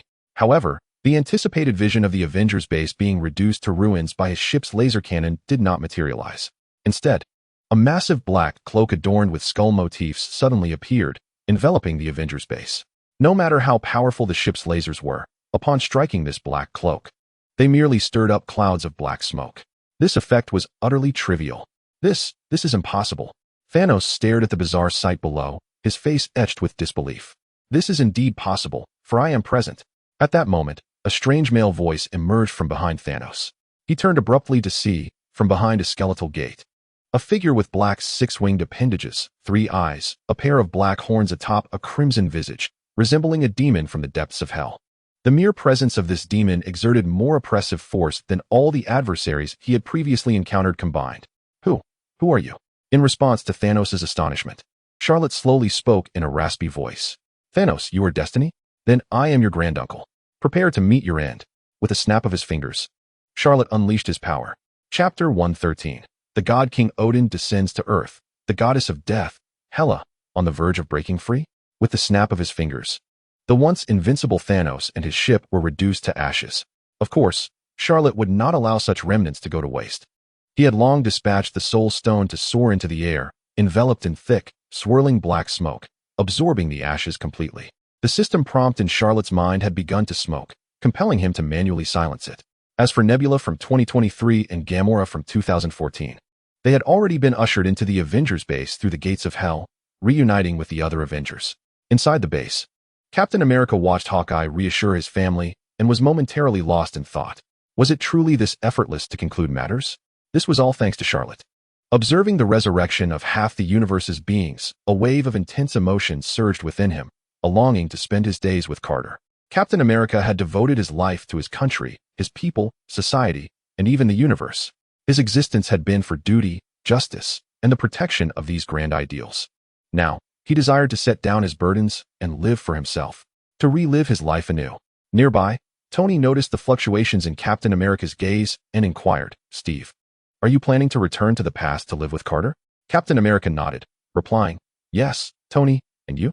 Are you still considering bringing your father, Howard, and your mother, Maria, back to the future to meet your lovely daughter, Morgan?" "I'm still contemplating that. Mainly, I have a desire to return to the past for a while, to see my own birth, and then bring my younger self along with my parents back to the future. I wonder how my younger self and my daughter will interact." "Wow, Tony, that is quite a bold idea. When you were younger, you called Morgan sister, and Morgan referred to your younger self as brother, right? What a delightful twist." Just as Tony was mulling over the complexities of such titles, Charlotte appeared beside him and said, "Tony, your idea is commendable, but there is one final matter to resolve." With that, Charlotte led Tony and Rhodey to Vormer, and before Tony could react, he pushed Rhodey off the cliff. "No!" Tony screamed in agony, ready to confront Charlotte. Yet, Charlotte grabbed him and jumped down, pointing at Rhodey's body, which was oozing purple blood. "Look, this Rhodey is a fake. The real Rhodey is still in Moscow. How can this be?" Tony stared in shock at the Skrull lying in a pool of purple blood, his skin reverting to green. He had completely failed to notice that his dear friend Rhodey had been replaced. "Charlotte, how do I retrieve my Rhodey?" Charlotte handed Tony a soul stone that had floated from Rhodey's body, stating, "Here, use this to quickly locate Rhodey's soul. Then, simply send someone to retrieve him." In the ensuing time, Tony donned his Mark armor and ventured to the nuclear radiation zone of the former Soviet Union in search of Rhodey's whereabouts. Meanwhile, Charlotte sent Captain America back to 1970 to enjoy unrestrained days with his beloved Carter, leaving him a green-time communicator with instructions. "If you encounter any situation and wish to summon me back, simply press it." Following this, Charlotte returned to various timelines, restoring the Infinity Stones to their rightful places. Upon returning to his own timeline, he arrived at the rooftop of the New York Sanctum, where he found the god King Odin engaged in discussion with the Ancient One. Upon seeing Charlotte's return, Odin erupted into hearty laughter. "Ha ha, Charlotte, you've done well with my son. Now that he possesses the Stormbreaker, his power has ascended to new heights. His character has strengthened considerably. It seems he will soon be ready to succeed me as the new king of Asgard." Charlotte managed a forced smile, feeling somewhat awkward. Thor is indeed fine, but that escaped Loki presents a significant dilemma. Even I find it challenging to track his whereabouts. However, Odin waved his hand dismissively and said, "You're referring to Loki? That's a trivial matter. My eyes reveal that Loki, in the future, will ascend to a position far surpassing that of his brother, destined to bear a sacred mission as king. I should feel elated indeed." After a few chuckles, Odin's tone shifted. "Ah, Charlotte, the reason I summoned you is to request your assistance with a matter. In truth, Thor and Loki have an elder sister named Hela, who remains sealed away. However, as I grow older, my ability to maintain her seal wanes. Therefore, if I should approach death and she were to break free and wreak havoc in Asgard, I would kindly ask for your intervention, if you would be so gracious." "The goddess of death, Hela? You wish for me to confront her?" Charlotte raised an eyebrow. If memory serves, Hela commands an army of the deceased, once loyal to Odin during his conquests across the 9 realms, now transformed into a legion of spirits, correct? Should I manage to subdue her, my prowess would undoubtedly elevate to new heights. In that case, what with devourers of worlds and celestial gods, even the symbiotic deity Null would be no match for me. Finally, I would be able to stride confidently through the Marvel Universe. Moreover, I cannot forget that beside the goddess of death, Hela, lurks the fearsome wolf Fenrir. Now, endowed with the body of the Black Supreme, I possess 3 eyes. It's almost like becoming Yang Jian. Surely, acquiring a celestial dog would not be excessive? On a related note, I currently vanquish most adversaries with a single punch. Truly, I am akin to a one-punch man. While Saitama has adopted a dragon-class monster as a pet, I could utilize the system to transform Fenrir into a dragon-class behemoth named Boki, with 6 eyes capable of unleashing a barrage of cannon fire and searing projectiles, bringing a delightful little companion back for Gwen to play with. Surely, that is not too much to ask. Chapter 114. A grand transformation of the Ancient One's golden fan. The duality of black and white. Yet, while capturing Hela may grant me her spectral army and the formidable Fenrir, Odin remains unaware of my intentions. If I do not propose certain conditions, would it not appear as mere philanthropy to others? How, then, shall I effectively reap the rewards? Thus, after clearing his throat twice, Charlot spoke, "My king, previously, I instructed the thunder god Thor under the condition of receiving a suit of destroyer armor. Now that you seek my aid, it is only reasonable that I request something in return." Odin, momentarily taken aback, erupted into hearty laughter. When we first met on the Rainbow Bridge, I sensed your desire to exploit my generosity. So, what treasure do you desire? You may choose freely from my underground treasury. After a brief moment of contemplation, Charlot voiced his request. "I have heard from Thor that within your treasury lies an eternal flame, known as the Eternal Fire. Coincidentally, I have recently relocated to the New York Sanctum, which is rather spacious, and the daily electricity bill weighs heavily upon my conscience. My king, how about bestowing upon me this eternal fire once our task is complete?" Upon hearing his audacious request, the Ancient One's lips twitched slightly, nearly causing her to lose composure. To her knowledge, Charlot is currently the second largest shareholder of Stark Industries. How could he possibly be distressed by the mundane electricity bill of the New York Sanctum? Such a claim is utterly preposterous. Moreover, after Charlot transformed the vast New York Sanctum into a skeletal castle, the ambient illumination is sustained by ethereal ghostly flames composed of dark energy. What need is there for electricity? Furthermore, as a practitioner of dark magic, it is reasonable to assert that as long as he remains alive, the New York Sanctum shall be perpetually illuminated. Thus, for the sake of acquiring the eternal fire, Charlot's reasoning is indeed audacious. Perhaps Odin, sensing his own mortality and recognizing that his son lacks the capacity to stand alone, felt compelled to act. Should Hela break her seal, Asgard would inevitably descend into chaos. Hence, he graciously acquiesced to Charlot's demand. Charlot, upon hearing this, could not suppress a smile. It must be noted that his two most formidable weapons are the fallen angel's Deathblade and the blade of the Celestial Slayer. Currently, the former is imbued with the energy of the Frost Giant's treasured icebox, and the elemental properties of the latter complement it splendidly. Thus, upon successfully subduing Hela, he could fuse the blade of the Celestial Slayer, which is particularly effective against light beings, with the eternal fire, harmonizing their elemental attributes. In that moment, with the sun in one hand and shadows in the other, this duality of ice and fire would undoubtedly elevate his strength to unparalleled heights. Reflecting on these weapons, Charlot was reminded of Lucifer within him. Previously, that entity consumed a fragment of Surtur and had remained dormant within his soul for quite some time. Therefore, after subduing Hela, he could absorb the eternal fire into his being, providing Lucifer with a delightful surprise. After all, they are two souls intertwined, akin to grasshoppers bound by a single thread. Since Surtur has already sensed Lucifer's presence, it is only a matter of time before the Dark Alliance, composed of Surtur, Mephisto, the Eye Demon, and Dormammu, becomes aware of Lucifer's continued existence. To combat these dimensional deities within the Dark Alliance, seizing the eternal fire to enhance his strength is essential. After a brief exchange, Odin departed with Thor, returning to Asgard. As Odin remarked, his days were numbered. Now that Thor has shown growth, it is time to slowly transition him from a warrior to a king. During this period, he intends to delegate some of the routine affairs of Asgard to Thor. A gradual handover of responsibilities. This arrangement would prevent a scenario where, upon his sudden demise, Asgard finds itself without leadership, devoid of anyone to uphold order. However, while Odin's intentions stem from a place of goodwill, Charlot mused that, given Thor's rather simplistic intellect, it may be prudent to hope that Odin does not succumb to frustration brought on by his foolish son. Once Odin had departed, the Ancient One opened a portal, summoning the trio of Caecilius, Mordo, and the Old Wong, who had made significant contributions during the recent battle in New York. She then addressed Charlot. "Now that everyone is present, I would like to discuss the subsequent arrangements. Charlot, since assuming the role of the Sanctum's guardian sorcerer, you have exhibited remarkable performance. You have quelled numerous supernatural incidents in New York City and have distinguished yourself in the recent battle, having even triumphed over Thanos. Therefore, I appoint you as the acting Supreme Sorcerer. Please take great care of the Eye of Agamotto I previously entrusted to you. Moreover, this fan shall be bestowed upon you as well." With that, the Ancient One produced a golden fan from her pocket and handed it to Charlot. This gesture left the other three present in a state of shock. What? The Ancient One intends to entrust the golden fan, an artifact reserved for the Supreme Sorcerer, to Charlot? Additionally, the Eye of Agamotto is also in his care. This means that while Charlot is appointed as the acting Supreme Sorcerer, he effectively possesses enough authority to be considered the Supreme Sorcerer.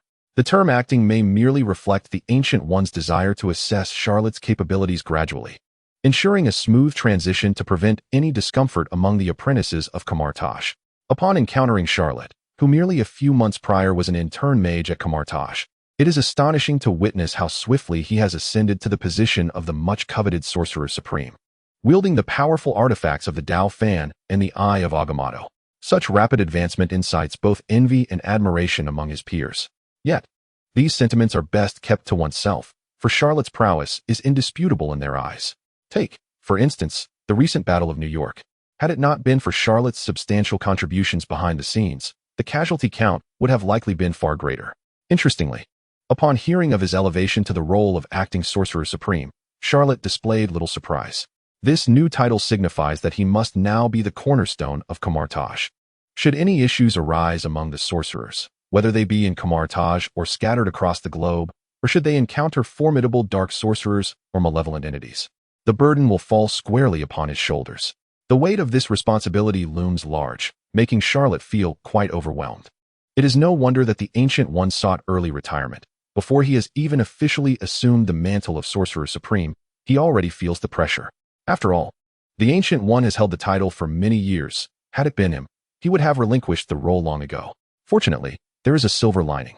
He now possesses the Ancient One's exclusive artifact, the Golden Dao Fan. He wonders what transformation the system may enact upon this golden fan. Just as Charlot is lost in thought, the system's notification chimes once again. Ding! Congratulations, host, you have acquired the Ancient One's Dao Fan. Would you like to convert it into the realm of dark magic? Yes. Ding! The system is processing your transformation. Ding! Transformation successful. The Ancient One's Golden Dao Fan has been transformed into the Black and White Dual Demons Fan.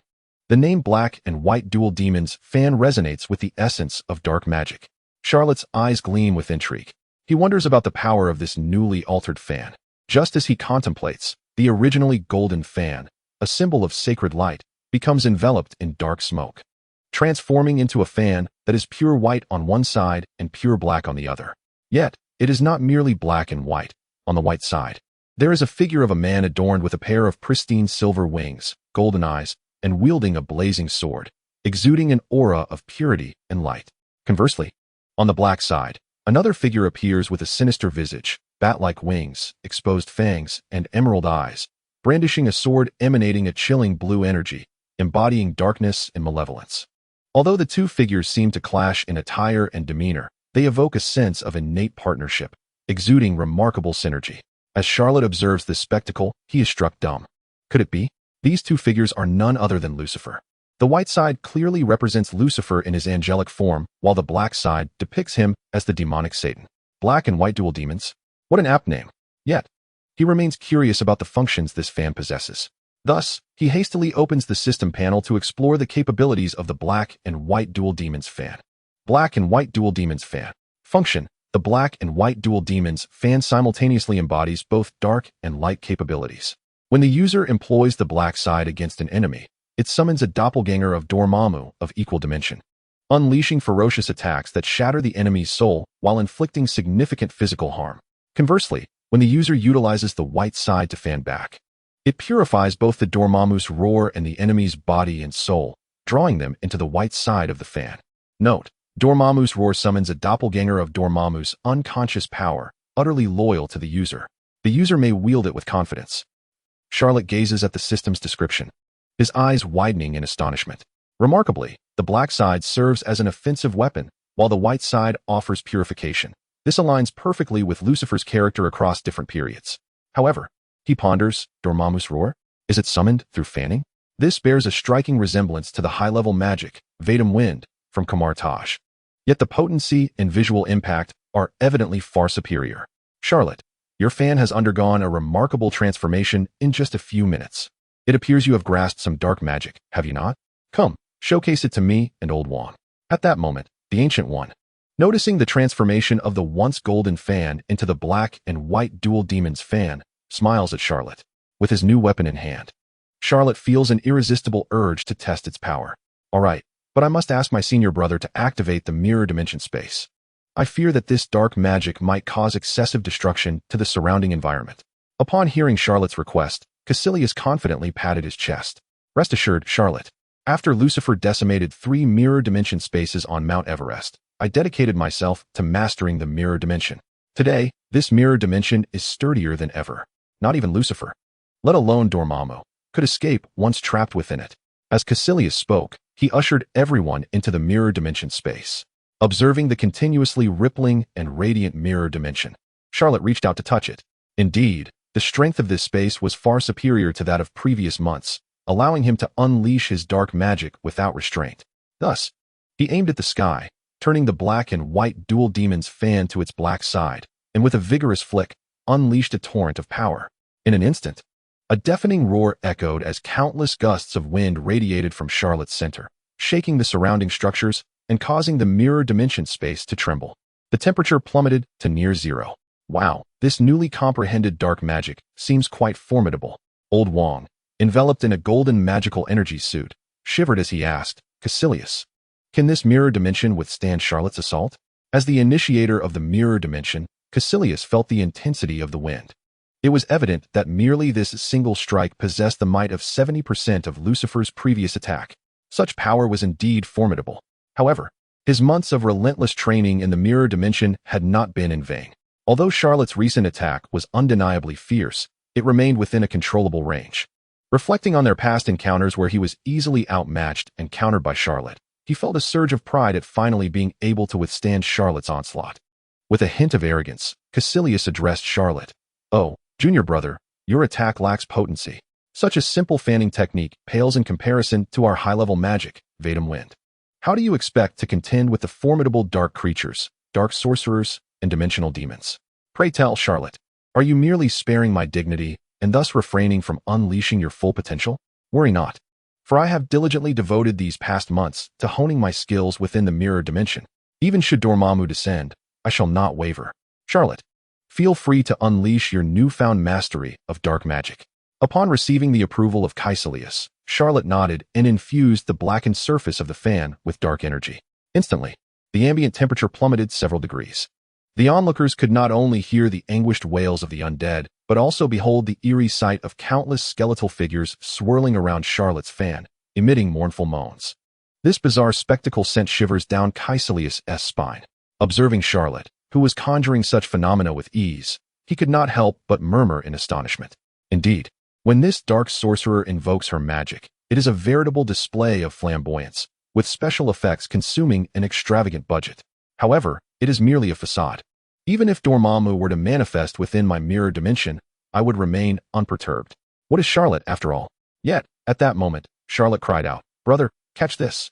Dormammu's roar. Caecilius. Chapter 116. 3 seconds per spell of dark magic. Is this not a natural-born dark magician? Caecilius was left dumbfounded. Dormammu's roar? Charlotte, are you deliberately placing us in danger? I just asserted that even if Dormammu were to invade my mirror dimension, I would not flinch. And now you counter with a spell named after him? Must you persist in targeting your senior? While Caecilius pondered these thoughts, he discreetly clasped his hands behind his back, silently casting a spell to reinforce the rigidity of the entire mirror dimension. After all, he had just claimed he could contain Dormammu. If Charlotte were to shatter his mirror dimension with one blow, it would be a resounding slap to his face. Thus, he deemed it prudent to fortify the space. As Caecilius busied himself with these precautions, the power generated by Charlotte's attack began to manifest. A fierce black wind erupted from the dual-faceted fan, drawing forth an immense torrent of dark energy from all directions. This resulted in a colossal gale that sent surrounding structures teetering. The tempest swiftly began to rotate clockwise, gradually revealing a massive head of a dark creature, adorned with 2 radiant purple orbs, none other than the dimensional demon, Dormammu. The trio of Mordo, Wong, and Caecilius stood in utter shock. Dormammu. This is truly Dormammu. Although Charlotte had previously mentioned that this spell was called Dormammu's Roar, they had initially assumed it merely referred to the spell's destructive power, akin to that of Dormammu himself. They had believed the name was simply metaphorical. However, who could have anticipated that Charlotte could genuinely summon the dimensional demon, Dormammu? Oh no, are we destined to meet our doom today? While the situation caused the others to panic, Ancient One, though not as visibly distressed as Mordo and the others, furrowed her brow. With a swift motion of her right hand, she conjured a thick golden protective shield to envelop everyone as a defensive measure. At that moment, Charlotte, cloaked in a black shroud of the undead, floated into the air and shouted at the enormous head of Dormammu before her. "Dormammu, roar for me." In the next instant, a thunderous sound erupted as Dormammu's colossal head opened its gaping maw towards the heavens, unleashing a roar that could shatter souls. With a resounding crack, the mirror dimension that Caecilius had painstakingly cultivated for months shattered. The immense force that should have been confined within the mirror dimension surged forth into the real world. In the sky above New York, the previously overcast clouds were instantly dispersed by the force of Dormammu's roar. The Avengers, who were concluding their battle in New York, gazed up in bewilderment at the spectacle unfolding in the sky. What is happening? Are we being invaded by aliens again? With narrowed eyes, Ancient One swiftly expanded her mirror dimension, enhancing its defensive capabilities and manipulating the gravitational forces of New York City to rotate clockwise. Buildings began to spin, disassemble, and reassemble, significantly diminishing the impact of Dormammu's catastrophic roar through multiple layers of protection. Ultimately, the force dissipated entirely within the confines of the mirror dimension. Master Ancient One, your manipulation of the mirror dimension is truly masterful. It appears I have much room for improvement in my own studies of the mirror dimension, Caecilius exclaimed, genuinely impressed as he witnessed Ancient One's intricate control over the city's architecture, rendering Dormammu's apocalyptic roar as inconsequential as a gentle breeze. In response to her disciple's admiration, Ancient One could not suppress a bittersweet smile. To effortlessly intercept Dormammu's roar using my mastery of the mirror dimension? I am well aware of my own limitations. The reason I had to alter the gravitational direction and reconstruct the buildings was not merely for finesse. It was a necessity. After all, I was employing the entire city of New York as a bulwark against Charlot's attack. If I had believed the mirror dimension alone could withstand it, I could have simply allowed her attack to collide with the edge of the mirror dimension without making such a grand display. Thus, deep down, I feared that relying solely on the mirror dimension's hardness might not suffice against Charlot's strike. Truly, the new generation surpasses the old, as the previous wave is washed away upon the shore. With the attack concluded, Charlot floated back, observing the devastation wrought by Dormammu's roar, akin to a war-torn ruin. Embarrassed, she scratched her head and said, "I apologize, Master Ancient One. This dark magic is something I just recently grasped, and I failed to control my power properly, causing such destruction to the surrounding buildings." Ancient One waved her hand dismissively, replying casually, "No matter, for this is merely the mirror dimension. It is not the real world. However, I am quite curious, Charlot, how did you come to comprehend such a spell?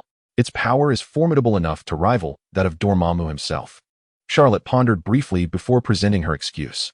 "You see, at Kamar-Taj, there exists a high-level spell known as the Wind of Watum. Then, coincidentally, you just provided me with that fan, Master Ancient One. I thought to myself, using the fan to create wind would surely produce the Wind of Watum. And if I amplified it a bit, it would become Dormammu's roar. That is how this dark magic came to be within my grasp." Mordo? Wong. Caecilius. Upon hearing Charlot's journey to mastering dark magic, the three men were left utterly bewildered.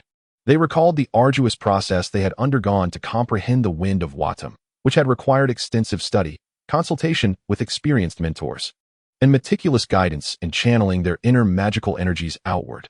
One might inadvertently find oneself ensnared by the Vatum wind while attempting to harness its power.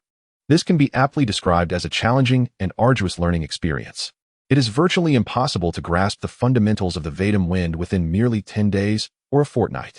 Consequently, I must ask, Charlot, is it your intention to use a fan to create a breeze for yourself, leading you to contemplate the Vatum wind? And in your thoughts of its formidable might, you conjure the roar of Dormammu? Goodness, is this even human? 3 seconds per incantation of dark magic. This is truly the embodiment of an innate dark magic saint. Such comparisons are utterly disheartening. Chapter 117. Is Mordo destined for darkness? The target, the Dark Tome of Zyhorn. Observing the astonished expressions on the faces of Old Wong and the others, Ancient One cleared her throat twice, signaling everyone to direct their attention and focus upon her. She began, "Very well, Charlot has been among us for quite some time now. His talent in the realm of dark magic is evident to all. Let us refrain from further astonishment. Now, I shall proceed to discuss the forthcoming personnel arrangements. First and foremost, Caecilius. Considering your commendable performance in eliminating numerous dark entities beyond Earth, along with your roots in London, I hereby appoint you as the guardian mage of the London Sanctum. I trust you will fulfill your duties diligently." As she spoke, Ancient One handed a token symbolizing the position of guardian mage of the London sanctum to Caecilius. Upon receiving it, Caecilius' eyes sparkled with excitement, and he expressed his gratitude with a respectful nod. His wife and child had perished in the city of London, and it was in pursuit of a means to resurrect them that he had journeyed so far to the Kamar-Taj to study. Though mastering the art of the portal had made returning to London merely a matter of seconds, his prolonged stay at Kamar-Taj always felt reminiscent of a business trip or study abroad, leaving him with a lingering sense of homesickness. Now, with his work based in London, a city filled with memories of his family, Caecilius felt compelled to handle the affairs of the London sanctum with greater earnestness, honoring the memory of his loved ones. After assigning Caecilius' position, Ancient One turned her gaze towards Old Wang. Wang, the former head of the Hong Kong sanctum, has informed me of your adept handling of various supernatural incidents over the past 2 months. Your responses to these events and your efforts to console the victims have been commendable. Therefore, you shall assume the role of guardian mage of the Hong Kong sanctum. As she spoke, she retrieved a certificate from her pocket. Seeing this, Old Wang's heart swelled with joy as he accepted the document. For someone of Asian descent, the culinary offerings in America had been quite the ordeal. Despite the presence of Chinese restaurants, such as Panda, the fare had been localized to cater to American palates, leaving him yearning for authentic Chinese cuisine. Now, with the opportunity to work in Hong Kong, he envisioned indulging in an abundance of genuine Chinese dishes, a delightful prospect for a culinary enthusiast like him. As for you, Mordo, upon hearing Ancient One utter his name, he straightened his posture and stepped forward, a subtle smile gracing his lips. With his contemporaries, Old Wang and Caecilius, being assigned to the role of guardian mage, it stood to reason that he, too, would be appointed as the guardian mage of the New York sanctum, which filled him with a sense of exhilaration. After all, his pursuit of magic was driven not only by an obsession with the mysteries of the arcane, but also by an ambition to ascend to the highest echelons of power, to become the Supreme Mage. However, with Charlot's undeniable prowess now recognized with the title of acting Supreme Mage, it seemed prudent for him to adjust his aspirations. Becoming a guardian mage of one of the 3 great sanctums would still be a remarkable achievement. Moreover, one could optimistically consider the possibility that should Charlot inadvertently meet an untimely demise, his qualifications and abilities would position him favorably to ascend to the role of Supreme Mage. This thought alone brought him a measure of joy. However, Ancient One's next words left Mordo momentarily speechless. Mordo, I have heard from the apprentices at Kamar-Taj that you are quite a commendable individual. During the recent battle in New York, you led your apprentices to successfully complete their tasks. Therefore, I would like to appoint you as the librarian of Kamar-Taj, allowing you to better facilitate the growth and independence of the apprentices. What do you think? The librarian of Kamar-Taj? This was nothing short of a trivial position. While it was true that the magical tomes housed within Kamar-Taj were invaluable and that their theft would result in dire consequences, Ancient One's public statement equated the role of librarian with the importance of the guardian mage positions within the 3 sanctums. Yet, those with discerning eyes understood that the role of librarian was, in essence, a menial task devoid of any prestige. After all, one would primarily engage with novice apprentices who would merely inquire about the whereabouts of certain texts, requiring him to guide them. Furthermore, as the day drew to a close, he would be left cleaning up the messes left by these fledgling students. In truth, the position of librarian was nothing more than a collection of trivial duties. Currently, he served as an instructor to the new students at Kamar-Taj, wielding a measure of authority and respect among them. Yet, should he accept the position of librarian, he would become a mere custodian of books, devoid of any authority or influence. Thus, while the role of librarian was purported to be equally significant as that of the guardian mage, this reassignment was, in reality, a subtle demotion. Mordo furrowed his brow slightly, suppressing his discontent from surfacing. Instead, he opted for a more roundabout approach. Ancient One, if I were to assume the role of librarian at Kamar-Taj, then who would take on the responsibilities of guardian mage at the New York sanctum? I believe that among those present, there are few, if any, who possess the requisite qualifications and capabilities. Ancient One shook her head, replying, No, the selection for the guardian mage of the New York sanctum remains unchanged. It will continue to be Charlot. But if that is the case, doesn't that mean Charlot will serve as both the acting Supreme Mage and the guardian mage of the New York sanctum? Mordo interjected. I distinctly recall that a Supreme Mage's base should be at Kamar-Taj.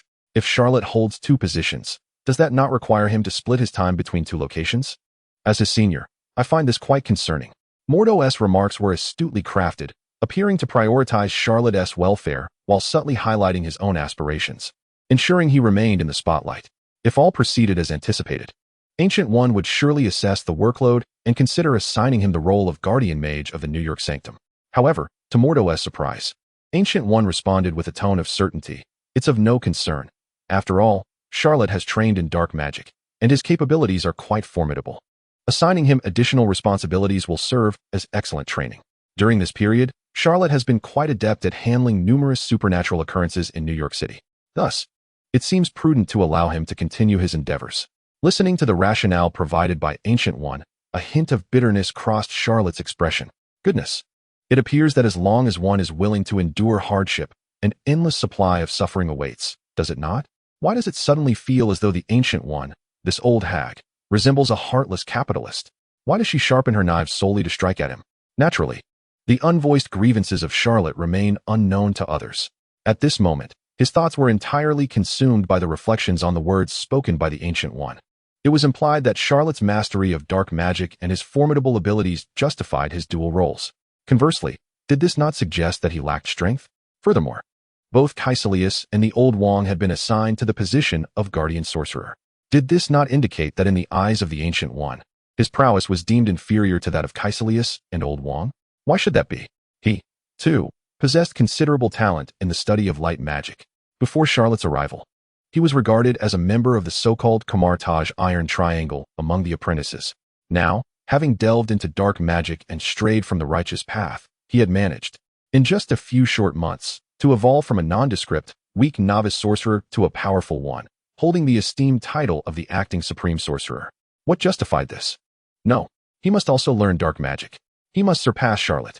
At this juncture, Modu couldn't help but recall that during this time, a certain apprentice named Peter Parker seemed to have also ventured into dark magic under the guidance of Charlot and the Ancient One. And the dark grimoire he wielded was returned to the Kamar-Taj library daily, correct? If so, then he would henceforth utilize his role as the librarian to thoroughly master the dark magic contained within the tome. He must prove to the Ancient One that his mastery of dark magic rivals that of Charlot. He was the one destined to become the Supreme Sorcerer. Meanwhile, in the Hell Dimension, upon sensing a surge of desire, ambition, and dissatisfaction regarding the dark grimoire emanating from Earth, Shathorn's lips curled into a subtle smirk. He murmured to himself, "At last, the fish is ready to be hooked." Chapter 118. The combined technique of the yin-yang fan, roar, blast, purify. Days later, within the dark dimension, Charlot floated in midair, clutching the yin-yang fan. With a decisive swing, he directed it toward a colossal pyramid of flesh, nearly half the size of New York City, entwined by countless crimson tendrils.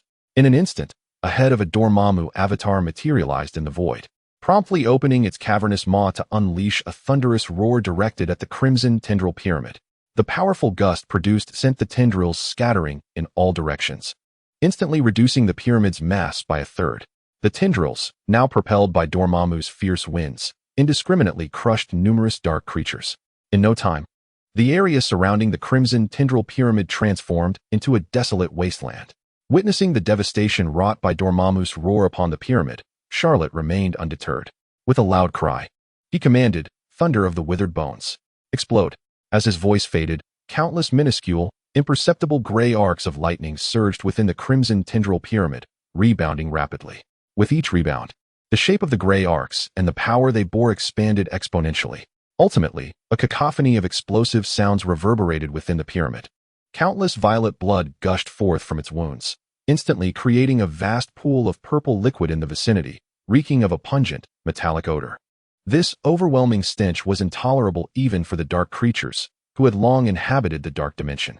The distance they had initially retreated increased even further. Confronted by the aftermath of his attack and the noxious odor, Charlot merely furrowed his brow. Subsequently, he flipped the yin-yang fan to its white side and directed it once more at the now unrecognizable crimson tendril pyramid, exclaiming, "Purify." As he spoke, a blinding white light emanated from the white side of the yin-yang fan, piercing directly into the grotesque, odorous tendril pyramid. The moment the white light touched the pyramid, its terrifying visage, along with the violet blood pooling on the ground, dissipated as if melting away, rapidly absorbed by the yin-yang fan. The force of this absorption was so potent that it formed a massive white void at the fan's position. Soon, the white light striking the crimson tendril pyramid faded, revealing a pure white, sacred pyramid that radiated an aura utterly at odds with the dark dimension. After absorbing the dark energy from the former pyramid, the black side of the yin-yang fan, adorned with the demon's visage, appeared even more vibrant, resembling not merely a design, but rather a living entity emblazoned upon the fan. Observing the results of his assault, Charlot nodded in satisfaction. Although he had the protection of Caecilius and the Ancient One's mirrored dimensional space in New York City, the destructive power of the yin-yang fan was so immense that he felt constrained in its use. Thus, during this time, he had opened the gateway to hell and entered the dark dimension for testing his abilities. This served a dual purpose: to enhance his proficiency with dark magic skills and to prepare himself for his future role as the Supreme Sorcerer in dealing with dark creatures that the apprentices and various guardian sorcerers could not manage. The results of his training were indeed remarkable. He could now adeptly control the roar of Dormammu, adjusting the intensity of the avatar's manifestation according to the size and strength of his foes, ensuring that the aura remained focused solely on a single adversary. Unlike before when the energy would leak out, clearing the skies above New York City of any clouds. His mastery over energy had reached an intricate level of finesse. Moreover, beyond controlling the magnitude of Dormammu's roar, Charlot had devised a combination technique, merging the Withered Bones thunder with the yin-yang fan. In simple terms, he would prepare the Withered Bones thunder in advance, allowing it to ride the currents of the roar when unleashed, striking at the enemy. If he misjudged the enemy's strength, causing the initial roar to fail to disperse them, the Withered Bones thunder, lying in wait within the enemy, would detonate swiftly. It would exhibit characteristics akin to the bolts of Bostad, where the more times it bounced, the greater its power, delivering a lightning-based explosive attack from within the enemy's body. As for the destruction caused to the surrounding environment by the explosive attacks on dark creatures, Charlot had long since prepared for this contingency. By flipping the fan to its white side, he could purify the enemies before him, absorbing their dark energy into the fan, while simultaneously replenishing its power. Roar, ignite, purify. This combination technique had been honed to perfection during this period, enabling him to nearly cleanse the entirety of the dark creatures inhabiting this expansive fragment of the dark dimension. If this continues for much longer, one might even consider this not as a fragment of the dark dimension, but rather as a fragment of the light dimension. As for whether such a commotion might attract the attention of certain dimensional demigods, there is no cause for concern. Whether it be due to fortune or the peculiarities of the system, the Hellgate that Charlot has been opening for an extended period connects solely to unclaimed dark dimensional spaces. Thus, for him, it serves as a natural training ground, requiring little apprehension. Just as Charlot contemplated further practice, the black phone, crafted specifically for communication with Gwen using the energy of reality stones, began to ring in his pocket. Upon answering, he heard Gwen's clear voice on the other end. "Master Charlot, where are you right now? The time we agreed upon with Steve and Carter has arrived. They have been waiting for you at the hospital for quite some time." It was only after Gwen's reminder that Charlot recalled his earlier promise to recruit Captain America, vowing to restore Carter to her youthful form so she could accompany him in a second life. However, ever since acquiring the dual-bladed fan, he had been engrossed in training, nearly forgetting this commitment. After assuring Gwen that he would arrive shortly, he opened the Hellgate and stepped into the S.H.I.E.L.D. hospital. Chapter 119, Bucky's Return, Reunion of Old Friends, and a Call from Norman Osborn. Inside the hospital room, Carter and Captain America had been waiting for a considerable time. Upon Charlot's arrival, excitement surged through both of them. After all, according to Charlot's previous words, Carter's current youthful state could only be sustained for a year. After that, she would revert to aging. Women, by nature, cherish their beauty, having finally tasted the sweetness of youth. Who would wish to grow old? Thus, upon seeing Charlot, Carter's heart brimmed with joy.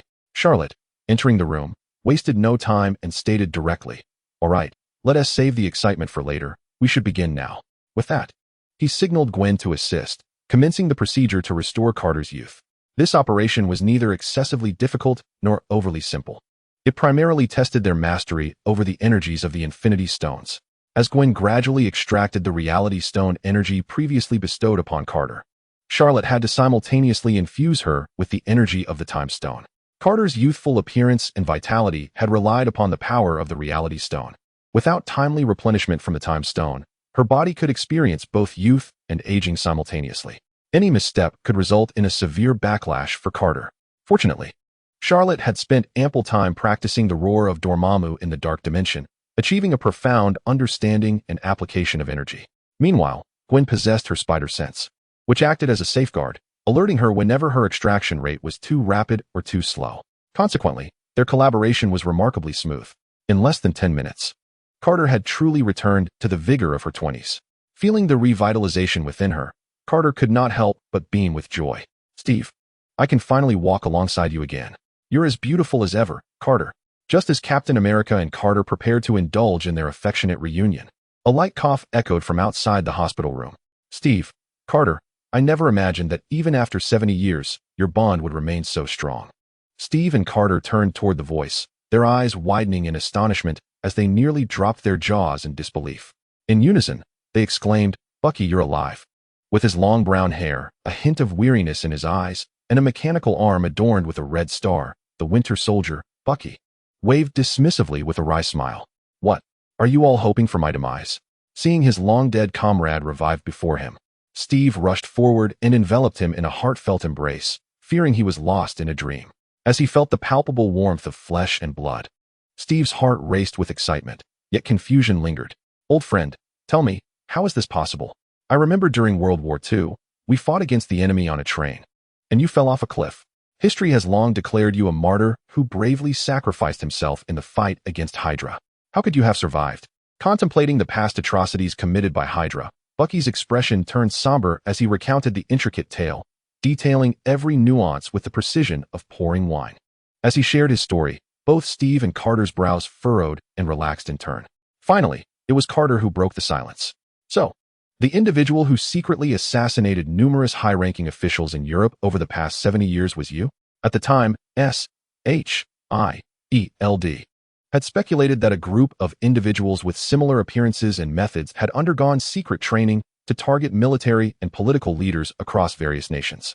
After all, based on the clues we had, these assassins shared nearly identical heights, weights, and methods.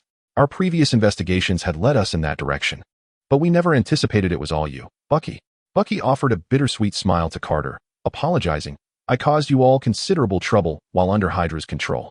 I understand the weight of my sins and the difficulty of absolving them. Therefore, I intend to join the Avengers, fighting alongside the team against malevolent external foes as a means of repaying my debts." Sensing the melancholy in his brother's tone, Steve placed a reassuring hand on his shoulder, encouraging him. "It's all right, I've got your back. If Hydra ever attempts to brainwash you again, I swear I'll be the first to snap you out of it. Don't forget, I'm Captain America. I exist to combat Hydra." Upon hearing this, Charlotte raised an eyebrow and retrieved a tablet, pressing play on a video. The footage displayed Steve wielding the Hydra shield, commanding civilians to evacuate during the Battle of New York. Standing atop a car, Steve shouted, "I am the Hydra captain. Long live Hydra." "Steve. No. Dude. Why would you bring up our dark history? This is so embarrassing." Nearby, Bucky glanced at Steve with an amused expression. Teasing, "Steve, now I believe that even if I were to be brainwashed by Hydra again, you'd still come to my aid. After all, you've become the Hydra captain yourself. If you don't help me, that would be quite inconsiderate." Listening to his friend's jest, Steve collapsed onto the bed in mock despair. "Woe is me, my dear friend. Even you mock me." Carter rested her chin on her hand, smiling as she watched the two men banter. A wave of sweetness washed over her. Such harmonious moments were something she had not experienced in her nearly 90 years of life. Gazing upon his youthful visage, Steve, Bucky, and Carter felt as though they had been transported back to the era of World War II. However, this time, there was no warfare, only the tranquility of life. After enduring for so long, she could finally relish this hard-won peace alongside her beloved and friends. Observing the lively chatter of the three in the hospital room, Charlotte understood that with the return of old friends, there would undoubtedly be much to discuss.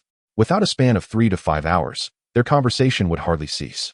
Thus, he, with Gwen in tow, discreetly exited the room. Finding a chair in the corridor, he settled down. At that moment, his phone buzzed in his pocket. Upon checking, he discovered it was a call from Norman Osborn. Previously, while addressing the haunting incident involving the Osborn family, Charlotte had instructed Harry to save both their phone numbers in each other's contacts to ensure effective follow-up and to preempt any extreme reactions from Norman upon learning of Agatha's death. In the ensuing days, Charlotte had made a few calls and sought updates from Harry to ascertain Norman's mental state. However, it was unclear whether his apparent calmness was genuine or feigned. In Charlotte's eyes, Norman seemed remarkably stable, perhaps even unusually so. After discovering that his beloved was the nearly 400-year-old Agatha, he had transformed from a hopeless romantic into a workaholic. diving headfirst into the research of the super soldier serum alongside Dr. Connors. According to Harry, under the intense pressure of his father's work, the serum's research was proceeding exceptionally well, with plans to invite the military once more for evaluation and potential investment in the near future. Given this context, it was likely that Norman was engrossed in his work. So why was he calling? Pondering this conundrum, Charlotte answered the phone. Before he could utter a word, Norman's frantic voice erupted from the other end. Charlotte, this is bad. Dr. Connors has lost control. Hearing the panic in Norman's tone, Charlotte's heart sank with an ominous premonition. Instinctively, he activated the time stone nestled against his chest to save a point in time. Having completed this action and feeling a slight sense of reassurance, he inquired, Norman, calm yourself. Tell me, what on earth is happening? Though Charlotte's voice exuded calm and reliability, Norman remained in a state of disarray. Devoid of any semblance of the Osborn Group's CO, rambling incoherently. Previously, Dr. Connors and I had been researching the super soldier serum. Just a couple of days ago, we finally passed the animal testing phase and were preparing to commence human trials next month. If the human trials go well, the military would come to conduct their evaluations. But unexpectedly, the military informed us that they would arrive tomorrow for inspection. In a panic, Dr. Connors, without my noticing, injected himself with the serum. And then, everything changed. The once normal Dr. Connors transformed into a colossal lizard. His eyes turned yellow, with slitted pupils, sharp claws, and a long green tail. And that is not all. After he morphed into a lizard, the black right hand that you mentioned Peter Parker had helped him create suddenly turned red. That viscous red liquid engulfed the now lizard Dr. Connors entirely. His back sprouted crimson tendrils tipped with barbed hooks. His mouth filled with razor-sharp fangs.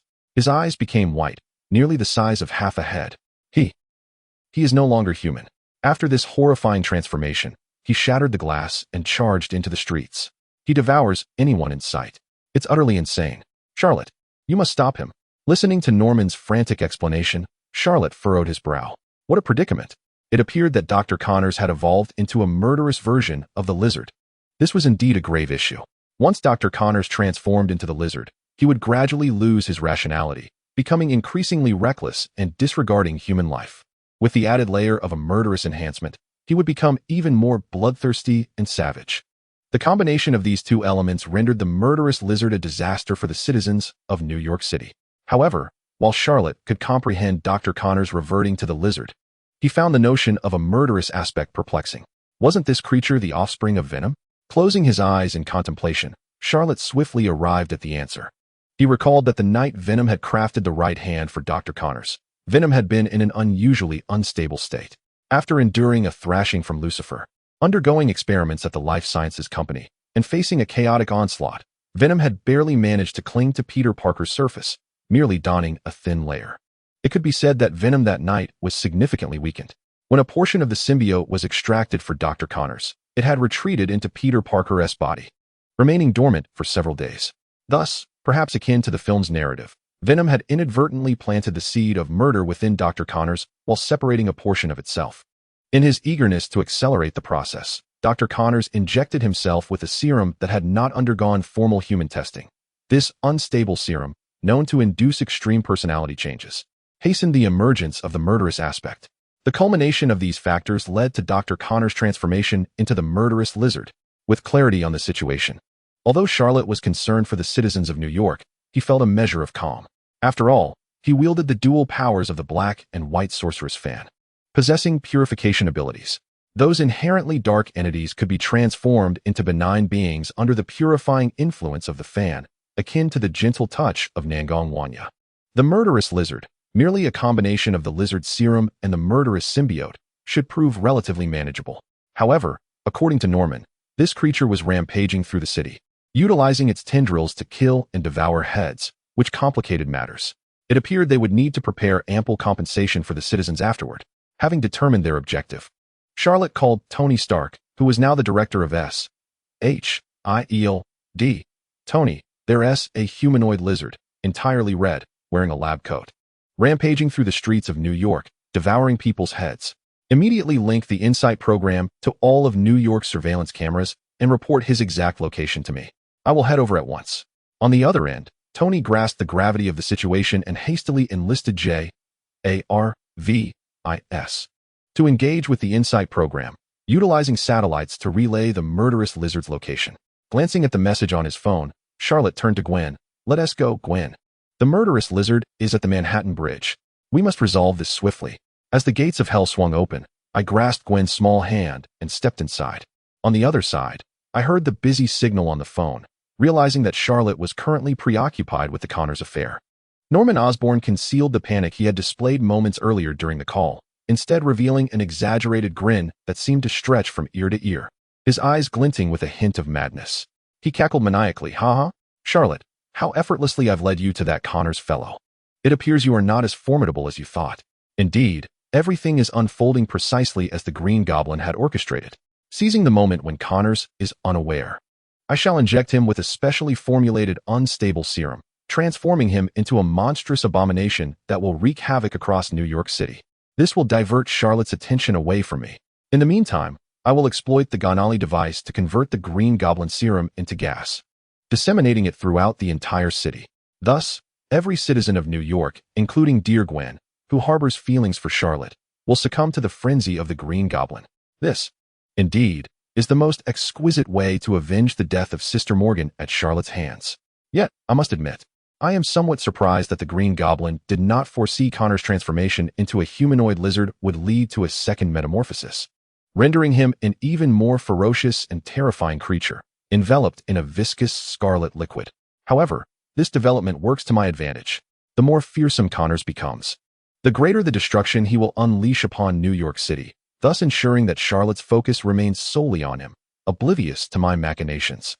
With thoughts of my flawless plan in mind, Norman wiped the grin from his face, his gaze becoming resolute. He grasped the Gonali device and the Green Goblin serum, making his way toward the rooftop of the Osborn Group building. Charlotte, await. Your Gwen shall soon descend into madness. I shall make you experience the anguish of losing a loved one. Chapter 122. The Green Goblin virus spreads. Chaos unleashed. Meanwhile, on the Manhattan Bridge, as Charlotte emerged from the gates of hell, he was met with the acrid stench of blood. Surveying the scene, he beheld the gruesome sight of countless headless corpses strewn across the bridge, each one bearing a harrowing expression of death. Not far from Charlotte, a towering humanoid lizard, over 20 meters tall and adorned with countless crimson spiny tendrils, was voraciously devouring the fleeing citizens as if they were mere morsels of crushed ice. With each head consumed, the red viscous liquid enveloping him swelled in volume. This was due to the symbiote species method of energy acquisition, which required the chemical substance phenethylamine, abundantly found in human brains. The more phenethylamine ingested, the mightier the symbiote became in terms of size, strength, defense, and speed. Thus, it was evident that this murderous version of Dr. Connors had devoured the heads of more than 1,000 individuals to reach his current monstrous stature. Charlotte, sensing the ominous aura emanating from this gruesome version of Dr. Connors, furrowed his brow. Indeed, this symbiote race was renowned throughout the Marvel Universe, and their capability to grow stronger with each meal was nothing short of a game-changer. If this continued, they might rival some of the formidable dark entities from the Dark Dimension. Addressing the urgency of the situation, Charlotte resolved to act swiftly. Gwen, fire the bullets. Restore Dr. Connors to his normal state. Received.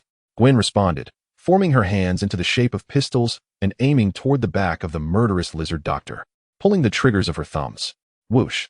A barrage of bullets, crafted from the energy of the Reality Stone and imbued with restorative properties, was unleashed from her fingertips. Yet, in the face of the commotion behind him, Dr. Connors paid no heed, continuing to consume humans with abandon. However, just as the Reality Stone bullets were about to strike him, several large holes appeared in his back, allowing the red bullets to escape and strike nearby structures, restoring them to their original forms of stone and wood.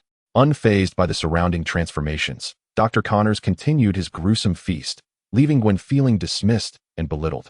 Despite her bullets being fired, he didn't even spare her a glance. Was this not an affront? Determined not to be outdone, Gwen removed the white Sony headset she wore around her neck. A crimson glow enveloped her hands, and in an instant, the headset transformed into a slightly oversized Gatling gun. Dr. Connors, catch this. With that, Gwen aimed the Gatling gun at Dr. Connors' back and unleashed a relentless torrent of bullets. Rat-a-tat-tat-tat-tat. However, to her astonishment, Dr. Connors remained unmoved, effortlessly allowing the bullets to pass through multiple openings in his back without sustaining a scratch. This left Gwen feeling as if her efforts were utterly futile. Observing this, Charlotte narrowed his eyes. While Gwen focused on the impact of her bullets against Dr. Connors, he was more concerned with the lizard doctor's astonishing reaction speed. After their brief skirmish, Charlotte could only exclaim, "Quick, remarkably quick, incredibly fast." For Dr. Connors was no simple foe who merely opened a few holes to let Gwen's bullets pass unscathed.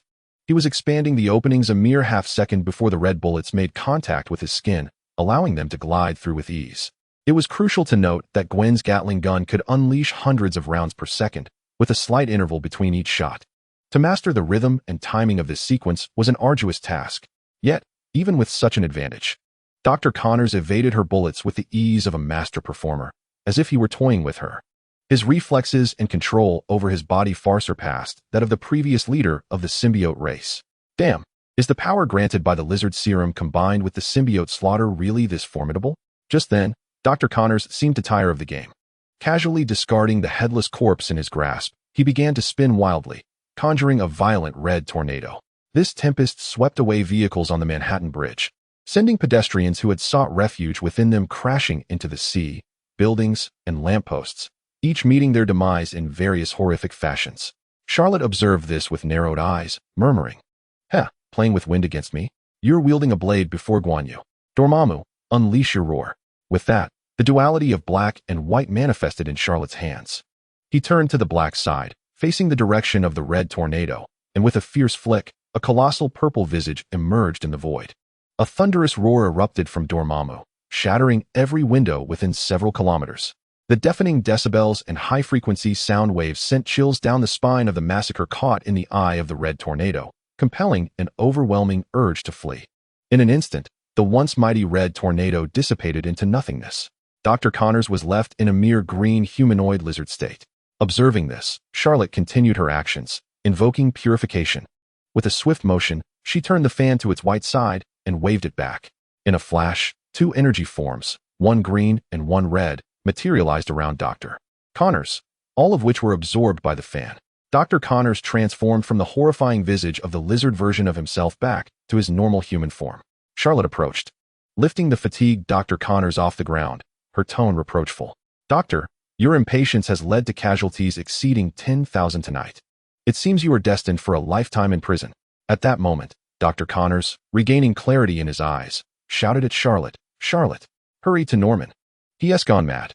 The thought of Norman Osborn's insanity just crossed her mind when she instinctively glanced towards the Osborn Group building. Immediately, her pupils dilated as she witnessed a green laser shooting from the rooftop of the Osborn building into the skies above New York City.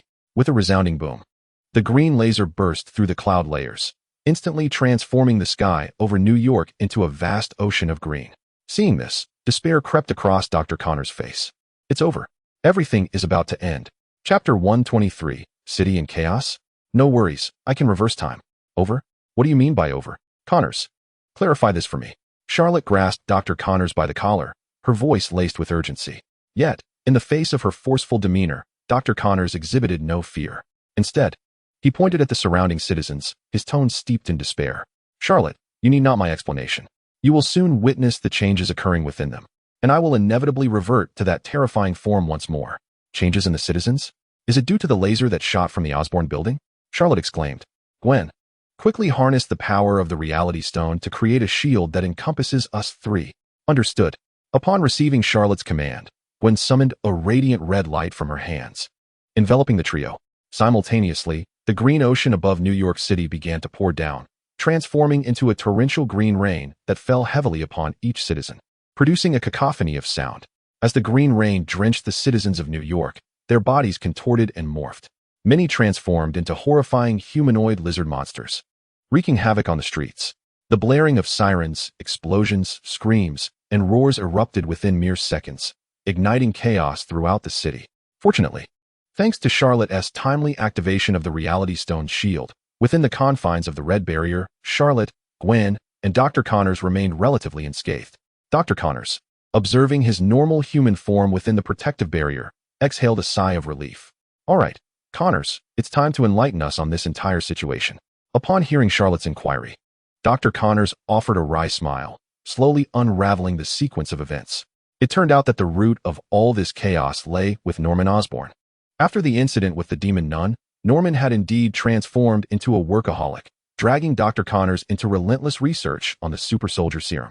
The research progressed rapidly, soon reaching the intermediate phase, which allowed for limb regeneration through the lizard serum. Tormented by his own severed arm, Dr. Connors injected himself with the lizard serum, becoming the lizard and wreaking havoc in New York City.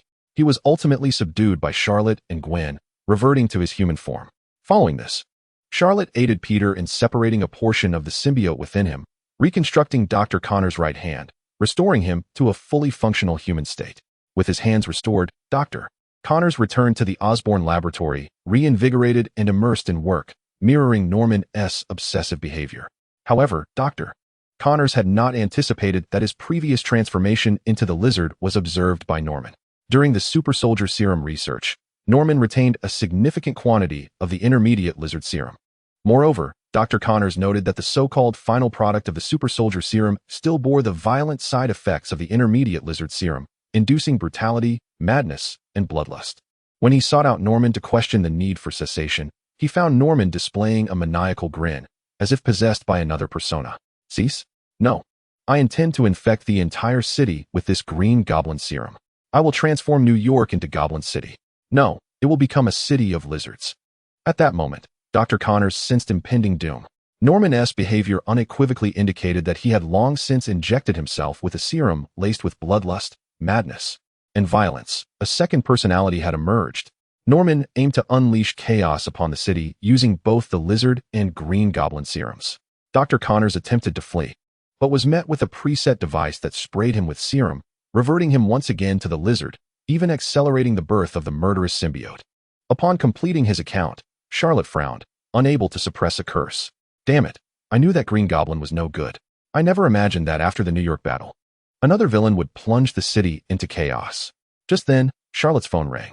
She picked it up to find it was Captain America, Steve, calling.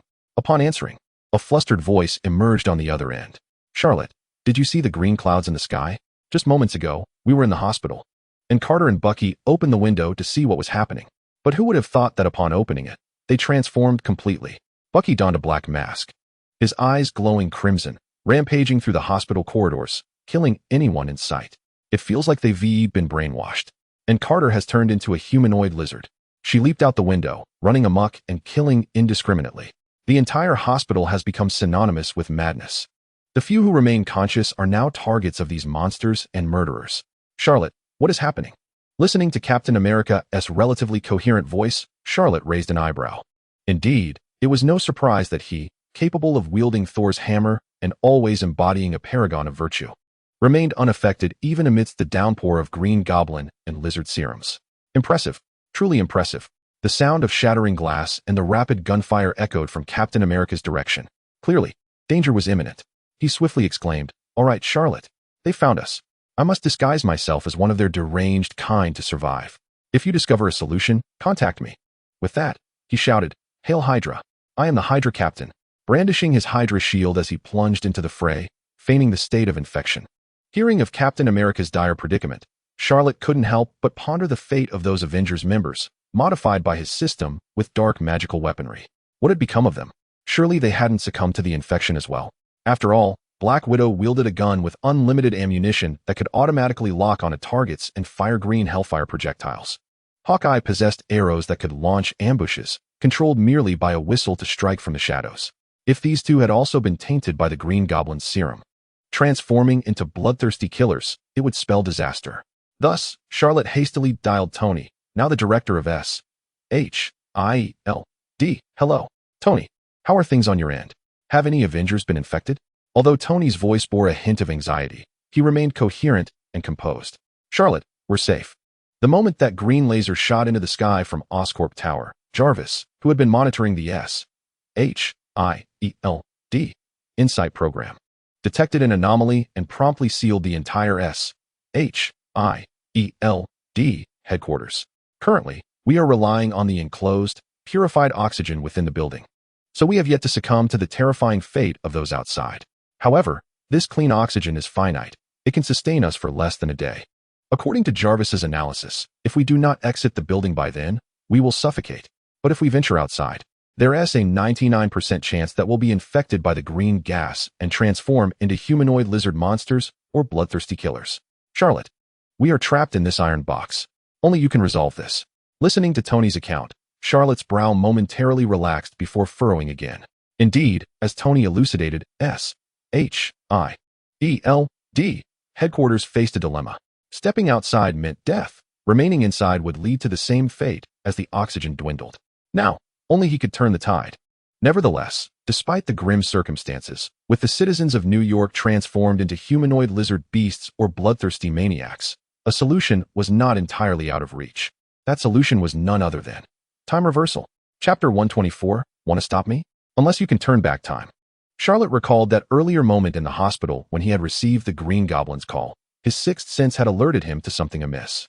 In that instant, he had utilized the time stone to create a temporal save point. If he could reverse time using the stone and return to that crucial moment, everything would revert to its original state. However, the architect of this chaos was the cunning and deceitful Green Goblin, Norman Osborn. Who could say whether he had further tricks up his sleeve? If Charlotte traveled back in time, resolved the issue with Green Goblin, only for him to instigate another riot, it would be catastrophic. He had no desire to relive that experience.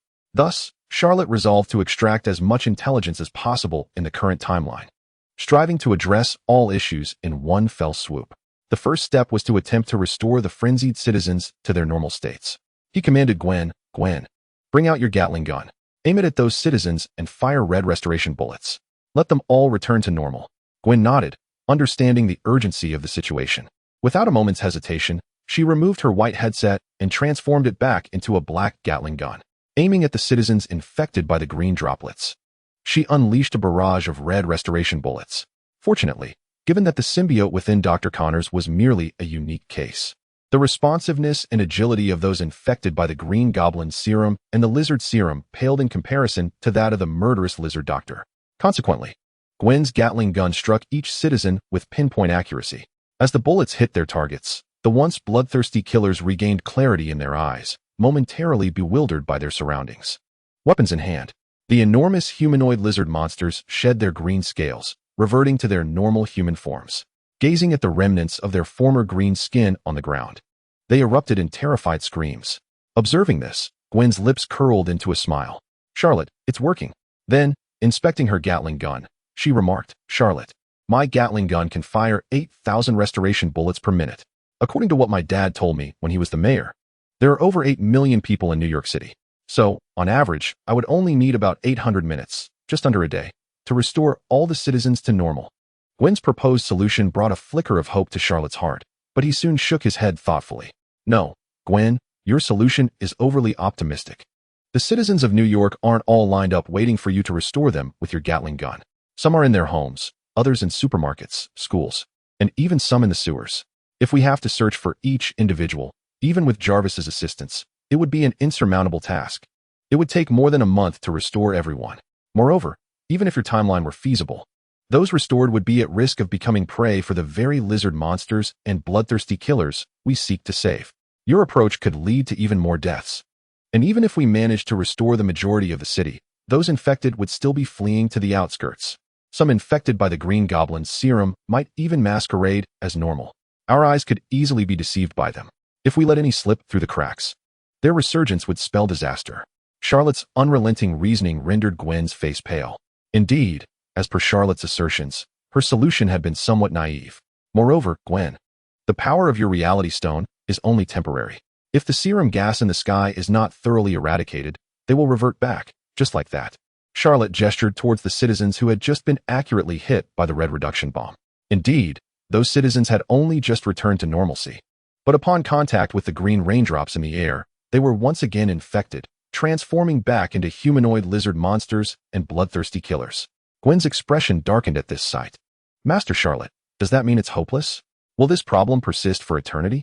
Charlotte tightened his grip on the black and white dual fan, stepped out from the red protective barrier, and declared, Fear not, allow me to attempt something. With that, he adjusted the fan to its white side, soared into the air, and made a sweeping motion over the area. Purification. A brilliant white light enveloped the entire block. The green raindrops were absorbed entirely by the white side of the black and white fan. In an instant, the green glow dissipated from the entire area, restoring the clouds in the sky, the air, and all the infected individuals on the street to their normal states. This method proved effective. However, Before Charlotte could savor the moment, he keenly sensed the green air from other districts being blown toward the purified area by the wind. Once again, individuals at the edges of the recently restored district were becoming infected. Damn, at this rate, it will be an endless cycle. Furthermore, after such a lengthy duration, it was certain that considerable amounts of green gas had drifted to other cities. Perhaps, other cities were experiencing infections as well. Charlotte furrowed his brow. The intricacy of the problem was beyond his expectations. Who would have thought that a mere surface-level villain like Green Goblin could wreak havoc on the city, rivaling even the Chitauri army? It seemed that the solution would necessitate utilizing the Time Stone to reverse time. However, before that, he needed to gather more intelligence. Thus, Charlotte returned to Dr. Connors and inquired, "Connors, Norman surely has some device intended to disseminate the serum throughout every corner of the city, correct? Tell me, what does this device look like?" Given that this timeline had already unraveled, it was imperative to explore every avenue to return to the past and eliminate all potential threats. Connors pondered for a moment, then retrieved his phone, opened his photo gallery, and handed it to Charlotte while saying, "I believe the source of all this chaos is likely the Canali device from Oscorp. When I transformed into a lizard, I was influenced by the serum, aiming to create a gas from the lizard serum, using this device to spread it across New York City, turning humans into a more advanced species of humanoid lizards. I suspect Norman orchestrated all of this because of this machine." Charlotte glanced at the photo of the machine, imprinting its shape deeply in his mind. He then turned to Gwen, saying, "Come, Gwen. It's time to settle the score with the Green Goblin." At the top of Oscorp Tower, the Green Goblin observed the chaotic streets below with a maniacal grin. "Ha ha ha. Charlotte, your lovely Gwen must have been infected too. Now, she should be a bloodthirsty killer or a humanoid lizard monster, right? Regardless of the transformation, I imagine you must be quite distressed. Humph. Who told you to take away my sister Morgan? Who told you to kill her? I will make you experience the pain of losing your beloved and witnessing their transformation." Just as the Green Goblin reveled in his sense of vengeance, Charlotte emerged from the gates of hell alongside Gwen. "So, you orchestrated all this for Agatha, that ancient woman who's lived for over 400 years? Norman, you truly have been bewitched by her." The Green Goblin turned to see Gwen. Unscathed and indistinguishable from a normal person, his face contorting in rage as he screamed, "Why? Why haven't you changed?" With that, he drew a vial of lizard serum from his waist, lunging towards Gwen. Yet, Charlotte was swifter. With a powerful stomp, a white bone whip materialized from the rooftop, piercing the Green Goblin's abdomen. Instantly, torrents of blood erupted from his wound. "You bastard. No, the real bastard is you. Green Goblin, is this all you have?" Charlotte taunted. "Hee hee, not turning Gwen into a monster is my regret. But, I have transformed the entire city, even the whole planet, into monsters. Even your superhero friends in circus costumes will be infected. Just thinking about it fills me with delight." "Ha ha ha." The Green Goblin laughed even as his wound widened from the muscle spasms. He was indifferent to his injury, solely intent on witnessing despair on Charlotte's face. However, to his astonishment, Charlotte's expression remained as calm as a placid lake, seemingly unfazed by the fate of the world. Instead, he pondered aloud, "Oh, so this is your entire plan? Then this will be rather simple." The Green Goblin's eyes widened, confusion etched on his face. "What is your reaction? Don't you care about the world at all? Or do you have a way to stop me? Let me tell you, don't even think about it. To stop me, you would need to reverse time." A hint of disdain flickered across Charlotte's face. "If that is the case, let us reverse time and turn the tide." With a snap of his fingers, Charlotte activated the Eye of Agamotto, which radiated a green light. The entire world began to reverse at a visibly rapid pace. The green ocean in the sky swiftly contracted, coalescing into a small point before returning to the Canali device beside Norman. The surroundings began to shift as well, transitioning from the top of Oscorp Tower to the Manhattan Bridge, and finally to the corridor of A.S.H.I.E.L.D. Hospital. When Charlotte regained his bearings, the distinctive scent of cold disinfectant filled the air. The passing nurses smiled sweetly at him before moving on. Gwen, seated nearby, donned a white hooded headset, blowing bubbles with rainbow-colored gum, listening to music while scrolling through her phone. In the patient room, the sounds of laughter from Bucky, Carter, and Captain Steve echoed, as they reminisced about amusing anecdotes from World War II, creating a pleasant atmosphere, surrounded by the serene tranquility of the environment and the wondrous effects of time reversal. Charlotte could not help but marvel at the Time Stone's prowess, truly deserving its status as one of the 6 Infinity Stones of the universe. It granted the wielder the ability to save and reverse time, a skill that was exceedingly overpowered. No wonder Dormammu had succumbed easily when tormented by Doctor Strange. Who could withstand an endless loop of 1,000,000 encounters with a resilient cockroach? Furthermore, based on various films and television adaptations, the Time Stone's remarkable utility extended beyond mere reversal. For instance, it could halt time, allowing one to act freely, a common trope in action films from the island nation. For instance, one could establish a dedicated temporal realm where the flow of time differs from that of the outside world by a factor of hundreds. Charlotte pondered that if the Avengers were to undergo specialized training in the future, this could indeed be a splendid option. Furthermore, Charlotte speculated that the Time Stone might possess the capability to restore damaged objects. For example, in the film, Doctor Strange utilized it to reinstate the 2 pages of the Book of Cagliostro that Caecilius had once stolen, thereby revealing the correct ritual to summon Dormammu. However, Charlotte couldn't help but wonder why, in this age of the 21st century, Caecilius felt compelled to tear out those 2 pages. Wouldn't it have been more prudent to simply photograph them with a mobile device? Even if one were to entertain the notion of a hypothetical scenario, considering that he had previously wreaked havoc in the library of Kamar-Taj, why not just take the entire Book of Cagliostro? After all, how thick could a single book possibly be? Instead, he chose to tear out just those 2 pages pertaining to the summoning ritual, and thus, it was only fitting that he would subsequently be assimilated by Dormammu as the usage of Dormammu's energy increased. Charlotte? Charlotte, are you listening? At that moment, the voice of Norman Osborn, the Green Goblin, interrupted Charlotte's musings, pulling him back to reality. Reflecting on the man who had plunged the entirety of New York City, and indeed, the world, into chaos in the previous timeline, Charlotte resolved to confront Norman and hold him accountable. Consequently, a shadow detached itself from beneath his feet, swiftly darting towards the memory of Dr. Connors. He then picked up the phone and addressed Norman, saying, "Yes, I'm listening. Do you have anything further to say?" On the other end, Norman's voice came through, laced with panic and helplessness, as innocent as that of a young rabbit. "Oh dear, Charlotte, what are you talking about? Did you not hear what I just said? Dr. Connors has lost control." As Charlotte listened, Norman seemed intent on recounting the entire saga of events as they had unfolded in the previous timeline, attempting to stall for time while the now violent lizard wreaked havoc throughout New York City, all the while trying to distract Charlotte. With a dismissive snort, Charlotte interjected, "No need for that, Norman. I'm coming for you right now. If I don't make you regret it, then I am not Charlotte." Norman, perplexed, had yet to grasp the full implication of Charlotte's words when a portal to hell suddenly opened beside him. His heart sank. How did he find me through the web of time? Faced with the abrupt appearance of Charlotte, Norman inhaled deeply and feigned composure, adopting an expression of confusion. "Charlotte, what did you just say? You plan to beat Dr. Connors so badly that..." Indeed, given Connors' fearsome transformation, he warranted a thorough reckoning. However, Norman insisted, "Connors has been a loyal employee of Oscorp for 2 decades. I have always regarded him as a good man. This sudden change into such a terrifying form must stem from the serum we developed together, and I take responsibility for that. Charlotte, if you find Dr. Connors, I hope you will only subdue him. Any consequences from this will be solely mine to bear."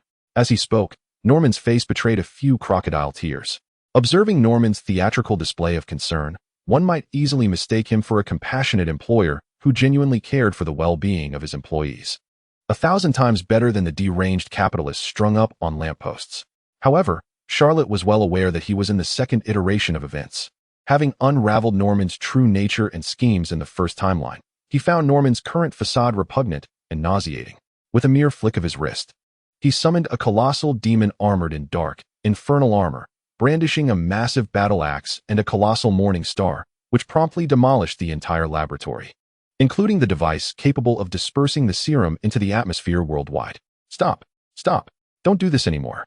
Charlotte, what are you trying to accomplish?" The Green Goblin beheld the ruins of his laboratory, feeling as though his life's work had been obliterated, his psyche on the verge of collapse. Witnessing Norman's frantic, twisted expression filled Charlotte with an inexplicable sense of satisfaction. He casually removed his skeletal cloak, transforming it into a black sofa, upon which he comfortably seated himself. Crossing his legs, with a nonchalant tone, he remarked, "What am I trying to accomplish? No, it is I who should be asking you what you intend to do." Green Goblin. Norman's expression turned grave, a shiver coursing through him. Though his mind was in turmoil, he struggled to maintain his facade of calm. "Charlotte, what on earth are you talking about? I don't understand a single word. What is this Green Goblin you speak of? I am not familiar with it." Charlotte's patience waned as he cut to the chase. "Green Goblin, cease your charade. You set a trap for Dr. Connors, transforming him into a rampaging, murderous version of the lizard creating chaos in New York City to divert my attention entirely onto him. Meanwhile, you, a pitiful man brainwashed by Agatha, sought vengeance for that old crone by intending to use the device to convert the Green Goblin serum and Lizard serum into gas, dispersing it across New York and the world. Your goal was to turn Gwen into a monster, to provoke me, wasn't it? Norman's eyes widened in shock. What the? How does this sorcerer know my plans so clearly? Could he have come from the future? Seeing his scheme laid bare, the Green Goblin's eyes flashed with malice before he quickly sank to his knees, tears and snot streaming down his face as he crawled toward Charlotte, exclaiming, "What? Charlotte, you've finally come. I didn't want any of this. It's all the Green Goblin's fault. That terrifying man. Every night, I hear that devilish voice in my head tempting me. He forced me to do these things. He is the one. The damned Green Goblin. I'm a victim too." As he spoke, the Green Goblin inched closer to the black sofa where Charlotte sat. Then, with a sudden glint of malice in his eyes, he swiftly drew 2 vials, one containing Lizard serum gas and the other Green Goblin serum gas. With a swift motion, he shattered them, grinning maliciously. "Ha, Charlotte, let us become monsters together." The green gas wafted from the shattered vials, entering Charlotte's lungs. However, contrary to the Green Goblin's expectations, Charlotte did not metamorphose into a reptilian creature or a bloodthirsty killer. Instead, he remained seated with an air of tranquility, unaffected by the concoctions that Norman had so meticulously crafted. In fact, after inhaling the green gas, a look of disdain crossed Charlotte's face. With a powerful kick, he sent Norman sprawling, declaring, "Norman, I am a natural-born master of dark magic. Even the black magic that corrupts the mind and lures one into darkness poses no threat to me. If those vials truly had any effect, I would be dead by now. But you deserve to perish." With that, Charlotte lunged forward, unleashing a torrent of blows upon Norman, venting the fury that had been building within him. Charlotte felt a twinge of agitation within her. During her first attempt, due to her own carelessness, she failed to timely discern the Green Goblin's scheme, resulting in her being led by the nose throughout the entire ordeal. Had it not been for her sixth sense alerting her to the oddities and her subsequent utilization of the time stone to create a save point, managing this global crisis would have proven exceedingly troublesome.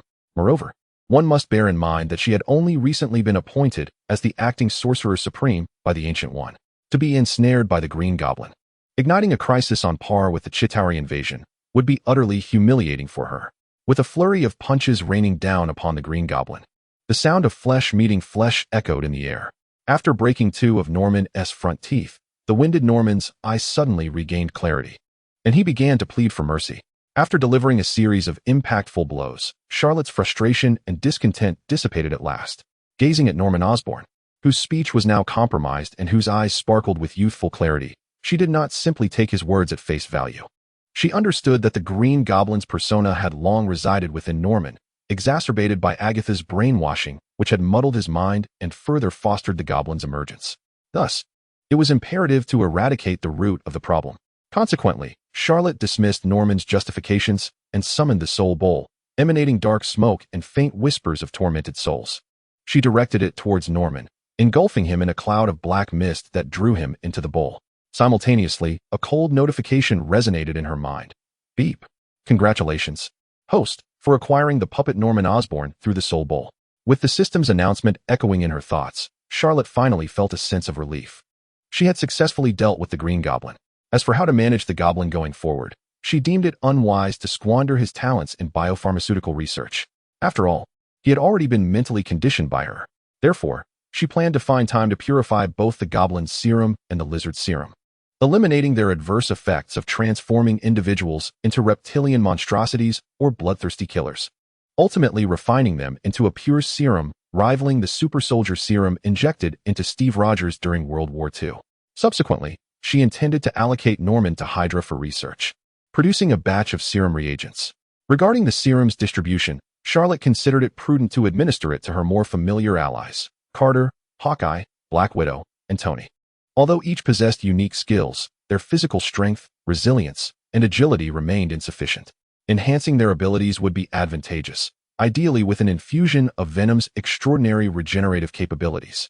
At that juncture, they could withstand bullets with ease, alleviating her concerns during team battles with the Avengers regarding their vulnerability to conventional weaponry. On a related note, Peter Parker, recently bonded with Venom, had been pursuing magical studies. Charlotte intended to retrieve certain components of Venom for her research, planning a return visit to Kamar-Taj in a few days. For the evening, she resolved to take her assistant, Gwen, out for a leisurely stroll.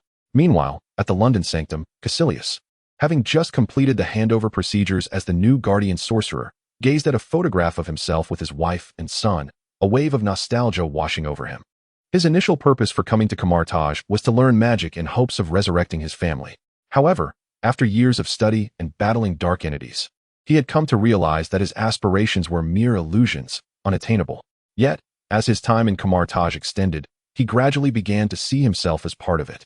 And the responsibility of safeguarding Earth gradually supplanted his longing for his family. Now, returning to the very city where it all began stirred profound emotions within him. Caecilius, working so late.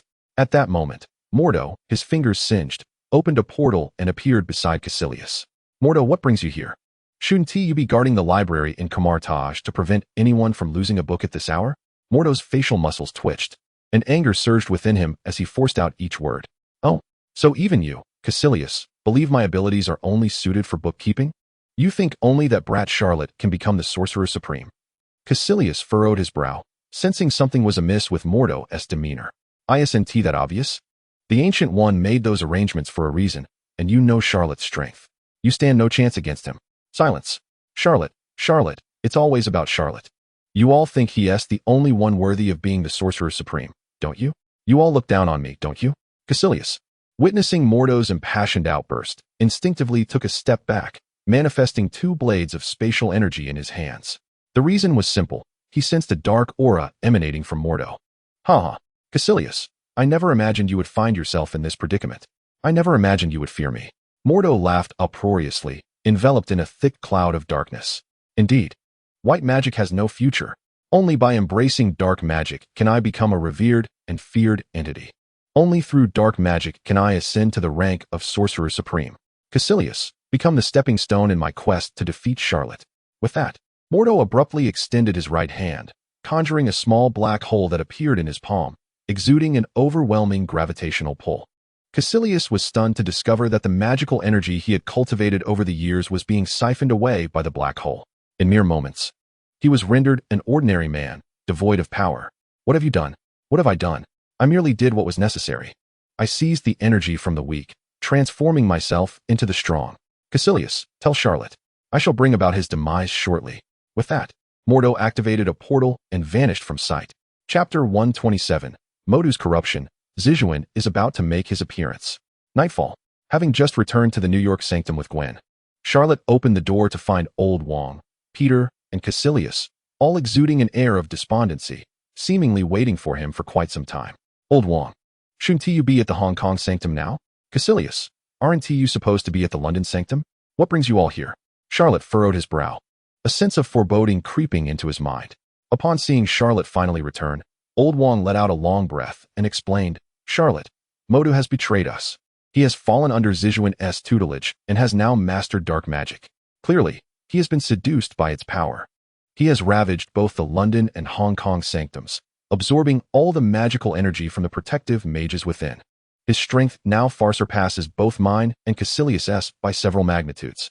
Do not be deceived by my ability to open a portal just now to bring Caecilius and Peter here to the New York sanctum.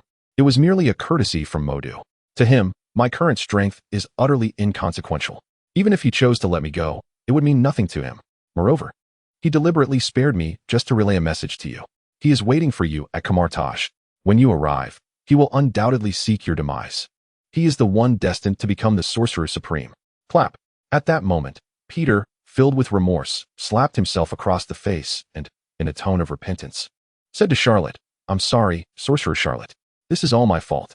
Just a couple of days ago, after studying magic from the Dark Hold, I failed to notice Modu's aberration. Who would have thought that, having become the guardian of the Kamar-Taj library, he would instead seize the Dark Hold? Upon hearing the news of Modu's corruption and the bloodshed at the London and Hong Kong sanctums, Charlot was not particularly surprised. After all, Modu had long coveted the position of Sorcerer Supreme. Following the recent battle in New York, when Master Gu assigned their future roles on the rooftop, Charlot had sensed Modu's discontent. However, he never anticipated that Modu would audaciously steal the Dark Hold and pledge himself to Zizhuan. It was well known that Zizhuan was no benevolent entity. He banished the Darkhold to Earth solely to await a worthy individual to learn dark magic and become his earthly agent. In fact, this so-called earthly agent was merely a temporary expedient. His true objective was to utilize this agent to allow his own avatar to descend upon Earth. Much like Agatha did previously when she sacrificed her flesh and soul in Osborne Tower to summon Zijuan's avatar. Thus, despite Modu's current flamboyance and his bloodbath of the London and Hong Kong sanctums, absorbing all the magical energy from the protective mages and vastly increasing his powers. All of this was merely a facade for another's benefit. It would not be surprising if, at this very moment, in some dark dimension, Zijuan was akin to a fisherman, gleefully watching his catch grow larger, waiting for the opportune moment to reel it in. As the saying goes, to lead a person to ruin, one must first drive them mad. In Charlotte's eyes, Modu had already embarked on the path to destruction. As for what to do if Zijuan truly emerged, Charlotte had long devised a solution: the recently acquired dual blades of black and white. Their purifying abilities were renowned for their efficacy. His internal dark energy had reached a saturation point after millennia, and his progress in cultivation had recently stagnated. If he were to consume Zijuan's avatar, his strength would surely surge once more. However, where was Gui? Had none of you sought her out? And what of Kamar-Taj? At this, Old Wong sighed. Ah, Charlotte. You know as well as I do that Master Gui has her designated days each month when she ventures into the depths of the universe to battle external dimensional demons. We have no means of contacting her. As for Kamar-Taj, it has long since fallen. Modu has siphoned almost all the magical energy from there, and his power has surged to an extent I cannot even gauge. Even Peter, I had to risk my life to rescue. Upon hearing of Gui's whereabouts, Charlotte's facial muscles involuntarily twitched. Good heavens, this old woman is slacking off again. The three great sanctums and Kamar-Taj have nearly all been ravaged by Modu, and she continues to lounge about in the depths of the universe? Does she truly believe that I, her so-called proxy for the Sorcerer Supreme, can resolve this crisis? She has far too much faith in me. Sorcerer Charlotte, what will you do now? Will you confront Modu, who has increased his power exponentially? After Old Wong's recounting, the assistant, Gwen, looked at Charlotte with concern. Charlotte patted Gwen's head and smiled. Yes, I intend to confront him. I shall make him aware that to aspire to become the Sorcerer Supreme, he must first pass through me. Pausing for a moment, Charlotte turned to the remaining three. You all still possess fighting capabilities, do you not? Caecilius wore a bittersweet smile. Modu's first assault was on the London sanctum. He did not spare me. I am now nothing more than an ordinary man. Old Wong and Peter, however, expressed that due to Modu's arrogance, they remained unchanged in strength. After hearing everyone's accounts, Charlotte nodded and then opened a portal to Kamar-Taj. He called to the group, let us go. Gwen, Old Wong, Peter. We shall head to Kamar-Taj and eliminate Modu. Kamar-Taj. Although Modu had wreaked havoc there, the scene was not excessively bloody. Indeed, as Old Wong described, Modu had bloodied Kamar-Taj, the London sanctum, and the Hong Kong sanctum, but this so-called bloodbath was to be taken with a grain of salt. After all, what Modu truly sought to enhance his strength was the magical energy within the mages. He simply absorbed it directly. Why bother with murder? Killing would only hinder his efficiency in absorbing magical energy. Thus, after draining the magical energy from numerous mages, Modu drew a boundary, encasing the now powerless mages within a black protective shield before making his way to the sanctum of the Sorcerer Supreme, comfortably seating himself upon the throne that symbolized the Sorcerer Supreme.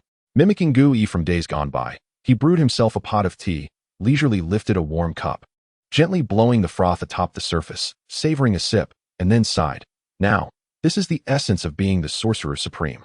Just as Modu pretended to embody the demeanor of the Sorcerer Supreme, Charlotte emerged from the portal, observing Modu, now enveloped in dark smoke. With his eyes and hands turned black, he could only frown. Drinking tea makes you the Sorcerer Supreme? Modu, just look at your current ghastly visage. You are nothing but a monkey donning a crown. Chapter 128. Absorb energy? Then let us burst him open and summon Zijuan. Upon seeing Charlotte and the others arrive, Modu erupted into laughter, a steady stream of dark energy spewing forth from his mouth as he chuckled. Ha ha ha. Charlotte, how dare you speak to me like that? You call me a monkey in a crown? You mock my current state? Damn it. You are the one who has been practicing dark magic from the very beginning. Who says a supreme mage cannot practice dark magic? Who says a supreme mage cannot take on this ghastly appearance? Who do you think you are? Do you dictate the rules? Damn. Modu's anger escalated with each word. At last, he violently slammed the teacup in his hand onto the ground, producing a sharp shattering sound. Observing Modu's furious and volatile demeanor, Charlot furrowed his brow. Yes, I am indeed studying dark magic. However, dark magic is under my command. My consciousness remains clear. I am still in my right mind. But what about you, Modu? Is this how you remain conscious? You are not studying dark magic. You are being toyed with by it. Upon hearing Charlot's words, Modu's fury intensified. Am I not studying dark magic? I am being toyed with. What utter nonsense. Charlot, you cannot stand to see my strength surpass yours. You cannot accept that I am far more suited to mastering dark magic than you. I will prove to you that I alone am destined to become the supreme mage. As he spoke, Modu conjured a sphere of dark energy of exceptionally high purity, brimming with explosive, destructive power, and hurled it directly at Charlot's face. Watch out, Mage Charlot. Gwen, ever vigilant since arriving in Kamar-Taj, swiftly reacted. A red light emanated from her hands, and a crimson protective shield enveloped everyone. With a thunderous boom, the black energy sphere detonated against the red barrier, producing a tremendous sound. The force of the explosion caused the protective shield to tremble precariously. Gwen, witnessing this, was momentarily taken aback. After all, having honed her mastery over the Reality Stone's power during this time, she knew that this red shield could withstand missiles and even nuclear blasts. Yet, how could such an astonishingly resilient barrier now appear so unstable? Damn, just how powerful is Modu? Charlot, I come to your aid. Old Wong, seeing Modu's sneak attack, swiftly formed a hand gesture and sent a bolt of Bastot's lightning towards Modu. Meanwhile, Peter also hurled a fireball of nether flame. However, to Old Wong's astonishment, Modu did not dodge their attacks at all. Instead, he opened his arms wide, reveling in the impact of Old Wong's lightning and Peter's fireball upon him, his face displaying a look of satisfaction. It was as if their assaults not only failed to inflict any harm, but were instead absorbed by Modu entirely. This is disastrous. This guy has been practicing the same technique as Agatha. He can absorb all attacks directed at him and convert them into his own magical energy. How on earth can we fight him? Despair flickered in Old Wong's eyes. Modu could actively absorb the magical energy within others, while their attacks were automatically absorbed. This was nothing short of invincibility. No worries, allow me. Seeing Modu's audacity, Charlot stepped forward, wielding the duality fan, and forcefully waved it in Modu's direction. In the next moment, the colossal purple visage of Dormammu manifested before them. Dormammu? Just in time. I was eager to experience the magical energy of this dimensional deity. Come on, Charlot. Strike me. Modu laughed maniacally, arms outstretched, eagerly awaiting Charlot's assault. Gwen looked at Charlot with concern. Mage Charlot, do not fall for his taunts. He is deliberately provoking you to strike, so he can absorb your energy and bolster his own power. However, Charlot merely smiled dismissively. Fear not, Gwen. Everything is under my control. A mere character like Modu does not warrant my serious attention. Dormammu, unleash your fury. With those words, Dormammu's head opened its gaping maw in the sky, and with a thunderous roar, a sound wave capable of shattering souls surged toward Modu. The violet sonic attack struck Modu, instantly rupturing his eardrums. Pain flashed across Modu's face. Yet, just 1 second after the purple sound wave collided with him, a dark, viscous liquid swiftly coursed through his body, mending the damage. In less than 5 seconds, Modu adapted to Dormammu's sonic assault, and his expression turned even more smug and deranged. Ahahaha. Charlot, come on. Hit me again. That wasn't enough. I feel absolutely fantastic. Witnessing Modu absorb the energy from the purple sonic attack without sustaining any damage, Old Wong's brow furrowed deeply. Charlot, stop attacking. You're merely aiding him. However, in Old Wong's eyes, Charlot seemed to have lost all composure. Frustrated by the ineffectiveness of his previous assault, he exclaimed, Not enough? Then I shall make it even more exhilarating for you. Bone Jump's lightning. Detonate. As he spoke, the previously unleashed Bone Jump's lightning, which had struck Modu during Dormammu's sound wave attack, began to bounce rapidly within Modu's body. 5 times, 10 times, 30 times, 500 times, 9,000 times.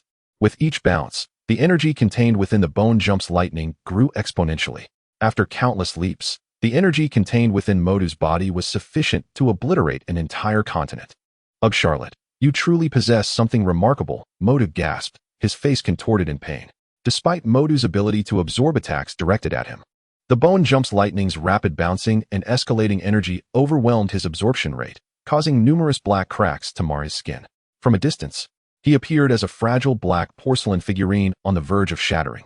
Yet, in the next moment, Modu inhaled deeply, and the black cracks on his surface began to visibly mend. His expression once again radiated smugness and madness. Ahahaha. Charlotte, thank you. My power has swollen to unimaginable proportions. Now, it is your turn to perish. However, in the face of Modu's threat, Charlotte, who had previously appeared frantic in Old Wang's eyes, suddenly regained his composure.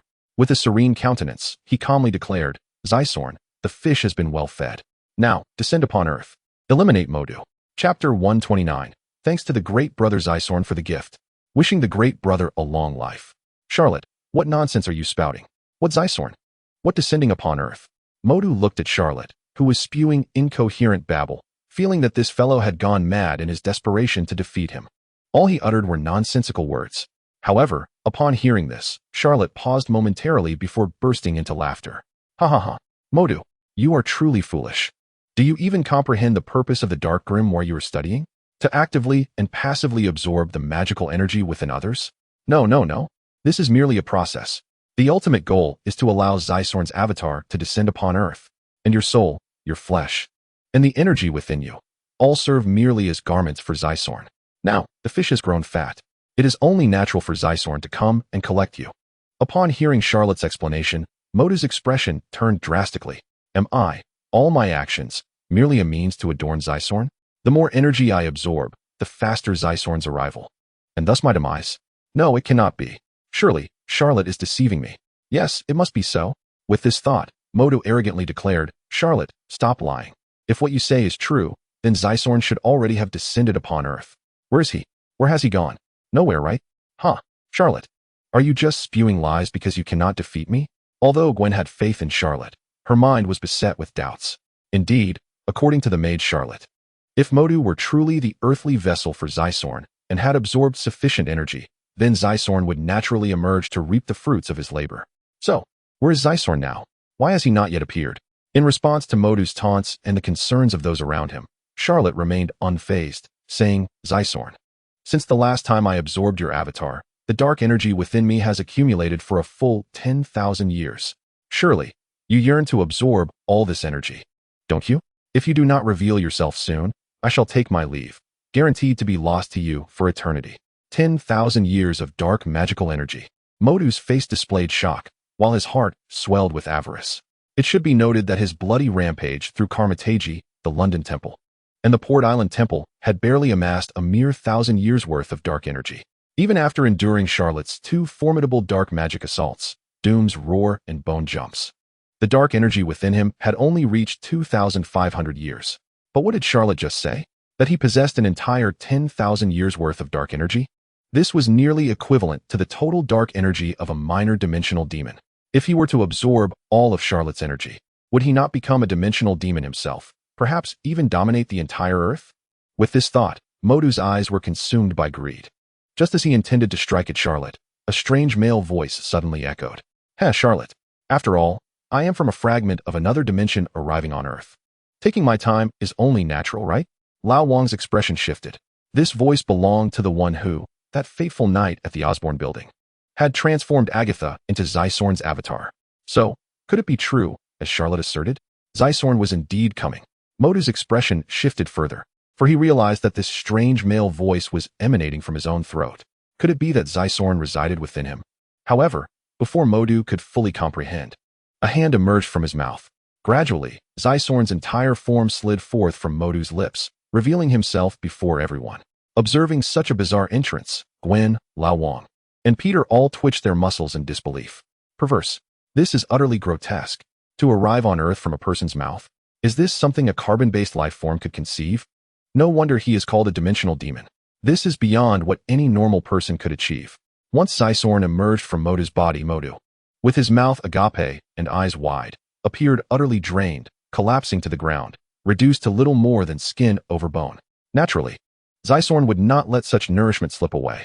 With a swift motion of his right hand, Modu transformed into a plume of black smoke, drawn into Zysorn's being, a look of satisfaction gracing his features. He then addressed Charlotte. Heh, Charlotte, I never expected your power to have surged to such a terrifying level since our last meeting. However, this is where it ends. I now possess 15,000 years' worth of dark energy. Charlotte, surrender and become my obedient servant. As Zysorn consumed the remnants of Modu, transforming them into black smoke, Charlotte, wielding the dual-sided fan of black and white, calmly stated, "Are you finished? Now it is my turn." Purification. In the next moment, the black smoke particles that Zysorn had absorbed, previously burdened by Doom's roar, transformed instantly into a pristine white. A brilliant light radiated from Zysorn's body. Feeling this exceedingly uncomfortable holy aura, Zysorn's expression shifted drastically. This is the purification technique of heavenly angels. Damn it, Charlot, are you not a dark mage? How do you possess such abilities? Charlot smiled, gently placing the white side of the fan, adorned with the holy image of the fallen angel Lucifer, over his lips, and chuckled, "Haha, Zysorn, do not forget that Lucifer was once a heavenly angel. Even with the fallen title, he remains an angel. Naturally, I have also acquired the heavenly purification techniques. As for you, Zysorn, thank you for your arrival, for allowing my dark energy to increase by 10,000 years. I appreciate the generous gift from my dear brother Zysorn. Wishing my dear brother Zysorn a long life." Listening to Charlot's explanation, Zysorn was on the verge of madness. After painstakingly using the Dark Divine Book to manipulate Modu, he had finally returned to Earth, only to be defeated by Charlot within mere minutes of his appearance. Unlike the last time, when he lost to Lucifer's sudden reappearance, an outcome he accepted, this time, he had not even laid eyes on Lucifer. He had merely encountered Charlot, the vessel of Lucifer. To be felled at the first encounter? And to hear thanks for the gift? To be wished a long life? How many years have I lived already? A wish for a long life. Is that a wish for my demise? Charlot, may you meet a most unfortunate end. As Zysorn felt his power steadily diminishing, he realized that soon he would be left without the strength to fight. Thus, seizing the last vestiges of his vitality, he lunged at Charlot. Yet Charlot remained unhurried. With a swift motion, he opened the dual-sided fan. The white side formed a swirling vortex. In an instant, Zysorn's form was sucked into it, leaving no further trace. Chapter 130. Zysorn's Deception, the Hook of Mephisto. "Ah, Charlot, I will kill you." In a certain dimension of hell, Zysorn, feeling his energy plummet once more, his peak power reduced to merely 50%, vented his fury by hurling objects around him. He had only encountered Charlot twice, yet his strength had been cleaved in half within less than 6 months. If this continues, what will happen the third time he meets Charlot? He simply met his demise. This is unacceptable. Assistance must be sought from others. "Oh, is that you, Zysorn, displaying such a tempest of anger? Which character possesses the audacity to provoke the ire of you, the Dimension Demon God?" Zysorn lifted his gaze and beheld a man, suave with slicked-back white hair, yet appearing vigorous, seemingly a middle-aged gentleman in his 40s or 50s. Clad in a black suit and wielding a brown wooden cane, he approached with deliberate steps. Zysorn's pupils constricted. The visitor was no stranger to him. It was none other than Mephisto, a member of the Dark Alliance who had once conspired with him to eliminate Lucifer. "What brings him here? Mephisto, from such a distance. What brings you to grace me with your presence?" Upon uttering these words, Zysorn regained his former regal demeanor, as if the earlier flustered individual were a different person altogether. Simultaneously, he discreetly employed arcane methods to restore his power to its zenith.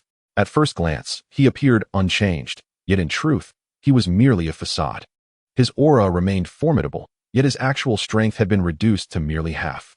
Should conflict arise, his true weakness would inevitably be exposed.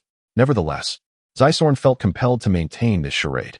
Although he and Mephisto were both members of the Dark Alliance, this so-called organization merely represented a collection of Dimension Demon gods, temporarily assembled for mutual gain. The bonds among them were not particularly profound. In fact, following their conquest of Lucifer, many Dimension Demon gods had quarreled over the spoils, and petty grievances had persisted unabated. Zysorn's dominion over the largest territory and highest energy concentration of the Hell Dimension had incited considerable discontent among his peers. His position among the foremost tier of Dimension Demon gods was a source of envy, while others in the second and third tiers preferred to unite against the weaker ones to seize their dimensional fragments rather than confront him. Thus, Zysorn had lived rather comfortably over the years, but all of this was predicated on his formidable strength. Now, having been directly weakened by Charlot, he faced Mephisto, a being of comparable might. If Mephisto were to discern the extent of his diminished power, it could very well spell his doom today. Hence, the necessity of maintaining this pretense. Fortunately, Mephisto seemed oblivious to his discrepancies and spoke in the manner of a distinguished gentleman. "Recently, I have been plagued by nightmares. Visions of Lucifer not truly perished, but rather, growing even stronger. I fear that one day in the near future, He shall return to wreak havoc upon all the Dimension Demon gods of the Dark Alliance. You know, as Dimension Demon gods, we seldom indulge in dreams. Yet, the fact that we personally dispatched Lucifer weighs heavily on my mind. Thus, I sought to inquire your thoughts on the matter. Realizing that Mephisto's visit was not solely directed at him, Zysorn felt a slight release of tension. A cunning scheme flickered through his mind, and a bittersweet smile graced his lips. Mephisto, I too have dreamt of similar portent. I share your concerns. Coincidentally, my earthly agents have recently detected a potent surge of dark energy. Upon investigation, it was revealed that Lucifer still exists in this realm. My old friend, do not widen your eyes so. After all, Lucifer was quite a figure in his prime, given his previous formidable capabilities. It is not inconceivable that remnants of his essence persist on Earth. Fortunately, this fragmented form of Lucifer is not overly powerful. Perhaps a mere 10 of my earthly agents could vanquish him. However, the complication lies with a certain earthling named Charlot, who appears to have formed an alliance with Lucifer, acting as his vessel. This is indeed troublesome. You are aware that I can only augment my earthly agents through the Dark Grimoire. Currently, I possess but one agent and cannot contend with them. Thus, I find myself in quite the predicament. A glimmer of greed flashed in Mephisto's eyes as he feigned nonchalance. Is that so? This poses quite a challenge. It seems we must deliberate further on this matter. Zysorn, remain here for a moment. I shall seek out our allies from the Dark Alliance to discuss this issue and see if we can, as before, unite our efforts to eliminate Lucifer once and for all. By doing so, we would alleviate our greatest concern, would we not? Therefore, Zysorn, do not act rashly. Wait for me while I arrange a meeting with others. With that, a shroud of black smoke enveloped Mephisto, and he vanished completely from sight. Watching him depart, Zysorn, who had been sustaining the facade, collapsed to the ground, his body rendered immobile. After all, forcibly maintaining such an illusion through arcane means came at a cost. Yet, he took solace in the fact that his earlier ruse had ensnared Mephisto. That avaricious old fool, professing a commitment to the Dark Alliance, was truly driven by his own self-interest, to monopolize Lucifer's energy and elevate his own power. What nonsense about consulting other Dimension Demon gods. I suspect he is secretly devising a strategy to deal with Charlot. Indeed, during their conversation, Zysorn had subtly planted a hook, citing his limited number of earthly agents due to the constraints of the Dark Grimoire. However, Mephisto's situation was markedly different. Unlike Zysorn, who required his agents to accumulate energy before manifesting on Earth, Mephisto could proactively forge contracts with Earthlings, sharing a portion of his internal energy. Thus, Mephisto's method of acquiring earthly agents would undoubtedly surpass Zysorn's, requiring neither the same number nor the elaborate fabrications Zysorn had concocted. He need only target one individual and bestow upon them an ample share of dark energy sufficient to contend with Charlot. Yet, this was merely Mephisto's assumption. After all, Charlot had absorbed Zysorn's earlier avatar, potentially amassing an accumulation of 2,000 years' worth of dark energy. Sending Mephisto's earthly agents to confront Charlot would surely be tantamount to sending them to their demise, merely providing energy to their opponent. Zysorn reveled in this potential outcome. After all, the demise of a fellow ally would not be lamented by him. Why should he be the only one to suffer? He would ensure others bore the brunt of misfortune as well. In the meantime, he could seize the opportunity to restore his own energy. By the time Mephisto's strength was diminished, Zysorn could absorb him entirely. Then, he would solidify his position among the foremost tier of Dimension Demon gods, perhaps even ascending to T0 status. Cackling with glee, he thought, indeed, only I am worthy of the title of Dimension Demon God. Mephisto, you shall wait patiently to be devoured by me. Chapter 131. Do not call me Caecilius, refer to me as Hannibal. Earth, Kamar-Taj, the sanctum of the Supreme Sorcerer. After absorbing and purifying the energy of the Hisoka avatar through the duality fan of black and white, the dark magical energy within Charlot surged to a terrifying magnitude, exceeding 20,000 years. This formidable power nearly rivaled that of some mid-tier or slightly above mid-tier dimensional deities. The distance to the first tier of dimensional gods was but a mere step away. Of course, should Lucifer intervene, with his extensive combat experience as a seasoned dimensional deity, he could potentially launch a surprise attack on the first tier of dimensional gods, catching them off guard and inflicting severe damage or even death upon them. This scenario was not entirely implausible. Awakened instantaneously by the influx of immense dark energy, Lucifer felt a profound satisfaction with such gains in growth and power. After all, he had only just resurrected less than 6 months prior. With Charlot's assistance, he had ascended to this level, something he would have deemed impossible in the past. Thus, despite the fact that his current strength, while heavily injured, could only barely slay a first-tier dimensional god, it was infinitely preferable to his previous state of weakness, where he could only cower in a corner, praying that passing dimensional gods would spare his life.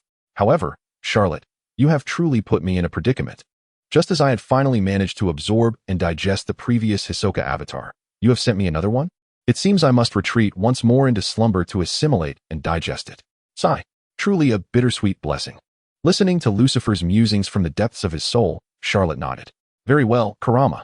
Having dealt with two-dimensional gods in succession, I have accrued some combat experience against these beings. Coupled with the duality fan of black and white in my possession, I believe I shall have little difficulty dealing with any other dimensional god avatars that may descend upon Earth, such as Mephisto, Dormammu, or the Eye of Agamotto. Lucifer pondered for a moment, seemingly assessing the abilities possessed by Charlotte. After a deep breath, he relaxed and stated, "All right, I shall entrust the affairs outside to you. Oh, by the way, you previously infused my fallen angel's dark sword with the energy of the icebox, granting it ice attributes, correct? It would be prudent to infuse my blade of the Angel Slayer with some fire attribute energy, perhaps the eternal flame from Odin's subterranean treasury. This way, the energies of both weapons can remain balanced, enhancing their effectiveness in combat." With that, Lucifer fell into slumber once more, lapsing into silence. Meanwhile, Charlotte, encouraged by Lucifer's suggestion, felt a surge of enthusiasm. After all, he had previously struck a deal with Odin, assist in dealing with Hela, and he would acquire the eternal flame. This flame was clearly a source of light attribute energy. If combined with the purifying function of the duality fan, it might yield unimaginable benefits when confronting these dimensional gods. However, for now, the priority was to return the magical energy absorbed by Mordo to the mages in Kamar-Taj, the Sanctum of London, and the Sanctum of Hong Kong. After all, safeguarding the Earth was not solely his responsibility. The Earth was vast, with myriad events occurring. If he had to personally attend to every incident, he would surely exhaust himself. Thus, as Charlotte restored energy to the mages, each mage received back double the amount of energy they had originally lost, effectively doubling the overall strength of Kamar-Taj and the three sanctums. Additionally, he garnered the admiration of countless mages. If his previous appointment as the acting Supreme Sorcerer by the Ancient One had caused some unease among a few, this latest act undoubtedly solidified his position and earned him greater favor and trust from the mages. However, when it came time to restore energy to Caecilius, Charlotte encountered a minor surprise. "What? You say you no longer wish to continue?" "No, my friend.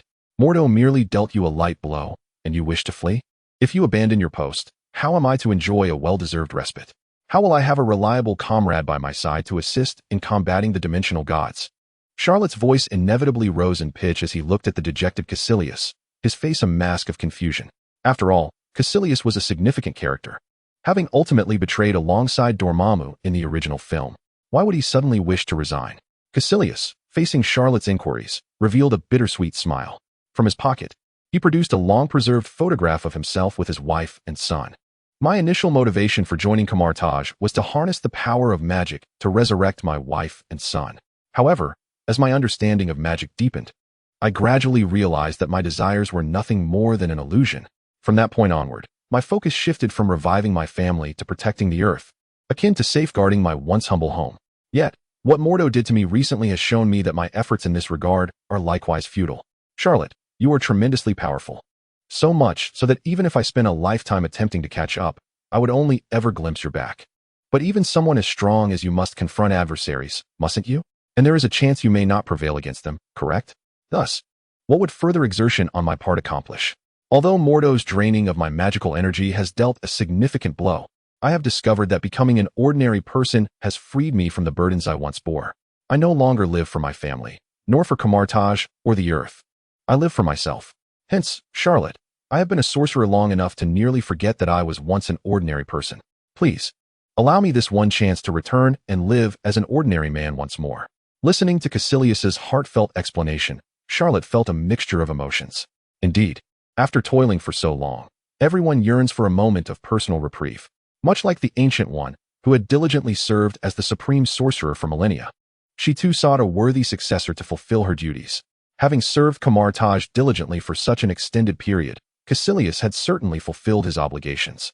Thus, for him, seizing this opportunity, prompted by Mordo's draining of his magical energy, To retire and return to a life of ordinariness was hardly a negative outcome.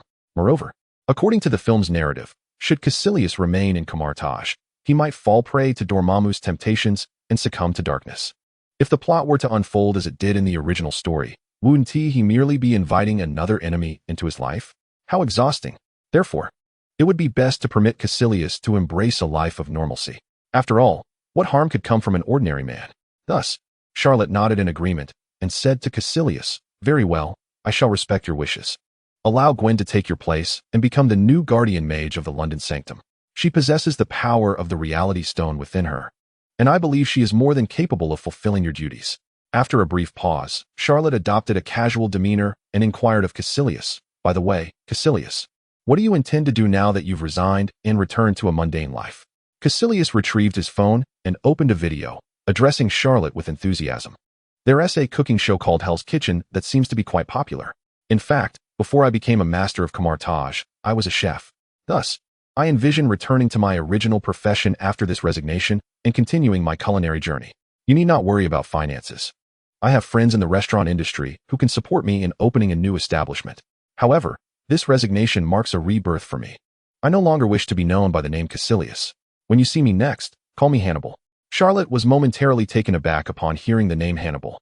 Goodness, a chef, opening a restaurant, and now you wish to be called Hannibal? You still bear this visage. Is this truly acceptable? Who says one cannot become a villain in a mundane life? With a name like that and a face like yours, you are the very embodiment of a villain. Charlotte was so stunned by Caecilius's name change that he choked several times before finally managing to ask, "Ahem, Caecilius, from now on, you may refer to me as Hannibal." All right, Uncle Hannibal. What prompted you to choose such a name?" "Well, this name was originally one I thought of with my wife when we were planning to have a second child. Now that she is gone and that second child will never be born, the name holds a special significance in my life, symbolizing hope and new beginnings. I believe that by adopting the name Hannibal, my life will likewise be filled with hope and will usher in a new chapter." Charlotte's lips twitched at his words. A new hope? A new chapter? One that entails devouring people with a crunch? That certainly sounds like a positive hope for others. Seeing Hannibal's resolute determination, Charlotte refrained from further comments, opting instead to pat his shoulder and solemnly say, "Hannibal, I hope you will truly embrace your humanity as a chef." Hannibal nodded in response, assuring him, "Rest assured, Charlotte, during my previous tenure as a chef, I held my culinary pursuits in high regard. Upon my return to this industry, I shall not prepare dishes akin to the shoddy prepackaged meals and frozen meats circulating the market. I vow to provide my patrons with the most intimate, high-end dining experience, serving only the freshest and most delectable offerings. I will indeed strive to be a better person. Once my restaurant flourishes, I might even invite you over for a meal." Listening to Hannibal's reply, Charlotte couldn't help but grimace. "I wish for you to be a good person. You claim you will be a good person. But, dear brother, is the person you refer to the same as I envision?" Waving his hand dismissively, Charlotte resolved to move on, as he had pressing duties as the acting Sorcerer Supreme. With Hannibal resigning from the position of the guardian mage of the London Sanctum and Mordo having fallen to the hands of Caecilius, it was imperative that he promptly find successors for both roles. Thus, after deliberation, Charlotte entrusted the role of guardian mage of the London Sanctum to Gwen. Being a young lady in love, she was concerned that their separation might affect her relationship with Charlotte. Only after securing his promise to accompany her on shopping excursions every weekend would she accept her new responsibilities. Faced with Gwen's temper, Charlotte had no choice but to acquiesce. As for the position of librarian at Kamar-Taj, Charlotte intended to pass it on to Peter Parker. After investigating the role, he discovered it required minimal expertise, merely guiding apprentices to the appropriate magical tomes and tidying up the desk at the end of the day. Although the position demanded a commitment to defend the library against any incursions, it was otherwise quite an easy job. It was no wonder Mordo was enraged when he was reassigned from teaching foundational magic to the role of librarian. It felt like a demotion of the most insulting kind. However, what was a demotion to Mordo was an entirely different opportunity for Peter. As a newly inducted apprentice, he needed to grasp the fundamentals of the magical world. Moreover, before being engulfed by the symbiote, Peter had always been passionate about knowledge. Thus, the seemingly mundane position of librarian at Kamar-Taj was akin to a dream come true for him. The prospect of spending his days perusing magical tomes while performing simple tasks was indeed a delightful stroke of fortune. Upon hearing about his new role, Peter eagerly moved his bed and blankets into the library. He declared, "I plan to live here from now on. Even Jesus couldn't stop me." Observing Peter's fervent thirst for knowledge, Charlot shook his head, muttering, "Ah, this Peter truly embodies the adage that a fool's fortune awaits him." Chapter 133. The Power Stone is formidable? The Black Sorcerer shall swallow it whole. Charlot, it seems that during my absence, you have managed affairs quite adeptly. Appointing you as the acting Sorcerer Supreme was indeed a wise decision. At that moment, the Ancient One appeared behind Charlot, having returned from her sojourn through the cosmos. Making not a sound, startled by her sudden presence, Charlot grumbled with a hint of resentment. "Ancient One, you certainly overestimate my capabilities. Mordo had ravaged Kamar-Taj, the London Sanctum, and the Sanctum Sanctorum.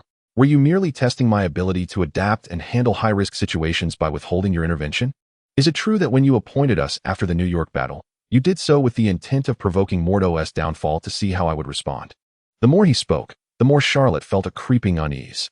This elderly woman, nearing retirement, had casually set a pawn in motion that yielded such profound consequences. Yet, in response to Charlot's conjectures, the Ancient One shook her head and replied, "No, Charlot, you think far too highly of me. Perhaps in the past, I could have orchestrated events as you suggest. However, since I entrusted the Eye of Agamotto to you and sent you into the future, I ceased my usual foresight. I did not intentionally set Mordo on a path of darkness to provoke you. The primary reason I appointed Mordo to the position of librarian at Kamar-Taj was that, in contrast to you, Caecilius, and Old Wong, he lacked a truly formidable skill. As for you, Charlot, your mastery of dark magic speaks for itself. Now, let us consider Caecilius. He has dedicated himself diligently to his training within the mirror dimension and can be said to be second only to me in terms of his cultivation within Kamar-Taj. With his mastery of the space blade and expertise in the mirror dimension, he is well equipped to confront a multitude of adversaries. As for Old Wong, despite his seemingly simple demeanor, it is precisely this trait that has fostered a strong bond between him and the Emperor of the Vishanti. He possesses considerable talent in creating large-scale defensive enchantments. Consequently, even if Old Wong's combat prowess is somewhat lacking, his aptitude for protective shields and stamina is sufficient to buy enough time for the Sanctum of Hong Kong to withstand an external invasion, allowing others from the Sanctum to assist in resolving the crisis. However, Mordo's abilities, whether in defense or offense, are merely mediocre at best. His inclusion in the so-called Iron Triangle of Kamar-Taj alongside Caecilius and Old Wong is solely due to his commendable balance. Charlot, you must understand that achieving the rank of Guardian Sorcerer of the Three Sanctums requires more than mere adequacy. Thus, I assigned him the role of librarian at Kamar-Taj to afford him the opportunity to discover his own path during this relatively tranquil period, to explore his unique talents, and to cultivate his own ultimate technique. Once he has achieved this, I shall appoint him as the Guardian Sorcerer of the New York Sanctum. Meanwhile, you can gradually transition from the role of Guardian Sorcerer of the New York Sanctum to that of the Sorcerer Supreme during this transitional phase. However, who could have anticipated that, despite my thorough planning, I would overlook Mordo's character, leading to this debacle? After listening to Ancient One's explanation, Charlot couldn't help but feel a sense of lament. Indeed, according to Ancient One's original arrangement, the ultimate outcome would have seen Mordo, Caecilius, and Old Wong presiding over the Three Sanctums, while she would fully take on Ancient One's mantle as the new Sorcerer Supreme. This was undeniably an ideal personnel arrangement. Yet, who could have foreseen that, in the end, Mordo would succumb to darkness and fall under the influence of Caecilius, ultimately being slain, and that Caecilius, disheartened, would return to his homeland, becoming the Hannibal who relishes in the mortal experience? Such a future was surely beyond Ancient One's expectations. Nevertheless, Charlot, it must be said that your recent personnel arrangements were commendable. Appointing Gwen, who wields the power of the Reality Stone, as the Guardian Sorcerer of the London Sanctum, and Peter Parker as the Librarian of Kamar-Taj, were indeed prudent choices. After a pause, Ancient One continued, "By the way, considering Caecilius' two recent incursions into Earth, it seems he has set his sights firmly upon you. Do you have any particular magic you wish to learn to combat him?" At this juncture, Ancient One's tone bore a hint of regret, recognizing that her actions had precipitated Mordo's tragic fate. Thus, she sought to compensate Charlot by imparting some new, advanced magic to elevate his power. After a moment of contemplation, Charlot ultimately decided to decline Ancient One's kind offer. For him, the conventional magic of Kamar-Taj no longer held significant utility. As Ancient One had pointed out, he was now under Caecilius' scrutiny. In other words, he was targeted by the dimensional deities of the Dark Alliance. These beings were masters of magic. Therefore, the ordinary spells from Kamar-Taj would have little effect on them, serving only to scratch the surface. To genuinely contend with these potential dimensional deities, he required something far more extraordinary. For instance, the Infinity Stones. Charlot counted the Infinity Stones currently at his disposal, 5 in total. The Eye of Agamotto hanging around his neck, the Reality Stone fused with Gwen, the Space Stone secured by Tony, the Mind Stone Scepter now residing at the headquarters of S.H.I.E.L.D., and the Soul Stone acquired from the future by defeating the Black Skull. Thus, it was evident that he was merely one Infinity Stone short, the Power Stone. Considering the timeline, the Power Stone was likely seized by Ronan of the Kree Empire. If he were to open a portal, he might even encounter Star-Lord dancing to save the world. Just the thought of it was amusing. Moreover, according to the events of Guardians of the Galaxy Volume 1, Ronan had betrayed Thanos and claimed the Power Stone for himself. Thanos, undoubtedly displeased, might be lurking nearby on Xandar, preparing to ambush Ronan and reclaim the Power Stone. This presented an opportune moment for him to eliminate Thanos once and for all, thereby eradicating future threats.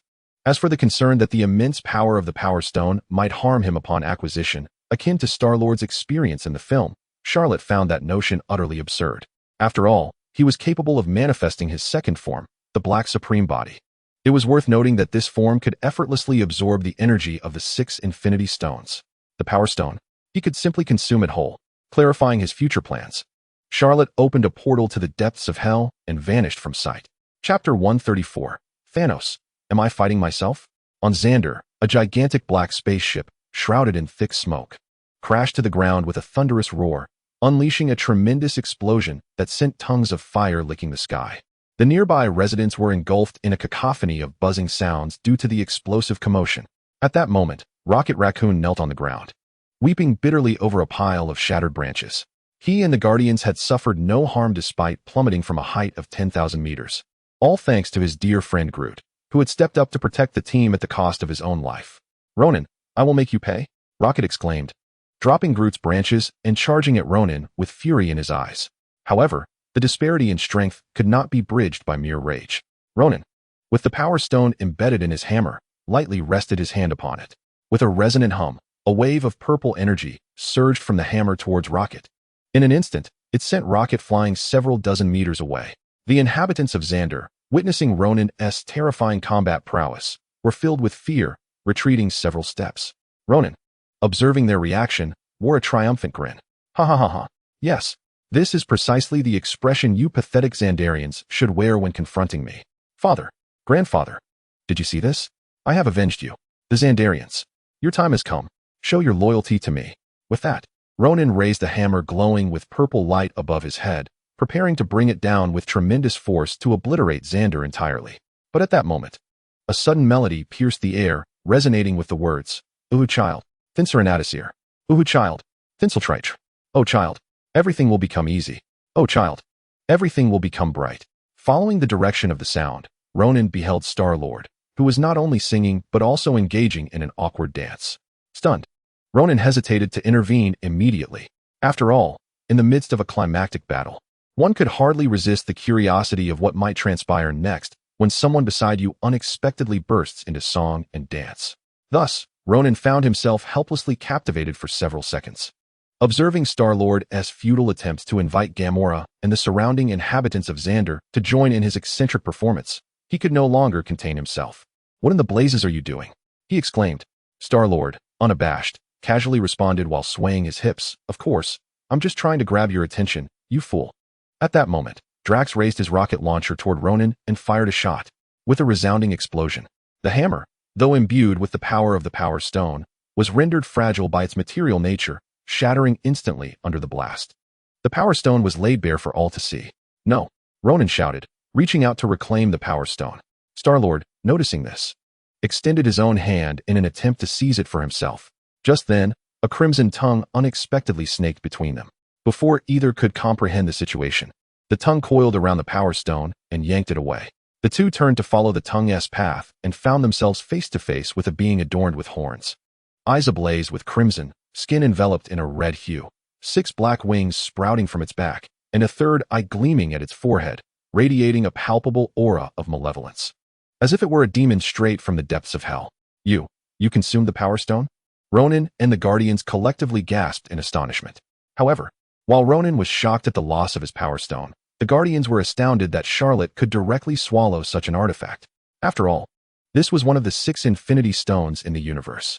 Previously, when they attempted to negotiate with the Collector in the Void, a servant who sought to escape her servitude had merely touched the Power Stone for less than half a second, only to be vaporized by its overwhelming energy, triggering a significant explosion that leveled nearby structures. Yet here was this creature, effortlessly extending its tongue to consume the Power Stone without so much as a hint of an explosion. Damn it, who is this being? A monster? Ronan bellowed at the entity that had stolen his Power Stone. Meanwhile, Charlot savored the essence of the Power Stone and, without hesitation, unleashed a burst of purple energy from his palm toward Ronan. You are unworthy to know my name. The energy beam struck Ronan, leaving him with only half of his form intact. Simultaneously, Charlot, with the tenacity of a rodent, seized the Soul Stone, stirring the black smoke and skeletal remains within, ensnaring Ronan and his Kree forces. Listening to the system's continuous notifications of successful captures, Charlot nodded in satisfaction. He then glanced upward, squinting at a black ship stealthily observing all that transpired on Xander, sensing the familiar presence of Thanos aboard. Without further ado, Charlot unfurled his 6 black wings and soared toward Thanos. In the sky, within Thanos' ship, the Titan looked upon the approaching Charlot with an unprecedented sense of dread.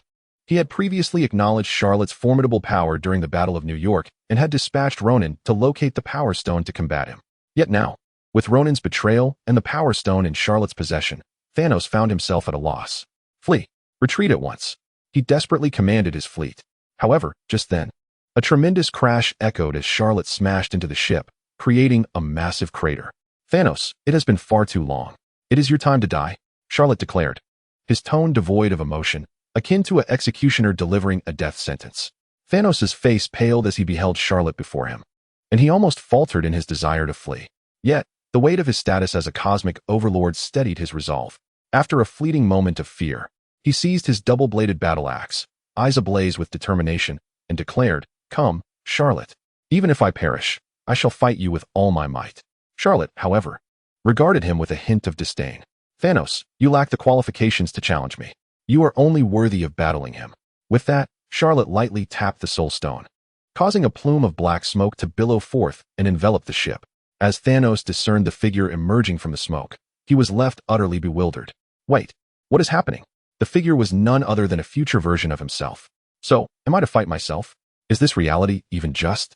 Before Thanos could process the absurdity of the situation, the future Thanos, having been summoned by Charlot, launched an assault. With a swift motion, the double-bladed axe struck out towards the present Thanos. Realizing the overwhelming difference in power, speed, and reflexes, the current Thanos retreated in alarm. "Get over here and help me, you fools," he shouted to his subordinates, who were equally stunned by the sight before them. With only the General of the Black Order and the Dark Star remaining, they were left in a state of utter confusion. "Father, who are we supposed to assist?" Caught in the chaos, the two Thanos figures were nearly indistinguishable, leading to a moment of indecision among the onlookers. "Of course, help me," the one being overwhelmed. With another fierce swing of the axe, the future Thanos struck again, and the present Thanos coughed up blood in disbelief. How could he fathom that this version of himself possessed such superior strength? Prior to encountering Charlot, he had been a cosmic tyrant, responsible for the deaths of countless beings across the universe. Yet, he now found himself outmatched in every conceivable way. The sudden emergence of my own doppelganger, who audaciously treats me as a mere subordinate, is utterly infuriating. How on earth did Charlot manage this? Observing the overwhelming prowess of the future Thanos in this battle, a satisfied smile crept across Charlot's face. Ever since he had utilized the Soul Stone to reclaim the future Thanos, he had longed to witness a confrontation between the future and present versions of Thanos, a spectacle reminiscent of the classic tale of the true and false Monkey King. Now, as he beheld the unfolding combat, it was indeed a thrilling display. As for why the future Thanos exhibited such dominance, Charlot was well aware. After all, the Soul Stone, a masterpiece of the system, possesses capabilities that transcend mere absorption and transformation of enemies into allies. Its greatest function lies in nurturing those absorbed, akin to cultivating jade. The future Thanos, by the timeline's reckoning, was merely a few years older than his present counterpart. While he might be stronger, the difference was not monumental. Perhaps just a few years of combat experience. Indeed, due to his age, he might even lag behind in physical reflexes compared to his younger self. However, since being absorbed by Charlot through the Soul Stone, The future Thanos had been nourished by the powers of the soul and darkness, resulting in a rapid and visible enhancement of his strength. Thus, when facing the present Thanos, he handled the situation with remarkable ease and finesse. Charlot, catch! A sudden call of his name drew Charlot's attention, and he turned to see General Soulblade and the Dark Knight Polaris charging towards him, weapons in hand. It must be said that, as Thanos' subordinates, the Black Dawn duo possessed a modicum of intelligence. Despite witnessing their father being overwhelmed and calling for help, they hesitated to assist him. The reasoning was simple. If another version of Thanos could so effortlessly dominate their father, then handling the two of them would be even easier. To confront both at once would be tantamount to courting death. It was far wiser to take a gamble and eliminate the instigator, Charlot, first. Yet, they failed to consider one crucial question. If their father Thanos had a doppelganger, could they not possess one as well? Without a hint of hesitation, Charlot retaliated against the assault of General Soulblade and Dark Knight Polaris by striking the Soul Stone. A plume of dark smoke emerged from within, coalescing into the forms of the future General Soulblade and Dark Knight Polaris. The two were left utterly dumbfounded upon seeing their identical counterparts. No way. How can I have a doppelganger too? Is Charlot really capable of replicating our entire army? How astonishing. However, before they could process this revelation, they were met with the Grim Reaper's scythe. Swiftly, the present Thanos, General Soulblade, and Dark Knight Polaris all perished at the hands of their future selves. Moreover, the spaceship belonging to Thanos, where Charlot stood, was entirely absorbed into the Soul Stone. Once all was completed, Charlot took a moment to tally his acquisitions. As of now, he had reclaimed a total of 6 armies through the Soul Stone. The Dark Elf Army, the Chitauri Army from the Battle of New York, the Skrull Army he had previously sought to reclaim, the future Thanos' Legion, the Kree forces led by Ronan, and the present timeline's Thanos' army. Each of these forces, when considered individually, held the potential to dominate a sector of the universe.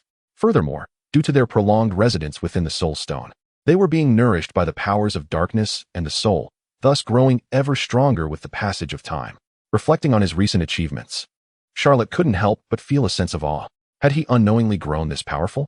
It seemed that ordinary Marvel villains could no longer pose a threat to him. Nevertheless, he could not afford to be complacent.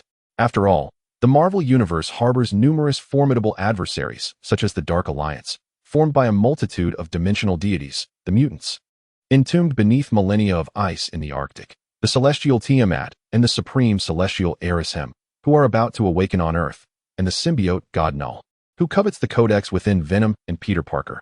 There remains a considerable number of villains. To navigate these threats with ease, he must first bolster his own strength. Thus, Charlot resolved to seek a location to rigorously test the power of the newly acquired Power Stone.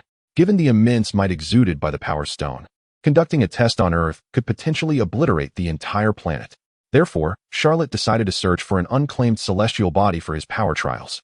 He commanded the Thanos he had subdued to pilot the spaceship in search of a suitable planet. Soon, Charlot discovered a remarkable planet, its outer layers shifting colors with each passing moment, as if it were alive and breathing. With each breath, the planet transformed in hue, resembling a sentient being. Amused by this thought, Charlot chuckled to himself, realizing his overthinking. The scarcity of intelligent life on this planet indicated the absence of celestial seeds.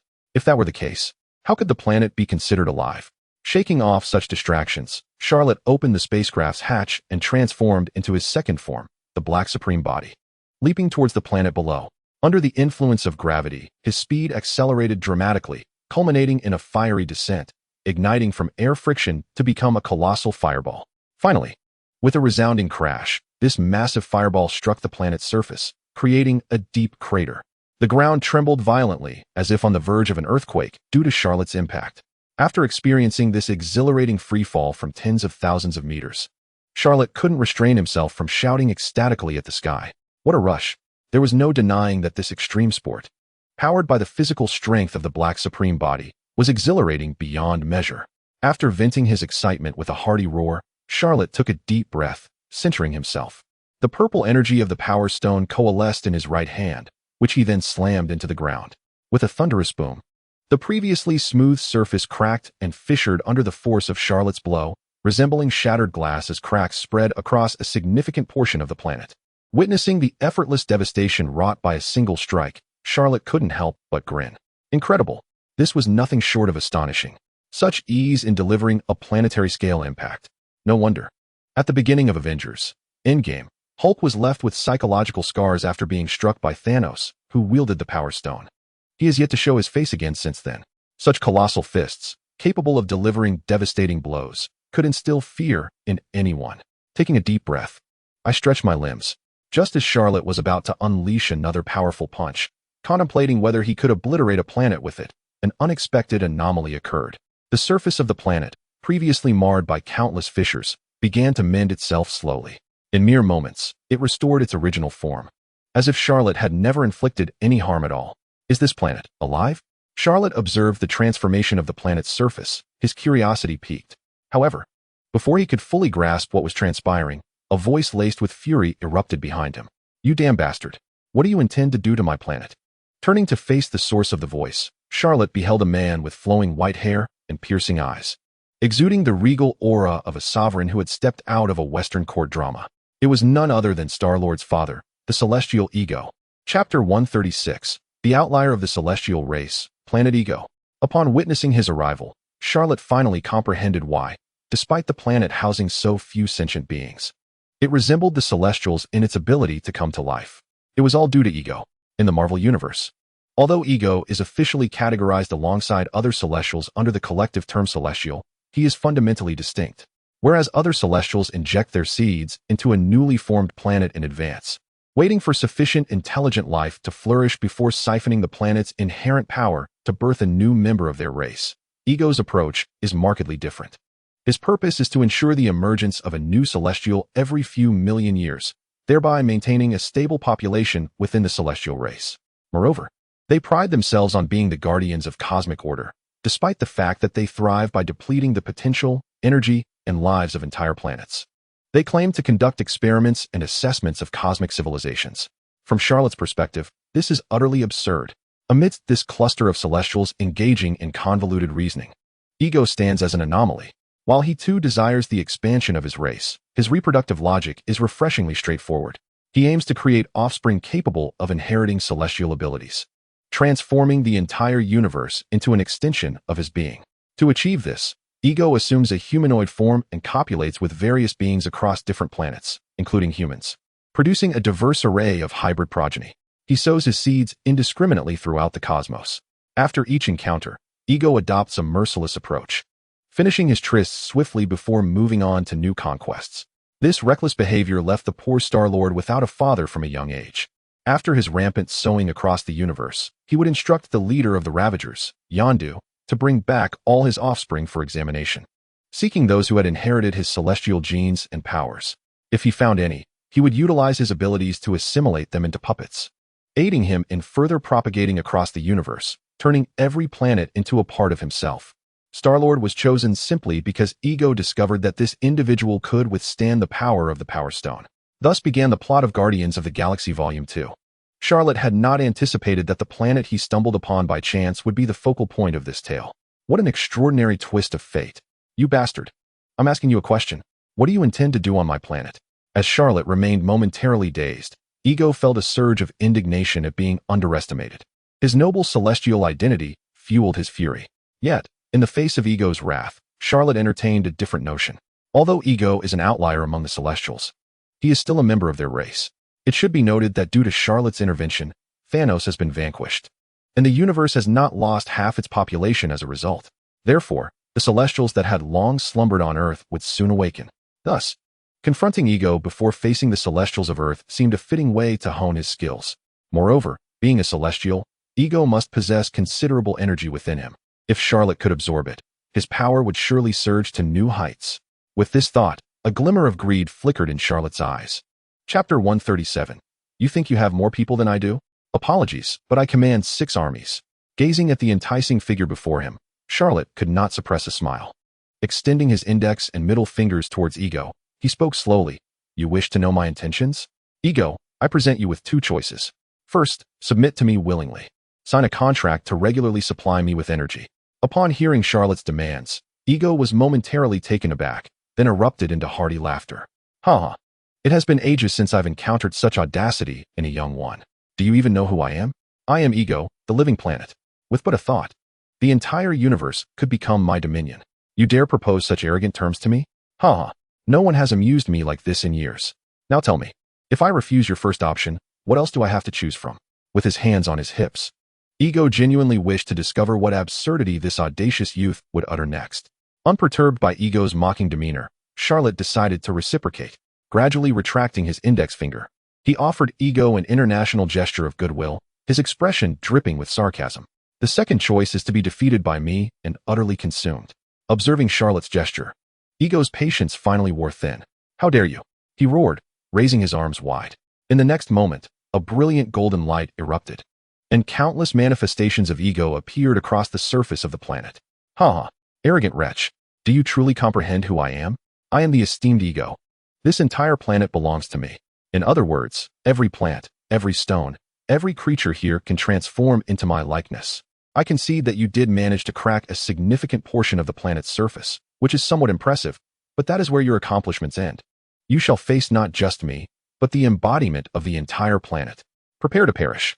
With that, Ego summoned billions of his incarnations, surging towards Charlot. From space, one would witness a tidal wave of golden figures crashing toward him. Yet, in the face of this overwhelming onslaught, Charlot remained composed. With a flick of his wrist, a soul bowl materialized in his palm, from which thick, dark smoke billowed forth. A legion of dark elves, their sharp eyes glinting and elven ears prominent, cloaked entirely in black, materialized before the deity Ego. Under the command of Charlot, they transformed into towering figures, charging towards the surrounding manifestations of the god Ego. The deity, taken aback by this sight, could not help but scoff. Who would have thought that the most ambitious race in the universe, the Dark Elves, would fall under your sway? No wonder you have the audacity to aspire to absorb my essence. However, this alone is woefully insufficient. Your Dark Elf kin number at most in the tens of thousands. While I command billions, what do you intend to do against me? Brothers, advance. As his words echoed, countless manifestations surged forward under Igo's command toward the Dark Elves. Yet, amidst this unfolding chaos, Charlot remained unperturbed. He leisurely tapped the soul basin, from which billowing smoke continued to emanate. This time, what appeared before the god Ego was a multitude of beings adorned with elven ears and skin cloaked in green scrolls. Igo's pupils contracted in disbelief. What? These are scrolls. How in the cosmos did you manage to capture the scrolls? His bewilderment was palpable, but before he could articulate his thoughts further, he was struck with terror as he witnessed millions of scrolls morphing into his likeness, infiltrating the ranks of his own manifestations. In an instant, the once formidable manifestations of Ego halted, paralyzed by the fear of betrayal lurking within their own ranks. If they charged forward, they risked being ambushed from behind. In desperation, Ego was compelled to create new manifestations, each possessing half his strength and consciousness, to meticulously discern the scrolls hidden among his forces. This endeavor proved to be no small feat thus. Despite having split his power, the original deity Ego occasionally found his gaze wandering, indicating that such intricate manipulation was a formidable challenge even for a being of his caliber. Meanwhile, as Ego was preoccupied with rooting out the interlopers, Charlot continued to summon forth his army. More billowing black smoke erupted from the soul basin, revealing the recently acquired forces, the Kree. A warlike race driven by a thirst for conquest. Ego stood dumbfounded at the sight of the Kree army. Wait, didn't the Kree annihilate the Skrulls' homeworld, forcing them to flee? How is it that this young man commands both the Kree and the Skrulls? How on earth does he manage this? Does he not fear infighting between these two factions? Before Ego could fully comprehend the situation, Charlot's summoning persisted, this time manifesting two purple armies, those of future and present Thanos. Faced with the terrifying presence of these two formidable forces, Ego finally felt fear. Thanos had gained notoriety for ruthlessly decimating planets inhabited by intelligent life, reducing their populations to mere remnants. Even a being as proud as Ego would instinctively retreat from such a cosmic tyrant. Yet here he was, confronted not by one, but two Thanos legions. What on earth am I to do? He thought, panic gripping him. This man is a force to be reckoned with. Not only does he command the Dark Elves and the Skrulls, but he also wields the might of two Thanos armies. Am I destined to perish here today? A profound dread enveloped Igo's heart, as the countless manifestations of Ego, all extensions of his true self, sensed the tremors of fear radiating from their master. They too began to quiver. Observing the change in demeanor among Igo's ranks, Charlot recognized that the deity's resolve was wavering. He then spoke slowly. What is the matter, Ego? Are you afraid? If so, I offer you one more chance. Will you submit to me and sign a pact? Igo's gaze dropped slightly. Stammering, I'll sign. I'll sign your old wood. Prepare to die, arrogant brat. As a deity, he could never easily yield to another, becoming a subordinate. With a furious roar, the entire planet seemed to awaken. A tremendous roar echoed through the heavens as a massive chasm tore open the surface, resembling a colossal maw poised to consume Charlot. And indeed, that was precisely what transpired. The ground split wide, and Igo harnessed the planet's power to engulf Charlot, swiftly transporting him toward the core. He was determined to prove that even with the might of a planet and the searing heat of its core, he could subdue this interloper. You possess some skill, but this is where it ends. You will be suffocated in the core. Chapter 138. Is Charlot about to self-destruct? Target, goddess of death, Hela. Within the core, contrary to the imagery conjured in Igo's mind, Charlot was not tormented by overwhelming pressure or searing heat. Instead, he was enveloped in a cloak of the undead that formed a spacious sanctuary of 300 square meters. Inside, Charlot felt no constraint. Rather, he found leisure to stretch and even indulged in a brief nap. Upon awakening 2 hours later, Igo, perceiving the prolonged silence, assumed Charlot had perished in the core. Delighted, he created numerous manifestations to celebrate in his stronghold, reveling in fine wines and sumptuous feasts. However, Charlot, peeking through layers of earth with his corruption eye, observed Igo and his manifestations reveling and couldn't help but smirk. Enjoy your celebration. This is the last moment of joy you will experience. Now that you have laid the lifeblood of your planet bare before me, do not blame me for taking full advantage of it. With that, Charlot stepped out from the expansive sanctuary formed by the undead cloak and unleashed the full power of the Infinity Stone from the core. With a resounding explosion, a violet beam erupted from the core, piercing through countless layers of earth towards the surface. As Igo, amidst his festivity, sensed the ominous aura of the Infinity Stone, his expression shifted dramatically. This is the power of the Infinity Stone. Before he could utter another word, a thunderous roar echoed from the depths of the core. The entire expanse of the earth writhed as if countless serpentine dragons danced across its surface, swiftly convulsing. The celestial deity Igo had yet to assume a defensive posture when, with a resounding explosion, the very planet shattered into innumerable fragments, scattering in every conceivable direction. Given that Igo's energy was intrinsically tied to the planet itself, its obliteration signified that his own survival was now in dire jeopardy. Presently, he was but a whisper of his former self, his form radiating a pallid gray, evidently nearing the precipice of death.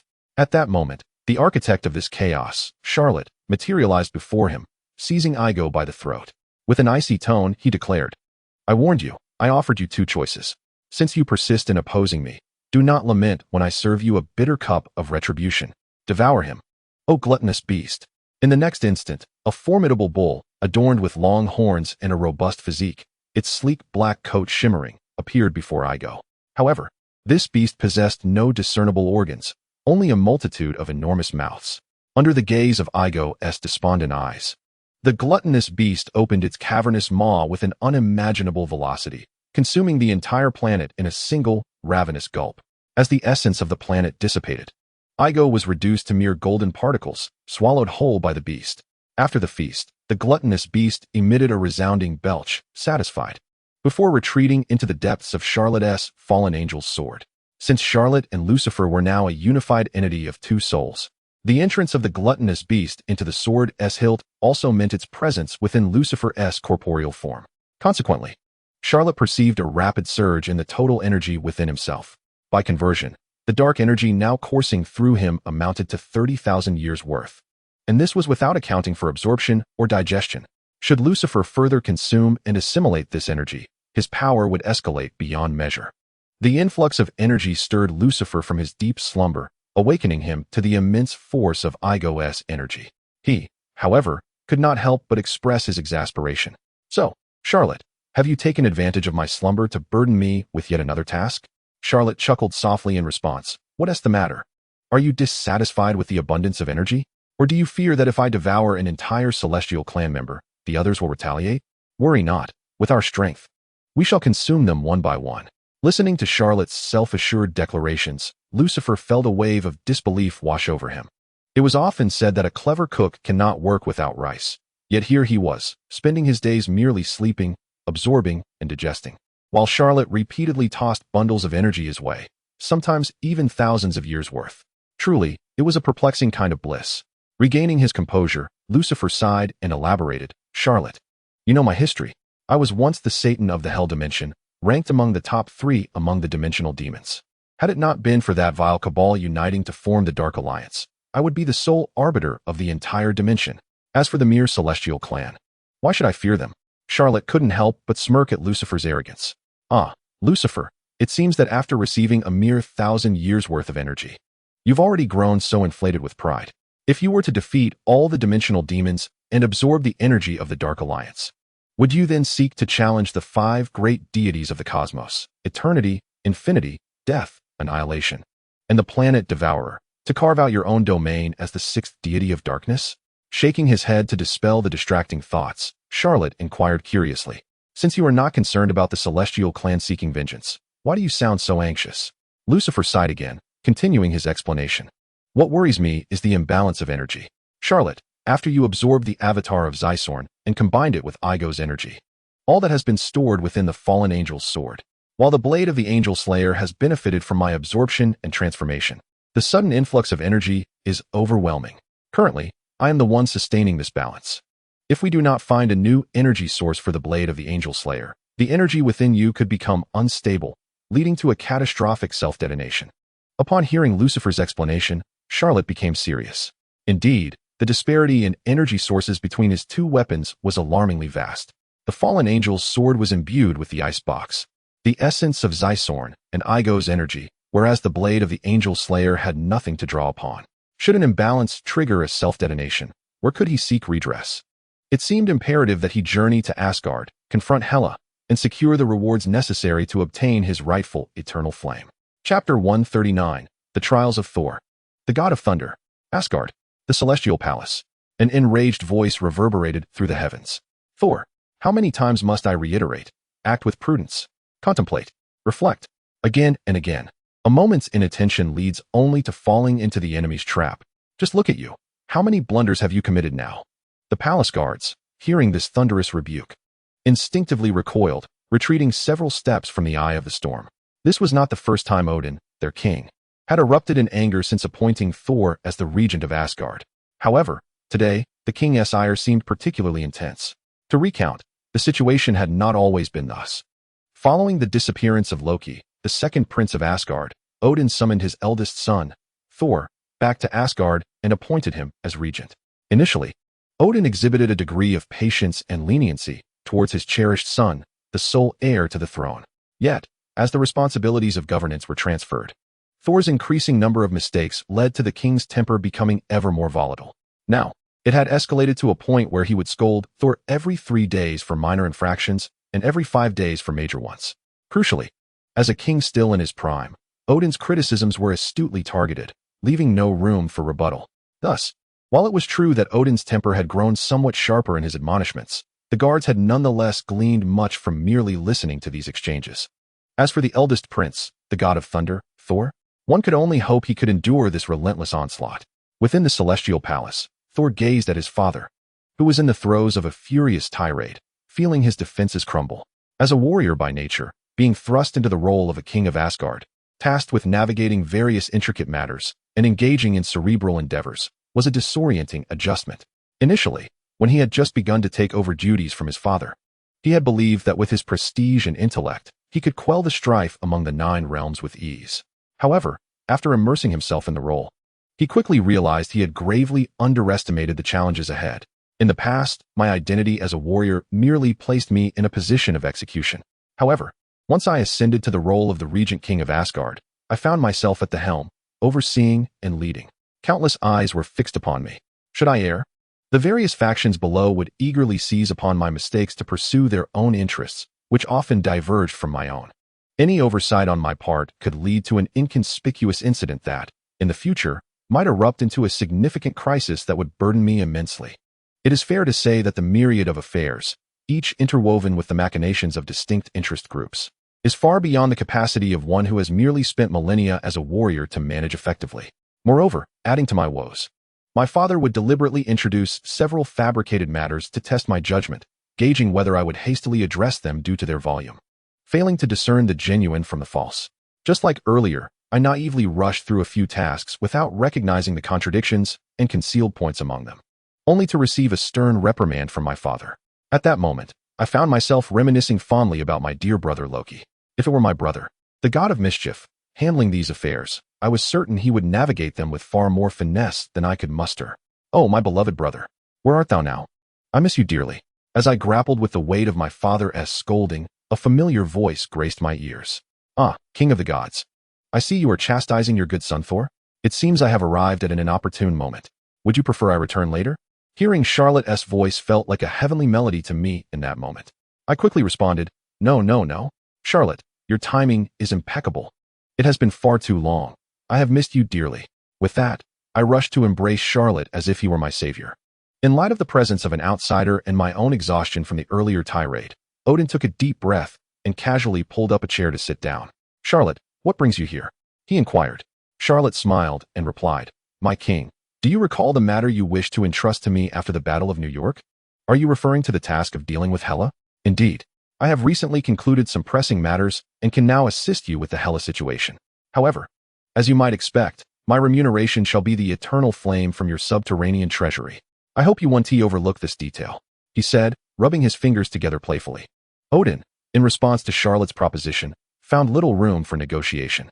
After observing the exchange of duties with Thor, he realized that relying solely on Thor, with his lack of experience, to assume the throne of Asgard would be imprudent.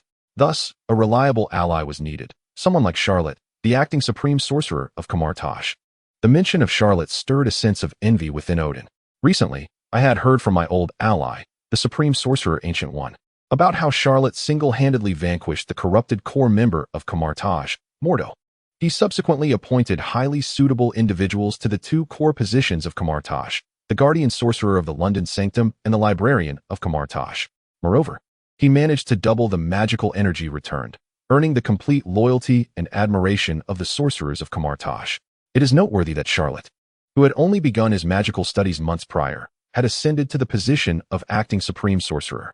A single misstep could have led to significant discord among his peers and seniors. Yet, Charlot, leveraging the chaos wrought by Mordo's actions, solidified his standing, amassing immense prestige and influence. His adeptness at securing his position far surpassed anything my son, Thor, could achieve. In that moment, Odin gazed at Charlot as if he were a rare treasure, unable to tear his eyes away. Charlot, feeling a bit unnerved under Odin's scrutiny, raised an eyebrow and asked, My king, why do you regard me with such peculiar eyes? If you have something to say, please feel free to express it. Realizing his lapse in composure, Odin chuckled awkwardly before saying, Ah, Charlot, I believe we might simplify matters. If you can help me resolve the issue with Hela, you shall become the next king of Asgard. The entire underground treasury and the realm will be yours. How does that sound to you? Charlot, what? I still have a mountain of tasks ahead of me. I wish to learn magic from Tony and become the next Iron Sorcerer, so I can retire early. Yet here you are, asking me to take on even more responsibilities, dealing with Hela and governing all of Asgard. This is outrageous. Chapter 140, Journey to the Underworld. The Seventh Army is on the verge of being acquired. Upon hearing his father's proposal, Thor was not disheartened by the implication that his father viewed him as a useless failure. Instead, he was overwhelmed with excitement. Finally, would I be liberated from this endless heap of duties? Charlot, you are my greatest benefactor. I agree, just as Charlot was about to refuse. Thor eagerly interjected with his consent, leaving Charlot astounded. Wait, my friend, I have watched numerous Marvel films, and you and Loki have fought tooth and nail over the throne. Loki has appeared in countless films, feigning death multiple times to claim the throne. Yet here I am, and you are so eager to hand over the throne to me? Thor quickly realized something felt amiss. After all, he was now, in a sense, a king of Asgard, albeit as a regent. He had to maintain some semblance of royal dignity. Thus, after reflecting on his recent experiences, he coughed lightly and added, I meant to say, Charlot, if you are going to confront my sister, the goddess of death Hela, do take me along. Knowing the backstory of his sister Hela, Thor had discussed her with Odin after becoming the regent king of Asgard. Upon hearing of her past, Thor felt an overwhelming yearning to lead an army, wielding weapons to conquer the 9 realms. What a display of dominance that would be. If given the chance to face her, how exhilarating it would be. During this period, he had been preoccupied with handling bureaucratic matters, and the Stormbreaker, forged from the Dwarf King's craftsmanship, had remained untouched for quite some time. He found himself missing it dearly. Therefore, Thor hastily continued to promote himself, saying, Charlotte, consider this. My sister Hela has been sealed in the underworld for many years and undoubtedly harbors immense resentment towards our father. If you, representing my father, intend to subdue someone of Hela's stature, the moment you utter that you are sent by him, you would likely be met with her most ferocious assault. Moreover, I have heard that the underworld is teeming with countless souls and the legendary giant wolf Fenrir. Thus, I implore you, Charlotte, take me with you. During the Battle of New York, we worked together quite splendidly, did we not? Let us once more join forces. As he spoke, Thor summoned the Stormbreaker to his grasp. Surrounded by crackling arcs of golden lightning, clearly eager for action, Charlotte pondered for a moment and realized it was indeed prudent to have Thor accompany him. After all, the underworld was an uncharted territory for him, and having the god of thunder to scout ahead would certainly help avert any unforeseen pitfalls. Therefore, Charlotte nodded in agreement. Very well, Thor, you shall accompany me to the underworld. I trust the All-Father will not mind. Odin, standing nearby, understood his foolish son's intentions. It was merely the restlessness of a warrior yearning for battle. However, he mused that Thor might glean valuable insights from Charlotte that would aid him in navigating the affairs of state upon their return. Thus, Odin acquiesced to Charlotte's proposal. However, Charlotte, would it not be wise to bring the eternal flame along? It may prove advantageous when dealing with Hela. Charlotte contemplated, but ultimately declined. No, the fruits of victory should be savored only after diligent labor. That is where true satisfaction lies. The eternal flame shall be mine once I have thoroughly dealt with Hela. Unspoken, however, was Charlotte's ulterior motive for bringing Thor along. He intended to leverage Thor's identity as Odin's favored son to draw Hela's ire, while he himself would observe silently, seeking her vulnerabilities to strike decisively. Yet, if he entered with the eternal flame from Odin's vault, it would be tantamount to declaring himself as the one favored by Odin, thus placing himself in the line of fire. Soon, Charlotte and Thor were escorted by Odin to a particularly frigid and secluded corner. Had Odin not personally guided them, the two could have searched Asgard for ages without discovering this place. Before them loomed a massive stone door, adorned with countless purple runes. Odin sighed heavily. Ever since I sealed my daughter Hela in the underworld, she has caused quite a stir. On several occasions, her destructive antics have compelled me to reinforce this seal repeatedly. As you can see, this stone door has been fortified countless times. Alas, I have grown old, and I can feel Hela's strength surging year by year. Now merely a hair's breadth from my own.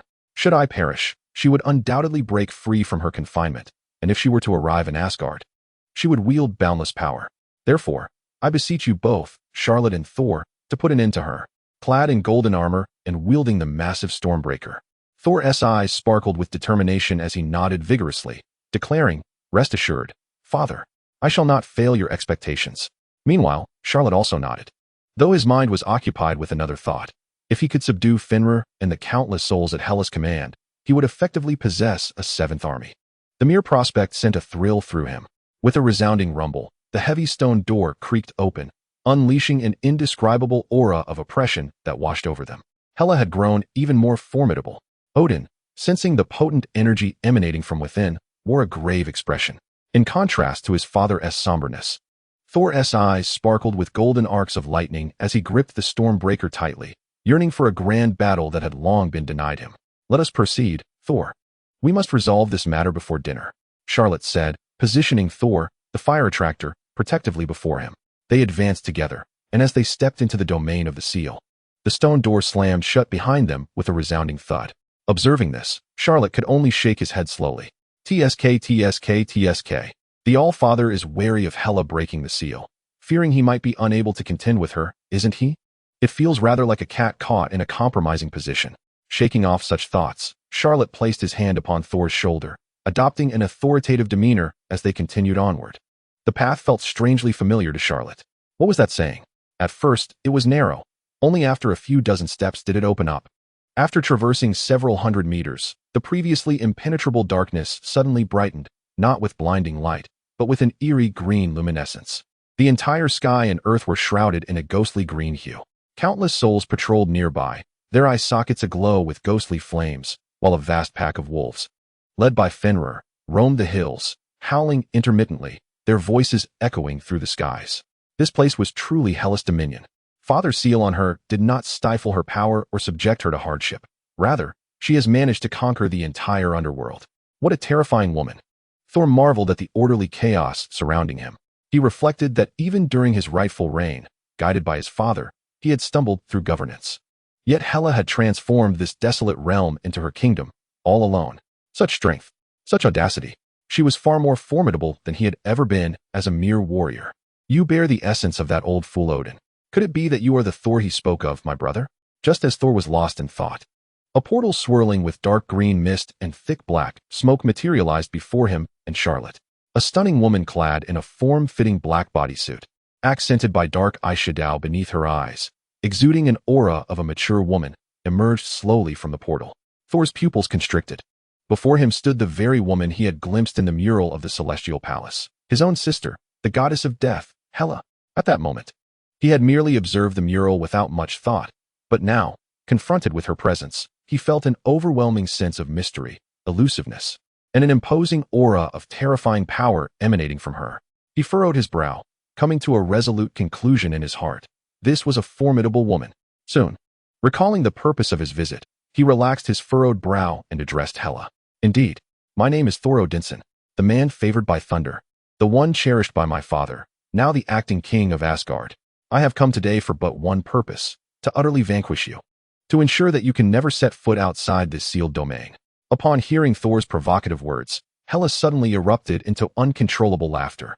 You insolent fool, what is so amusing?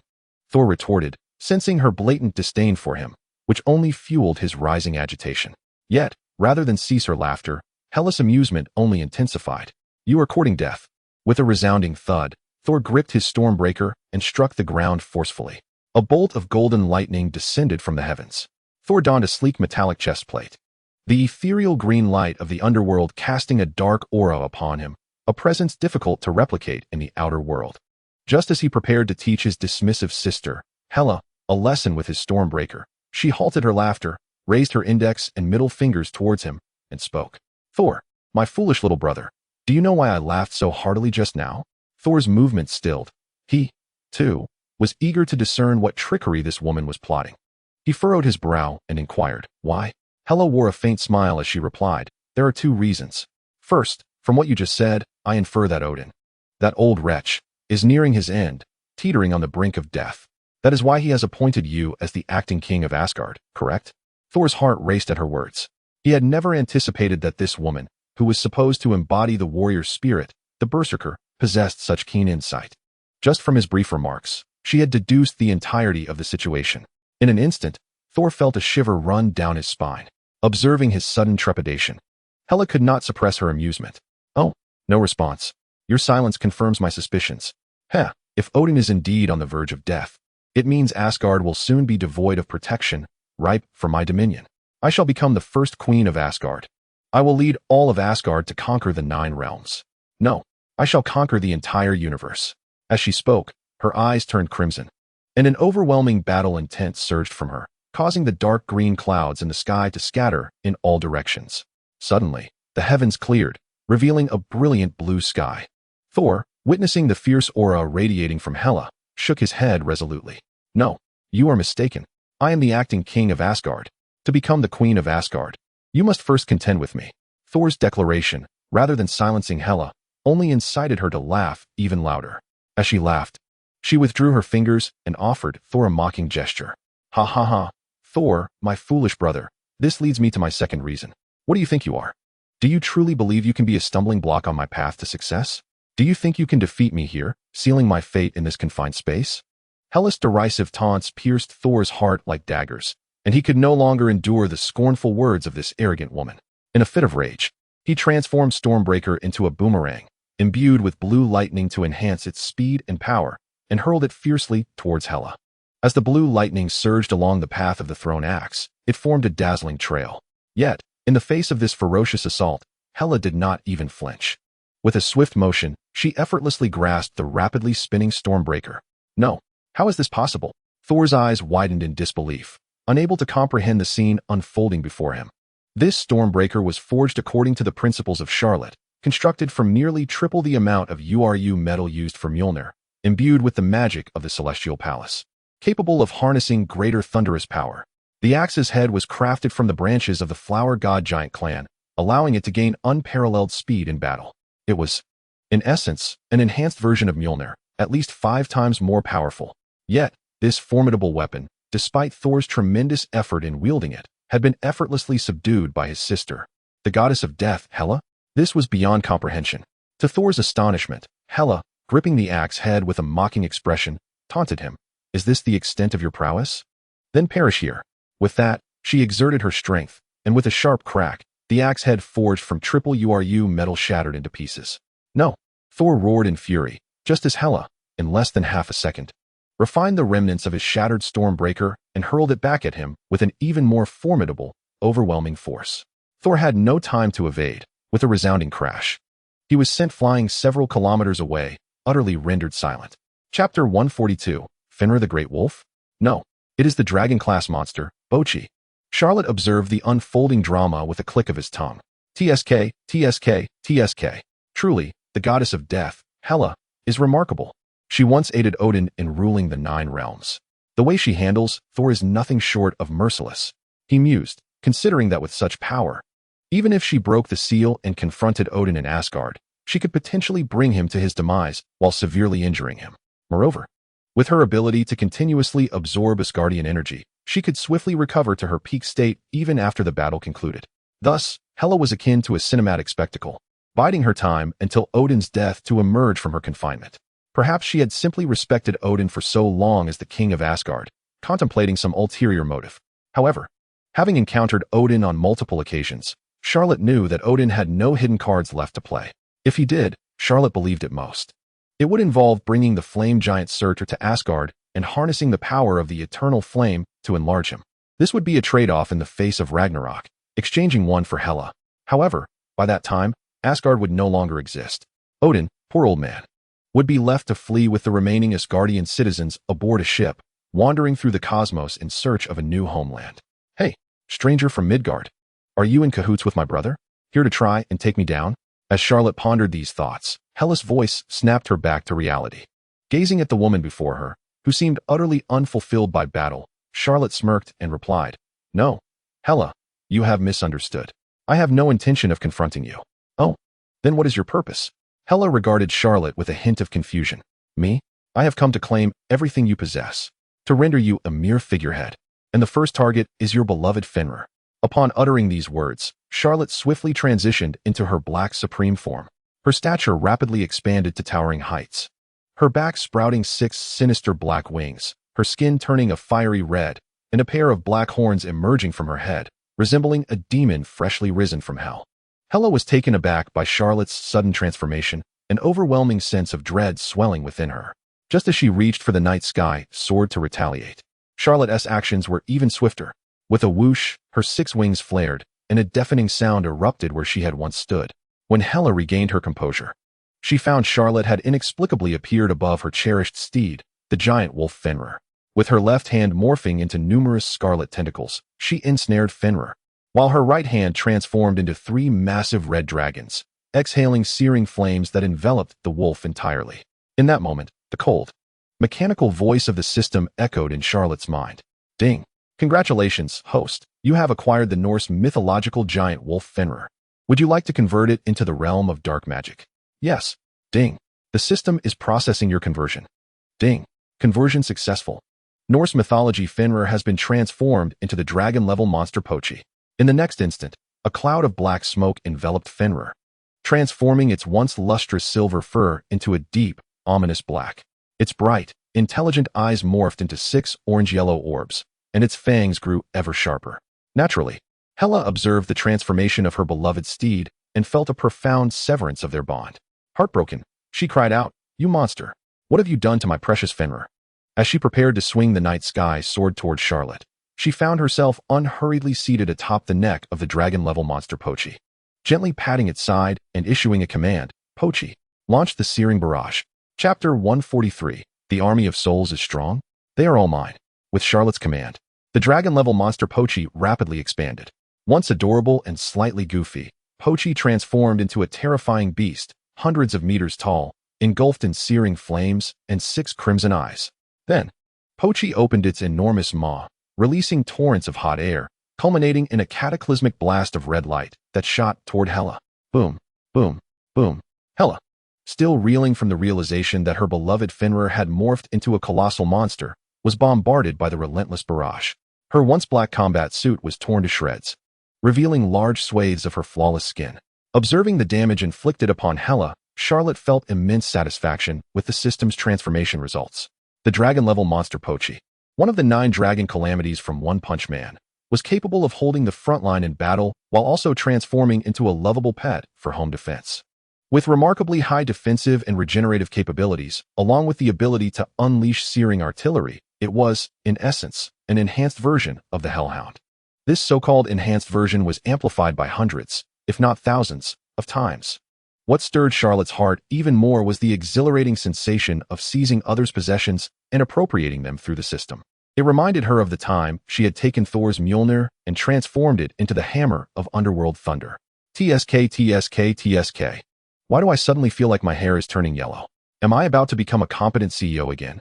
With this thought, Charlotte donned a hellish suit, adjusted her black tie, and leaped toward the army of souls. Her singular aim upon entering the domain of the goddess of death, Hela, was clear. Everything here belongs to me. Mine. All of it is mine. Meanwhile, Hela, caught in the dilemma of resisting her beloved Fenrir's searing artillery while hesitating to attack her cherished companion, noticed Charlotte's mischievous actions. Instantly, her scalp prickled with alarm. In less than a minute of contact with this peculiar Midgardian, her beloved steed had completely severed their bond and become his combat ally. Moreover, its powers had surged to unimaginable heights. If she allowed this strange Midgardian to continue unchecked, allowing him to further engage her army of souls, within less than half an hour, all the souls in this underworld would fall under his dominion, and if they transformed like her beloved Fenrir, their strength would multiply exponentially. Hela couldn't help but gasp in dread. If that were to happen, she would find herself reliving the terrible solitude of being sealed in the underworld millennia ago. Worse yet, this place would become a true prison. Without several hundred, or even thousands of years, she would have no hope of reclaiming everything around her. Ha ha ha. Charlotte. Splendid work. Just like that. Teach this wicked woman a lesson. At that moment, Thor, witnessing Charlotte's intentions and Hela's discomfited expression, felt elated. Huh. You deserve this for having pummeled me so mercilessly. Now that Charlotte is taking action, you'll reap what you sow. In that instant, Thor had shed all semblance of the proud Asgardian regent, appearing instead as a mere sycophant, desperately clinging to Charlotte's coattails. Shut your mouth. Hela glared at Thor, who seemed to think the storm had passed and that he was safe once more. Her fury boiled over. It was one thing for Charlotte to wield great power and manipulate her underlings within her own realm. It was entirely another for her foolish brother, whose strength was trivial at best, to come and mock her in her moment of peril. If he wished for death, he could just say so. With a swift motion, Hela raised her hand. Thor was once again struck by the Stormbreaker, now transformed into a weapon of Hela, sending him hurtling several kilometers away. However, this time, even as he was propelled through the air, Thor let out a hearty laugh, taunting. Ha ha. My dear sister, are you really that impatient? You are in a rush. You are in a rush. Listening to Thor, who was undeniably a fallen warrior of his own making, yet still daring to provoke her, Hela felt a surge of fury. Nevertheless, she understood that the most pressing matter at hand was not to deal with Thor, but to confront the Midgardian named Charlotte. Otherwise, if the entire army of souls from the underworld were to fall under Charlotte's command, where would she find justice? Thus, Hela swiftly commanded, all troops, assemble. Attack. With Hela's orders issued, the vast army of souls surged forth like a tidal wave. Every 100 soul warriors devoured one another, amalgamating into a colossal soul warrior towering hundreds of meters tall. Each giant soul warrior, depending on its size, assumed different combat roles. For instance, the larger giants acted as tanks, absorbing damage at the front lines, while the smaller ones concealed themselves behind the tanks, poised to deliver a fatal strike to Charlotte as the battle unfolded. Meanwhile, some of the giant soul warriors, having undergone mutual consumption and fusion, sprouted bows and cannons from their arms, taking cover in the rear to launch ranged attacks against Charlotte. Thus, the 3 categories of soul warriors, close range, mid-range, and long range, unleashed a multifaceted barrage upon Charlotte. In that instant, Charlotte's offensive was significantly diminished. Seeing this, a smug smile crept upon Hela's lips. Heh, Charlotte. What does it matter if you possess some skill? In this realm, one must have backing. One must have forces. One must outnumber the opponent. Now, I command the entire army of souls from the underworld. What do you have to fight me with? Ha ha ha. Hela laughed triumphantly. Envisioning Charlotte being overwhelmed by her sea of warriors, left with nothing. However, after a moment, her laughter faltered as she was taken aback to see Charlot, encircled by her sea tactics, displaying no signs of panic. Instead, he produced an enormous black basin emblazoned with white skulls from seemingly nowhere. With a gentle slap upon the basin, countless plumes of dense smoke erupted forth, swiftly engulfing the entire underworld. Momentarily, the previously eerie green sky darkened to a deep black. Within that deep black expanse, a torrential downpour began, but these raindrops were composed of various beings. Skrulls, Kree, Chitauri, Dark Elves, even two Thanos. Hela? What in the world am I witnessing? And that was not all. Before long, Charlot had slipped from the encirclement, wielding the hammer of the dead, soaring into the air. He then raised the hammer above his head as countless bolts of thunder rained down, crashing heavily upon every soldier present. Each soldier imbued with the power of the lightning was enveloped in blue electricity, their attack power, reflexes, and defenses all enhanced, devastating Hellish army of souls. Even more bizarrely, should any of these electrified soldiers fall to the surrounding army of souls, a bolt of blue lightning and a mass of swirling black smoke would descend upon the slain warrior, resurrecting them in an instant. Hela, witnessing this spectacle, was left in shock. How was she to fight this? With the backing of thunder and the seemingly infinite revival opportunities granted by the dense black smoke, the situation was dire. Furthermore, with each of her fallen soldiers, a plume of black smoke would descend, enveloping them, only for them to rise again as part of Charlot's forces. If this battle continued, it would only result in her being outnumbered. Ultimately, all beings in the underworld would become Charlot's subordinates. This was untenable. She had to act decisively. Thus, Hela flashed to Charlot's side, adorned with a black headdress resembling thorny antlers that sprouted outward. Even amidst the overwhelming disadvantage in the underworld, she maintained an irresistible queenly presence. Charlot, let us converse. What is it that you desire from me, from this entire underworld? Indeed, a conversation. This was the intent Hela gleaned from Charlot's recent actions. Unlike her reckless brother Thor, Charlot's approach, though audacious, seemed tinged with a sense of restraint. After all, consider this, which is easier, to kill her or to turn all beings in the underworld into his subordinates. Even if Hela held unwavering confidence in her prowess, she knew that the latter was a far more complex endeavor. To convert all beings in the underworld into followers required absolute control over the entire situation. It demanded a deeper level of power. If Charlot could achieve such a feat, dealing with her would undoubtedly be a trivial task. Yet, he had refrained from eliminating her, indicating a desire to negotiate. Hela, you are indeed a perceptive individual, Charlot responded, pleased that Hela had so easily unraveled his intentions. He possessed the strength to overpower Thor, yet his keen intellect rivaled that of Odin. No wonder Odin was so wary of Hela. There was merit to his caution. Upon hearing Charlot's reply, Hela felt a sense of relief wash over her. With Charlot's demeanor suggesting a willingness to negotiate, all would be well. She then inquired, speak. What is it that you wish for me to do? To be a security guard. Didn't he catch that? To safeguard a realm in peace. With a salary barely sufficient for breakfast, fond of the owner's little Dan, and enjoying teddy bear cookies, Hela was utterly perplexed and bewildered. I, Hela, the goddess of death. I have aided King Odin in conquering the 9 realms. Even when sealed in the underworld, I have managed to transform it into my kingdom. And now, you wish for me to be your security guard? A security guard whose pay barely covers breakfast? Is this not an affront? In an instant, Hela's aura surged violently, her demeanor reflecting a desire to confront Charlot. One may be humiliated, but not killed. She was prepared to trade blows with Charlot. However, faced with Hela's rising intensity, Charlot did not even bat an eye. Instead, he slowly spoke. Hela, deep within your heart, there lies an insatiable desire for conquest. Does it not? If you are not allowed to conquer something, would it not be more unbearable than death? This is why, despite being sealed by Odin in the underworld, you have still managed to carve out your own domain, correct? Hela's momentum faltered as she cast a quizzical glance at Charlot. And what of that? Then, upon seeing Charlot smile, he continued, the so-called desire for conquest is, in essence, the intoxicating thrill of engaging in fierce battles against formidable foes on the battlefield. Now, Hela, put that little brain of yours to work. I am so powerful that I can effortlessly turn all beings in the underworld into my subordinates. Just imagine the strength of the enemies I must face. Hearing Charlot's explanation, Hela's eyes sparkled with excitement. Indeed, if Charlot is this strong, then his adversaries must be even more formidable. If she could become his guardian, it would mean she would have the chance to confront even mightier opponents. After all, She had not encountered a worthy adversary for centuries since claiming dominion over the underworld. Charlot could provide her with that opportunity.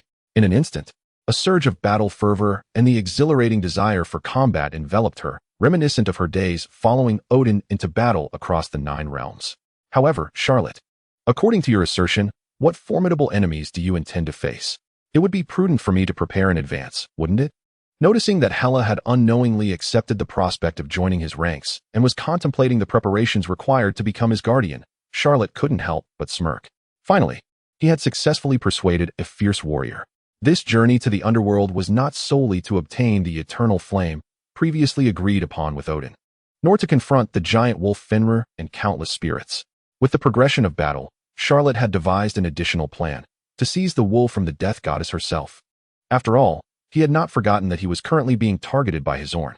Being pursued by Chthon meant being in the sights of the dimension gods belonging to the Dark Alliance, did it not?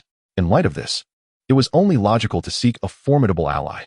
And who better than Hela, the death goddess, who stood at the threshold of godly power? Thus, Charlot laid everything bare. Are you aware of the Dark Alliance, formed by a multitude of dimensional gods? They are my enemies. Hela gasped. The Dark Alliance? How did you provoke that group of fiends? Hela was well acquainted with the notorious reputation of the Dark Alliance, a collective of terrifyingly powerful beings. Even with her lofty ambitions, facing members of the Dark Alliance would compel her to retreat and seek alternative means. But now you tell me that the first enemy I will confront after becoming your guardian is the Dark Alliance? No. Charlot, do you hold me in such high regard? Charlot extended his right hand, and a long sword, exuding a chilling aura, manifested in his palm. This was the fallen angel's hell sword, Lucifer's blade. Hela furrowed her brow. Are you implying that you inherited Lucifer's legacy? That those from the Dark Alliance, harboring a vendetta against him, have turned their wrath upon you as well? If that is the case, why not simply discard the fallen angel's hell sword? After all, we are mere mortals against the 100-strong Dark Alliance.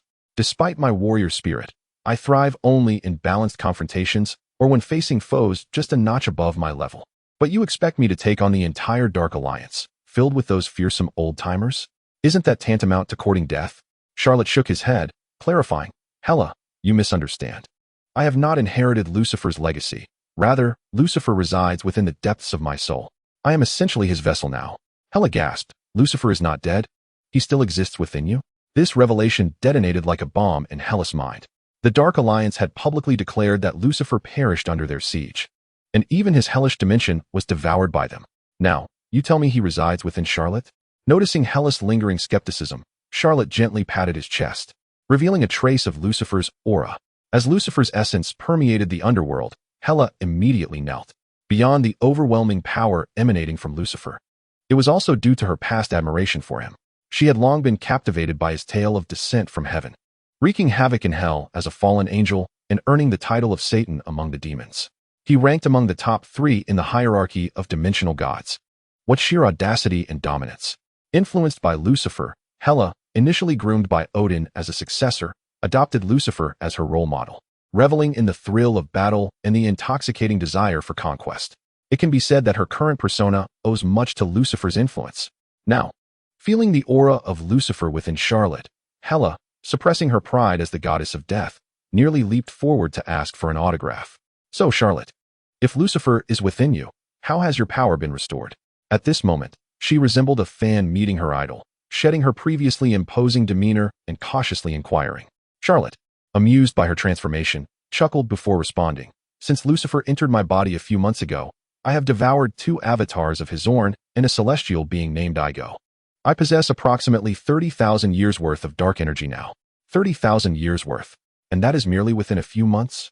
Hela gasped in astonishment. Such a terrifying rate of power recovery. Does this imply that, given a bit more time, Lucifer could return to his peak strength? Upon his return, he would undoubtedly seek vengeance against the Dark Alliance. If I assist him, wouldn't that be a monumental achievement? Suddenly, Hela's cheeks flushed with excitement. Eager to rally Charlot to confront the dimensional gods of the Dark Alliance for a fierce battle. Observing Hela's flushed face, Charlot realized he had completely ensnared her. Consequently, after absorbing all the spirits of the underworld into the soul basin, he called out to Thor, who was not far away. Come, it's time to return for dinner. Asgard. Outside the stone gate, King Odin paced anxiously, taking 3 steps forward, then glancing back, only to let out a long sigh. This cycle repeated dozens of times, leaving Frigga beside him nearly dizzy. Odin, cease your restless pacing. Our anxiety here does nothing to aid Charlot and Thor, who have entered the sealed realm. Frigga's words halted his anxious steps. Odin's countenance remained furrowed, etched with gravity and concern. He heaved a long sigh and addressed his wife, Frigg. Frigg, you are well aware of our daughter. She is warlike and bloodthirsty. Even after being confined in this sealed realm, she remains restless. It is astonishing that, despite entering alone, after several centuries, she has managed to subdue a significant portion of this domain. Moreover, hundreds of years ago, she transformed the underworld into her dominion. Thus, what I refer to as the sealed realm is, to put it euphemistically, simply Hela's private garden.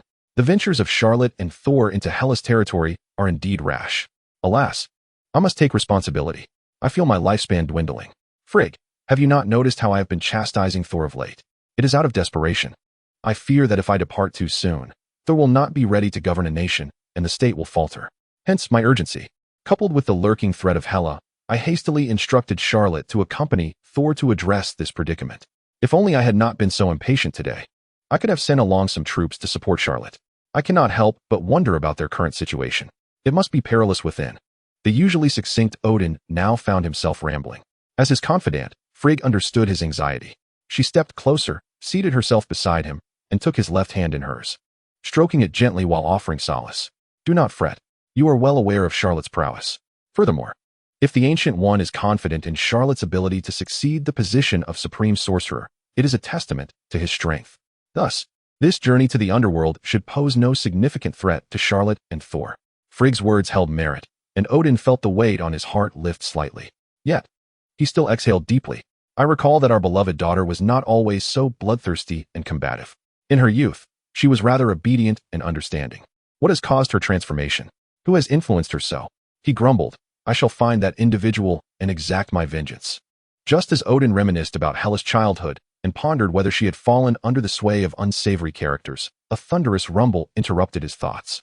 The heavy stone door creaked open, revealing two familiar figures, Charlot and Thor. Upon seeing her son Thor, battered and bruised, with his storm axe marred by cracks, Frigg rushed forward in alarm. Thor, my dear son, are you unscathed? Thor had just been hurled away by Hela twice. How could he be unscathed? Yet, prideful as ever. He laughed heartily, thumping his chest and proclaiming, Ha ha ha, mother, I am Thor, the god of thunder. How could I possibly be harmed? However, in his exuberance, he coughed up blood. Thor, just as Frigg hurriedly employed healing magic from the realm to tend to her son, Odin turned his attention to Charlot. He knew Thor was rugged and would quickly recover from a few drops of blood, but the pressing matter remained whether Hela had been dealt with. He needed a definitive answer. Charlot, have you resolved the issue with Hela? Sort of, Charlot replied. Sort of? What does that mean? Odin was momentarily confused by Charlot's cryptic response until a third figure emerged from the shadows behind the stone door. His pupils dilated in shock. For the newcomer was none other than his daughter Hela, whom he regarded with utmost vigilance, her emotional complexity surpassing even Loki's. Swiftly, Odin summoned his fateful weapon, the eternal spear. He then cast a wary gaze upon Charlot, Hela, and Thor, his apprehension intensifying. He had summoned Charlot and Thor to eliminate Hela, yet here they stood, not only failing to resolve the issue, but bringing Hela forth. This was undoubtedly suspicious. Could it be that Hela, during her time in the sealed realm, had mastered the art of manipulation, controlling Charlot and Thor to facilitate her release? As this thought crossed his mind, Odin tightened his grip on the eternal spear. Should he detect any anomaly, he would not hesitate to strike. Odin's peculiar demeanor drew Charlot's attention. Realizing Odin had misconstrued the situation, Charlot offered a friendly smile and gestured toward Hela. Oh, Odin, do not be alarmed. Hela is now in my service. Come, Hela, as we discussed in the underworld. Perform for Odin. With a swift and graceful backflip, Hela landed, wielding the night sky sword, her eyes sparkling with determination as she declared, I am Hela. I am a security officer, and my salary barely covers breakfast. I adore the homeowner, Little Dan, and I love eating bear-shaped cookies.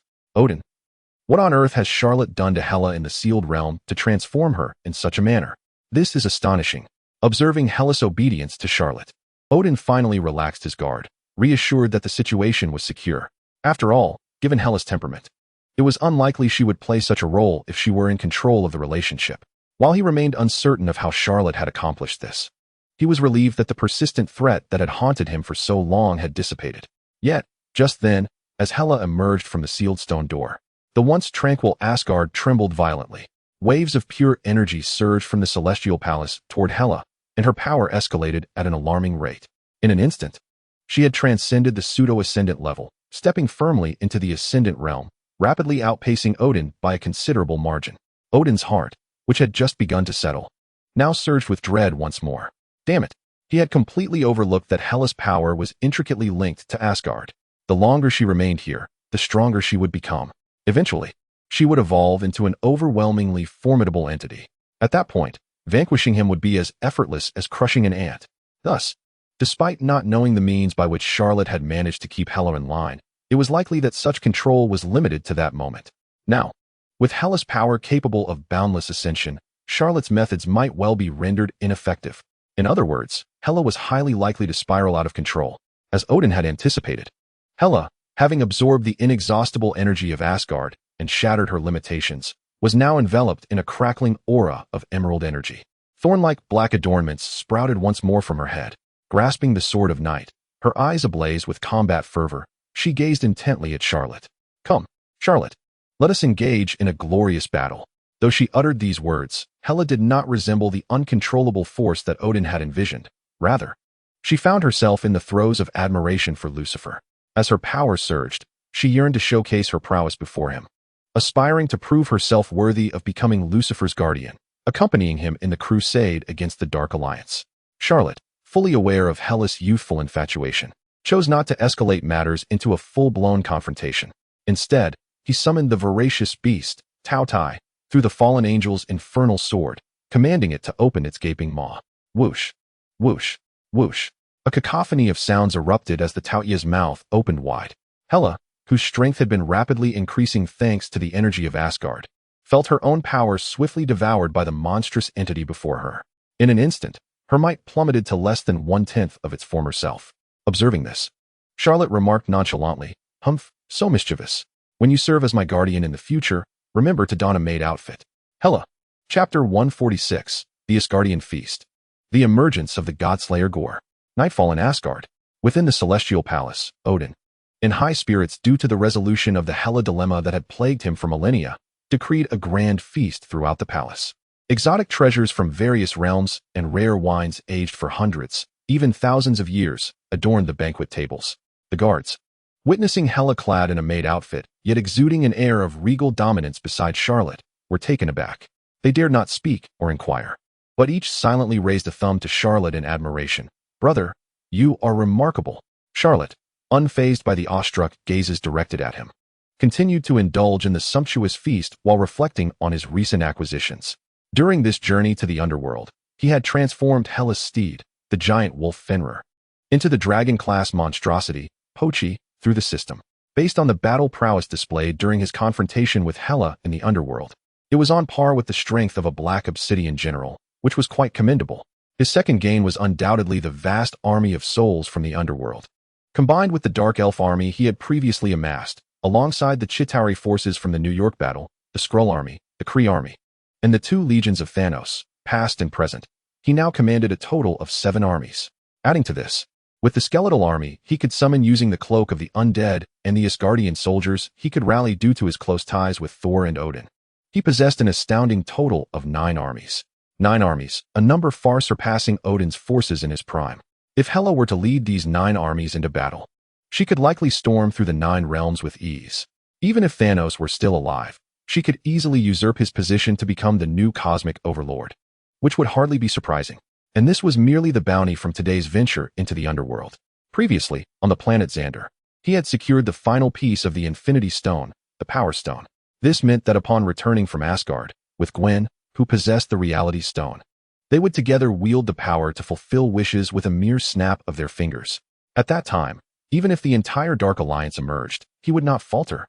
Moreover, having recently consumed the avatars of Zysorn and the Celestial Ego, he had directly provided Lucifer with a significant energy influx. Once Lucifer absorbed and digested this energy, according to his own words, he would nearly restore his full strength. By then, not even the avatars of Zysorn would pose a challenge, let alone the true form of Zysorn. Furthermore, Odin had just informed him that after the feast, he would escort him to the underground treasury to bestow upon him the eternal flame.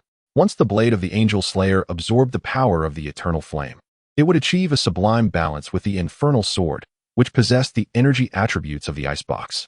At that point, should Lucifer confront Zysorn's avatar as he did previously at the Osborne Tower, he would be able to unleash a tornado imbued with contrasting colors of black and white, red and blue, amplifying its might significantly. The black and white dual fan in Charlotte's possession would also benefit from the sanctifying power of the eternal flame, enhancing its purifying effects to unprecedented levels. In summary, Charlotte believed that his future was indeed promising.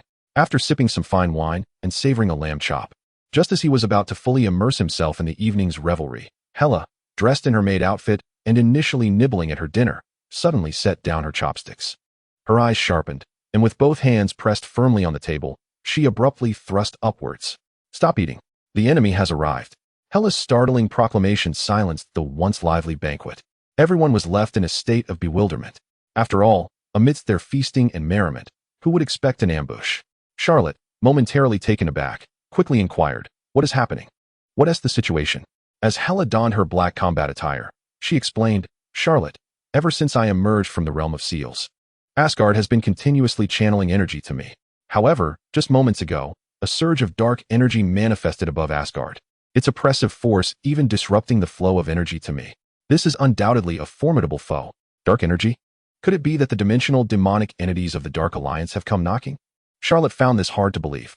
He was aware that he was being targeted by Zysorn, and that the dimensional demons of the Dark Alliance would eventually seek him out. Yet, this seemed far too soon, especially to arrive at Asgard. It must be noted that Asgard was currently fortified with Odin, Hela, Thor, and a legion of Asgardian soldiers. Should a confrontation ensue, even if the dimensional demons managed to win, it would surely be a Pyrrhic victory. These ancient beings would not make such a ludicrous decision, would they? Hela shook her head and stated, "No, I just meticulously sensed the composition of that dark energy. I discovered that it harbors an overwhelming desire to slay gods. Rather than being directed at you, it is aimed at the divine beings of Asgard.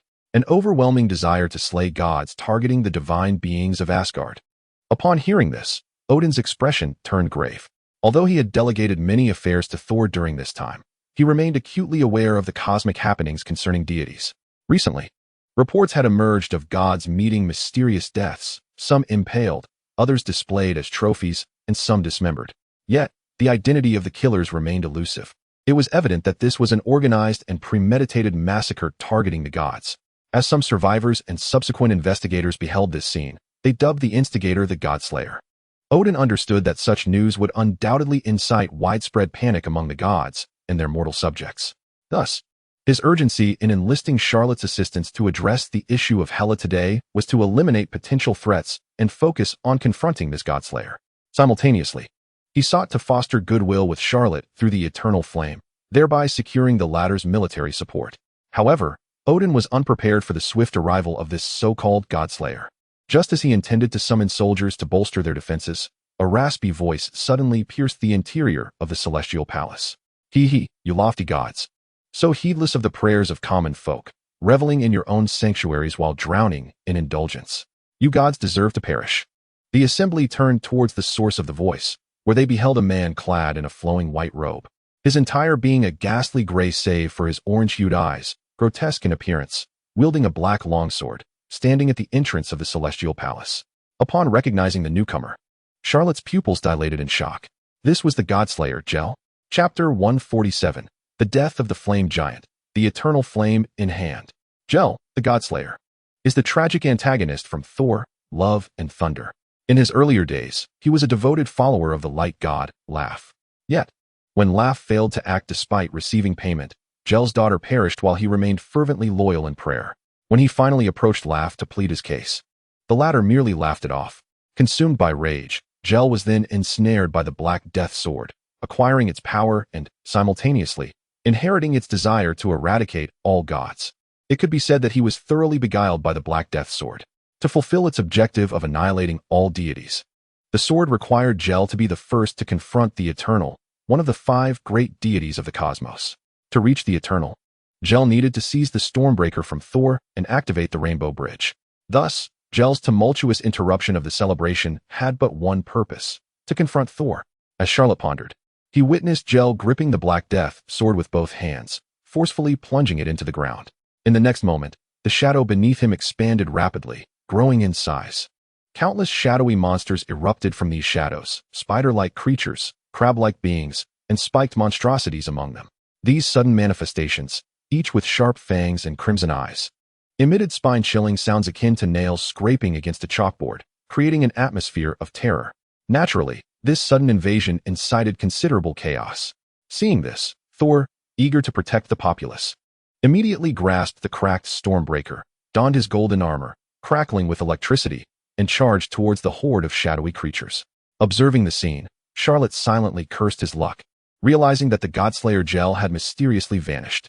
At that moment, he was undoubtedly lurking in the shadows, waiting for the opportune moment to ambush Thor and seize the Stormbreaker, thereby facilitating the activation of the Rainbow Bridge. He needed to swiftly retrieve this oafish giant. Just as Charlotte prepared to dash to Thor's side, a thunderous sound erupted. The very ground of Asgard trembled. The formerly smooth and even palace floor cracked with countless fissures. With a sudden, resounding tear, the earth split open like a garment being ripped apart. Beneath lay a towering flame creature, adorned with horns and encircled by flames, its form continuously expanding. This was dire. It was Surtur. Curse it! Did this Godslayer intend to annihilate all of Asgard? Upon witnessing the flame giant, a bead of cold sweat trickled down Odin's brow. It was known that in the prophecies of Ragnarok, the architect of Asgard's downfall was none other than the flame giant Surtur. And now, the very ground of Asgard was riddled with cracks. Surtur bore upon his head the eternal flame, which Odin had intended as a reward for Charlotte. This meant that Surtur's power at this moment was nearly boundless. How could they possibly contend with such a foe? Were they truly to consider the worst-case scenario, abandoning all of Asgard and fleeing into the stars as interstellar refugees? In stark contrast to Odin's grave demeanor, Charlotte was practically bubbling with excitement. Finally, the eternal flame had arrived. If he were to consume the eternal flame alongside Surtur, would his power not soar to new heights? With this thought, Charlotte called out to Hela, "Hela, protect Thor. Leave this flame giant to me." With that, Charlotte leaped into action. In his left hand, a gleaming silver blade, radiating a sacred aura, materialized, none other than the blade of the Angel Slayer. This blade was specifically designed to vanquish beings of light. Despite Surtur's hideous exterior, within him lay a genuine fire attribute, aligning him closely with the essence of light. Thus, Charlotte's Angel Slayer was perfectly poised to confront this flame giant. With both hands gripping the blade, Charlotte raised the Angel Slayer above his head and swung it down with tremendous force. The expanding flame giant Surtur was effortlessly cleaved open, as if a knife slicing through paper, creating a gaping wound that spanned dozens of meters. However, due to the eternal flame atop Surtur's head, his internal power was virtually inexhaustible. In an instant, the flames surged, and the massive wound inflicted by Charlotte's blade began to mend, restoring Surtur to his original state and even doubling his strength. Oh, restored already? Indeed, the eternal flame is a remarkable treasure. It pales not in comparison to the frost giant's sacred artifact, the ice box. Charlotte marveled at the sight. This was precisely the kind of prize worth seizing. With a smirk gracing his lips, Charlotte leaped once more, this time plunging the blade directly into Surtur's skull. Simultaneously, he called out to Lucifer within, "Wake up, buddy. It's time to feast." Lucifer, roused from his slumber, initially groaned at the interruption. Yet, upon glimpsing the pure energy before him, he immediately perked up. Wow. Life with Charlotte is indeed splendid. Having recently devoured the celestial ego, he found himself presented with another opportunity. Eternal flame and the flame giant Surtur? What a delightful dilemma. If he were to consume the eternal flame, his strength would surely return to a peak state of approximately 90%. With this thought, Lucifer resolved without hesitation. Consciousness transcended into the blade of the Angel Slayer. Following the direction of the eternal flame, a deep inhalation was taken. In an instant, a black hole, reminiscent of the size of Surtur's head, erupted forth from the void. An endless torrent of flames cascaded into its depths. With a crash, Surtur found himself kneeling. Despite being a fire giant, he felt an inexplicable chill enveloping him. No, Surtur roared defiantly at the heavens. Just as he intended to launch another assault, Lucifer emerged from the black hole, half of his form visible, impatiently declaring, "What are you shrieking about? Hand it over." With that, he yanked Surtur's head from his shoulders and stowed it within the blade of the Angel Slayer. Thus, the mighty Surtur, who was meant to herald Ragnarok, met his end in such a hasty manner. Charlotte, Do not disturb me just yet. I have just absorbed the energy of the eternal flame and am currently balancing it with the energy of the box of ice. I cannot afford distractions at this moment." With that, Lucifer fell silent once more, observing the blade of the angel slayer, which radiated considerable heat. Charlotte understood that her companion was preoccupied and chose not to intrude further. Instead, her gaze shifted towards the celestial palace, now shrouded in a multitude of shadowy creatures. One could only wonder how Thor was faring. Chapter 148, Charlotte's Misstep, the Opening of the Rainbow Bridge. Asgard, the Celestial Palace. What was once a lavish banquet filled with celebratory spirits had been reduced to chaos by the arrival of the shadowy beasts.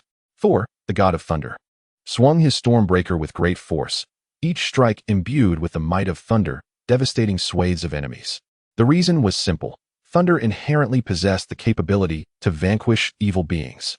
Beside him, Hela, summoned by Charlotte for protection, had shed her maid attire in favor of a form-fitting black battle suit, reclaiming her regal demeanor. With the sword of the night sky in hand, she effortlessly cleaved through the ranks of shadowy monsters. Unlike Thor's attacks, which came with the thunderous attribute, Hela's strikes commanded obedience on a more primal level. After all, she had single-handedly traversed the treacherous realm of the dead, slaying countless foes and transforming the perilous underworld into her own dominion, establishing herself as the true queen of the realm of the dead. The mere shadowy creatures posed no challenge for her. They were akin to a gentle drizzle.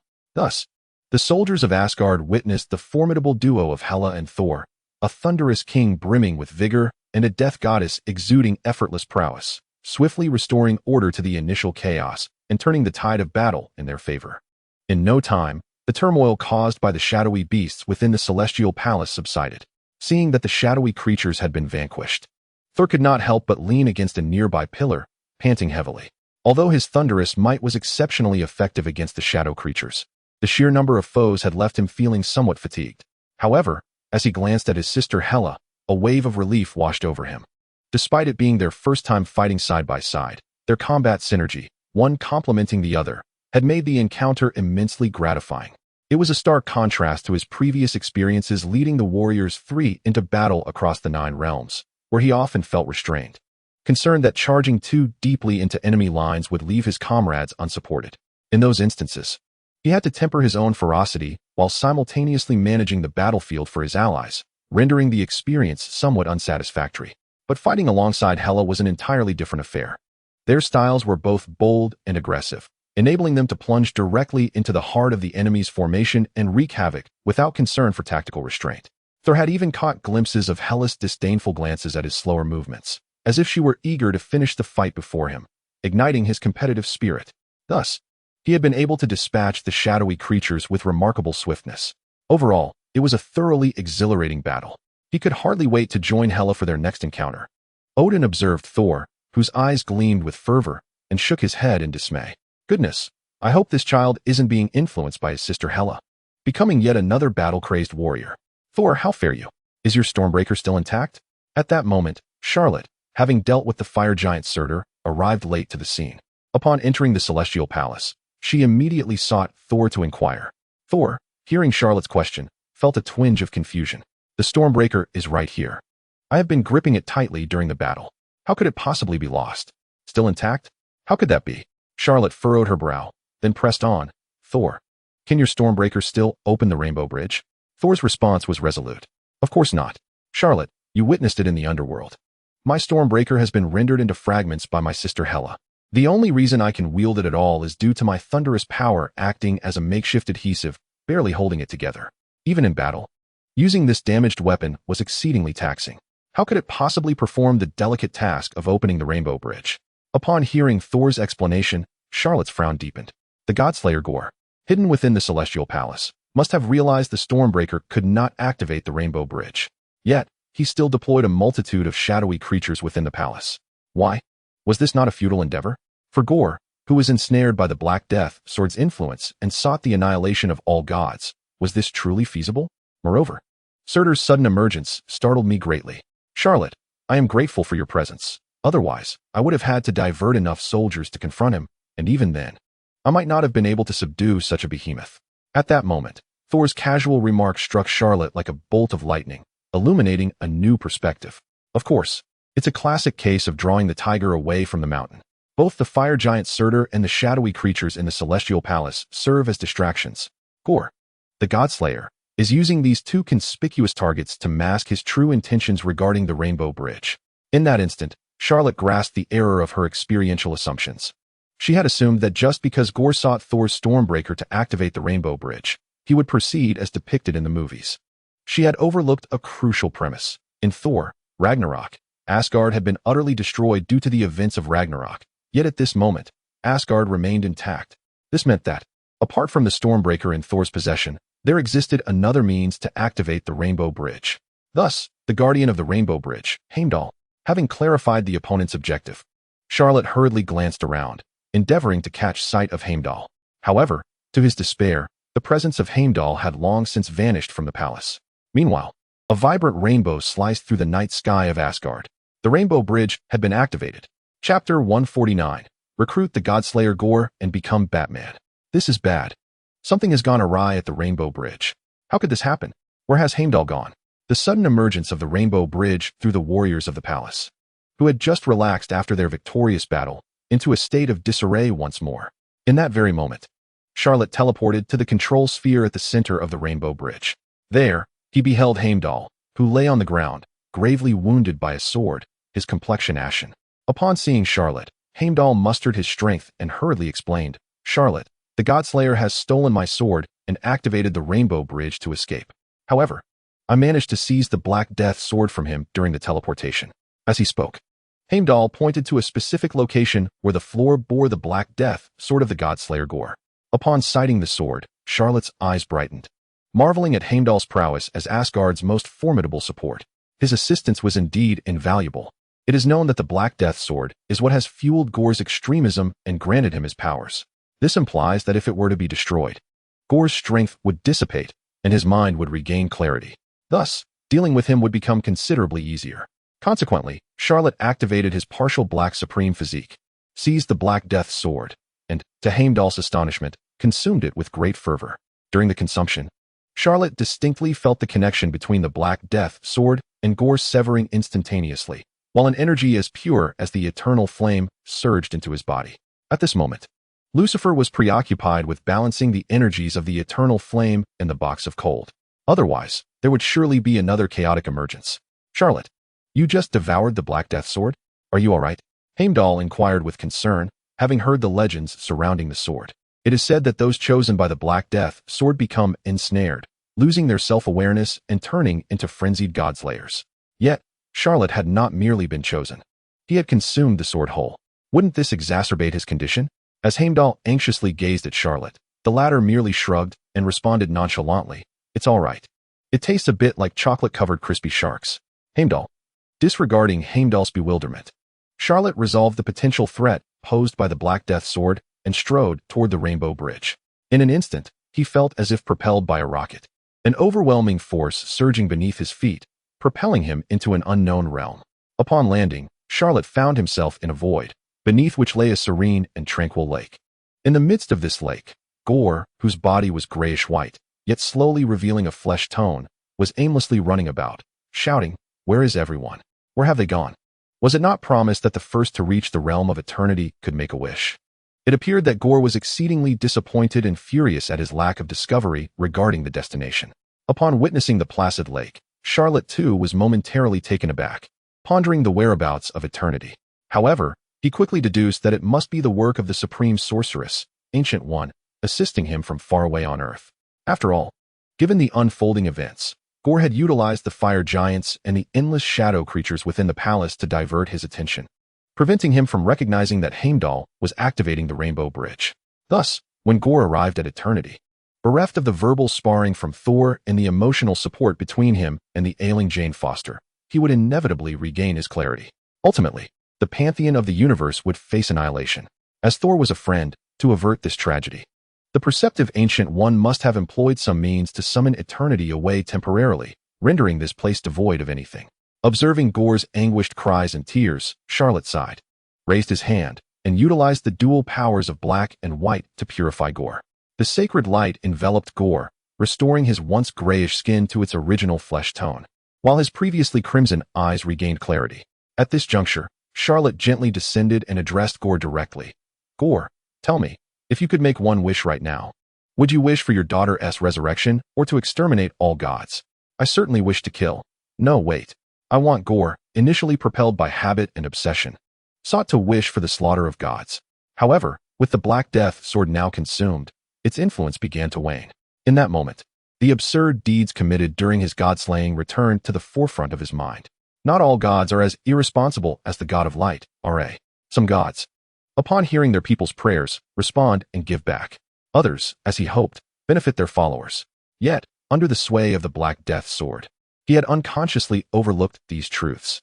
In the end, he had slaughtered all gods, good and bad alike, leading to countless peaceful homes being reduced to chaos.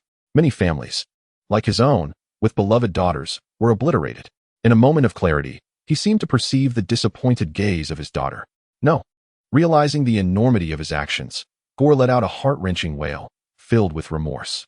Witnessing his change of heart, Charlotte nodded and stepped closer, continuing to reason with him. Gore, there are good gods and bad gods, just as there are good and bad practitioners of dark magic. Perhaps the god of light, Ra, is unreliable, but there are other deities who are trustworthy to their followers. Previously, under the influence of the Black Death sword, you disregarded good and evil, unleashing a massacre. Does this not contradict your original intention? If you wish to eradicate the wicked, you must be precise. After contemplating Charlotte's words, Gore nodded. Indeed, to eliminate the wicked, precision is paramount. Just as he had recklessly slaughtered all gods without discerning their goodness or malice, he had also eradicated their followers indiscriminately. This was a grave error.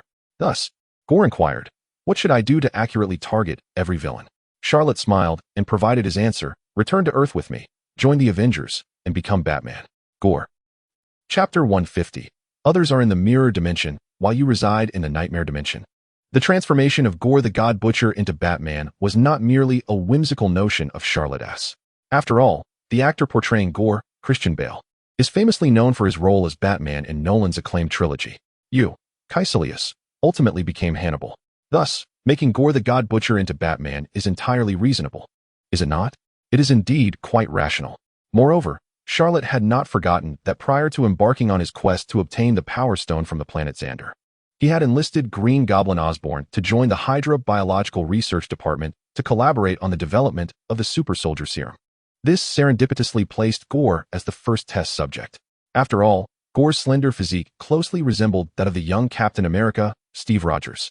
It also conveniently controlled the variables, allowing them to observe whether Gore, upon receiving the Super Soldier Serum, would transform into a muscular powerhouse akin to Captain America. Charlotte candidly shared his plans with Gore, continuing, once your physical enhancements are complete, we have an insight program equipped with a super artificial intelligence system that can report criminal activities to headquarters at the very moment they occur.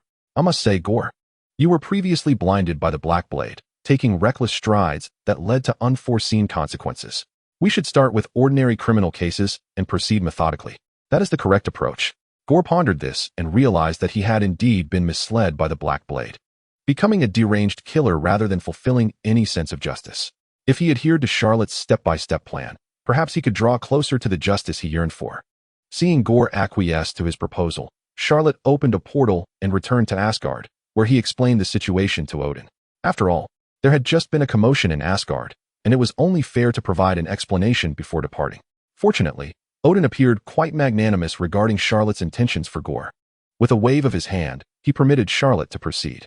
Although Gore had summoned numerous shadow creatures with the Black Blade to wreak havoc in the palace, the situation was somewhat mitigated by the efforts of Hela and Thor, who managed to avert a greater disaster. As for the fire giants that had emerged from the depths, tearing apart Asgard, there was no cause for excessive concern. Since Hela had escaped the confines of the underworld and arrived in Asgard, it could be said that Asgard had become a part of her being. By the time Charlotte had confronted Gore, Hela had already utilized her connection with Asgard to restore the land to its former state. Thus, despite the earlier tumult, it turned out to be mere thunder with little rain. Regarding Gore, the God Butcher, who had slain numerous deities and devout followers, Charlotte felt more at ease, leaving the situation in his hands rather than fretting over Gore potentially spiraling out of control again.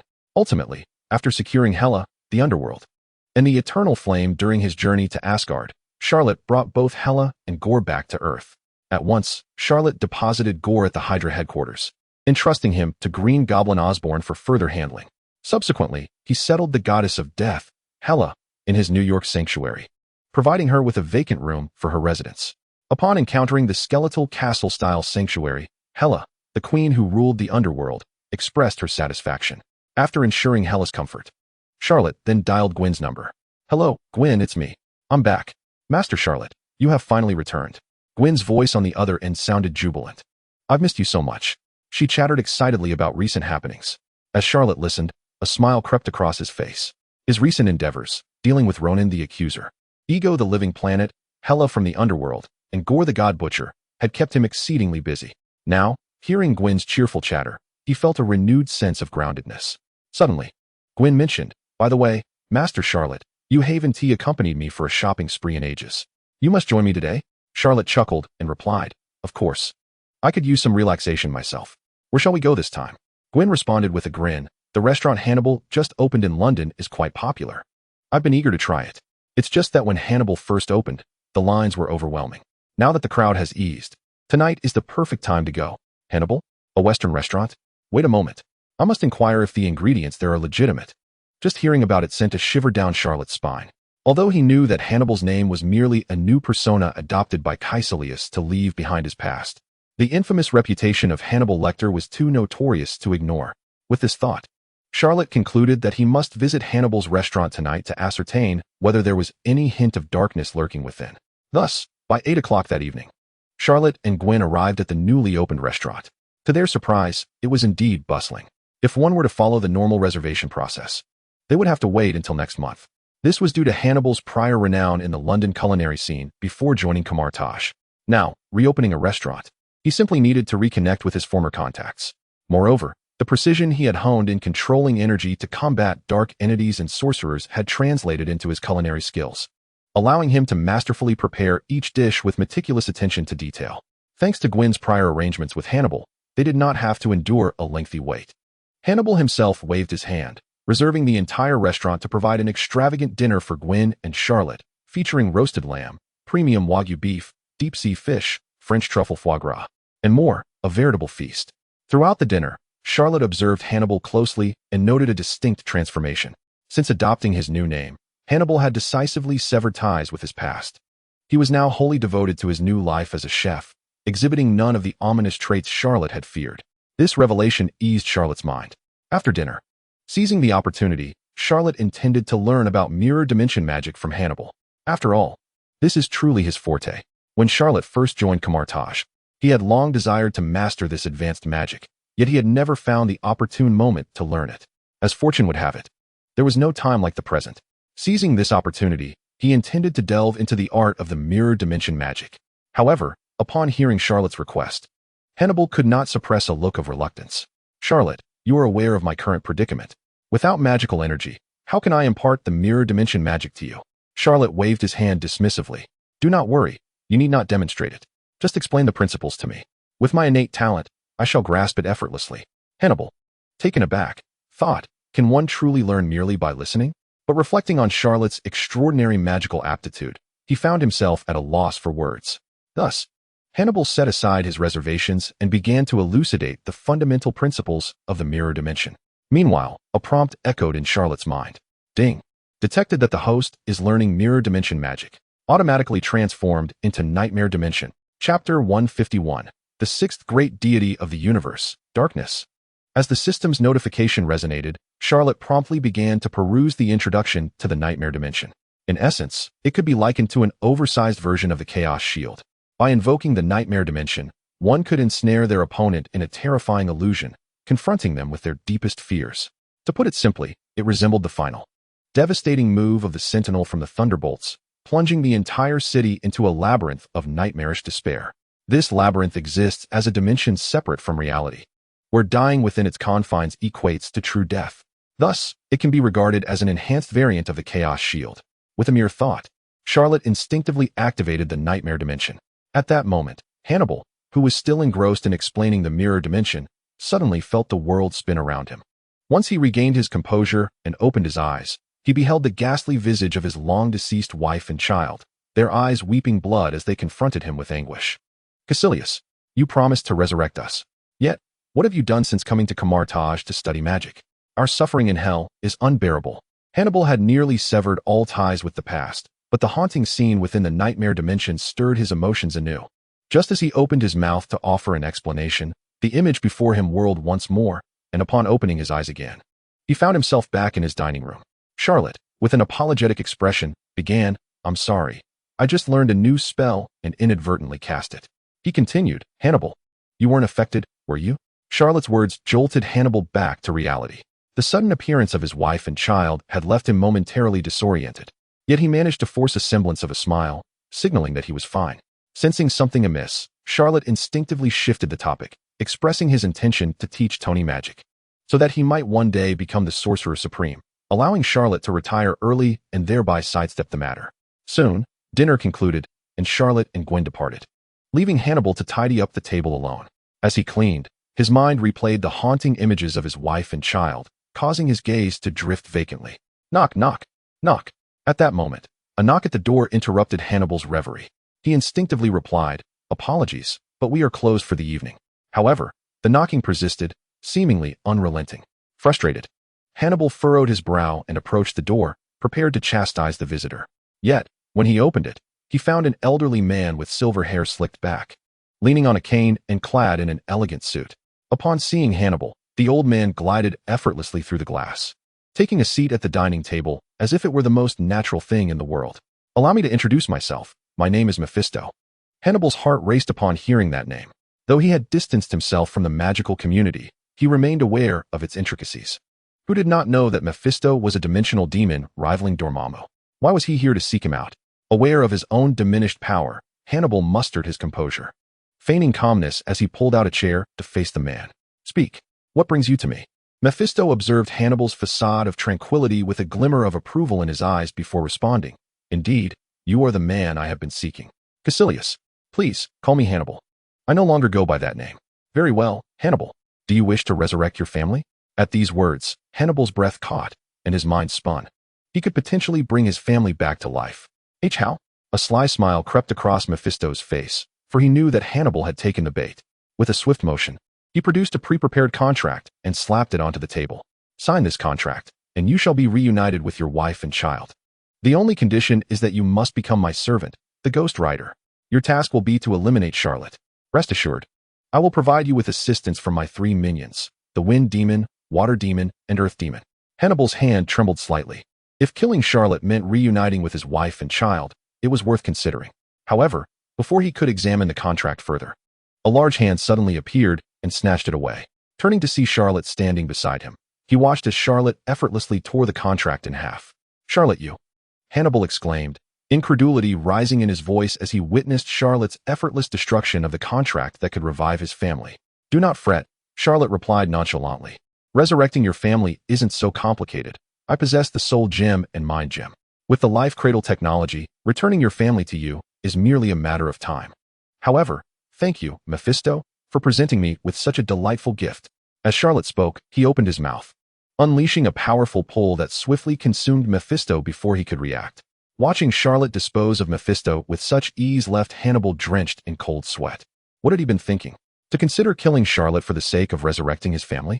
Had he signed that contract, it was likely he would have been the one to perish. "Charlotte, I'm sorry. Just as Hannibal attempted to apologize, Charlotte raised his hand to interrupt. "No need for that. The one who owes an apology is me. The nightmare dimension affected you earlier. I promise I will resurrect your family when the opportunity arises. For now, we must confront those dimensional demons." Hannibal's expression faltered at this. "Those dimensional demons? Charlotte, are you planning to take on the Dark Alliance? Surely that is impossible. I can barely contend with one Dormammu, let alone the members of the Dark Alliance." He truly dared not even imagine it. Yet, to his surprise, Charlotte merely smiled nonchalantly and pointed towards Gwen, who was waiting by the door, saying, "Fear not. It's merely a matter of a snap of the fingers." As she spoke, she took Gwen's hand, their fingers entwined, and with a resounding snap, they activated the sound. Immediately following the snap, the Lucifer within him was awakened, promptly inquiring, "Charlotte, why do I feel as though the dark energy within us is inexhaustible?" Charlotte replied with a smile, "Just now, I made a wish. We absorbed the energies of all dimensional demigods. Now we are the 6th divine entity of the cosmos, darkness. The sixth divine entity of the cosmos, darkness? Lucifer gasped, astonished, to think that the revenge he had long yearned for could be realized so effortlessly. After a moment, he regained his composure and asked, Charlotte, what shall we do next? With another snap, Charlotte activated the sound once more. The eye of Agamotto before her glimmered with a vibrant green light. Charlotte responded, now? I wish to return and relish the experience once again. As she spoke, the scene before them rapidly receded, transporting them back to the moment he had just joined Kamar-Taj. However, this time, he concealed himself in the void, observing his own novice self attentively listening to Mordo's introductory regulations. Learn. This magic must be mastered. Without at least some skill, I won't even have the means to escape when the time comes. I certainly don't wish to traverse here only to meet an untimely demise in another world. Resolute to survive, he vowed to learn every spell contained within the Kamar-Taj library. With this thought, the past Charlotte hastily reached out towards the floating rings and the tomes of teleportation magic before him. At that moment, the future Charlotte, manifested as a system, resonated a cold notification in the mind of the past Charlotte. Ding! Congratulations, host, you have successfully bound to the dark magic system. The end. Thank you for listening. If you enjoyed it, please subscribe and give a thumbs up to support us. Until we meet again in the next story.